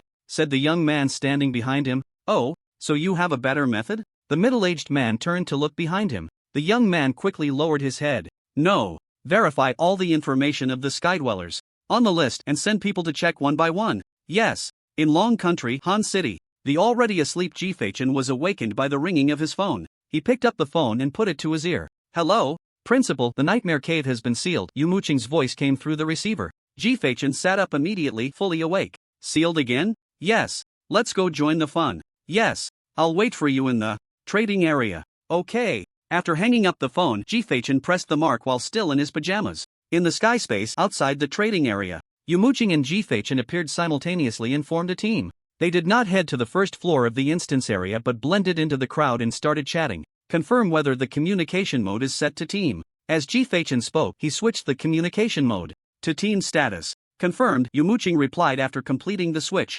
"Confirm once more." "Confirmed." Yu Muqing, not impatient, carefully checked again. After repeating this 3 times, Yu Muqing could hardly contain his excitement and said, "Principal, Chi-Chen has been grinding the first level of the dungeon area all night, and the last dungeon he went to was the Nightmare Cave.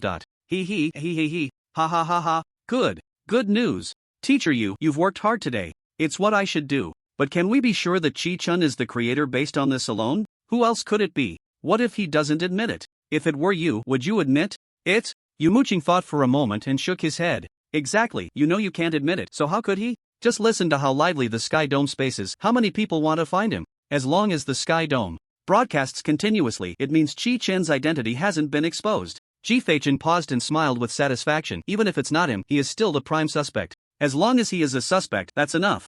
Don't disturb Chi-Chen until we have solid evidence. Rest assured, Principal, I know what to do." After their brief conversation, Chi-Chen let Yu Muqing return to the real world to rest. He opened his contacts, scrolling through the list until he found someone named Yi Bang. Hee, I knew you old man would definitely be in the Sky Dome space. Chi-Chen smiled as he typed a message to Yi Bang. Yi Bang, it's old G, are you busy right now? Within 5 seconds, Yi Bang replied. Not busy, I'm just here to join the fun in the Sky Dome. I received your report. In a couple of days, I'll send some people from the 6th Regiment to check on the student you mentioned. A couple of days? Commander Yi, you sure have a lot of authority. Hurry over to meet and chat. I'm in Trade Zone 13, 1020 waiting for you. No sooner had the message been sent than Yi Bang appeared, right in front of Chi-Chen. Chi-Chen directly invited Yi Bang to join the team. As comrades who had fought side by side for many years, Yi Bang knew Chi-Chen's temperament. Without waiting for Chi-Chen to speak, Yi Bang patted his chest and assured him, Old G, I've already read the report about the promising student you found. Don't worry, just based on our relationship, as long as that kid has real talent, I will definitely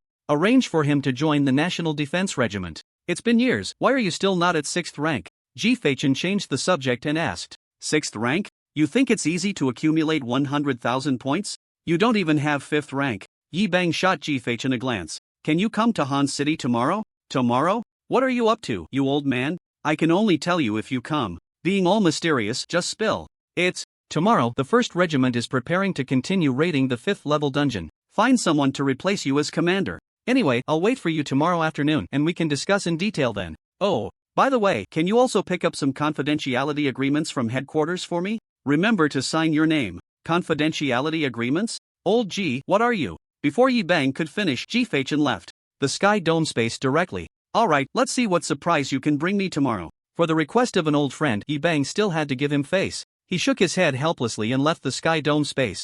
Deep in the forest of Cam Continent, Chi-Chen and the others walked side by side on a small path. Through casual conversation, Chi-Chen had roughly learned about the situation in the Fendi's territory. The territory managed by Fendi's was called Longji, responsible for guarding the god of the wall tree. Excluding the 4 priests, there were a total of 703 residents in the territory, and the number was still increasing. This was good news for Chi-Chen. With the title of High Priest, perhaps tonight he could gather all the residents of the territory as his subjects. If all goes well, as soon as midnight strikes, Chi-Chen will reap thousands of points. Moreover, to gain progress in leveling up, he will definitely have to deal with emerging evil spirits like the evil spirit.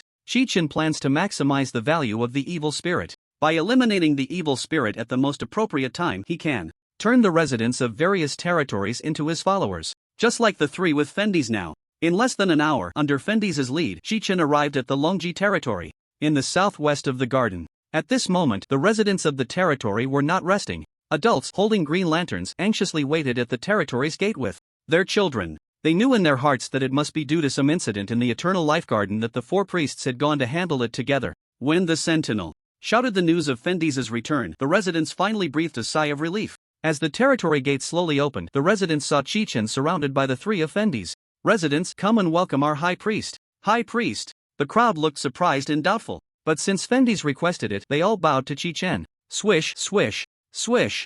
Chi-Chen's interface popped up. The number of citizens in the Cam Continent list instantly increased by more than 500. Although these citizens' names were all green and their favorability towards Chi-Chen was only friendly, he was very satisfied. After all, the citizens of Yueshi Town were only 220. Lord Fendi's, why didn't Lord Ryan come? Fendi's recognized this resident. He was a clansman of Ryan. Ryan betrayed the tree god, betrayed us. What? Our lord betrayed the tree god? No, we don't believe it. Our lord would never betray the tree god. We want to know the truth. More than 100 people standing behind this resident erupted in angry protests.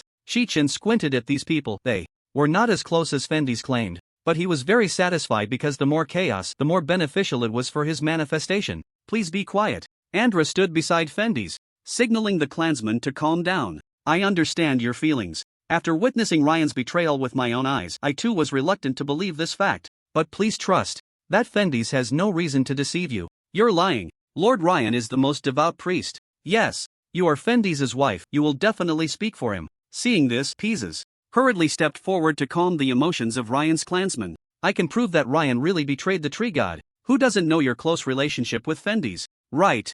You must be in cahoots with Fendi's. The clansmen of Ryan exchanged words, successfully angering more than 500 clansmen on Fendi's side. You all shut up. What right do you have to question the Lord? How does the Lord usually treat you? Don't you know in your hearts? You are hurting the Lord's feelings. Faced with the accusations of more Then 500 people, Ryan's clansmen, fell silent, but the anger in their eyes did not dissipate. Seeing the crowd unwilling to disperse, Fendi's quickly apologized to Chi-Chen.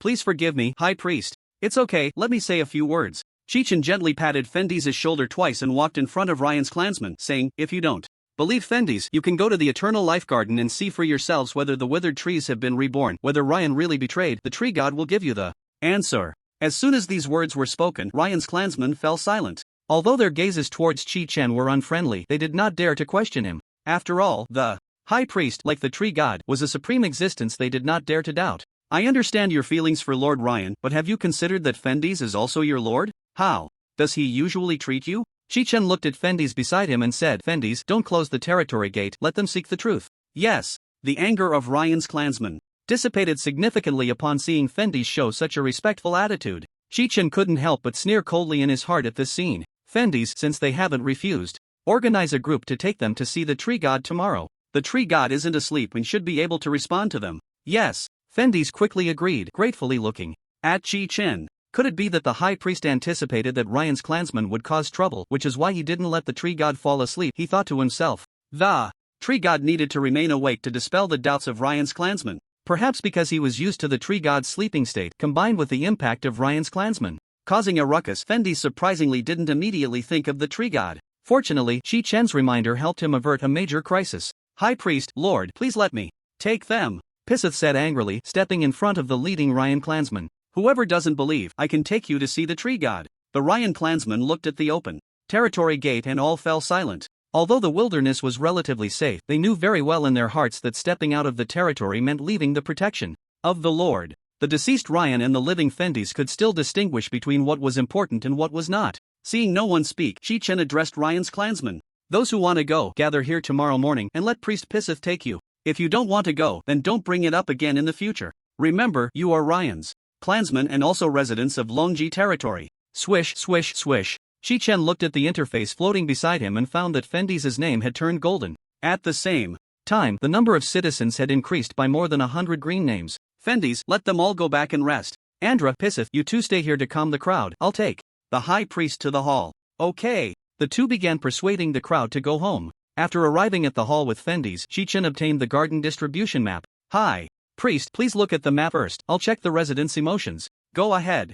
Chi-Chen unfolded the map and instantly gained a thorough understanding of the surrounding terrain. This area was called Tumayamo Forest, measuring approximately over 4,800 square kilometers. Each garden was spaced far apart, surrounded by hundreds of territories of various sizes. So many people. Chi-Chen's eyes sparkled. This was the score. He began to think about how to most effectively manifest his presence to gain the goodwill of the people when the evil spirits threatened their lives. Outside the hall, Andra and Pisith, having dispersed the crowd, let out a sigh of relief. When they saw Fendi's approaching, they hurriedly stepped forward to ask, "Where's the High Priest?" He's looking at the map. Fendi's, do you think we can keep the High Priest here? Andra asked tentatively. I had the same thought.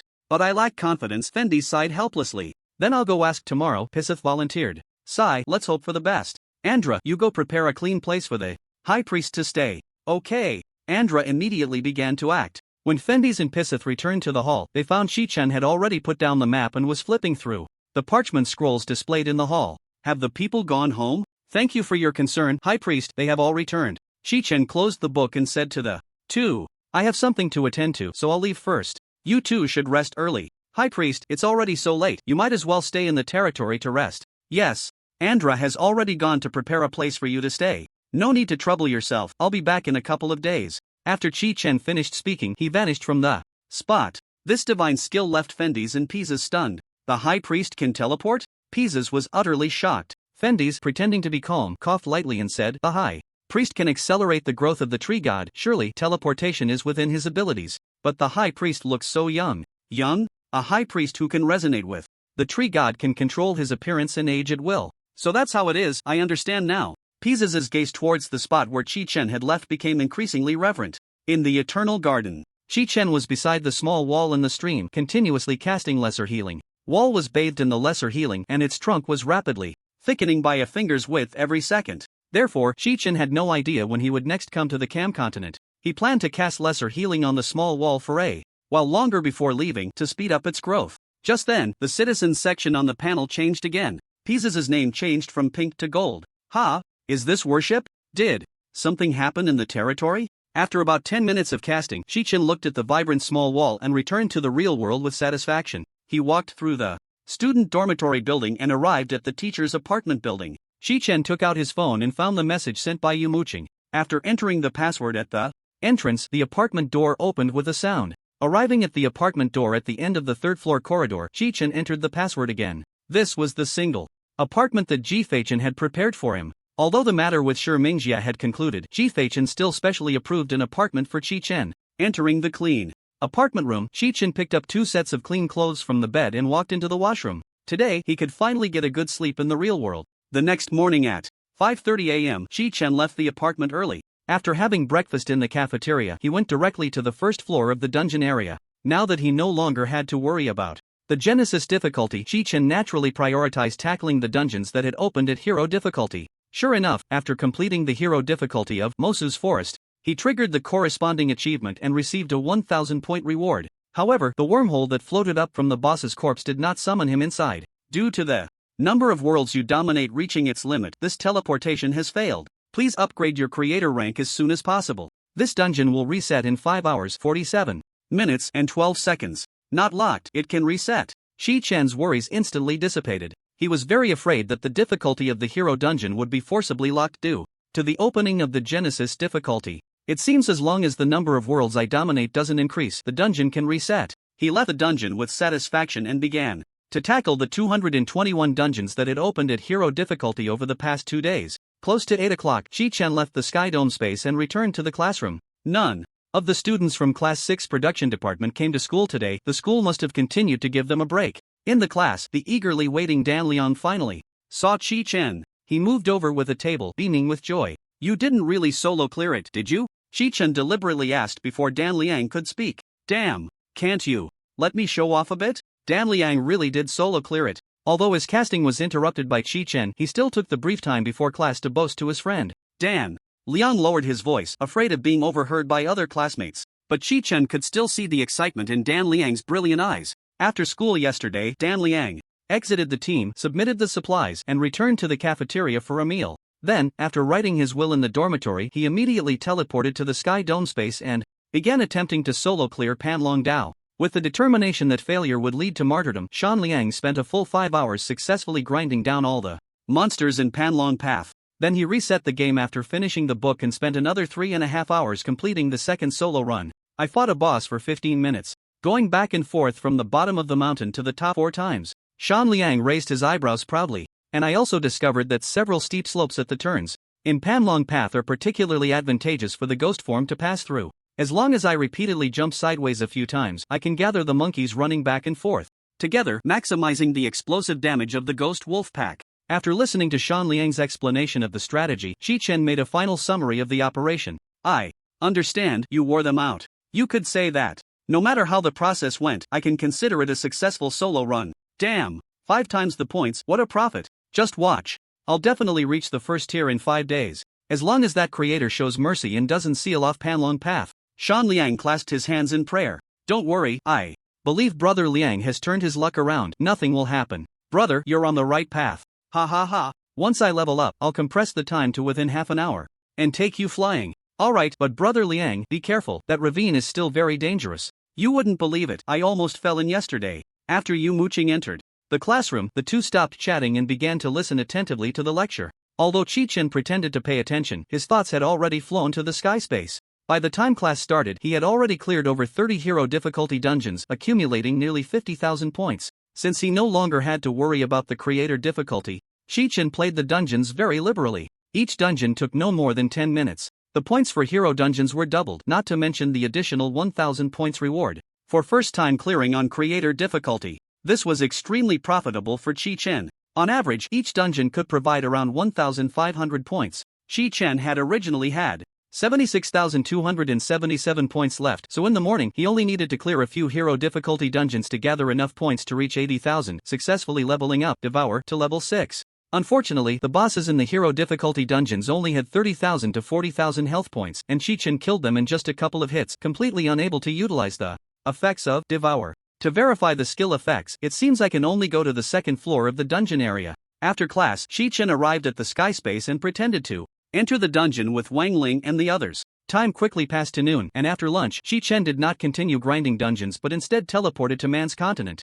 In the square of Yueshi town, the townsfolk were gathered around, singing and dancing with the supplies they had purchased from neighboring towns. 3 or 4 carts of flour, smoked meat and malt beer, along with 5 or 6 carts of crop seeds, had all been delivered to the warehouse. All of these were bought with Chi-Chen's money. When Chi-Chen appeared in the square, it immediately sparked thunderous cheers. Seeing the excited crowd, Chi-Chen was also infected by the atmosphere and joined everyone in a circle dance before coming to Stoneman's side. Lord Envoy, all the food and seeds have been purchased. Here is the expenditure list. You keep it, I don't need to see it. Yes. Get everyone back to production as soon as possible. Yes. Now, Chi-Chen had clearly become the mayor of Yueshi town. Stoneman led Chi-Chen away from the crowd and into the newly built mayor's office, where he took out a list. Lord Envoy, this is the list of 22 refugees found by the patrol team today. Please take a look.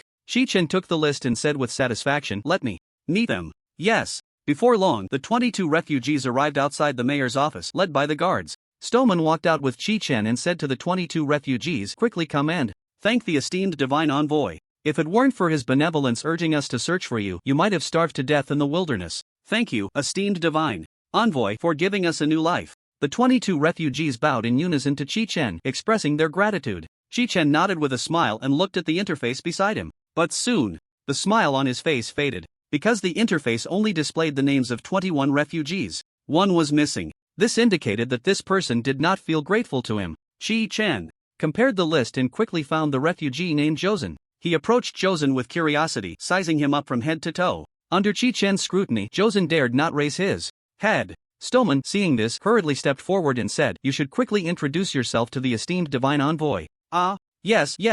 Esteemed divine envoy, I am grateful to you for saving me and giving me a new life in Yueshi town. I will work hard in the future to repay your kindness. Josen's attitude was extremely respectful, and his perfect answer pleased Stoneman greatly. However, Chi-Chen's gaze turned cold. So, you are very grateful to me? Yes, esteemed divine envoy. Without you, I would surely have starved to death in the wild.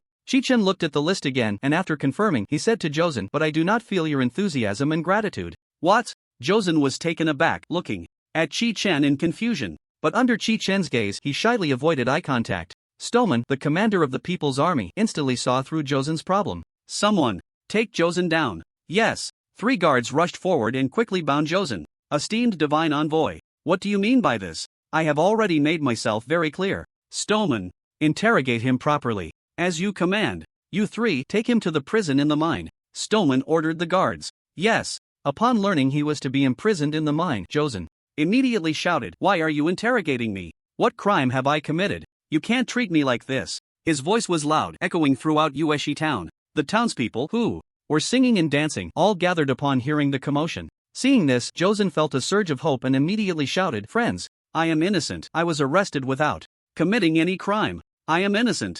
The townspeople, confused and unaware of the truth, looked at Josen without speaking. Seeing that no one was paying attention, Josen anxiously shouted, you all need to be careful of this esteemed divine envoy. You might be arrested by him one day. What did you just say? Be careful of the esteemed divine envoy? Colin, putting down his accordion, squeezed through the crowd and walked up to Josen. At the same time, the townspeople surrounding Josen and the 3 guards also turned grim. Josen, seeing this, quickly nodded and said, that's right.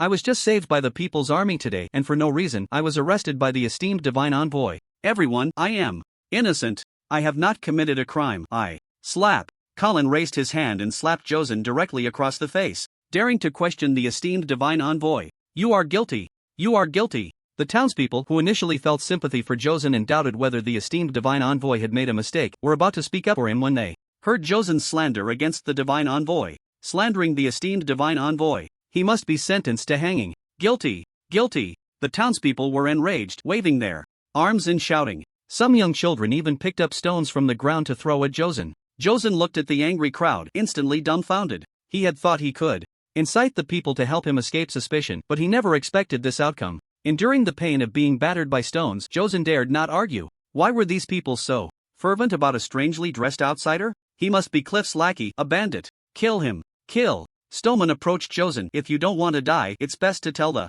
truth. Faced with the townspeople's anger and Stoneman's command, Josen was terrified. He lowered his head as 3 guards dragged him into the mine. Chi-Chen was quite pleased with the townspeople's reaction. He handed the list to Stoneman, saying, "From today on, create a detailed personal profile record. It must be flawless." Yes. Stoneman took the list while wiping the sweat from his forehead. He had almost made a grave mistake. The refugee Josen must have had issues, which is why the Lord Envoy suspected him. Stoneman believed that after years of life and death experiences, he had developed a pair of eyes that could see through the good and evil in people's hearts. But unexpectedly, Chi-Chen was able to uncover Josen's problems with just a few words. The Lord Envoy could even peer into hearts? Stoneman grew increasingly respectful of Chi-Chen. "Rest assured, Lord Envoy, I will strictly interrogate any new refugees in the future. Gather them together and wait for my inspection before deciding their fate. Remember, we cannot let newcomers threaten the safety of Yueshi town." Yes. Just then, the guard escorting Josen ran up to Stoneman. "Lord Envoy, Commander, we haven't even tortured Josen yet, and he confessed." "So soon?" Stoneman was greatly shocked. "What is his identity?" The guard suppressed his anger, gritting his teeth. "He is not one of Cliff's men. He is a spy sent from Valen City." "What? Valen City? The king's men?" Stoneman was struck as if by lightning. "Yes. "Are you sure there's no mistake? We are still interrogating him, but his attitude doesn't seem feigned." "Good. "Give him a thorough interrogation." "Yes." After the guard finished speaking, he saluted Chi-Chen and turned to run back to the mine. Stoneman calmed himself and approached Chi-Chen. "Lord Envoy, no need to say that now, let's wait for the final result." "Yes." However, Chi-Chen paused and asked, "Danyuan has been gone for several days. He should have returned by now, right?" "Yes, he should have been back by this morning at the latest." "Could something have happened to him?" Stoneman suddenly had a bad premonition. "I'll go see how he is doing. You prepare the soldiers for battle." "Yes. Teleport to Danyuan." Danyuan has been located, beginning teleportation. Chi-Chen vanished from the spot. After Chi-Chen left, Stoneman immediately began to gather soldiers for battle.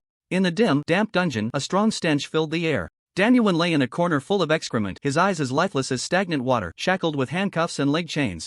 Suddenly, a flash of golden light appeared in front of him, and Chi-Chen materialized out of thin air. Danyuan widened his eyes and struggled to sit up. Lord Envoy? It's me." Chi-Chen looked at the injured Danyuan and raised his hand to cast a minor healing spell. He frowned at the excrement on the ground and quickly used a levitation spell to lift Danyuan off the filthy floor. "Danyuan, you've suffered." Healed by the minor healing spell, Danyuan felt strength flooding his body. He spoke urgently to Chi-Chen, who was floating in midair. "Lord Envoy, we have been abandoned by the king. The nobles of Valen City claim that Cliff's head is fake, slandering me as a traitor and imprisoning me. If you hadn't come to rescue me in time, I surely wouldn't have lived to see tomorrow." Danyuan, who hadn't shed a tear even under the prison guard's torture, could no longer control his emotions and broke down in tears. His cries echoed in the dim dungeon, immediately attracting the attention of the prison guards. "I will take you out of the cage." At that moment, hurried footsteps could be heard outside the dungeon. The guards who opened the cell door saw Chi-Chen floating in midair. "Why you? Who are you?" Seeing them move, Chi-Chen raised his hand and unleashed a radiant punishment, killing all the guards before they could even utter a sound. "Check if they have the keys on them." Danyuan hurriedly ran over to search the dead guards. Soon, he found a set of keys. After unlocking the handcuffs and shackles, Chi-Chen led Danyuan out of the cell. In the dungeon corridor, the prisoners who caught sight of Chi-Chen through the door cracks shouted, "Please save us. We are innocent." Chi-Chen did not stop, ignoring the pleas of these prisoners. Just as the two were about to exit the dungeon, a second group of guards arrived. "A prisoner has escaped. Kill them on the spot," an officer commanded, drawing his sword. Seeing this, Chi-Chen did not wait for them to act and unleashed punishment once more. In the bustling and lively city of Valen at noon, Chi-Chen and Danyuan, emerging from the dungeon, immediately caused a stir. Many guards drew their weapons and surrounded the two. When the residents saw the filthy Danyuan, they immediately screamed. Chi-Chen ignored the guards and instead looked joyfully at the residents of Valen on the street. If he could turn all the residents of Valen into his subjects, that would yield thousands of points. "Danyuan, what is the name of the person who framed you?" "Leskova. He is a duke." Danyuan gritted his teeth and said, "After I handed over Cliff's head to him, I was framed as a rebel." "A duke?" Chi-Chen's lips curled into a cold smile. He felt the opportunity to win the people's favor had arrived. Facing the encircling guards, Chi-Chen did not strike again but instead, in front of everyone, cast dozens of layers of radiant shields around himself and Danyuan. Two golden suns, shining as brightly as the sun, appeared on the street outside the dungeon. When the two golden suns appeared on the street, the surrounding guards of Valen immediately halted. "It's a divine envoy from a foreign land. Quickly report this to the captain." One guard immediately turned and squeezed through the crowd, running off into the distance. At the same time, nearby residents stopped in their tracks, pausing to watch. Seeing the soldiers stop, Chi-Chen stood still, not in a hurry to leave. He wanted to take this opportunity to harvest a good amount of public favor. Before long, a captain in silver armor galloped over. Upon seeing Chi-Chen and Danyuan beside him, he immediately asked, "Foreign divine envoy, you have violated the laws of Valen. Please explain the reason for attacking the dungeon and rescuing the death row inmates? Death row inmates? Chi-Chen pointed at Danyuan beside him and shouted, eliminating the bandit threat in Westwall and saving your compatriots leads to this fate? To be death row inmates? His voice was loud, instantly spreading across the street. The crowd began to murmur among themselves. The captain had already heard from the guards about Chi-Chen's actions on the way here. This foreign divine envoy had just demonstrated his magic and killed the guards in the dungeon. He should not be easily provoked. Thus, he spoke kindly. If what the divine envoy reflects is true, we will certainly investigate again. However, the guards of Valen who were guarding the dungeon are innocent. Seeing the crowd around him growing larger, Chi-Chen replied calmly. Well, you bring them all here, and I can resurrect them right now. In fact, I can even offer them some compensation. Resurrect? Compensation? The uninformed crowd continued to murmur among themselves. Although Chi-Chen looked like a foreigner, he spoke with reason. Not only does he not hold a grudge, but he is also willing to offer compensation. He certainly doesn't seem like a bad person. Compensation is unnecessary. I would like to thank the envoy for his generosity. The captain of the guard called over 2 soldiers and whispered orders to them. One soldier led the way into the dungeon, while the other glanced at Chi-Chen before turning to squeeze into the crowded masses. Danyuan, seeing this, expressed his concern. My lord envoy, he might be going to summon reinforcements. What should we do? Chi-Chen smiled reassuringly. I am actually waiting for him to do just that. Ha? Danyuan was puzzled. Indeed, Chi-Chen wanted to escalate the situation. He wished for everyone in Valen City to come and watch. It would be best if some high-ranking officials showed up so he could rid the people of their troubles today. In just a few minutes, a group of soldiers carried all the slain jailers out to the street and laid them side by side. Under the gaze of the crowd, Chi-Chen raised his hand and directly resurrected 2 jailers. With the support of level 2 divine refinement, he could restore 5% of his mana per second, and it only took him 10 seconds to resurrect 1 jailer. However, to the onlookers, Chi-Chen's every gesture was filled with divine light. Moreover, after resurrecting each jailer, he would magically produce a gold coin as compensation. Killing you was not my intention. I hope you can forgive me. Chi-Chen's polite demeanor immediately won the favor of many in the crowd. At the same time, the compensation he provided to the resurrected jailers made the surrounding soldiers envious. Many soldiers wished that Chi-Chen had killed them instead. Swish, swish, swish. Chi-Chen glanced at the interface beside him, and the list of citizens instantly added 70 or 80 names. The captain of the guard, seeing that the jailers had all been resurrected by Chi-Chen, dismounted and bowed. Thank you for your generosity, envoy. May I ask you to have your brave companion accompany me to the public office to explain the case so we can reopen the trial? No need, Chi-Chen directly refused. The captain of the guard looked puzzled as Chi-Chen turned to Danyuan again. Danyuan, who accused you falsely? It was Duke Lyskova, Danyuan shouted at the top of his lungs. A gasp erupted from the crowd on the street, and they exchanged knowing glances before falling silent. Even the resurrected jailers, soldiers, and the captain of the guard wore expressions of as expected. Good. Then I will have him come here to explain in person. What? The captain of the guard's face suddenly showed difficulty. Just as he was about to explain, he saw Chi-Chen disappear on the spot. This action once again drew a gasp from the crowd. Heavens, this envoy can teleport. A high-level envoy. It must be a high-level envoy. I wonder who is stronger, him or the archbishop. Do we even need to think about it? Of course, it's the archbishop. The archbishop could resurrect hundreds of soldiers at once during the expedition. But can the archbishop teleport? Well, he should be able to. Outside Valen City, in a luxurious manner. In an exquisite bedroom, a middle-aged man with a large belly was lying on top of a woman, gasping heavily. Suddenly, the woman let out a startled cry. Before the man could react, he found himself yanked off the woman by a grip on the back of his neck. Are you Lyskova? Why you who? Swish. Amid the woman's scream, Chi-Chen and Lyskova vanished simultaneously. On the street outside the dungeon, the crowd had already gathered in droves. Although the soldiers were constantly shouting to disperse them, the people were unwilling to leave. Suddenly, the foreign envoy who had just teleported away reappeared. Along with him was the naked, overweight man being held by the neck. When the crowd saw the naked man, they erupted in astonishment. It's Duke Lyskova. It really is him. Why isn't he wearing any clothes? Realizing his surroundings, Lyskova hurriedly covered his body, completely ignoring the hand gripping his neck as he angrily shouted, "You filthy commoners, close your eyes." As the pain radiated from the back of his neck, Lyskova's angry reprimand turned into a scream. A few soldiers wanted to step forward, but upon seeing Chi-Chen's cold expression, they hurriedly took a few steps back. Disgusted, Chi-Chen threw Lyskova aside and turned to Danyuan beside him. Is it him? It is him. Danyuan gritted his teeth. Even if he turned into mush, I would recognize him. Good. Lyskova got up and looked at Chi-Chen and Danyuan. When he recognized Danyuan, his chaotic mind suddenly cleared. Danyuan? How could you? Lyskova saw the surrounding guards and immediately pointed at Chi-Chen, ordering, "Soldiers, capture the bandit who kidnapped me." As he spoke, he began to retreat, intending to escape, but he hadn't run a few meters before Chi-Chen caught up in a single step, grabbing him by the neck and pulling him back to his original position. "Leskova, you accuse Danyuan of being a bandit. Do you plead guilty?"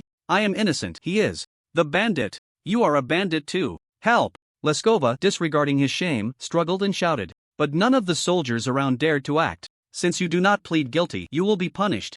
Chi-Chen drew a finely crafted one-handed sword from his spatial storage. Under the gaze of the crowd, the sword, glowing with a chilling blue light, was lightly swung towards Leskova's legs.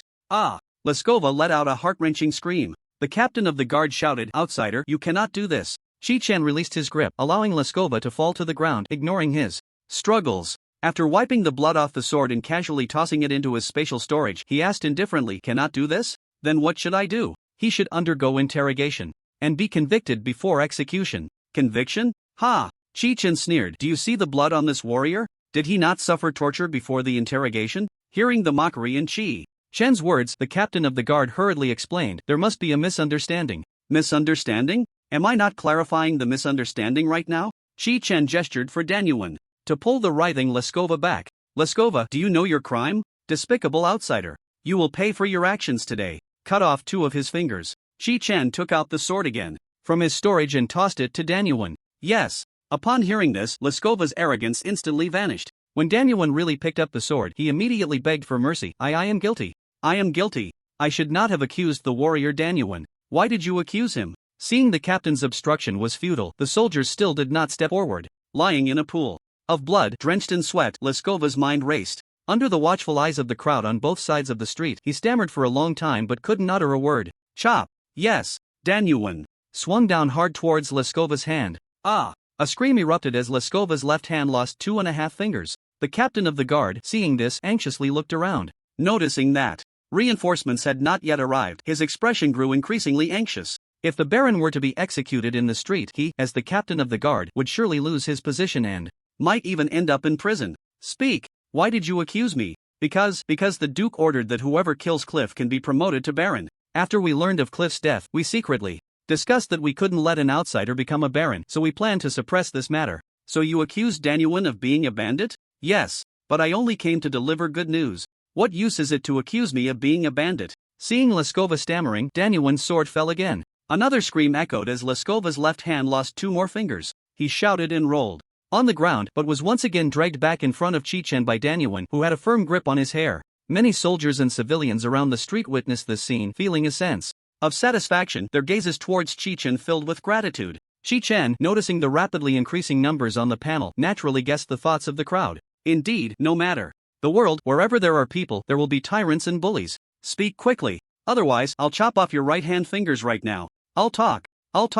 Leskova, seeing the cold stares from the surrounding civilians and soldiers, said in despair, "Since Cliff is already dead, we thought it would be better to frame you as a bandit and then let a few young members of our clan lead troops to eliminate the bandits and return to claim rewards." His voice was not loud, but the nearby soldiers and civilians heard him clearly. "Ah, so it's like this. How disgusting. He actually wants to send troops to kill the people's army. What a malicious heart." The crowd spread Leskova's treachery, and in an instant, public outrage erupted. Even the expressions of the soldiers and the captain of the guard turned grim. Who would organize the bandit suppression? Of course, it would be these soldiers. Danyuan, upon hearing this, was both angry and amused. "So you're saying that our repeated requests for reinforcements to the king were suppressed by you?" Leskova nodded. "Cliff was very cunning. It wasn't easy to eliminate him. I had no choice." "Ha ha ha, how foolish I am. My brothers and I fought desperately outside, and in the end, it benefited you." Danyuan laughed loudly, tears streaming down his face, feeling it was unfair for his fallen comrades.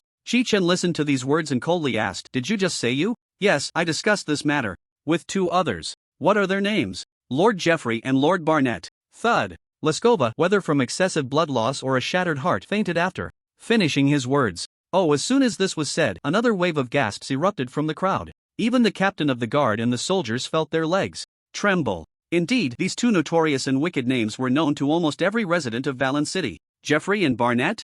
Chi-Chen sneered at Danyuan. "You keep an eye on him. I'll go bring those 2 here." "Yes." Danyuan held his sword against Leskova's neck, his gaze towards Chi-Chen filled with utmost admiration. Thus, Chi-Chen vanished in front of everyone once more. 10 seconds later, he reappeared on the street, each hand gripping a person. "Chop off their feet." "Yes." Just as Jeffrey and Barnett were trying to comprehend the situation before them, Danyuan directly swung his sword in a sweeping motion. What do you want to do? Ah! The two, having their feet chopped off, screamed loudly as they were thrown into a pool of blood. But when they saw Leskova, who had fainted in the blood, they erupted in terrified screams again. Chi-Chen looked at the panel beside him. The number of newly added citizens on the panel was already close to 500. Indeed, once the three nobles were killed, it seemed the number could increase even more. With this thought, Chi-Chen immediately declared loudly, "These three are guilty. I announce their death sentence." Death sentence? As soon as these words were spoken, the captain of the guard's expression changed drastically. He could no longer care about anything else and hurriedly moved to stop it. No matter what, he had to delay until reinforcements arrived. He couldn't let this foreign divine envoy kill the three nobles. Seeing the captain of the guard take action, the surrounding soldiers could only brace themselves and step forward. You have no right to declare their guilt. Do you think you are a god? Chi-Chen replied nonchalantly, "Yes, I am a god." He exchanged a glance with Danyuan. Understanding the cue, Danyuan walked towards the three with his sword drawn. "Stop him," the captain of the guard hurriedly ordered. Although the soldiers were unwilling, they were also afraid of punishment and could only brace themselves to step forward. Just then, an old man in a blue robe suddenly appeared in front of the three nobles. After sending Danyuan flying, he addressed Chi-Chen, "Greetings, divine envoy from afar. I am Majino Zhongma, a high-ranking mage from Balan City. May I ask you to hand over these three guilty individuals to me?" "You?" Chi-Chen scrutinized Majino from head to toe. "Yes, I am already aware of the details of this case. Please rest assured, I will report to the Duke, impose severe punishment on these three sinners, restore the honor of the warrior Danyuan, and grant generous rewards. What if I refuse?" Chi-Chen narrowed his eyes. Majino was about to explain with a smile when a loud voice rang out from the crowd. "I swear by the holy light that I will ensure these three sinners are punished. It's the bishop. The bishop is here." The crowd knelt on one knee. Including the captain of the guard, everyone on the street knelt before a man dressed in a white robe with golden trim. Their gazes were devout, and their kneeling posture was standard. Their lips moved in unison, reciting prayers. The spectacle was so grand that Chi-Chen couldn't help but take a second glance. Behind him, Danyuan's knees instinctively bent slightly, but reason compelled him to straighten his legs again, standing rigidly in place. He had no intention of kneeling, and his gaze towards the two was filled with hatred. The archbishop, bathed in sunlight, was dazzling, his white robe reflecting a holy radiance. He walked up to Majino and politely said, "Greetings, divine envoy from afar. Thank you for upholding justice in Balan City." After speaking, he lightly tapped his staff on the ground. Clap! A crisp sound echoed from the stone pavement, followed by a ripple of golden light spreading out. In the area where the ripples flowed, Barnett, Jeffrey, and Leskova were enveloped in golden light. Their severed limbs and fingers reattached to their bodies, and their wounds healed in an instant. "Thank you, Archbishop. Thank you." Barnett and Jeffrey hurriedly got up and ran to the Archbishop.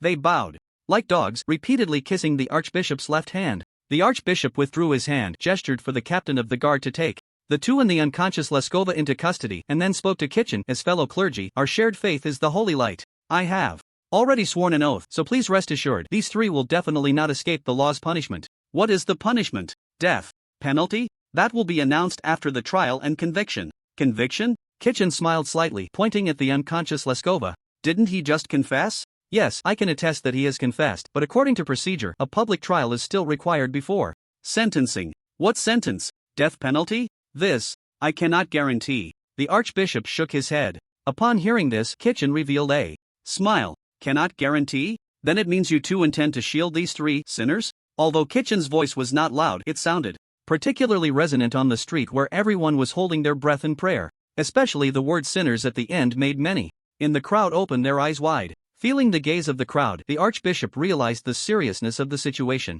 Although he remained calm, he still politely explained, "After the public trial concludes, the officials will announce the verdict to all the people." "So, I disagree." Chi-Chen's words instantly caused a stir among the crowd. They did not expect this foreign divine envoy to dare question the Archbishop. "Divine envoy from afar, you are also an apostle of the holy light. How can you?" "Let me clarify one thing. I was forced to become a divine envoy. It was not my choice to follow the holy light. Moreover, I believe the holy light represents justice. Because the holy light can eliminate all evil and filth." "Justice, able to eliminate evil and filth. The foreign envoy of the divine is chosen by the holy light." A brief yet powerful statement ignited the hopes deep within the hearts of the people. Yes, why should they believe in the holy light? Because they believe in justice. Many people raised their heads, parting the holy Archbishop to look at Chi-Chen, their gazes growing fervent. Because what this foreign envoy said was true. Chosen by the holy light, one must fulfill justice, eradicate evil and filth. They had witnessed far too many unjust judgments from the authorities. Those nobles who should have been executed were ultimately acquitted.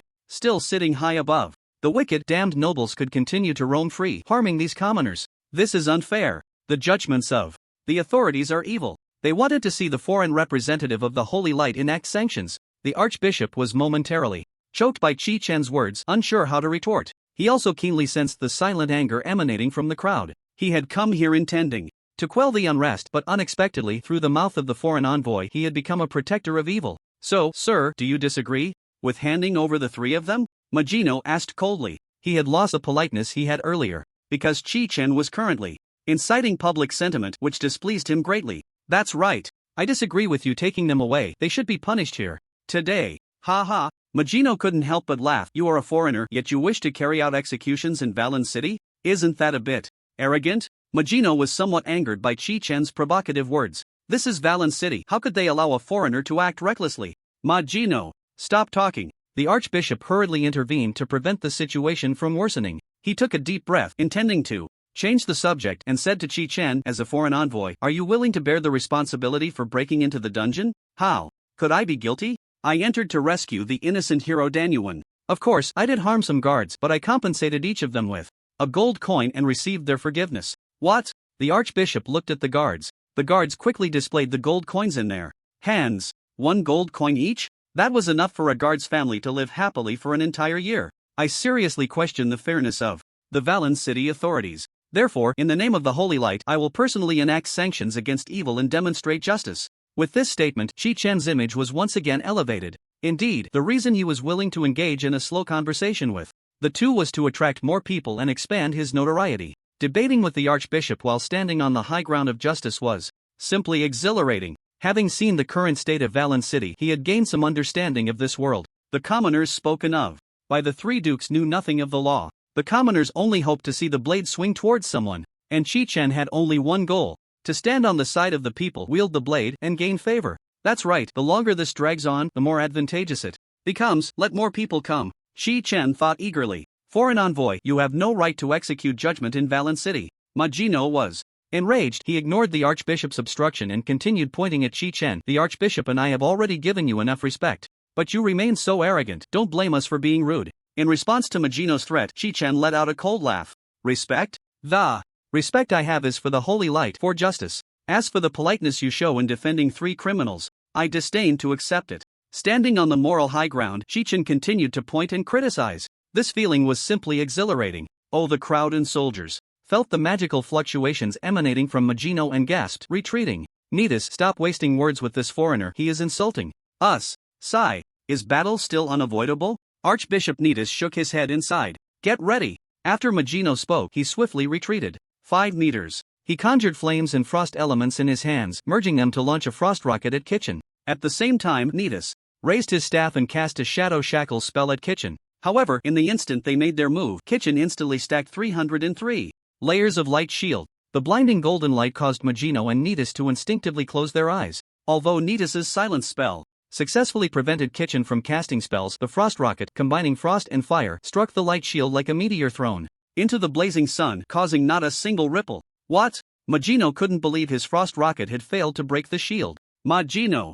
Alright. Hearing Nidus's urging, Magino snapped back to reality and immediately launched a second frost rocket at the shield. The shield, hit by the frost rocket a second time, instantly dimmed. Just after drinking a super mana potion, Chi-Chen's figure immediately became visible. Seeing this, Chi-Chen was somewhat surprised. A 303-layer shield could absorb 800,000 damage. He didn't expect Magino to reduce it to below 10 layers in just 2 hits. The shield is strong, but you've already lost. Magino fired a third frost rocket at Chi-Chen within the shield. Unfortunately, the silence spell, which lasted only 5 seconds, had already ended. With the ban lifted, Chi-Chen wouldn't give Magino a chance. What a perfect cooperation. It seems you two have fought side by side quite a bit. Now it's my turn to strike. Following the principle of taking out the support first in a fight, Chi-Chen aimed at Nidus, immediately emptying half of his mana to unleash 340 light punishments. At the same time, he cast 152 layers of light shield to withstand the third incoming frost rocket. Bang! The moment the shield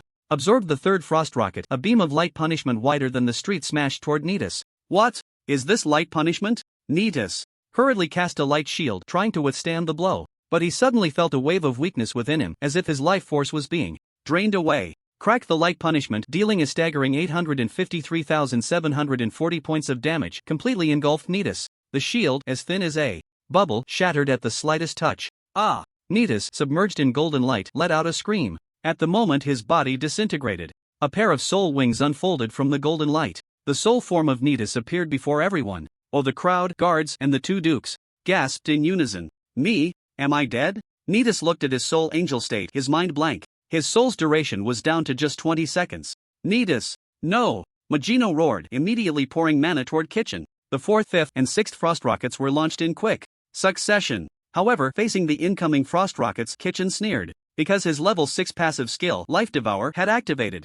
After draining 60% of Nidus's attributes, his stamina instantly increased by 10,000 points and his spirit surged by 75,000 points. At this moment, his health was 105,470, mana was 1,513,660, and spell damage reached an astonishing 152,493. With the boost from level 2 Divine Refinement, he could recover 83,256 mana points per second. Although it's only for 10 seconds, it's enough to deal with you. This was the first time Chi-Chen fought with such abundance. He immediately cast a 9-layer light shield capable of absorbing 1,730,000 damage. Bang! Bang! Bang! 3 frost rockets struck the light shield, not even causing a ripple. While replenishing the light shield to withstand the continuously incoming frost rockets, Chi-Chen unleashed a light punishment at Magino. A radiant judgment of light appeared above Valen City, enveloping the entire city. What? Magino was left dumbfounded. The citizens of Valen City were even more astonished. They didn't understand magic. They only knew that the golden light filling the sky represented holy light. It represented justice. Magino, you can't hold on. Protect yourself. Nidus, who had not yet dissipated, hurriedly reminded him. Yes, yes. Having never seen such an exaggerated spell, Magino steadied his mind. At the moment the judgment of light struck, he immediately cast the spell Ice Barrier, wrapping himself in ice. Bang! Like divine punishment, the judgment of light struck the ice. However, this overwhelming spell did not shatter a single ice crystal. Chi-Chen looked curiously at Magino, who was hiding in the ice, motionless. This ice block can actually be immune to spell attacks? Impressive! The brief 10 seconds passed in a flash. Losing the effect of Life Devour, Chi-Chen noticed that the ice surrounding Magino was rapidly melting. Seizing the opportunity, Magino prepared to cast a counterspell. That's right, he also had a spell that could seal Chi-Chen's magic.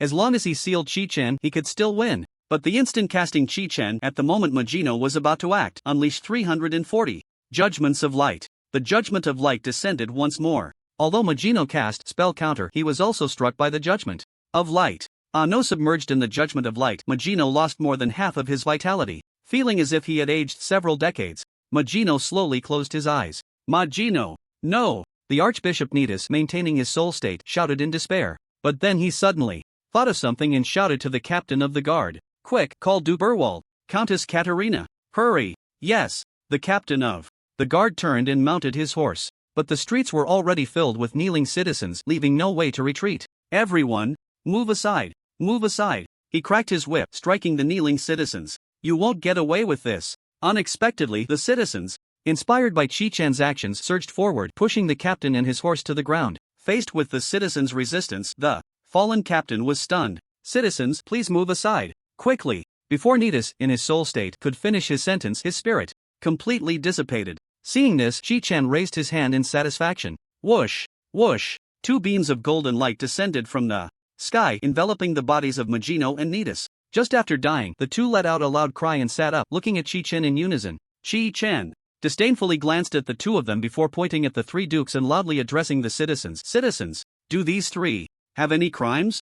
Chi-Chen's voice silenced the crowd on the street. The citizens looked at each other, all with puzzled expressions. In response to the silence, Chi-Chen asked a second time, do they have any crimes? But the response was still silence. I will ask one last time. Do they have any crimes? In the silent street, the response remained silence. Alright, it seems they are innocent. Archbishop, you can take them away. Ha! Magino and Nidus were confused about what Chi-Chen was trying to do and did not move for a moment. How could he let them go after all that fighting? The 2 dukes were overjoyed. Just as they were about to express their gratitude to Chi-Chen, they heard Danyuan shout, they are guilty. This shout brought the citizens on the street back to their senses. Suddenly, a man in the crowded crowd erupted with a loud roar, they are guilty. One by one, citizens rushed forward, raising their fists and shouting, they are guilty, guilty.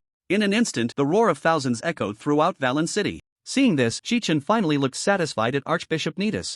And Archmage Magino, Danyuan, here, my lord. Danyuan stepped forward with his sword. Execute. Yes. Ignoring the stunned guards, Danyuan swung his sword at Barnett and Jeffrey, who were paralyzed with fear by the crowd. No. The two dukes were already so frightened that their legs went weak. They wanted to escape but found the streets blocked by an angry mob. In the name of my lord, I condemn you. Danyuan caught up with the two and swung his sword down. Two heads flew up and rolled into the river.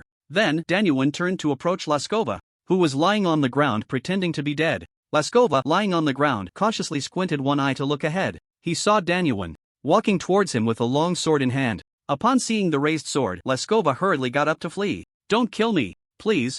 Archbishop, Archmage, save me. Neither Nidus nor Magino responded to his pleas. At this moment, both of them were powerless, merely standing by and watching everything unfold. The Divine Envoy had demonstrated unmatched strength during the earlier fight. Nidus and Magino, even when working together, couldn't hold out for even a minute. Although there were laws in Valen City to protect the nobility, in the face of absolute power, the law was just a piece of paper. Thud. Danyuan caught up with Laskova and struck hard at his neck. But despite desperately dodging, Laskova still had half of his neck severed by the sword tip. His head hung by flesh drooping to his chest, and his body, drenched in spurting blood, stumbled a few more steps before collapsing by the riverbank. Oh! The crowd erupted into thunderous cheers upon seeing the three barons killed. Chi-Chen smiled at the panel, the corners of his mouth slightly curling up. He saw the number on the panel jump from 241 to 1075 in one breath. Moreover, the number of subjects was still slowly rising. It was easy to guess that the crowd was spreading the news about him. Suddenly, a message popped up on the interface.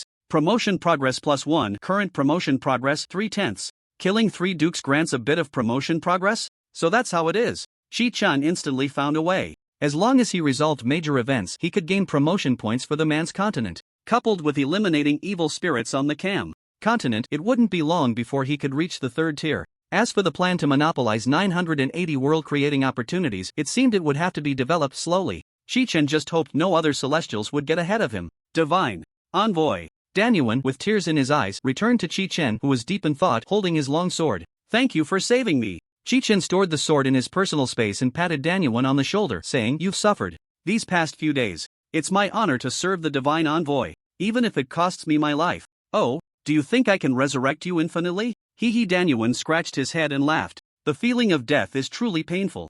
Chi-Chen glanced meaningfully at Magino and Dennis. Sure enough, upon hearing Chi-Chen's words, while their expressions remained calm, Nidus and Magino's faces turned slightly pale. Chi-Chen approached the two and said, If I find out that you, Archbishop, secretly resurrected those 3, next time I will represent the Holy Light and take your lives once again. Hearing Chi-Chen's warning, the two dared not refuse in the slightest. I swear by the Holy Light, I will absolutely not allow any clergy to resurrect these 3 sinners. They deserve to die, Nidus immediately vowed. Although Nidus often heard about the evil deeds of Laskova and the other 3 dukes, he enjoyed the patronage of Valen City's nobility and naturally had to lend a hand. On ordinary days, he could only provide some help to the victims in the shadows, trying to suppress public opinion as much as possible. But now, with Chi-Chen, the foreign divine envoy, he had an excuse to get involved. To be honest, he and Magino really didn't want to help these bad people. If it weren't for the captain of the guard calling the soldiers to invite them, they wouldn't have touched this murky water for anything. That's good. Chi-Chen said to Danyuan beside him, Let's go, let's get our reward.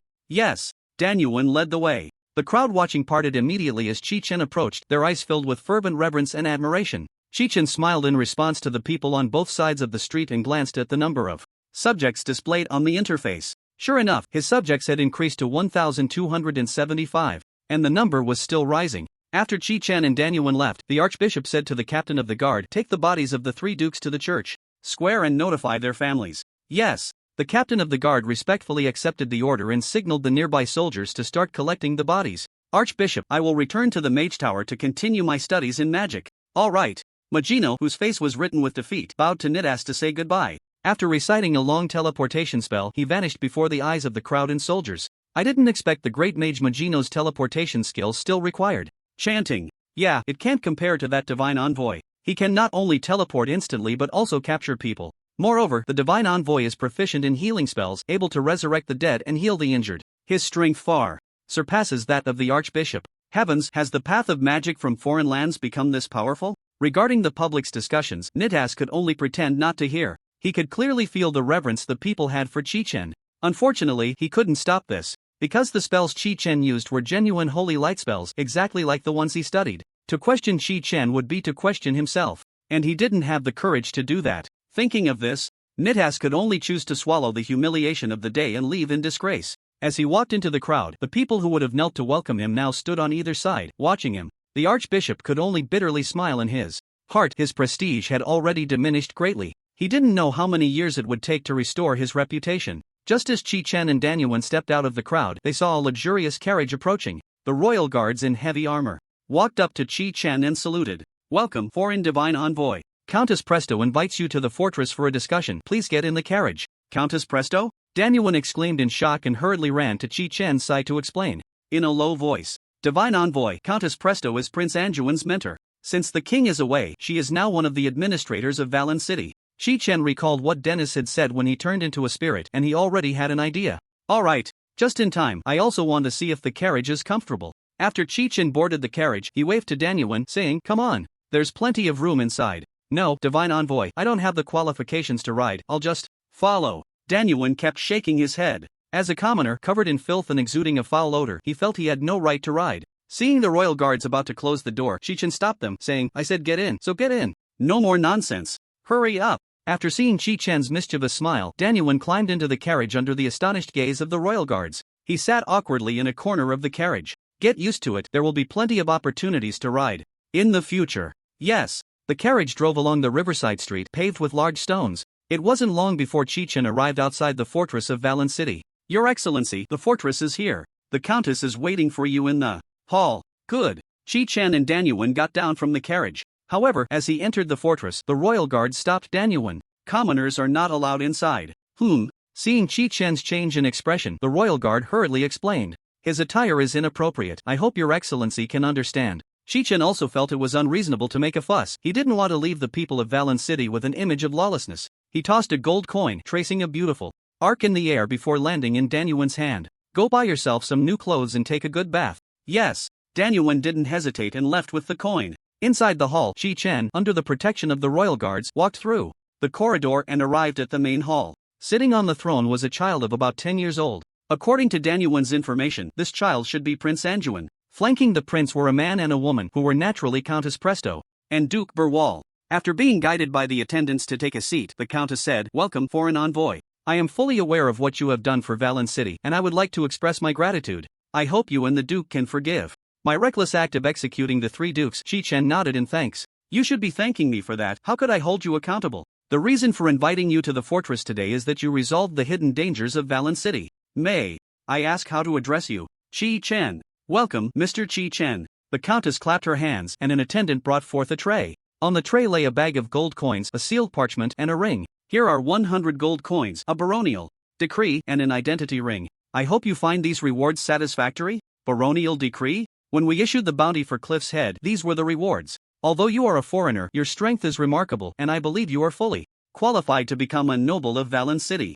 Chi-Chen did not reach out to take the 3 items on the tray. After thinking for a moment, he asked, "Can I exchange some of the rewards?" "Oh, what would you like?" "I'll accept a bag of gold coins, but as for the title, as a foreigner, I don't think it's appropriate for me to accept this reward. Instead, I would prefer if the Countess could grant me the wasteland of Westward." "Mr. Chi-Chen, the Westward wasteland has not been developed due to years of war. What use do you have for it?" the Countess asked curiously. "To cultivate the land, educate the refugees, and build a home."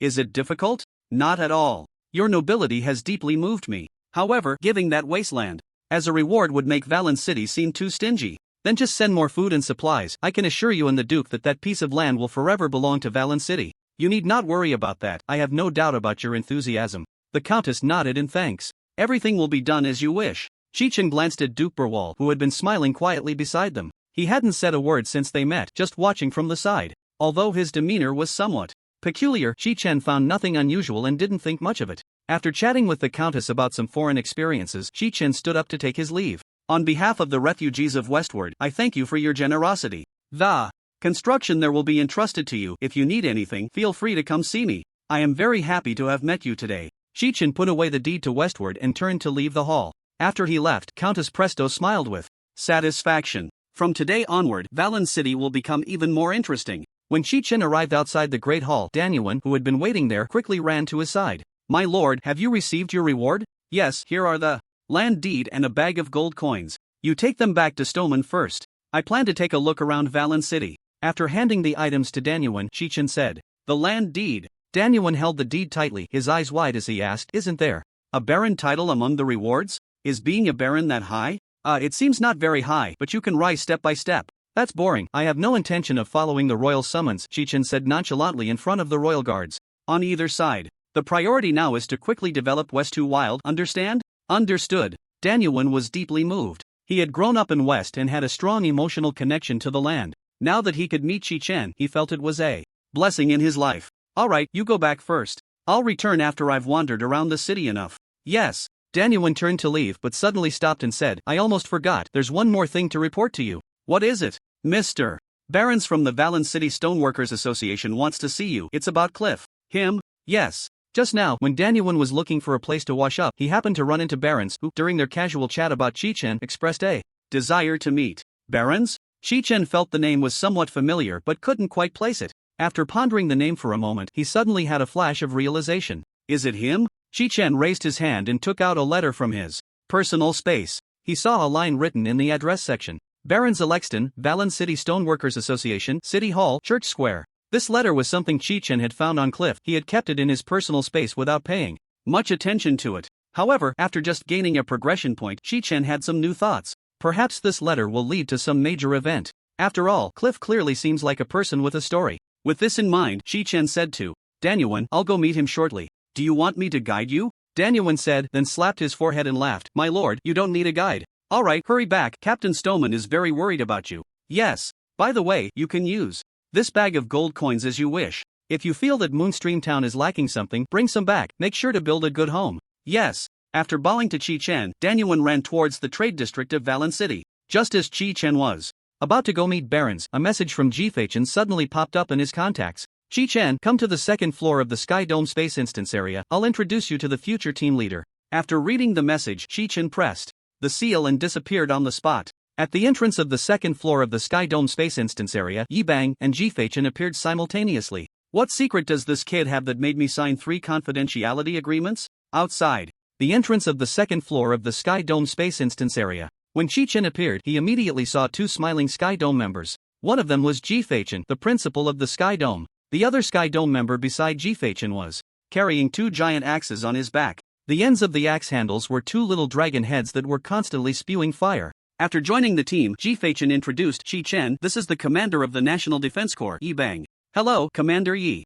Chi-Chen quickly greeted Yibang. Hello. If there's anything, we can discuss it once we enter the instance. Chi-Chen, teleport directly to Kars Mountain Arena, Chi-Chen said before disappearing first. The first floor of the instance area has a total of 980 instances, all for 5-person teams, while the second floor has 605 instances, all for 10-person small team instances. The Kars Mountain Coliseum is a dungeon that all Skywarders will farm in the second layer.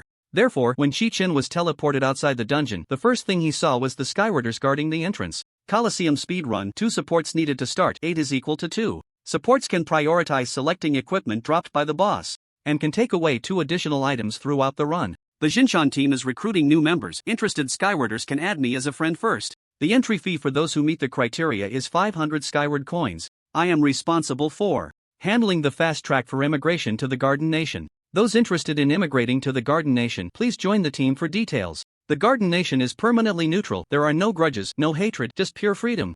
Chi-Chen ignored the gazes directed at him and followed Chi-Chen and Yibang into the dungeon. As the 3 disappeared, the Skywarders stationed at the entrance began to chat. A first-tier Skywarder? Must be the young master of some big financial group, right? With 4th and 5th tier Skywarders protecting him, it's normal for him to go in and grab a few pieces of equipment. I really envy those who start ahead. When I was at his level, I was struggling in the first layer every day. Little did they know, among the chatting Skywarders, there was one disguised as an elf. He opened his contacts and typed a message. Li Feiyu, level 7, appeared in the second layer of the Kars Mountain Coliseum, along with Duddy and Yi Jianjiu, level 4, and Qian Shangxi, level 3. Please confirm the identities of the 3 as soon as possible. The Skywarder who received the message teleported back to the first floor of the Skywarder headquarters building in the United States. He rushed into a hall without clear signage and reported the situation to the staff there. A few seconds later, 3 lines of key information appeared on the central screen of the hall. Li Feiyu, level 7. ID 9546 Dudian Yijianju, Level 4, Qianshangxi, Level 3. A gray-haired white man in a shirt and tie stood up and clapped his hands vigorously. A few times. Once he saw the staff in the hall stop their work, he loudly said, "Guys, stop what you're doing and look at the big screen. I want all the information about the two people next to this Li Feiyu Skywarder now, immediately, right away." As his words fell, the sound of keyboards in the hall erupted like a torrential rain. A few seconds later, a staff member stood up and said, "Dudian Yijianju, Skyward Level 4, a citizen of the Dragon Nation, currently serving as the principal of Han City No. 1 High School, named Chi-Chen. Information source is the Skywarder Global Encyclopedia. Data updated 3 years ago. Qianshangxi, Skyward Level 3. No data in the Skywarder Global Encyclopedia." The gray-haired white man waited for a moment, and when he saw no one else standing up, he shouted again, "No other information?" Seeing everyone silent, he continued, "Find me Chi-Chen's personal information. I want detailed personal history, family relations, and information about relatives, friends, colleagues, neighbors, etc. Also, gather all news, rumors, and gossip from the past year in Han City." 5 minutes later, a staff member took off his headset and said, upon inquiry, before serving as the principal of No. 1 High School, he worked as a physical education teacher at the 3rd Middle School in the capital of the Dragon Nation for 22 years. Further back, the information cannot be retrieved. Family relations include only one wife, no children. In his spare time, he enjoys chess, singing, and is a member of the local painting association. He has 2 older brothers and 1 older sister, with many friends. Rated as ordinary, no abnormalities. After he finished speaking, another staff member stood up and said, "In recent news from Han City, there's nothing about No. 1 High School." However, recently, several netizens uploaded short videos of police responses to a self-media platform, with the incident occurring at Han City No. 1 High School. Heh, is that what you call no abnormalities? Ordinary, the gray-haired man pondered for a few seconds before turning to his assistant beside him and said, "Raise Chi-Chen's rating to dangerous and activate the agents in Longhua Han City to investigate him." Activate the agents? But according to the regulations, agents in Han City can only be activated before a war breaks out. The assistant hurriedly advised against it. "Your duty is to obey my orders." Yes. Seeing the gray-haired man so insistent, the assistant could only turn around to carry out the command. Han City, downtown, in a high-rise business building. A middle-aged man attending a meeting received a message. Chi-Chen, principal of Han City No. 1 High School, collect personal information. Han City, Commercial Street, at a street-side pizza fast food restaurant. A white man wearing a manager's badge was enthusiastically recommending new dishes to the diners. Suddenly, his phone rang in his pocket. He naturally took out his phone to check. Chi-Chen, Han City No. 1. After closing the screen, the white man said to the diners, "Dear friends, I want to open a branch near No. 1 High School. Can you give me some suggestions? What flavors do students like these days?" Of course, customers whose suggestions are adopted will have their meal on the house. Han City, in a certain mansion, a 9-year-old boy was seriously playing the piano. Beside him sat a beautiful and elegant woman, listening to the music with her eyes closed. The woman noticed her phone vibrating and glanced at the message. Han City No. 1. After deleting the message, she began to point out the boy's mistakes in playing. The Kasi Mountain Coliseum is located at the peak of the mountains. In the center of the peak is a stone platform covered in white snow. Statues stand around the stone platform. Standing outside the stone platform, Chi-Chen said to Chi-Chen, "Captain, ye came to see you this time mainly for the special recruitment. You need to perform well and strive to secure a spot in the National Defense Corps." Although Chi-Chen had some guesses upon meeting Yi Bang, he was still somewhat surprised when he heard the words National Defense Corps. The National Defense Corps is the place where the top skywarders from across the country gather. Even in the meager memories of his previous life, it was a keyword that would be included. Chi-Chen, don't feel pressured, just perform as you usually do. After glancing at Chi-Chen's equipment, Yi Bang's gaze instantly focused on the eternal fruit. Dropped from the nightmare cave, he thought to himself. No wonder Chi-Chen wanted to sign 3 confidentiality agreements. At first, he thought it was an overreaction from an old friend, but now seeing just this one pickup binding accessory is enough to demonstrate Chi-Chen's potential. Alright. Chi-Chen carefully examined the 10 statues surrounding the stone platform. "Let me explain the criteria for passing the assessment," Yi Bang said seriously. "Although your current strength is only first tier, the equipment you are wearing is the Thunderstorm set and your talent is calm and collected, so your actual combat power should be calculated as a 3rd tier Skywarder. Once the assessment begins, if you can defeat the first boss within 15 minutes, I will consider you passed. Let me explain the combat content of the Kasi Mountain Coliseum. There are a total of 10 boss-level monsters in the Kasi Mountain Coliseum, which are the 10 statues you see surrounding the stone platform. Each statue represents a boss. The boss you will face shortly is called Blood Wolf King, with 1,140,000 health points, and skills including Bloody Bite, Blood Wolf Pack Attack, Blood Pool, and Blood Splash. The combat area is limited to the stone platform. If you step off The platform, even if you accidentally step out by a millimeter while dodging a skill, the battle will end and you will be deemed to have failed. The battle with the Blood Wolf King is divided into two phases. The first phase is the Wolf King solo battle, and the second phase is the resurrection of the Blood Statue. The first phase is simple, you just need to keep your distance and attack slowly, ensuring you have enough mana to enter the second phase. Remember, during the first phase, you must not get bitten by the Blood Wolf King. Its attack power is very high and it deals both physical and magical damage. Once hit, you could very well be killed instantly. Although you are wearing the Thunder Fury set, it is not a physical defense type, so you are still quite vulnerable. You must be cautious. The second phase will begin when the Blood Wolf King's health drops to 40%. At that point, the Blood Wolf King will split into 5 blood clones and you need to destroy all 5 within 30 seconds. During this time, the 5 blood clones will spew blood columns to interfere with you, and where the blood gathers, blood pools will form. If you fall into one, you will be unable to move. The Blood Wolf King will restore an equivalent amount of health based on the number of remaining clones. Each clone can restore 20% of its health. Therefore, as long as you can eliminate all 5 clones within 30 seconds in the second phase, you will be able to kill the Blood Wolf King. You haven't advanced to the second tier yet, and haven't learned the public skill detection, so you can take your time during the first phase. Principal G and I will remind you from outside the stone platform. Once you defeat the Blood Wolf King, just exit the stone platform directly. Be careful of the Blood Wolf King's bites and swift charges in the first phase, and watch out for blood splatter in the second phase. Chi-Chen nodded vigorously, listening intently to Yi Bang's explanation. Chi-Chen stroked his beard proudly and said, Chi-Chen, give Captain Yi a surprise later, go all out. Chi-Chen agreed and stepped onto the stone platform. Just as he steadied himself, he heard a cracking sound from a statue on his left. Small stones fell from the statue. Through the gaps in the statue, Chi-Chen saw a giant wolf, entirely blood red, slowly opening its eyes. He quickly stepped back, creating distance, and waited for the Blood Wolf King to appear. Quick reaction, Yi Bang commented from the side. Suddenly, with a loud bang, the statue exploded. The blood wolf leaped into the air from the statue. The remaining rock fragments on it gathered at its mouth, transforming into rock-like fangs. A blood-red ripple spread out, filling the entire stone platform with a foul stench of blood. Seeing that Chi-Chen had not spoken, Yi Bang kindly reminded Chi-Chen, in another 10 seconds it will launch an attack. Be careful of its jumping ambush, the Blood Wolf King's bite range is very. But before he could finish, he saw Chi-Chen squinting his eyes. Immediately, a dazzling golden light, as wide as the platform, erupted above the mountain peak. It was Chi-Chen unleashing 683 beams of radiant punishment. Even without a critical hit, the total damage would reach 1.71 million. Crack! The Blood Wolf King, still in midair, was struck by the golden light. Its health suddenly dropped by 60% before being completely engulfed by the golden light. It burst like a water-filled balloon, scattering blood everywhere. Splash! The blood rained down on the entire stone platform, leaving Yi Bang outside the platform stunned. As the leader of the National Defense Corps, he had seen all kinds of talents. But someone like Chi-Chen, who could kill the Blood Wolf King in one hit, was a first for him.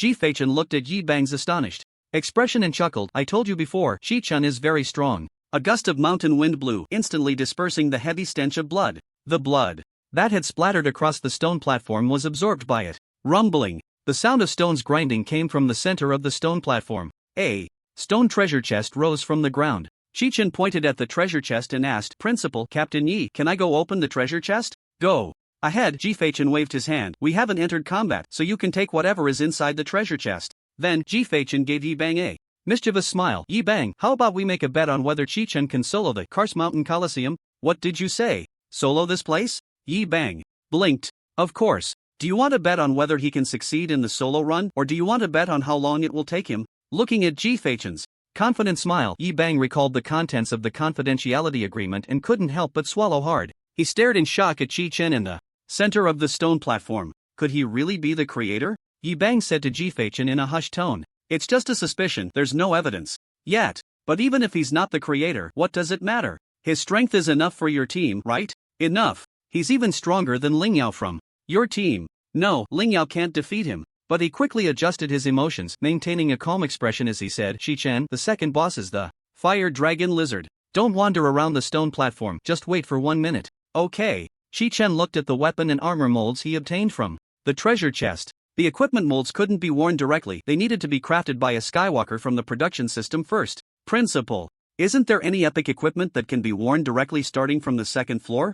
Chi-Chen couldn't help but ask. There is, but the finished products drop very rarely. The attributes of these equipment molds are quite average, not as good as your Thunderstorm set, Chi-Chen patiently explained. Crack. On the right side of the steps at the entrance to the instance, a stone statue resembling a dragon lizard suddenly shattered. The second boss level. Monster is the fire dragon lizard with 1.55 million health points, and its skills are. Yi Bang, don't bother explaining, just enjoy the show. Chi-Chen interrupted with a relaxed smile. Sure enough, just as the fire dragon lizard broke through the statue and prepared to attack, brilliant golden light descended from the sky. The fire dragon lizard was killed in an instant. Standing outside the stone platform, Yi Bang watched the entire killing process.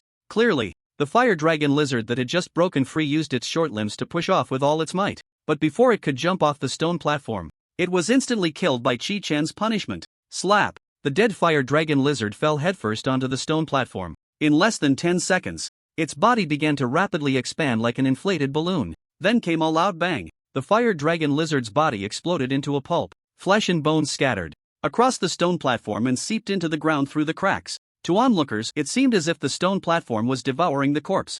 The fire dragon lizard with 1.5 million health points just died like that? Yi Bang gaped, starting to calculate the damage limit Chi-Chen could inflict in his mind. The damage Chi-Chen unleashed in an instant was terrifying enough to be considered the most formidable presence even in the large group instances. On the 4th floor, he's only at the 1st level.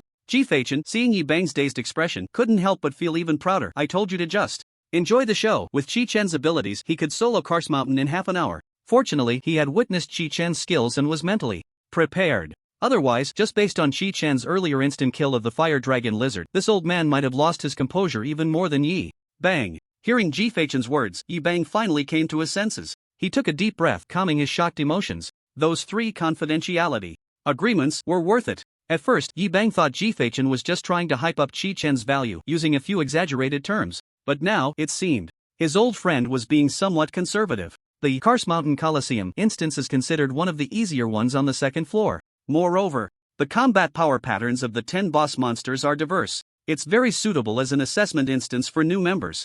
Chi-Chen's ability to instantly kill boss-level monsters in the instance already indicated he had the strength to solo the 2nd floor. Under their watch, Chi-Chen returned to the center of the stone platform once again. He first stowed the equipment molds from the treasure chest into his personal space and began to quietly wait for the next statue to activate. The instance's design is quite good, it saves a lot of mana potions. 1 minute later, the sound of the 3rd statue shattering echoed. Chi-Chen turned his gaze toward the direction of the sound. The stone statue that emitted a cracking sound was an eagle with outstretched wings. This time, Yi Bang wisely refrained from reminding anyone. The eagle statue began to shake and stone fragments slowly fell away. The first to shatter was the stone block that encased its wings. Freed from the stone's constraints, the wings flapped vigorously. Cyclones formed on the stone platform, swirling the debris around. Chi-Chen aimed at the flapping winged eagle statue and attempted to cast a light punishment. The iron feather eagle is immune to the damage caused by light punishment. Seeing the prompt on the panel, Chi-Chen had a guess in his heart. It seems the stone has a damage immunity function. Attacking before it all falls off is pointless. Since he couldn't skip the cutscene, he would just wait for the iron feather eagle to make the first move. Chi-Chen stood with his arms crossed facing the iron feather eagle, patiently waiting for the right moment. The iron feather eagle, clad in stone armor, flapped its wings even more forcefully after fully spreading them. A rich metallic rust smell enveloped the whirlwind, spreading across the entire stone platform. Chi-Chen watched the iron feather eagle's every move, preparing to strike it down the moment the stone shattered. Another sharp crack echoed. The iron feather eagle, covered in stone skin, flapped its wings with all its might, soaring into the sky like a cannonball. Chi-Chen seized the moment and unleashed the light punishment at the iron feather eagle. A brilliant golden rod formed from 683 light punishments struck heavily against the eagle's head, which was still encased in stone. Crack! The iron feather eagle is immune to the damage caused by light punishment. Ha! Still not working? Chi-Chen exclaimed in surprise upon seeing the panel's prompt. The iron feather eagle, now soaring high, shook off all the stone skin that covered its body. Its razor-sharp iron feathers reflected a chilling light under the sun. Realizing that the iron feather eagle had moved out of the range of the light punishment attack, Chi-Chen knew he had acted too soon. He looked up, focusing intently on the iron feather eagle's every move, waiting for his mana to recover. Chi-Chen, don't rush. This is a necessary phase for the iron feather eagle. Once the first phase ends, it will come down, Chi-Chen reminded him. Why didn't you say that earlier, Principal? My mana is all gone. Chi-Chen joked half-heartedly. Chi-Chen shrugged and said, I thought Captain Yi would remind you. Upon hearing Chi-Chen's words, Yi Bang's nose crinkled in anger. Old man, didn't you just say there was no need to remind Chi-Chen and we could just watch the show? Yes, I did say that. But as his future captain, can't you show a little concern for your junior? No one will laugh at you for saying a few more words. In the sky, the iron feather eagle locked onto Chi-Chen on the stone platform and began to vigorously wave its scattered feathers. They transformed into a rain of blades shooting towards Chi-Chen on the stone platform. To avoid obstructing his view, Chi-Chen only activated a 5-layer light shield. His confidence stemmed from the epic armor set Thunderstorm, which provided high defense. With his strength approaching the 3rd tier, he shouldn't take much damage from the iron feather eagle in the 2nd layer of the dungeon. Sure enough, upon seeing the light shield absorb the feathers, only ripples spread across its surface. Chi-Chen stopped moving. He stood still, lightly curling his fingers to maintain the shield at 10 layers. With the enhancement of divine refinement, his mana had recovered to 99% within 20 seconds. Watching the scattered iron feathers fail to harm Chi-Chen, Yi Bang couldn't help but exclaim, "Chi-Chen's talent is truly outstanding." Outstanding? I feel his talent could be called the strongest under the heavens. I've never seen anyone with better talent than him. The strongest? The main public cultivator of the group, his talent is 100-fold increase, and its practical effect is no less than, Yi Bang suddenly felt a tightness in his chest and coughed up a mouthful of blood. Chi-Chen shook his head repeatedly upon seeing this. You, after all these years, still haven't changed your straightforward personality? Cough cough. After Yi Bang spat out the blood in his mouth, he cursed angrily, "Damn it, I let it slip again." How many attribute points were deducted? 500 stamina points. With a bitter smile, Yi Bang, whose health limit had decreased by 50, said, "There's nothing I can do. I've signed too many confidentiality agreements, so many that I've forgotten which ones are supposed to be confidential and which ones aren't." Well, at least I was the only one who heard it. If more people had heard it, you would. There's nothing I can do, it's part of my duty. Just then, a cry of an eagle echoed from the sky. After fanning out thousands of feathers, the iron feather eagle swooped down. "It's over," Yi Bang and Chi-Chen said in unison. The iron feather eagle dove down at an incredible speed. As it approached Chi-Chen, it spread its sharp claws. 683 beams of light punishment appeared out of thin air, targeting the unprotected head of the iron feather eagle. A tragic eagle cry was heard. The iron feather eagle, instantly killed, crashed into the stone platform 5 steps away from Chi-Chen. The body swelled and exploded. Flesh and shattered bones were scattered everywhere. After shaking off the bits of flesh that had splattered on him, Chi-Chen walked to the center of the stone platform, waiting for the treasure chest to appear after the flesh disappeared. "How's Chi-Chen doing? Can he join the National Defense Corps?" Chi-Chen asked. "If he isn't qualified, then no one in the country is qualified," Yi Bang replied. "Join the 1st Regiment? Let's wait and see, no rush." "Ha? What do you mean by that? Does Chi-Chen not qualify for the 1st Regiment? I want to see how he deals with the next few leaders. Didn't you say you had to rush back to the headquarters before 8 p.m? It's not a big deal, there's still time." "All right, suit yourself." Chi-Chen stopped talking, but in his heart, he silently thought, "It's stable now." A minute later, the sound of stones cracking echoed from the stone platform again. A thorned hedgehog, much taller than an elephant, charged at Chi-Chen. The ugly and strong hedgehog was still killed in one hit by Chi-Chen. Yi Bang crossed his arms, frowning in thought, and said in confusion, "This can't be right. The thorned hedgehog has 2.2 million health points. How could it be killed by Chi-Chen in one hit?" "How much magic damage does he have?" Chi-Chen asked, and after calculating for a moment, he said, "If all skills crit, it should reach 2.2 million. "All crits? Listen to what you're saying." Chi-Chen nodded at first, then cautiously shook his head. "It does seem impossible. His crit rate should be below 30%. So I'm curious, why can a thorn wild boar with over 2 million health points also be killed in one hit?" Chi-Chen didn't know how to answer Yi Bang's question. He had just calculated and found that no matter how he looked at it, Chi-Chen couldn't achieve that. The two old men stood with their hands in their pockets, watching Chi-Chen slaughtering on the stone platform, brainstorming. First of all, Chi-Chen's profession is a priest in the support category, the most conventional profession. Due to the limitations of his profession, the damage dealt by a priest is definitely much lower compared to other combat professions of the same strength. Even if Chi-Chen could enhance his base attributes by wearing high-quality equipment, the upper limit imposed by his profession cannot be easily broken. Yi Bang had a thorough understanding of Chi-Chen's talent. Calmness in the face of pressure is essentially an instant burst. In simple terms, Chi-Chen's talent allows him to complete in 1 second what would normally take several minutes. But the problem lies here. When facing opponents that exceed Chi-Chen's burst limit, he definitely cannot kill them in one hit and needs to cycle his bursts. Of course, if Chi-Chen's profession were a special one derived from the priest, like Fallen Dark Mage or Holy Punisher, then the damage limit would naturally be higher. But Chi-Chen isn't that. He is just an ordinary priest. The 5th leader, Poison Skin Dragon, has fallen. The 6th leader, Blood Armor Bear, has fallen. Chi-Chen and Yi Bang numbly watched as one leader after another collapsed, their confusion growing deeper. Suddenly, the two of them looked at each other in unison, as if they had found the answer in each other's eyes. "Slaughter, kill, line," they said in unison. After speaking, they fell silent again. They began to communicate through their contacts. Yi Bang, if we introduce the idea of the slaughter line, then everything makes sense. Chi-Chen, yeah, it seems.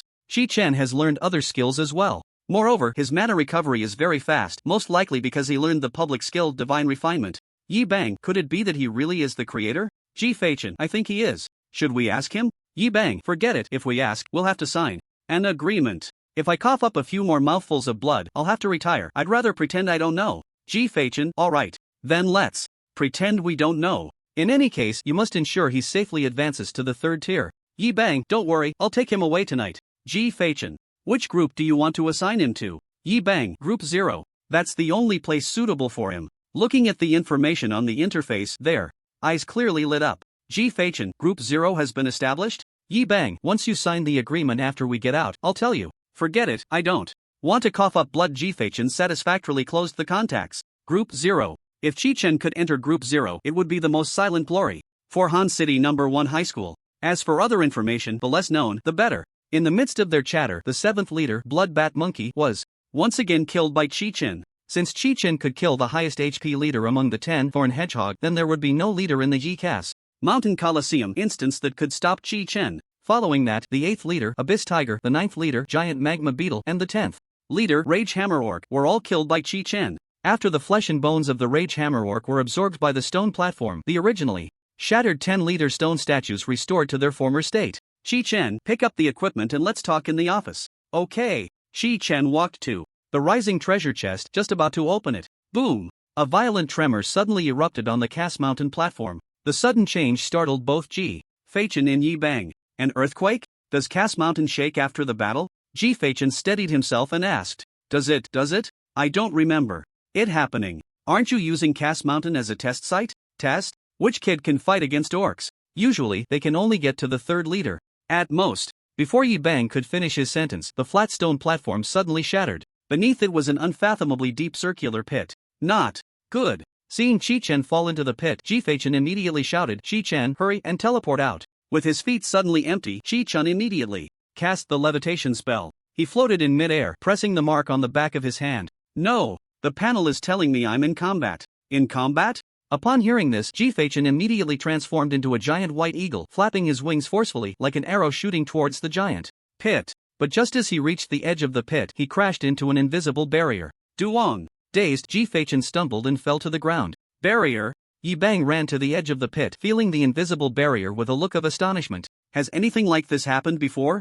Chi-Chen asked, rubbing his head. No, I can assure you it has never happened. Inside the pit, Chi-Chen, as light as a feather, slowly sank into the darkness. Chi-Chen, don't be afraid, we will find a solution as soon as possible. Chi-Chen said anxiously. Don't worry, Principal. I'll be fine. Chi-Chen slowly descended into the bottomless pit of the platform under the watchful eyes of Chi-Chen and Yi Bang. Is this kid going to be okay? Yi Bang asked with concern. Don't worry. With his combat power, nothing will happen. Chi-Chen replied casually, sitting cross-legged outside the barrier. Although the incident was sudden, he became cheerful after calming down, accustomed to grand scenes. Recalling Chi-Chen's battle scenes, he began to analyze each situation in his mind. He was the first to speak. Yi Bang, this giant pit under the stone platform, it's your first time seeing it too, right? Yeah, I've never encountered anything like it. Yi Bang tapped on the transparent barrier, looking at the pit with a troubled expression. This reminds me of the 3rd confidentiality agreement we signed today regarding Nightmare Cave. I thought of that too. To reveal the pit, we must first be unharmed. Chi-Chen has fought 10 leader battles without injury. Any unavoidable damage was absorbed by his shield. Secondly, Yi Bang withdrew his hand from exploring the barrier. We absolutely cannot exceed the level cap. Below level 4, it won't trigger the over-level punishment and it might trigger this storyline. Think carefully. Is there anything else we need to pay attention to? One person? No, let's leave it at that for now and see how it goes. Sigh. I hope Chi-Chen doesn't seal this place again. The way you say it, it seems like you're certain it's him. For both public and private reasons, I hope he is. Yi Bang opened the interface, found the captains of various professions in the National Defense Team, and sent out a group message. Notice today's temporary task. Assemble a 10-person team that can clear Kars Mountain Arena without injury. Requirements below level 4 cannot trigger over-level punishment. At this moment, the captains of various professions in the National Defense Team were leading their teams, grinding points in the 4-layer dungeon of the Sky Space. Upon receiving Yi Bang's message, they immediately halted their battles and issued a command for the team members to rest in place. Clear. Kars Mountain Arena without injury? That broken dungeon on the second layer? The commander is currently in that dungeon. The requirement is below level 4, so we can only find people from the reserve team. The key is to be unharmed. That requirement is not simple. Do you have any excellent level 3 reserves? I only have 2 support reserves that might meet the requirements. Join our team, 5 captains said simultaneously. The captains exchanged glances and fell silent. Stop messing around. First, assemble the strongest team to complete the task. Bring out your strongest elites. No hiding. 3 minutes later, a 10-person level 3 team composed entirely of reserves entered the Kars Mountain Arena. Below the pit, it was pitch black. Chi-Chen occasionally cast a levitation spell to ensure he wouldn't fall. It didn't take long before he felt a solid sensation under his feet. Finally, he had reached the bottom. He cast a 10-layer shield, golden light scattering to illuminate the surroundings. In the dimness, a narrow stone path stretched deep into the darkness. Still not out of combat? Noticing that the Holy Shield talisman still couldn't be equipped, Chi-Chen had no choice but to close his personal space. To avoid raising Chi-Fachen's suspicions, he would always remove the talisman whenever he left the dungeon. Without the talisman, Chi-Chen became increasingly cautious. This was his first time venturing alone into a team-level dungeon on the second layer. Continuing along the path, Chi-Chen saw a pile of white bones. The further he walked, the denser the bones became. He finally stopped at a pile of bones that required climbing. Just as he was looking for a way, blue soul flames lit up one after another. Only then did Chi-Chen see the scene around him clearly. It was a circular underground palace filled with bones. Atop the pile of bones sat a skeletal figure. Seemingly noticing Chi-Chen, its decayed body began to sway. Noticing the skeletal undead rising, Chi-Chen quickly stepped back. The insect coveting the throne has finally arrived. A hoarse and eerie voice echoed as the undead grasped a massive bone axe behind it and slowly descended from the pile of bones. Seeing this, Chi-Chen tentatively cast a light punishment. The golden light flashed and vanished. King of Blood and Bone Ihohim is immune to the damage caused by light punishment. As expected, after battling the first 10 statue leaders, Chi-Chen had become familiar with the nature of this dungeon. He simply retreated to the entrance of the Great Hall and began to enjoy Ihohim's performance. However, Chi-Chen's hand, gripping the staff, tapped his index finger repeatedly. Light punishment struck Ihohim continuously. With each step Ihohim took, the bones on the ground seemed to be summoned, gradually coalescing towards Ihohim's body.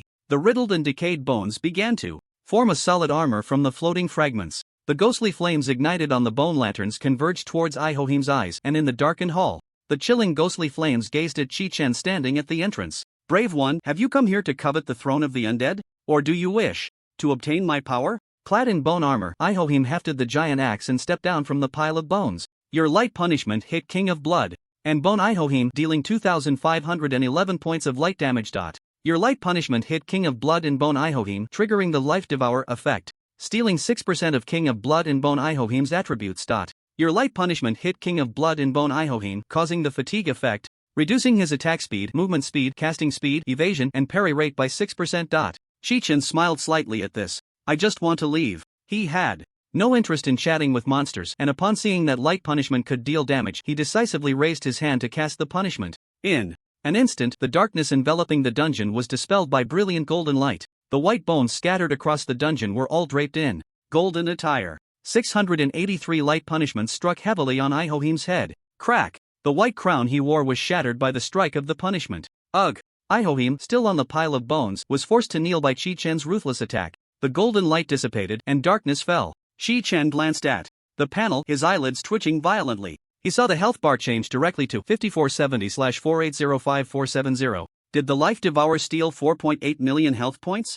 That means Ihohim's health was as high as 8 million? Moreover, Chi-Chen discovered that his strength had increased by 1,800 points and agility by 1,300 points. He quickly stepped back, and with a loud duong, he, clad in the Devouring Scales cloak, had his movement speed in the darkness increased to 161.7%. He retreated directly to the edge of the dungeon. Oh my, it's a physical attack boss? Seeing no change in demeanor, Chi-Chen immediately drank a bottle of super mana potion. He aimed to take down Ihohim, who still had 3.2 million health points, within 10 seconds. Thud thud thud. With his mana fully restored, he aimed at a cluster of ghostly eyes and unleashed another 683 light punishments. The dazzling golden light illuminated the entire dungeon once more after 2 seconds. Ihohim, still not standing, was struck heavily again. Bang! But the golden afterglow had not yet faded. After downing another bottle of super mana potion, Chi-Chen mercilessly unleashed another 611 light punishments. The combined total of over 1,300 light punishments shattered Ihohim. Yet, in the moment the golden light dissipated, Chi-Chen saw that the recently shattered Ihohim was still alive. He quickly looked at the interface to confirm. At the end of the flood of battle information, there was indeed no notification of the kill of Ihorium. He really didn't die. Chi-Chen unfolded a 10-layer light shield illuminating the underground palace. Under the faint golden glow, he saw Ihorium slowly regaining his original form. Very good, very good. The reshaped Ihorium let out a deafening roar. Instantly, blood-red light erupted from the walls of the entire underground palace. Chi-Chen looked around and recognized the 10 beast patterns emitting blood-red light, which were the 10 statues towering around the platform. The roar echoed through the long corridor of the underground palace, spreading into the deep pit. The roar was so loud that even Yi Bang and Ji-Fei-chen, who were sitting outside the barrier pondering solutions, could hear it clearly. Did you hear that? Yi Bang asked with a worried look. I heard it. Ji-Fei-chen quickly opened the contacts to inquire about the situation below. But then he thought better of it and closed the contacts again. It's better not to disturb him for now. It seems like a tough battle. I hope the boss down there isn't too strong. How strong can the boss on the second floor be? In my opinion, even if it's a hidden boss, its health can at most double, peaking at 4 million. Ji-Fei-chen said confidently, crossing his arms. 4 million? 4 million? After such a long time? It's only been a few minutes. Yi Bang pointed at the panel. Maybe the plot is longer. Didn't you hear the ghostly wail that just came out? I hope it's as you say. Yi Bang really couldn't understand why Ji-Fei-chen was so calm. He regretted his previous actions immensely. If only he had pulled Chi-Chen away right after defeating the third boss, there wouldn't have been so much trouble. After all, such an outstanding junior with suspected creator identity must be well protected. Suddenly, he thought of something and quickly opened the contacts. Finding a celestial being named Sky Dome Researcher, he immediately sent a message asking, Hello, Professor Zhou, I would like to ask about the background story of Kars Mountain Arena. Do you have any research on it? While the two old men were pondering at the mountain peak, Ihorium in the underground palace had completely returned to its original state. Although it had no bone armor protection, the cold ghostly fire in its eyes burned even more fiercely. You will never defeat me. Never. The Blood Wolf King in the wall ran out from the pattern and merged into Ihorium. Ihorium instantly transformed into a blood-colored werewolf and pounced towards Chi-Chen. This time, Chi-Chen remained calm, casting 10 light punishments while retreating. After absorbing 60% of the attribute value, Chi-Chen, who had escaped the dark state, saw his movement speed instantly increase to 151.7%. He moved swiftly, becoming an afterimage, easily dodging Ihorium's attack. The Blood Wolf form can also provide mental value? Seeing his mana increase to 2.5 million, Chi-Chen waited for 3 seconds while moving and directly cleared the restored 41,775 points of mana. With 2088 instances, the total magical damage of the light punishment reached 55,374,851, and the dazzling golden light illuminated the blood-colored palace, engulfing the Blood Wolf form of Ihorium. Bang! Before Ihorium could even let out a sound, it was once again killed instantly. Crack! The Blood Wolf King's pattern instantly became dim and lifeless. The Blood Wolf King attached to Ihorium also disappeared at the same moment. Goodness, he's still not dead? Chi-Chen glanced at the battle prompt on the interface and the corner of his mouth couldn't help but twitch again. He looked at the blood-red light on the remaining 9 walls and couldn't help but smile wryly. Do you want to die 9 more times? After the life-eating effect dissipated, Chi-Chen continued to maintain his sustained attack on Ihorium while waiting for his mana to recover. One light punishment after another kept striking Ihorium. Battle has just begun. What awaits you is only death. The iron feather eagle flew out from the pattern on the wall and charged into Ihorheim's body. The blood-red palace turned into a bronze hue. Alright, hurry up and transform. I'm in a rush to get home for dinner. I still have 85 dungeons to clear this afternoon. Chi-Chen licked his lips, unable to hold back his sarcasm. As the iron feather wings spread open on Ihorheim's back, Chi-Chen successfully seized 60% of the attributes again. More mental points? You really are, sigh. Chi-Chen looked at the panel, feeling a bit embarrassed. The mental points provided by the iron feather eagle, though not as much as the blood wolf, were still enough for him. 5 seconds later, just as the iron feather eagle form of Ihorheim launched another attack, golden light burst forth once more. Ihorheim fell to the ground again. The iron feather eagle pattern on the palace wall also disappeared along with it. If you had just given me a little less mental points, I wouldn't have had to fight so easily. Chi-Chen only wanted to go out and clear dungeons to earn points, hoping to max out Devour Life as soon as possible. Time passed second by second. The remaining 8 patterns on the palace wall extinguished one by one after the golden light burst. When the enraged hammer orc form of Ihorheim was once again knocked down by Chi-Chen, he finally spoke the closing words. Perhaps it is time for all this to And, my throne, I allow you to take it. Crash. Irmheim transformed back into a pile of bones, crashing heavily to the ground. Snap. The panel popped up, and the battle-ending prompt flooded the screen. Congratulations, you have successfully killed the Blood Bone King Irmheim. In the battle against the Blood Bone King Irmheim, your performance was outstanding, earning you a first kill reward of 50,000 points. Repeated kills will not grant additional points. This dungeon will reset in 4 days, 20 hours, 32 minutes, and 13 seconds. Because you are the first Celestial in the Celestial space to kill the Blood Bone King Irmheim, you have earned the exclusive title of Blood Bone King. Blood Bone King title bonus when in a near-death state. Health below 20%. The Blood Bone King will trigger the blood healing effect. Blood healing restores 15% health per second, lasting for 4 seconds. This effect triggers every 5 minutes. Tip: due to the title bonus of Blood Bone King being affected by the talent Calm and Collected, the cooldown time is cancelled. Ha? It can do that? Is this considered a skill? Just as Chi-Chen was marveling, the patterns that had originally disappeared on the palace wall reappeared and shot out a blood-red light. The blood-red light gathered at the bone throne. Welcome the new king. The towering pile of bones began to shake, and the slightly ajar white bones collapsed with a loud crash. A red jade bone staircase extended from the throne, reaching right to Chi-Chen's feet. Chi-Chen did not rush to ascend the bone staircase but walked over to Irmheim's remains. Since Irmheim had transformed 10 times, the bone battle axe that was originally in his hand had long since vanished. Ha? No equipment drops? After seeing no prompts on the interface, Chi-Chen casually tossed aside Irmheim's leg bone. He strode up the bone staircase and arrived in front of the bone throne. With a crack, the bone throne exploded. Underneath the throne, there was actually a pool of blood. Once exposed to the air, the blood pool began to evaporate into blood mist at a visible speed. Strands of blood mist entwined around Chi-Chen, merging into his body. Stamina plus 10 level up, progress plus 10 current level up, progress 88/100, strength plus 10 level up, progress plus 10 current level up, progress 98/100, agility plus 10 level up, progress plus 10 current level up, progress 108/1000. Congratulations, Celestial has successfully advanced to the second tier. The mastery enhancement column has been unlocked. You can now view the profession mastery branches and choose a specialization enhancement route. Activate the appearance alteration function of the Celestial space. Now, your appearance in the real world will be influenced by the Celestial space image.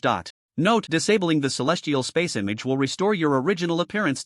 Open the commission area. Permissions: you can go to the commission area to accept various commissions. Completing commissions will earn you points, materials, and other rewards.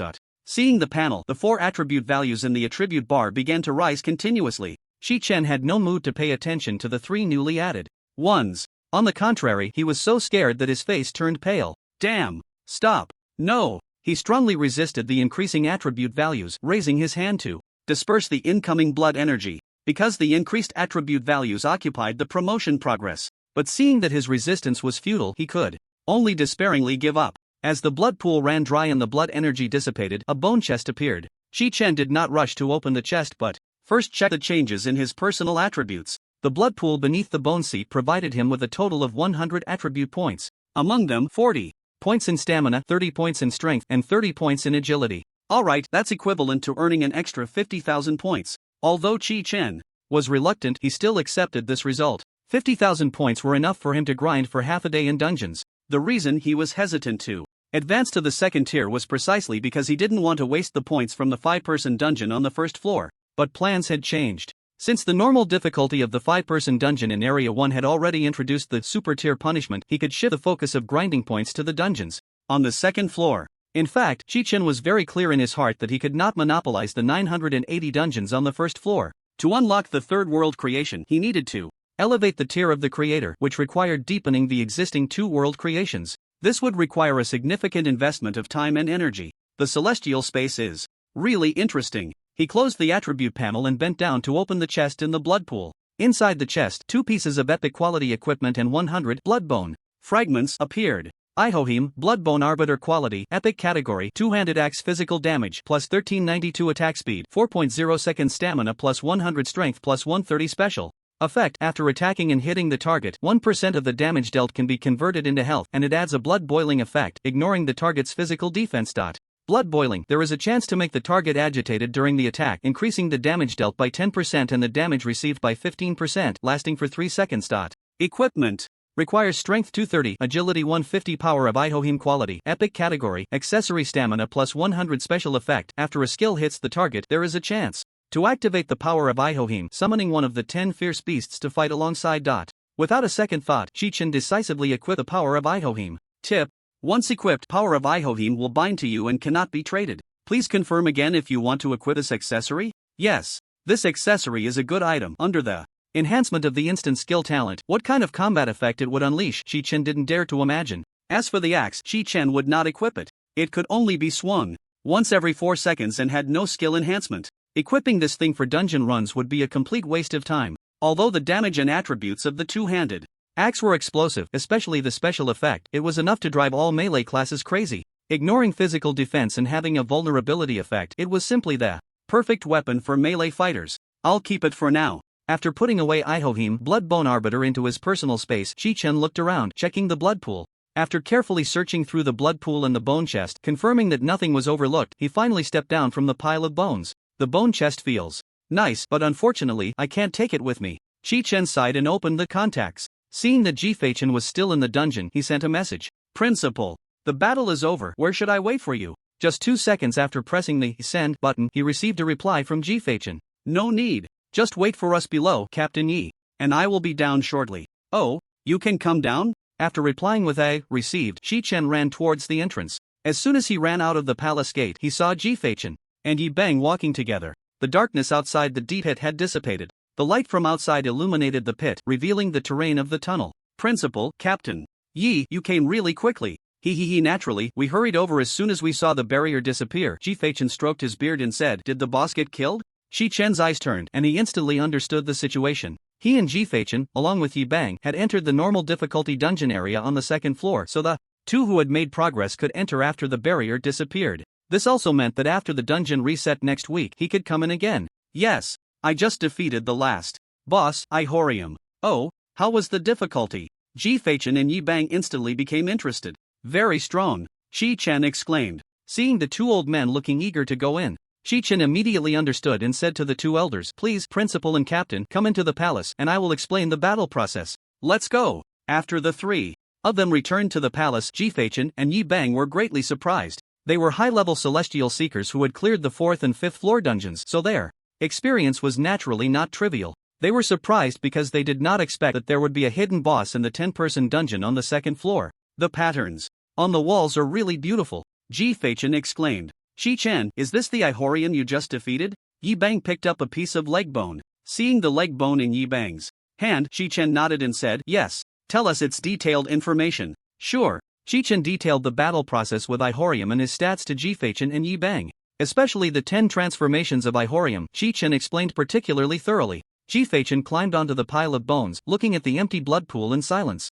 Meanwhile, Yi Bang listened with his heart racing. Are you saying that Ihorium's health points are about 8 million? Yes, at each stage, I had to drink several bottles of super mana potion to defeat him. He concealed the effect of his exclusive skill, Life Devourer, and focused on maintaining the battle by drinking mana potions. Fortunately, my cloak provides a 10% speed boost, which bought me a lot of time. Ihorium can transform 10 times, counting the initial battle with his main body, that's 11 times, with 88 million health points, that's tough. Yi Bang said with a heavy tone. Ha! If the people from the National Defense 1st Regiment can't clear the 2nd floor dungeon without taking damage, then they must be too foolish. Foolish? If Chi-Chen wasn't. Yi Bang was about to retort, but thinking that Chi-Chen would be his subordinate in the future, he instantly put on a smile and said, that's right, if they can't clear it without taking damage with their 3rd-tier strength, then they are indeed fools. Although Yi Bang said this, he actually felt uncertain deep down. So he quickly opened the contacts to inquire about the progress of the 10-man team sent by the 1st Regiment's professional team. Soon, he received a reply. Currently, the 10-man team had already defeated the 5th boss, Venomous Scale Dragon. Yi Bang sent a message asking, have you confirmed that all team members are uninjured? Confirmed, all members are uninjured. Yi Bang, good, try to maintain that. If you can't achieve uninjured status, then from now on you can call yourselves fools. Keep me updated on the situation. The professional team captain who received Yi Bang's message looked bewildered. What does that mean? If we can't achieve uninjured status, we're fools? He said to a few other professional captains beside him, the commander has spoken. If our team can't clear the Cass Mountain Coliseum without injuries, then we'll have to call ourselves fools from now on. Ha! Is the commander joking? Have you ever seen the commander joke? Damn, I need to confirm this quickly. The assistant team captain hurriedly contacted the 2 assistants in the reserve team. Is the battle over? Were there any injuries throughout? At that moment, inside the Cass Mountain Coliseum, instance where the reserve team was located, the two assistants were panting heavily. After receiving the professional captain's message, both showed expressions of agony. The captain really has no idea what it's like to stand and talk without feeling pain. Achieving uninjured status for the entire duration is just too difficult. This is practically killing us. The 10-member reserve team consisted of 2 defensive classes, 5 combat classes, and 3 support classes. At first, everyone was full of confidence, thinking that clearing a second-tier instance with all members at Tier 3 would be a piece of cake. But as the battle began, they realized how naive their thoughts were. First of all, the 10 members of the reserve team were hastily assembled together. Although they were all Tier 3, with a few close to Tier 4, during the battle with the Blood Wolf King, they nearly fell into the blood pool several times. Despite having 3 support members in the team, one of them was completely useless throughout. Because the higher-ranking captain required that everyone be uninjured for the entire duration, all the pressure fell on the 2 assistants specializing in shield enhancement. During the battle with the Blood Wolf King, the 2 assistants were overwhelmed, their minds highly tense. Not only did they have to replenish shields in a timely manner, but they also had to remember the sequence of the Blood Wolf King's skill releases and provide warnings to the team members throughout. They were practically worried sick. If it weren't for the team's rich combat experience and outstanding talents, they would have been injured by the first boss, the Blood Wolf King, in the second phase. And when it came to the second boss, the Iron Feather Eagle, the 2 assistants were even more distressed. When the Iron Feather Eagle scattered countless feathers from the sky, the 2 assistants nearly lost their breath. Fortunately, the 2 defensive class members were experienced and creatively proposed a damage-absorbing strategy called Eagle Grabs Chickens. They bravely stepped forward, like a mother hen spreading her wings, standing in front of the 4 team members. Relying on continuously consuming potions that granted immunity to physical damage, along with the shields provided by the assistants, they barely managed to withstand all the Iron Feather damage and successfully defeated the Iron Feather Eagle without any major incidents. The third boss, the Thorny Porcupine, was even more deadly. The porcupine not only dealt damage back but also cast Thorny Spike magic. The physical damage caused by the Thorny Porcupine was also quite high, and the 2 defensive class members could only take turns taunting the porcupine to share the damage. Sometimes, if the taunt was late or resisted by the porcupine, they had to consume damage-reducing potions during the shield's downtime. Among the 5 combat members, the 3 melee classes were particularly troubled. They needed to constantly monitor the remaining shield capacity and carefully deal damage, not daring to unleash their full power. As the battle continued, the 2 assistants had no time to add shields for them. Therefore, the heavy responsibility of damage output fell to the 2 ranged combat members. They gritted their teeth and kept drinking mana potions. As the battle progressed, the pressure on the 10-member team grew heavier. After defeating the 6th boss, the Blood Armor Bear, everyone sat on the ground, excitedly discussing the recent battle. Our team's commander Yi is really impressive. He actually thought of this way to improve our combat skills. Yeah, I feel like my vision has been opened up. Many things I previously ignored are now within my focus.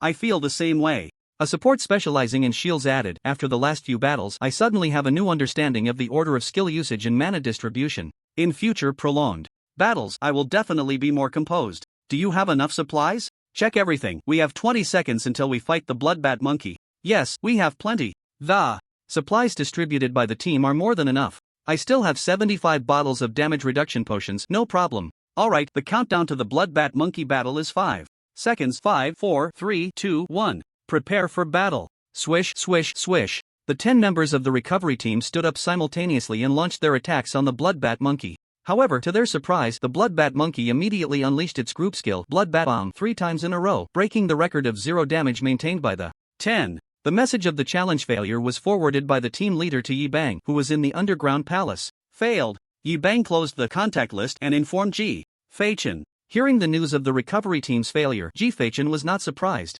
I knew they would fail. Well, indeed, according to the information provided by Chi-Chen. Just now, we must strictly configure the members.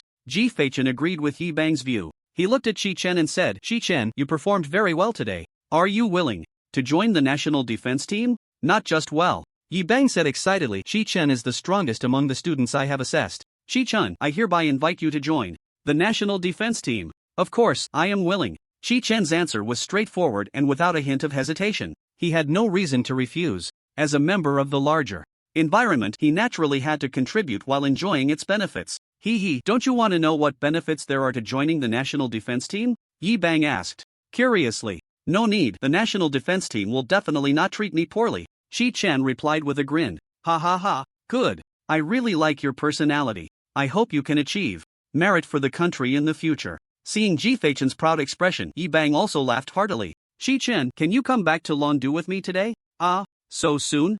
Chi-Chen didn't expect to leave right now. Do you have something to take care of? Do you need to go home and check on things? Not really. Then let's leave today. Chi-Chen had a very vague memory of his uncle whom he hadn't contacted for years. Alright, let's head back to the dorm to pack our things and then we'll set off. As for other formalities, we can take care of them later. Chi-Chen understood Yi Bang's intention. Only by bringing Chi-Chen back to headquarters immediately could they ensure his safety. Chi-Chen, you are now at the second level. Make sure to turn off your sky image before leaving this space. You must not attract anyone's attention. Keep a low profile. Once we arrive in Longdu, you can switch your image as you like. Chi-Chen complied and switched back to his original appearance. No time to waste, let's set off now. The three pressed the marks on the backs of their hands simultaneously and returned to the real world. As Chi-Chen and Yi Bang just returned to the office, they noticed Shi Guahao, Fang Yixin, and Ning Ziyu as parents sitting in the office. What brings you here?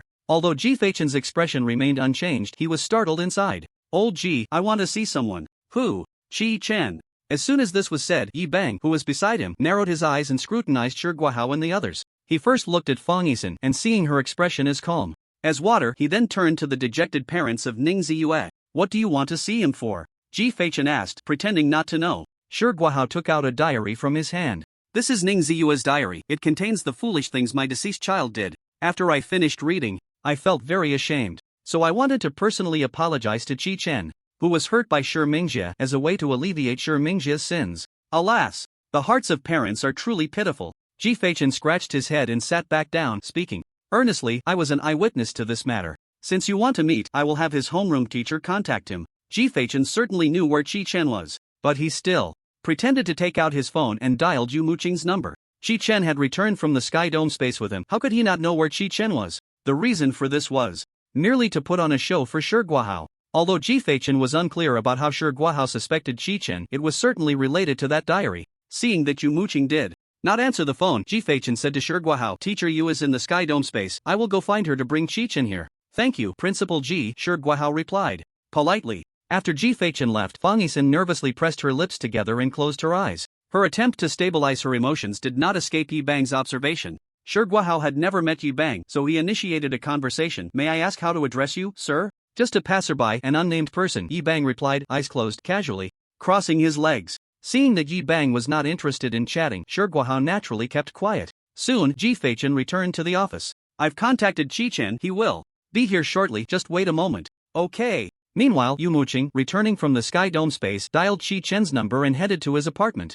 Chi-Chen's luggage consisted of only a few clothes and toiletries, hardly needing any packing. Upon receiving Yu Muqing's call and learning that Shi Guahao wanted to see him, Chi-Chen was quite surprised. Hearing footsteps outside the door, Chi-Chen hurried to open it. He saw Yu Muqing enter with a worried expression, saying, when you meet later, be a bit more sincere. Shi Mingjie is already dead, so there's no need to dwell on this matter. Don't worry, old classmate, my conflicts with Shi Mingjie were just minor skirmishes, Chi-Chen replied with a grin. When the teacher and student arrived at Chi-Chen's office together, Chi-Chen could clearly feel Fang Yixin's sharp gaze. She really is perceptive, Chi-Chen couldn't help but think to himself. But at the same time, he was puzzled about where the mistake lay. Everything had been handled very cleanly, there shouldn't have been any oversights. So where was the problem? Shi Guahao walked up to Chi-Chen and extended his hand, saying, Hello, Chi-Chen, I am Shi Mingjie's father, Shi Guahao. Chi-Chen graciously shook his hand. Hello, Uncle Shi. Looking directly into Shi Guahao's eyes, Chi-Chen felt the tremor in his palm. It was the ultimate restraint over a surge of overwhelming anger. On the other side, Yi Bang, who had been resting with his eyes closed, slightly opened them to look at Shi Guahao. Seeing that Shi Guahao was unwilling to let go, Chi-Chen only needed to think briefly to guess the other party's thoughts. However, he really is suspecting me, but where exactly is the oversight, he thought to himself. After Yu Muqing left, Shi Guahao spoke gently, I came to see you today because my son, Shi Mingjie, had conflicts with you before. I already know the general course of events, it was due to my negligence and discipline. So, I apologize to you on his behalf. It's alright, uncle, I haven't taken this matter to heart, Chi-Chen smiled and continued, moreover, I can already feel your sincerity. Alright. Chi-Chen lightly tapped the armrest of his chair, stood up, and walked over to Chi-Chen. Shi Guahao, there are dangers lurking in the Sky Dome space. We are all saddened by the child's death. After glancing at Chi-Chen and then at Yi Bang, who was sitting by the window, Shi Guahao returned to sit beside Fang Yixin. Chi-Chen, you can return to the Sky Dome space, there's nothing for you to do here.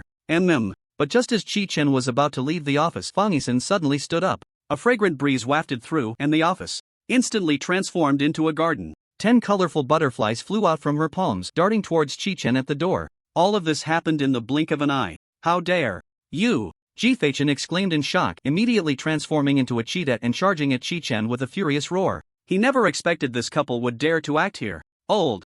I'm sorry. Guahao also rushed out, his body enveloped in black rocks, standing in front of Chi-Chen. The 10 colorful butterflies sped towards Chi-Chen. Just as they were about to hit, a giant icy claw appeared out of nowhere, directly grabbing all 10 butterflies. At the same time, an ice wall surrounded Chi-Chen. The sudden turn of events startled Guahao and Fang Yisen. The couple looked at Yi Bang with terrified eyes. Although I don't know what the conflict is, isn't it a bit excessive for you two to go after a child? The icy claw opened, and the 10 butterflies frozen into ice cubes shattered into pieces. The temperature in the office plummeted rapidly. Frost formed, and the lush green grass instantly turned into a frozen wasteland. Ning Ziyue's parents remained silent throughout, directly frozen in their chairs.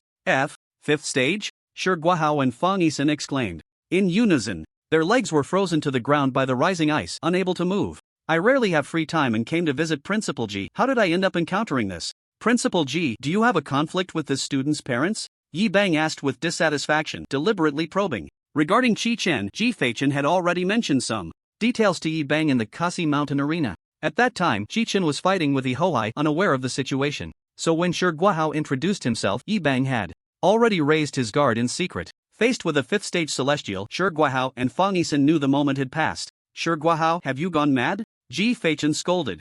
That's right, I've gone mad. Ever since I learned of my son's death, I've been insane. He's my only son. Guahao screamed hysterically. What does that have to do with Chi-Chen? Do you want to fulfill your son's last wish? Because it was Chi-Chen who killed Xiao Jie. Fang Yisen glared at the ice wall and shouted sharply. What? Chi-Chen looked at the crazed couple, momentarily speechless. It must be Chi-Chen. Old Ji, if you consider me a friend, let me kill him here. If my guess is wrong, I will have Yisen revive him, and whatever punishment I face, I will accept. Nonsense. A pair of lunatics, how could it be Chi-Chen? Humph. I've investigated thoroughly, it's him. It must be him. Only he could do it. Fang Yisen's madness flared up again. Although she was frozen in place, her expression towards the ice wall was as fierce as a demon, wishing she could bite Chi-Chen's flesh. Behind the wall. Boom! The ice wall shattered, and Chi-Chen reappeared. He stood there, looking confused and innocently pointing at himself. Who? Me? I killed Mingjie? Fang Yisen pointed at Chi-Chen. Yes. It's you. You little brat, stop pretending. I didn't expect you to be so ruthless. The ice crystals quickly solidified, soon freezing Guahao and Fang Yisen. Two lunatics. Chi-Chen said to Chi-Chen, Chi-Chen, you should go back to your dorm and rest. I'll handle things here, you won't be in any danger. It's fine. I'll just wait here. Seeing Chi-Chen insist, Chi-Chen scratched his head and stopped trying to persuade him. After all, with Yi Bang present, Guahao and his wife wouldn't have another chance to act. Chi-Chen, angry, took out his phone and dialed the police. But before he could press the call button, the campus alarm rang out. To his surprise, Director Jai personally led a team to rush over. He hurriedly ran into Chi-Chen's office, seeing the frozen Guahao and his wife, as well as Ning Ziyue's parents. Principal Ji, are you alright? Director Jai asked with concern. It's nothing, who called the police on you? Let me have someone take them away first, then I'll explain to you. By the way, could you please unfreeze them first? Yi Bang snapped his fingers, and the ice-trapping Guahao and his wife instantly shattered into pieces. Take them away. The officers handcuffed the couple and directly escorted them out of the office. Fang Yisen kept her eyes fixed on Chi-Chen until they left. Guahao and Fang Yisen are both at the 4th level, so keep a close watch. Oh, and bring that diary over here, Chi-Chen instructed. Okay. Director Jai then cast a cold glance at Ning Ziyue's parents. You two can't leave either, come with us to the bureau. Ning Ziyue's parents nodded, fell silent, and followed the officers out of the office. Chi-Chen, you should go back to the apartment and rest. All right. Seeing that they seemed to have something to whisper about, Chi-Chen turned and left the office. Back at the apartment, he recalled what Chi-Chen had just said. A diary? Does Mingjie really write down everything he does every day? Can anything written in a diary be the truth? He didn't know that the diary belonged to Ning Ziyue. In the principal's office, Chi-Chen flipped through Ning Ziyue's diary. After reading it, he closed his eyes in anger and handed the diary to Director Jai. I didn't expect Mingjie to be so despicable, he truly deserves to die. Let me see. Yi Bang reached out. Seeing Chi-Chen nod, Director Jai hurriedly handed it over with both hands. Yi Bang took it and began to flip through it. Only then did Director Jai say to Chi-Chen, today I received a report that Liang Shou from Rupu Street was murdered. When we arrived, we found that Liang Shou had already been burned to ashes and there was no way to revive him. Out of concern, I immediately contacted the 3rd prison. Sure enough, I learned From the prison guards that Guahao had used connections to meet Liang Shou's underlings, Cui Yan and Lu Chen, and it seemed he heard some news from them. After inquiring, I found out that Guahao learned about Chi-Chen's battle from them. That's why I rushed over. According to this diary, the students have roughly deduced the cause of the incident. It should be that Ning Ziyua's parents brought the diary to Guahao after sorting through the belongings. Then Guahao learned about Mingjia hiring someone to kill Yi Bang. Had also finished reading the diary and closed it with a smile. So, that couple suspects that Chi-Chen did it? Yes.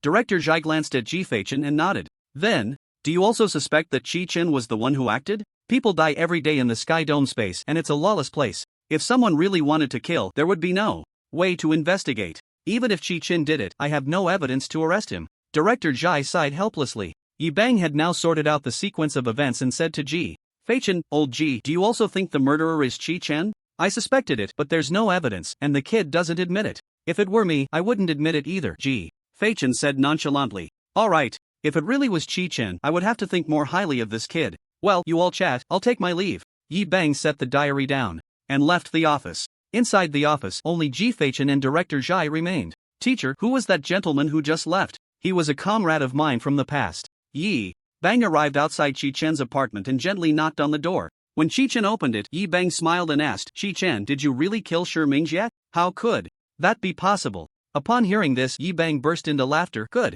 Have you packed everything? I've packed it. Let's go back to Longdu. Chi-Chen slung his backpack over his shoulder and walked with Yi Bang to the school gate. As Yi Bang called for a car, he turned back to look at the entrance of Han City No. 1 High School. Are you going to say goodbye to the teachers? Ugh, Chi-Chen said with a face full of disdain. It's fine to meet in the Sky Dome space anytime. Then let's take a good look at the school. Unless it's for official business, you probably won't be coming back. Han City No. 1 High School was his first stop after crossing over. A taxi arrived and Chi-Chen got in with Yi Bang, heading towards the Han City Passenger Transport Center. The Passenger Transport Center was bustling and lively. The south area was for bus transport, while the north area was for train transit. Chi-Chen and Yi Bang navigated through the crowded ticket hall and arrived at the third floor, which had no signs. Just as they reached the stairway on the third floor, they were stopped by 3 guards in combat uniforms. The leading guard respectfully said, "Please show your identification." Yi Bang handed over his ID. The guard took a look and quickly stood at attention and saluted. The metal door behind the stairs opened, and Chi-Chen saw a transporter also dressed in combat gear. Hello, Mr. Lee, please transport us to the National Normal University of Long City. Sure, I'll activate the transport for Commander Yi right away. Seeing Chi-Chen's curious expression, Yi Bang smiled and explained.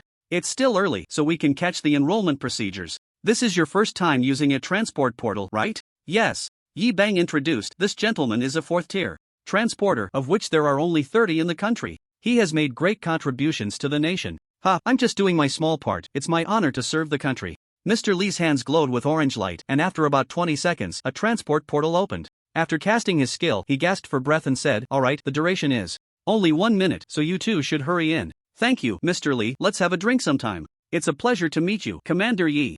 Chi-Chen stepped into the portal and felt a flash before he found himself in a garden. 32 years ago, during the battle in the southern region, Mr. Lee infiltrated the enemy's rear alone and opened a transport portal for the troops, which allowed us to successfully raid the enemy headquarters in a single day. I see Chi-Chen was somewhat surprised. He had thought Mr. Lee seemed like a very easygoing and calm person. Yes, transporters are indeed rare support professions, and they don't have many life-saving skills. The country invested heavily in training him. The military values the lives of transporters, allowing us combat-type celestial warriors to advance directly. But Mr. Lee risked his life alone for us brothers, which earned us a chance to fight. If it weren't for him, not to mention me, Principal G might have died in that battle.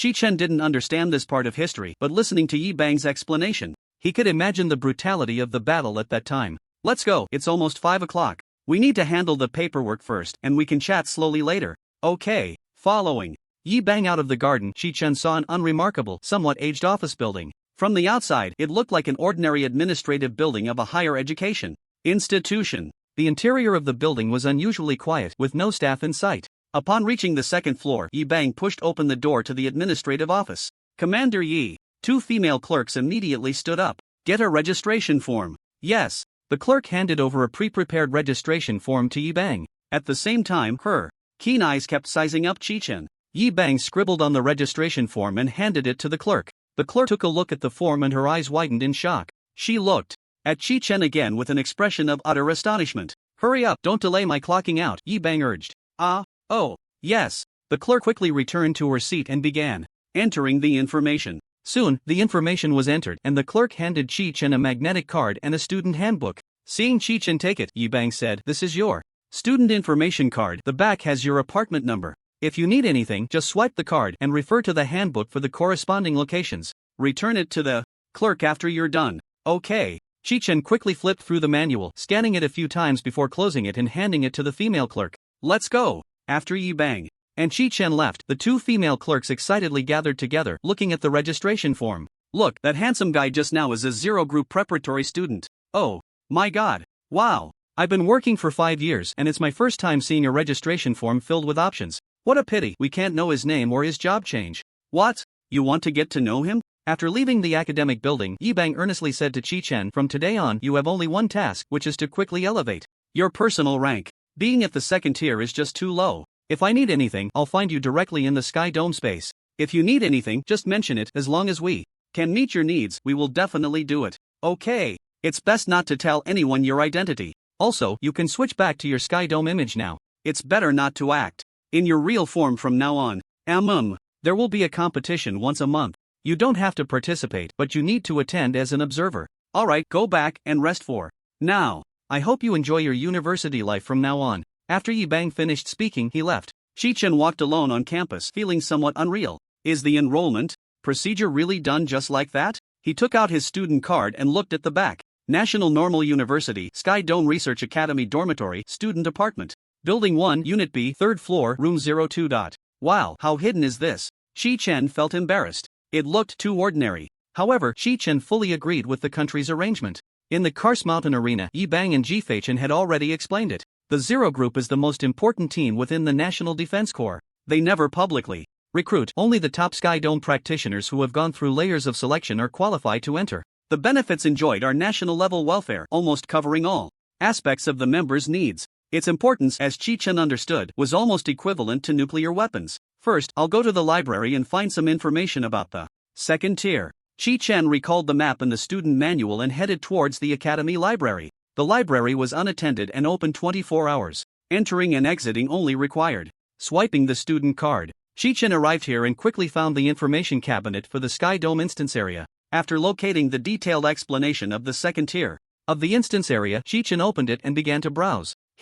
Indeed, it was a national-level academy. It was different. The 605 10-person team instances in the second tier of the instance area were described in great detail. From the hand-drawn maps of the instances to the monsters' health points, numbers, positioning distribution, as well as the skills and strategies of the bosses, almost everything was written in it. "Terrifying," Chi-Chen exclaimed in admiration. Although Chi-Chen had high mental points and could remember everything at a glance, he flipped through it very seriously. The level of detail in the detailed explanation of the second tier of the instance area was comparable to that of a large dictionary. It took Chi-Chen a full hour to finish reading the entire detailed explanation of the second tier of the instance area. After putting the book back on the shelf, he let out a sigh of relief. "Steady. With the Devour skill boost, I can easily take down the second tier solo. Each monster in the second tier of the instance area could provide 60 points. Soloing, Chi-Chen could enjoy 600 points. Adding the boss's 1000 points, the second tier instance could provide a massive amount of points. Although I feel a bit reluctant to leave the first tier instance's creation world, the benefits of the second tier are clearly greater. It shouldn't take long to reach the third tier." However, before that, he still needed to make sufficient preparations. After leaving the library, Chi-Chen arrived early at the exclusive cafeteria of the Research Academy. As soon as he reached the cafeteria entrance, a waiter who had been waiting there immediately approached him. "Please show your student card." Chi-Chen followed the instructions and took out his card. At the server's gesture, he held the card up to the access control panel beside him. At the same time, he caught a glimpse of the server's name tag out of the corner of his eye. "Third tier. Skywalker?" "All the restaurant staff are third tier." When the access control opened, the server immediately beamed and said, "Thank you for your hard work today and enjoy your meal." "Thank you." The cafeteria at the Academy of Historical Studies resembled a restaurant more than a typical cafeteria, with no pre-prepared dishes. You could just order whatever you wanted. After casually selecting a few dishes from the menu, Chi-Chen began to wander around the restaurant. He looked through the glass window towards the kitchen. There, next to the glass, was the chef's work ID, detailing the chef's personal introduction. "Oh my gosh, all the chefs are fourth tier?" The head chef behind the glass window didn't hear Chi-Chen's astonishment. At that moment he was skillfully crafting dinner for Chi-Chen, his hands moving like shadows, showcasing his exceptional culinary skills. After finishing dinner, Chi-Chen left the restaurant while picking his teeth and hurried back to his apartment. Once back, he dropped his backpack and immediately returned to the sky space. There was a lot he needed to do now. Teleport to the Points Mall. Upon arriving at the Points Mall, Chi-Chen directly opened the Public Skills section to check out the skills available for second-tier learning. First was the detection technique for 10,000 points, which Chi-Chen bought without hesitation. Although the detailed explanation of the second-floor dungeon provided a thorough introduction to the monsters, he still couldn't see the current health of monsters or bosses during battle without using the detection technique. For example, the Ihohim of Kars Mountain. Next was the second public skill, Strong Body. This was a skill that Chi-Chen had strongly recommended he learn. Strong Body, level 1 3 seconds. Casting time, 20 minutes cooldown. Consumes 5% mana, instantly hardens the skin, reducing any damage taken by 20% for 10 seconds. This skill was excellent, with an initial damage reduction of 20%. However, it required 100,000 points. After purchasing the detection technique, Chi-Chen only had 85,777 points left. I'll wait to learn it later. 100,000 points is no big deal. I can earn that by running a few second-floor dungeons. He wasn't in a hurry to learn this skill. For him, the most practical skill was still Life Devourer.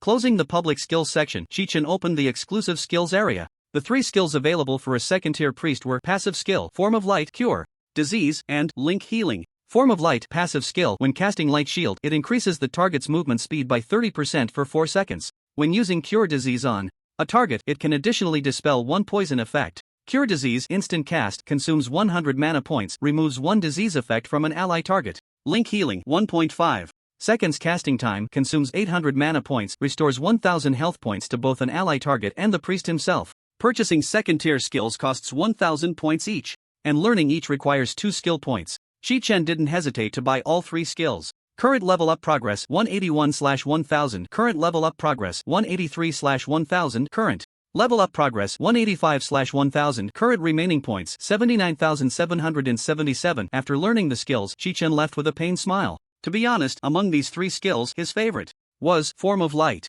As long as he cast the Light Shield on himself, his movement speed could increase by 30%. His current base movement speed was 24.7%, and with the shield, it could rise to 54.7%. In a dark environment, the cloak could further increase it by 10%. As a ranged spellcaster with instant casting, movement speed was crucial for him. Although Devour Life can absorb the agility attribute value from the boss, allowing him to increase his movement speed to an exaggerated level for a short time, it does not provide much attribute value when facing elite monsters before the boss in any dungeon. At this moment, the advantage of Form of Light becomes apparent. It can enhance Chi-Chen's efficiency in clearing a layer of hero dungeons, reducing the time spent running through them. After learning the skill, Chi-Chen teleported to the commission area. Now he had the authority to accept commissions. As soon as Chi-Chen stepped into the commission area, the interface automatically popped up. Please select the commissions you can complete. If there are no commissions you wish to undertake, you may close this window directly.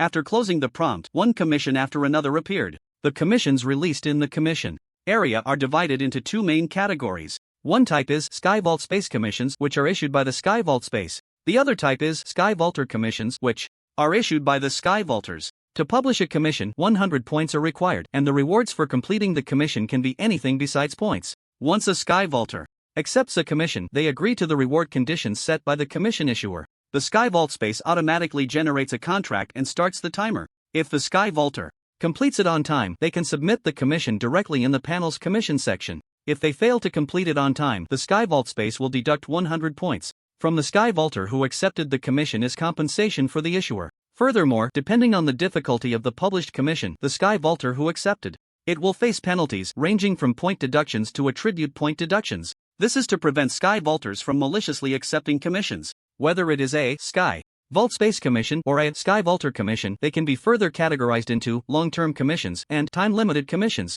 Chi-Chen recalled the first time he came to the Sky Vault Space where 10 announcements for Insect Rhinoceros Steak were issued. At that time, he heard a nearby Sky Vaulter say that was a Sky Vault Space commission. So he first opened Sky Vault Space commissions and began browsing the time-limited commissions.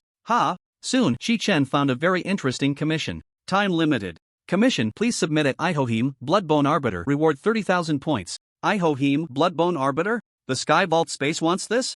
Chi-Chen was somewhat surprised as he looked at this commission. How could it be such a coincidence? He had just obtained the axe not long ago, and the Sky Vault space issued a commission. If he simply submitted the two-handed axe, he could receive a reward of 30,000 points? The method of obtaining points, isn't it a bit too easy? Chi-Chen checked the attributes of the two-handed axe again. The special effect was good, the attributes were average, but he really had no use for it. Originally, Chi-Chen planned to sell the Arbiter in the auction area. He felt that the axe, dropped by the hidden boss on the second floor of the dungeon area, would sell for at least 100,000 Sky Vault coins. However, when he mentioned this idea to Chi-Chen and Yi Bang in the Yikas Mountain Arena, both old men reacted surprisingly similarly, unanimously persuading him to abandon this thought. The auction area is not a place one can casually visit. Once entangled with a buyer, trouble would follow. If Chi-Chen were an ordinary Sky Vaulter, it would be fine to go there to make some money and earn some Sky Vault coins. But now he was a reserve member of the Zero Team, and his identity was particularly sensitive. He absolutely could not go to the auction area again.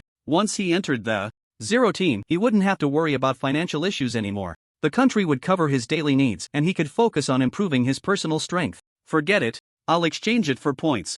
Chi-Chen accepted the commission. Commission accepted successfully. Ihohim Bloodbone Arbiter has been found in your personal space. Would you like to submit it? Yes. After the weapon was submitted, a prompt immediately popped up. Congratulations on completing the commission. You have received 30,000 points. Current remaining points 109777. Since you are the first to submit the Ihohim Bloodbone Arbiter commission, you can enjoy the weapon auction profit sharing rights. After the Ihohim Bloodbone Arbiter is successfully auctioned, you will receive 30% of the auction proceeds in points. Wow! Is it possible to play like this? Seeing the notification, Chi-Chen felt a surge of joy. Not a loss, a huge profit. Although 70% is taken by the celestial space, getting 30% is already quite good. Moreover, he has already received a reward of 30,000 points. Just as he continued to browse other commissions, the celestial space suddenly issued an announcement. The two-handed axe Ihohim Bloodbone Arbiter has been listed in the consignment area, starting auction price 1 point. If needed, you can go to the trading area to participate in the bidding. Detailed attribute information of the weapon has been sent to each Celestial's chat records. Please click to view. The two-handed axe Ihohim Bloodbone Arbiter has been listed in the consignment area. This announcement was repeated 3 times in a row, instantly causing a sensation in the celestial space. Whether Celestials wandering in the square or those fighting in dungeons, everyone heard this announcement. Everyone immediately stopped what they were doing and opened their chat records to check. Ihohim Bloodbone Arbiter? Why have I never heard of it? A weapon chosen by the celestial space must have its significance. The attributes are quite ordinary. It should be a drop from a low-tier raid. Ha! This special effect. Wow! Oh my god, this two-handed axe is amazing. It must be obtained, no matter the cost. Melee classes and high defense classes can use it, a powerful tool for high-level large raids. Yeah, 15% vulnerability, plus the top-tier special effect of extraction. Let's go, let's head to the trading area to watch the show. I haven't seen a big country fight for weapons in a long time. It's definitely going to be very lively today. At this moment, Yi Bang, who was holding a meeting with the captains of various classes in a dungeon on the 4th floor, paused his reprimand upon hearing the announcement. He was very familiar with the axe mentioned in the announcement. Besides Chi-Chen, there couldn't possibly be a second person who could obtain it. Based on the feedback from the captains of various classes just now, one conclusion could be drawn: it is extremely difficult to clear the Kars Mountain Coliseum without taking damage. The 4th tier team leader had just formed a party and successfully killed 10 bosses without taking damage. However, the stone platform did not shatter. So one thing Yi Bang could confirm now is that Celestials who exceed the 4th tier and have the super tier punishment cannot trigger hidden bosses. The best approach is to streamline the team members, provide sufficiently good equipment, and grind slowly. The captains of various classes, upon seeing the axe's attributes in the chat, all exclaimed in surprise. Wow! This axe's special effect is so strong.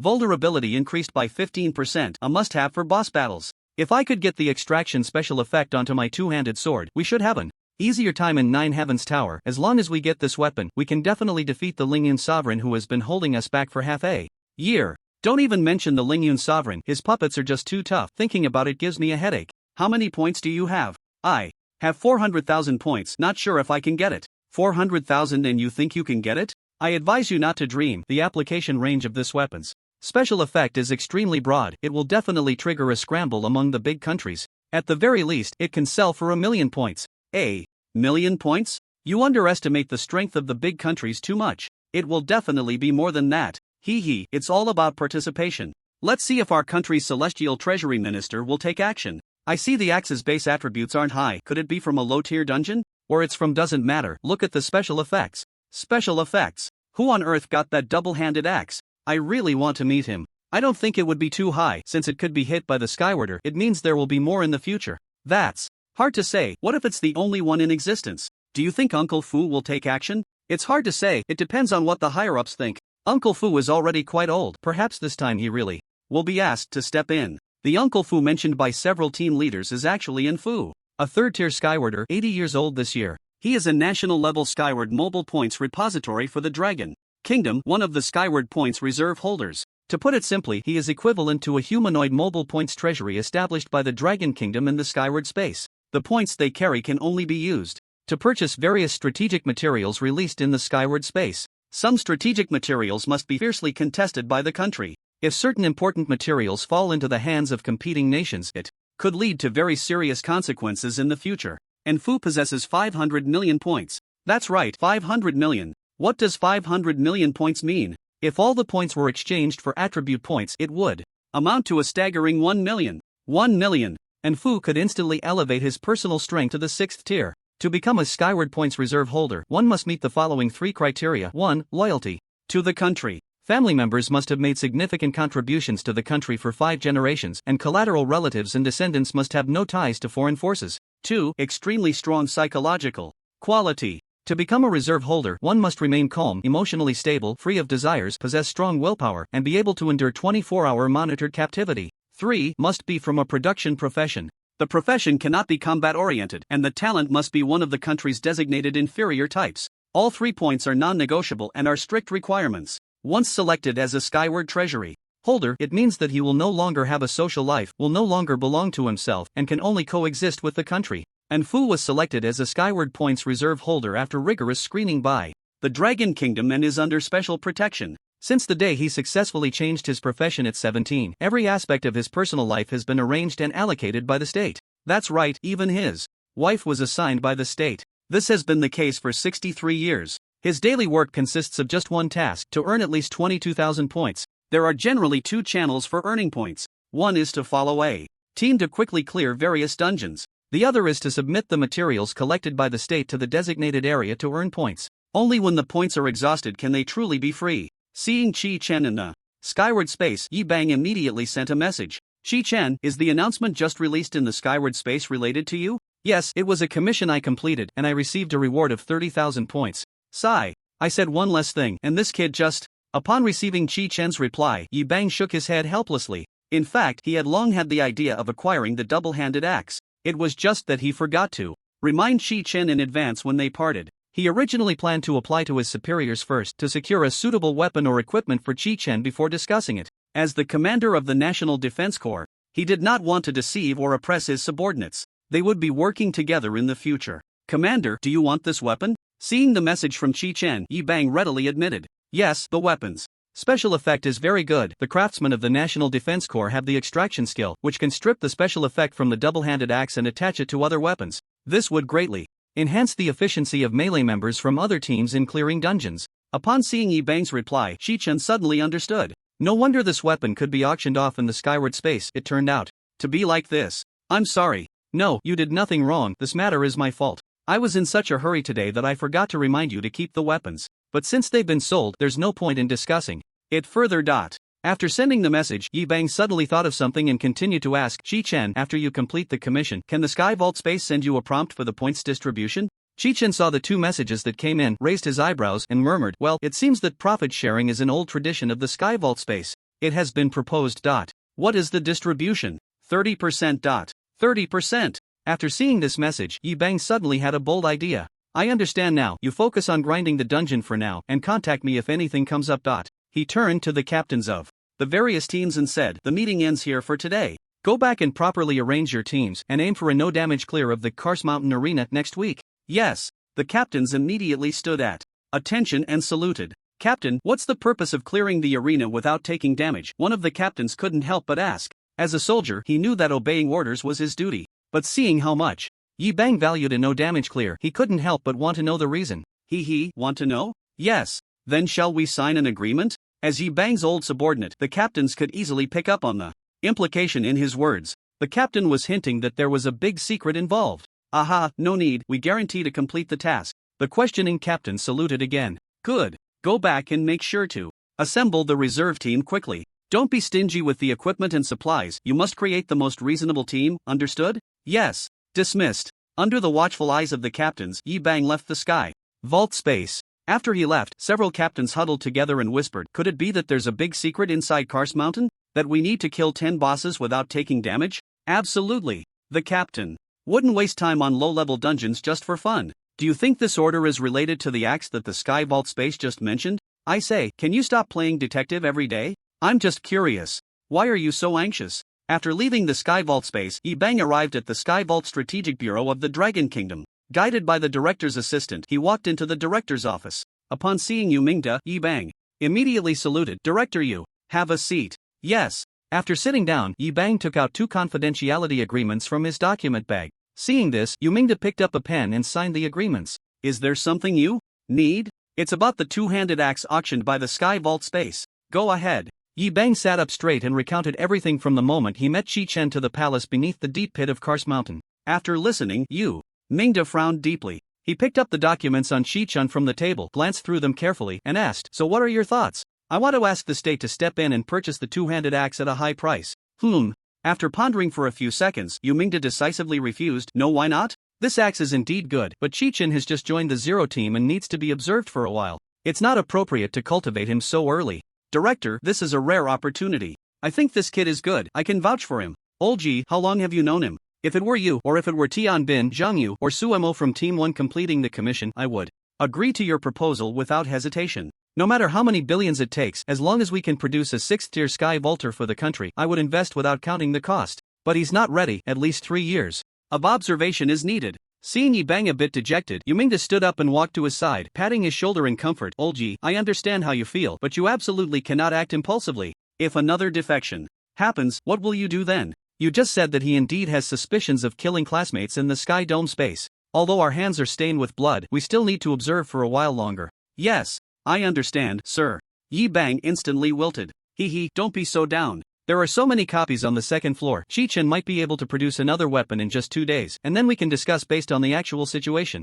Alright, but I have one more request. You want to raise the price, right? That's fine. We know the inside story, so we definitely have to play with them. Let the foreigners spend points to train our people, why not? At this moment, the Sky Dome trade zone was packed with Sky Dome dwellers. Many people were sitting cross-legged on the ground, looking at the interface displaying the mail information about Ihohim, the Bloodbone Arbiter. This weapon's attributes are quite ordinary. Why can it go up for auction? It's not even as good as my magic damage dagger just because of its incredible special effects. First, 1% of the damage dealt can be converted into health points, which can relieve the healing pressure on supports during team battles. Second, it can inflict 15% vulnerability on the target. 15%. Do you understand the value of that noble percentage? Third, it ignores the target's armor value, a favorite for melee physical classes. Exactly, just one of these 3 special effects is enough to drive melee classes crazy. Now that all 3 effects are combined, calling it a divine weapon is not an exaggeration. If there's a melee class in the team with a fast attack skill holding this weapon, it can almost provide a 15% damage increase for all team members throughout the battle.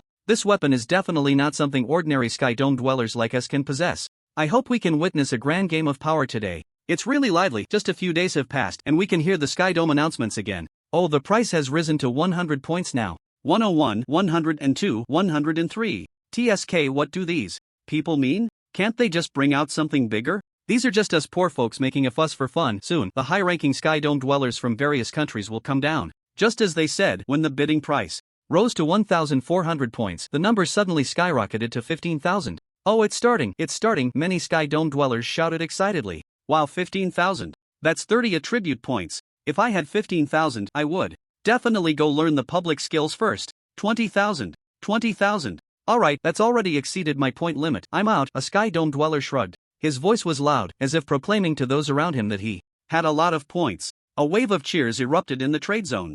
Chi-Chen, mixed in the crowd, looked at the numbers on the interface with disappointment. Too little, waited half a day for only 20,000. At most, I can get 6,000 points, he thought to himself. If he could only sell such a small amount of points, it would be better to give it to Yi Bang as a personal favor. Since waiting was boring, he might as well study the proficiency first. Chi-Chen decisively opened the proficiency interface. But before he could even read the first line, he heard a thunderous cheer. Oh, it's 50,000. Which big shot is making a move now? Is 50,000 considered a big shot? Any random third-tier Sky Dome dweller has more than 50,000 points. As soon as the words fell, another round of gasps followed. 100,000. 100,000. Hee hee, have these high-ranking Sky Dome dwellers finally lost their patience? Heavens! 100,000 points. That's 200 attribute points. Why isn't this my weapon? I'm so envious I could cry. What's there to envy? Haven't you seen that even those high-tier Skywarders with 100,000 points don't have it? That's just fate. Hearing the discussions of the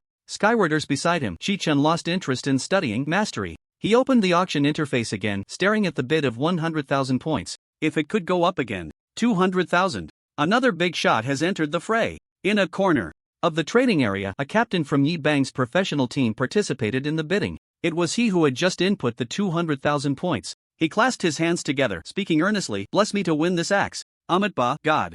Bless, Amen." But before he could finish, another round of gasps erupted. 400,000. The price has risen to 400,000. The square was filled with exclamations, and the emotions of the Skywarders soared even higher. 400,000 points had already exceeded what most could bear. Just think about it, the first thing anyone would do with points is to exchange for attribute points, skill points, or mastery points. Who would just hoard 400,000 points without spending them? Has a 4th tier Skywarder come down? To have so many points, they must at least be a 4th or 5th tier Skywarder. I'm already numb. An axe for 400,000? That's enough for me to grind dungeons in the Skyward space for several years. Listening to the discussions of the Skywarders around him, Chi-Chen scoffed. It's just 400,000, what's so surprising about it? After the split, I'd only get 120,000, which is just what I earned from grinding the death mine all morning. It's not even enough to upgrade Devour Life. Unknowingly, Chi-Chen's appetite had grown to the point where even hundreds of thousands of points couldn't excite him. Watching the bidding price stagnate, Chi-Chen felt a bit disappointed. Looks like it's going to stay at 400,000. It made sense, an axe dropped from a 2nd tier dungeon, no matter how special its effects, was just a weapon. Adding in the points he had, he could barely upgrade Devour Life to level 7. That's good enough. Just as he was about to leave, an announcement suddenly echoed through the skyward space. Green Demon, I am the Green Demon, and I want to meet the friend who obtained the Blood-Bone Arbiter. If you're willing to tell me how it dropped, I'll raise my bid to 1 million right now. But as soon as these words were spoken, the entire skyward square erupted in thunderous roars. Hearing the Green Demon shout, Chi-Chen thought it was interesting. So this is how you can play it. A mere 300,000 points was nothing for Chi-Chen, who could solo dungeons. He truly looked down on it. It still didn't stir any waves. Oh my god. 1 million points. Heaven. Ha, why is he trying to contact the recipient by raising the bid? Looking at the notes, these points clearly belong to the skyward space. You'll understand once you reach the 2nd tier. Some of the time-limited commissions posted in the commission area can trigger such events, and the Skywarders who submit can receive a portion of the auction points as a sharing reward. Ah, it can work like that? Many Skywarders turned to look at the one explaining. You all didn't know? I thought everyone knew. The explainer said proudly. So how much can you share? It varies from 10% to 50% depending on the rarity of the item. 50% means 500,000 points? Why are you so excited? That guy hasn't actually paid 1 million. Do you know how long it takes to grind for that? Fairy, Green Demon, you're lacking sincerity. You should pay 1 million points first before shouting. Green Demon, is Mr. Fairy interested too? Fairy, of course, it's just 1 million points. What's there to brag about? Friends who can obtain top-tier weapons wouldn't care about 1 million. Fairy sincerely invites friends who know the information about the Arbiter to meet. Consider this 1,500,000 as a greeting gift. As soon as he finished speaking, the entire skyward square fell silent. A few seconds later, a roar like a tsunami erupted. 1.5 million. 1.5 million. My goodness, Mr. Dujo is truly impressive. The high-level Skywarders of Longwei are indeed generous. Chi-Chen stared at the 1.5 million points on the bidding interface, his eyes wide with astonishment. Wow, 450,000 points just like that? With excitement, he opened the contacts. Seeing Yi Bang in the skyward space, he immediately sent a message. Captain, do you know Mr. Dujo? If he's one of us, please urge him to calm down. Just 10 seconds after sending the message, Yi Bang's reply came through. This is just the beginning. Just sit back and enjoy the show. The best part is yet to come. The best part is yet to come? Chi-Chen recalled Yi Bang's earlier inquiry and instantly understood the context. Dujo was an actor arranged for the show. In that case, he could just sit back and enjoy. Green Demon, Mr. Dujo is truly generous. I wish you could fulfill your wish. Dujo, oh? Doesn't Mr. Green Demon want to meet the mysterious friend? Seeing that Green Demon no longer responded, the Skywarders on site gasped in astonishment. The 1.5 million spent by Dujo of Longwei is not worth it, not worth it? Go check coordinates 764, 8731, he's right there now. Behind him stands a row of strong individuals. It's clear he genuinely intends to befriend that mysterious Skywarder. The special effects of the weapon are worth at most 1 million. Longwa wants to buy intelligence. Being able to continuously acquire weapons is what matters most. Oh, now I understand. No wonder it's Longwei. They think very far ahead. Friend, which country are you from? If you get the chance, you should visit Longwa. I went there once 2 years ago and it left a deep impression. Thank you for the explanation. I will definitely go if I get the chance. 10 seconds later, Duzhou sent another announcement. Duzhou, it seems my sincerity cannot move my friends, but that's okay, I can continue to raise the price. As soon as the announcement faded, the square erupted in a tsunami of cheers once again. 3 million. Oh, my goodness. Mr. Duzhou has truly gone mad. Mr. Duzhou is seizing the opportunity to showcase Longwa's strength. Brilliant. Absolutely brilliant. His intentions are truly admirable. What meaning have you deciphered now? There's an old saying in Longwei, peach and plum do not speak, yet a path is formed naturally. What he's doing seems to be aimed at befriending the Skywarders who can provide weapons, but in reality, he wants to tell everyone that as long as you have top-notch weapons, Longwei is willing to embrace you with open arms. This is a way to attract talent. Just think, if you obtained a top-notch weapon, wouldn't you want to reach out to Mr. Duzhou? Your insights are thought-provoking. I deeply admire them. Thank you for the compliment. This is just my personal opinion. I believe other countries will also get involved. The Green Demon of the United States has already admitted defeat. Who else will participate? The Green Demon is just a private tycoon from the United States. How much strength can he muster against Longwa?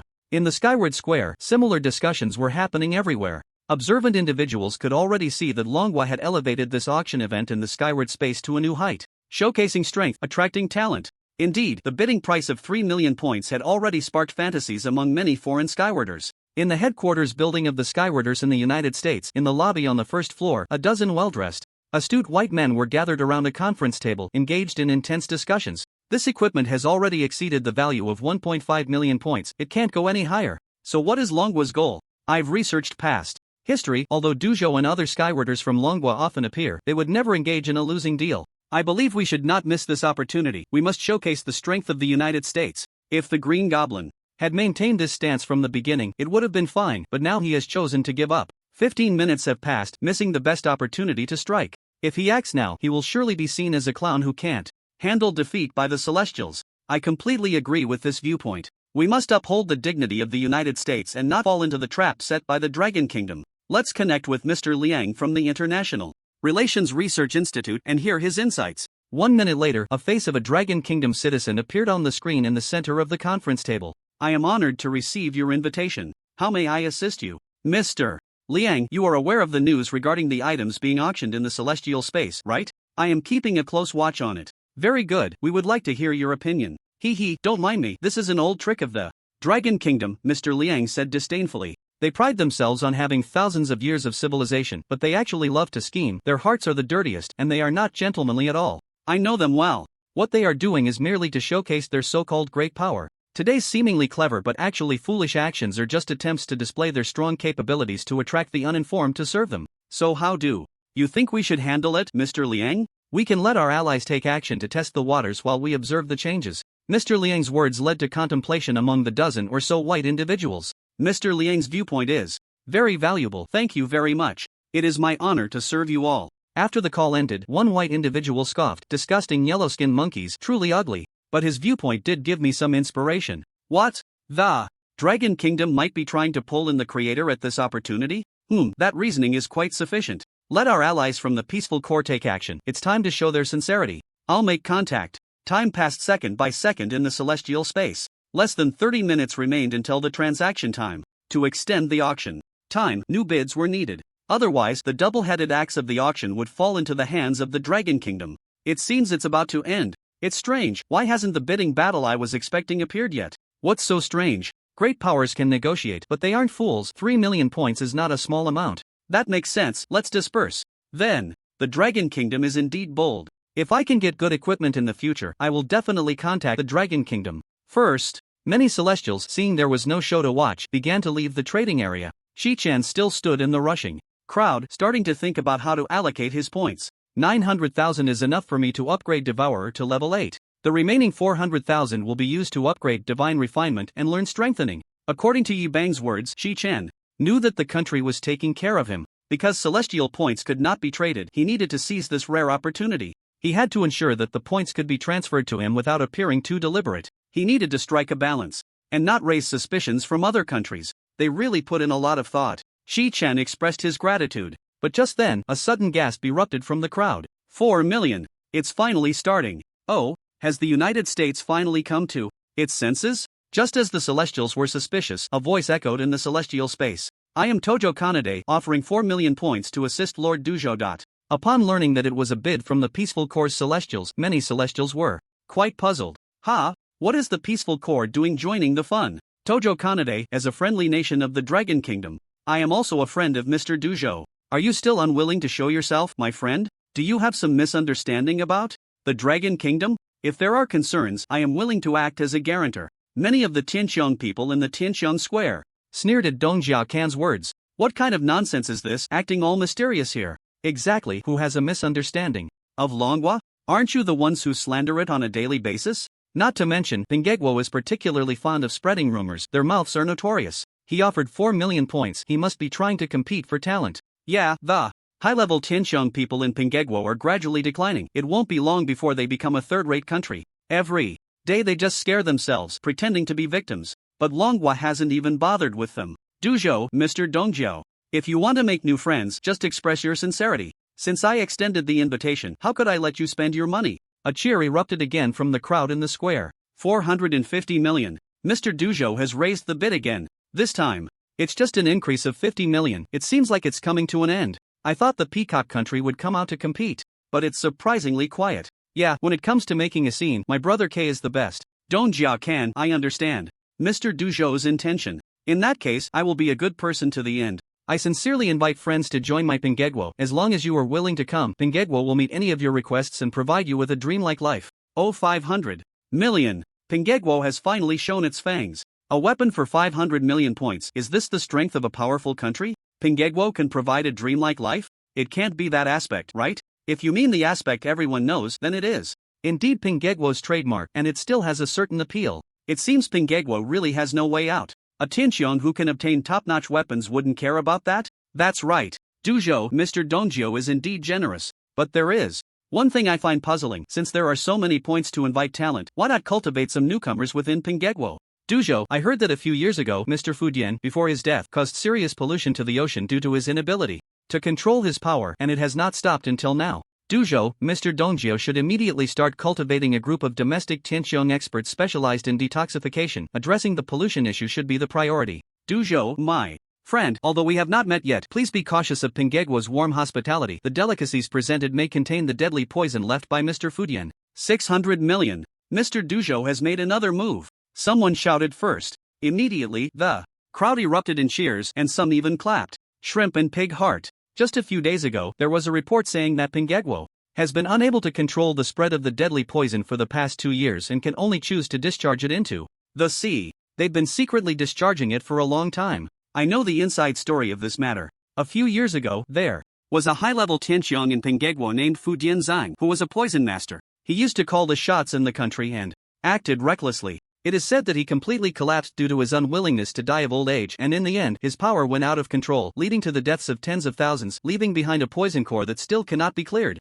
Yeah, it's too terrible. This is harming all of humanity. Why isn't there a high-level Tianqiang to wipe out this Pingegwo? What a troublesome thing. Once I reach the 6th level, I will definitely go and eliminate those dogs. For a moment, the Tianqiang people in the square were all discussing. Some Tianqiang even cursed loudly. Dong Jiaquan, who was in the crowd of the trading area, turned pale upon hearing this. He furiously issued an announcement. Dong Jiaquan, this is a misunderstanding. We, Pingegwo, are the biggest victims and our people are suffering greatly. To prevent the spread of the toxin, many compatriots have already sacrificed themselves and we have long since apologized to everyone. What good is an apology? Aren't we still discharging it now? What's the difference? There are clearly so many solutions, yet you choose the most despicable one. Your heart is truly filthy. Everyone must not go to the Pingy country, you will really be poisoned to death. Damn it, I have no ability. If I were strong enough, I would be the first to wipe out you bunch of dog bastards. Tuju Kanade, you are slandering us, spreading rumors, defaming us. In an instant, the announcements in the Sky Dome space rang out continuously. Many Sky Dome residents spent points cursing the Pingy country.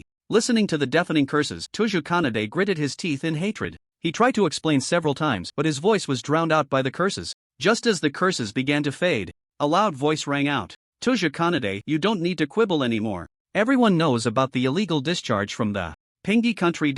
Who are you? Dare to give your name? What's there to be afraid of? I am Shaha Brahman. Tuja Kanade. I thought it was someone important. Turns out to be Mr. Shaha from the Peacock country. Your country's Hangi River has been polluted to such an extent, yet you still have the nerve to talk about us in the Pingy country? The water quality of our Hangi River is excellent. If you don't believe me, I can drink a pot of Hangi water in front of everyone. I just ask if you have the guts to take a sip of the toxic seawater discharged from the Fujian. If you don't have the guts, then don't come out and embarrass yourself. Ha ha ha, Mr. Shaha is mighty. Better late than never. I just love Brother K. If he doesn't show up, today won't be complete. Brother K, Shrimp Heart and Pig Heart. Shrimp Heart and Pig Heart. Toju Kanade was so furious that his mouth twisted. He yelled at the subordinate beside him, raise the bid to 9 million. The subordinate was stunned. 9 million? My lord, isn't that too much of an increase? Slap, slap. Toju Kanade turned around and slapped the subordinate. Twice. Baka. I want everyone to know the strength of our great Pingy country. Let them fear us. Yes. The subordinate did not dare to question and quickly bowed, then signaled the nearby Sky Dome residents to participate in the bidding. Tuju Kanade. Friends, please do not believe their slander. I can assure you that the Pingy country is absolutely the safest place. Here, I am willing to show my sincerity with 900 points. I sincerely invite friends to visit the Pingy country. Wow, 9 million? Hiss. Tuju is really crazy, he's truly lost it. I calculated, that's equivalent to 18,000 attribute points. Listening to the discussions of the Sky Dome residents standing in a corner of the trading area, Dujo said to Yi Bang and Yumingda beside him, alright, no need to raise it anymore. Hee. Tuju was really anxious this time, Yumingda said with a smile. Yi Bang didn't speak, but he was already overjoyed inside. The 30% share of 9 million points is 2.7 million. That's definitely enough to promote Chi-Chen to the 3rd tier. Dujo looked at Yi Bang and said, train Chi-Chen well. If his character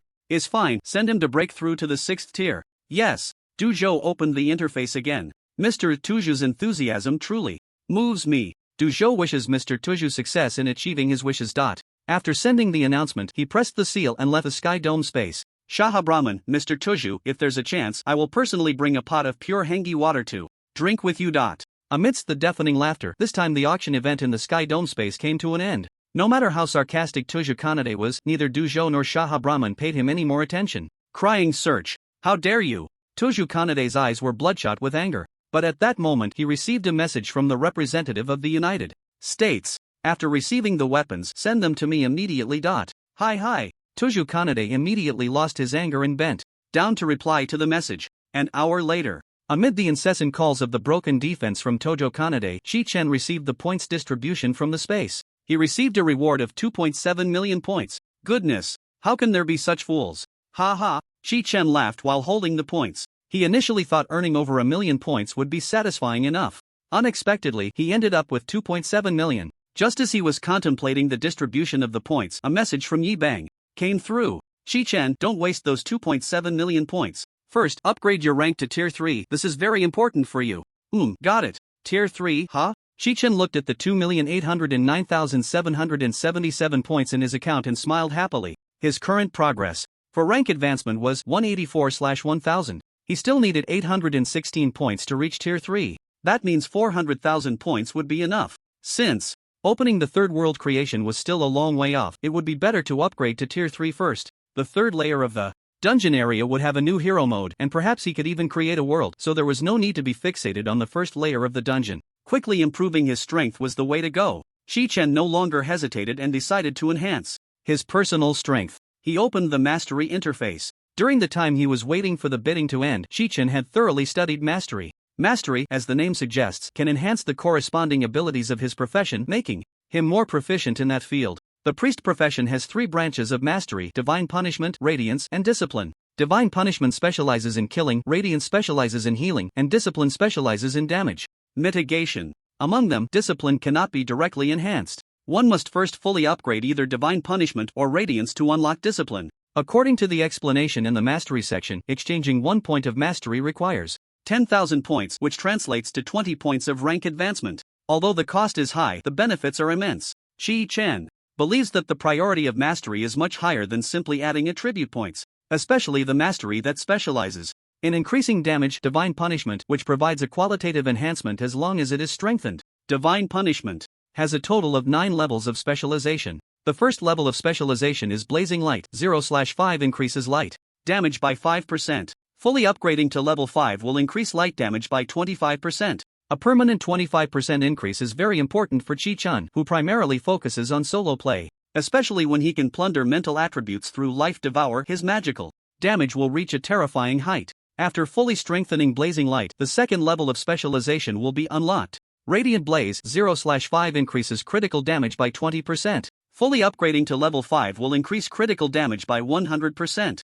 Chi-Chen's current critical damage bonus is only 13.7%. The current damage of a single light punishment is 2511, and the damage dealt after a critical hit is 5708. If the critical damage is increased by 100%, then the damage after a critical hit will rise to 10,730. Therefore, the second level of specialization must also be fully upgraded. Next, the third level of specialization will be unlocked. Light's Embrace. 0/5 increases the range of light skills by 10%. Fully upgrading can increase the range by 50%. The shooting distance of light punishment and the attack range of light star fall can be increased from 30 meters to 45 meters. Next, there are also the fourth level of specialization. Light Oppression. 0/5 reduces the target's healing effectiveness by 10%. Fully enhancing it can reduce the target's healing effectiveness by 50%. The fifth level of specialization. Mind Concentration. 0/3 reduces the mana cost of offensive spells by 5%. Fully enhancing it can reduce mana consumption by 15%. The sixth level of specialization. Light Surge. 0/2 after a spell crit, there is a 25% chance to cast an additional offensive skill without consuming mana. If this specialization is fully enhanced, then in battle, every time the Bright Judgment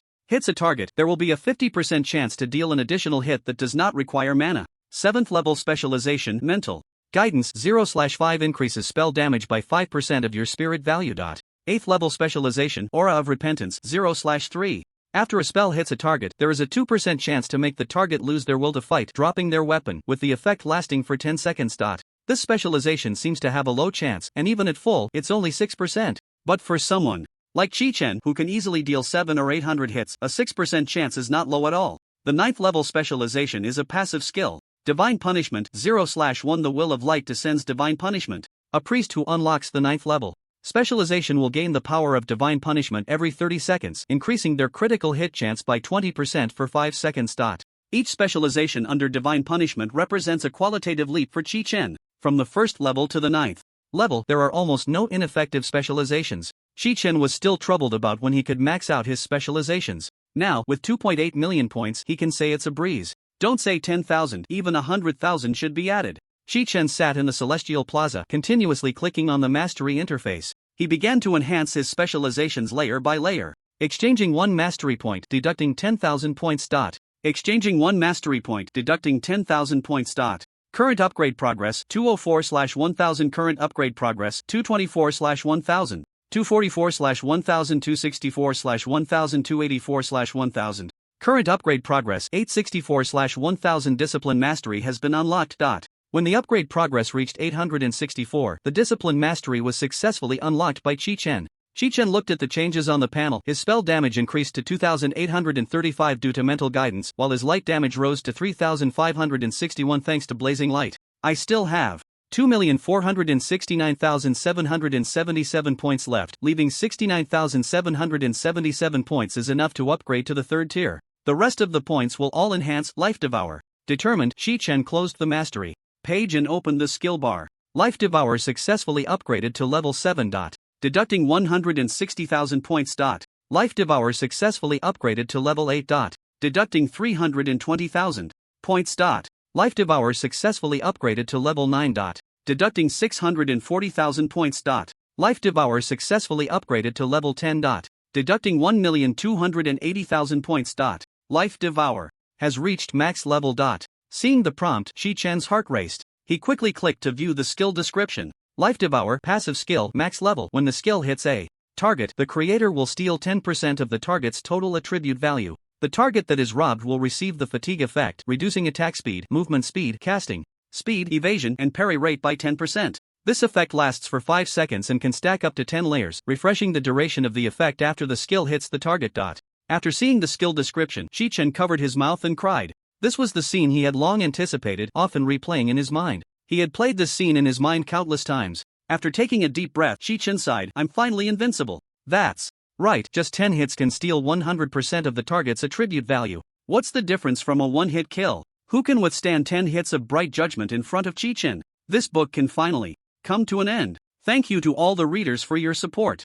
End? Not a chance. The story has just begun. Chi-Chen wiped his drool and closed the skill interface. After taking a few deep breaths, his excitement quickly calmed down. Why, you ask? That's because after finishing the detailed explanation of the second level of the dungeon area in the library, he already had a thorough understanding of the second level dungeons. The complexity of a 10-man raid is far beyond that of a 5-man dungeon. A max-level devourer is indeed powerful, but that's only true for monsters and bosses without special skills and of average strength. Against them, Chi-Chen could easily annihilate them without even using devourer. However, more than half of the dungeons were not as easy as Chi-Chen had imagined. For example, Thunderstorm Academy, according to the detailed analysis in the second-level dungeon guide, is a dungeon with Eastern fantasy elements. Many elemental monsters and cultivators within the dungeon possess magic immunity attributes. That's right, an attribute that makes Chi-Chen, who is a magic-type character, grit his teeth in frustration. Just like the war golem he carries in his personal space. This type of monster is a natural counter to Chi-Chen. Of course, there's another type of skill that gives Chi-Chen a headache. That is the restraining skills. For instance, the forbidden spells that can prevent the opponent from casting spells. In Valen City on the Man's continent, when facing Archbishop Nidus, Chi-Chen was locked down by restraining skills and unable to cast spells. If it weren't for his skills being instant, allowing him to activate the light shield to block Magino's attack first, perhaps the Sin Mine would have been unsealed that day. Although Chi-Chen has the Holy Shield amulet that grants immunity to any damage and the Fruit of Immortality accessory that allows him to resurrect, ensuring he has 2 more chances to turn the tide. But what about after those 2 chances? Every time he recalls the battle scene from that time, Chi-Chen still feels a chill down his spine. Therefore, among the 605 10-man dungeons in the second level of the dungeon area, there aren't even 100 dungeons that Chi-Chen can comfortably farm. Most dungeons have extremely winding terrains, various mechanisms and traps and monsters, with complex skills and high resistances. If Chi-Chen wants to solo, he needs to be extremely cautious. Even if he memorizes the content of the second level guide, he can't guarantee that he can clear it quickly in one go. Dungeons like Kars Mountain Arena are so straightforward that Chi-Chen can count them on one hand. We've just arrived at the second level of the dungeon area. After his reflection, Chi-Chen closed the skill interface. Now, he was just 136 upgrade progress points away from the 3rd tier. He only needed to enhance his mastery by 7 points, which is 70,000 points. Teleporting back to the commission area, Chi-Chen began browsing various commissions. Among the hundreds of millions of commissions, the simplest ones are item submissions. After clicking on item requests, the interface automatically started searching his personal space. Searching for various items in the space search complete. The items contained in the personal space can fulfill 924 commissions. Wow, so many. Chi-Chen sorted them by points from high to low. The first commission offering 20,000 points made the corners of Chi-Chen's mouth twitch. Time-limited commission unique. Roskin Harriet, who lives in the endless desert, urgently needs a Fruit of Immortality. If you are willing to submit this item to him, you can receive a reward of 20,000 points. Fruit of Immortality 1/1 commission requirements met. Estimated points to be gained 20,000. I submit to you. Hell no. Even if you offer me 2 million points, I won't sell this treasure. Chi-Chen decisively removed that commission from the list and continued scrolling down. Item request. This commission has 3 hours and 11 minutes left. The old blacksmith Grantai wants to expand his forge and urgently needs a suitable heavy hammer. He heard that in the Sin Mine beneath Westvale there is a foreman named Lazo. Lazo has a high-quality heavy hammer, and if you can bring the hammer to the old blacksmith, you will receive a reward of 50 points. Of course, if you can get your hands on Lazo's collection Wrath Hammer, perhaps Grandai will give you some extra points. Lazo's Hammer 0/1 incomplete. Lazo's Wrath Hammer 1/1 completed requirements met. Expected points to be gained 1,000. Chi-Chen whistled upon seeing this. Not bad, not bad. Finally, these scraps have a place to be used. Submitted. Lazo's Wrath Hammer gained 1,000 points.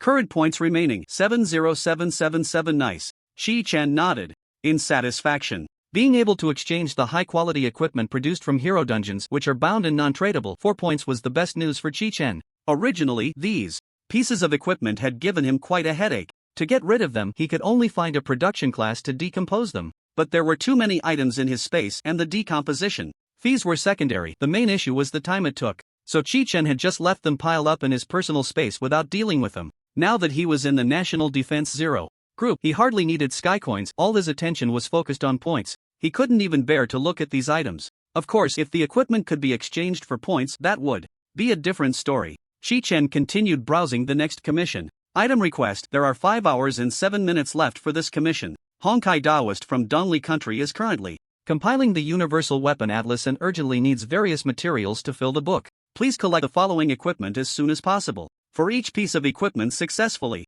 submitted, you can earn 100 points. If you provide all 8 pieces of equipment at once, you can earn 1000 points. Ayadu's Composite Bow 1/1 completed. Wizard's Greaves 1/1 completed. Heavenly Dragon Shovel 1/1 completed. Chi-Chen glanced over. Perfect, he had them all. So he submitted them immediately. Submitted the 8 pieces of equipment required for the commission, gained 1000 points. Current points remaining 71777. Earning points doesn't really matter. The main thing is to clear out my personal space. I'm a person who loves cleanliness and can't stand cluttered items. Chi-Chen said these insincere words without a blush or a racing heart, continuously submitting commissions. In less than 10 minutes, he processed all 900 commissions. After a total of 147,520 points, Chi-Chen opened the proficiency section. Exchange 1 proficiency point, deducting 50,000 points. Chi-Chen stopped his trembling hand, blinking at the pop-up message. Exchanging for 1 proficiency point requires 50,000 points? I remember it being 10,000. He clicked to check the information records. Soon he found the previous information about exchanging proficiency points. That's right, it was 10,000. Looking again at the proficiency section. It really requires 50,000 points. Could it be that after maxing out a branch, the points needed for exchange will increase?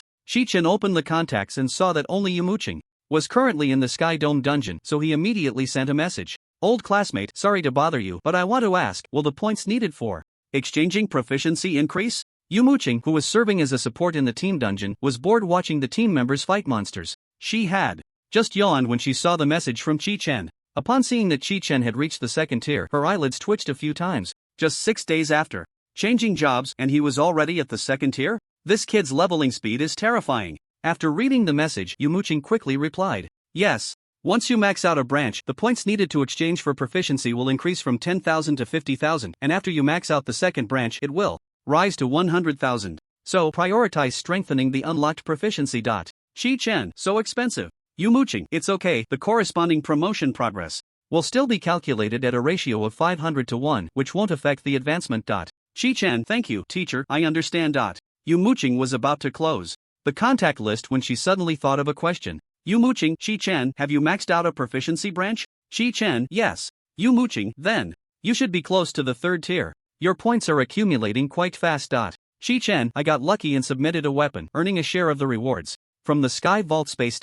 Yumuching, the Judicator you sold earlier, did you obtain that? Chi-Chen, yes, I got 2.7 million points from it. 2.7 million. Yumuching gasped, covering her mouth in surprise. Fortunately, the team members were focused on fighting and didn't notice her distraction. Yumuching, then you can definitely advance to the 3rd tier. Chi-Chen, since the promotion progress ratio remains unchanged, I can reach the 3rd tier soon. Yumuching, great, keep it up. You are the pride of Han City #1 high school. Chi-Chen, I will. Yumuching, take care of yourself out there. After sending this message, Yumuching felt a bit uncomfortable inside. It was hard to tell if it was jealousy, envy, or perhaps relief. It took her a full 7 years to reach the 3rd tier. But Chi-Chen, he only took 6 days. Being surpassed so easily by a student made Yumuching feel a pang in her heart. Maybe in a couple of days, I'll wake up to find this kid has already reached the 4th tier. Yumuching closed the interface, shaking off her fatigue, and threw herself wholeheartedly into the battle. On the other side, having figured out the rules of proficiency, Chi-Chen decisively began to allocate points. Just increase the price and quantity. After exchanging for 1 point of proficiency, Chi-Chen allocated all 2 points to the 1st level of discipline proficiency. Steadfast Will 0/5. Reduces the duration of effects from stun, fear, and spell silencing by 6%. Current promotion progress 964/1000. Current promotion progress 1064/10,000. Congratulations, Sky Vaulter, for successfully advancing to the 3rd tier. Unlocking Descend to the World Beginner Permission. Descend to the World Beginner. Your talents, proficiencies, and spells can now take effect in worlds outside the Sky Vault space. Spells cast will only exhibit 20% of their effect in real combat. Is this the self-protection power the team leader was talking about? After seeing the 3rd tier prompt, Chi-Chen let out a long breath. Now, he could finally use spells in the real world like Ji-Fei-Chen and Yi-Bang. Noticing he still had 119,297 points left, Chi-Chen closed the proficiency panel and glanced at the time. It's still early, I'll find a 2nd tier dungeon to test my strength later. After browsing through the 2nd tier Dungeon Commissions. Chi-Chen chose the Battle for Jidam Port Commission. War Commission. Jidam Port is under attack by sea monsters. Please gather your comrades to rescue the suffering people. Bring back the head of sea monster General Baiisi to prove you are the brave one who repelled the sea monsters. After accepting the commission, Chi-Chen teleported to the Points Mall to learn skills. Skipping past public skills, he opened professional skills. Chi-Chen saw 3 skills available for the 3rd tier. Energy Infusion. Instant, consumes 1500 mana points, 3 minutes cooldown. Infuses the target with light energy, increasing their spell damage and healing effects by 20% for 15 seconds. Light Domain. Instant, consumes 20% mana points, 30 minutes cooldown. Creates a radiant domain centered on the priest with a radius of 15 meters. Friendly targets within the area have their light spells casting speed increased by 10%, damage increased by 10%, healing effects from light magic increased by 20%, and shadow magic damage received reduced by 10%. Extend the hostile target within the domain, increasing the light magic damage received by 10%. The domain lasts for 1 minute. Note, when opening an area outside the sky space, those within the domain range will be in combat status and unable to teleport back to the sky space. Group Dispel. 1.5 seconds casting time, consumes 2000 mana. Dispels magic within a radius of 15 meters in the designated area, removing 1 harmful magic effect from each friendly target and 1 beneficial magic effect from each enemy target. It can affect up to 20 friendly targets and 20 enemy targets. This Dispel spell is very powerful and can remove spells that are usually undispellable. Got it. When Chi-Chen saw the Light Domain and Group Dispel, he cheered loudly in his heart. These 2 skills were very important to him, especially the Group Dispel. In the future, if I encounter a profession like Magino that hides in ice blocks again, I'll just pluck all his fur. Spending 6,000 points, Chi-Chen bought the 3 skills and exchanged for 9 skill points to learn. Current upgrade progress 1067/10,000 current upgrade. Progress 1070/10,000 current upgrade progress 1073/10,000 tip. Due to energy infusion being affected by the talent Calm and Collected, the cooldown time is cancelled. Tip. Due to Light Domain being affected by the talent Calm and Collected, the cooldown time is cancelled. Tip. Due to Group Dispel being affected by the talent Calm and Collected, the casting time is changed to instant. With 108797 points remaining, Chi-Chen did not rush to exchange for strengthening body. He planned to first run a round of dungeons to see the situation. Teleport to the 2nd floor of the dungeon area, Katami-I Port. Location confirmed, starting teleportation. Outside the 2nd floor dungeon area of the Katami-I Port dungeon, it was very lively. The place was crowded with 2nd and 3rd tier skydwellers, with a few 4th tier skydwellers occasionally passing through. They were in groups, shouting loudly. Many skydwellers even stood directly in front of the dungeon teleportation portal, approaching new faces or lower tier skydwellers to inquire. Elite team leading the port. Run, looking for 2 2nd-tier newcomers needing points or 3rd-tier veterans who want to earn points easily. Prices 1 point equals 1 sky coin, no equipment. Restrictions, materials collected must be submitted to the team leader. Join the elite team, you just need to lie back and enjoy the sea breeze. Buying Siren. Blood, fishy grass, crab meat at 5 sky coins each. Buying in bulk, as much as you have. Buying swordfish skin, shark skin, sea urchin, spines fish. Bones, large quantities at high prices, long-term cooperation possible. Self-reliant team at the port is forming, looking for 2nd-tier skydwellers, must be fully equipped with 1st-tier hero dungeon graduation gear. No entry for those who don't meet the standards, no beggars, no entry for those who can't afford potions. Storm team is forming, 2-hour fast pass. Equipment will be shared, achievements guaranteed 1, striving for 2, skilled players only. This team has a good reputation, no friends or relatives, long-term cooperation possible. Those with good character can enter the Storm Elite team. Commissioned. Score farming group of 6 is forming, requiring 3rd tier upgrade progress of 8,000 plus, 5 is equal to 1 support, 1 hour group. Weekly fixed score farming group of 4 is equal to 1. Only farming bosses 1 to 4, disbanding after completion. Looking for 1 support or defensive class, join the group and start fighting. As one of the few score farming dungeons on the 2nd floor, Katami-I Port was particularly popular among 2nd and 3rd tier skydwellers. 3rd tier teams could finish within an hour. 2nd tier teams might be a bit slower, but not by much. Therefore, 2nd and 3rd tier skydwellers would come here to farm once a week. A flash of light appeared, and Chi-Chen made a dazzling entrance. But just as he took his first step, a prompt popped up on the interface. Rebellious soul invites you to join the team. Chi-Chen frowned at the prompt and clicked to decline the team invitation. Fortunately, there were still 10 steps away from the dungeon entrance. If it were a first-level dungeon where one could teleport right to the entrance, it would be troublesome to get caught up in someone else's progress. But unexpectedly, just 3 seconds after clicking decline, the player named Rebellious Soul sent another team invitation. Chi-Chen's expression darkened as he clicked to decline again. However, just after he declined, Rebellious Soul sent another invitation. At the same time, a figure blocked Chi-Chen's path. Bro, looking for a team? We just need one support and we can get started. Speedrun. Team. Very efficient. Chi-Chen looked at the blocking Skywarder, whose name was indeed Rebellious Soul. No thanks, I have a team. Haha, if you had a team, how could I send you an invitation? Are you still hesitating? Seeing that Chi-Chen remained silent, Rebellious Soul quickly urged, stop hesitating and join our team. Our team is very strong, we just need you as a third-tier support. We can easily speedrun. If you wait any longer, efficient teams will only become fewer. The reason Rebellious Soul was so confident was that he saw the staff on Chi-Chen's back. Although Chi-Chen was fully dressed in skyward attire, concealing all his equipment, that staff from the first-level dungeon Nightmare Cave was particularly eye-catching. Just imagine a third-tier support priest carrying a first-tier staff. One can only imagine how poorly he must be doing in daily life. Moreover, the other party didn't have a team and could successfully send a team invitation. What does this indicate? It indicates that this priest either has extremely poor social connections or is part of a weak team. Rebellious Soul had long been mingling in various wild teams and had gained experience. Generally, when a support class appears outside a dungeon and sends a team invitation, they would receive a prompt saying the other party already has a team and cannot accept the invitation. Because the most important roles in a team are the support and defense classes, the priority of support roles can even surpass that of defense roles. Therefore, a support class without the cannot invite prompt is mostly a wild support. Those people are either arrogant or have poor skills and have been abandoned by teams. I say, Li Feiyu bro, don't hesitate. Join our team, you definitely won't regret it. The members in the team are almost fully equipped. As soon as you come, the weapon of the Sea Demon General by Isi will be yours. It has a very high magic damage, perfect for support. What do you say? Want to join? No need. Chi-Chen declined the invitation again and walked past. Rebellious Soul. Hey, don't go. Bro, do you want some assistance? Just say it. I can give you all of this, the drop Sea Demon blood. How about I split it into 100 portions for you? If that's not enough, I can throw in 2 more pieces of equipment. Do you want other materials? Just say what equipment you want. Hey. Seeing that Chi-Chen did not respond and directly entered the dungeon, Rebellious Soul spat disdainfully.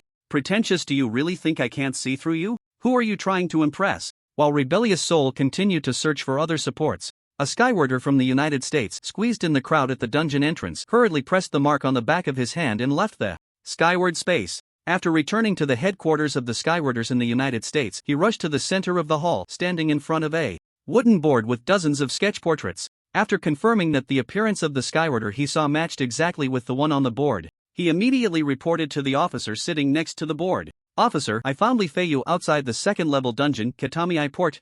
Confirmed? Yes, but there's one detail. The Li Feiyu I saw is third tier, not second tier. What the hell? Can you say that again? Yes, sir. The man saluted and repeated, I saw a third-tier skybreaker named Li Feiyu displayed in Dragon Kingdom characters outside the second floor of the instance area. Are you sure you didn't see it wrong? I didn't see it wrong. The image matches. Are you certain? Certain. With a whoosh, the officer sprang to his feet, his chair flying far away from his legs. I hope you're not talking nonsense. I can take responsibility for my words, sir. The officer picked up his suit from the ground, dusted off the elbows of his sleeves, and put it on, his expression serious as he ran out of the hall. Stepping outside the room next to the hall, the officer adjusted his suit and gently knocked on the door. Knock, knock, knock. Come in. The officer entered and said to the gray-haired middle-aged white man, Minister, Li Feiyu has appeared.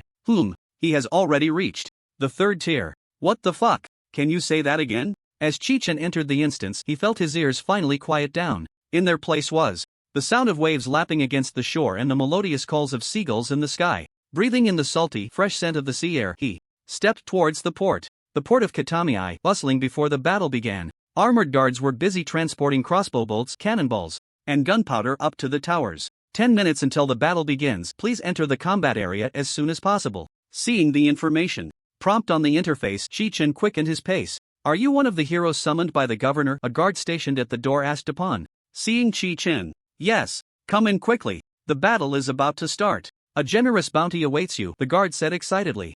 Chi-Chen smiled back and passed through the port gate. As soon as he entered, he heard the guard say, please support the turret on the west side of the port. They need a lot of manpower there. Okay. The port was crescent-shaped, embracing a bend of seawater. At each tip of the crescent, there was a cylindrical turret, about 15 meters high. Each turret had a teleportation portal, and simply stepping into the portal would transport you to the corresponding turret.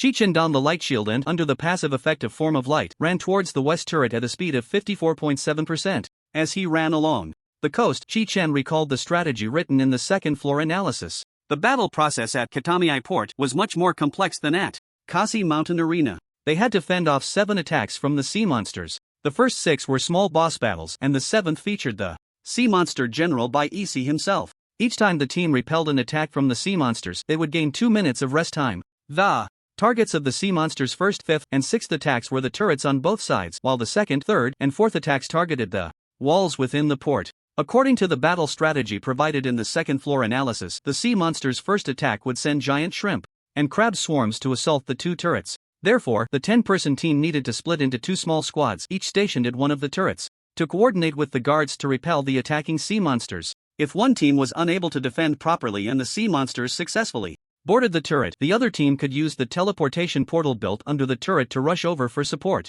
The back-and-forth teleportation between the 2 turrets only took 5 seconds and had no limit on the number of teleports. After withstanding the sea monster's first attack, the 2 small teams retreated to the walls to regroup and defend against the 3 rounds of attacks that followed. But Chi-Chen was soloing. He needed to quickly clear the sea monsters from the west turret and rush to reinforce the east side. Although there were guards stationed at the east turret, they were merely decorations and served no purpose at all. No, saying that the guards are completely useless is a bit excessive. They do serve some purpose. For instance, they act as meat shields and cannon fodder to draw fire, buying Chi-Chen some time. At the same time, the analysis of the second-level dungeon mentioned 2 well-known achievement rewards. The first achievement is to ensure that after all battles in the dungeon are over, the 2 turrets have not been destroyed by the sea monsters. This way, team members can evenly share the achievement reward of 20,000 points, which can be claimed repeatedly. The second achievement is that during the sea monster's first attack, the Tianqiang team did not fire any cannonballs. As long as they do not fire a single shot during the sea monster's first attack, everyone can share the achievement reward of 10,000 points. Of course, this reward can also be claimed repeatedly. 2 minutes until battle begins. Please enter the combat area as soon as possible. Chi-Chen, who climbed onto the western turret, looked towards the horizon where dark clouds were rapidly spreading. Here they come. 60 seconds until battle begins. 10 seconds. Battle begins. Chi-Chen saw the prompt on the interface and closed it directly. He approached the observation deck of the western turret and leaned over to look at the sea. He saw giant shrimp and crabs surging out of the water. Their hard shells were covered in sharp spikes, and their thick, sharp pincers easily dug into the rocky cliffs as they climbed towards the watchtower. Bang, bang, bang. The sound of violent drilling echoed from below the cliff. But the shrimp and crabs had barely climbed a few meters when a dense, thick nebula opened up above the western turret. Every second, Chi-Chen activated a layer of light starfall. With the enhancement of divine punishment and the mastery of light illuminates all, the nebula's range had expanded to 45 meters, completely enveloping the entire western turret and its surroundings. At the same time, Chi-Chen gently stomped his foot. Buzz! A light domain unfolded beneath him. The guards within the area glowed with a golden light. Brilliant star fragments fell from the clouds, plummeting towards the shrimp and crabs that were continuously climbing within the nebula's range below the cliff. Tap, tap, tap. Each star fragment struck the heads of the giant shrimp and crabs. Each fragment, under the effect of level 10 Life Devour, drained 10% of the shrimp and crab's attribute values. After being hit by the star fragments 10 times, the health of the shrimp and crab swarm plummeted. Giant sea crab killed, gained 200 points. Giant sea shrimp killed, gained 200 points. Giant sea crab killed, gained 200 points. In just a few seconds, the swarm of giant shrimp and crabs fell into the sea. Nice! That's 10,000 points right there. Chi-Chen glanced at the interface, saw the increase of 10,000 points, and turned to walk into the turret. It must be said that the attributes of the shrimp and crabs were too poor, and they didn't provide him with much of a boost. But considering the abundant points, Chi-Chen still forgave them. The guards stationed at the top of the tower immediately filled the vacancy after Chi-Chen left. Whoosh! A blue light traced a beautiful arc above the 2 turrets. 5 seconds later, Chi-Chen, who emerged from the portal on the eastern turret, heard the sounds of slashing from outside the tower. At this moment, the swarm of giant shrimp and crabs had already climbed into the eastern turret. The guards stationed there, even with all their might, were still unable to fend off the invasion of the giant shrimp and crabs. A giant sea shrimp swung its barbed pincers and struck heavily at the guards in front. Bang! The guard was sent flying from the turret. The falling guard let out a desperate scream, but suddenly he felt his body lighten. Chi-Chen, who had reached the top of the turret, raised his hand and cast a levitation spell on the guard who had been knocked away. When the guard floated onto the roof of a building behind the port, Chi-Chen summoned layers of nebula. Boom! Boom! Boom! In the dense nebula, star fragments fell like rain. At the same time, the brilliant realm of light unfolded at the top of the tower. In an instant, the massive swarm of giant shrimp and crabs surrounding the turrets was instantly annihilated. Awesome!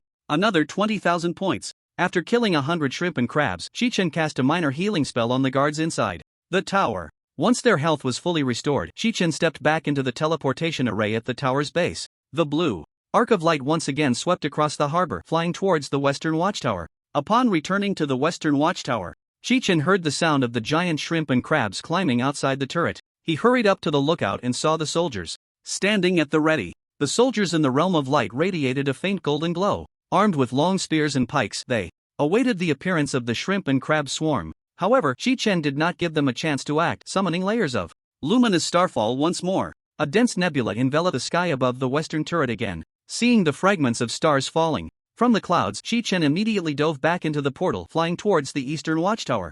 Arriving at the eastern watchtower, the sounds of battle on the top floor had ceased. Chi-Chen looked down from the top of the tower and found that no shrimp or crabs were emerging from the sea. The remaining few dozen shrimp and crabs were sporadically climbing up the cliff. Looks like it's almost over. According to the description in the second-level analysis, the first attack launched by the Sea Witch would send 200 giant shrimp and crabs to each of the east and west turrets. After defeating them all, the leader of the first attack would appear. After casting a dozen more luminous starfalls, Chi-Chen teleported back to the western turret. Climbing up to the lookout of the western turret, Chi-Chen jumped over the railing and down the cliff. He cast a floating spell on himself, instantly slowing his descent. The giant shrimp and crab swarm that were climbing stopped their movements upon seeing Chi-Chen. Without giving this group of seafood a chance to react, Chi-Chen raised his hand and unleashed a barrage of radiant punishments. The shrimp and crabs that were struck down fell like ripe fruit from the branches, plummeting towards the sea. As Chi-Chen floated down and steadied himself on the water's surface, he began to bend down and collect the bodies of the shrimp and crabs floating on the sea.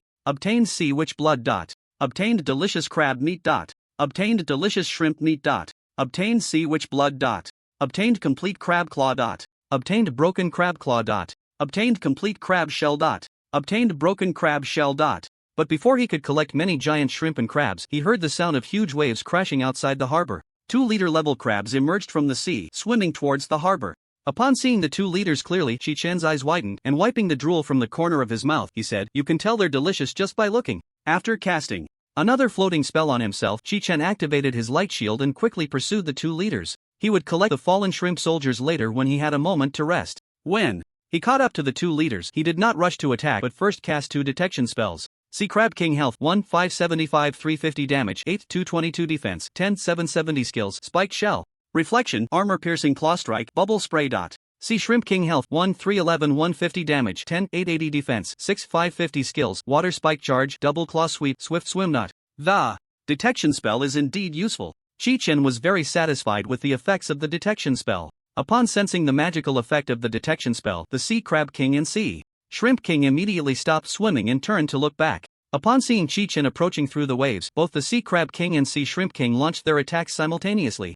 However, just as they extended their claws, a dozen golden lights appeared before them. Those were the radiant punishments cast by Chi-Chen. At the same time, the health points of the Sea Crab King and Sea Shrimp King began to rapidly decrease on the panel floating in front of Chi-Chen. The health limit went from 1,575,350 directly to 1/1 and was instantly killed by a single bright punishment. Thud. Wow. The Sea Crab King, killed by Chi-Chen, flipped over and fell into the sea, creating towering waves. Meanwhile, another Sea Shrimp King, whose health also dropped to 1/1, reflexively arched its body and was catapulted backward, flying out several dozen meters before rolling sideways into the sea. Sea Crab King has been killed, gaining 600 points. Sea Shrimp King has been killed, gaining 600 points. You have successfully repelled the first attack of the sea monsters. Please return to the port to rest as soon as possible. Congratulations to the Skywarder for achieving the accomplishment. Just an ant in the battle against the first sea monster attack, without controlling the cannons on the turret, fired a single cannonball. Reward 10,000 points. There are 1 minute and 59 seconds until the next attack of the sea monsters. Awesome. No wonder there are speed farming teams. You can earn over 50,000 points in this first wave. Chi-Chen, who easily repelled the first attack of the sea monsters, saw his personal points rise to 159,997 and hurried a few steps to bend down and collect from the Sea Crab King's corpse. Obtained Sea Monster Blood x 100. Obtained the shell of the Sea Crab King. Obtained the thick claw of the Sea Crab King. Obtained the delicious and tender crab meat. Awesome. Ha ha ha. After collecting from the Sea Crab King and Sea Shrimp King's corpses, Chi-Chen dashed to the cliff under the turret on the west side, continuously bending down to pick up the corpses.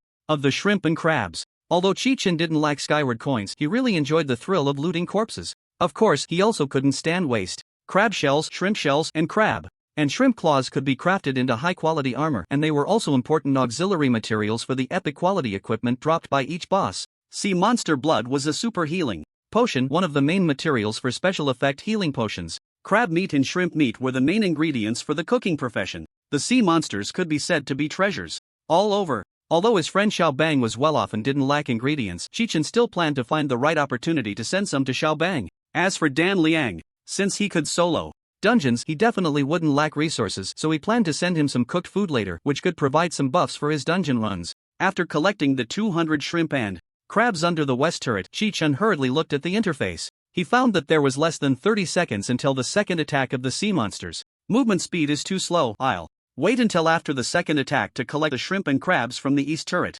Chi-Chen layered on the bright shield and rushed towards the port. 10 seconds until the battle begins. Battle begins. As the countdown ended, Chi-Chen, who had just stepped onto the beach, saw a layer of darkness spreading beneath the azure sea. They're coming. Chi-Chen quickly ran up the steps and retreated to the city wall. According to the strategy information from the second layer, the second attack of the sea monsters would send a swarm of sea urchins to attack the port, and team members needed to protect the wall and the turrets on both sides, using cannons to blast the sea urchin monsters. The more surviving guards there were, ensuring the cannon's lethality, the faster they could eliminate the sea urchins and wait for the sea urchin king to appear. Seeing the color of the water in the port completely turn gray-brown, Chi-Chen spotted a dense mass of giant sea urchin monsters, similar in size to parked carriages, spread across the seabed. Just as the sea urchin monsters surfaced, a guard captain standing at the lookout on the city wall waved his hand to give the order. Fire! The guards on the east and west turrets simultaneously ignited the cannon fuses. Bang! Bang! Bang! One cannonball after another shot out from the cannon muzzles, heavily striking the sea urchin monsters floating on the sea surface. The continuous sound of cannon fire echoed throughout the harbor, with cannonballs pouring down like rain. The fired cannonballs exploded on the sea surface, creating splashes of water. The struck sea urchin monsters exploded into a mushy mass, scattering into the sea. Especially the turrets occupying the high ground on the cliffs to the east and west, under the protection of Chi-Chen, unleashed devastating firepower against the relentless assault of the sea urchin monsters. In an instant, the shattered remains of the sea urchin monsters released a foul stench that permeated the surface of the sea. As the cannon fire ceased, the captain of the guard shouted, "Begin loading ammunition." The soldiers on either side of the cannons immediately began the process of cleaning the cannon barrels and loading shells. Just then, a faint sound of something slicing through the air was heard. The giant sea urchin monsters floating on the surface of the sea began shooting sharp sea urchin spines at the soldiers on the port city wall. In an instant, the wall erupted with deafening screams. Many soldiers who were loading shells were struck by the continuous barrage of sea urchin spines, falling to the ground heavily injured. The relentless sea urchin spine shot towards the wall like a dense barrage. Numerous soldiers hurriedly dropped the shells in their hands and ran to take cover behind the city wall, trying to avoid the sharp sea urchin spines. Yet, many soldiers were still hit by the spines. Cries of agony echoed continuously. The cannons on the city wall fell silent. But within the turrets on the cliffs to the east and west, the soldiers were orderly loading shells. Due to the high terrain of the turrets and the thick stone walls for protection, the sea urchin monsters' spines could not harm the soldiers inside the turrets at all. Ammunition loaded. Ammunition loaded. Loading complete. Inside the turret, the soldiers who had finished loading the shells patted the cannon barrels vigorously, shouting loudly to relay the information to the upper levels. Hearing the commotion, the captain of the watchtower immediately gave the order. Fire! Bang! Bang! Bang! Shells shot out from the turrets on both sides, hitting the sea urchin monsters floating on the surface of the harbor. On the congested sea surface, dozens of sea urchin monsters exploded one after another. The continuous rain of spines that had been shooting out also paused during this time. At the same time, a sudden boom echoed from the western section of the city wall. A shell directly hit a sea urchin monster floating on the surface of the sea. Boom! The sea urchin monster exploded in response. A dozen soldiers bathed in golden light stood up. Protected by layers of luminous shields, they ignored the sea urchin spines and calmly loaded the shells. The spines that pierced through armor and into flesh were expelled during the rapid healing of their wounds. The captain of the guard, with his armor shattered, waved his hand again to give the order. Fire! Bang! Another shell was shot out. Seconds later, a new round of shells was fired from the turrets on both sides. The cannon fire sounded like rolling thunder, echoing continuously. Boom! Boom! Dozens of sea urchin monsters exploded again. At the same time, the long silent city wall also erupted with continuous cannon fire. Chi-Chen was seen rushing from west to east atop the wall. Wherever he passed, the soldiers wrapped in 10 layers of luminous shields stood up one after another. They ignored the incoming sea urchin spines and kept loading ammunition. According to the strategy parsed from the instance, a team of 10 needed to split into 2 small teams, with 2 defensive and combat classes acting as shields to block the incoming sea urchin spines, while supporting classes rescued the soldiers hit by the sea urchins, allowing them to quickly return to firing status. This was also the reason why the skyward being named Reversal of the Fallen Souls clung to Chi-Chen without letting go. A third-tier support, especially a priest capable of damage immunity and healing, was the greatest weapon against the sea urchin's sudden attacks. After rescuing all the soldiers along the way on the eastern side, Chi-Chen looked gravely at the sea urchin monsters on the surface of the sea. The strategy of protecting soldiers by relying on cannon fire seemed rather ineffective, because the efficiency was simply too low. Moreover, each of these sea urchin monsters blown to bits by cannon fire were all points. Letting them be blown up by shells like this? Chi-Chen couldn't bear it. Rather than passively defending, it was better to take the initiative. Chi-Chen made a bold decision. He walked into the eastern turret and climbed up to the observation deck. After casting a levitation spell on himself, he stepped out of the observation deck and glided towards the entrance of the harbor. The sea urchins, which were still relentlessly shooting their spines at the city wall, did not notice Chi-Chen descending from the sky. Just as he was about to touch the surface of the water, he activated layers of nebula. At that moment, the sea urchins finally realized his presence and adjusted their direction, shooting out their sharp spines. Facing the incoming sea urchin spines, Chi-Chen was completely unafraid. After observing the terrain of the harbor, he immediately activated 100 layers of light shield to protect himself, then took a step forward. Whoosh! With 100 layers of light form stacked, Chi-Chen's movement speed had already surpassed 3000%. He transformed into a shooting star, stepping on the sharp shells of the sea urchins in mid-air, instantly appearing 100 meters away. It was only after Chi-Chen left that the sharp spine shot by the sea urchin monsters landed on the spot where he had originally stood. Fragments of stars fell from the layers of nebula. The sea urchin monsters that were hit fell one after another. Giant sea urchin killed, gained 200 points. Giant sea urchin killed, gained 200 points. Swish, swish, swish. The main interface was instantly flooded with information. Hidden within the shield, Chi-Chen completely ignored the information on the interface. Although he couldn't see the situation outside clearly, based on what he had just witnessed, he layered on dozens more shields. Before the sea urchin monsters adjusted their direction and shot out the second batch of spines, he once again moved at high speed to the next location. Layers of nebula unfolded during his movement, countless star fragments dripping down. Maintaining his high-speed movement, Chi-Chen easily dodged the incoming spines while sprinting wildly around the bay. He layered on shields while maintaining the light form that lasted only 4 seconds, keeping up his high speed and continuously released light star meteors along the way. When he felt that the speed at which divine refinement restored his mana was insufficient to compensate for the rate of mana consumption, Chi-Chen decisively took out a mana potion. In less than 10 seconds, the entire bay was shrouded in nebula. The giant sea urchin swarm scattered across the sea was annihilated by the star fragments. The sound of cannon fire ceased and the rain of spines stopped. After glancing at the rolling information that flooded the screen, Chi-Chen noticed the battle information that was also flooding the screen among the kill notifications. Your Dark Awakening hit the giant sea urchin, dealing 137 points of shadow damage. Unexpectedly, this skill that Chi-Chen had temporarily set aside was still silently contributing its power at this moment. Dark Awakening level 1. After hitting the target, the creator will be cloaked in negative energy, dealing 1% of maximum mana as magic damage to non-friendly targets within a radius of 3 meters every second during the cloaking period, and providing the creator with 1% movement speed. The effect lasts for 5 seconds and refreshes the duration after hitting the target. The cultivation order of this skill should have been prioritized. Noticing the faint black mist dissipating around him, Chi-Chen finally realized the potential of this skill. Suddenly, the soldiers on the coast let out a series of exclamations. The Sea Urchin King has appeared. Everyone, prepare. Fire. The turrets on both the east and west sides unleashed their loaded ammunition. The moment the Sea Urchin King appeared, bang, bang, bang. Amidst the continuous cannon fire, countless shells rained down on the Sea Urchin King, but immediately after came the sound of rocks shattering into the sea, the city wall collapsing, and the screams of the soldiers. Hidden within 100 layers of shield, Chi-Chen, upon hearing the screams outside the cannon fire, had no idea what was happening out there. He could only recall the illustrations and battle strategies from layered analysis. The skills of the Reef Sea Urchin King were simple, with no phase transitions. All that was needed was to fight hard and kill the Sea Urchin King. However, its high physical defense and exaggerated counterattack made it impossible for melee classes to approach even a bit. Moreover, the Reef Urchin King has no so-called aggro or hate value. Its attacks are completely random, or rather, aimless. That's right, everything is left to chance. The strategy guide lists only 2 attack skills for the Reef Urchin King. Skill 1, Stress Spike, is a melee counterattack. As long as it is hit by a melee physical class, it will retaliate with a spike attack. Its hard shell can reduce almost 100% of physical damage and will counterattack in the direction it was hit. Skill 2, Random.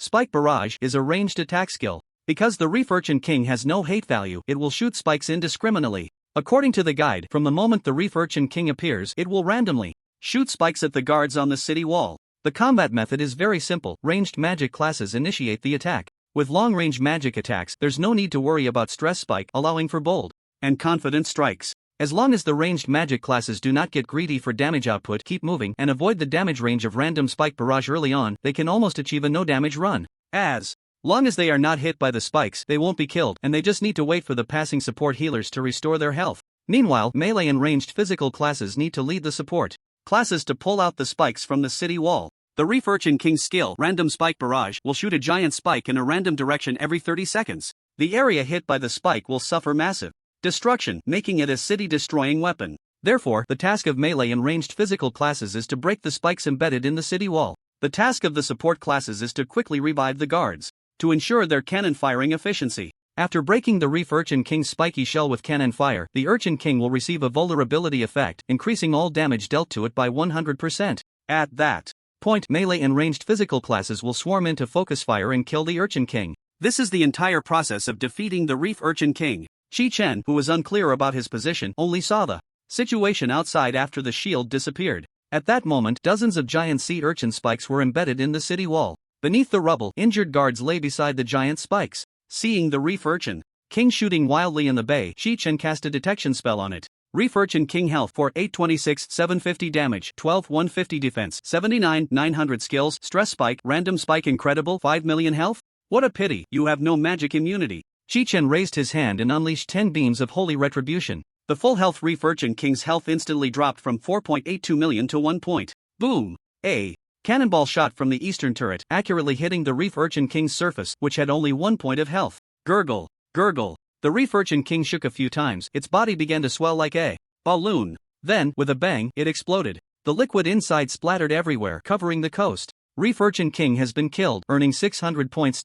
After completing the kill, Chi-Chen hurried along the coast. He did not rush to collect the items dropped by the Urchin King but instead attacked the giant spikes embedded in the city wall and healed the injured guards. There was only a 2-minute rest period and the city wall had to be repaired quickly. Because the next boss, Electro Jellyfish, would be even more troublesome. Relying on his talent, calm and collected, Chi-Chen successfully shattered all the giant spikes embedded in the coastal city wall and healed all the wounded before the sea monster's third attack. Although the city wall was damaged, it remained relatively sturdy. The busy guards on it were already prepared for battle. Just then, a horn sounded from the deep sea outside the port. A shadow of a giant clam with its shell wide open appeared. Chi-Chen did not rest but hurriedly ran into the western watchtower. He climbed up to the observation deck and looked towards the deep sea outside the harbor. In the distance, a tiny figure roared, "The wrath of the Sea Demon clan will not be extinguished. Humans, you will pay for your actions." Ugh!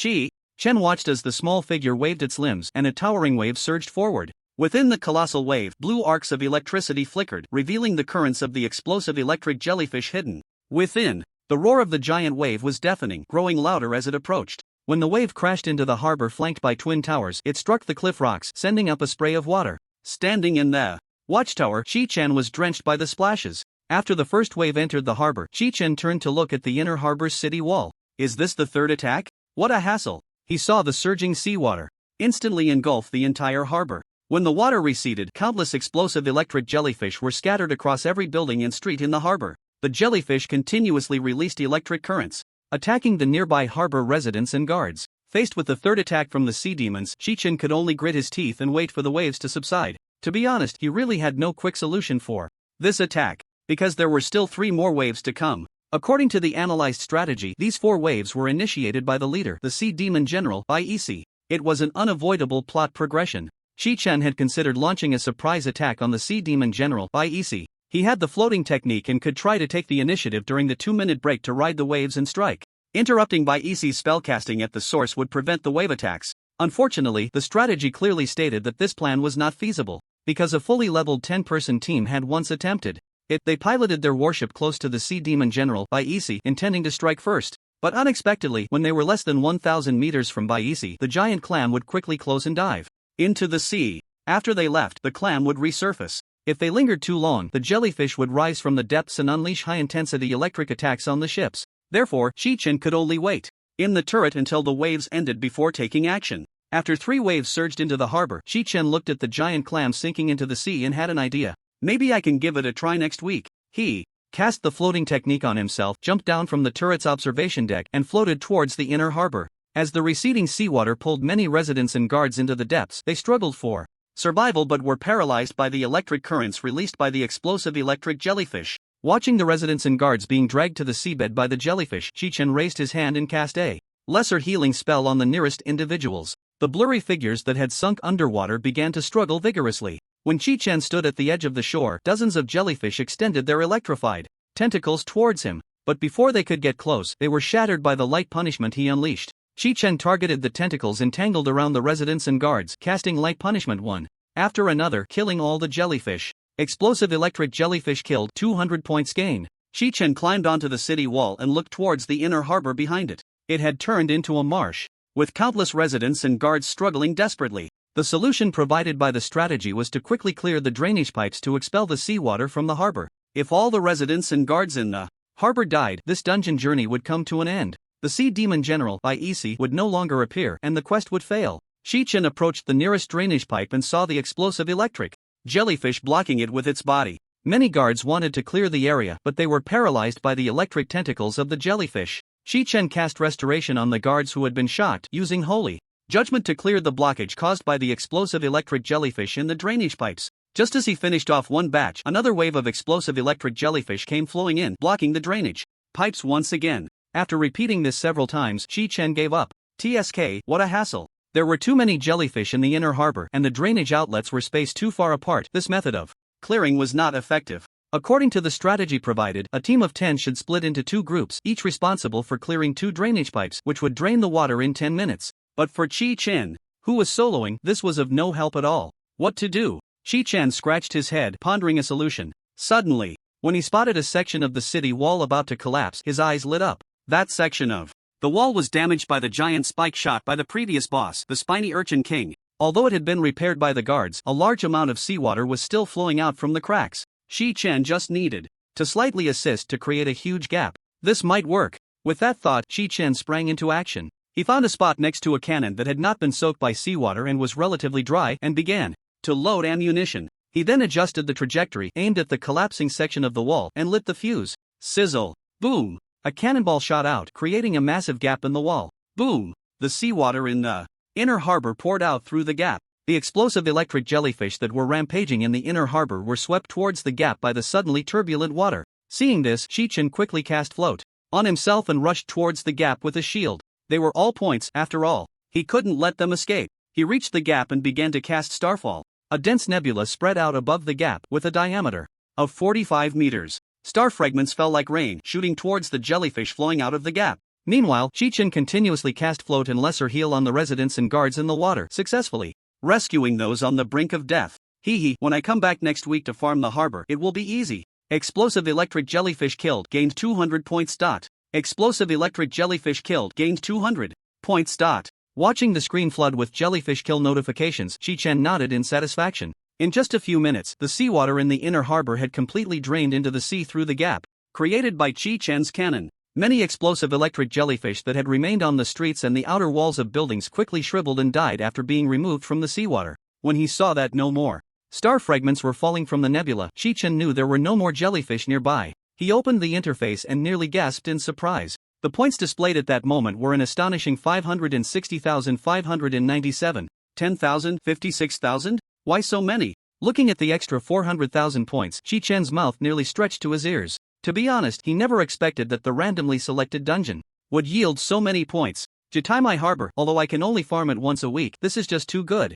Chi-Chen jumped down from the wall, cast float, and walked onto the surface of the sea, beginning to bend down to collect the stacked bodies of sea urchins and jellyfish. Although he was bent over picking up the corpses, his gaze remained fixed on the surface of the sea. Suddenly, the calm sea became turbulent, and he saw crystalline tentacles with blue arcs reaching out from the water, grasping towards Chi-Chen. Oh, here they come. Chi-Chen unleashed 11 strikes of holy judgment at the tentacles. As his attributes soared, boom! The extending tentacles exploded in response. Explosive electric jellyfish king killed, gained 600 points. Seeing the notification, Chi-Chen quickly got up and ran towards the spiny urchin king. After picking up the equipment molds and materials dropped by the sea urchin king, a gigantic jellyfish much larger than a warship surfaced. Chi-Chen casually collected the equipment molds and materials dropped by the jellyfish king, then ran back to the shore to gather the corpses of the sea urchins and jellyfish. When the interface popped up again, indicating that there were less than 30 seconds until the next attack, Chi-Chen stopped, activated his shield, and ran towards the nearest eastern turret. Now, the defense battle at Katamiai port was already halfway through. The next boss they would face was a giant octopus monster, the Deep-Sea Octopus King. According to the strategy information provided in the analysis, the Deep-Sea Octopus King would appear directly. It would initiate a 3-phase battle. Team members needed to split into 2 groups to support the turrets on either side and quickly repel the tentacles entangling the turrets. Moreover, the strategy for this phase highlighted an important note: it was not advisable for the 10-member team to concentrate fire on one side's turret tentacles. This was because the tentacles would gain an additional buff effect if they were not damaged. Powerful damage dealt will increase by 100%. As long as damage was inflicted on the tentacles, reducing their health to about 80%, the powerful effect would be eliminated. Therefore, the 2 teams could only use area attack skills to deal damage to the 4 tentacles as much as possible. It would use 8 tentacles to slam against the port's walls and buildings. As soon as Chi-Chen climbed up to the lookout of the eastern turret, he saw 2 tentacles stretching up from the cliff below. Looking at the tentacles that reached the lookout, with suction cups larger than a person's head, Chi-Chen immediately unleashed 11 beams of holy retribution. Bang! The tentacle snapped in response. Chi-Chen braced against the strong airflow coming towards him and broke another tentacle. Everything happened in a matter of seconds, and the 2 severed tentacles fell into the ocean. Seeing that the crisis at the eastern turret was averted, Chi-Chen immediately jumped to the base of the turret and flew towards the western turret through the portal. The 5 seconds of teleportation in the sky felt particularly long. As he stepped out of the portal at the western turret, he saw bricks falling from the tower walls due to the pressure from the 2 tentacles. Time was tight, and there was no time to climb to the top of the turret. Chi-Chen decisively stepped out of the turret and unleashed retribution on the 2 tentacles wrapped around the tower walls. Sure enough, after the tentacles were hit, the Deep-Sea Octopus King's buff effect powerful immediately disappeared. The turret, which had been swaying precariously, finally steadied. In less than 15 seconds, Chi-Chen successfully passed the first phase of the Deep-Sea Octopus King. Seeing the shadow of the Octopus King hiding at the bottom of the sea, diving into the port, Chi-Chen leaped down, closely following it. As the Deep-Sea Octopus King poked its head out, extending its remaining 4 tentacles to prepare to smash the city walls, Chi-Chen appeared above it and decisively unleashed 11 beams of holy retribution. Who the Octopus King, which was instantly killed by Chi-Chen, had just opened its mouth to spray ink but ended up releasing only a dull gust of wind. Deep-Sea Octopus King has been killed, earning 600 points. 1 minute and 59 seconds until the next attack. Please prepare for battle. Glug glug. After it sank into the sea, the waters of the harbor turned completely into pitch black ink. Chi-Chen walked to the floating corpse of the Octopus King and picked up all the dropped items. Then, he returned to the shore and joined the assembled soldiers. He saw the gate below the eastern turret of the port open and 3 warships slowly sailed out. Each warship had 20 cannon ports on either side of the deck's cabin. After Chi-Chen boarded the first warship with the soldiers, the 3 warships slowly sailed out of the bay. Warriors, the time for counterattack has come. Let the sea monsters know who the true ruler of the sea is, shouted the bare-chested captain at the helm, raising his arms. The soldiers were greatly inspired and cheered along with him. As Chi-Chen saw the harbor in the distance shrinking smaller, he knew that the battle in the instance had passed the halfway mark. 10 seconds until the battle begins. Battle starts. When the interface displayed the prompt that the battle had begun, Chi-Chen looked towards the horizon where the sea met the sky. He saw the giant clam that had sunk to the seabed rising back to the surface. The moment the giant clam opened, Chi-Chen saw the sea demon general, Bai EC. According to the analyzed strategy guide, he already knew the upcoming plot. His current task was to protect the warship he was on, because the next 2 boss battles, as well as the final battle, would take place at sea. The warship would play a very important role in the battle. But Chi-Chen would not choose to only protect the warship he was standing on. How could he let go of precious points? He wanted all 3 warships. Soon, Chi-Chen noticed that the sea beneath the warship was filled with shadows of fish. Splash! Hundreds of swordfish suddenly surged out from beneath the 3 warships. They leaped high out of the water, swinging their tails to stab at the soldiers on the decks of the 3 warships. One soldier, unable to dodge in time, could only raise his shield to block. However, the sharp snouts of the swordfish were as hard as steel. It pierced through the soldier's shield and armor, pinning him against the side of the deck. Other soldiers were directly knocked off by the swordfish, falling into the sea. The soldier who fell into the water struggled for a moment before being swallowed whole by a lurking giant shark. On the deck, a soldier whose insides were pierced by a swordfish spat blood profusely. As the swordfish thrashed its body, intending to throw him off, Chi-Chen raised his hand and struck it with a light punishment. Iron Blade Swordfish killed, 200 points gained. He then cast 2 minor healing spells on the dying soldier. Seeing the soldier's wounds begin to heal, Chi-Chen continued to clear the other swordfish on the deck. After eliminating all the swordfish that had surged onto his warship, Chi-Chen climbed to the top of the central mast and cast levitation on himself. Then he jumped, forcefully floating towards the second warship. Upon landing on the second warship, he wiped out the swordfish that were rampaging on the deck, and healed the severely injured soldiers one by one. After that, he climbed the mast of the second warship again and jumped to the third warship. Chi-Chen climbed up and down, supporting the 3 warships a dozen times before finally clearing the swordfish. But the brief calm did not last. For 10 seconds, the 3 warships were suddenly struck by a tremendous force. Chi-Chen ran to the side of the warship, steadied himself, and looked out at the sea. He saw hundreds of shark fins surrounding the 3 warships. So many points. He flipped over and jumped into the sea, riding the waves to kill the sharks he saw. Hammerhead shark killed, 200 points gained. Hammerhead shark killed, 200 points gained. Moving around the 3 ships, Chi-Chen killed all the hammerhead sharks in less than 5 minutes. What a pity! Looking at the swordfish and shark corpses floating on the surface, drifting further away, Chi-Chen felt quite reluctant. But he had no time to collect them, because the next boss battle was about to begin. He saw the giant swordfish and shark leaders on either side of Sea Demon General Bai Isi swimming fiercely towards his position. Upon seeing the 2 fish leaders charging at him, Chi-Chen walked towards the leading warship at a leisurely pace. Along the way, he did not forget to bend down to pick up various materials. As the giant swordfish and shark leaders approached Chi-Chen, they leaped out of the water, opening their massive jaws to bite. At that moment, fine golden lights flickered above the heads of the 2 giant fish leaders. Crack, crack, crack. That was the 11 strikes of light punishment aimed at them. Deep Sea Swordfish King killed, 600 points gained. Hammerhead Shark Overlord killed, 600 points gained.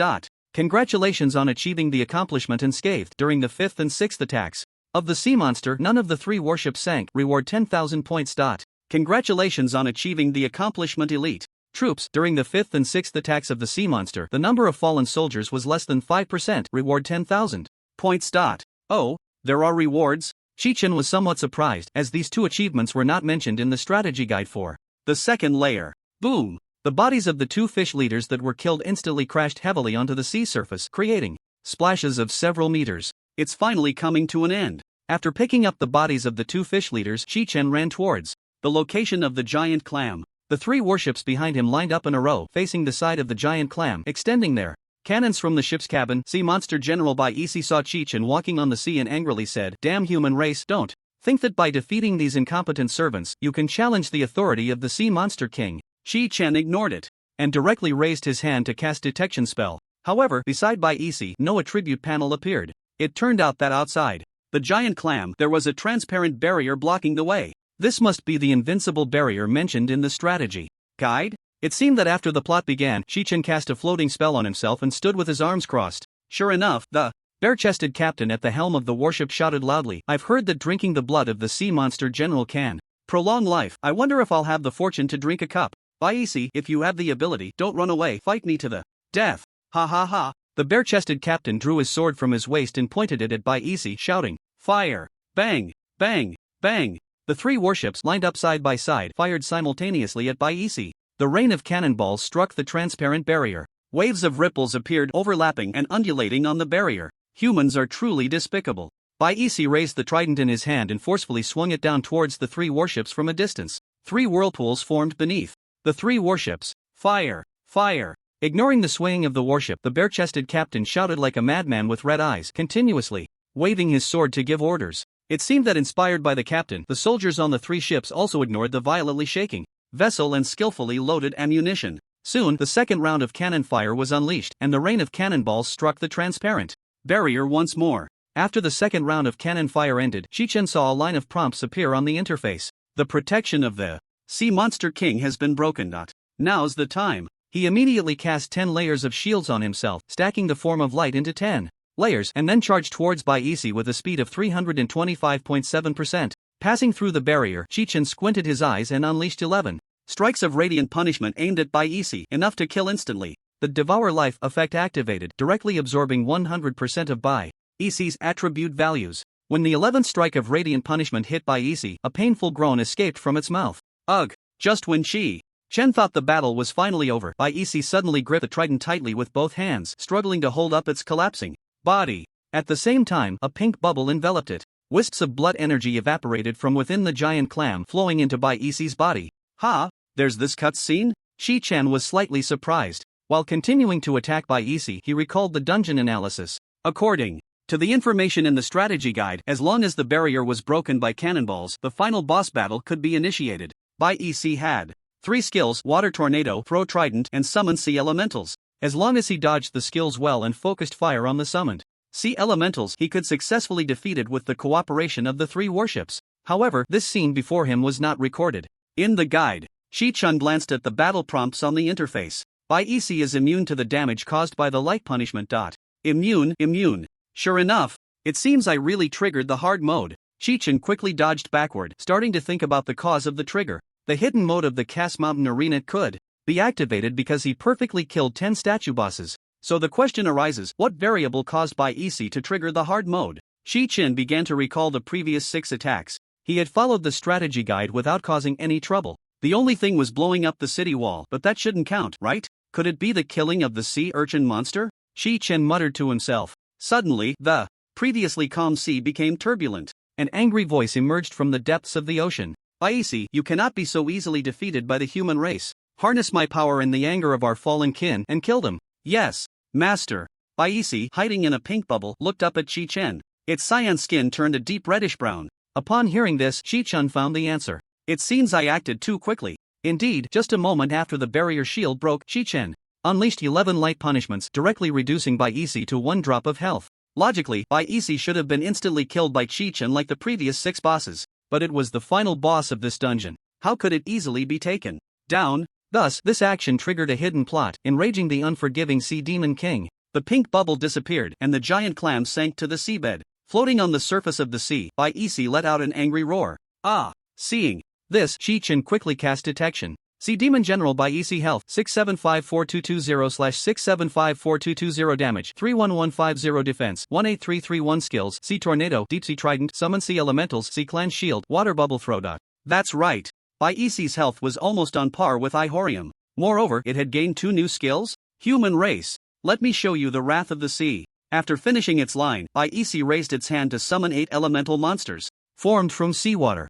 Chi-Chen sneered and raised his hand to unleash 11 light punishments at Bai Isi. Bang! In an instant, Life Devour extracted a tremendous amount of vitality from Bai Isi. A prompt appeared on the interface. Detected that your health is below 1% in a dying state, triggering Blood Heal effect. Blood Heal restored 1013998 health points for you. Blood Heal restored 1013999 health points for you. Plus 1013998 plus 1013999. Chi-Chen looked at his current status. He saw that his health had changed to 4061764/6759990. Meanwhile, the health displayed on Bai Isi's panel had once again been reduced to 1/1 by Life Devour. I will not die.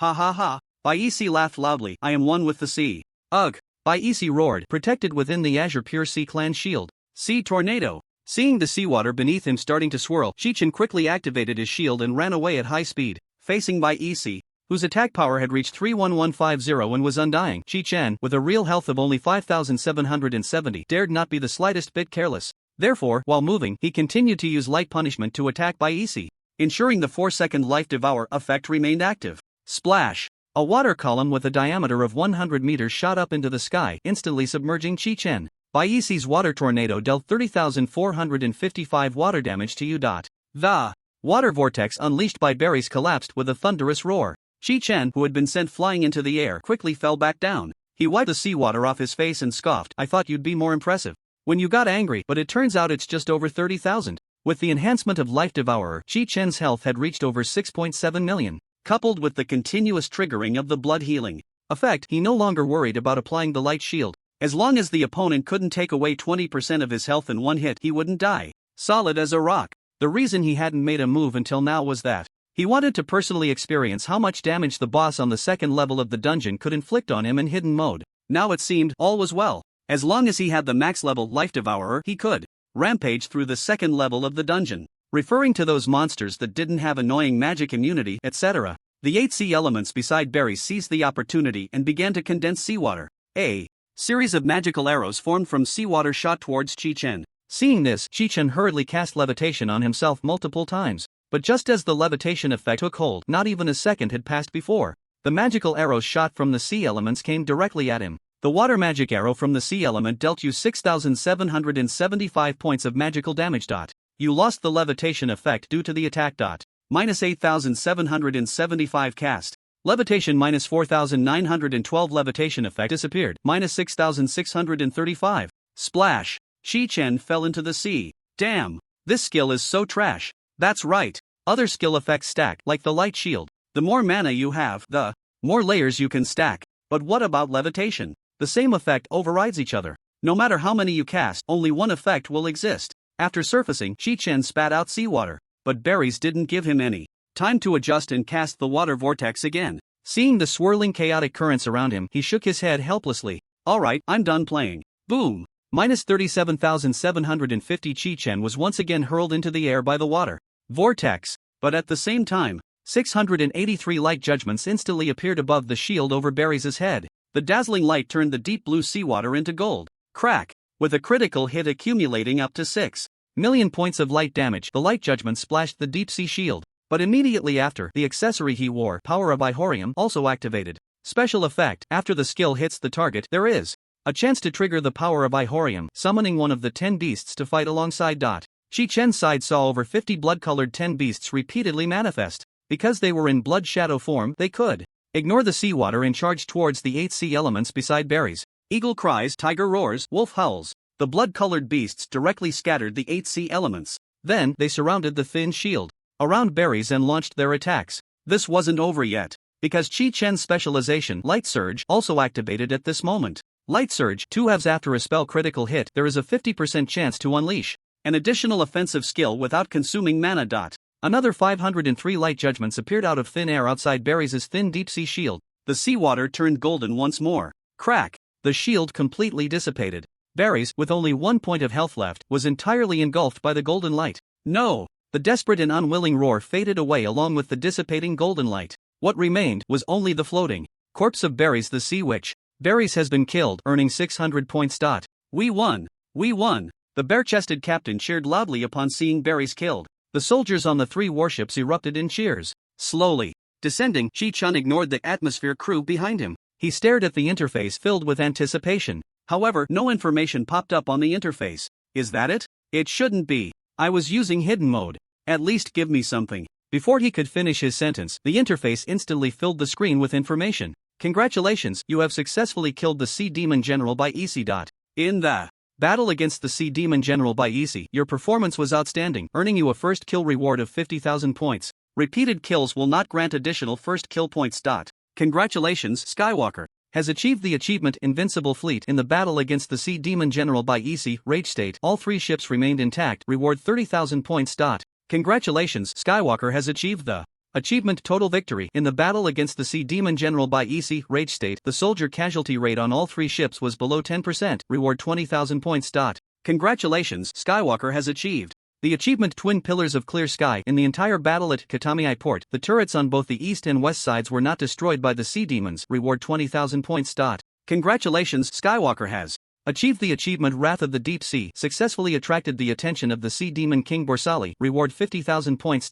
Because you are the first Skywalker in the sky space to kill the Sea Demon General by EC, you have earned the exclusive title of Sea Demon Slayer. Sea Demon Slayer title bonus: when in Katamiai Port, Hessa Sea, Teal Palace, Abai Bay, Gal Islands, Mocha Sea, and Borsali Temple, your swimming speed in the sea is the same as your movement speed on land. Damage dealt to sea demon creatures is increased by 30%, damage taken is reduced by 30%, and points earned are increased by 20%. This dungeon will reset in 4 days, 15 hours, 19 minutes, and 46 seconds. Hiss.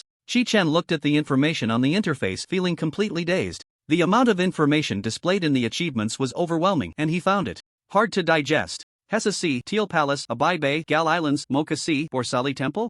Chi-Chen was well aware that Hessa Sea was another dungeon in the second level of the dungeon area. He just didn't expect that the world background of Hessa Sea and Katamiai Port was shared. So, do the other dungeons also belong to the same world? As for the names of the last few dungeons, Chi-Chen had never seen them before. They must be dungeons from the 3rd level or above, Chi-Chen analyzed seriously while floating on the sea. Especially the last one, Borsali Temple. Based on the achievement Wrath of the Deep Sea, it could be inferred that the final boss of the temple must be the Sea Demon King Borsali. Bai Isi was merely empowered by Borsali's blessing, making him extraordinarily strong. So just how powerful is Borsali? Chi-Chen couldn't form any concept of it at the moment. Forget it. Thinking too much now is useless. I need to hurry and collect my loot. He walked over to Bai Isi's corpse and reached down to pick up the items. One by one, materials, 2 equipment blueprints, and a weapon transformed into various colors of light and flew into Chi-Chen's backpack. Wrath of the Deep Sea, Bai Isi's Trident quality, epic category, polearm physical damage, plus 1170 attack speed, 2.9 seconds stamina plus 140 strength plus 80. Agility plus 110 special effect. When the skill hits the target, it will trigger the splash effect. Splash deals 10% of the skill damage as water-type spell damage to all hostile units within 20 meters of the target. Equipment requires strength 150, agility 150. Looking at the weapon attributes displayed on the interface, Chi-Chen felt quite tempted. Although this was a melee polearm that didn't add magic damage, but the special effect was particularly appealing to Chi-Chen. After this battle in the dungeon, Chi-Chen deeply realized a problem. His instant cast skills weren't that great. Don't be fooled by the 45-meter range of Radiant Judgment. In actual combat, sustained damage means delay. There's nothing like the satisfaction of Radiant Judgment. If he equipped this weapon, hitting a target with a skill would cause splash damage. This would essentially turn Radiant Judgment into an area attack skill. Chi-Chen took off the Root of Life 4 Spirits form he obtained from the Heroic Nightmare dungeon and opened the panel again. He saw that his mental attribute had dropped to 583 and his mana had instantly fallen to 11660. His magic damage had plummeted from over 3000 to 1497. Now, with one cast of Radiant Judgment, he can only deal 2223 points of damage. That's a bit harsh. Wait. Chi-Chen suddenly remembered the auction in the Celestial Dome space that afternoon. Why bother with a reduction? He could just extract the special effects from the Trident. Chi-Chen, you can't keep looking like someone who's never seen the world. A poor mindset is unacceptable. With this thought, Chi-Chen closed his personal space. I'll ask Captain Yi later if there are any high-tier weapons. Up until now, I haven't claimed any benefits or made any requests. Since he had joined the so-called National Defense Team 0, which claimed he wouldn't have to worry about celestial coins anymore, why be polite? Who was he saving face for? He definitely had to make demands and let the Celestial Management Bureau foot the bill. After cutting off Bai Isi's head, Chi-Chen looked back. He saw that the 3 warships had already slipped away quietly. What the heck, not even a thank you. Chi-Chen stood alone on the sea and pressed the mark on the back of his hand, saying, "Teleport to the commission area." Teleportation activated. Whoosh! His body transformed into a golden light and disappeared from the spot. Arriving at the commission area, he submitted the war commission. After receiving a pitiful 300 points, Chi-Chen looked at his personal points account. Celestial points 893897. Wow, is it really that much? Chi-Chen couldn't contain his excitement and rubbed his eyes. A single run of the Jidam port had actually earned him 785,100 points? That's just too awesome. Looking at the nearly 900,000 points, Chi-Chen felt that the judgment dealer was selling too cheaply. With points being so easy to earn, such good weapons should definitely sell for 20 million points. TCH. That Eastern country's Dong something is really stingy, daring to be so arrogant with just 9 million points. If his complaints reached Tojo Kanade, she would probably be so jealous that she'd lose her composure, cursing him out, and might even be humiliated to the point of seppuku. The points generated from a 10-person dungeon look plentiful, but in reality they have to be evenly distributed among all team members. Since Chi-Chen soloed it, he could enjoy it all, which is why it felt like so much. Moreover, 180,000 points of that were rewards from achievements. Excluding those, next time he runs it, there definitely won't be as many. But Chi-Chen didn't care about that. He now felt that the first layer of the dungeon was no longer appealing. Since I've already reached the 3rd tier, I shouldn't consider the first layer's creation world anymore. I should set my sights on the 3rd layer. There must be something there. Chi-Chen decided to try challenging the 3rd layer of the dungeon starting tomorrow. Beep, a prompt suddenly popped up on the interface. It was a message from Yibang. Chi-Chen clicked to check. Chi-Chen, have you finished the Jidam port? How was it? Any new gains? Seeing the message, Chi-Chen realized that his every move was being monitored by Yibang. Yes, Captain, I actually have something to consult you about. Chi-Chen wanted to get a good staff. Then let's talk at the Cass Mountain Coliseum.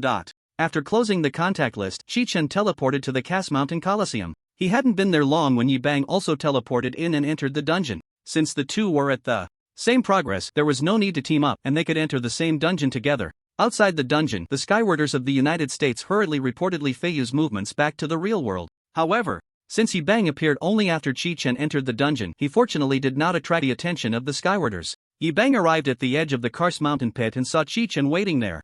Chi-Chen, is there something you need from me? Captain, I want to extract a piece of equipment. How should I apply for it? Extract? Yibang's eyes lit up and he curiously asked, did you get some good equipment? Well, there's a weapon effect I really like, but I'm not satisfied with the weapon's attributes. Chi-Chen sent the detailed information of Deep Sea Fury, Parry's Trident, to Yi Bang. Oh, Parry's Trident. Deep Sea Fury. It has a prefix name? Seeing the description of this weapon, Yi Bang exclaimed in surprise. His reaction made Chi-Chen very pleased. Yes, I think the effect of this weapon is great, but the attributes of the polearm don't suit me. So, I want to extract the effect and transfer it to my staff. Transfer it to your staff? No way. Your staff's attributes are too trashy. Transferring it would be a waste. Tomorrow, I'll have the warehouse manager find you a decent staff. No, those bound equipment are not useful. Yi Bang frowned and thought for a moment and said seriously, wait a minute. Next Tuesday, when the raid progress updates, I'll take you to the 4th floor. No, to the 5th floor's 60-man raid to get a top-notch staff. Yi Bang had run at least 1,000 matches in Gitame Port, and he was quite familiar with the attributes of the Parry's Trident drops. He couldn't say he remembered it vividly, but at least he could recall it easily. So, when he saw that the Trident Chi-Chen sent had a prefix name, he was completely stunned. Chi-Chen is truly a gift from the heavens to our dragon country. Yi Bang sighed inwardly. It was then that he decided to take Chi-Chen to the 5th floor to get the best weapon available. 5th floor? Chi-Chen was taken aback. Wow, was he really going to be taken there? Although you can enter, you won't earn points for killing monsters. Just don't reveal your talent and stay at the back of the team to watch. When the staff drops, I'll assign it directly to you. Going to the 5th floor's raid to get equipment? Just lying there?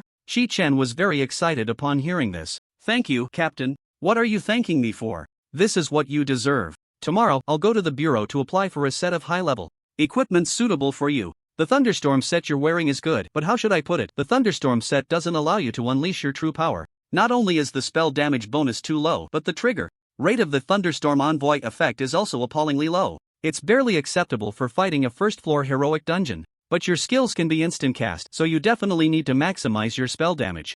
Therefore, I will provide you with a set of high spirit and high spell damage bonus equipment. In Yi Bang's view, while the thunderstorm set was decent, it wasn't suitable for Chi-Chen. However, Chi-Chen had his own insights. He could use Life Devour to instantly kill monsters, and no matter how high the spell damage was, it didn't mean much to him. What worried him more were the monsters with special protective mechanism skills, just like the Sea Witch General parries he had just killed. As long as it wasn't immune to spells, no matter how thick the shield was, Chi-Chen could handle it. He could even stack numbers to kill. But what about those immune to magic? No matter how high the spell damage, it would be useless. Captain, I completely agree with your analysis and understand that spirit attributes are very important. However, I would prefer some high defense equipment that can provide damage reduction. To be honest, soloing dungeons is really quite dangerous. Dangerous? Chi-Chen also had no intention of hiding anything and confessed, when I was fighting against the Sea Demon General by Isi just now, the opponent received the blessing of the Sea Demon King, greatly increasing their strength. At that moment, the range of a water tornado was about 100 meters, and I couldn't dodge it at all.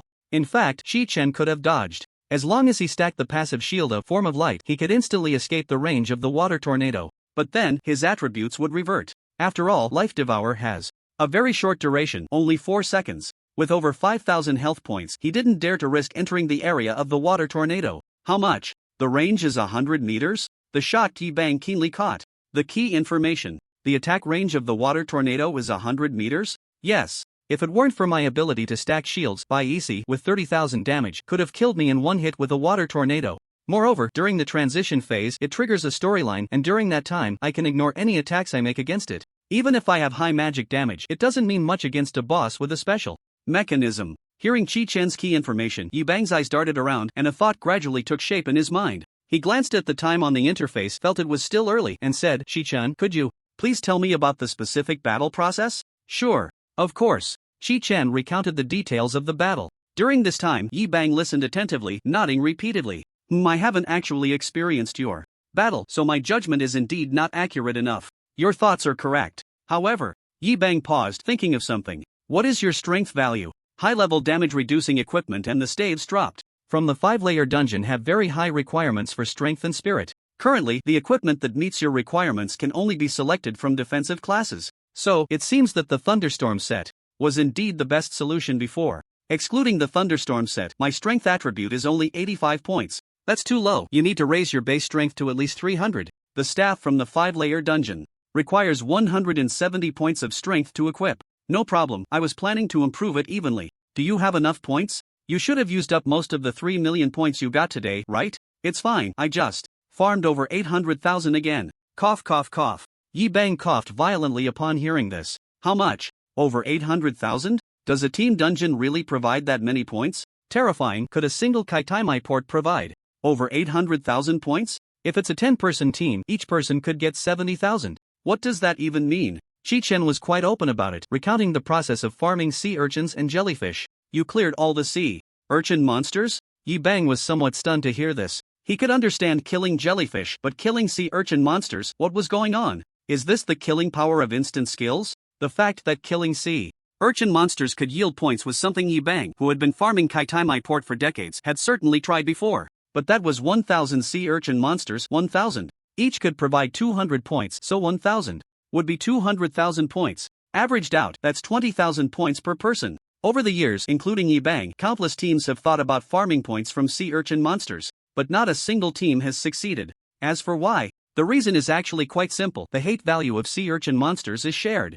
Once a celestial being greedily attacks a sea urchin monster for its points and kills one with a skill, their team will face a barrage of thousands of sea urchins. The concentrated fire damage from 1,000 sea urchins is incredibly high, and with a wide attack range, it's simply not something a 10-person team can withstand. Even a fully equipped 3-tier team wouldn't dare to provoke the sea urchins. Therefore, walls and cannons on the towers are needed to attract hatred and share the damage. They would only go up when fewer than 100 sea urchins had been killed. But Chi-Chen managed to do it. Yi Bang had once led an elite team to try, but the result was a retreat from Katami port filled with resentment because the guards on the walls had been killed by the sea urchins, and the instance was deemed a defensive failure. Just thinking about that scene made Yi Bang's scalp tingle. He spoke with a tone of envy. I need some time to find some damage-reducing equipment. You might have to wait a couple more days. Also, I have one more thing I want to ask of you. Please go ahead, Captain. Could you? Yi Bang found it hard to say, but still boldly continued. Could you temporarily refrain from leveling up and stay at the current 3rd tier for a while? I know this request is excessive, but are you asking me to prepare a strategy for unlocking hidden modes? Chi-Chen immediately understood.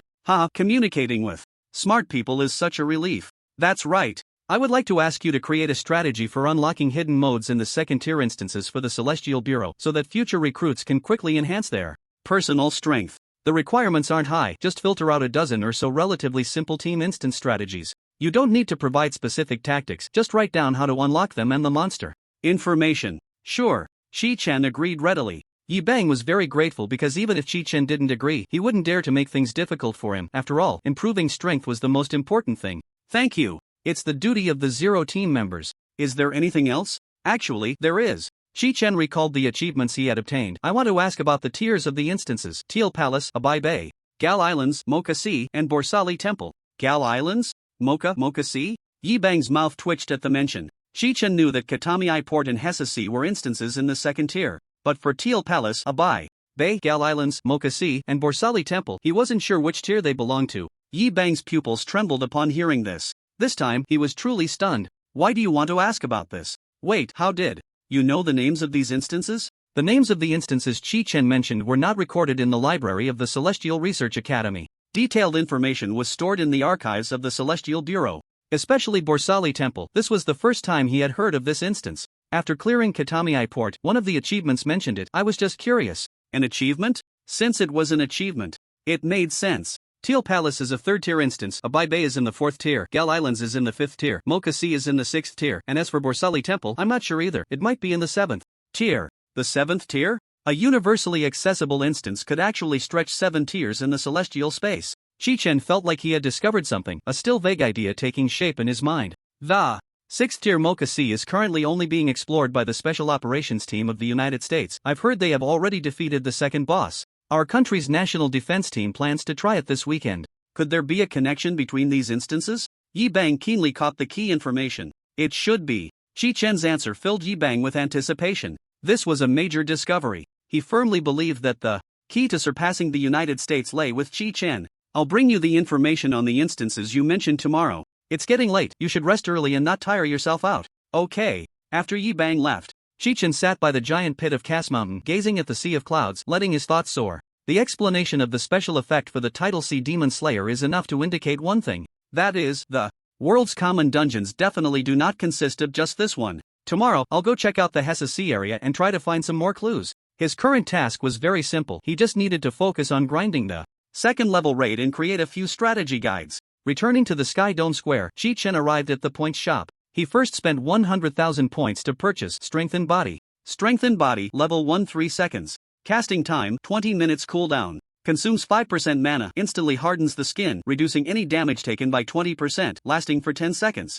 Tip: due to the casting time of Strengthened Body being less than 10 seconds, influenced by the talent Calm and Collected, the skill becomes instant cast and the cooldown is removed. Awesome! This is it. Seeing the prompt, Chi-Chen nodded in satisfaction and chose to upgrade. Would you like to spend 200,000 points to upgrade Strengthened Body? Yes. Strengthened Body has been upgraded. 200,000 points deducted. Chi-Chen opened the skill interface. Strengthened Body, level 2 instant cast, consumes 5% mana instantly. Hardens the skin, reducing any damage taken by 30%, lasting for 15 seconds. Very strong, no wonder it's one of the must-learn skills. Strengthened Body is one of the skills that Chi-Chen wrote about in his book, which is required to learn and recommended to max out. It can be upgraded to a maximum of level 5, reducing damage taken by 60%, lasting for 30 seconds. It is one of the essential survival skills for non-defensive professions. In the Sky Dome space, Chi-Chen immediately cast Strengthened Body. He saw his skin color instantly turn bronze. He cast Strengthened Body again. The color did not change and the buff status remained singular. The effect was the same as the levitation spell, it could only maintain its duration and could not stack. Chi-Chen felt slightly disappointed about this. Let's upgrade to level 2 for now, the points have other uses. I'll upgrade it again when I have extra points. Chi-Chen looked at the exclusive skill, Dark Awakening. He planned to upgrade it a bit first to see how the enhancement would turn out. Upgrading requires 10 skill points. Would you like to redeem it immediately? Yes. 5,000 points deducted. Dark Awakening successfully upgraded to level 2. Dark Awakening level 2. After hitting a target, the creator will be cloaked in negative energy, dealing 5% of maximum mana as magic damage per second to non-friendly targets within a radius of 6 meters during the cloaking period, and increasing the creator's movement speed by 5%, lasting for 5 seconds, refreshing the effect duration after hitting a target. Wow, not bad. The effective radius increased by 3 meters and the magic damage and movement speed increased from 1% to 5%. The effect enhancement was very obvious. Indeed, it's a creation skill, he exclaimed upon seeing the changes. Taking advantage of the ample points, Chi-Chen planned to take the opportunity to upgrade properly. 10,000 points deducted. Dark Awakening successfully upgraded to level 3. 160,000 points deducted. Dark Awakening successfully upgraded to level 7. Dark Awakening level 7. After hitting a target, the creator will be cloaked in negative energy, dealing 30% of maximum mana as magic damage per second to non-friendly targets within a radius of 21 meters during the cloaking period, and providing the creator with 30% movement speed, lasting for 5 seconds, refreshing the effect duration after hitting a target. After reaching level 7, Chi-Chen had only 279,197 points left. Not enough to upgrade to level 8. Let's leave it at that for now. With the remaining 280,000 points, Chi-Chen spent 200,000 to upgrade Divine Refinement to level 3. After maxing out Life Devourer, he thought he would never run out of mana again. However, the trip to Katamiai port slapped him hard in the face. Monsters with special traits still required him to expend all his mana to kill them. For example, in the battle against Bai Isi, if it weren't for his skills being instant cast and triggering the specialization effect, he would have been killed before the deep sea shield could recover. I really don't know how long it would take to end the battle. Recovering 5% of mana per second is somewhat insufficient. Deducting 200,000 points. Divine Refinement successfully leveled up to level 3. Divine Refinement public skill level 3 recovers 10% of mana per second. With the remaining 70,000 points, Chi-Chen planned to save them for attribute points. Just as he was about to return to the real world, he saw a white Skywarder in a denim outfit walking up to him, extending his hand with a smile and saying, "Mr. Li Feiyu, hello. My name is Weber, a level 4 Skywarder, and I'm very pleased to meet you." Chi-Chen glanced at the personal information next to Weber. Skyward name, Weber. Occupation, Gunner Ranger. Rank, level 4. Do you know me? Of course. I've been following you for a long time. Seeing Chi-Chen warily not extending his hand, Weber naturally lowered his hand and said, "I wonder if you'd be interested in going to the entertainment zone for a drink?" "It's on me. Not interested." As Chi-Chen was about to press the imprint to leave, Weber hurriedly said, "Chi-Chen." Chi-Chen raised his hand, staring at Weber with a hostile gaze. He should be your friend, right? What do you want?" "I just want to be friends with you, if you wouldn't mind." While speaking, Weber sent a friend request to Chi-Chen. Seeing this, Chi-Chen directly refused, saying, "Do you understand manners?" Chi-Chen's rejection did not anger Weber. He maintained a confident smile on his face. On the contrary, he seemed to enjoy Chi-Chen's hostility. "So, can we go for a drink? The drinks in the entertainment zone are quite delicious, something you absolutely can't find in the real world. I go for a drink every night before I sleep." Regarding Weber's second invitation, Chi-Chen's attitude remained firm. Bar culture? Sorry, I'm not interested. I just want to know one thing right now. What did you mean by mentioning my friend earlier? Are you threatening me? Or intimidating me? Chi-Chen was very curious why Weber had mentioned the name Chi-Chen earlier. Moreover, he had used the term friend. It was clear that the other party knew something, but not quite accurately. If it weren't for the mention of Chi-Chen, Chi-Chen would definitely not have paid any attention to Weber. These white people, no matter which world they go to, their arrogant demeanor seems to never change. Your politeness, in their eyes, is just weakness and cowardice. Because of Mr. Li Feiyu's excellence, we have unconsciously started to pay attention to you and your friends. Rest assured, I come with goodwill and friendship. If you're willing to come to the entertainment zone for a drink, I would be happy to answer all your questions while we sit down and talk slowly. I will be waiting for you in the entertainment zone 566-3752 in the private room 5 on the second floor. After Weber finished speaking, he disappeared on the spot. Along with him, 2 other Skywarders also vanished. Playing tricks. Chi-Chen sneered, silently reciting the teleportation coordinates. The entertainment zone 566-3752 is a bar. As the saying goes, every person is unique. The design and decor of this bar change according to the preferences of the Skywarders.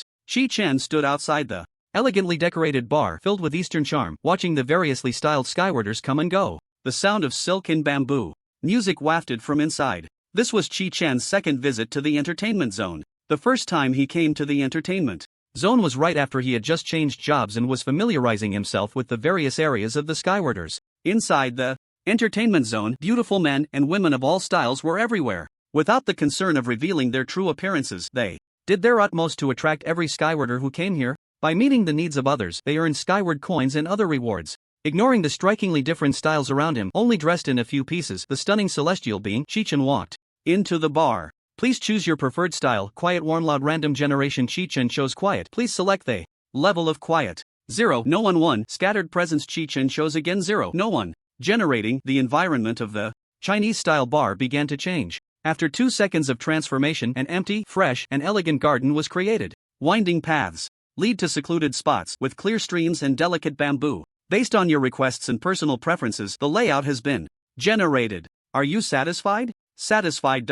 Preferences saved. May you relax and unwind here. Chi-Chen had no mind to adjust the details of the bar. He ascended the stone steps and arrived outside room 5. The door opened on its own, revealing Weber pouring drinks. Mr. Li Feiyu, please take a seat. Help yourself to whatever you want to drink. The drinks here not only relieve fatigue but also temporarily enhance corresponding attributes, and the intoxication won't leave the bar. It's a beautiful place to relax. I love it here. Weber finished a glass, his face showing a look of ecstasy. Every time I head to a dungeon, I come here to buy a few bottles to take with me. The celestial space is truly a masterpiece of God. It gives us the chance to ascend to divinity, wouldn't you agree? Chi-Chen sat in the elegant seat opposite Weber and casually ordered a cup of green tea. After taking a sip, he raised his eyebrows slightly. The taste was indeed quite good, refreshing and lingering on the palate. The feeling of restlessness vanished, his spirit lifted, and his mind became clearer. An unprecedented sense of clarity made him quite fond of it. So, Chi-Chen gently tapped his fingers. 50 cups of green tea appeared on the table and flew into his personal space according to his thoughts. Hey! A celestial being next to Weber was furious and shouted to stop him. He didn't expect Chi-Chen to be so shameless as to pack and purchase the bar's drinks. It should be known that this cup of green tea costs a staggering 100 points. With a flick of his fingers, Chi-Chen had spent Weber 5,100 points. Weber stopped his subordinate's angry reprimand. His expression stiffened slightly, somewhat surprised by Chi-Chen's actions. Hee, Mr. Li Feiyu, please don't mind. If you like, feel free to take a few cups. Then thank you very much, Chi-Chen said without hesitation, repeatedly tapping his index finger on the table. Tap, tap, tap. 500 cups of green tea first appeared around him, then flew into his space. Tapping the table again and finding no cups appearing, Chi-Chen was somewhat surprised. Oh? Is the maximum I can order at once 500 cups? I thought I could order infinitely. Is there a cooldown? Seeing Weber's face turn extremely ugly, he elegantly raised his glass in thanks. The taste is really good. Thank you for the invitation, Mr. Weber. The celestial space is indeed a masterpiece. This was the first time Weber had encountered someone so impolite. The Chinese people he remembered were all polite, gentle, and humble. His previously clear and calm mind was completely disrupted by Chi-Chen's gluttonous behavior upon their first meeting. He hurriedly took a sip to calm his mood and continued, Mr. Li Feiyu is truly genuine. I really like your character. It seems we can become good friends. Chi-Chen raised his hand to interrupt. Alright, no need for pleasantries. Tell me, what's the purpose of calling me here? Seeing Chi-Chen's rude behavior, Weber really wanted to get angry but restrained himself and showed a gentlemanly smile. Please forgive my previous rudeness, I mentioned your friend Chi-Chen. Seeing you about to leave, I was eager to retain you, hence this desperate measure. Chi-Chen nodded, signaling Weber to continue. I would like to invite you to join us on behalf of the United States. Join the United States? Chi-Chen pointed at himself, somewhat surprised. Yes. Ha ha ha. Chi-Chen laughed heartily. What merit do I have? Not only because your profession is a priest, but also your efficiency in leveling up has surprised us greatly. As far as I know, you just reached level 6 at noon today, and now you've leveled up to V. The speed of your upgrades is something I've never seen in my life. You must have talents or traits that surpass other celestial beings. You are a rare celestial. I refuse, Chi-Chen interrupted. Oh, ha, then would you be willing to hear about the benefits we offer?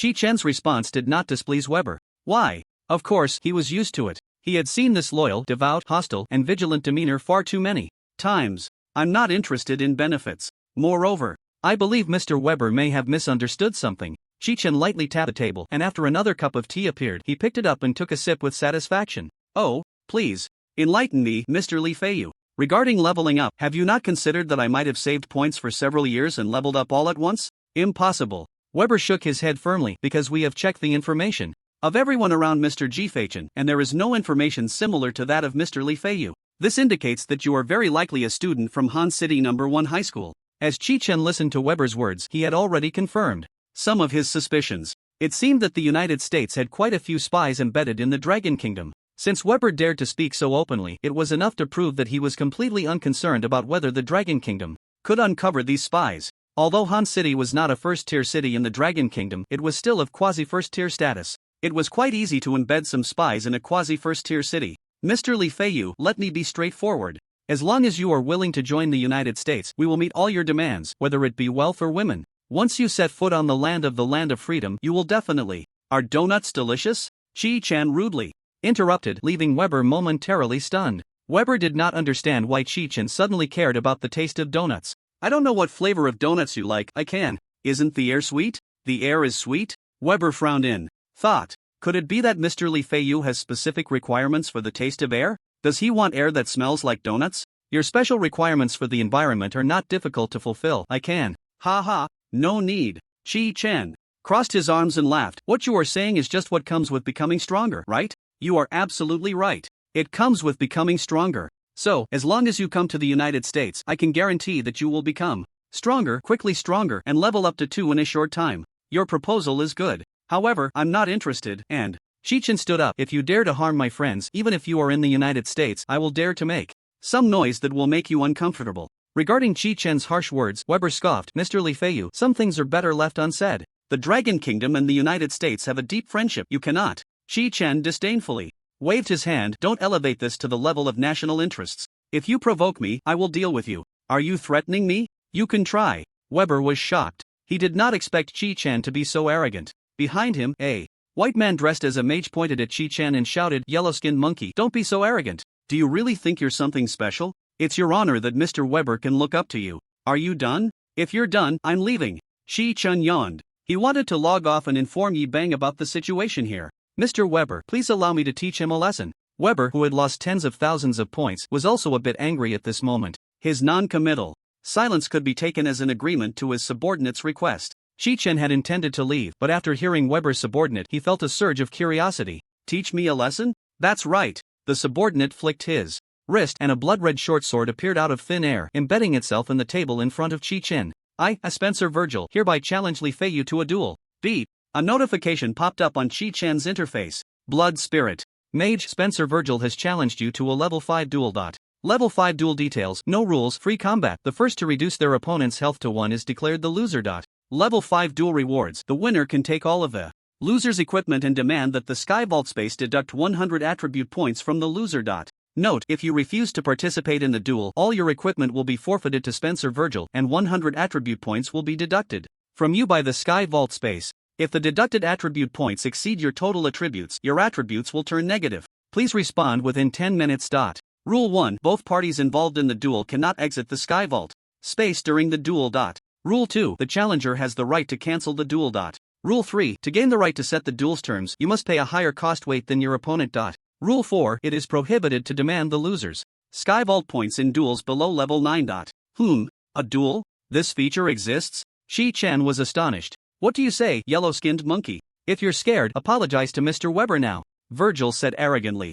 Chi-Chen glanced at the opponent's rank. Skyvault name, Spencer Virgil class, Blood Spirit Mage rank, level 4 I have to accept after all, I spent a lot of money to gather my equipment. Why would I just give it to you? Chi-Chen replied, looking at the notification on the interface. He began to click through the options, starting to study this feature. To be honest, if Virgil hadn't issued a duel request, he wouldn't have known about this feature at all. Why hadn't he discovered it before? Could it be a feature unique to the entertainment area? Ha! Virgil laughed, still putting on a brave face. Look closely, I am a level 4 Blood Spirit Mage. You are just an ordinary level 3 priest. No matter how strong your talent is, can you really defeat me with a single punishment? Weber smiled and said, Mr. Li Feiyu, I have a friendly reminder. Virgil is indeed level 4, but his progression towards level 5 is already nearing completion. The gap between you two is several million points, so you must think carefully. I've thought it through, I accept your little brother's challenge. Chi-Chen paused his actions on the interface. The smiles of Virgil, Weber, and another Sky Vault inhabitant froze. However, a level 5 duel is too low. After saying that, he pressed the duel pricing button. Beep. Notifications popped up simultaneously on both their interfaces. Virgil glanced down at the notification, his pupils instantly shrinking to pinpricks. Priest Li Feiyu has raised the duel level to 9. Current duel pricing rights belong to Li Feiyu. Level 9 duel details, life and death duel.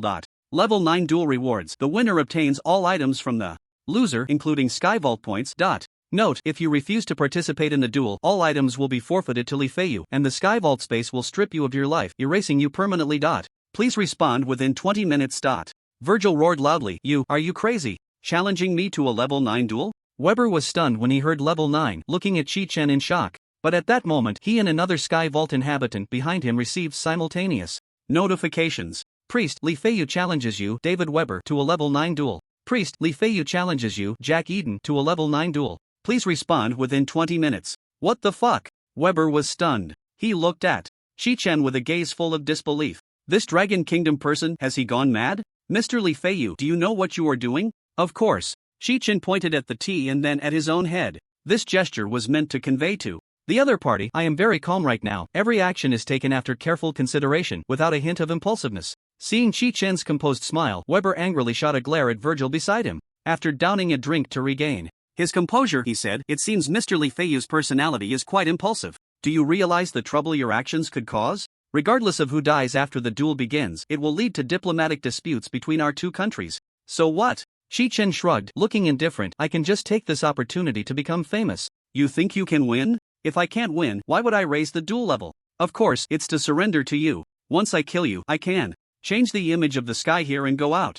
Noticing Weber's face turning extremely ugly, Chi-Chen glanced at the time on the panel. Virgil, you have 15 minutes left, better get ready. Mr. Li Feiyu, your intimidation is not a wise move. You called me to the entertainment area, isn't that your intention? First, you try to win me over with kind words, then you threaten and intimidate, and finally, you settle things with your fists. I respect the old traditions of the United States and have decided to add some fun. Chi-Chen sipped his tea, watching the three opposite him whose expressions were fluctuating. He had gained a rough understanding of the entertainment area through the duel announcement. He found that the duel activity was indeed a unique rule of the entertainment area. However, the rules for initiating a duel were quite strict. First, duels could only be initiated within various entertainment venues, and second, the initiator, or the acceptor, must be at least level 1. Regarding levels, due to cultural differences between the East and West, the description of levels in the Sky Dome space also varies and is exchanged in real time. In the Western cultural system, led by the United States, levels start from level N. Level N is equivalent to the unranked status of the Eastern Dragon Kingdom Skydwellers. Level 7 equals level 1, and so on. Therefore, in Weber's eyes, Chi-Chen's personal information looked like this. Sky Dome name, Li Feiyu occupation, priest level, V. To prevent malicious duels initiated by high-level Skydwellers, the Sky Dome space strictly limits the scope of initiating duels when a Skydweller is in a public area of the entertainment zone, such as on the streets of the entertainment area. They are still protected by the Sky Dome space. Just imagine you are enjoying hot pot and singing and accidentally walk into the entertainment area, only to be inexplicably challenged to a duel by a stranger Skydweller. How would you feel? When Chi-Chen visited the entertainment area last time, he received a warning from the Sky Dome space. At that time, he was still unranked and had not entered any entertainment venue. Time passed second by second. The four people sitting on either side of the private room were exceptionally quiet. Chi-Chen calmly flipped through the bar menu, admiring the recommended dishes. Dragon blood grilled beef? What a cool name, I'll order a portion to try.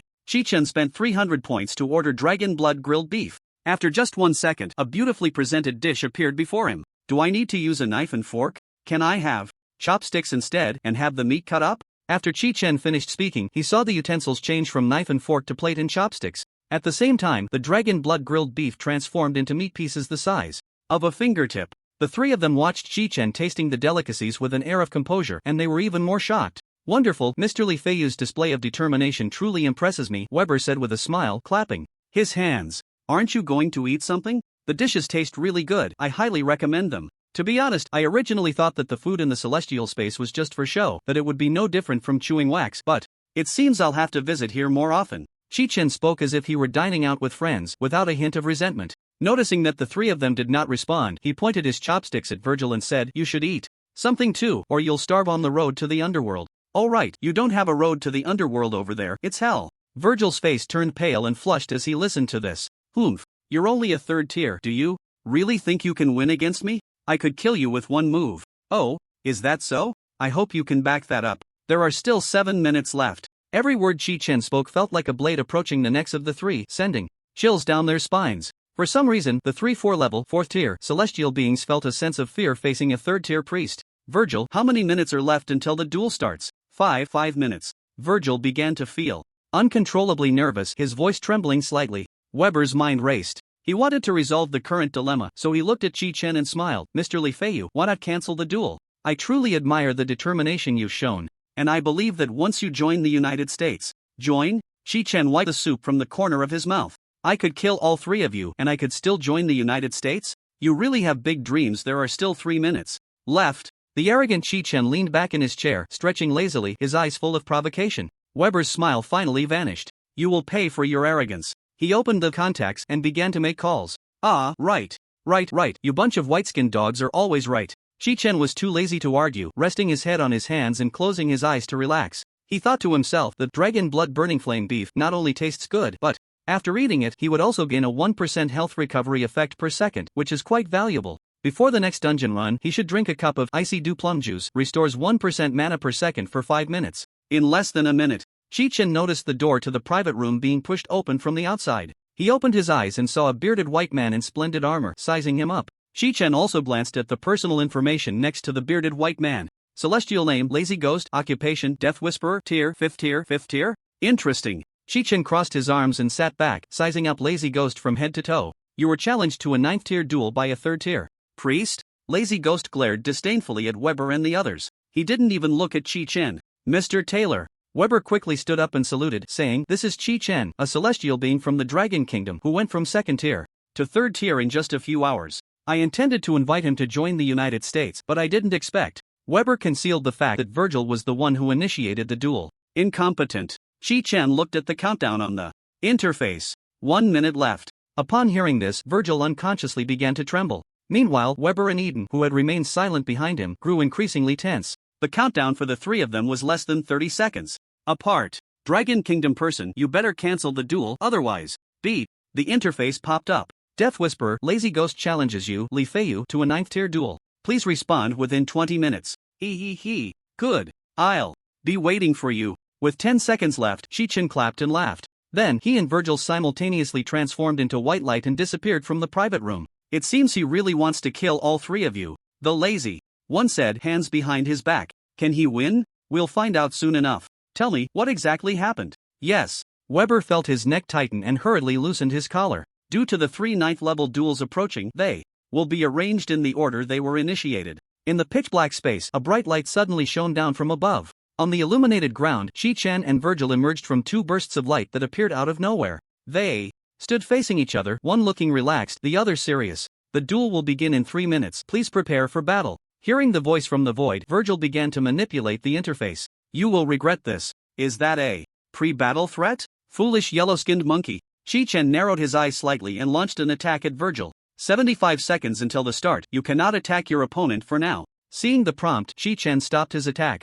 The last few seconds felt particularly long. Facing a life and death duel, both sides were on high alert. 10 seconds remaining in the duel countdown. 9, 8, buzz. With 5 seconds left, Chi-Chen activated Enhanced Body Level 2 and a 10-layer Light Shield. Virgil, looking serious, summoned blood armor, absorbed 20,000 damage, and enhanced body at the same moment. 3, 2, 1, start. The moment the countdown ended, Virgil unleashed an instant skill. A blood-red cutting mark appeared on Chi-Chen's shield. But before Virgil could see the blood-red mark open, he found himself suddenly trapped in a blood cocoon. What? Virgil was horrified. This was his life-saving skill, blood cocoon. Blood cocoon. When health drops below 1%, it triggers the power of blood spirit to protect you for 20 seconds. During this time, you will be immune to spell damage and restore 100% health. What just happened? Why did I die? My blood armor clearly didn't dissipate. What is going on? Endless fear spread from all around. Virgil couldn't believe the predicament he was in. Indeed, before the battle began, he had mentally prepared himself.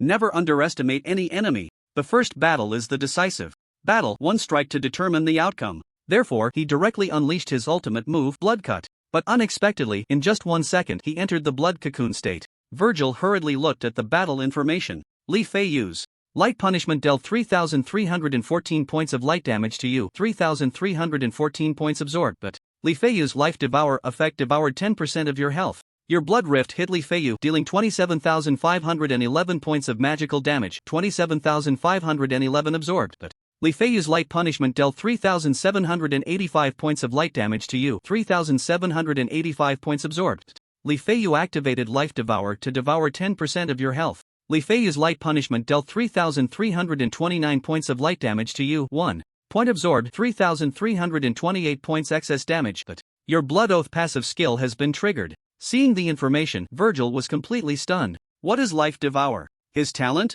No, wait. The key point is, why could he unleash 1, 2, 3, 4, 5, 11 light punishments? Is this his talent? Instantaneous? I can't win. A desperate thought formed in the depths of his heart. Fortunately, he had also drunk a cup of tea before the battle, so his mind was very calm. Yes, I need to inform Weber about the situation here, so he can. But just as this thought crossed his mind, he saw cracks appearing on the blood cocoon, which then exploded with a loud bang. It turned out that Chi-Chen had cast a Master Spell on Virgil's blood cocoon. Master Spell consumes 2,000 mana, dispels magic within a designated area with a radius of 15 meters, removing 1 harmful magical effect from each friendly target and 1 beneficial magical effect from each enemy target. It can affect up to 20 friendly targets and 20 enemy targets. This dispel spell is very powerful and can remove spells that are usually undispellable. Surprised?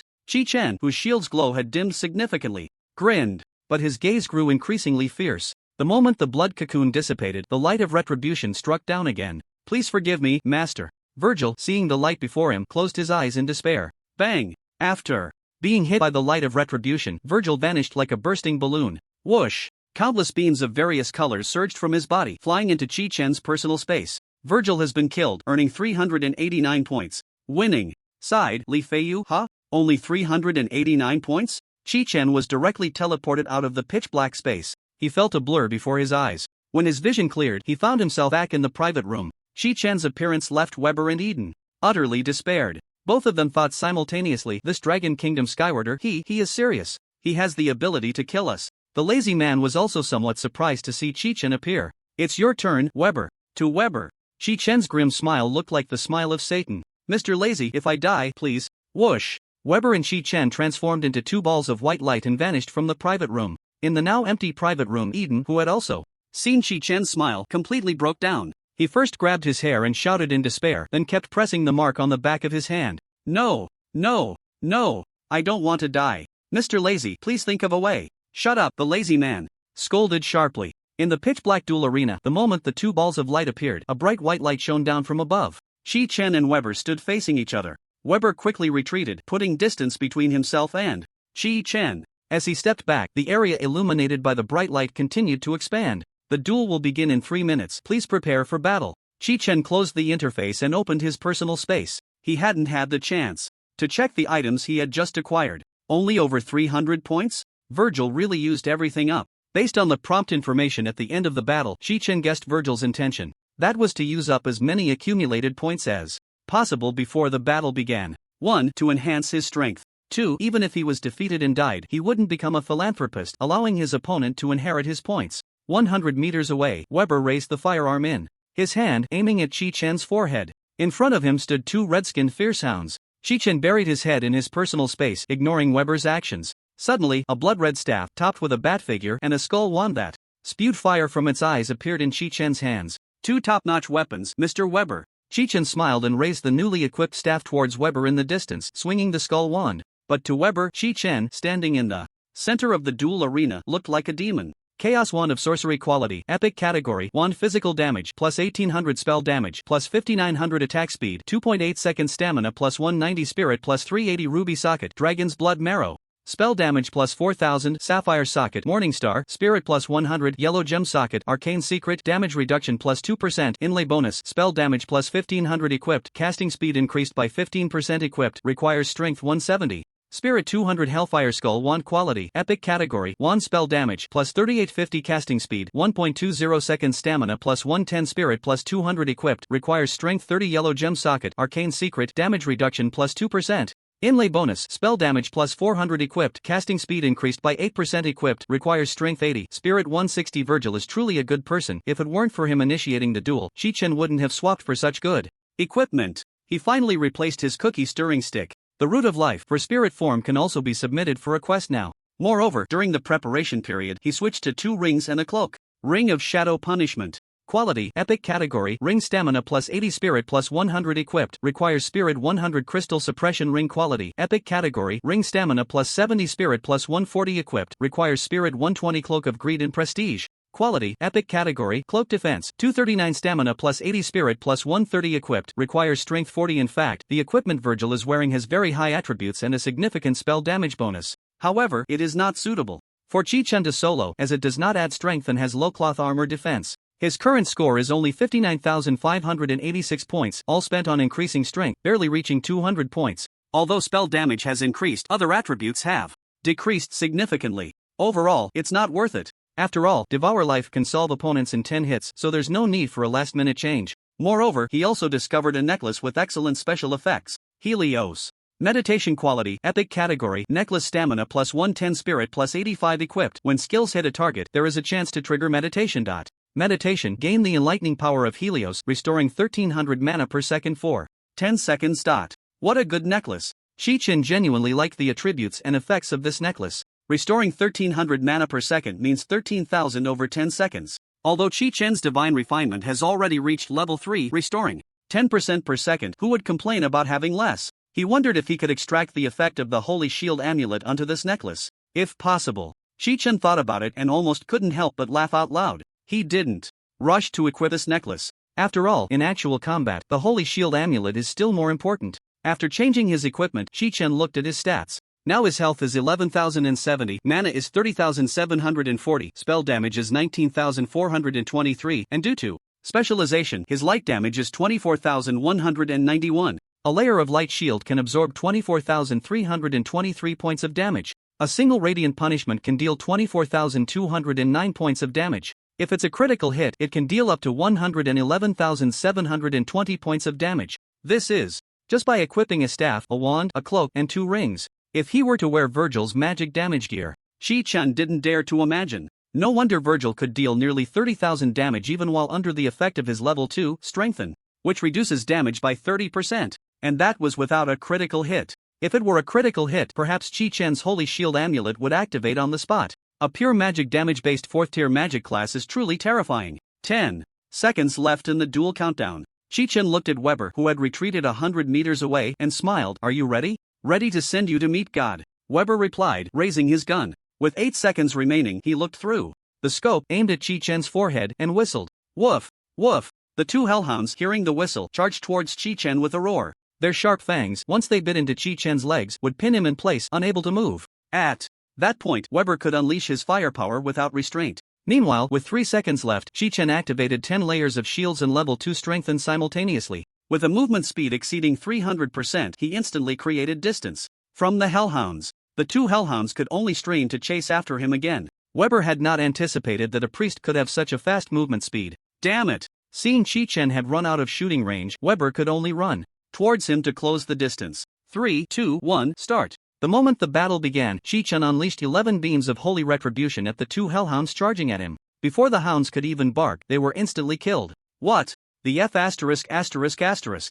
Weber stopped in his tracks, staring in shock at Chi-Chen in the distance. The 2 hellhounds had 300,000 health points. They were his specialized finishing skill. How could they be killed so easily? After Virgil's death, he had mentally prepared himself. He could not underestimate Li Feiyu and had to use all his strength to take him down. Why? Weber couldn't understand. But he had no time to figure out the reason, nor did he have time to revive the Hellhounds. He could only aim at Chi-Chen and wait for him to enter range. He approached Chi-Chen step by step. As soon as he was in range, he would fire. On the other side, the light form that lasted for 4 seconds had already disappeared. Chi-Chen stood firm, facing Weber with his 10 layers of shields, waiting for him to come closer. Weber raised his gun, inching closer, and began to cast various enhancement skills on himself. Deadly shot. In the next 30 seconds, the critical hit rate of the next attack increases by 50%. Killing shot. In the next 30 seconds, the critical damage of the next attack increases by 30%. Precise aim. In the next 20 seconds, if the next attack hits a vital point, attack power increases by 100%.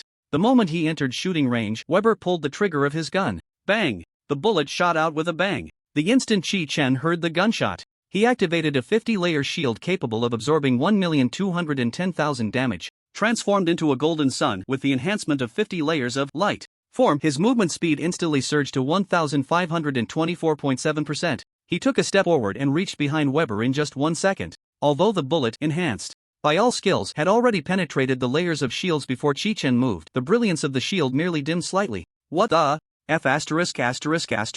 Weber turned his head in horror, stiffening his neck to look at the blazing sun behind him. A bullet enhanced by all skills didn't kill a third-tier priest? Moreover, why was his movement speed as fast as light? Seeing the golden sun no longer moving, a terrified Weber kept pulling the trigger and let out a desperate roar. Die! Die for me! Bang! Bang! Bang! Weber held his gun in one hand, unleashing ammunition towards the gradually dimming golden sun. At the same time, his other hand continuously pulled out high-explosive grenades, incendiary grenades, hellfire grenades, and smoke bombs from his personal space. Bang! Bang! Boom! The high-explosive damage caused the golden sun to quickly fade. Yet, watching this scene, Weber felt an overwhelming shock. Is the priest's shield really that thick? Even with a frenzied barrage of gunpowder, he still couldn't kill a lower-tier priest. When the unharmed Chi-Chen revealed himself, Weber's heart trembled violently. He hurriedly threw a flashbang at the turning Chi-Chen and forcefully pulled the trigger at his waist. Bang! The person was propelled into the air, and the massive glider behind him opened up. But just as he ascended a dozen meters, he felt a flash of golden light before him. Impossible! Boom! The blinding explosion instantly engulfed Weber. That was his final brilliance. Chi-Chen looked at the beams of light flying towards his personal space in the sky and shook his head with a wry smile. Self-destructed? David Weber has been killed, earning 278,804 points. Winning side, Li Feiyu seeing the points. Notification on the interface. Chi-Chen's side. Weber was a good-natured man. After all the items transformed into light and flew into Chi-Chen's personal space, he vanished from the duel arena. When he returned to the private room, Eden was already in despair.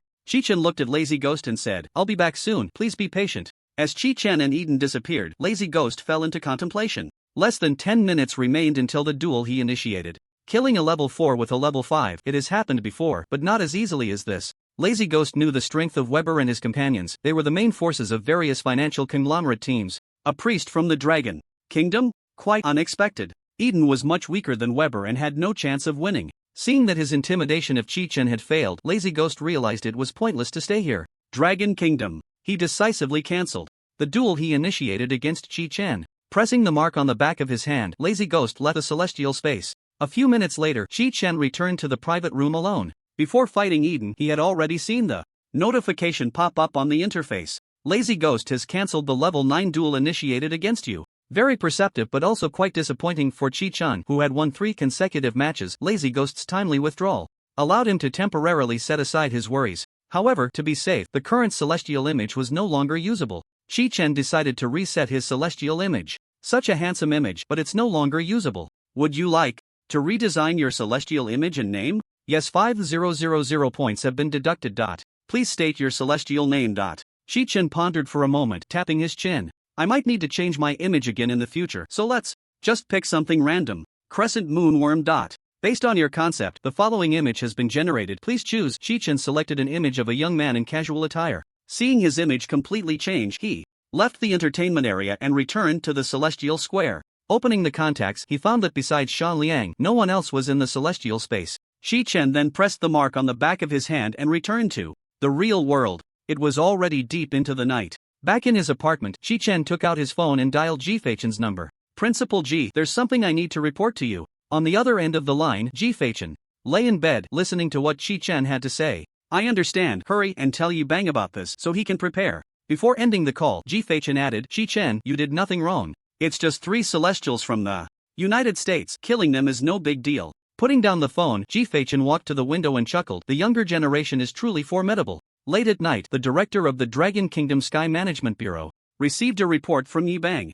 You immediately select a group of people to take up teaching positions at Han City No. 1 High School, secretly protecting the safety of the teachers and students. On the other side, at the Sky headquarters of the United States, dozens of high-ranking Sky practitioners were discussing the unexpected deaths of 3 4-level Sky practitioners. According to the work log left by Weber, he intended to recruit a Sky practitioner from the Dragon Kingdom named Li Feiyu. But according to Mr. Lazy's description, Li Feiyu directly challenged the 3 of them to a life-and-death duel after they met.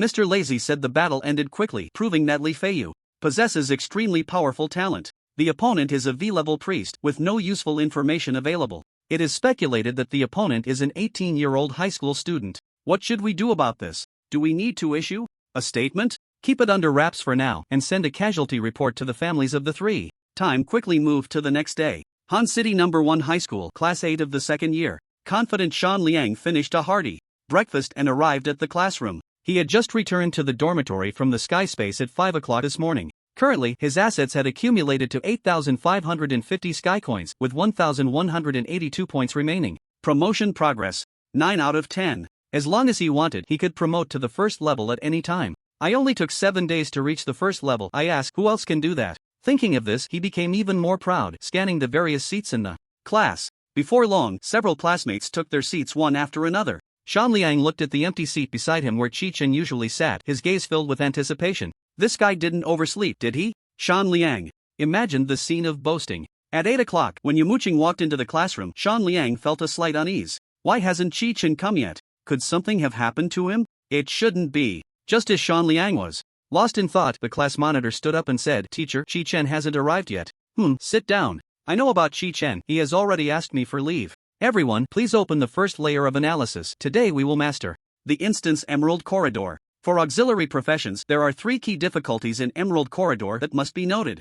Yamuching responded calmly, not raising any suspicions among the classmates. Only Shan Liang thought she was lying. Throughout the morning class, Shan Liang was not in the mood to listen. After class, he hurried to the Sky Space. This guy must be hiding something from me. Opening the contacts, Shan Liang found Chi-Chen's name. Crescent Moon Bug? Why did he change his name? Ha! 3rd level. Damn! Upon seeing that Chi-Chen's strength had risen to the 3rd level, Shan Liang exclaimed. He quickly covered his mouth and looked around. Fortunately, there were no classmates nearby. Chi-Chen, you little brat, you've already reached the 3rd level? Shan Liang sent a message questioning him. When Shan Liang was grinding in Panlong Dao, he would also play around with the system interface to change his mood. When he secretly observed the friends he had added through the contacts, he naturally paid attention to Chi-Chen. A couple of days ago, when he saw that Chi-Chen had already reached the 1st level, he had his suspicions. Chi-Chen must have a golden finger, and it must be a very strong one. As a 5-spirit priest, he understood the difficulty of the skyspace instances all too well.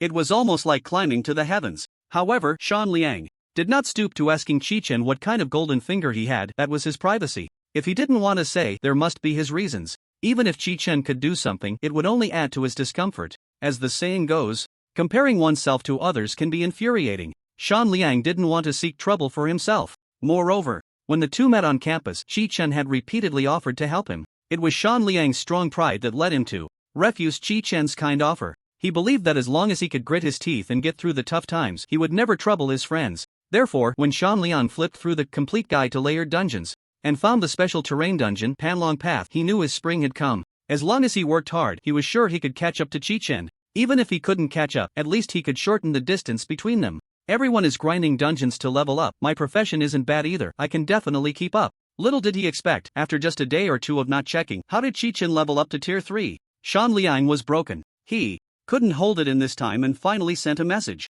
But after sending it, he regretted it.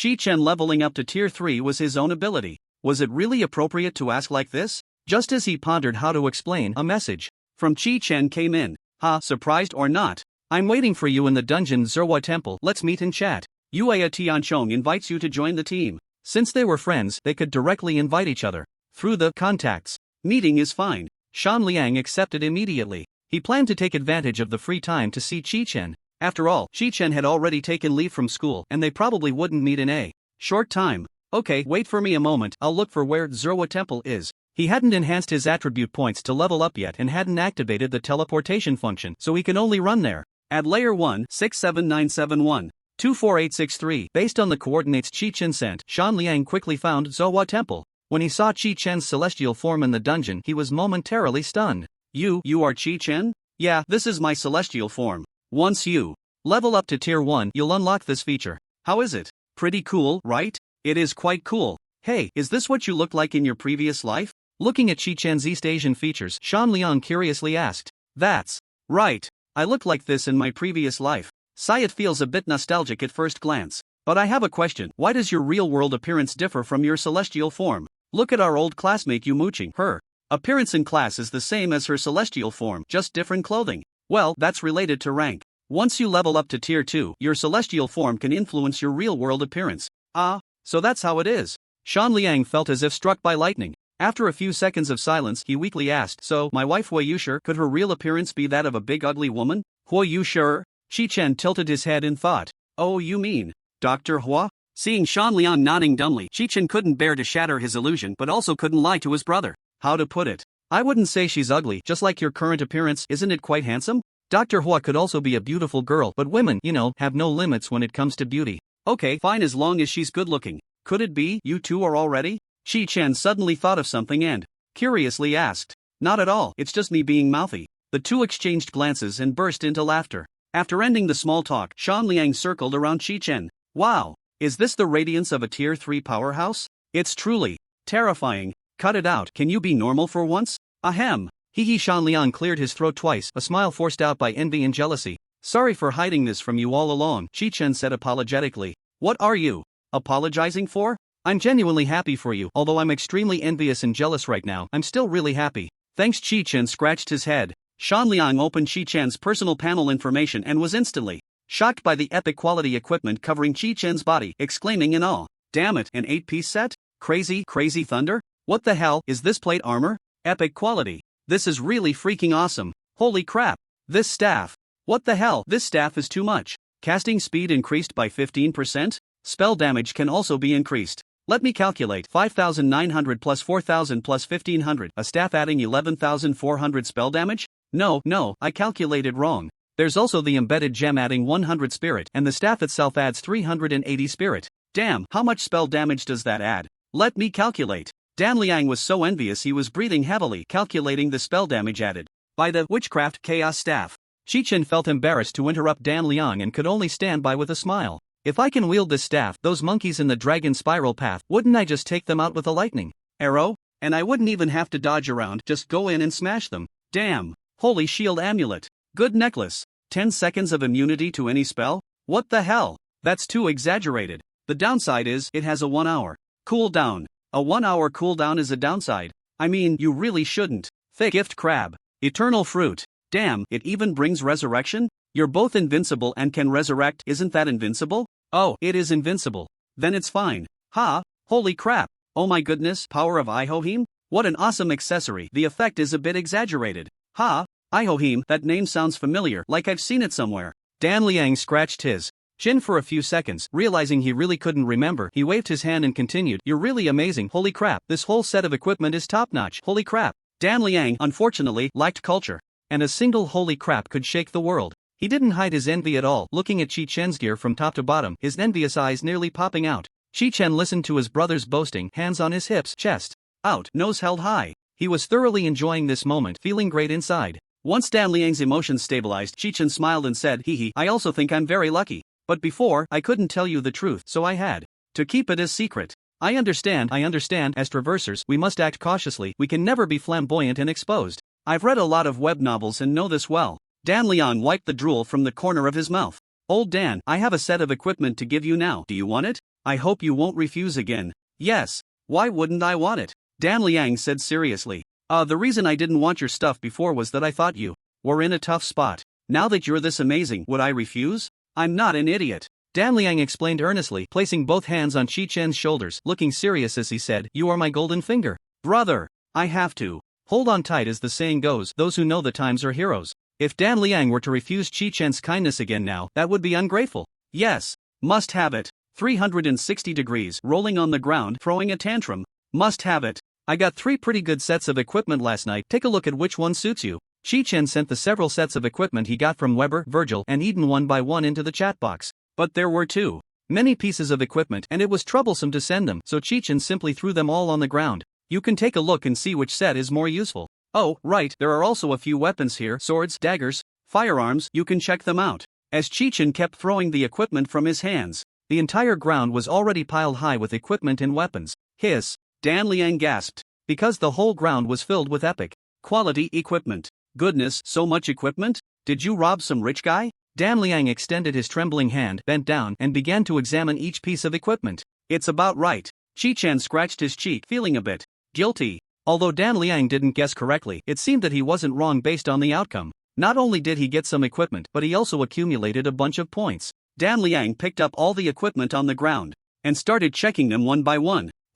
They're all good. But the only awkward point was that the required attributes for wearing them were too far apart, making it impossible for him to wear any of them. The one with the lowest requirement was a set of magic cloth armor, which only needed 100 points of spirit to wear. However, even so, he was still quite far from the 100 points of spirit requirement. To level up quickly in the Panlong realm, he had allocated all 9 of his attribute points to spirit. Even then, he still had a difference of 83 points. I'm still 83 points short of this cloth armor. No, considering the points in my backpack, I'm still 81 points short. 81 points, huh? Chi-Chen frowned and pondered. Points couldn't be used for support. Dan Liang was still far from leveling up to the second tier, and he couldn't rely on commissions for point rewards. What to do? Suddenly, Chi-Chen thought of a piece of equipment and took out the Helios Meditation Necklace. Helios Meditation Necklace quality, epic category, necklace stamina plus 110 spirit plus 85 effect. When attacking a target, there is a chance to trigger meditation.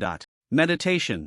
Gain the enlightening power of Helios, restoring 1300 mana per second for 10 seconds. This necklace was obtained from Jeffrey, and he had intended to keep it for himself. But now it seemed Dan Liang needed it more. Got it. You can take this necklace, it has a base spirit value of 85. If you equip it, you'll be able to wear the cloth armor set. Chi-Chen sent a trade request, placing the Helios Meditation Necklace on the table. Dan Liang's eyes widened when he saw the necklace. Holy crap! Although he had prepared himself mentally, he was still shocked again after seeing the detailed attributes of the necklace. What kind of top-tier item is this? Restoring 1300 mana? For 10 seconds? Is such a godly necklace really real? 1300 mana. In 10 seconds, that's 13,000. Oh my goodness, with this equipment, I can shoot over 800 lightning arrows in one go. The attributes of the necklace were impressive, but the special effect was even better. However, the most important thing was that this necklace had no wearing requirements. That's right, having no wearing requirements was the most outrageous aspect. Just like the Holy Shield amulet that Chi-Chen wore, its lack of wearing restrictions destined it to be a top-tier item. The attributes are indeed quite good. With such a good necklace, aren't you going to keep it for yourself? Dan Liang genuinely liked it and wanted it badly.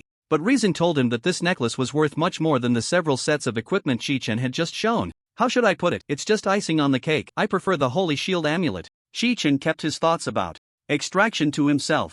That's true, Dan Liang agreed with Chi-Chen. Then I'll take it, thank you. We don't need to say that, just take it. Okay. Dan Liang no longer hesitated, decisively confirming the trade, and eagerly put the necklace around his neck. Holy crap, just by wearing a necklace, my attribute values have increased so much. Not to mention anything else, just the boost from the necklace alone can shorten my time on the Panlong path to 30 minutes. His voice trembled with excitement. If I wear that set of magic damage equipment, I'll definitely be even stronger. Dan Liang thought for a moment, then put the necklace into his personal space and tossed Weber and Eden's equipment back onto the ground one after another. We need to be cautious.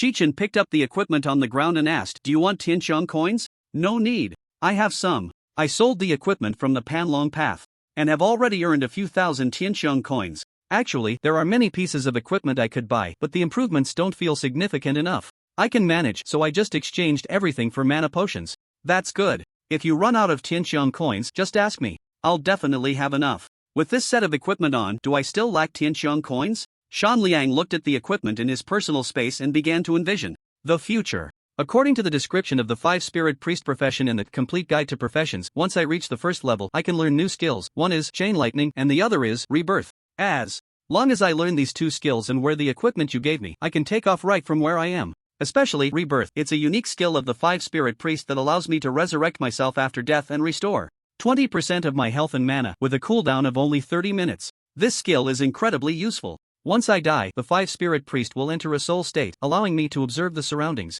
Let me be clear, as long as the dungeon doesn't reset, I can observe the situation around me in the soul state and choose the best time to resurrect. Even if my body is surrounded by monsters, I can still call for your help to revive me. Wow, that's amazing.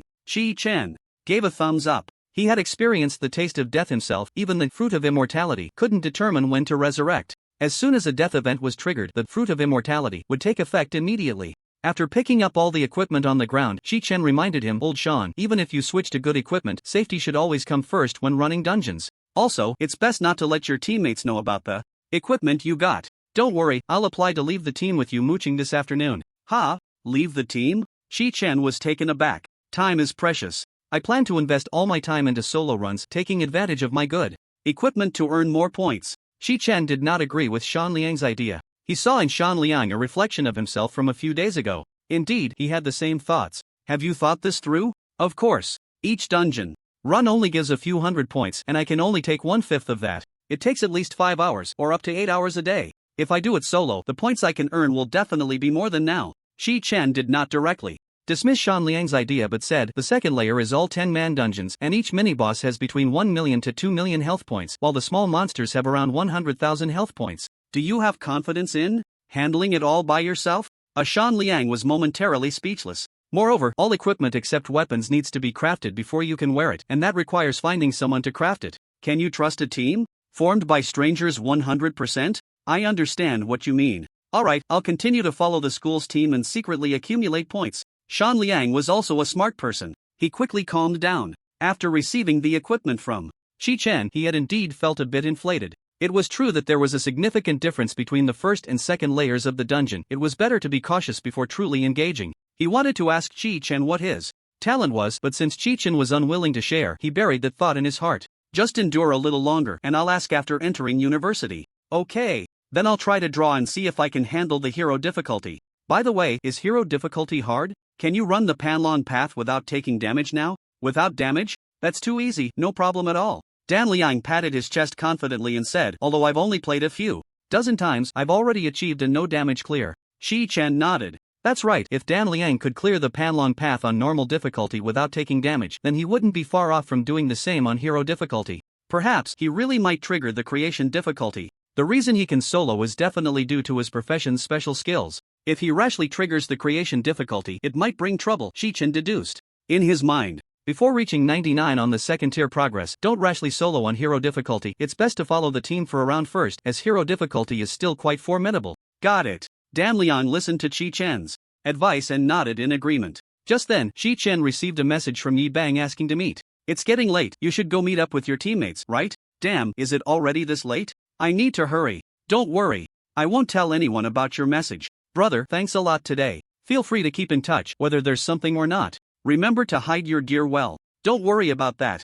Chi-Chen waved goodbye to Dan Liang and pressed the seal to leave the sky dome space. Watching Chi-Chen leave, Dan Liang tightly pressed his lips together and said, "Brother, thank you. When I grow stronger, I will definitely repay you when the opportunity arises." He turned and walked out of the dungeon. After returning to his apartment, Chi-Chen went to the library according to Yi Bang's message. There, he met Yi Bang, who was waiting for him. Yi Bang handed a thick file folder to Chi-Chen. Inside is your student file. From now on, you will be a freshman in the Sky Dome Research Academy, Department of Research. Chi-Chen opened the file folder and found his student ID. "Are you adapting well to living and studying?" "Very well. It's quite comfortable. Let's go, I'll take you to meet your mentor." They walked into the first office on the second floor of the library. Chi-Chen met his mentor, Zhou Jinghuan. Zhou Jinghuan was neatly dressed, with a clean appearance, a refined demeanor, and a calm disposition. "Professor Zhou, I've brought your student." A very nice young man." Zhou Jinghuan looked Chi-Chen up and down, nodding in satisfaction. "Chi-Chen, come meet Professor Zhou. He will guide you through your university studies." "Hello, Professor Zhou, my name is Chi-Chen." Zhou Jinghuan smiled and nodded as he introduced himself to Chi-Chen. "Hello, I'm Zhou Jinghuan. I've already heard about your situation from Captain Yi Bang." Zhou Jinghuan lightly tapped the 1 centimeter thick confidentiality agreement on the table. Chi-Chen felt that Zhou Jinghuan's name was very familiar. After tilting his head and thinking for a moment, he suddenly said, "You are the editor of the textbooks?" It's part of my duty, just doing my job." Zhou Jinghuan humbly waved his hand, remembering that the editor of textbooks like detailed explanation of first-level dungeons and complete Guide to Professions was indeed Zhou Jinghuan. Chi-Chen felt a deep respect. Alright, you two can talk. If you need anything, feel free to contact me. Yi Bang glanced at the time, nodded to the two, and turned to leave the office. After watching Yi Bang leave, Zhou Jinghuan gestured for Chi-Chen to sit down and chat. Although I'm called a professor, you're my only student. Only me? Yes. Your identity is special, so I will guide you for now. Alright, let's discuss anything in the Sky Dome space. I'll wait for you outside the Kasi Mountain Arena on the second floor of the dungeon area. Okay. Chi-Chen followed Zhou Jinghuan and pressed the seal at the same time, teleporting back to the Sky Dome space. After teleporting outside the arena, Chi-Chen saw a tabby cat sitting cross-legged on the ground, its tail wrapped around its forepaws. Because Chi-Chen's appearance had already changed, the Sky Dome dwellers hiding around to gather information did not pay him any mind. When the tabby cat saw Chi-Chen approaching, it waved its paw. Sky name, Carefree 123. Occupation, Time Manipulator. Rank, Tier 5. Zhou, Professor Zhou? Chi-Chen walked over to the tabby cat, suppressing a laugh as he asked. It's me. The tabby cat naturally licked its paw and rubbed its ears. After Chi-Chen accepted the friend request and agreed to the team application, Zhou Jinghuan switched the chat mode to team. Although you're currently in the Zero Group, Captain Yi has applied for special operational permissions based on your strength. You don't have to participate in national defense duty tasks or the group dungeon battles. You just need to develop instances, and I will be your assistant. I can't take that. Chi-Chen waved his hand, feeling embarrassed. Having a Tier 5 Sky Manipulator as an assistant? The tabby cat lightly jumped and settled on Chi-Chen's shoulder, squinting its eyes. Don't feel pressured. Actually, we are colleagues. The external title is just to conceal your identity. Our task is to explore the hidden modes of various instances. First, take me to see Cass Mountain. Okay. Chi-Chen carried the tabby cat and walked into Cass Mountain. Once inside, Zhou Jinghuan stared with wide eyes, running to the edge of the giant pit and peering down. Shall we go down and take a look? Sure. Zhou Jinghuan kicked off and jumped into the deep pit. Are we jumping straight down? Seeing Zhou Jinghuan leap into the pit, Chi-Chen hurriedly followed. No need to cast float on me, just take care of yourself. Hearing Zhou Jinghuan's words, Chi-Chen paused. He saw that in cat form, Zhou Jinghuan had a stopwatch timer spinning in reverse above his head. Every 3 seconds, the timer would pulse like a heartbeat. Just before Zhou Jinghuan was about to fall to the bottom of the pit, the timer above his head suddenly burst forth with golden light like a heartbeat. The cat form paused in midair, as if it had been frozen, returning to the height from 3 seconds ago. Then, Zhou Jinghuan landed steadily on all fours, not even stirring a speck of dust. Impressive, Chi-Chen exclaimed, in genuine admiration at Zhou Jinghuan's graceful landing. Landing at the bottom of the pit is troublesome. There are no stairs to walk down. You need a self-preservation skill. I suggest the team find a craftsman to make a parachute before we start our operation. In cat form, Zhou Jinghuan took out pen and paper from his spatial pocket, carefully recording his landing experience. His eyes shone like flashlights, particularly bright in the darkness of the pit. The professor's skills are really cool. Chi-Chen recalled the entries about time manipulators in the complete guide to professions. Time manipulators belong to a special auxiliary class with a very high growth difficulty. They have no healing skills and no combat skills. All the skills they master are related to time manipulation. Time manipulation skills are divided into 2 main categories: short-term skills and long-term skills. Therefore, a time manipulator in a team can use time manipulation skills to apply various statuses to teammates and monsters. Before reaching Tier 3, a time manipulator with no combat power is considered a pure slacker by teammates. Only by advancing to Tier 3 can they demonstrate their abilities in certain instances with special requirements. Thus, a time manipulator capable of growing to Tier 5 relies on the support of the state. Of course, on the flip side, once one transitions to a time manipulator, they will no longer have to worry about food and clothing for life, as the state will provide for them. Cool, right? Hee. Zhou Jinghuan scratched his cat head with the pen, non-committal. Can you bring all the recorded data back to the real world? Of course not, it's just to reinforce memory. Zhou Jinghuan stored the paper and pen in his spatial pocket and walked towards the palace with cat-like steps. Entering the grand hall, he looked at the monster paintings on the walls and began to research their origins. Ihoheen claims to be the king of blood and bone? His ability allows him to transform into 10 stone statue beasts with a life value of 8 million. That's quite a strong presence in the second tier. Fortunately, it's not as difficult as dealing with the berries of Katami Port. Oh, is that so? Then once I finish sketching the scene here, you can elaborate. After drawing the entire layout of the palace, Chi-Chen and Zhou Jinghuan teleported out of the instance. Once again entering Katami Port, Zhou Jinghuan expressed his admiration for the sights along the way. First, the most eye-catching were the intact turrets on both the east and west sides. Next were the patrolling guards on the dock's city wall, along with the residents in the back port. Finally, on 3 warships docked in the harbor, crew members were busy scrubbing the decks. I'm truly amazed. You can reach heights that a 10-person team can't achieve alone, Zhou Jinghuan praised, squinting against the sea breeze. As long as we can take down berries in one hit, we can trigger the wrath of the Sea Demon King. With the power of the Sea Demon King, berries will gain 2 additional skills. Listening to Chi-Chen's explanation, Zhou Jinghuan nodded repeatedly, recording every word he heard. One-hit kill? That's quite difficult to achieve. It seems the difficulty of unlocking the hidden mode in Katami Port is far greater than that of the Karst Mountain Coliseum. After Zhou Jinghuan put down his pen, Chi-Chen asked, Professor, I have a question I'd like to ask. In the second-tier team instance, are there any connections to the third or fourth-tier instances? Connections? I mean, instances that exist within the same world. For example, Katami Port, the Hessa Sea, and the Teal Palace are instances within the same world framework. Based on my research over the years, only 15 instances worlds are connected. The Teal Palace you mentioned is just one of the speculations. Not confirmed. If your discovery is correct, then the conjecture about the celestial space will become even more complex. You should know that the existence of the celestial space still cannot be explained. Zhou Jinghuan wagged his tail, gazing at the sky as he continued. Sometimes, I even wonder if our planet is just a small instance within the celestial space. Perhaps, in some corner of the world, battles against invading celestials are taking place. If that were to happen, it would be quite troublesome. Zhou Jinghuan's thoughts surprised Chi-Chen. Indeed, as a creator, he had invaded other worlds. The abilities he displayed in the man's continent were almost indistinguishable from those of a god. If celestials were truly invading the real world, the consequences would be unimaginable.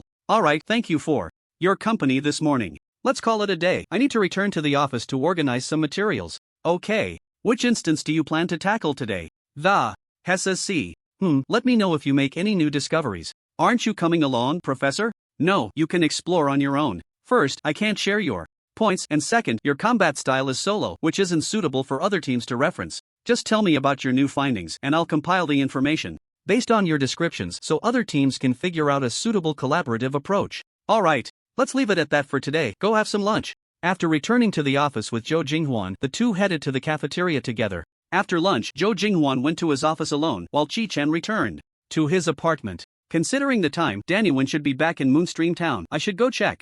Chi-Chen pressed the seal and teleported to the man's continent. However, this time, he didn't directly enter the man's continent but instead stopped in a void of chaotic space. As Chi-Chen surveyed his surroundings, a prompt suddenly appeared in front of him. Detected that the creator has changed the celestial image. Would you like to revert to the previous celestial image in the world? Creation? Oh, there's this function too? Chi-Chen thought about how his image had changed and was unsure how to explain it to his subjects. Unexpectedly, the celestial space was so considerate. He decisively chose yes. Beginning to restore the exclusive image of the man's continent. Image restored. Beginning transmission. A crowded throng, a cacophony of voices. Once his vision cleared, Chi-Chen found himself in Balan City. It's the Divine Envoy. The Divine Envoy has appeared. After waving to the people, Chi-Chen softly murmured, transmit to the location of Duke Leskova. Beginning to search for Duke Leskova, unable to confirm the location of Duke Leskova, unable to transmit to the location of Duke Jeffrey. Beginning to search for Duke Jeffrey, unable to confirm the location of Duke Jeffrey, unable to transmit to the location of Duke Barnett. Beginning to search for Duke Barnett, unable to confirm the location of Duke Barnett, unable to transmit. Seeing the prompts on the interface, Chi-Chen finally nodded in satisfaction. Very good, it seems the Countess kept her word and really did not resurrect these 3 dukes. Also, the Archbishop had been killed by him, so she definitely wouldn't dare to play tricks afterward. After waving to the citizens beside him, Chi-Chen directly vanished from the spot. City Hall, Church Square, Balan City Craftsmen's Association. Chi-Chen transmitted to the association hall and saw Baron Zelexton, who was busy organizing his drawings at a desk. The noise from behind made Baron stop his drawing. He turned to see a black-haired man in unusual attire standing there. Divine Envoy? Oh, you know me? Of course, your name and story are known to everyone in Balan City. Baron stood up and bowed to Chi-Chen. I apologize for visiting a day late. I had urgent matters to attend to yesterday. It's an honor for Barons that you remember this matter despite your busy schedule. Chi-Chen interrupted Barons, who was about to bow again. Once the other party recognized him as a god, they seemed eager to bow every time they spoke. Barons, you want to ask about Cliff, right? Yes. Seeing Chi-Chen casually take a seat, Barons hurriedly fetched a clean cup, poured a cup of coffee, and brought it to Chi-Chen. The reason I asked Danyuan to arrange a meeting with you is to inquire if he said anything before he died? Why do you ask that? I was once a friend and colleague of his, and I knew him quite well. He was not as mad or evil as he appeared on the surface. Barons spoke hesitantly, as if testing the waters. After seeing Chi-Chen's expression unchanged, he finally sat down on a nearby wooden chair. Madness? Evil? Chi-Chen recalled Cliff's appearance before his death and said to Barons, though he had no final words, he left a letter. A letter? Yes, a letter for you. For me? Baron stood up upon hearing this. Chi-Chen took the unopened letter from his spatial pocket and handed it to Barons. Barons received it with both hands, noticing that the wax seal on the envelope was intact. This indicated that the Divine Envoy had not opened it. Divine Envoy, may I? Seeing Barons asking for permission, Chi-Chen nodded in agreement. Thank you. Barons quickly opened the envelope. Thank you, my friend, for ending my sins. Even if you read this letter out of curiosity, I won't blame you. On the contrary, I beg you to deliver this letter to Barons when you return to Valen City. Of course, if you destroy this letter, I would understand. After all, my hands are stained with sins. After reading this part, Barons looked up gratefully at Chi-Chen, who was sipping coffee. Then, he continued reading. Barons, my friend, when you read this letter, I should already be dead. Fortunately, the one who executed me did not destroy this letter. Please thank him on my behalf. Time passed second by second, and Baroness quickly finished reading the 3 pages of the letter. Edwin, after all these years, you really haven't changed at all. Still the same idealist, the same romantic. After Baroness closed the letter, he let out a sigh and bowed deeply to Chi-Chen. Thank you, Lord Envoy. Revenge has completely filled his body and mind. It was you who ended his evil, his nightmare. Although he harmed family, friends, and many innocent people, I still cannot blame him. Now, he thinks he has paid for his actions and has finally put this matter to rest for the time being. Promotion progress +1. Current promotion progress 4/10. Seeing the prompt pop up on the interface, Chi-Chen's mind stirred. Submitting a letter completed a bit of promotion progress? It seems there is a larger conspiracy behind this. Chi-Chen put down his cup and looked at Baroness. For the time being? Does that mean the matter is not completely resolved? Alas, that's right, Baroness sighed and stood up. Cliff and I were once members of the Masons Guild. Our main job was to rebuild Valen City after the war. Oh no.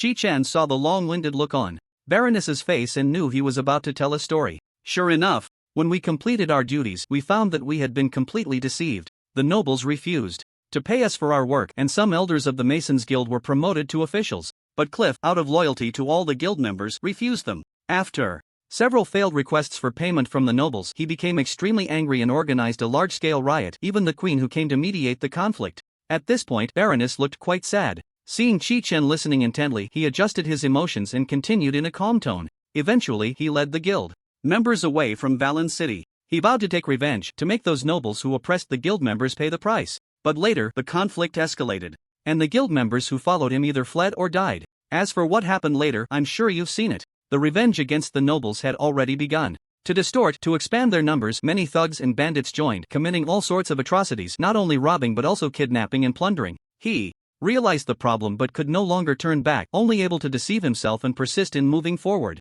Chi-Chen lowered his eyes to see Baroness stroking the letter, guessing that the final thoughts of repentance were mostly mentioned in the letter. Seeing Baroness looking as if he wanted to say something but dared not, Chi-Chen urged, if you have anything to say, just say it, don't hold back. Baroness clenched the letter, took a deep breath, and knelt on one knee. Lord Envoy, I have seen your great power, and I wish to ask you to take revenge for Cliff, to avenge those deceased guild members. They only wanted to receive their due payment. They did nothing wrong. The real culprit is still alive. I hope you can find the mastermind behind this and punish the truly guilty. Only you can find the real culprit, without harming the innocent. Chi-Chen did not rush to respond. He could not refuse. After listening to Baroness's long story, wasn't it just to wait for him to issue a task? This was an opportunity to gain promotion progress. Alright, I promise you. Thank you, Lord Envoy. However, I cannot guarantee when it will be completed, but I will find the real culprit. Do you have any clues? Yes, I do know someone. Cliff's aide, Bakir Shreed, might have some understanding of his plans, but he is currently imprisoned in the Valen City jail. Bakir Shreed? Chi-Chen repeated the name and stood up. Alright, I understand. Is there anything else you want to say? There is one more excessive request. Barons knelt down on one knee again. Chi-Chen was too lazy to stop him. If he wants to kneel, let him kneel. Speak. Cliff has a daughter named Vanessa. If you have the chance to find her, I would like to raise her. She is the only concern Cliff left in this world. Vanessa? I see. Is there anything else? No, nothing else. Barons clasped his hands tightly, filled with gratitude. Well, just wait a moment. I'll bring Vanessa over. Chi-Chen's lips moved as he silently chanted, teleport to Vanessa Cliff's location. Vanessa Cliff found, beginning teleportation. A second later, he vanished from in front of Barons. Seeing Chi-Chen disappear, Barons was completely stunned. Wait a moment? Oh Lord Envoy. At that moment, Baron's name turned pink. Westward, north of Sentinel Ridge, at the Sardin farm, Chi-Chen appeared out of thin air in a house next to the farm. By a simple wooden table, a girl was sound asleep. She rested her head on her hands, her cracked feet covered in dry mud. Outside, hurried footsteps approached. Chi-Chen turned to look and saw Salma Saldian rushing into the room holding a wooden basin filled with water. When Saldian saw Chi-Chen, she gasped. The basin she was holding fell to the ground. "You are Lord Envoy?" The loud noise startled the sleeping girl awake. She grabbed a dagger from her lap and looked around warily. Upon seeing Chi-Chen, her eyes blazed with anger. The person before her was the murderer who had stormed the worship and killed her father. With nowhere to escape, she lunged forward with the dagger. "Child, no!" Saldian quickly called out to stop her. Unfortunately, it was too late. The dagger pierced Chi-Chen's body but didn't even break the fabric of his clothes. Chi-Chen pinched the tip of the dagger with 2 fingers and took it from the girl's hand. "Are you Vanessa?" "I am." Vanessa wiped her dirty face and said fiercely. Chi-Chen could naturally see why Vanessa was so angry, thinking to himself, "This little girl must know I killed Cliff. Do you want to avenge your father?" "Yes." "Ha ha, good." Chi-Chen ruffled Vanessa's hair and picked her up. "Let me go. You murderer. Let me go. I want to kill you." No matter how much Vanessa struggled, Chi-Chen just laughed heartily and did not stop her. Saldian, standing at the door, was also stunned at that moment. She is Cliff's daughter, Vanessa? At the same time, Sardin, who was busy on the farm, hurried over. When he saw Chi-Chen in the room, he immediately bowed respectfully. "Lord Envoy." Chi-Chen ignored Vanessa's struggles and said to Saldian, "Thank you for taking care of her. I need to take her away now." Hearing this, Saldian quickly ran in front of Chi-Chen and pleaded, "Lord Envoy, please forgive this child. She is too pitiful. Please rest assured, I will take good care of her and educate her. She is still young and cannot understand." Don't worry, Saldian, I'm not here to eradicate the roots." "Then you mean?" Seeing that the exhausted Vanessa was panting heavily, Chi-Chen smiled and said, "I'll take her to Valence City and let Cliff's friends take care of her. I won't go. That place is a den of evil, and when I grow up, I will destroy it." "Oh, is that so?" Chi-Chen looked at Saldian, then at the struggling and flailing Vanessa, and smiled. "I understand, but you have to come out with me first." "Saldian, I'll bring her back in a bit." Chi-Chen held Vanessa and teleported to the Artisan Association. "Waiting here," Baroness, who was pacing back and forth with worry, exclaimed, in surprise upon seeing Chi-Chen reappear with Vanessa in his arms. "Your Excellency." "Baroness, how do you plan to take care of Vanessa?" At this moment, Vanessa was completely dazed, utterly shocked by Chi-Chen's abilities. How did they teleport to Valence City in the blink of an eye? "I will take her home and let my wife take care of her, raising her as her own daughter." "Vanessa, do you want to stay here and let Uncle Baroness take care of you?" "No. I hate you, and I hate this place even more." Upon hearing this, Chi-Chen gave Baroness a knowing look. "She knows who she is. If we force her to stay in Valence City, she might encounter danger." Baroness instantly understood Chi-Chen's meaning. Indeed, if Vanessa's identity were exposed, her fate would not be good. But he still worriedly asked, "So, Your Excellency, do you intend to raise her? She has already found a new home, and I am quite satisfied with that family. If she wants revenge when she grows up, she can come find me." Chi-Chen smiled and gently flicked Vanessa's nose. "Don't touch me." Vanessa huffed, pushing Chi-Chen's hand away. "All right." Baroness dared not question or challenge Chi-Chen. "Then I'll take him back first. As for what you mentioned, I'll handle it." Chi-Chen held Vanessa and disappeared again. Back at the wooden house on the Sodden farm, Chi-Chen saw Saldian waiting there. Upon seeing Chi-Chen return with Vanessa, Saldian let out a sigh of relief. After putting Vanessa down, the little girl darted away like a rabbit, hiding behind Saldian. "She trusts you a lot." Chi-Chen placed a gold coin on the table. "Buy some clothes for the child and take good care of her." "I will, Your Excellency. I will tell her about your deeds." "It's fine, let her see for herself. After all, I killed her father with my own hands." Under the watchful eyes of the Soddens and Vanessa, Chi-Chen left the Sodden farm. Level progress +1, current level progress 5/10. Oh, another point? Seeing the prompt on the interface, Chi-Chen was pleasantly surprised. Goodness, it seems this task is a bit challenging, and the rewards are coming a bit frequently. Along the main road, Chi-Chen passed Sentinel Ridge. The soldiers stationed there saluted upon seeing him. From them, he learned that Danyuan had already taken several carts of supplies to Moonstream Town. After bidding farewell to the soldiers at Sentinel Ridge, Chi-Chen arrived at Moonstream Town. Signaling the soldiers of Moonstream Town not to make a fuss, he quietly approached the square. The bustling square of Moonstream Town was filled with people eagerly unloading supplies from the carts. Amidst laughter and chatter, outside the command post, Danyuan was explaining the contents of the supplies purchased to Stoneman. Suddenly remembering something, he hurriedly spoke to the soldier beside him. "By the way, leave 2 cargo trucks behind. I bought those with Your Excellency's money." The reminder was to prevent the workers from Valence City from secretly taking the trucks away. "Don't worry." The soldier patted his chest in assurance and ran towards the carts. The afternoon in Moonstream Town remained lively and busy. After unloading the goods, the townsfolk joked with Danyuan. "Danyuan, you've been in Valence City for a few days. Did you use Your Excellency's reward money to find a girl? Yeah, you won't be drained by the girls, right? You only brought back these few carts. Danyuan angrily pointed at the list of supplies. What nonsense! I suffered a lot. I almost died in Valen City.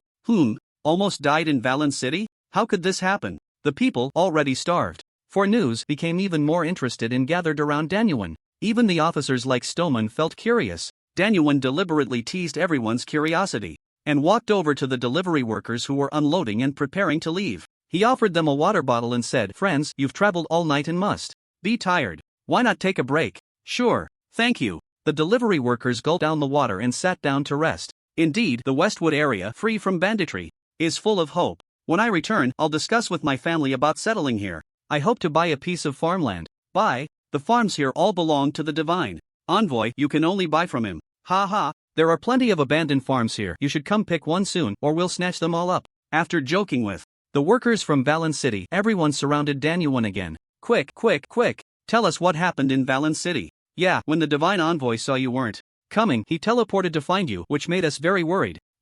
Those despicable nobles, they deserve to die. Danyuan vividly recounted his experiences in Valen City, especially the events after Chi-Chen appeared, which he narrated with even more excitement. The crowd sat down, listening to Danyuan as if he were telling a story about Chi-Chen. When the divine envoy captured Lyskova and was about to punish him, Archbishop Nidus and Archmage Magino appeared without a word and attacked the divine envoy to save Lyskova. They launched an assault on the divine envoy. At that time, the sky was overcast and a blizzard raged. Wait a minute. A townsman interrupted Danyuan's tale. Are you saying that the Archbishop and the Archmage attacked our divine envoy? Yes. Impossible. Archbishop Nidus is a symbol of kindness and mercy, and Archmage Magino represents wisdom and reason. How could they harm the divine envoy? Danyuan, you're lying. Seeing a townsman questioning him, Danyuan snorted with a cold laugh. That's right, I didn't believe it at first either, but it was only after they attacked that I recognized the reality. If you don't believe me, ask these friends from Valen City. Danyuan pointed to the unloading workers. That's right, what Mr. Danyuan said is true.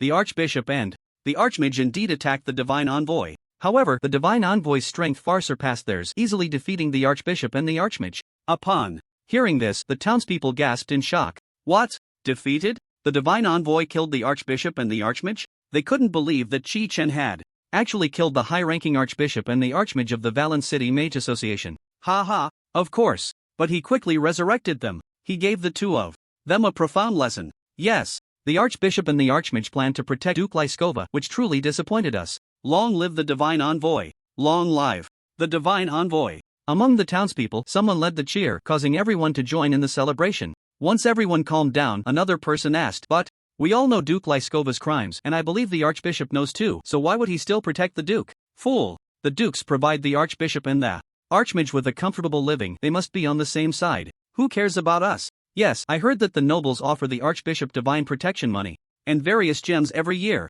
They fill the church's underground treasury. That makes a lot of sense, so that's how it is. The townspeople became even angrier upon hearing this. So, the divine also only protects the nobles and the rich? What are you talking about? Isn't the divine envoy protecting us? Provide us with supplies, give us a place to live. I didn't mean that. The townsfolk rebutted, turned red in the face. Thank you, Lord Envoy, for giving us a warm home. The townspeople prayed once more. Alright, let's have Captain Danyuan quickly tell us what happened next. Yeah, I'm curious. Danyuan cleared his throat and continued to boast about Chi-Chen. Chi-Chen hid in the shadows, listening to the townsfolk's praises, covering his mouth to stifle a laugh. The soldiers of the people's army who had come with him to the square looked on with admiration. I didn't expect the number of subjects to exceed 4,000. That was fast. Seeing the number of subjects on the interface, Chi-Chen was slightly surprised. He hadn't anticipated such rapid growth. Of course, about 90% of these over 4,000 were residents of Valen City, not the townsfolk of Ueshi Town. It wasn't until the townsfolk finished listening to Danyuan's story and dispersed to continue their work that Chi-Chen arrived at the command post. Lord Envoy, you're back. Stoneman hurriedly led the soldiers in greeting upon seeing Chi-Chen return. Are there any new arrivals? Yes, I'll take you there right away. Bring me the list to have a look. Yes. Stoneman took out the organized list and led Chi-Chen into the mine. Soon, the spies hiding among the newly sheltered refugees were uncovered by Chi-Chen and taken away for questioning elsewhere. Stoneman, having put away the list, was quite puzzled. So many spies? It indicates that someone is not at ease with us. Chi-Chen took out the land deed for West Valley and handed it to Stoneman. Tell the townsfolk that as Long as they contribute to the construction of West Valley, they will eventually receive their own land. What? Get land? Stoneman was taken aback. These lands should belong to Valen City. Why does the Lord Envoy plan to distribute them? Even though he has the deed, it was a temporary reward given to him by Valen City. Could it be that the Lord Envoy intends to? Considering the story Tianan just told, Stoneman felt a wave of fear. He unconsciously swallowed a mouthful of saliva.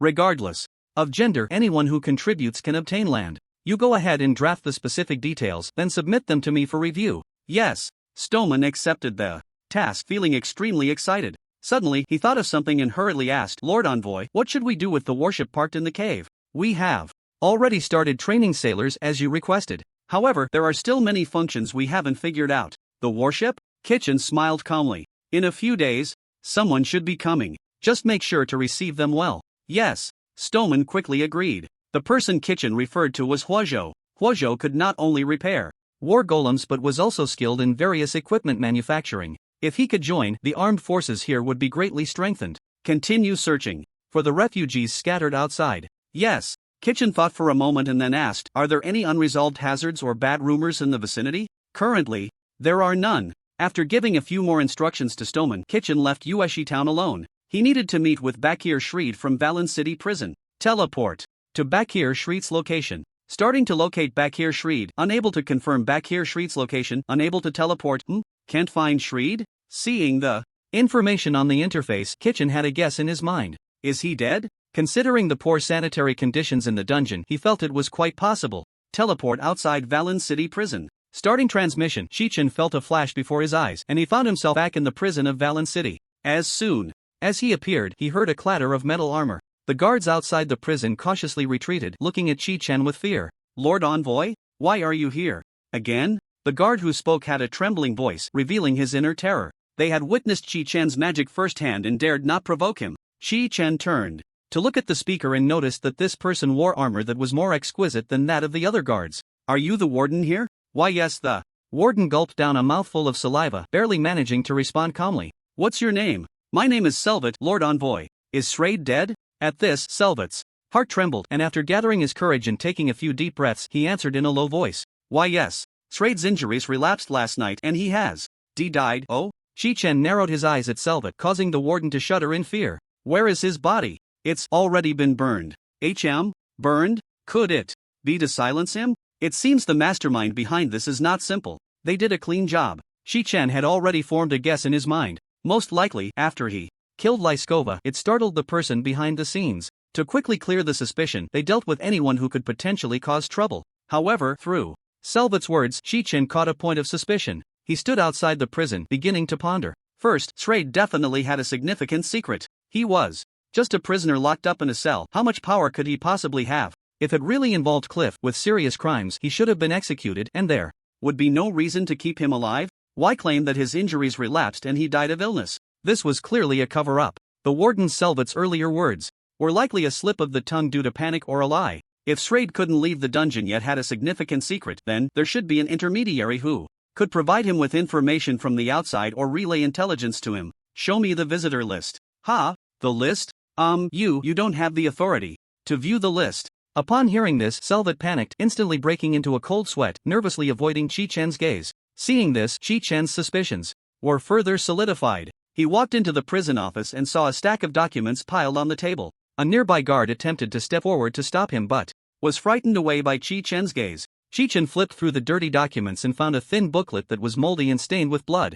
Upon opening it, he indeed found the visitor list and records of visits. Selvat's pupils trembled at the sight. He shot a fierce glare at the guard beside him. In his heart, he cursed furiously, wondering how such an important item had not been destroyed in time. The guard being glared at was now pale with fear. He never expected that his small oversight would be noticed by Chi-Chen. However, from another perspective, he also had grievances he couldn't voice. Why did the Lord Envoy come looking for Shreed? Cliff was dead, and Tianan had been rescued. Why was it not over yet? As Chi-Chen flipped through the records, he ignored the expressions of the guards and warden. Selvat. He scanned line by line and indeed found a name that appeared multiple times. Malik. This person was the one who came to visit Shreed. Chi-Chen tore off this page of the visitor list and tossed it into his personal space. Lord Envoy, you can't, Can't what? And nothing. Selvat hurriedly silenced himself, fearing he would be killed by Chi-Chen again. The experience of dying and coming back to life was still a nightmare he faced every night, severely affecting his married life. After closing the thin book, Chi-Chen silently recited, "Transport to the location of Malek." Searching for Malek, unable to confirm the location of Malek, unable to transport, huh? Chi-Chen was somewhat surprised. Could it be that Malek is dead too? How interesting. But this shouldn't be hard to find. Those who can talk to Srade are mostly members of the Masons Guild. Perhaps Barons knows? Chi-Chen planned to ask Barons, so he directly transported away. Heavy exhalations echoed inside and outside the prison cell. Warden Selbit walked up to the guard responsible for recording visitors and kicked him hard. In the garden square, inside the craftsman's hall, Barons, who was drawing, saw Chi-Chen teleporting here again. "Your Excellency the Divine Envoy? What brings you here? Srade is dead." "Is that so? He's dead too." Barons didn't seem too surprised. "But I found someone named Malek who visited Srade multiple times, but now I can't find him. I suspect those who wish to see Srade are likely members of the Masons Guild, so I came to ask if you know Malek." "Malek?" Barons thought for a long time and shook his head. "I'm sorry, Your Excellency the Divine Envoy, I don't know Malek." "Don't know?" Chi-Chen frowned. It seems he needs to find another way to continue the search. The progress of leveling up cannot be interrupted, but there is someone who might be able to help. He walked to the desk, picked up a pen, wrote a letter, and handed it to Chi-Chen with both hands. Chi-Chen looked at the name on the envelope. "To Matthias Shaw? Yes, he is the head of the Military Intelligence Section 7 in Valen City, responsible for investigating people entering and leaving Valen City. Moreover, he owes me a favor, so he might know something." Military Intelligence Section 7? A term popped into Chi-Chen's mind. Military Intelligence Section 6. The head of an intelligence agency? This Barons is not simple. Chi-Chen couldn't help but look at Barons again. "Alright, I'll go meet him. Your Excellency the Divine Envoy." As Chi-Chen put the letter into his personal space, Barons called out to him with concern. "Is there anything else you want to add?" Only you have the ability to resolve this matter, so I hope you will be very careful." Chi-Chen smiled in response and transported away. Transport to the location of Matthias Shaw. Beginning transport, Valen City, Old Town, Military Intelligence Section 7. Chi-Chen appeared out of thin air in the leader's hall. His sudden appearance caused the guards in the hall to gasp in surprise. They had undergone rigorous training and reacted swiftly. Almost the moment Chi-Chen appeared, they drew their weapons and surrounded him. Upon seeing Chi-Chen's sudden arrival, Matthias Shaw was momentarily taken aback. After frowning and pondering for a few seconds, he immediately broke into a friendly smile. "Put away your weapons, Your Excellency the Divine Envoy is here for a normal visit, we mustn't be rude." "Yes." The guards immediately sheathed their weapons and bowed to Chi-Chen. "You all may step back, I will host the Divine Envoy here." The guards complied and stepped back a few paces, blending into the shadows and disappearing. Chi-Chen listened to the receding footsteps, knowing this was a deliberate sound left by the guards. They did this to reassure Chi-Chen. Shaw then stood up and walked towards Chi-Chen. "Is Your Excellency the Divine Envoy visiting Military Intelligence Section 7 for something you need my assistance with?" He smiled and invited Chi-Chen to take a seat. As Chi-Chen sat down in the chair by the desk, Shaw picked up the teapot on the table and poured him a cup of chrysanthemum tea. In this brief moment, Shaw had already gone through all the information about Chi-Chen in his mind. "Your Excellency the Divine Envoy, real name unknown, a cleric from a foreign land. By killing Cliff alone, he gained ownership of the Westwood Wilderness and became the lord of the region. The territory now has a population of 533. He possesses a special teleportation technique called greater teleportation, which allows him to teleport people over a distance. The exact range and the number of people he can carry are unclear. The Arcane Mage Association has found no relevant records regarding its specific principles, suggesting it is a self-created magic from a foreign land. He also has a special skill to discern people's hearts, which has led to the exposure of all spies he sent out, resulting in an inability to obtain any valuable intelligence from Moonstream Town until now. His motives are unclear and his true combat power is unknown, but he is above Grand Mage Magino, so it is unwise to handle him with assassination or capture methods. When Xiao placed the chrysanthemum tea on the table in front of Chi-Chen, he had already recalled all the information he had about Chi-Chen in his mind. "As expected of the leader of the Military Intelligence Section, you didn't seem surprised by my sudden visit." Chi-Chen picked up the chrysanthemum tea and took a sip, quite satisfied with its taste. "Thank you for the compliment, Your Excellency." After sitting back down, Xiao politely asked, "Your Excellency, your visit here can't just be a simple courtesy call. There is something I need your help with." Chi-Chen, as if performing a magic trick, pulled out a letter written by Barons from his personal space and handed it to Xiao with one hand. Xiao took the letter, opened it, read it, and then tossed it directly into the nearby fireplace. "Are you planning to continue investigating Cliff's matter?" Seeing Chi-Chen nod, Xiao leaned back in his chair, deep in thought. He didn't understand why Chi-Chen was so determined to uncover the true culprit behind the scenes. It seems you know the inside story. Not entirely, just my own speculation. Hee. As the leader of an intelligence agency, are there still secrets in Valen City that you don't know? Haha, Your Excellency, you overestimate me. The information I have is mostly trivial and of no value. For example, what is the current state of Moonstream Town? Are they gathering troops? The smile on Chi-Chen's face startled Xiao. This action clearly told Xiao, I am aware of your actions. Could it be that the brothers I sent have all been captured? How did he do it? That shouldn't be possible. The more Xiao thought about it, the more alarmed he became, yet he couldn't figure out the reason. The ones he sent out were all capable hands. If you want to know how Moonstream Town is developing, just go take a look yourself. There's no need to send someone to infiltrate. Xiao sighed deeply, revealing a relieved smile. Your Excellency's methods are truly remarkable. I hope you can spare my brothers' lives. They are not evil people. Seeing that his intimidation of Xiao was successful, Chi-Chen stopped scaring him.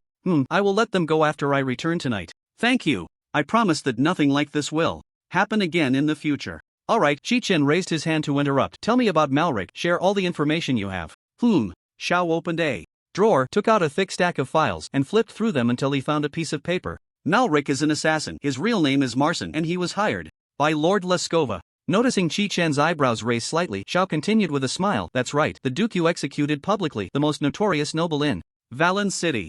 Chi-Chen was at a loss for words. He hadn't expected that by killing Leskova he had inadvertently closed the loop on the incident. How could he investigate this further? Was it over? No, things couldn't be that simple. Chi-Chan sensed something was off. According to what Barons had mentioned in the past, the riots caused by Cliff were definitely not simple, and the incident could not just end like this. Moreover, Xiao also had intelligence on key personnel. It's a pity that Leskova has already been sanctioned by you, and Marcin also went missing at the same time. Well, thank you for your information.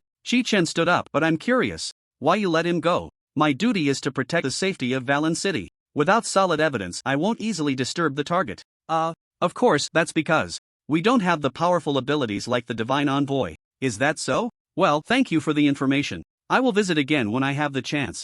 Chi-Chen responded with a meaningful smile and teleported away in front of Xiao. After he disappeared, Xiao picked up the cup Chi-Chen had used and placed it in the tea set waiting to be cleaned. Barons, you still haven't let this matter go? He looked in the direction of the Valen City fortress and said in a voice only he could hear, this is not something we can resolve with our abilities. I hope the Divine Envoy can uncover the truth and deal with the hidden hand behind this. East of the West Wilderness, in a lush, dense forest, the masked Marcin was climbing over a ridge fleeing towards Thorn Valley. As long as he escaped the influence of Valen City, he would be safe. But just then, he heard the sound of branches snapping behind him. Marcin, what are you doing in the bushes? Can't you walk on such a wide road?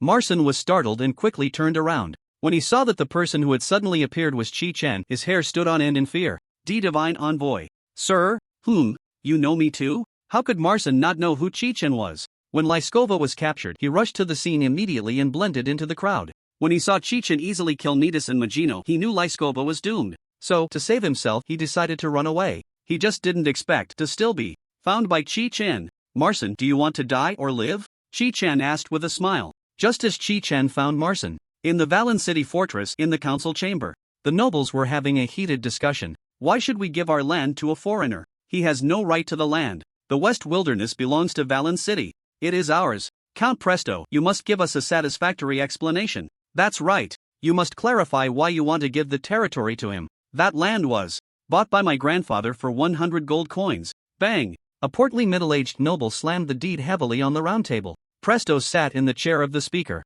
resting her chin on one hand, smiling as she watched the nobles explode in anger. Beside her was the expressionless Duke Oval. In the face of the noble's fury, he said not a word, nor did he urge anyone to take action. Seeing the nobles glaring at him in anger, Presto smiled and said, Gentlemen, have you all finished speaking? Now I have a question to ask. She looked at the portly middle-aged man. Count Cleveland, if you were to reclaim the West Wilderness now, could you properly resettle the displaced refugees? What is there to resettle those filthy peasants? Of course, they should all be driven away. I have plenty of slaves, moving a few hundred to cultivate will be enough. Is that so? Then do you have the military strength to eliminate the remaining banditry in the West Wilderness? Will the filthy peasants you drive away turn into new bandits? Are you planning to ask us to send troops to quell them then? Will you bear their military salaries and food? Do you think 100 gold coins can solve all the problems? These questions left Count Cleveland speechless, unable to respond. Let alone 100 gold coins, even 1,000 or 10,000 gold coins might not solve the issue. The problems in the West Wilderness had persisted for many years and had not been resolved at all. Then, we can't just let a foreign divine envoy take advantage of this. Of course, we can't let him off easy. As soon as Presto said this, the nobles gathered around the round table were taken aback. Westvale is the territory of Valen City, and it is also your domain, my lord. It has always been. However, why not let him manage it for a while? Once he has planted the crops and cleared out the bandits, you can take it back. The land, the serfs, and the crops there are all your property, and your land deed is always valid. Upon hearing this, Cleveland's plump face could no longer maintain its composure, breaking into a greedy smile. But soon, he asked with concern, but what if that foreign envoy refuses to relinquish the land? We will send troops to drive him out. Presto's gaze was cold. Good. Ha ha ha. Cleveland clapped his thick hands vigorously. He was very pleased with Presto's proposal. Indeed. Rather than snatching a piece of wasteland now, it would be better to wait until someone else has tidied it up before taking it. Boval, do you agree with this? The nobles looked towards Boval. Of course, I agree with Count Presto's proposal. Boval nodded, his voice steady. The necklace around his neck flickered with a faint red light. Ha ha ha. That's wonderful. At the border, where the twilight forest meets Thorn Valley, soaked in sweat, Marson knelt before Chi-Chen, hardly daring to breathe. I hope, Lord Envoy, you can spare my life. So, you want to live? Yes, yes. Then tell me, what is your purpose in meeting Shrade? Marson's heart trembled. After a brief silence, he revealed everything he knew to Chi-Chen. Oh, you mean this has the approval of the Noble Council? Yes, Based on Marson's words, Chi-Chen formed a bold guess in his mind. He just didn't understand why the Noble Council would tolerate Cleveland's existence. Is it to nurture the enemy? But who benefits from this? The questions that arose did not irritate Chi-Chen. This is getting more interesting, Chi-Chen said with a smile. He looked down at Marson, who was kneeling with perfect posture. This person was merely a messenger, and he probably didn't know much. It seemed that in order to protect himself, he had also secretly investigated some matters regarding Laskova. In that case, such a person should be utilized. Marson, I can give you a way to live. Marson was overjoyed at these words, and before he could express his gratitude, he heard Chi-Chen say, but you cannot leave Valen City. Lord Envoy, if I stay, I will be hunted down. I believe you have a way to survive. I want you to keep an eye on Valen City's movements, and as soon as they make any moves, report to Stoneman in Moonstream Town. After hearing Chi-Chen's orders, Marson secretly let out a breath. Yes, I am willing to follow Lord Envoy. He could not refuse, because no matter where he fled, Chi-Chen could find him in an instant. Good. Then I await your good news. After Chi-Chen finished speaking, he teleported away. After he left, Marson slumped to the ground, his clothes completely soaked. In Valen City, the craftsman district, in Huoju's workshop, Chi-Chen's arrival interrupted Huoju's work. Lord Envoy? What brings you here? Huoju removed his engineering glasses, smiling. The news of Chi-Chen punishing 3 nobles outside the prison had spread throughout Valen City. The people secretly praised him, all cheering him on. Huoju felt even prouder when he heard his companions talk about this. Now, his admiration for Chi-Chen had reached a level of reverence. I have a favor to ask of you, Master Huoju. Please, command me. I have taken in many refugees in Moonstream Town, and there is a large expanse of wasteland that needs to be cultivated. Unfortunately, the equipment is insufficient, and the progress of the reclamation is very slow, so I would like to ask you to go to Ueshi Town to help make some puppets for farming, and, of course, there is a large machine that needs your repair. Ueshi Town? West Wilderness. Huoju immediately became interested. He certainly knew the news from there. Yes, I wonder if you have the time. Of course. I'll get ready right away. Huoju immediately returned to the house and began to pack his things. Is there a workshop there? Are the tools sufficient? What about materials? There is a damaged workshop. As for tools and materials, there seem to be some, maybe? I see that could be a problem. Huoju scratched his head, looking at the tools and machine parts scattered around the room, feeling a bit troubled. He wanted to take everything with him. If Master Huoju doesn't mind, I can try to pack your entire set of tools. As for materials and parts, I will convert them into gold coins, based on their value, and I won't let you lose a single cent. Hearing Chi-Chen's proposal, Huoju suddenly slapped his forehead and said, right, how could I forget about your spatial storage? He remembered that Chi-Chen had a mysterious space that could hold the war golem. In that case, I'll leave the items in the workshop to you, and I'll go write a letter. Huoju turned and walked into the room. But just as he started to write, not even finishing the first sentence, he saw Chi-Chen walk into the room. I'll take these pieces of furniture as well, Chi-Chen said, packing all the blueprints, books, pots, pans, and various equipment into his spatial storage. Then he headed upstairs. This isn't necessary, is it? Going to Ueshi Town may take some time, and the conditions there are quite harsh. We can't let the master suffer. Seeing Chi-Chen already on the second floor, Huoju didn't say anything more. He hurriedly condensed a long letter into a few sentences on a note. Just as he put down the pen, he saw Chi-Chen come down again, packing away all the items except for the note, including pens, paper, and ink. Looking at the empty room, Huozhou suddenly felt a pang of regret. He felt that his earlier decision might have been a bit impulsive. Chi-Chen's actions seemed somewhat like kidnapping him. Would going to Yueshi town. Following Huozhou's gaze, Chi-Chen noticed the clock hanging on the wall. Alright, how could I forget the clock? He smiled and also put the clock into his spatial storage. In the now empty room, aside from a few old wooden shelves, everything else had been packed away by Chi-Chen. Even the parts that had been lost for years were rediscovered during this move. Master Huozhou, is there anything else you need to bring? Do you want to say goodbye to your friends? Hearing this, Huozhou's mouth twitched. Goodbye? What does that mean? Are you really not planning to let me come back? And no, that's not necessary. It's just a trip for a while and I'll be back soon. Besides, I've left a note, they'll know the next day. Well, okay then. Chi-Chen picked up the note and walked out of the house with Huozhou, pinning the note to the door. Then he placed a hand on Huozhou's shoulder. Teleport to Yueshi town. Starting teleportation, Huozhou only felt a flash before he found himself in the square of Yueshi town. Am I in Yueshi town? Huozhou had originally thought Chi-Chen would prepare a carriage for him, but unexpectedly they had directly crossed through time and space. Mr. Huozhou, welcome to Yueshi town. Chi-Chen withdrew his hand from Huozhou's shoulder and formally introduced him to Yueshi town. Under the setting sun, Yueshi town was peaceful and harmonious. Townsfolk returning from farming were walking in groups along the newly paved road. When they saw Chi-Chen appear in the square, they hurriedly gathered around. Lord Divine Envoy, you have come. Lord Envoy, are we leaving today? Lord Envoy, we caught 2 wild ducks today, let's have dinner together tonight. Facing the warm greetings from the townsfolk, Chi-Chen waved his hands repeatedly. Thank you all for your hard work. The lively townspeople suddenly felt that this trip might not have been a mistake after all. Although the houses in Yueshi town were very dilapidated, they did not give off a dirty or shabby feeling at first glance. Everywhere, one could see signs of careful cleaning. Moreover, the smiles on the townspeople's faces were not forced, they were genuine smiles from the heart. The soldiers practicing on the flat ground outside the town, though their armor and weapons were simple, were all well maintained, showing no signs of rust. Noticing that more and more townsfolk had gathered around, Huozhou felt a bit shy. Lord Envoy, is the gentleman beside you a new partner? That's right, Chi-Chen nodded. His name is Huozhou, a mechanical master who can create farm puppets. Farm puppets? Wow, we have a mechanical master now. Some townsfolk exclaimed in excitement. Welcome, Master, to Yueshi town. Master, why not stay at our house tonight? We have spare rooms. The townsfolk were very aware of the value of farm puppets. In the process of reclaiming wasteland, farm puppets could greatly improve efficiency. Ha ha, I'll arrange that. Everyone, go and have a good rest.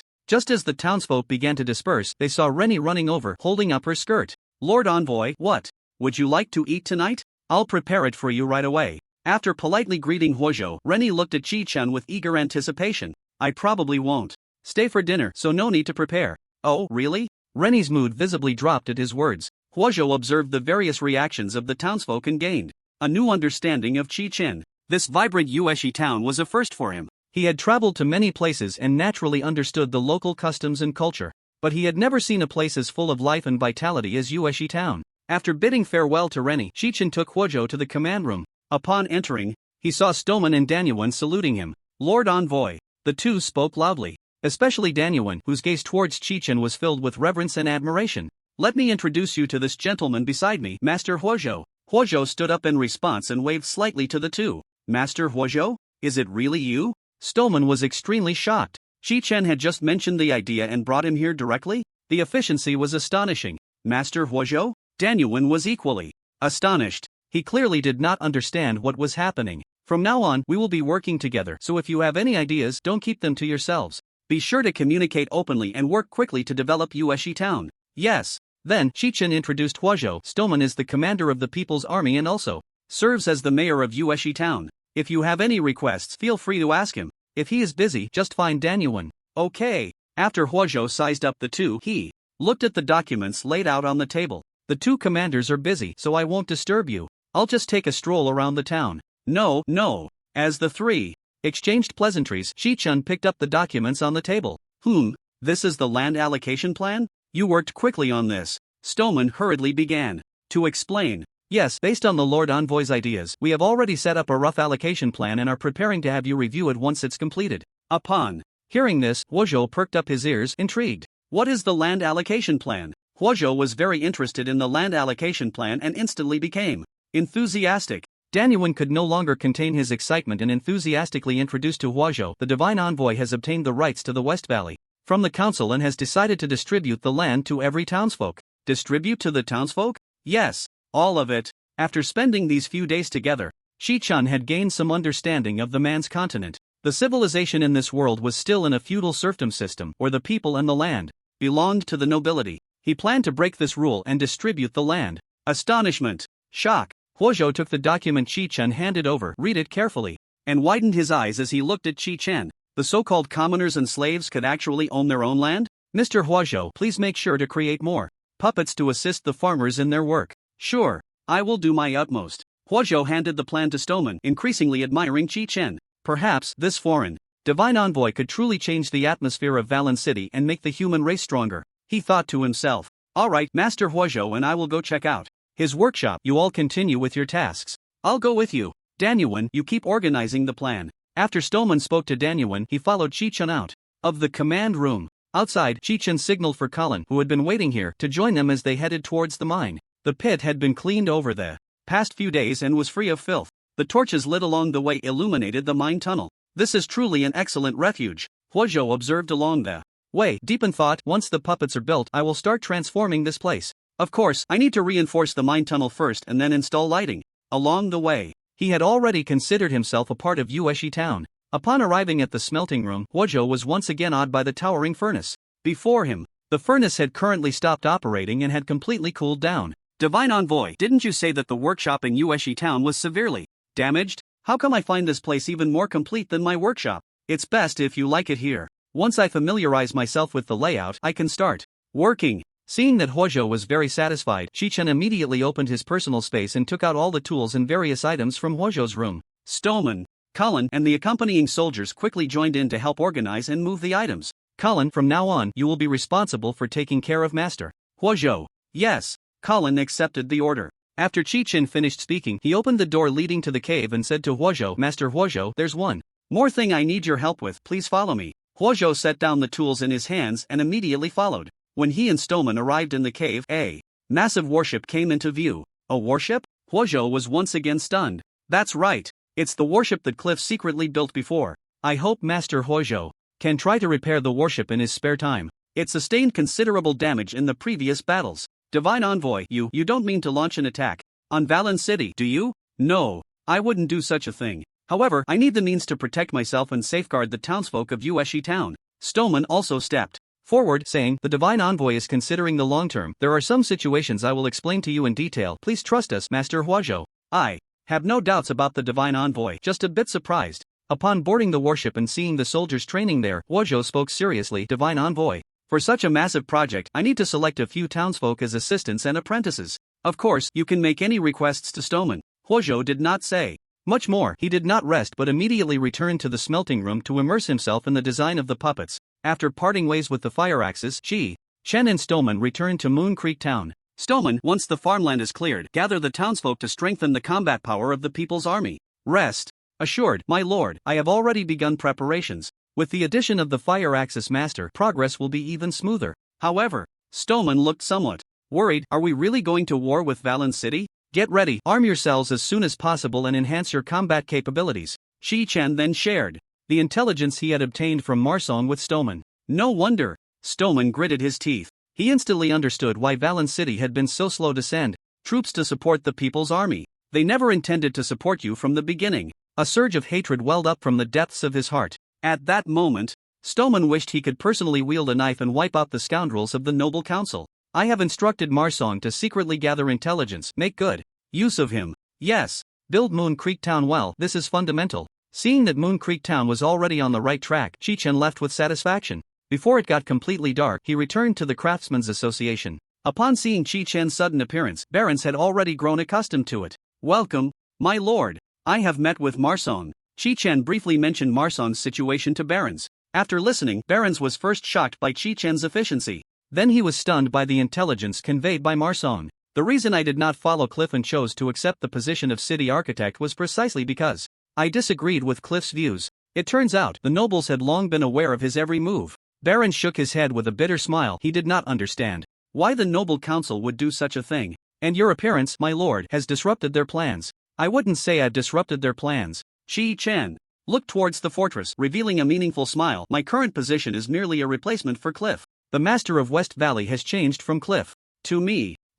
Barons was taken aback for a moment, then fell into deep thought. Soon, he nodded vigorously. I see, so you intend to overthrow them? We mustn't act impulsively, we need to plan carefully. I want to quietly and gradually erode them. Of course, it would be simple to completely uproot the entire upper class of nobles, but that was not what Chi-Chen wanted. What he wanted was the points and promotion progress provided by the citizens every day, not the chaos brought by overthrowing the regime, which would cause unnecessary trouble. For now, Valen City was temporarily managed by the nobles. It was best to keep things running smoothly. Once the people he trained had all grown up, he would directly take over the power. A smooth transition was what he needed. Gradually erode? Barons was somewhat puzzled. Barons, first help me collect a detailed list of the members of the Noble Council. The more detailed, the better. My lord, may I ask why you want the list of Noble Council members? Barons felt a sense of dread. He was very afraid that Chi-Chen would directly dismantle the council. After all, even the strongest archbishop and archmage of Valen City together were no match for the lord. Although Barons was also dissatisfied with the current rulers of Valen City, namely the noble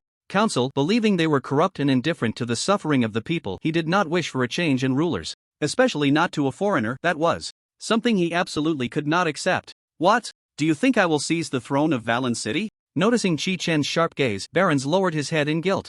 No, I didn't mean that. Barons, you need to clarify your purpose. I am helping you find out the masterminds behind these tragedies. Yes, I understand. I will take care of it right away. However, since my position is not high, it will take some time to gather everything, so I hope the Divine Envoy can give me a little more time. You can ask Xiao for help. He should be more than willing to assist you. All right. Seeing that there was nothing else, Chi-Chen directly teleported away from the man's continent. He didn't care whether Barons would secretly sabotage the compilation of the list or delay the process. He only needed to take a glance at the list in the citizen column. Barons' current favorability towards him had reached a level of respect. Even if Barons had grievances in his heart, he wouldn't show them immediately. This was something Chi-Chen could still grasp. Moreover, wanting to investigate who the members of the Noble Council were didn't mean he could only rely on Barons. The life of Marsong, left behind, was a pawn Chi-Chen had placed. It was just a matter of taking a little more time. As for whether he wanted to seize the throne, sorry, Chi-Chen had no such thoughts, because it was too slow. If he rashly seized the throne and overthrew the existing rule, he would have to divert his energy to maintain public opinion stability. He didn't want the nobles organizing militias to resist every day, causing chaos in Valen City. That was not what he wanted. With the small population base of Yueshi Town, it was simply not enough to manage an entire country. Moreover, he couldn't guarantee that he could select enough talents from it. If he had to busy himself with killing as soon as he arrived at the man's continent every day, then he wouldn't be able to do anything else. He still needed to earn points to enhance his strength. He couldn't afford to reduce the existing number of citizens before he even secured the throne. In Chi-Chen's view, the title of king was just a facade. There were many ways to control a country. Isn't it simpler to use the emperor to command the lords than to personally handle everything and seize power directly? Select a few members from the noble council who could be won over and use them for himself. Promised them benefits in exchange for their support. As long as he could absorb more citizens, that was enough. Chi-Chen's current positioning was as the god of creation. He truly looked down on the mere throne of Valen City. His heart was filled with the aspirations of the myriad nations. As the god of the man's continent, he only needed to manage his agents. Well, back at the Celestial Square, Chi-Chen sighed helplessly. The progress of the Creator's Ascension is really hard to manage. The difficulty of the Creator's Ascension was far above that of the celestial being. It wasn't something that could be easily achieved. After so much hard work, he had barely obtained 5 points. Let's go check out the Cam continent and see if there are any opportunities to gain Ascension progress. Chi-Chen pressed the seal and activated the teleportation. This time, he teleported directly to the Eternal Garden. In the lush garden, Vorl radiated a vibrant glow. When Chi-Chen appeared, a personified smile emerged on the trunk. The leaves rustled, seemingly expressing its current mood. Chi-Chen gently stroked the trunk and muttered to himself, I wonder how big Vorl can grow. He raised his hand to cast a secondary healing spell on Vorl, completely depleting his mana. A dazzling golden light descended from the sky, instantly enveloping Vorl's trunk. The rich vitality merged into the trunk. When the golden light completely disappeared, Chi-Chen saw that Vorl's trunk had noticeably thickened by a large circle. Upon visual inspection, it was about the thickness of a finger. Wow, so obvious. After changing a few pieces of equipment, Chi-Chen could restore 19,542 health points with one secondary healing spell. If he completely emptied his 30,740 mana points, he could cast 1,024 secondary healing spells on Vorl. Even if the healing spells didn't crit at all, he could still restore over 30 million health points to Vorl. This was something he could never achieve before. Moreover, with level 3 Divine Refinement, he could recover 10% of his mana per second. So Chi-Chen only needed to wait 10 seconds to fully replenish his mana. In just 5 minutes, the trunk of wall began to swell rapidly, as if being inflated like a balloon. Gurgle gurgle gurgle, the trunk expanded quickly, making the unique sound of wood rubbing against itself. The leaves, shining with a brilliant golden light, were even brighter than the afterglow of the sunset. From a distance, they resembled the shimmering waves reflecting off a lake's surface. Soon, the small space of the creek could no longer contain Wall's expanding trunk. The hard rock walls were filled with cracks caused by the tree roots, resembling a flower pot on the verge of breaking. Chi-Chen did not stop. Instead, he continued to apply secondary healing spells to Wall. After another 5 minutes, a loud rumble echoed. The entire ground began to shake violently. Amidst the tremors, Wall's trunk burst through the narrow space of the creek, directly opening up the canyon landscape. The top of the trunk had already reached out of the canyon of the Eternal Life Garden. A branch extended from the root of the tree, reaching out beneath Chi-Chen's feet, unfolding into a platform that he could stand on. The branch grew rapidly, lifting Chi-Chen into the air in the blink of an eye. The height he was at now had long surpassed the entire forest. Looking down, the forest transformed into a green ocean in his view. Just as he was admiring the beautiful scenery, a crisp greeting emerged from the trunk. Wall welcomes the master's arrival. Chi-Chen turned towards the voice and saw a golden figure floating out from Wall's trunk. Its skin was as fair as cream, dressed in a green long dress. The tips of its hair sparkled with golden light. Thank you for your nurturing. I can finally take shape and awaken my wisdom. It floated in the air, lifted its skirt, and curtsied to Chi-Chen. Chi-Chen looked up and down at the beautiful Wall, exclaiming, "Wall? I always thought a name like that would belong to a male. If the master needs me to present myself in a male form." Seeing Wall's beautiful image beginning to blur, Chi-Chen immediately stopped. "No need. This is just fine." Understood. Wall complied and no longer changed. "I didn't expect the eternal tree could cultivate into a human form." Chi-Chen scratched his chin, observing seriously. "Yes, without the energy you infused, it would have taken me 100 years to awaken my intelligence." 100 years? Chi-Chen calculated with his fingers, surprised that his healing power had grown to this extent. Level up progress. +1 current level up progress 6/10. The pop-up notification made Chi-Chen's heart leap with joy. He hurriedly applied secondary healing spells to Wall again. Unfortunately, after he emptied his mana once more, Wall's spiritual form only displayed a satisfied expression, as if soaking in a hot spring. The trunk did not swell. "Again, have we reached max level?" Chi-Chen sighed, feeling quite regretful. "Master, I have grown and can absorb energy on my own now." "Alright." Chi-Chen was still a bit reluctant, and he emptied his mana towards Wall again. Sure enough, once again bathed in golden light, Wall only squinted its eyes in satisfaction, its little face turning rosy, with no other changes. As the golden light dissipated, Wall returned to normal and extended a hand towards Chi-Chen. "Master, the eternal fruit you are wearing shows signs of drying and cracking. I can repair it." Drying and cracking? Chi-Chen glanced at the eternal fruit emitting a purple glow, and found no signs of change. Where were the signs of drying and cracking? However, he had already been bewitched by Wall's constant address of him as master and handed it over without hesitation. "Thank you, master." Wall cradled the eternal fruit in its hands, strands of golden light converging towards the fruit. Soon, Chi-Chen noticed that the fruit had indeed become tender and crisp, and the purple light it emitted was replaced by golden light. Has the quality improved? He blinked, and looked at the fruit floating in Vor's hand. Sure enough, when the last wisp of golden light was completely absorbed by the fruit, it emitted a heartbeat-like sound. Waves of golden ripples spread out. "Master, this is a thank you gift from Vor."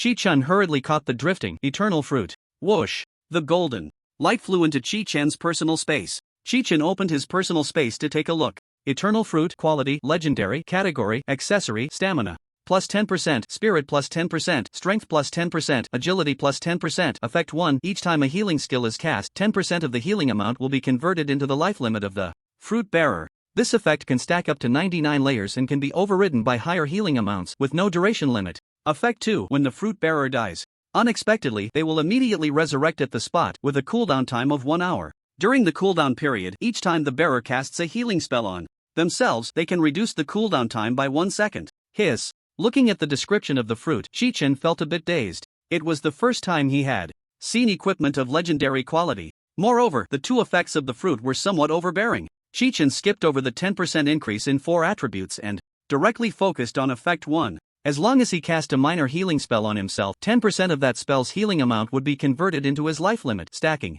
up to 99 layers. The most crucial point was that there was no time limit. In other words, as long as he didn't die, it was a permanent increase. A single minor healing spell can restore 19,925 health points, so 10% is roughly 2,000. If it stacks to 99 layers, that's 200,000 health points? After calculating the result, Chi-Chen felt a bit disappointed. That's not a lot, huh? If this sentence were to reach Yibang's ears, he might just spit out a mouthful of old blood. 200,000? The life points of a 50-year-old man haven't even reached 150,000 yet. But Chi-Chen's disappointment wasn't without reason. Why, you ask? Because the effect of max level Life Devour was too overbearing. Once he sees the attributes of a boss, his life points could soar to several million. Therefore, looking at this 200,000 increase felt somewhat lackluster. Just 200,000, not enough to fill the gaps between his teeth. No, I can't calculate it like that. Chi-Chen suddenly jolted, realizing he had made a mistake. Right, how could I forget to factor in the effect of Life Devour? The first effect of the Eternal Fruit looked at the healing amount. This meant that if he encountered a boss with very high spirit points, once he seized it, Chi-Chen's actual healing amount would also increase. Assuming he seized a boss with 10,000 spirit points, then Chi-Chen's minor healing spell could restore 47,465 health points in one go. 10% of that would be 4,799 layers would mean 460,000 health points. Looking at it this way, it's not bad. Chi-Chen reluctantly accepted. After the effect of Life Devour disappeared, he could maintain 460,000 health points. That should be considered quite durable. The light shield is good, but the only drawback is that once the layers exceed 10, it obstructs vision. This flaw was particularly evident during the duel with Weber, as the broken rhythm made Chi-Chen very uncomfortable. Next was Effect 2, the resurrection ability of the Eternal Fruit. The enhanced part was the new mechanism for cooldown time. During the cooldown period, each time a healing skill was enjoyed, the cooldown time could be reduced by 1 second. This was a huge improvement. For Chi-Chen, who could instantly cast skills, he was practically indistinguishable from having infinite rebirth. One skill reduces the cooldown by 1 second. Chi-Chen could instantly reduce the cooldown time by 1,200 seconds. In other words, with my current strength, I only need 30 seconds to reset the cooldown time of the fruit. Indeed, the skills and equipment produced by Chuang World are impressive. After expressing his admiration, Chi-Chen asked Vol, "Now that you've grown up, what abilities do you have?" "Master, I can sense the life status of my kin." With a wave of his hand, Vol conjured a miniature topographical map in front of Chi-Chen. Centered around the Vol tree, the immortal trees standing across the world all appeared on the ground map. Chi-Chen looked at the immortal trees in various locations and instantly noticed the problem. Why are these trees black? He pointed at the immortal tree trapped in the black area and asked, "Those are my kin that have been corrupted by evil spirits. They are already dead." Dead? 1, 2, 3. Chi-Chen counted the black areas on the topographical map, and there were as many as 9. In other words, as long as the evil spirits in the black areas are eliminated and new saplings are planted, he could gain promotion points. 1 point for eliminating evil spirits, 1 point for nurturing saplings, and promotion was in sight. Chi-Chen couldn't wait to eradicate the evil spirits. To restore the ecology of the corrupted areas, we need to eliminate the evil spirits and plant new immortal trees. As Vol explained, he grasped a drooping branch. On the branch hung numerous green fruits. Immortal fruits? Chi-Chen looked at the fruits emitting a green glow, which looked exactly like his immortal fruits. "Yes, Master, these are fruits. As long as you can eliminate the evil spirits that destroyed the immortal forest and plant the fruits, the local ecology can be restored." Vol picked a branch laden with immortal fruits. "Vol cannot defeat the evil spirits. I can only rely on you." "All right." Chi-Chen looked at the bunch of fruits in his hand, about 20 in number, and directly tossed them into his spatial pocket. He pointed to the nearest immortal forest, to the Vol tree, and asked, "What is the name of this area?"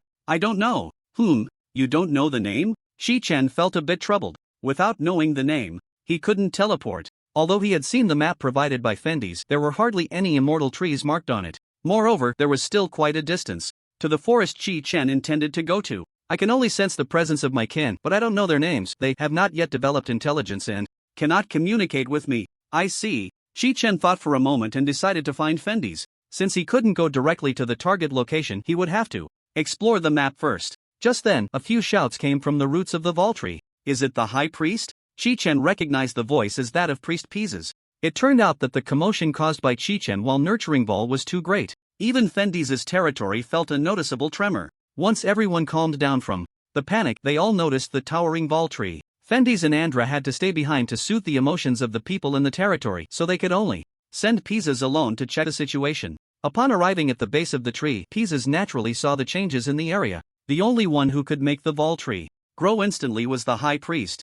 Since the high priest was not at the base of the tree, he was most likely on the trunk, so he could only tentatively call out a few times. When Pisa saw that there was no response from above the trunk, he thought Chi-Chen had already left. Just as he was puzzled, Vol's phantom emerged from the roots of the tree. The master will be down shortly, please wait a moment. Ah! Pisa's was startled by the sudden appearance of Vol, his hair standing on end. When he realized that it was Vol speaking, he hurriedly asked, "Are you the servant of the high priest?" "That's right, my name is Vol, and I am the immortal tree of this place." As one of the priests guarding the tree god, Pisa's mind went blank for a moment upon hearing Vol's introduction. He had never heard of a tree god condensing a spirit body. You are the tree god?" "Yes, it really is the tree god. The tree god can even manifest a spirit body?" He gaped, staring in disbelief at the tree god, Vor. The overwhelming power of immortality made Pisa's, who stood still, feel as if his body had become lighter. This is the unique vitality and nourishment of the tree god. There was no mistake, it was truly the tree god. Pisa's was stunned for several seconds before regaining his composure. He hurriedly bowed to Vor and said, "Great tree god, I am your guardian priest." At this point, Pisa's felt a bit strange. Why would the tree god refer to himself as the servant of the high priest? If the high priest is the master of the tree god, then he is the servant of the high priest. When he meets the high priest later, how should he refer to himself? Master? Lord? Just as he pondered what title could express his respect for Chi-Chen had already descended to the ground via the standing branches. "Pisa's? It's me, Master. High priest." Pisa's couldn't think of a suitable title for a moment and could only awkwardly greet Chi-Chen. "Just in time, I'm going to the territory, let's go together." Chi-Chen turned to the tree spirit Vor and asked, "If the fruit of immortality is planted, will the consciousness born be independent or shared?" "Shared. As long as the immortality tree grows into a complete form, you can call me." "Good." Chi-Chen placed his hand on Pisa's shoulder and teleported back to the Longji territory where Findis was. When the two appeared in the territory, the people guarding there erupted in cheers. "High priest, you have come?" Findis hurriedly bowed. "Findis, I will be leaving for a while. You three must protect the immortality tree well." "Yes." Chi-Chen wasted no time and teleported away directly. Andra, seeing Chi-Chen leave, quickly asked Pisa's the reason. "What did you see at the immortality garden just now?" The tree god awakened consciousness. The tree god referred to himself as the servant of the high priest, Pisa said, unable to hide his excitement. Findis and Andra were astonished. "The tree god awakened consciousness?" "Yes, she manifested a human form and was able to communicate with me." Upon hearing this, Findis immediately ran into the Lord's Hall to find the ancient books that had been sealed away. Pisa's and Andra hurriedly followed in, and they saw Pisa's holding a book, flipping through the ancient texts. The ancient book contains a prophecy that when the tree god manifests, it signifies the end and rebirth. He closed the book and said to the two priests, "It seems that evil spirits will fully invade the continent. We need to send messengers immediately to notify the clan leaders of other territories to come and listen to the tree god's revelation." "All right, I'll take care of it right away." Pisa's turned and ran out of the hall. Meanwhile, in a territory located in the southern part of Cam continent, Chi-Chen appeared within the territory. This was a territory located on the edge of the map provided by Findis. "Who goes there?" The patrolling guards in the territory looked at Chi-Chen warily. "I am a priest of the Tree of Immortality, and I wish to see your lord." He stood his ground, his tone authoritative. "Priest?" A guard captain signaled the other guards to stay put and immediately ran into the Lord's Hall. Soon, two priests resembling Findis walked out of the hall. Chi-Chen said nothing and, as they approached, directly took out a fruit of immortality from his spatial pocket and tossed it over. The leading priest caught it and his eyes widened instantly. Immortal fruit." The priest hurriedly cradled the fruit and walked to Chi-Chen's side. "Please, high priest, give your orders."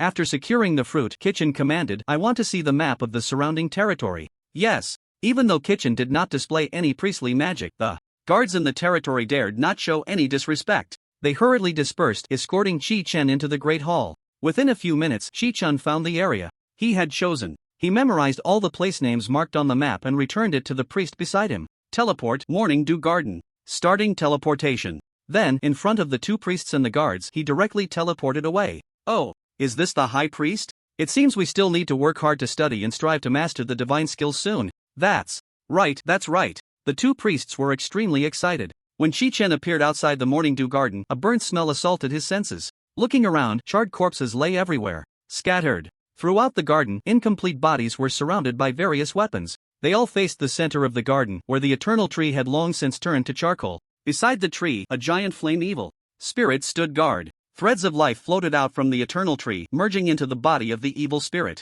Nourished by this life force, the flames surrounding the evil spirit turned blue. Upon seeing his Target. Chi-Chen immediately cast a levitation spell on himself and stepped into the air towards the evil spirit. Noticing Chi-Chen approaching, the evil spirit let out a roar. From beneath the scorched earth, the lurking evil flames surged up, charging towards Chi-Chen. Chi-Chen stopped, unleashing radiant retribution at the oncoming swarm of evil flames. The level 7 dark rising immediately took effect. He was enveloped in black negative energy, and bursts of black mist erupted around him. The dark area spell, capable of dealing 30% mana damage, instantly annihilated the swarm of evil flames that had emerged from the scorched earth and entered the 21-meter attack range. Countless evil flames continued to emerge. However, Chi-Chen did not take another step forward. His gaze shifted to the status bar, constantly monitoring the changes. When the effect of divine punishment disappeared, Chi-Chen immediately activated the countdown on the interface. 29 seconds remaining until divine punishment can be activated again.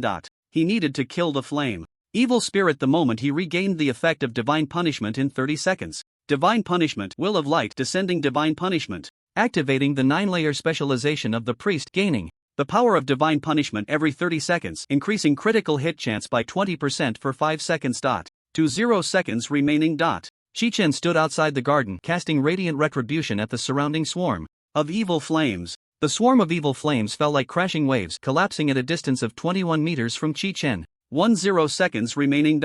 With only 10 seconds left, Chi-Chen immediately cast a 10-layer shield of light on himself. With the 30% movement speed boost from Dark Rising and the enhancement of the 10 layers of light form, his speed instantly increased to 356%. He stepped out, transforming into an afterimage as he charged towards the flame evil spirit. Seeing Chi-Chen rushing towards him, the flame evil spirit immediately launched 2 fireballs. Unfortunately, the trajectory of the fireballs was too obvious. The rapidly moving Chi-Chen easily dodged them. Boom! Boom! The 2 fireballs exploded simultaneously, raising dust that obscured the sky. The roaring explosion flames instantly engulfed Chi-Chen. The 10-layer shield of light protecting him dissipated the moment it encountered the flames. Seeing this, Chi-Chen quickly replenished himself with a 50-layer shield. In just 2 seconds, the 50 shields absorbed all the damage from the flames. 8 seconds remaining. Chi-Chen stopped, replenishing himself with another 100 layers of shield. Boom! Boom! The sound of explosions rang in his ears again, while the ground beneath his feet began to shake violently.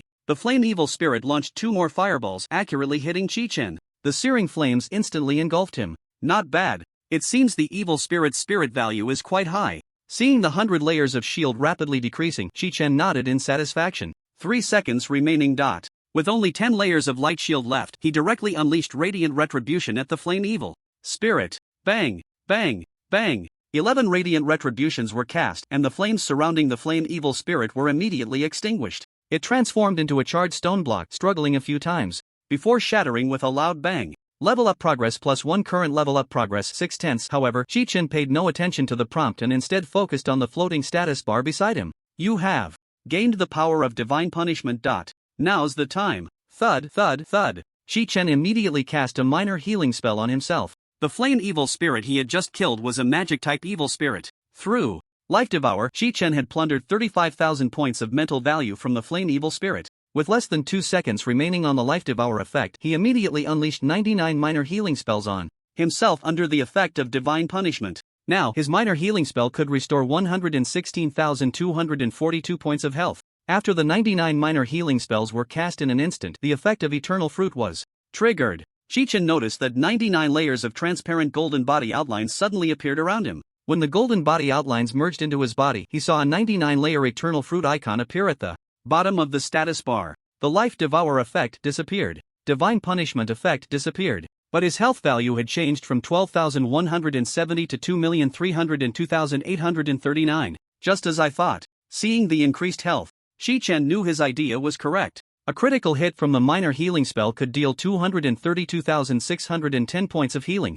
During the previous battle, Chi-Chen had discovered a problem. According to the earlier explanation, 25 points of mental value could be converted into a 1% critical hit rate. However, Life Devour had helped him seize tens of thousands of mental value multiple times during the boss fight. Yet, his critical hit rate remained at 80%, never reaching 100%. This indicated that his critical hit cap was 80%. Only by relying on the additional 20% critical hit rate provided by Divine Punishment could he forcibly raise his critical hit rate to 100%. This was the only way to ensure that all 99 minor healing spells were critical hits. After thoroughly understanding the critical hit mechanism, Chi-Chen approached the remains of the flame evil spirit. No equipment dropped? What a waste. Just as he was about to leave, he glanced back at the charred stone block remains of the evil spirit. A green light was blooming from within the stone. He reached out to touch it. Boom! Chi-Chen ignited like a lit fuse, burning fiercely. The evil flame deals 50,000 points of fire damage to you. The evil flame deals 50,000 points of fire damage to you. The evil flame continued to burn Chi-Chen's body without extinguishing, but when his health dropped below 460,000, the blood healing effect of Blood Bone King began to take effect. In just 4 seconds, his health returned to 1,840,000. Swish, swish, swish. Dozens of charred stone blocks transformed into purple light and flew into Chi-Chen's personal space. Oh, materials? Ignoring the flames burning on him, he opened his personal space to check. Evil flame stone quality, epic category, material description. The evil flame burns eternally, never to be extinguished. This should be a good item. Looking at the effects on him, Chi-Chen closed his personal space with satisfaction. After waiting for 10 minutes, the evil flame on him finally extinguished. TCH, I really thought it wouldn't go out. Chi-Chen shook his head in disbelief, holding the eternal fruit as he walked to the center of the morning dew garden under the eternal tree. The eternal tree had carbonized, and the remaining vitality within it had completely dissipated during Chi-Chen's battle. He pushed against it hard, finding the carbonized eternal tree unmoving. Forget it, I'll find another spot. He walked a few steps away, dug a hole with his staff, and planted the eternal fruit. Within seconds, a sapling with tender leaves sprouted from the soil. Chi-Chen cast a minor healing spell on the sapling, emptying his mana. Gurgle gurgle gurgle. Under Chi-Chen's healing, the sapling began to grow rapidly. The roots burrowed deep into the ground, a tremendous vitality spreading outwards. Beneath the scorched earth, green grass broke through the soil. The charred eternal tree shattered with a thunderous sound, turning to powder that scattered in the wind. Those nameless, mutilated bodies that fought to protect the eternal tree had merged with the reborn earth. The traces of the scorched land had vanished completely. The sweet, fresh air once again filled this realm. Under Chi-Chen's relentless healing, the towering eternal tree continued to grow. After about 10 minutes, the eternal tree finally stopped its growth. Wall stepped out from the trunk. Master, I am glad to witness your victory in such a short time. You've learned flattery quite quickly. Show me the other locations. Yes. A terrain map, indistinguishable from a holographic image, reappeared. Chi-Chen studied it for a moment and planned a route. There were a total of 4 eternal gardens destroyed by evil spirits along the way. As long as we take down these 4, we can successfully advance to the 3rd tier. Looking at the panel, it was only 5 in the afternoon, leaving plenty of time. However, the only thing that troubled Chi-Chen was that there were no new tribes at the planned locations. Wall seemed to sense Chi-Chen's thoughts and quickly said, the nearest garden is called the Luoyan Garden. How do you know that? From their memories. Wall gently waved a hand. Hundreds of white smoke-like souls emerged from either side of it. The forms of the white smoke souls became clearer as they condensed. Chi-Chen looked at the clothing of these people and made a rough deduction in his mind. They are the priests guarding the morning dew garden? Yes, Wall nodded. I have absorbed their bodies and I can see their memories. Good. If any evil spirits come to ambush us, contact me immediately. Yes.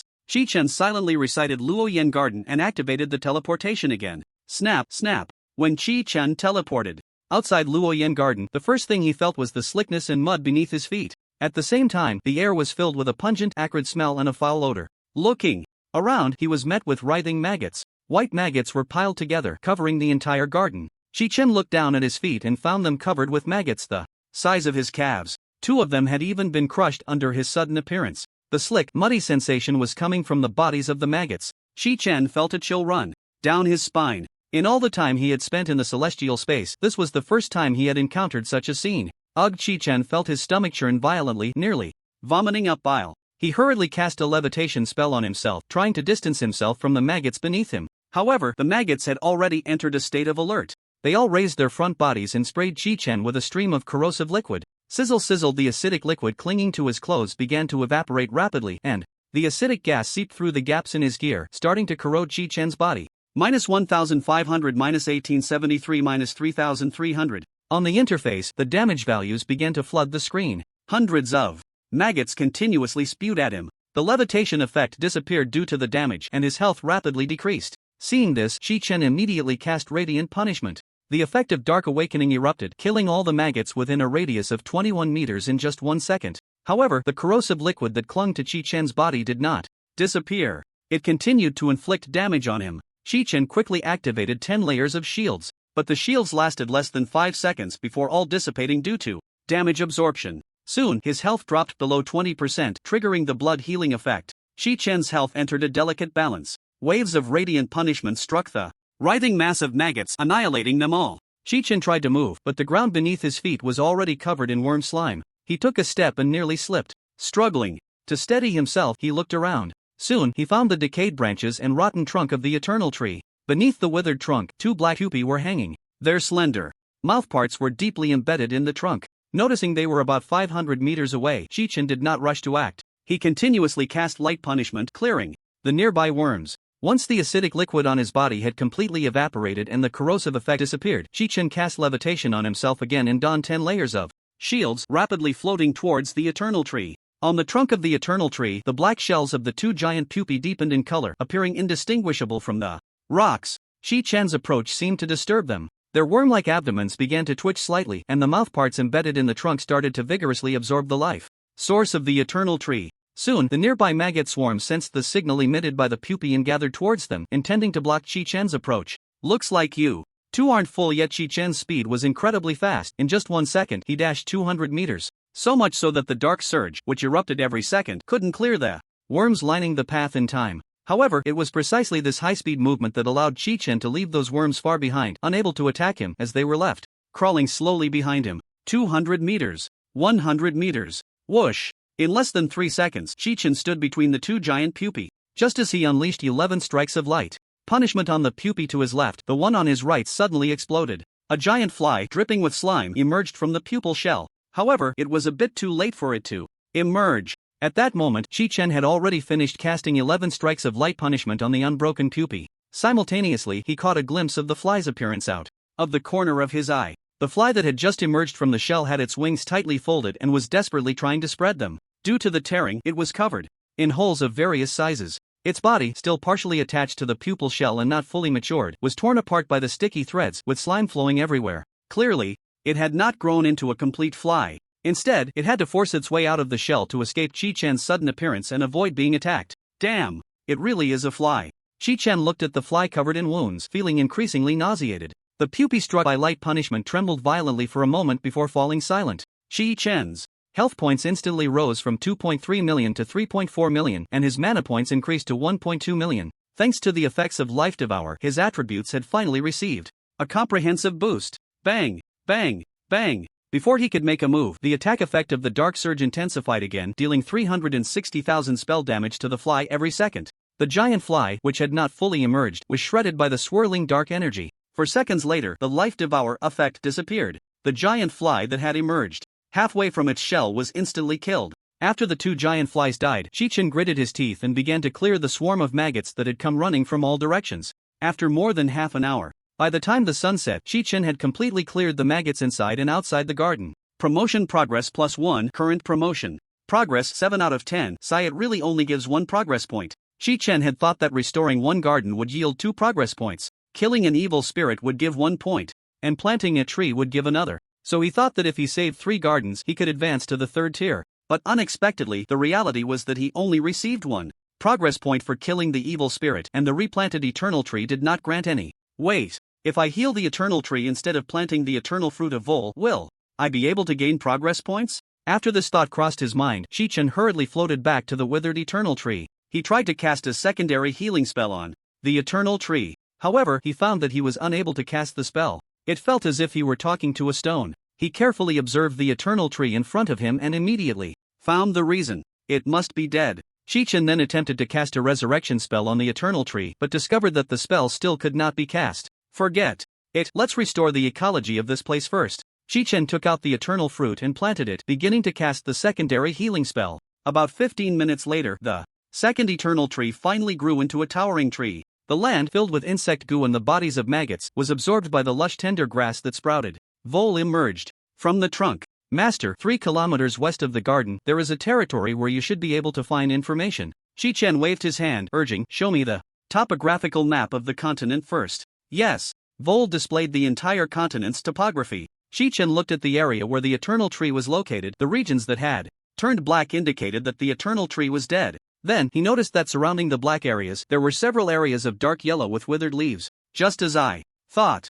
Chi-Chen pointed to one of the dark yellow areas and asked, do you know the name of this garden? Vol closed his eyes for a few seconds and slowly opened them. This garden is called Saint A. How do you know the name of this place? Although it is in a dormant state, I can communicate with it through dreams. Is that so? Is the eternal tree in this garden a community with you? I am of the same kin as it, not a community. Good.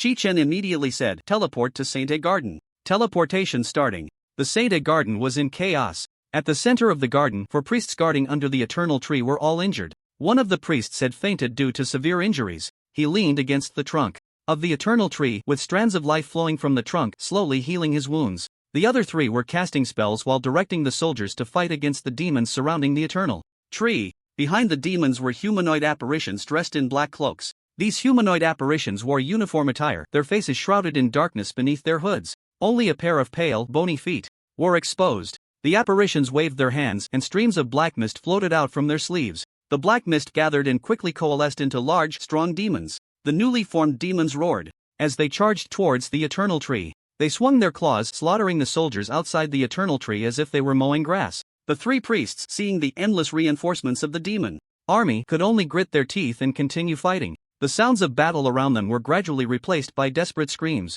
Although the eternal tree was continuously providing them with energy, they all understood the outcome of this battle in their hearts. It would only end when death arrived. Until then, they could only fight to the death. But soon, the wall of soldiers was breached by the demons. The demons surged in like a flood breaking through a dam, rushing towards the eternal tree. Not good. Quickly block them, one priest shouted. But as soon as he spoke, a demon charged forward and severed his head. The other 2 priests, seeing this, could only desperately cast spells to resist. Unfortunately, it was too late. The incoming demons instantly overwhelmed the remaining 2 priests. In an instant, the flesh and blood of the 3 priests were smeared on the trunk of the eternal tree. And the first priest to fall, after receiving healing from the eternal tree, finally opened his eyes at that moment. You don't even think about it. Before he could finish his words, he was yanked up and torn apart by the demons, carelessly scattered into the air. Then, the demons began to pound on the tree of eternal life with all their might. The bark cracked and a thick aura of life surged out, starting to nourish the demons gathered around the tree. At the same time, the malevolent beings that summoned these demons also drew vitality from the tree of eternal life through them. Their feet gradually became fuller. The priest, thrown into the air, quickly lost his vitality. In his gradually dilating pupils, he saw a flicker of golden light in the place behind the demons. Night had fallen, and in the surrounding darkness, that flicker of golden light was particularly bright. Is this the messenger coming to guide us? If that's the case, what is there to fear in death? I should try harder. It's really embarrassing to meet the messenger in such a disheveled state. Just before his eyes completely dimmed, the golden light suddenly brightened.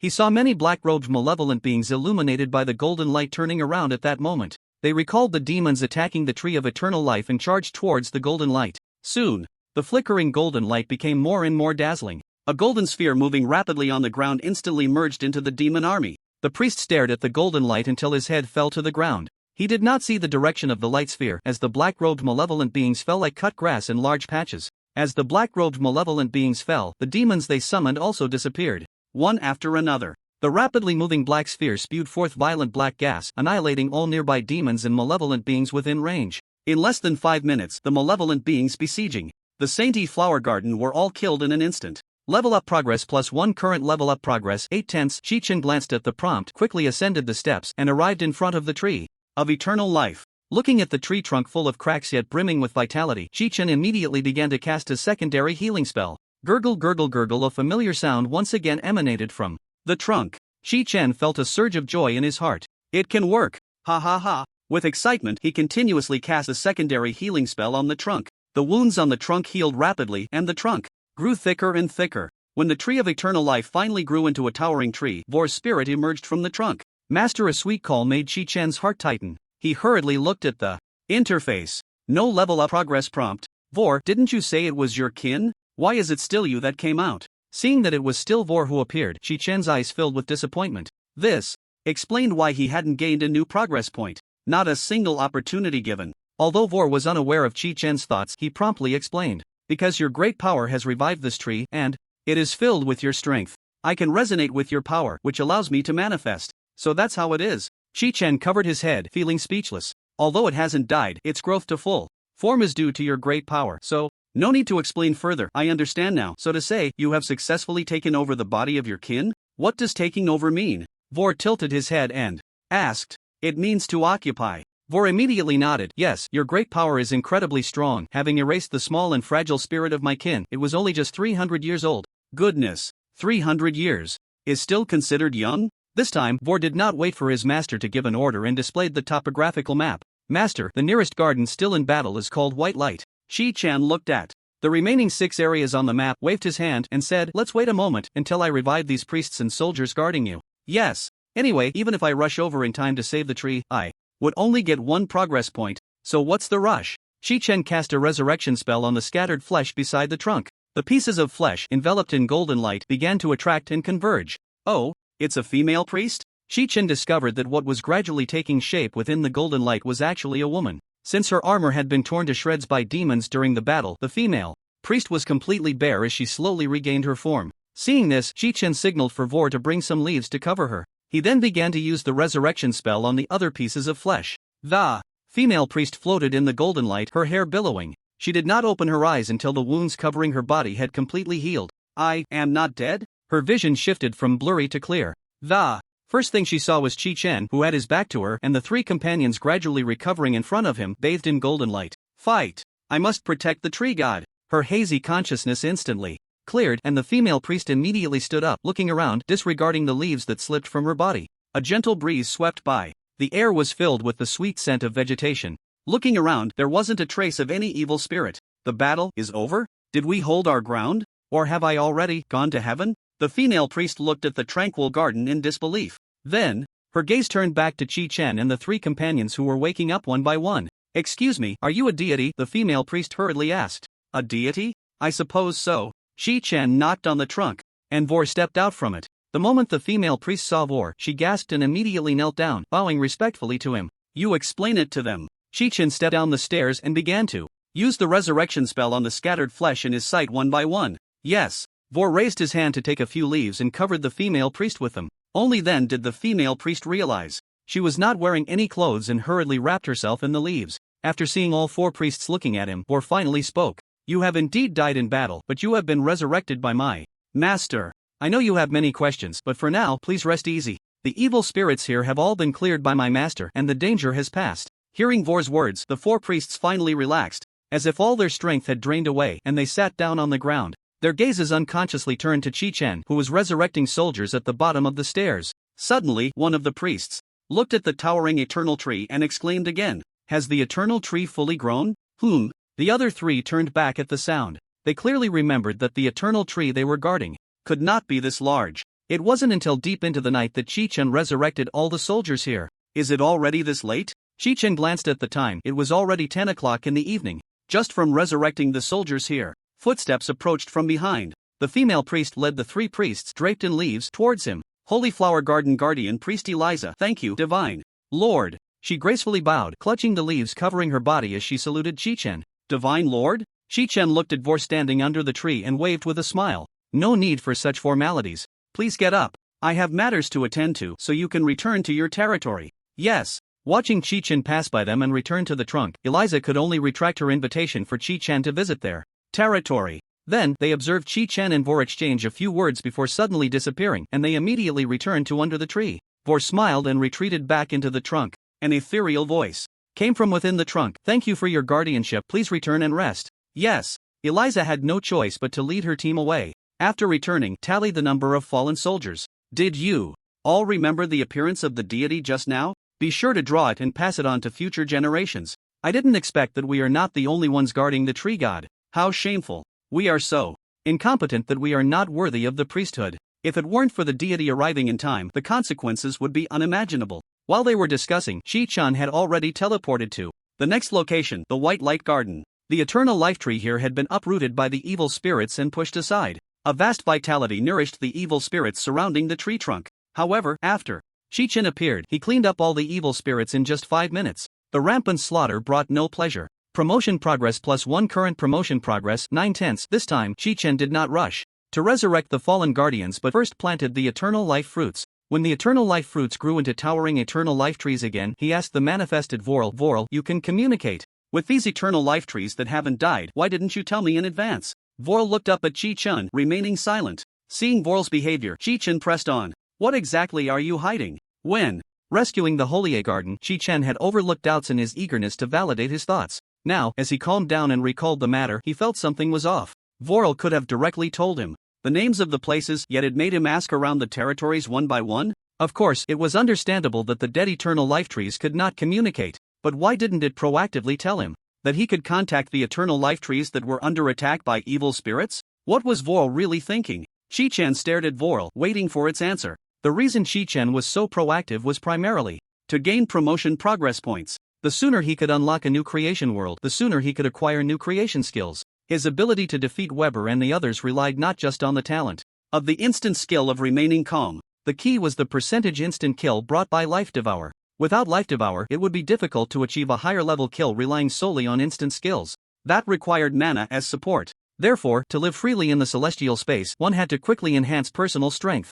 And saving those priests and soldiers harmed by evil spirits was merely a matter of convenience. After all, they could be transformed into subjects, earning points while lying down. But being used as a pawn by Vorl still made Chi-Chen feel quite displeased. What? Haven't you thought of a reasonable explanation yet? Do you dare to hide things from your so-called master? In the face of Chi-Chen's questioning, Vorl remained silent, only looking up at Chi-Chen. Seeing Vorl's unusual behavior, Chi-Chen seemed to guess something. After waiting for about 10 seconds, he tentatively asked, "Could it be you want to take the opportunity to eliminate your kin?" Although Vorl still did not speak, it nodded. Holy crap, are you serious? Chi-Chen instantly understood upon seeing this. Recalling what Vorl had said earlier about the Holy A and the two gardens here, it was not hard to guess the reason. Because Vorl could communicate with its kin through dreams. Therefore, what it said could potentially be detected by its kin. Interesting. Chi-Chen looked Vorl up and down, quite intrigued. So what I say to you, as long as you don't respond, your kin won't sense it?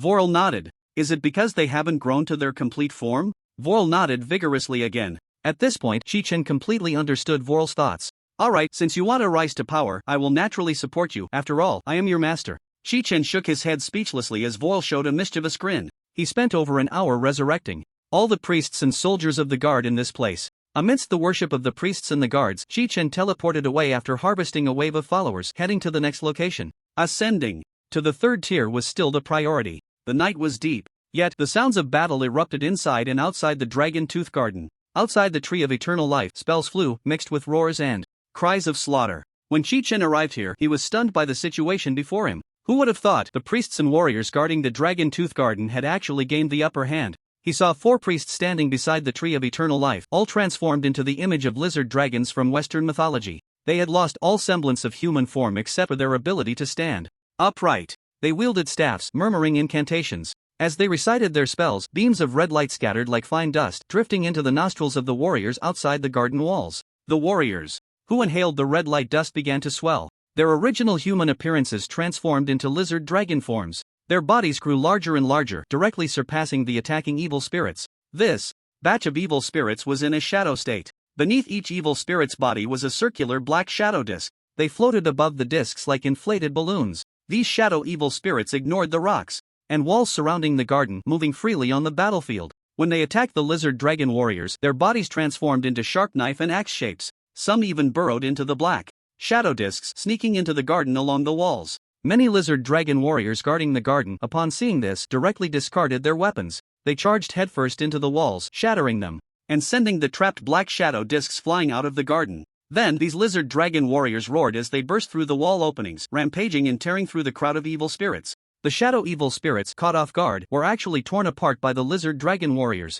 However, some shadow evil spirits took the opportunity to merge into the discs, climbing onto the backs of the lizard dragon warriors. When they emerged from the discs on the backs of the lizard dragon warriors, preparing to launch an attack, they were bitten by the nearby lizard dragon warrior. This bite not only struck the shadow evil spirit but also directly bit into the back of a comrade. With a crunch, flesh and blood were bitten off in one go. The shadow evil spirit was tossed around by the lizard dragon warrior until it dissipated. The lizard dragon warrior, who had a chunk of flesh bitten off, quickly healed under the flowing blood energy. Impressive. Not only can it make the warriors go berserk, but it can also heal injuries. What an invincible spell. This was the first time Chi-Chen had witnessed such a situation. To be honest, the strength of the shadow evil spirits was not weak. They could transform into various forms and move freely, ignoring the terrain, making them difficult to defend against. He found a dry, hidden spot, sat cross-legged, and watched the show. Seeing the shadow evil spirits' attacks being thwarted, one priest immediately waved his staff. The sky suddenly brightened, and fiery meteors fell from the heavens. Boom! The whistling meteors crashed into the midst of the shadow evil spirits. The explosion sent dirt flying in an instant.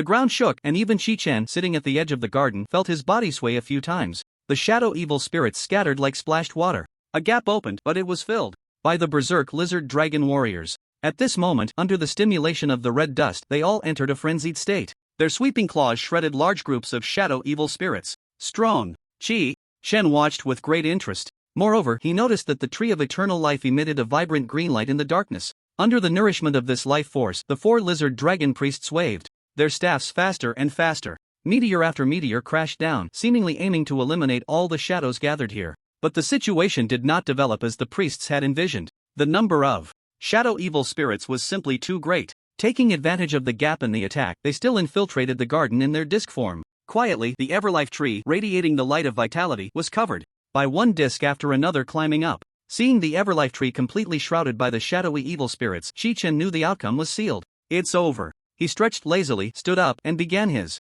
pre-battle warm-up. When the 4 priests could no longer sense the light of vitality, they finally noticed the shadowy evil spirits that had seeped in. The Everlife tree, wrapped in black discs, suddenly began to sway. The black discs merged into one, forming a giant shadowy evil spirit. Nourished by the Everlife tree, the shadowy evil spirit transformed its outstretched arms into sharp shadow scythes, letting out a thunderous laugh. The moment the laughter erupted, the shadowy evil spirits that had been fighting the lizard dragon warriors immediately burrowed into the black disc. Whoosh! The shadowy evil spirit swept around the surrounding priests and lizard dragon warriors with a speed that was hard to catch with the naked eye. The roars, growls, and chants of incantations all ceased. The lizard dragon priests and soldiers, inside and outside the garden, stood frozen like statues. Put! Blood flowed from a smooth incision that appeared on the abdomen. Thud-thud, the severed bodies fell to the ground one after another. The shadowy evil spirit, still absorbing the energy of the Everlife tree, continued to swell. The shadow sides fluttered like wings, aiming in Chi-Chen's direction. The previous strike had drawn its attention to Chi-Chen,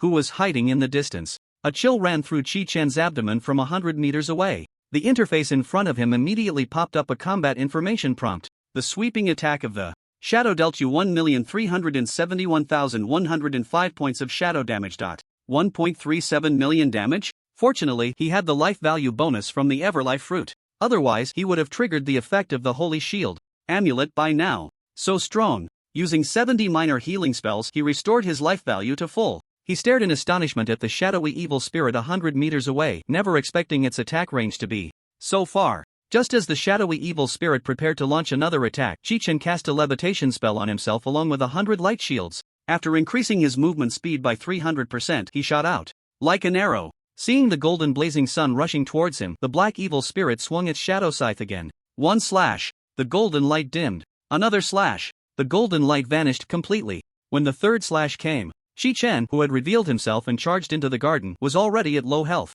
He ignored his life value and directly unleashed 11 beams of radiant punishment at the shadowy evil spirit. The moment the shadow scythe touched the brow bone, the shadowy evil spirit exploded. Without counting the Everlife effect, Chi-Chen, who absorbed attribute values through life devouring, saw his life value soar to 6.5 million and his mana increased to 900,000. However, Chi-Chen remained highly focused, his gaze fixed on the exploding shadowy evil spirit. Boom! The shadowy evil spirit shattered into numerous palm-sized black discs, scattering in all directions. But before the evil spirits could disperse, a powerful black shockwave suddenly erupted from within Chi-Chen. The dark wave, with a radius of 21 meters, unleashed a staggering 270,000 damage, annihilating all these evil spirits. Where the evil spirits let out mournful wails, transforming into wisps of black smoke that floated into the air, forming a cloud that obscured the clear night sky. Chi-Chen attempted to attack the black cloud. You have no target. Seeing the panel indicate that he could not cast spells and that the black cloud began to dissipate, he gradually relaxed his guard. Chi-Chen hadn't felt this tense in a long time. Beep. The panel directly popped up a string of information prompts. Ascension progress +1. Congratulations, you have become a tier 3 creator.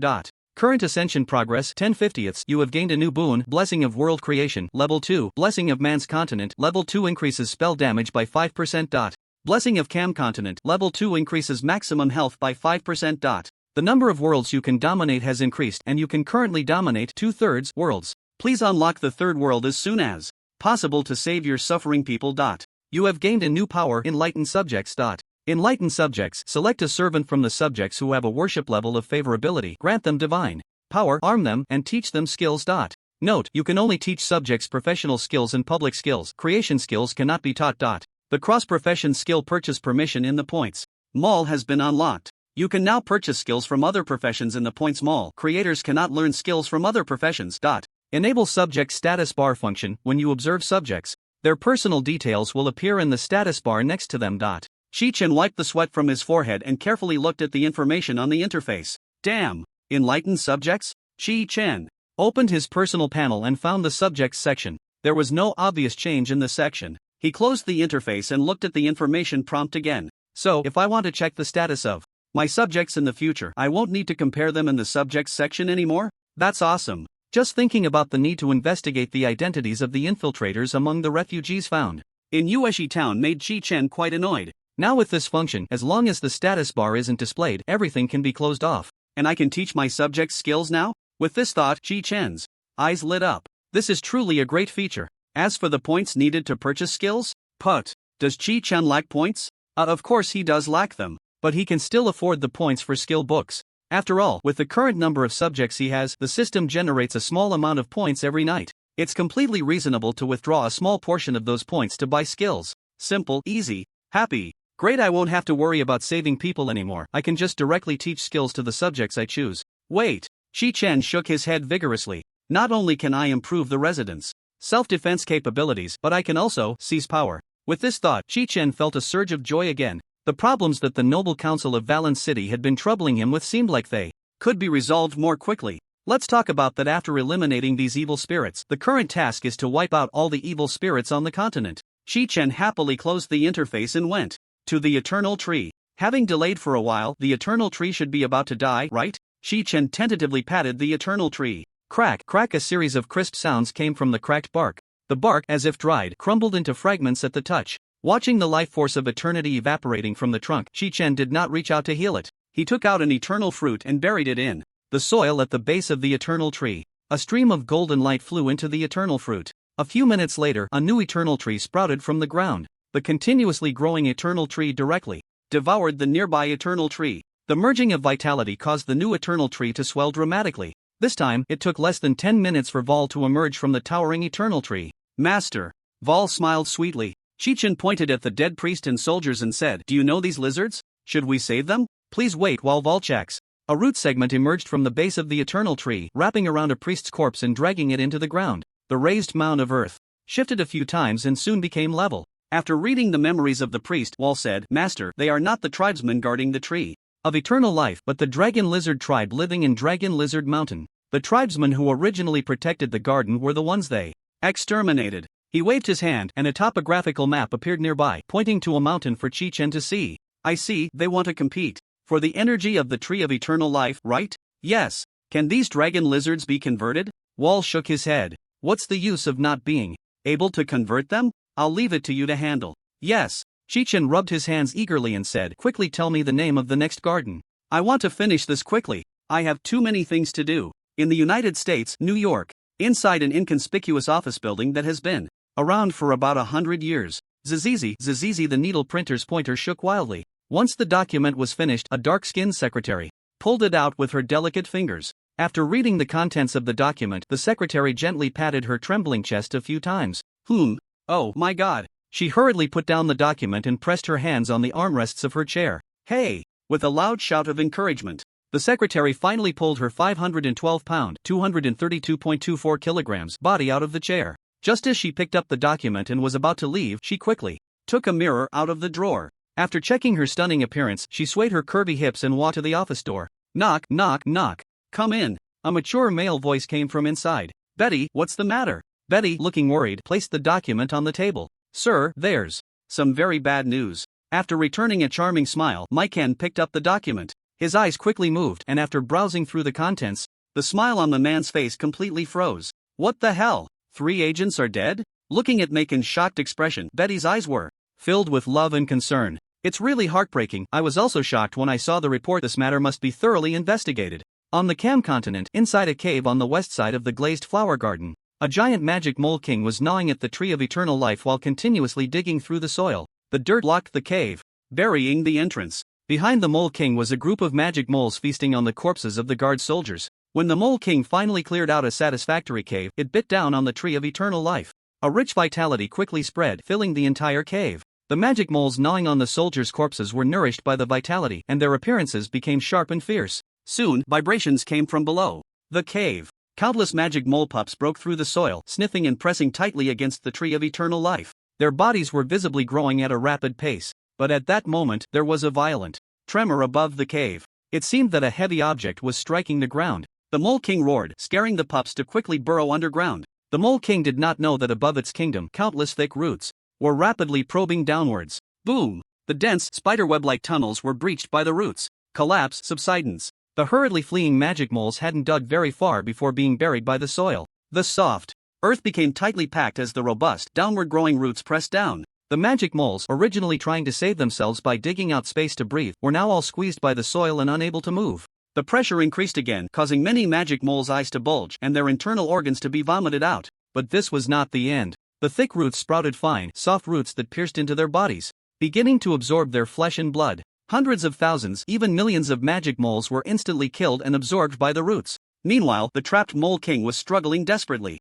It leaned against the tree of immortality, desperately biting at the thick roots that coiled tightly around its body. The roots were torn apart by it, but the vitality that surged from the wound had not yet been absorbed by the demon Mole King before it quickly healed. The roots that wrapped around the Mole King seemed to possess endless strength, tightening their grip. Roar, roar! The demon Mole King could no longer breathe the cramped space, preventing it from showcasing its abilities. Soon, the tightly coiled roots pierced into its body, beginning to drain its flesh and blood. On the ground, Chi-Chen continuously cast secondary healing spells on the tree of immortality before him. To speed things up, he even activated the light domain. Under the amplification of the light domain, the tree of immortality continued to grow. Strange, why hasn't it stopped growing yet? What's going on? Chi-Chen noted that it was already midnight, his tone growing somewhat impatient. After resolving this, there were still 3 silent gardens waiting for him to address. When Chi-Chen arrived at the glazed garden, he found that the battle here had already ended, with holes scattered all over the ground. Without a doubt, those evil spirits had burrowed underground. When Chi-Chen located the large pit where the tree of immortality was planted, he realized that exploring the holes to kill the evil spirits was not a good idea. Thus, he planned to lure the evil spirits out to the surface. After all, there were plenty of immortal fruits. He could use one as bait. To his surprise, after planting one fruit, the evil spirits did not appear at all. Under Chi-Chen's continuous casting, its growth far exceeded that of the previous few he had healed. It was even larger than the whirlwind tree. How odd, what's going on here? Just as he was puzzled, countless blood-red patterns appeared on the bark. Seeing this, Chi-Chen hurriedly quickened his pace. Before long, the tree of immortality stopped growing and Wall emerged from within. Wall, do you know what's going on with this tree? Wall nodded. I was just fighting the evil spirits and have killed them. All of this is thanks to the Master. Without the power you bestowed, this battle would not have been victorious. After finishing, Wall picked a freshly grown, mole-shaped immortal fruit from the tree. He handed it to Chi-Chen with both hands. Master, I have completely purified the power of the evil spirits contained in this fruit. Please have a taste. Eat? Looking at the mole-shaped crystal fruit, Chi-Chen licked his lips. He felt that what he was holding was the fruit, pressed into shape by molds in his past life. Crunch, taking a bite, his mouth was filled with sweetness. The red juice was like eating a red-fleshed dragon fruit. Sweet, not bad at all. You have gained 50 stamina by consuming the immortal fruit. You have gained 50 strength by consuming the immortal fruit. You have gained 100 agility by consuming the immortal fruit. Current upgrade progress 1273/10,000. Thankfully, the effects aren't from the devil fruit. Seeing the information prompt on the interface, Chi-Chen let out a sigh of relief, dispelling unrealistic illusions. This mole-shaped immortal fruit, fortunately, only increased basic attributes. If it had turned him into a mole, that would have been terrifying. Alright, there are still 3 gardens left. The remaining 3 gardens were all in black areas. It was clear they had long been destroyed by the evil spirits. Chi-Chen glanced at the time. It was already past 1 a.m. the next day. Let me finish them all in one breath. Then Chi-Chen disappeared again, teleporting to the garden closest to the silent area. At 2 a.m. in the Anshin garden. Since the Guardian's territory had been destroyed, Chi-Chen couldn't find the map and had to run through the jungle to get there. After wiping out a legion of evil spirits made up of animal bones, he teleported to the next location. At 3:17 a.m. in the Shirkan garden, Chi-Chen, sporting dark circles under his eyes, killed a group of bats. After planting the tree of immortality, Wall once again presented the fruit that the tree had absorbed from the bats. After communicating with Wool, it was learned that the fruit had no time limit, would not disappear, and would not rot. Therefore, Chi-Chen did not rush to eat it, but instead placed the fruit into his personal space, planning to deal with it later. At 4:22 a.m., outside the dead silence zone, within the territory of the Guardians, Chi-Chen saw the old, weak, sick, and disabled left behind here. Without needing to see their desperate expressions, Chi-Chen knew that the priests and soldiers must have perished. An elderly man in a robe knelt respectfully before Chi-Chen and said, "Great priest, you need not concern yourself with our lives. Our lives were given by the tree god, and without the tree god's protection, it would be impossible for us to survive until today. Please, great priest, go save the tree god first." After asking the old man for the name of the garden, Chi-Chen healed the injured and dying soldiers within the territory. Subsequently, amidst waves of gratitude, he teleported to the Chipa garden. However, as soon as he arrived, Chi-Chen was stunned by the sight. Before him, he saw hundreds of towering crystal formations, each about 3 meters high, standing both inside and outside the garden. It was the darkest moment just before dawn. Yet, the garden was illuminated by a green light from the crystals, as if it were daytime. Upon closer inspection, he noticed that each crystal contained a soldier guarding the garden. The soldiers' expressions were filled with terror. Looking extremely grotesque, Chi-Chen approached to observe and found that the soldiers' armor was clean, without a trace of blood or filth. This indicated that they had been encased in the crystals at the moment they charged forward. At this moment, blood was continuously flowing from their features, as if the crystals were extracting their blood. The blood flowed through hair-like tubes within the crystals towards the top, gathering into a blood crystal. Chi-Chen tried to cast a light punishment on the crystal. The magic crystal is immune to the damage caused by the light punishment. Immune, huh? Chi-Chen scratched his head irritably upon seeing this. He gripped his staff, intending to strike the magic crystal to see if he could cause any damage. After all, his power level had reached 298, and a strike from his staff could deal 3,000 points of physical damage. But just as he was about to act, he hesitated again. He still couldn't act recklessly. The evil spirit was definitely hiding within the crystal forest. If the staff struck the magic crystal and made a sound, it might attract the attention of the evil spirit. Just as Chi-Chen was in a dilemma, the nearest few crystals suddenly erupted with blinding light. Boom! Boom! Boom! Chi-Chen felt the ground tremble beneath his feet and quickly looked up. He saw a giant crystal monster charging towards the source of the bright light, claws bared. Damn! Seeing this, Chi-Chen immediately activated 10 layers of shields. With the enhancement of the light form, he quickly retreated from the crystal forest, increasing the distance between himself and the giant crystal monster. The giant crystal monster stood about 5 meters tall, and a large crystal on its upper chest encased 4 priests. The expressions of the 4 priests were filled with terror, as if they were wailing. Blood flowed from their features, forming a dense web of blood across the giant crystal monster's body. The flowing blood looked no different from blood vessels. The crystal monster reached the edge of the crystal forest, and upon seeing that Chi-Chen had run far away, it no longer took a step outside. It turned back and continued to absorb the energy of the eternal tree.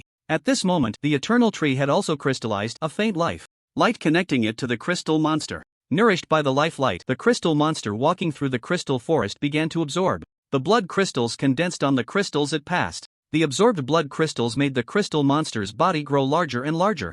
Without waiting for the crystal monster to leave, Chi-Chen immediately launched an attack, casting 11 light punishments. However, the light punishment only flickered on the crystal monster's head for a moment before disappearing. The crystal monster ignored the fleeting golden light and continued towards the eternal tree. Your light punishment was immune to the magic crystal core. Your life devour effect was immune to the magic crystal core.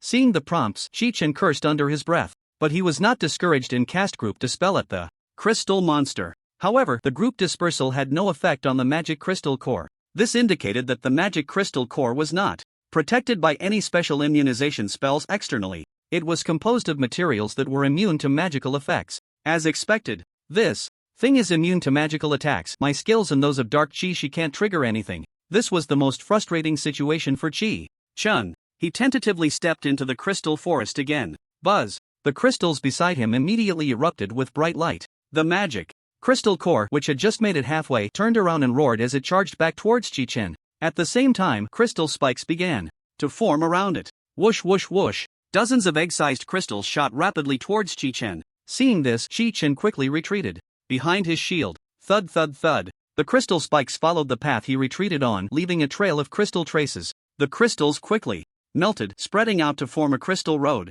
Thump thump thump. Each step of the magic crystal core, which made a dull sound, surprisingly charged out of the crystal forest, chasing after Chi-Chen. Realizing this, Chi-Chen could only retreat into the woods to hide. The magic crystal core stopped only after Chi-Chen had run far away, turning back towards the garden. However, the crystal road that had been laid out on the ground began to evaporate into fine particles, dissipating in the wind like ice. The magic crystal core could only stand in place, shooting out the small crystals floating around it to re-establish a path before continuing back into the crystal forest. I see.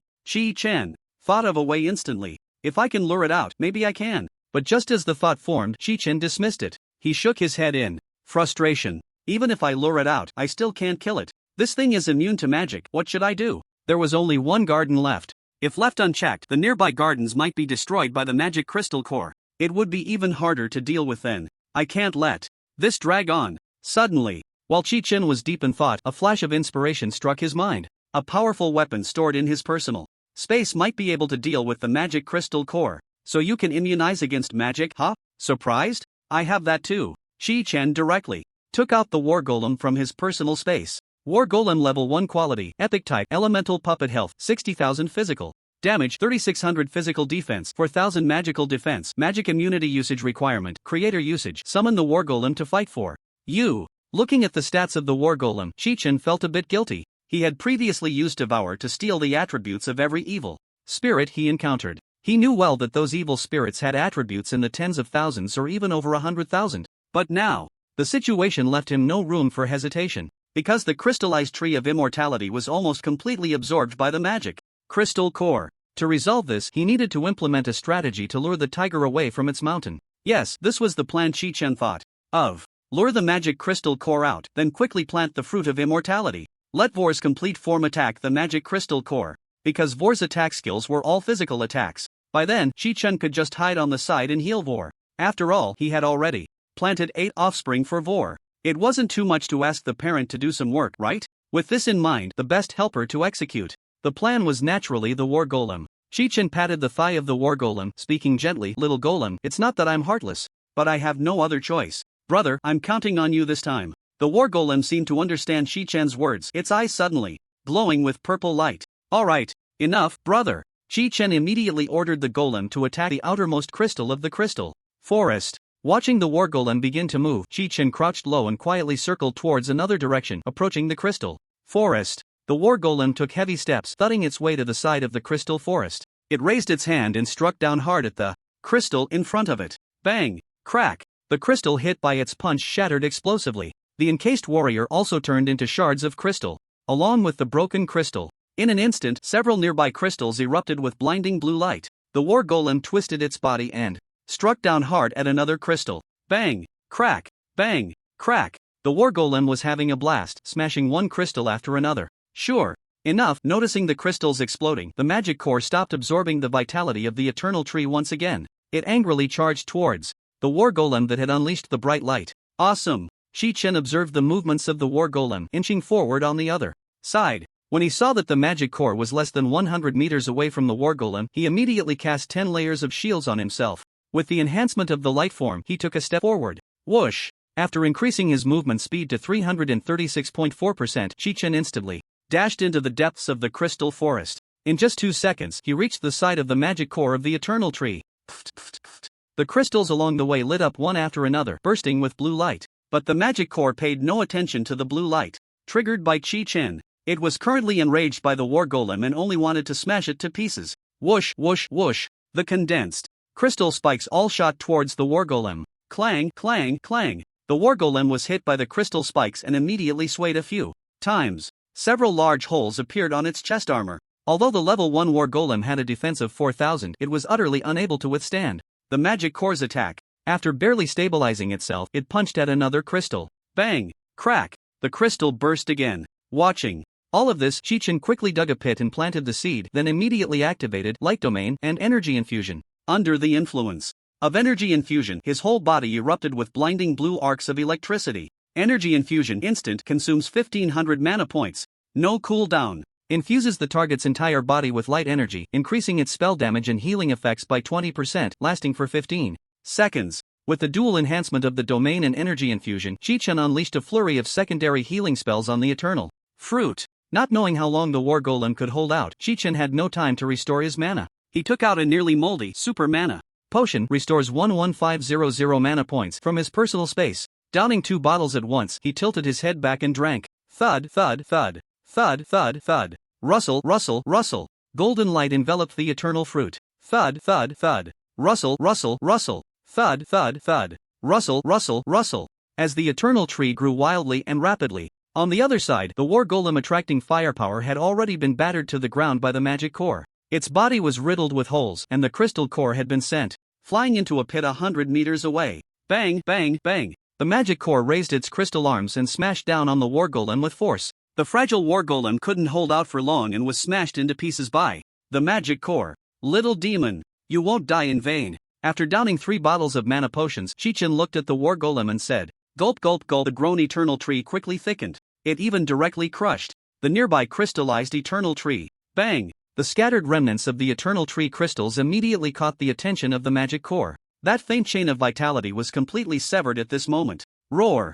The enraged magic core charged towards Chi-Chen. At the same time, crystal spikes shot towards Chi-Chen. Seeing this, Chi-Chen immediately ducked behind a nearby crystal. Tap tap tap. The destructive power generated by the crystal spikes on the crystal was instantly countered by the crystal itself.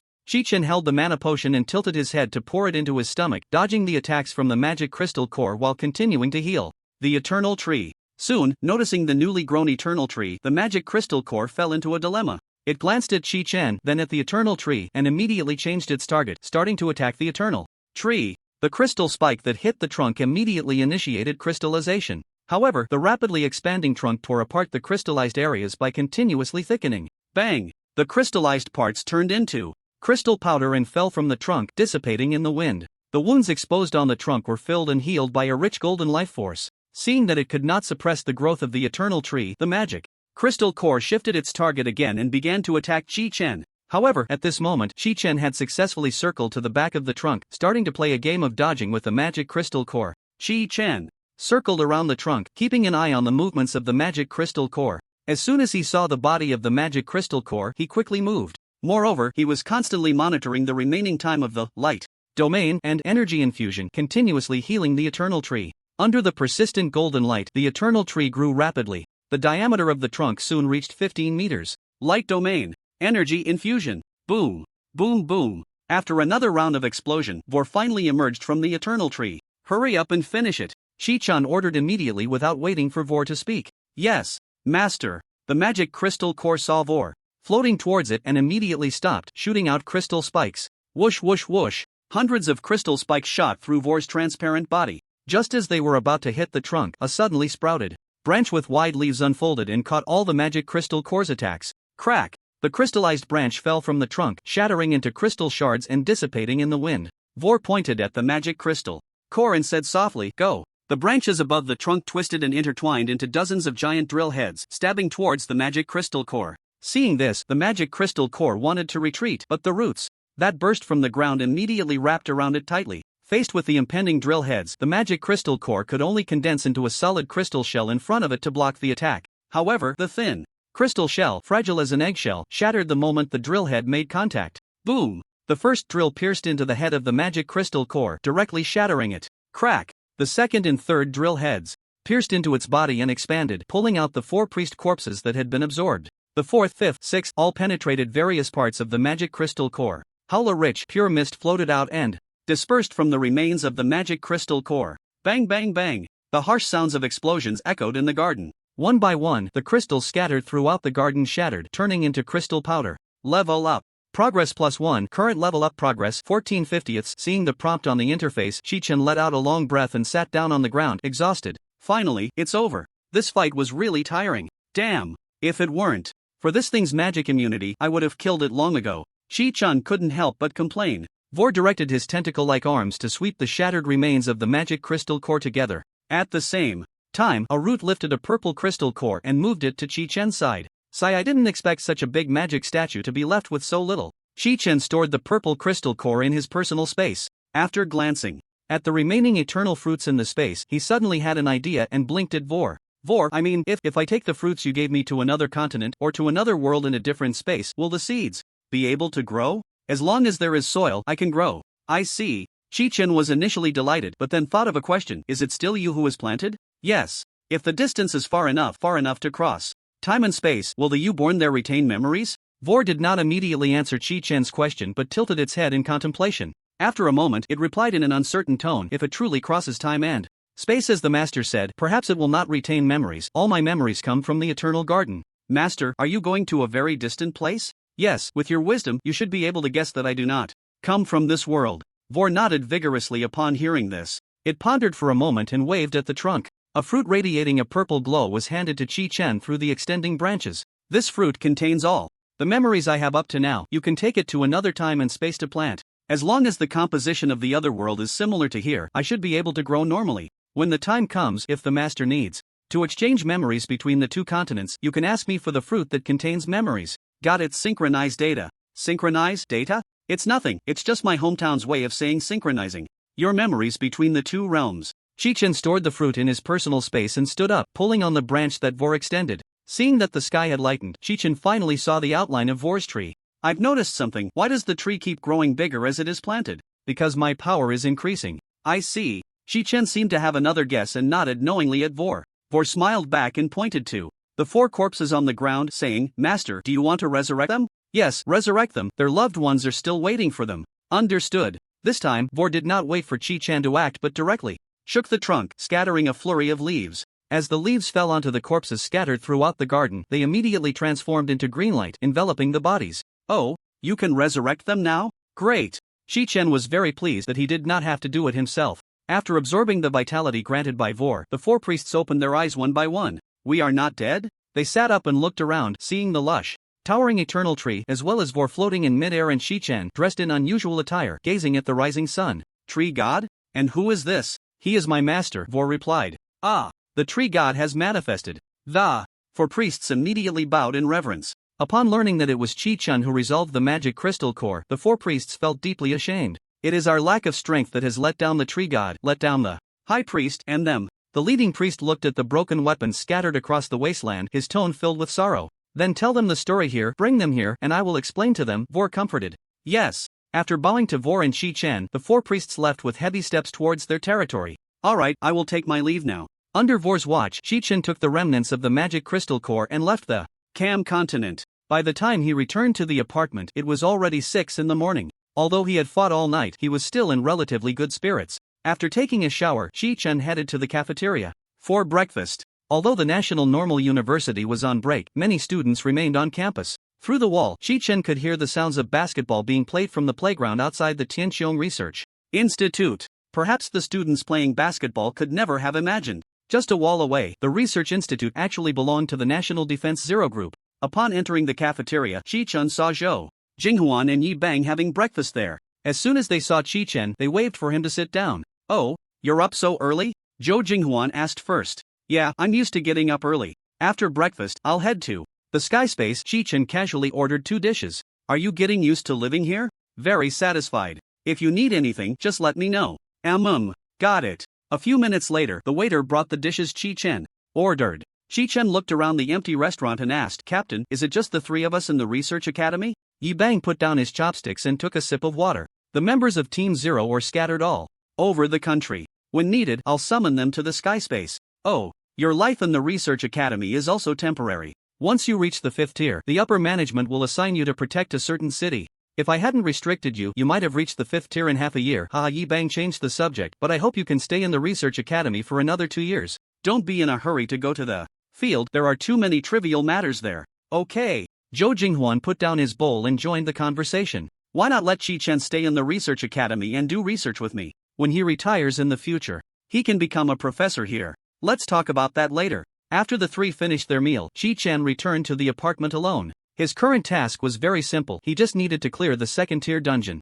Back in the office, Yi Bang closed the door and said to Zhou Jinghuan, last night, until I disbanded the team, I didn't see Chi-Chen clear any dungeons. His location was always in the sky space. Don't mention last night, even. This morning around 4, Chi-Chen was still in the sky space, Zhou Jinghuan replied. The sky space shouldn't have any hidden areas, right? The sky space has too many secrets, it's hard to investigate, so it's hard to say. Ji Feichen believes Chi-Chen is the creator. What do you think? And now, various signs indicate that his possibility of being the creator has reached 60%. If it really is him, that would be tremendous news for Longhua. If you have a chance to test him, make sure he doesn't catch on. After returning to the dormitory, Chi-Chen immediately headed to the sky space. He first arrived at the Points Mall and looked at the professional skills section. After advancing to the 3rd tier creator, a new job search bar appeared in the professional skills section. Now, he could view thousands of professional skills in the sky space. When Chi-Chen thought of the 5 Spirits Priest, the skills from the 1st to 3rd tiers immediately appeared. The skill prices started at 500 points for the 1st tier and gradually increased with the tier level. After browsing through a few more professional skills, Chi-Chen directly teleported to the man's continent. In the early morning, Yueshi town was already bustling. The townsfolk were carrying farming tools, starting their busy day. When they saw Chi-Chen appear, they immediately erupted in cheers. Chi-Chen responded warmly to the townsfolk's enthusiastic welcome. As he walked into Yueshi town, before reaching the square, he saw Renee running towards him. Lord Envoy, the church has been cleaned up for you, and no one will disturb your rest anymore, Renee said with a face full of anticipation. Oh, where are you staying? Captain Stoneman has built a new big house for the sisters, right next to the church. After Renee finished speaking, she nervously fidgeted with her clothes, and when she noticed Chi-Chen was looking at her, she immediately blushed and lowered her head, her heart racing. She didn't know that Chi-Chen was currently staring at the personal status bar floating beside her. Name: Renee Blake. Gladys. Gender: female. Age: 19. Affection level: admiration. Stamina: 6. Spirit: 13. Strength: 3. Agility: 3. Profession: none suitable. Professions: priest, mage, summoner. Wow, the data is quite detailed. Chi-Chen scratched his chin, looking at Renee's panel. Unexpectedly, Renee could have as many as a dozen professions. Little did he know, at that moment, Renee, being watched by him, had her ruby lips tightly pressed together, her face already as red as an apple. Her mind began to wander. Many townsfolk who were about to greet her revealed relieved smiles upon witnessing this scene. They quietly stepped aside, pulling away those oblivious companions to prevent them from interrupting the ambiguous atmosphere between the two. Moreover, many young girls' eyes turned fiery at the sight. Renee. Yes, Lord Messenger. Renee responded eagerly. Do you want to become a priest? I do. Oh, you're willing? Very good, very good. Come, come. I will teach you divine refinement, minor healing spells, and resurrection. Chi-Chen was quite pleased, gesturing for Renee to follow him to the square. Renee was truly an enthusiastic and good girl. She must be nurtured well. Upon hearing this, Renee's brain went into a state of shock, dazedly following behind Chi-Chen. After a few seconds, she finally asked with a trembling voice, Lord Messenger, what did you just say? I want to make you a priest and teach you skills. Priest? Skills? At this, all the townsfolk who heard were taken aback. So, the Lord Messenger intended to impart magic? Renee could become a priest? My goodness! This was a position with healing powers. Would Renee be worshipped as a goddess in the future? Arriving at the fountain in the center of the square, Chi-Chen sat down in front of everyone. He wanted the townsfolk to witness this moment. Renee stood in front of Chi-Chen, wearing a somewhat forced smile. As Chi-Chen pondered how to teach Renee the minor healing spell, a message immediately popped up on the interface. Warning: your subject Renee will automatically take on the role of an apprentice priest after mastering the minor healing spell. Seeing the prompt, Chi-Chen asked again, Renee, do you wish to become a priest? Renee hesitated for a few seconds, her gaze turning resolute. I do. Good. With a thought, Chi-Chen's index finger suddenly gathered a ball of golden light. Please enlighten your chosen subject. Oh, the townsfolk watching gasped at the sight of the golden light. In the distance, Stoneman, having heard that Chi-Chen intended to teach skills, rushed over with his troops. He squeezed into the crowd, looking at Chi-Chen, who was surrounded in the center. At this moment, Chi-Chen raised his right hand, extending his index finger, which was gathering golden light. When he thought of divine refinement and resurrection, the golden light at his fingertips suddenly expanded twofold. So that's how it is. He extended his index finger and touched the ball of golden light to Renee's forehead. Renee felt a warm sensation suddenly spreading from her forehead, flowing throughout her body. In her mind, a series of obscure and difficult to understand languages began to repeat. Instinctively, Renee followed the voice in her mind, quickly grasping the true meaning of the language. She suddenly opened her eyes, reciting the incantation for the minor healing spell, and cast it on Chi-Chen in front of her. Buzz! As the golden light flashed and disappeared, a message popped up on the interface beside Chi-Chen.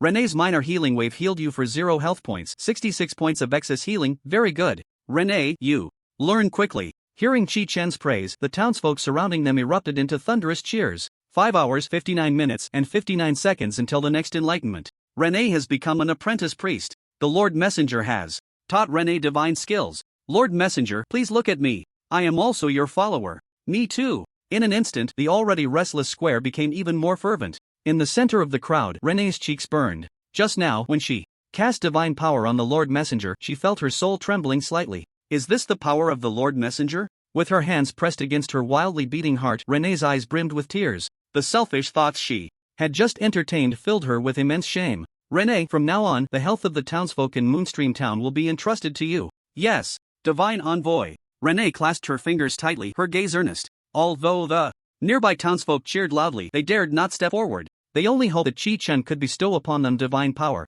After gesturing for everyone to quiet down, Chi-Chen smiled and explained, Friends, it's not that I don't want to share divine power with everyone, but because each person's potential is different, I need to assess each one individually. The townsfolk nodded in agreement. The divine envoy is right, not everyone is qualified to become a priest. Exactly, if anyone could gain divine power, how could there only be a handful of archbishops? The Mage Association is even stricter, one must practice magic spells from a young age. Many talented children ultimately do not awaken their wisdom. Sigh. Renee is truly lucky to have met the divine envoy. But I'm curious, why did the divine envoy only grant Renee divine power today? Fool, of course, it's to observe character. Those with poor character are not qualified to receive divine power. Ah, so that's it, you're really smart. Listening to everyone's conversation, Chi-Chen felt quite satisfied. He didn't need to explain, the townsfolk could fill in the gaps themselves. The answers they came up with were even more reasonable than his own thoughts. At this moment, Stillman saw that everyone's emotions had stabilized, so he quickly stepped forward and said, "Alright, it's getting late, everyone should hurry back to their farming. There are still many wastelands waiting for you to cultivate." As the townsfolk began to leave one by one, Stillman approached Chi-Chen. "Divine Envoy, do you think there are more talents among our townsfolk like Renee?" Chi-Chen looked at Stillman. Name, Brian Stillman. Gender, male. Age, 42. Affection level, admiration. Stamina, 170. Spirit, 45. Strength, 120. Agility, 80. Occupation, paladin. Skills, strength. Blessing, crusader's seal, holy light, judgment, devout. Aura. Yes. You are one. Ha, me, aren't you a paladin? That's true. Stillman smiled awkwardly and quickly explained, "I did learn a few skills from Brother Samuel, but after joining the People's Army, I haven't practiced the path of the holy light." Ha, no worries, I can help you find some books for your profession. Oh, really? Stillman felt a surge of joy. Renee, standing beside him, was also very excited. She hadn't expected Stillman to be a paladin, which was a very noble profession. By the way, where's Danyuan? What about the others? I'll have someone call them right away, please wait a moment. Stillman hurriedly instructed a nearby guard. Once Stillman finished his instructions, Chi-Chen pointed to the church and said, "Since Renee is now a priest, she should live in the church from now on." Ha, I live in the church? I may not necessarily stay overnight in Moonstream Town in the future, you can take charge. Hearing Chi-Chen's words, although Stillman and the others had been prepared, their expressions still darkened slightly. "Don't worry, I didn't say I wouldn't come back." In just a few minutes, Danyuan arrived with Garrel, Harlan, and Colin at the square. Chi-Chen first looked at Danyuan. Suitable to be a warrior. Garrel is good, his optimal profession is also suitable for a paladin. Harlan is also a warrior. And Colin, oh, a berserker? Chi-Chen scrutinized Colin closely. He hadn't expected Colin to be a special profession. The four of them, seeing Chi-Chen's gaze moving back and forth over them, felt their emotions stir with excitement. On the way here, they had already heard from the messenger soldier that Renee had become a priest and had even learned spells. It was truly an incredible story, almost unimaginable. Just by being granted a burst of golden light, one could become a priest? Even an archbishop might not be able to achieve that. Danyuan had heard similar stories when he was an apprentice in Valen City. To become a servant of the archbishop required years of training. One needed to study scriptures and spells to purify body and mind. Only after accomplishing all of this could one have the possibility of becoming a servant. Moreover, during the training, if one made even the slightest move that displeased the archbishop, they would naturally be expelled from the church and their future would be ruined. Looking at the sharp gaze of the divine envoy at this moment, it was as if he could see through their souls. What did this indicate? It indicated that they also had a chance to become priests. Once they became priests, they could heal and save people. This was incredibly important for the People's Army. What the People's Army lacked was healing-type clergy. Seeing the four of them with expectant expressions, Chi-Chen smiled and said, "Danyuan, when I return, I'll find you some warrior skill books for you to study well." Danyuan was taken aback at first, then his tone turned somewhat disappointed. Warrior? What? Are you not satisfied? Warriors are very important for Yueshi Town, and Renee and everyone else are counting on you to protect them. Well, okay. Seeing Danyuan a bit disappointed, Chi-Chen naturally guessed what he was thinking. Then, he looked at Gariel, Harlan, and Colin. He noticed that the expressions on the three of their faces had shifted from anticipation to seriousness. "Gariel, I will do my best to train you to become a paladin." A paladin? Gariel turned his worry into joy. Harlan is also suitable to be a warrior, just look at his build, he's very strong. Yes. Harlan looked dejected. Finally, Chi-Chen turned his gaze to Colin. As for Colin, seeing Colin was extremely tense at the moment, Chi-Chen hurriedly said, "Colin, I see you have the potential to become a berserker, are you willing?" Berserker? Colin was momentarily taken aback and asked, "Is there a difference between a berserker and a warrior?" Nearby, Gariel and Danyuan immediately exclaimed, "There's a huge difference." Oh my. I really can't believe Colin could become a berserker. Stillman, standing at a different height than the four, was already overjoyed after hearing Chi-Chen's explanation. "Divine Envoy, do you plan to train everyone to become talents?" "Yes, I have made up my mind to turn Yueshi Town into a legion. I will build Yueshi Town into Yueshi Fortress." Chi-Chen had this idea because the information brought to him by the third-tier creator had already given him the power to seize authority. That's right, plans had changed, he was preparing to seize power. Chi-Chen's previous plan was to unite the nobles within Balan City. Through negotiation and communication, he aimed to make them accept him. Now, his thoughts had changed. He planned to deal with the nobles who refused to listen one by one. First, he would use teleportation skills to eliminate those nobles who intended to resist and were unwilling to submit. As for the two major forces in the city, Archbishop Nidus and Grand Mage Magino, Chi-Chen believed they were smart people and should know how to read the situation. If they did not want to recognize the situation, then Chi-Chen would help them recognize it. So, does that mean we are going to break free from Balan City's management? Danyuan's eyes lit up. Ahem. Stoneman coughed forcefully, glanced around, and shot a glare at Danyuan. Danyuan understood and quickly shut his mouth. He hurriedly looked around. Seeing that the nearest guard was at least 30 meters away, he finally breathed a sigh of relief. However, I need to go back to my hometown to find some useful skill books for you. It will take some time. We will follow the divine envoy's orders. Stoneman and the others immediately bowed. After Chi-Chen signaled for Stoneman and the others to leave, he stood up and walked towards the mine with Colin. Colin, how is Master Huhou doing today? Very well, Colin reported.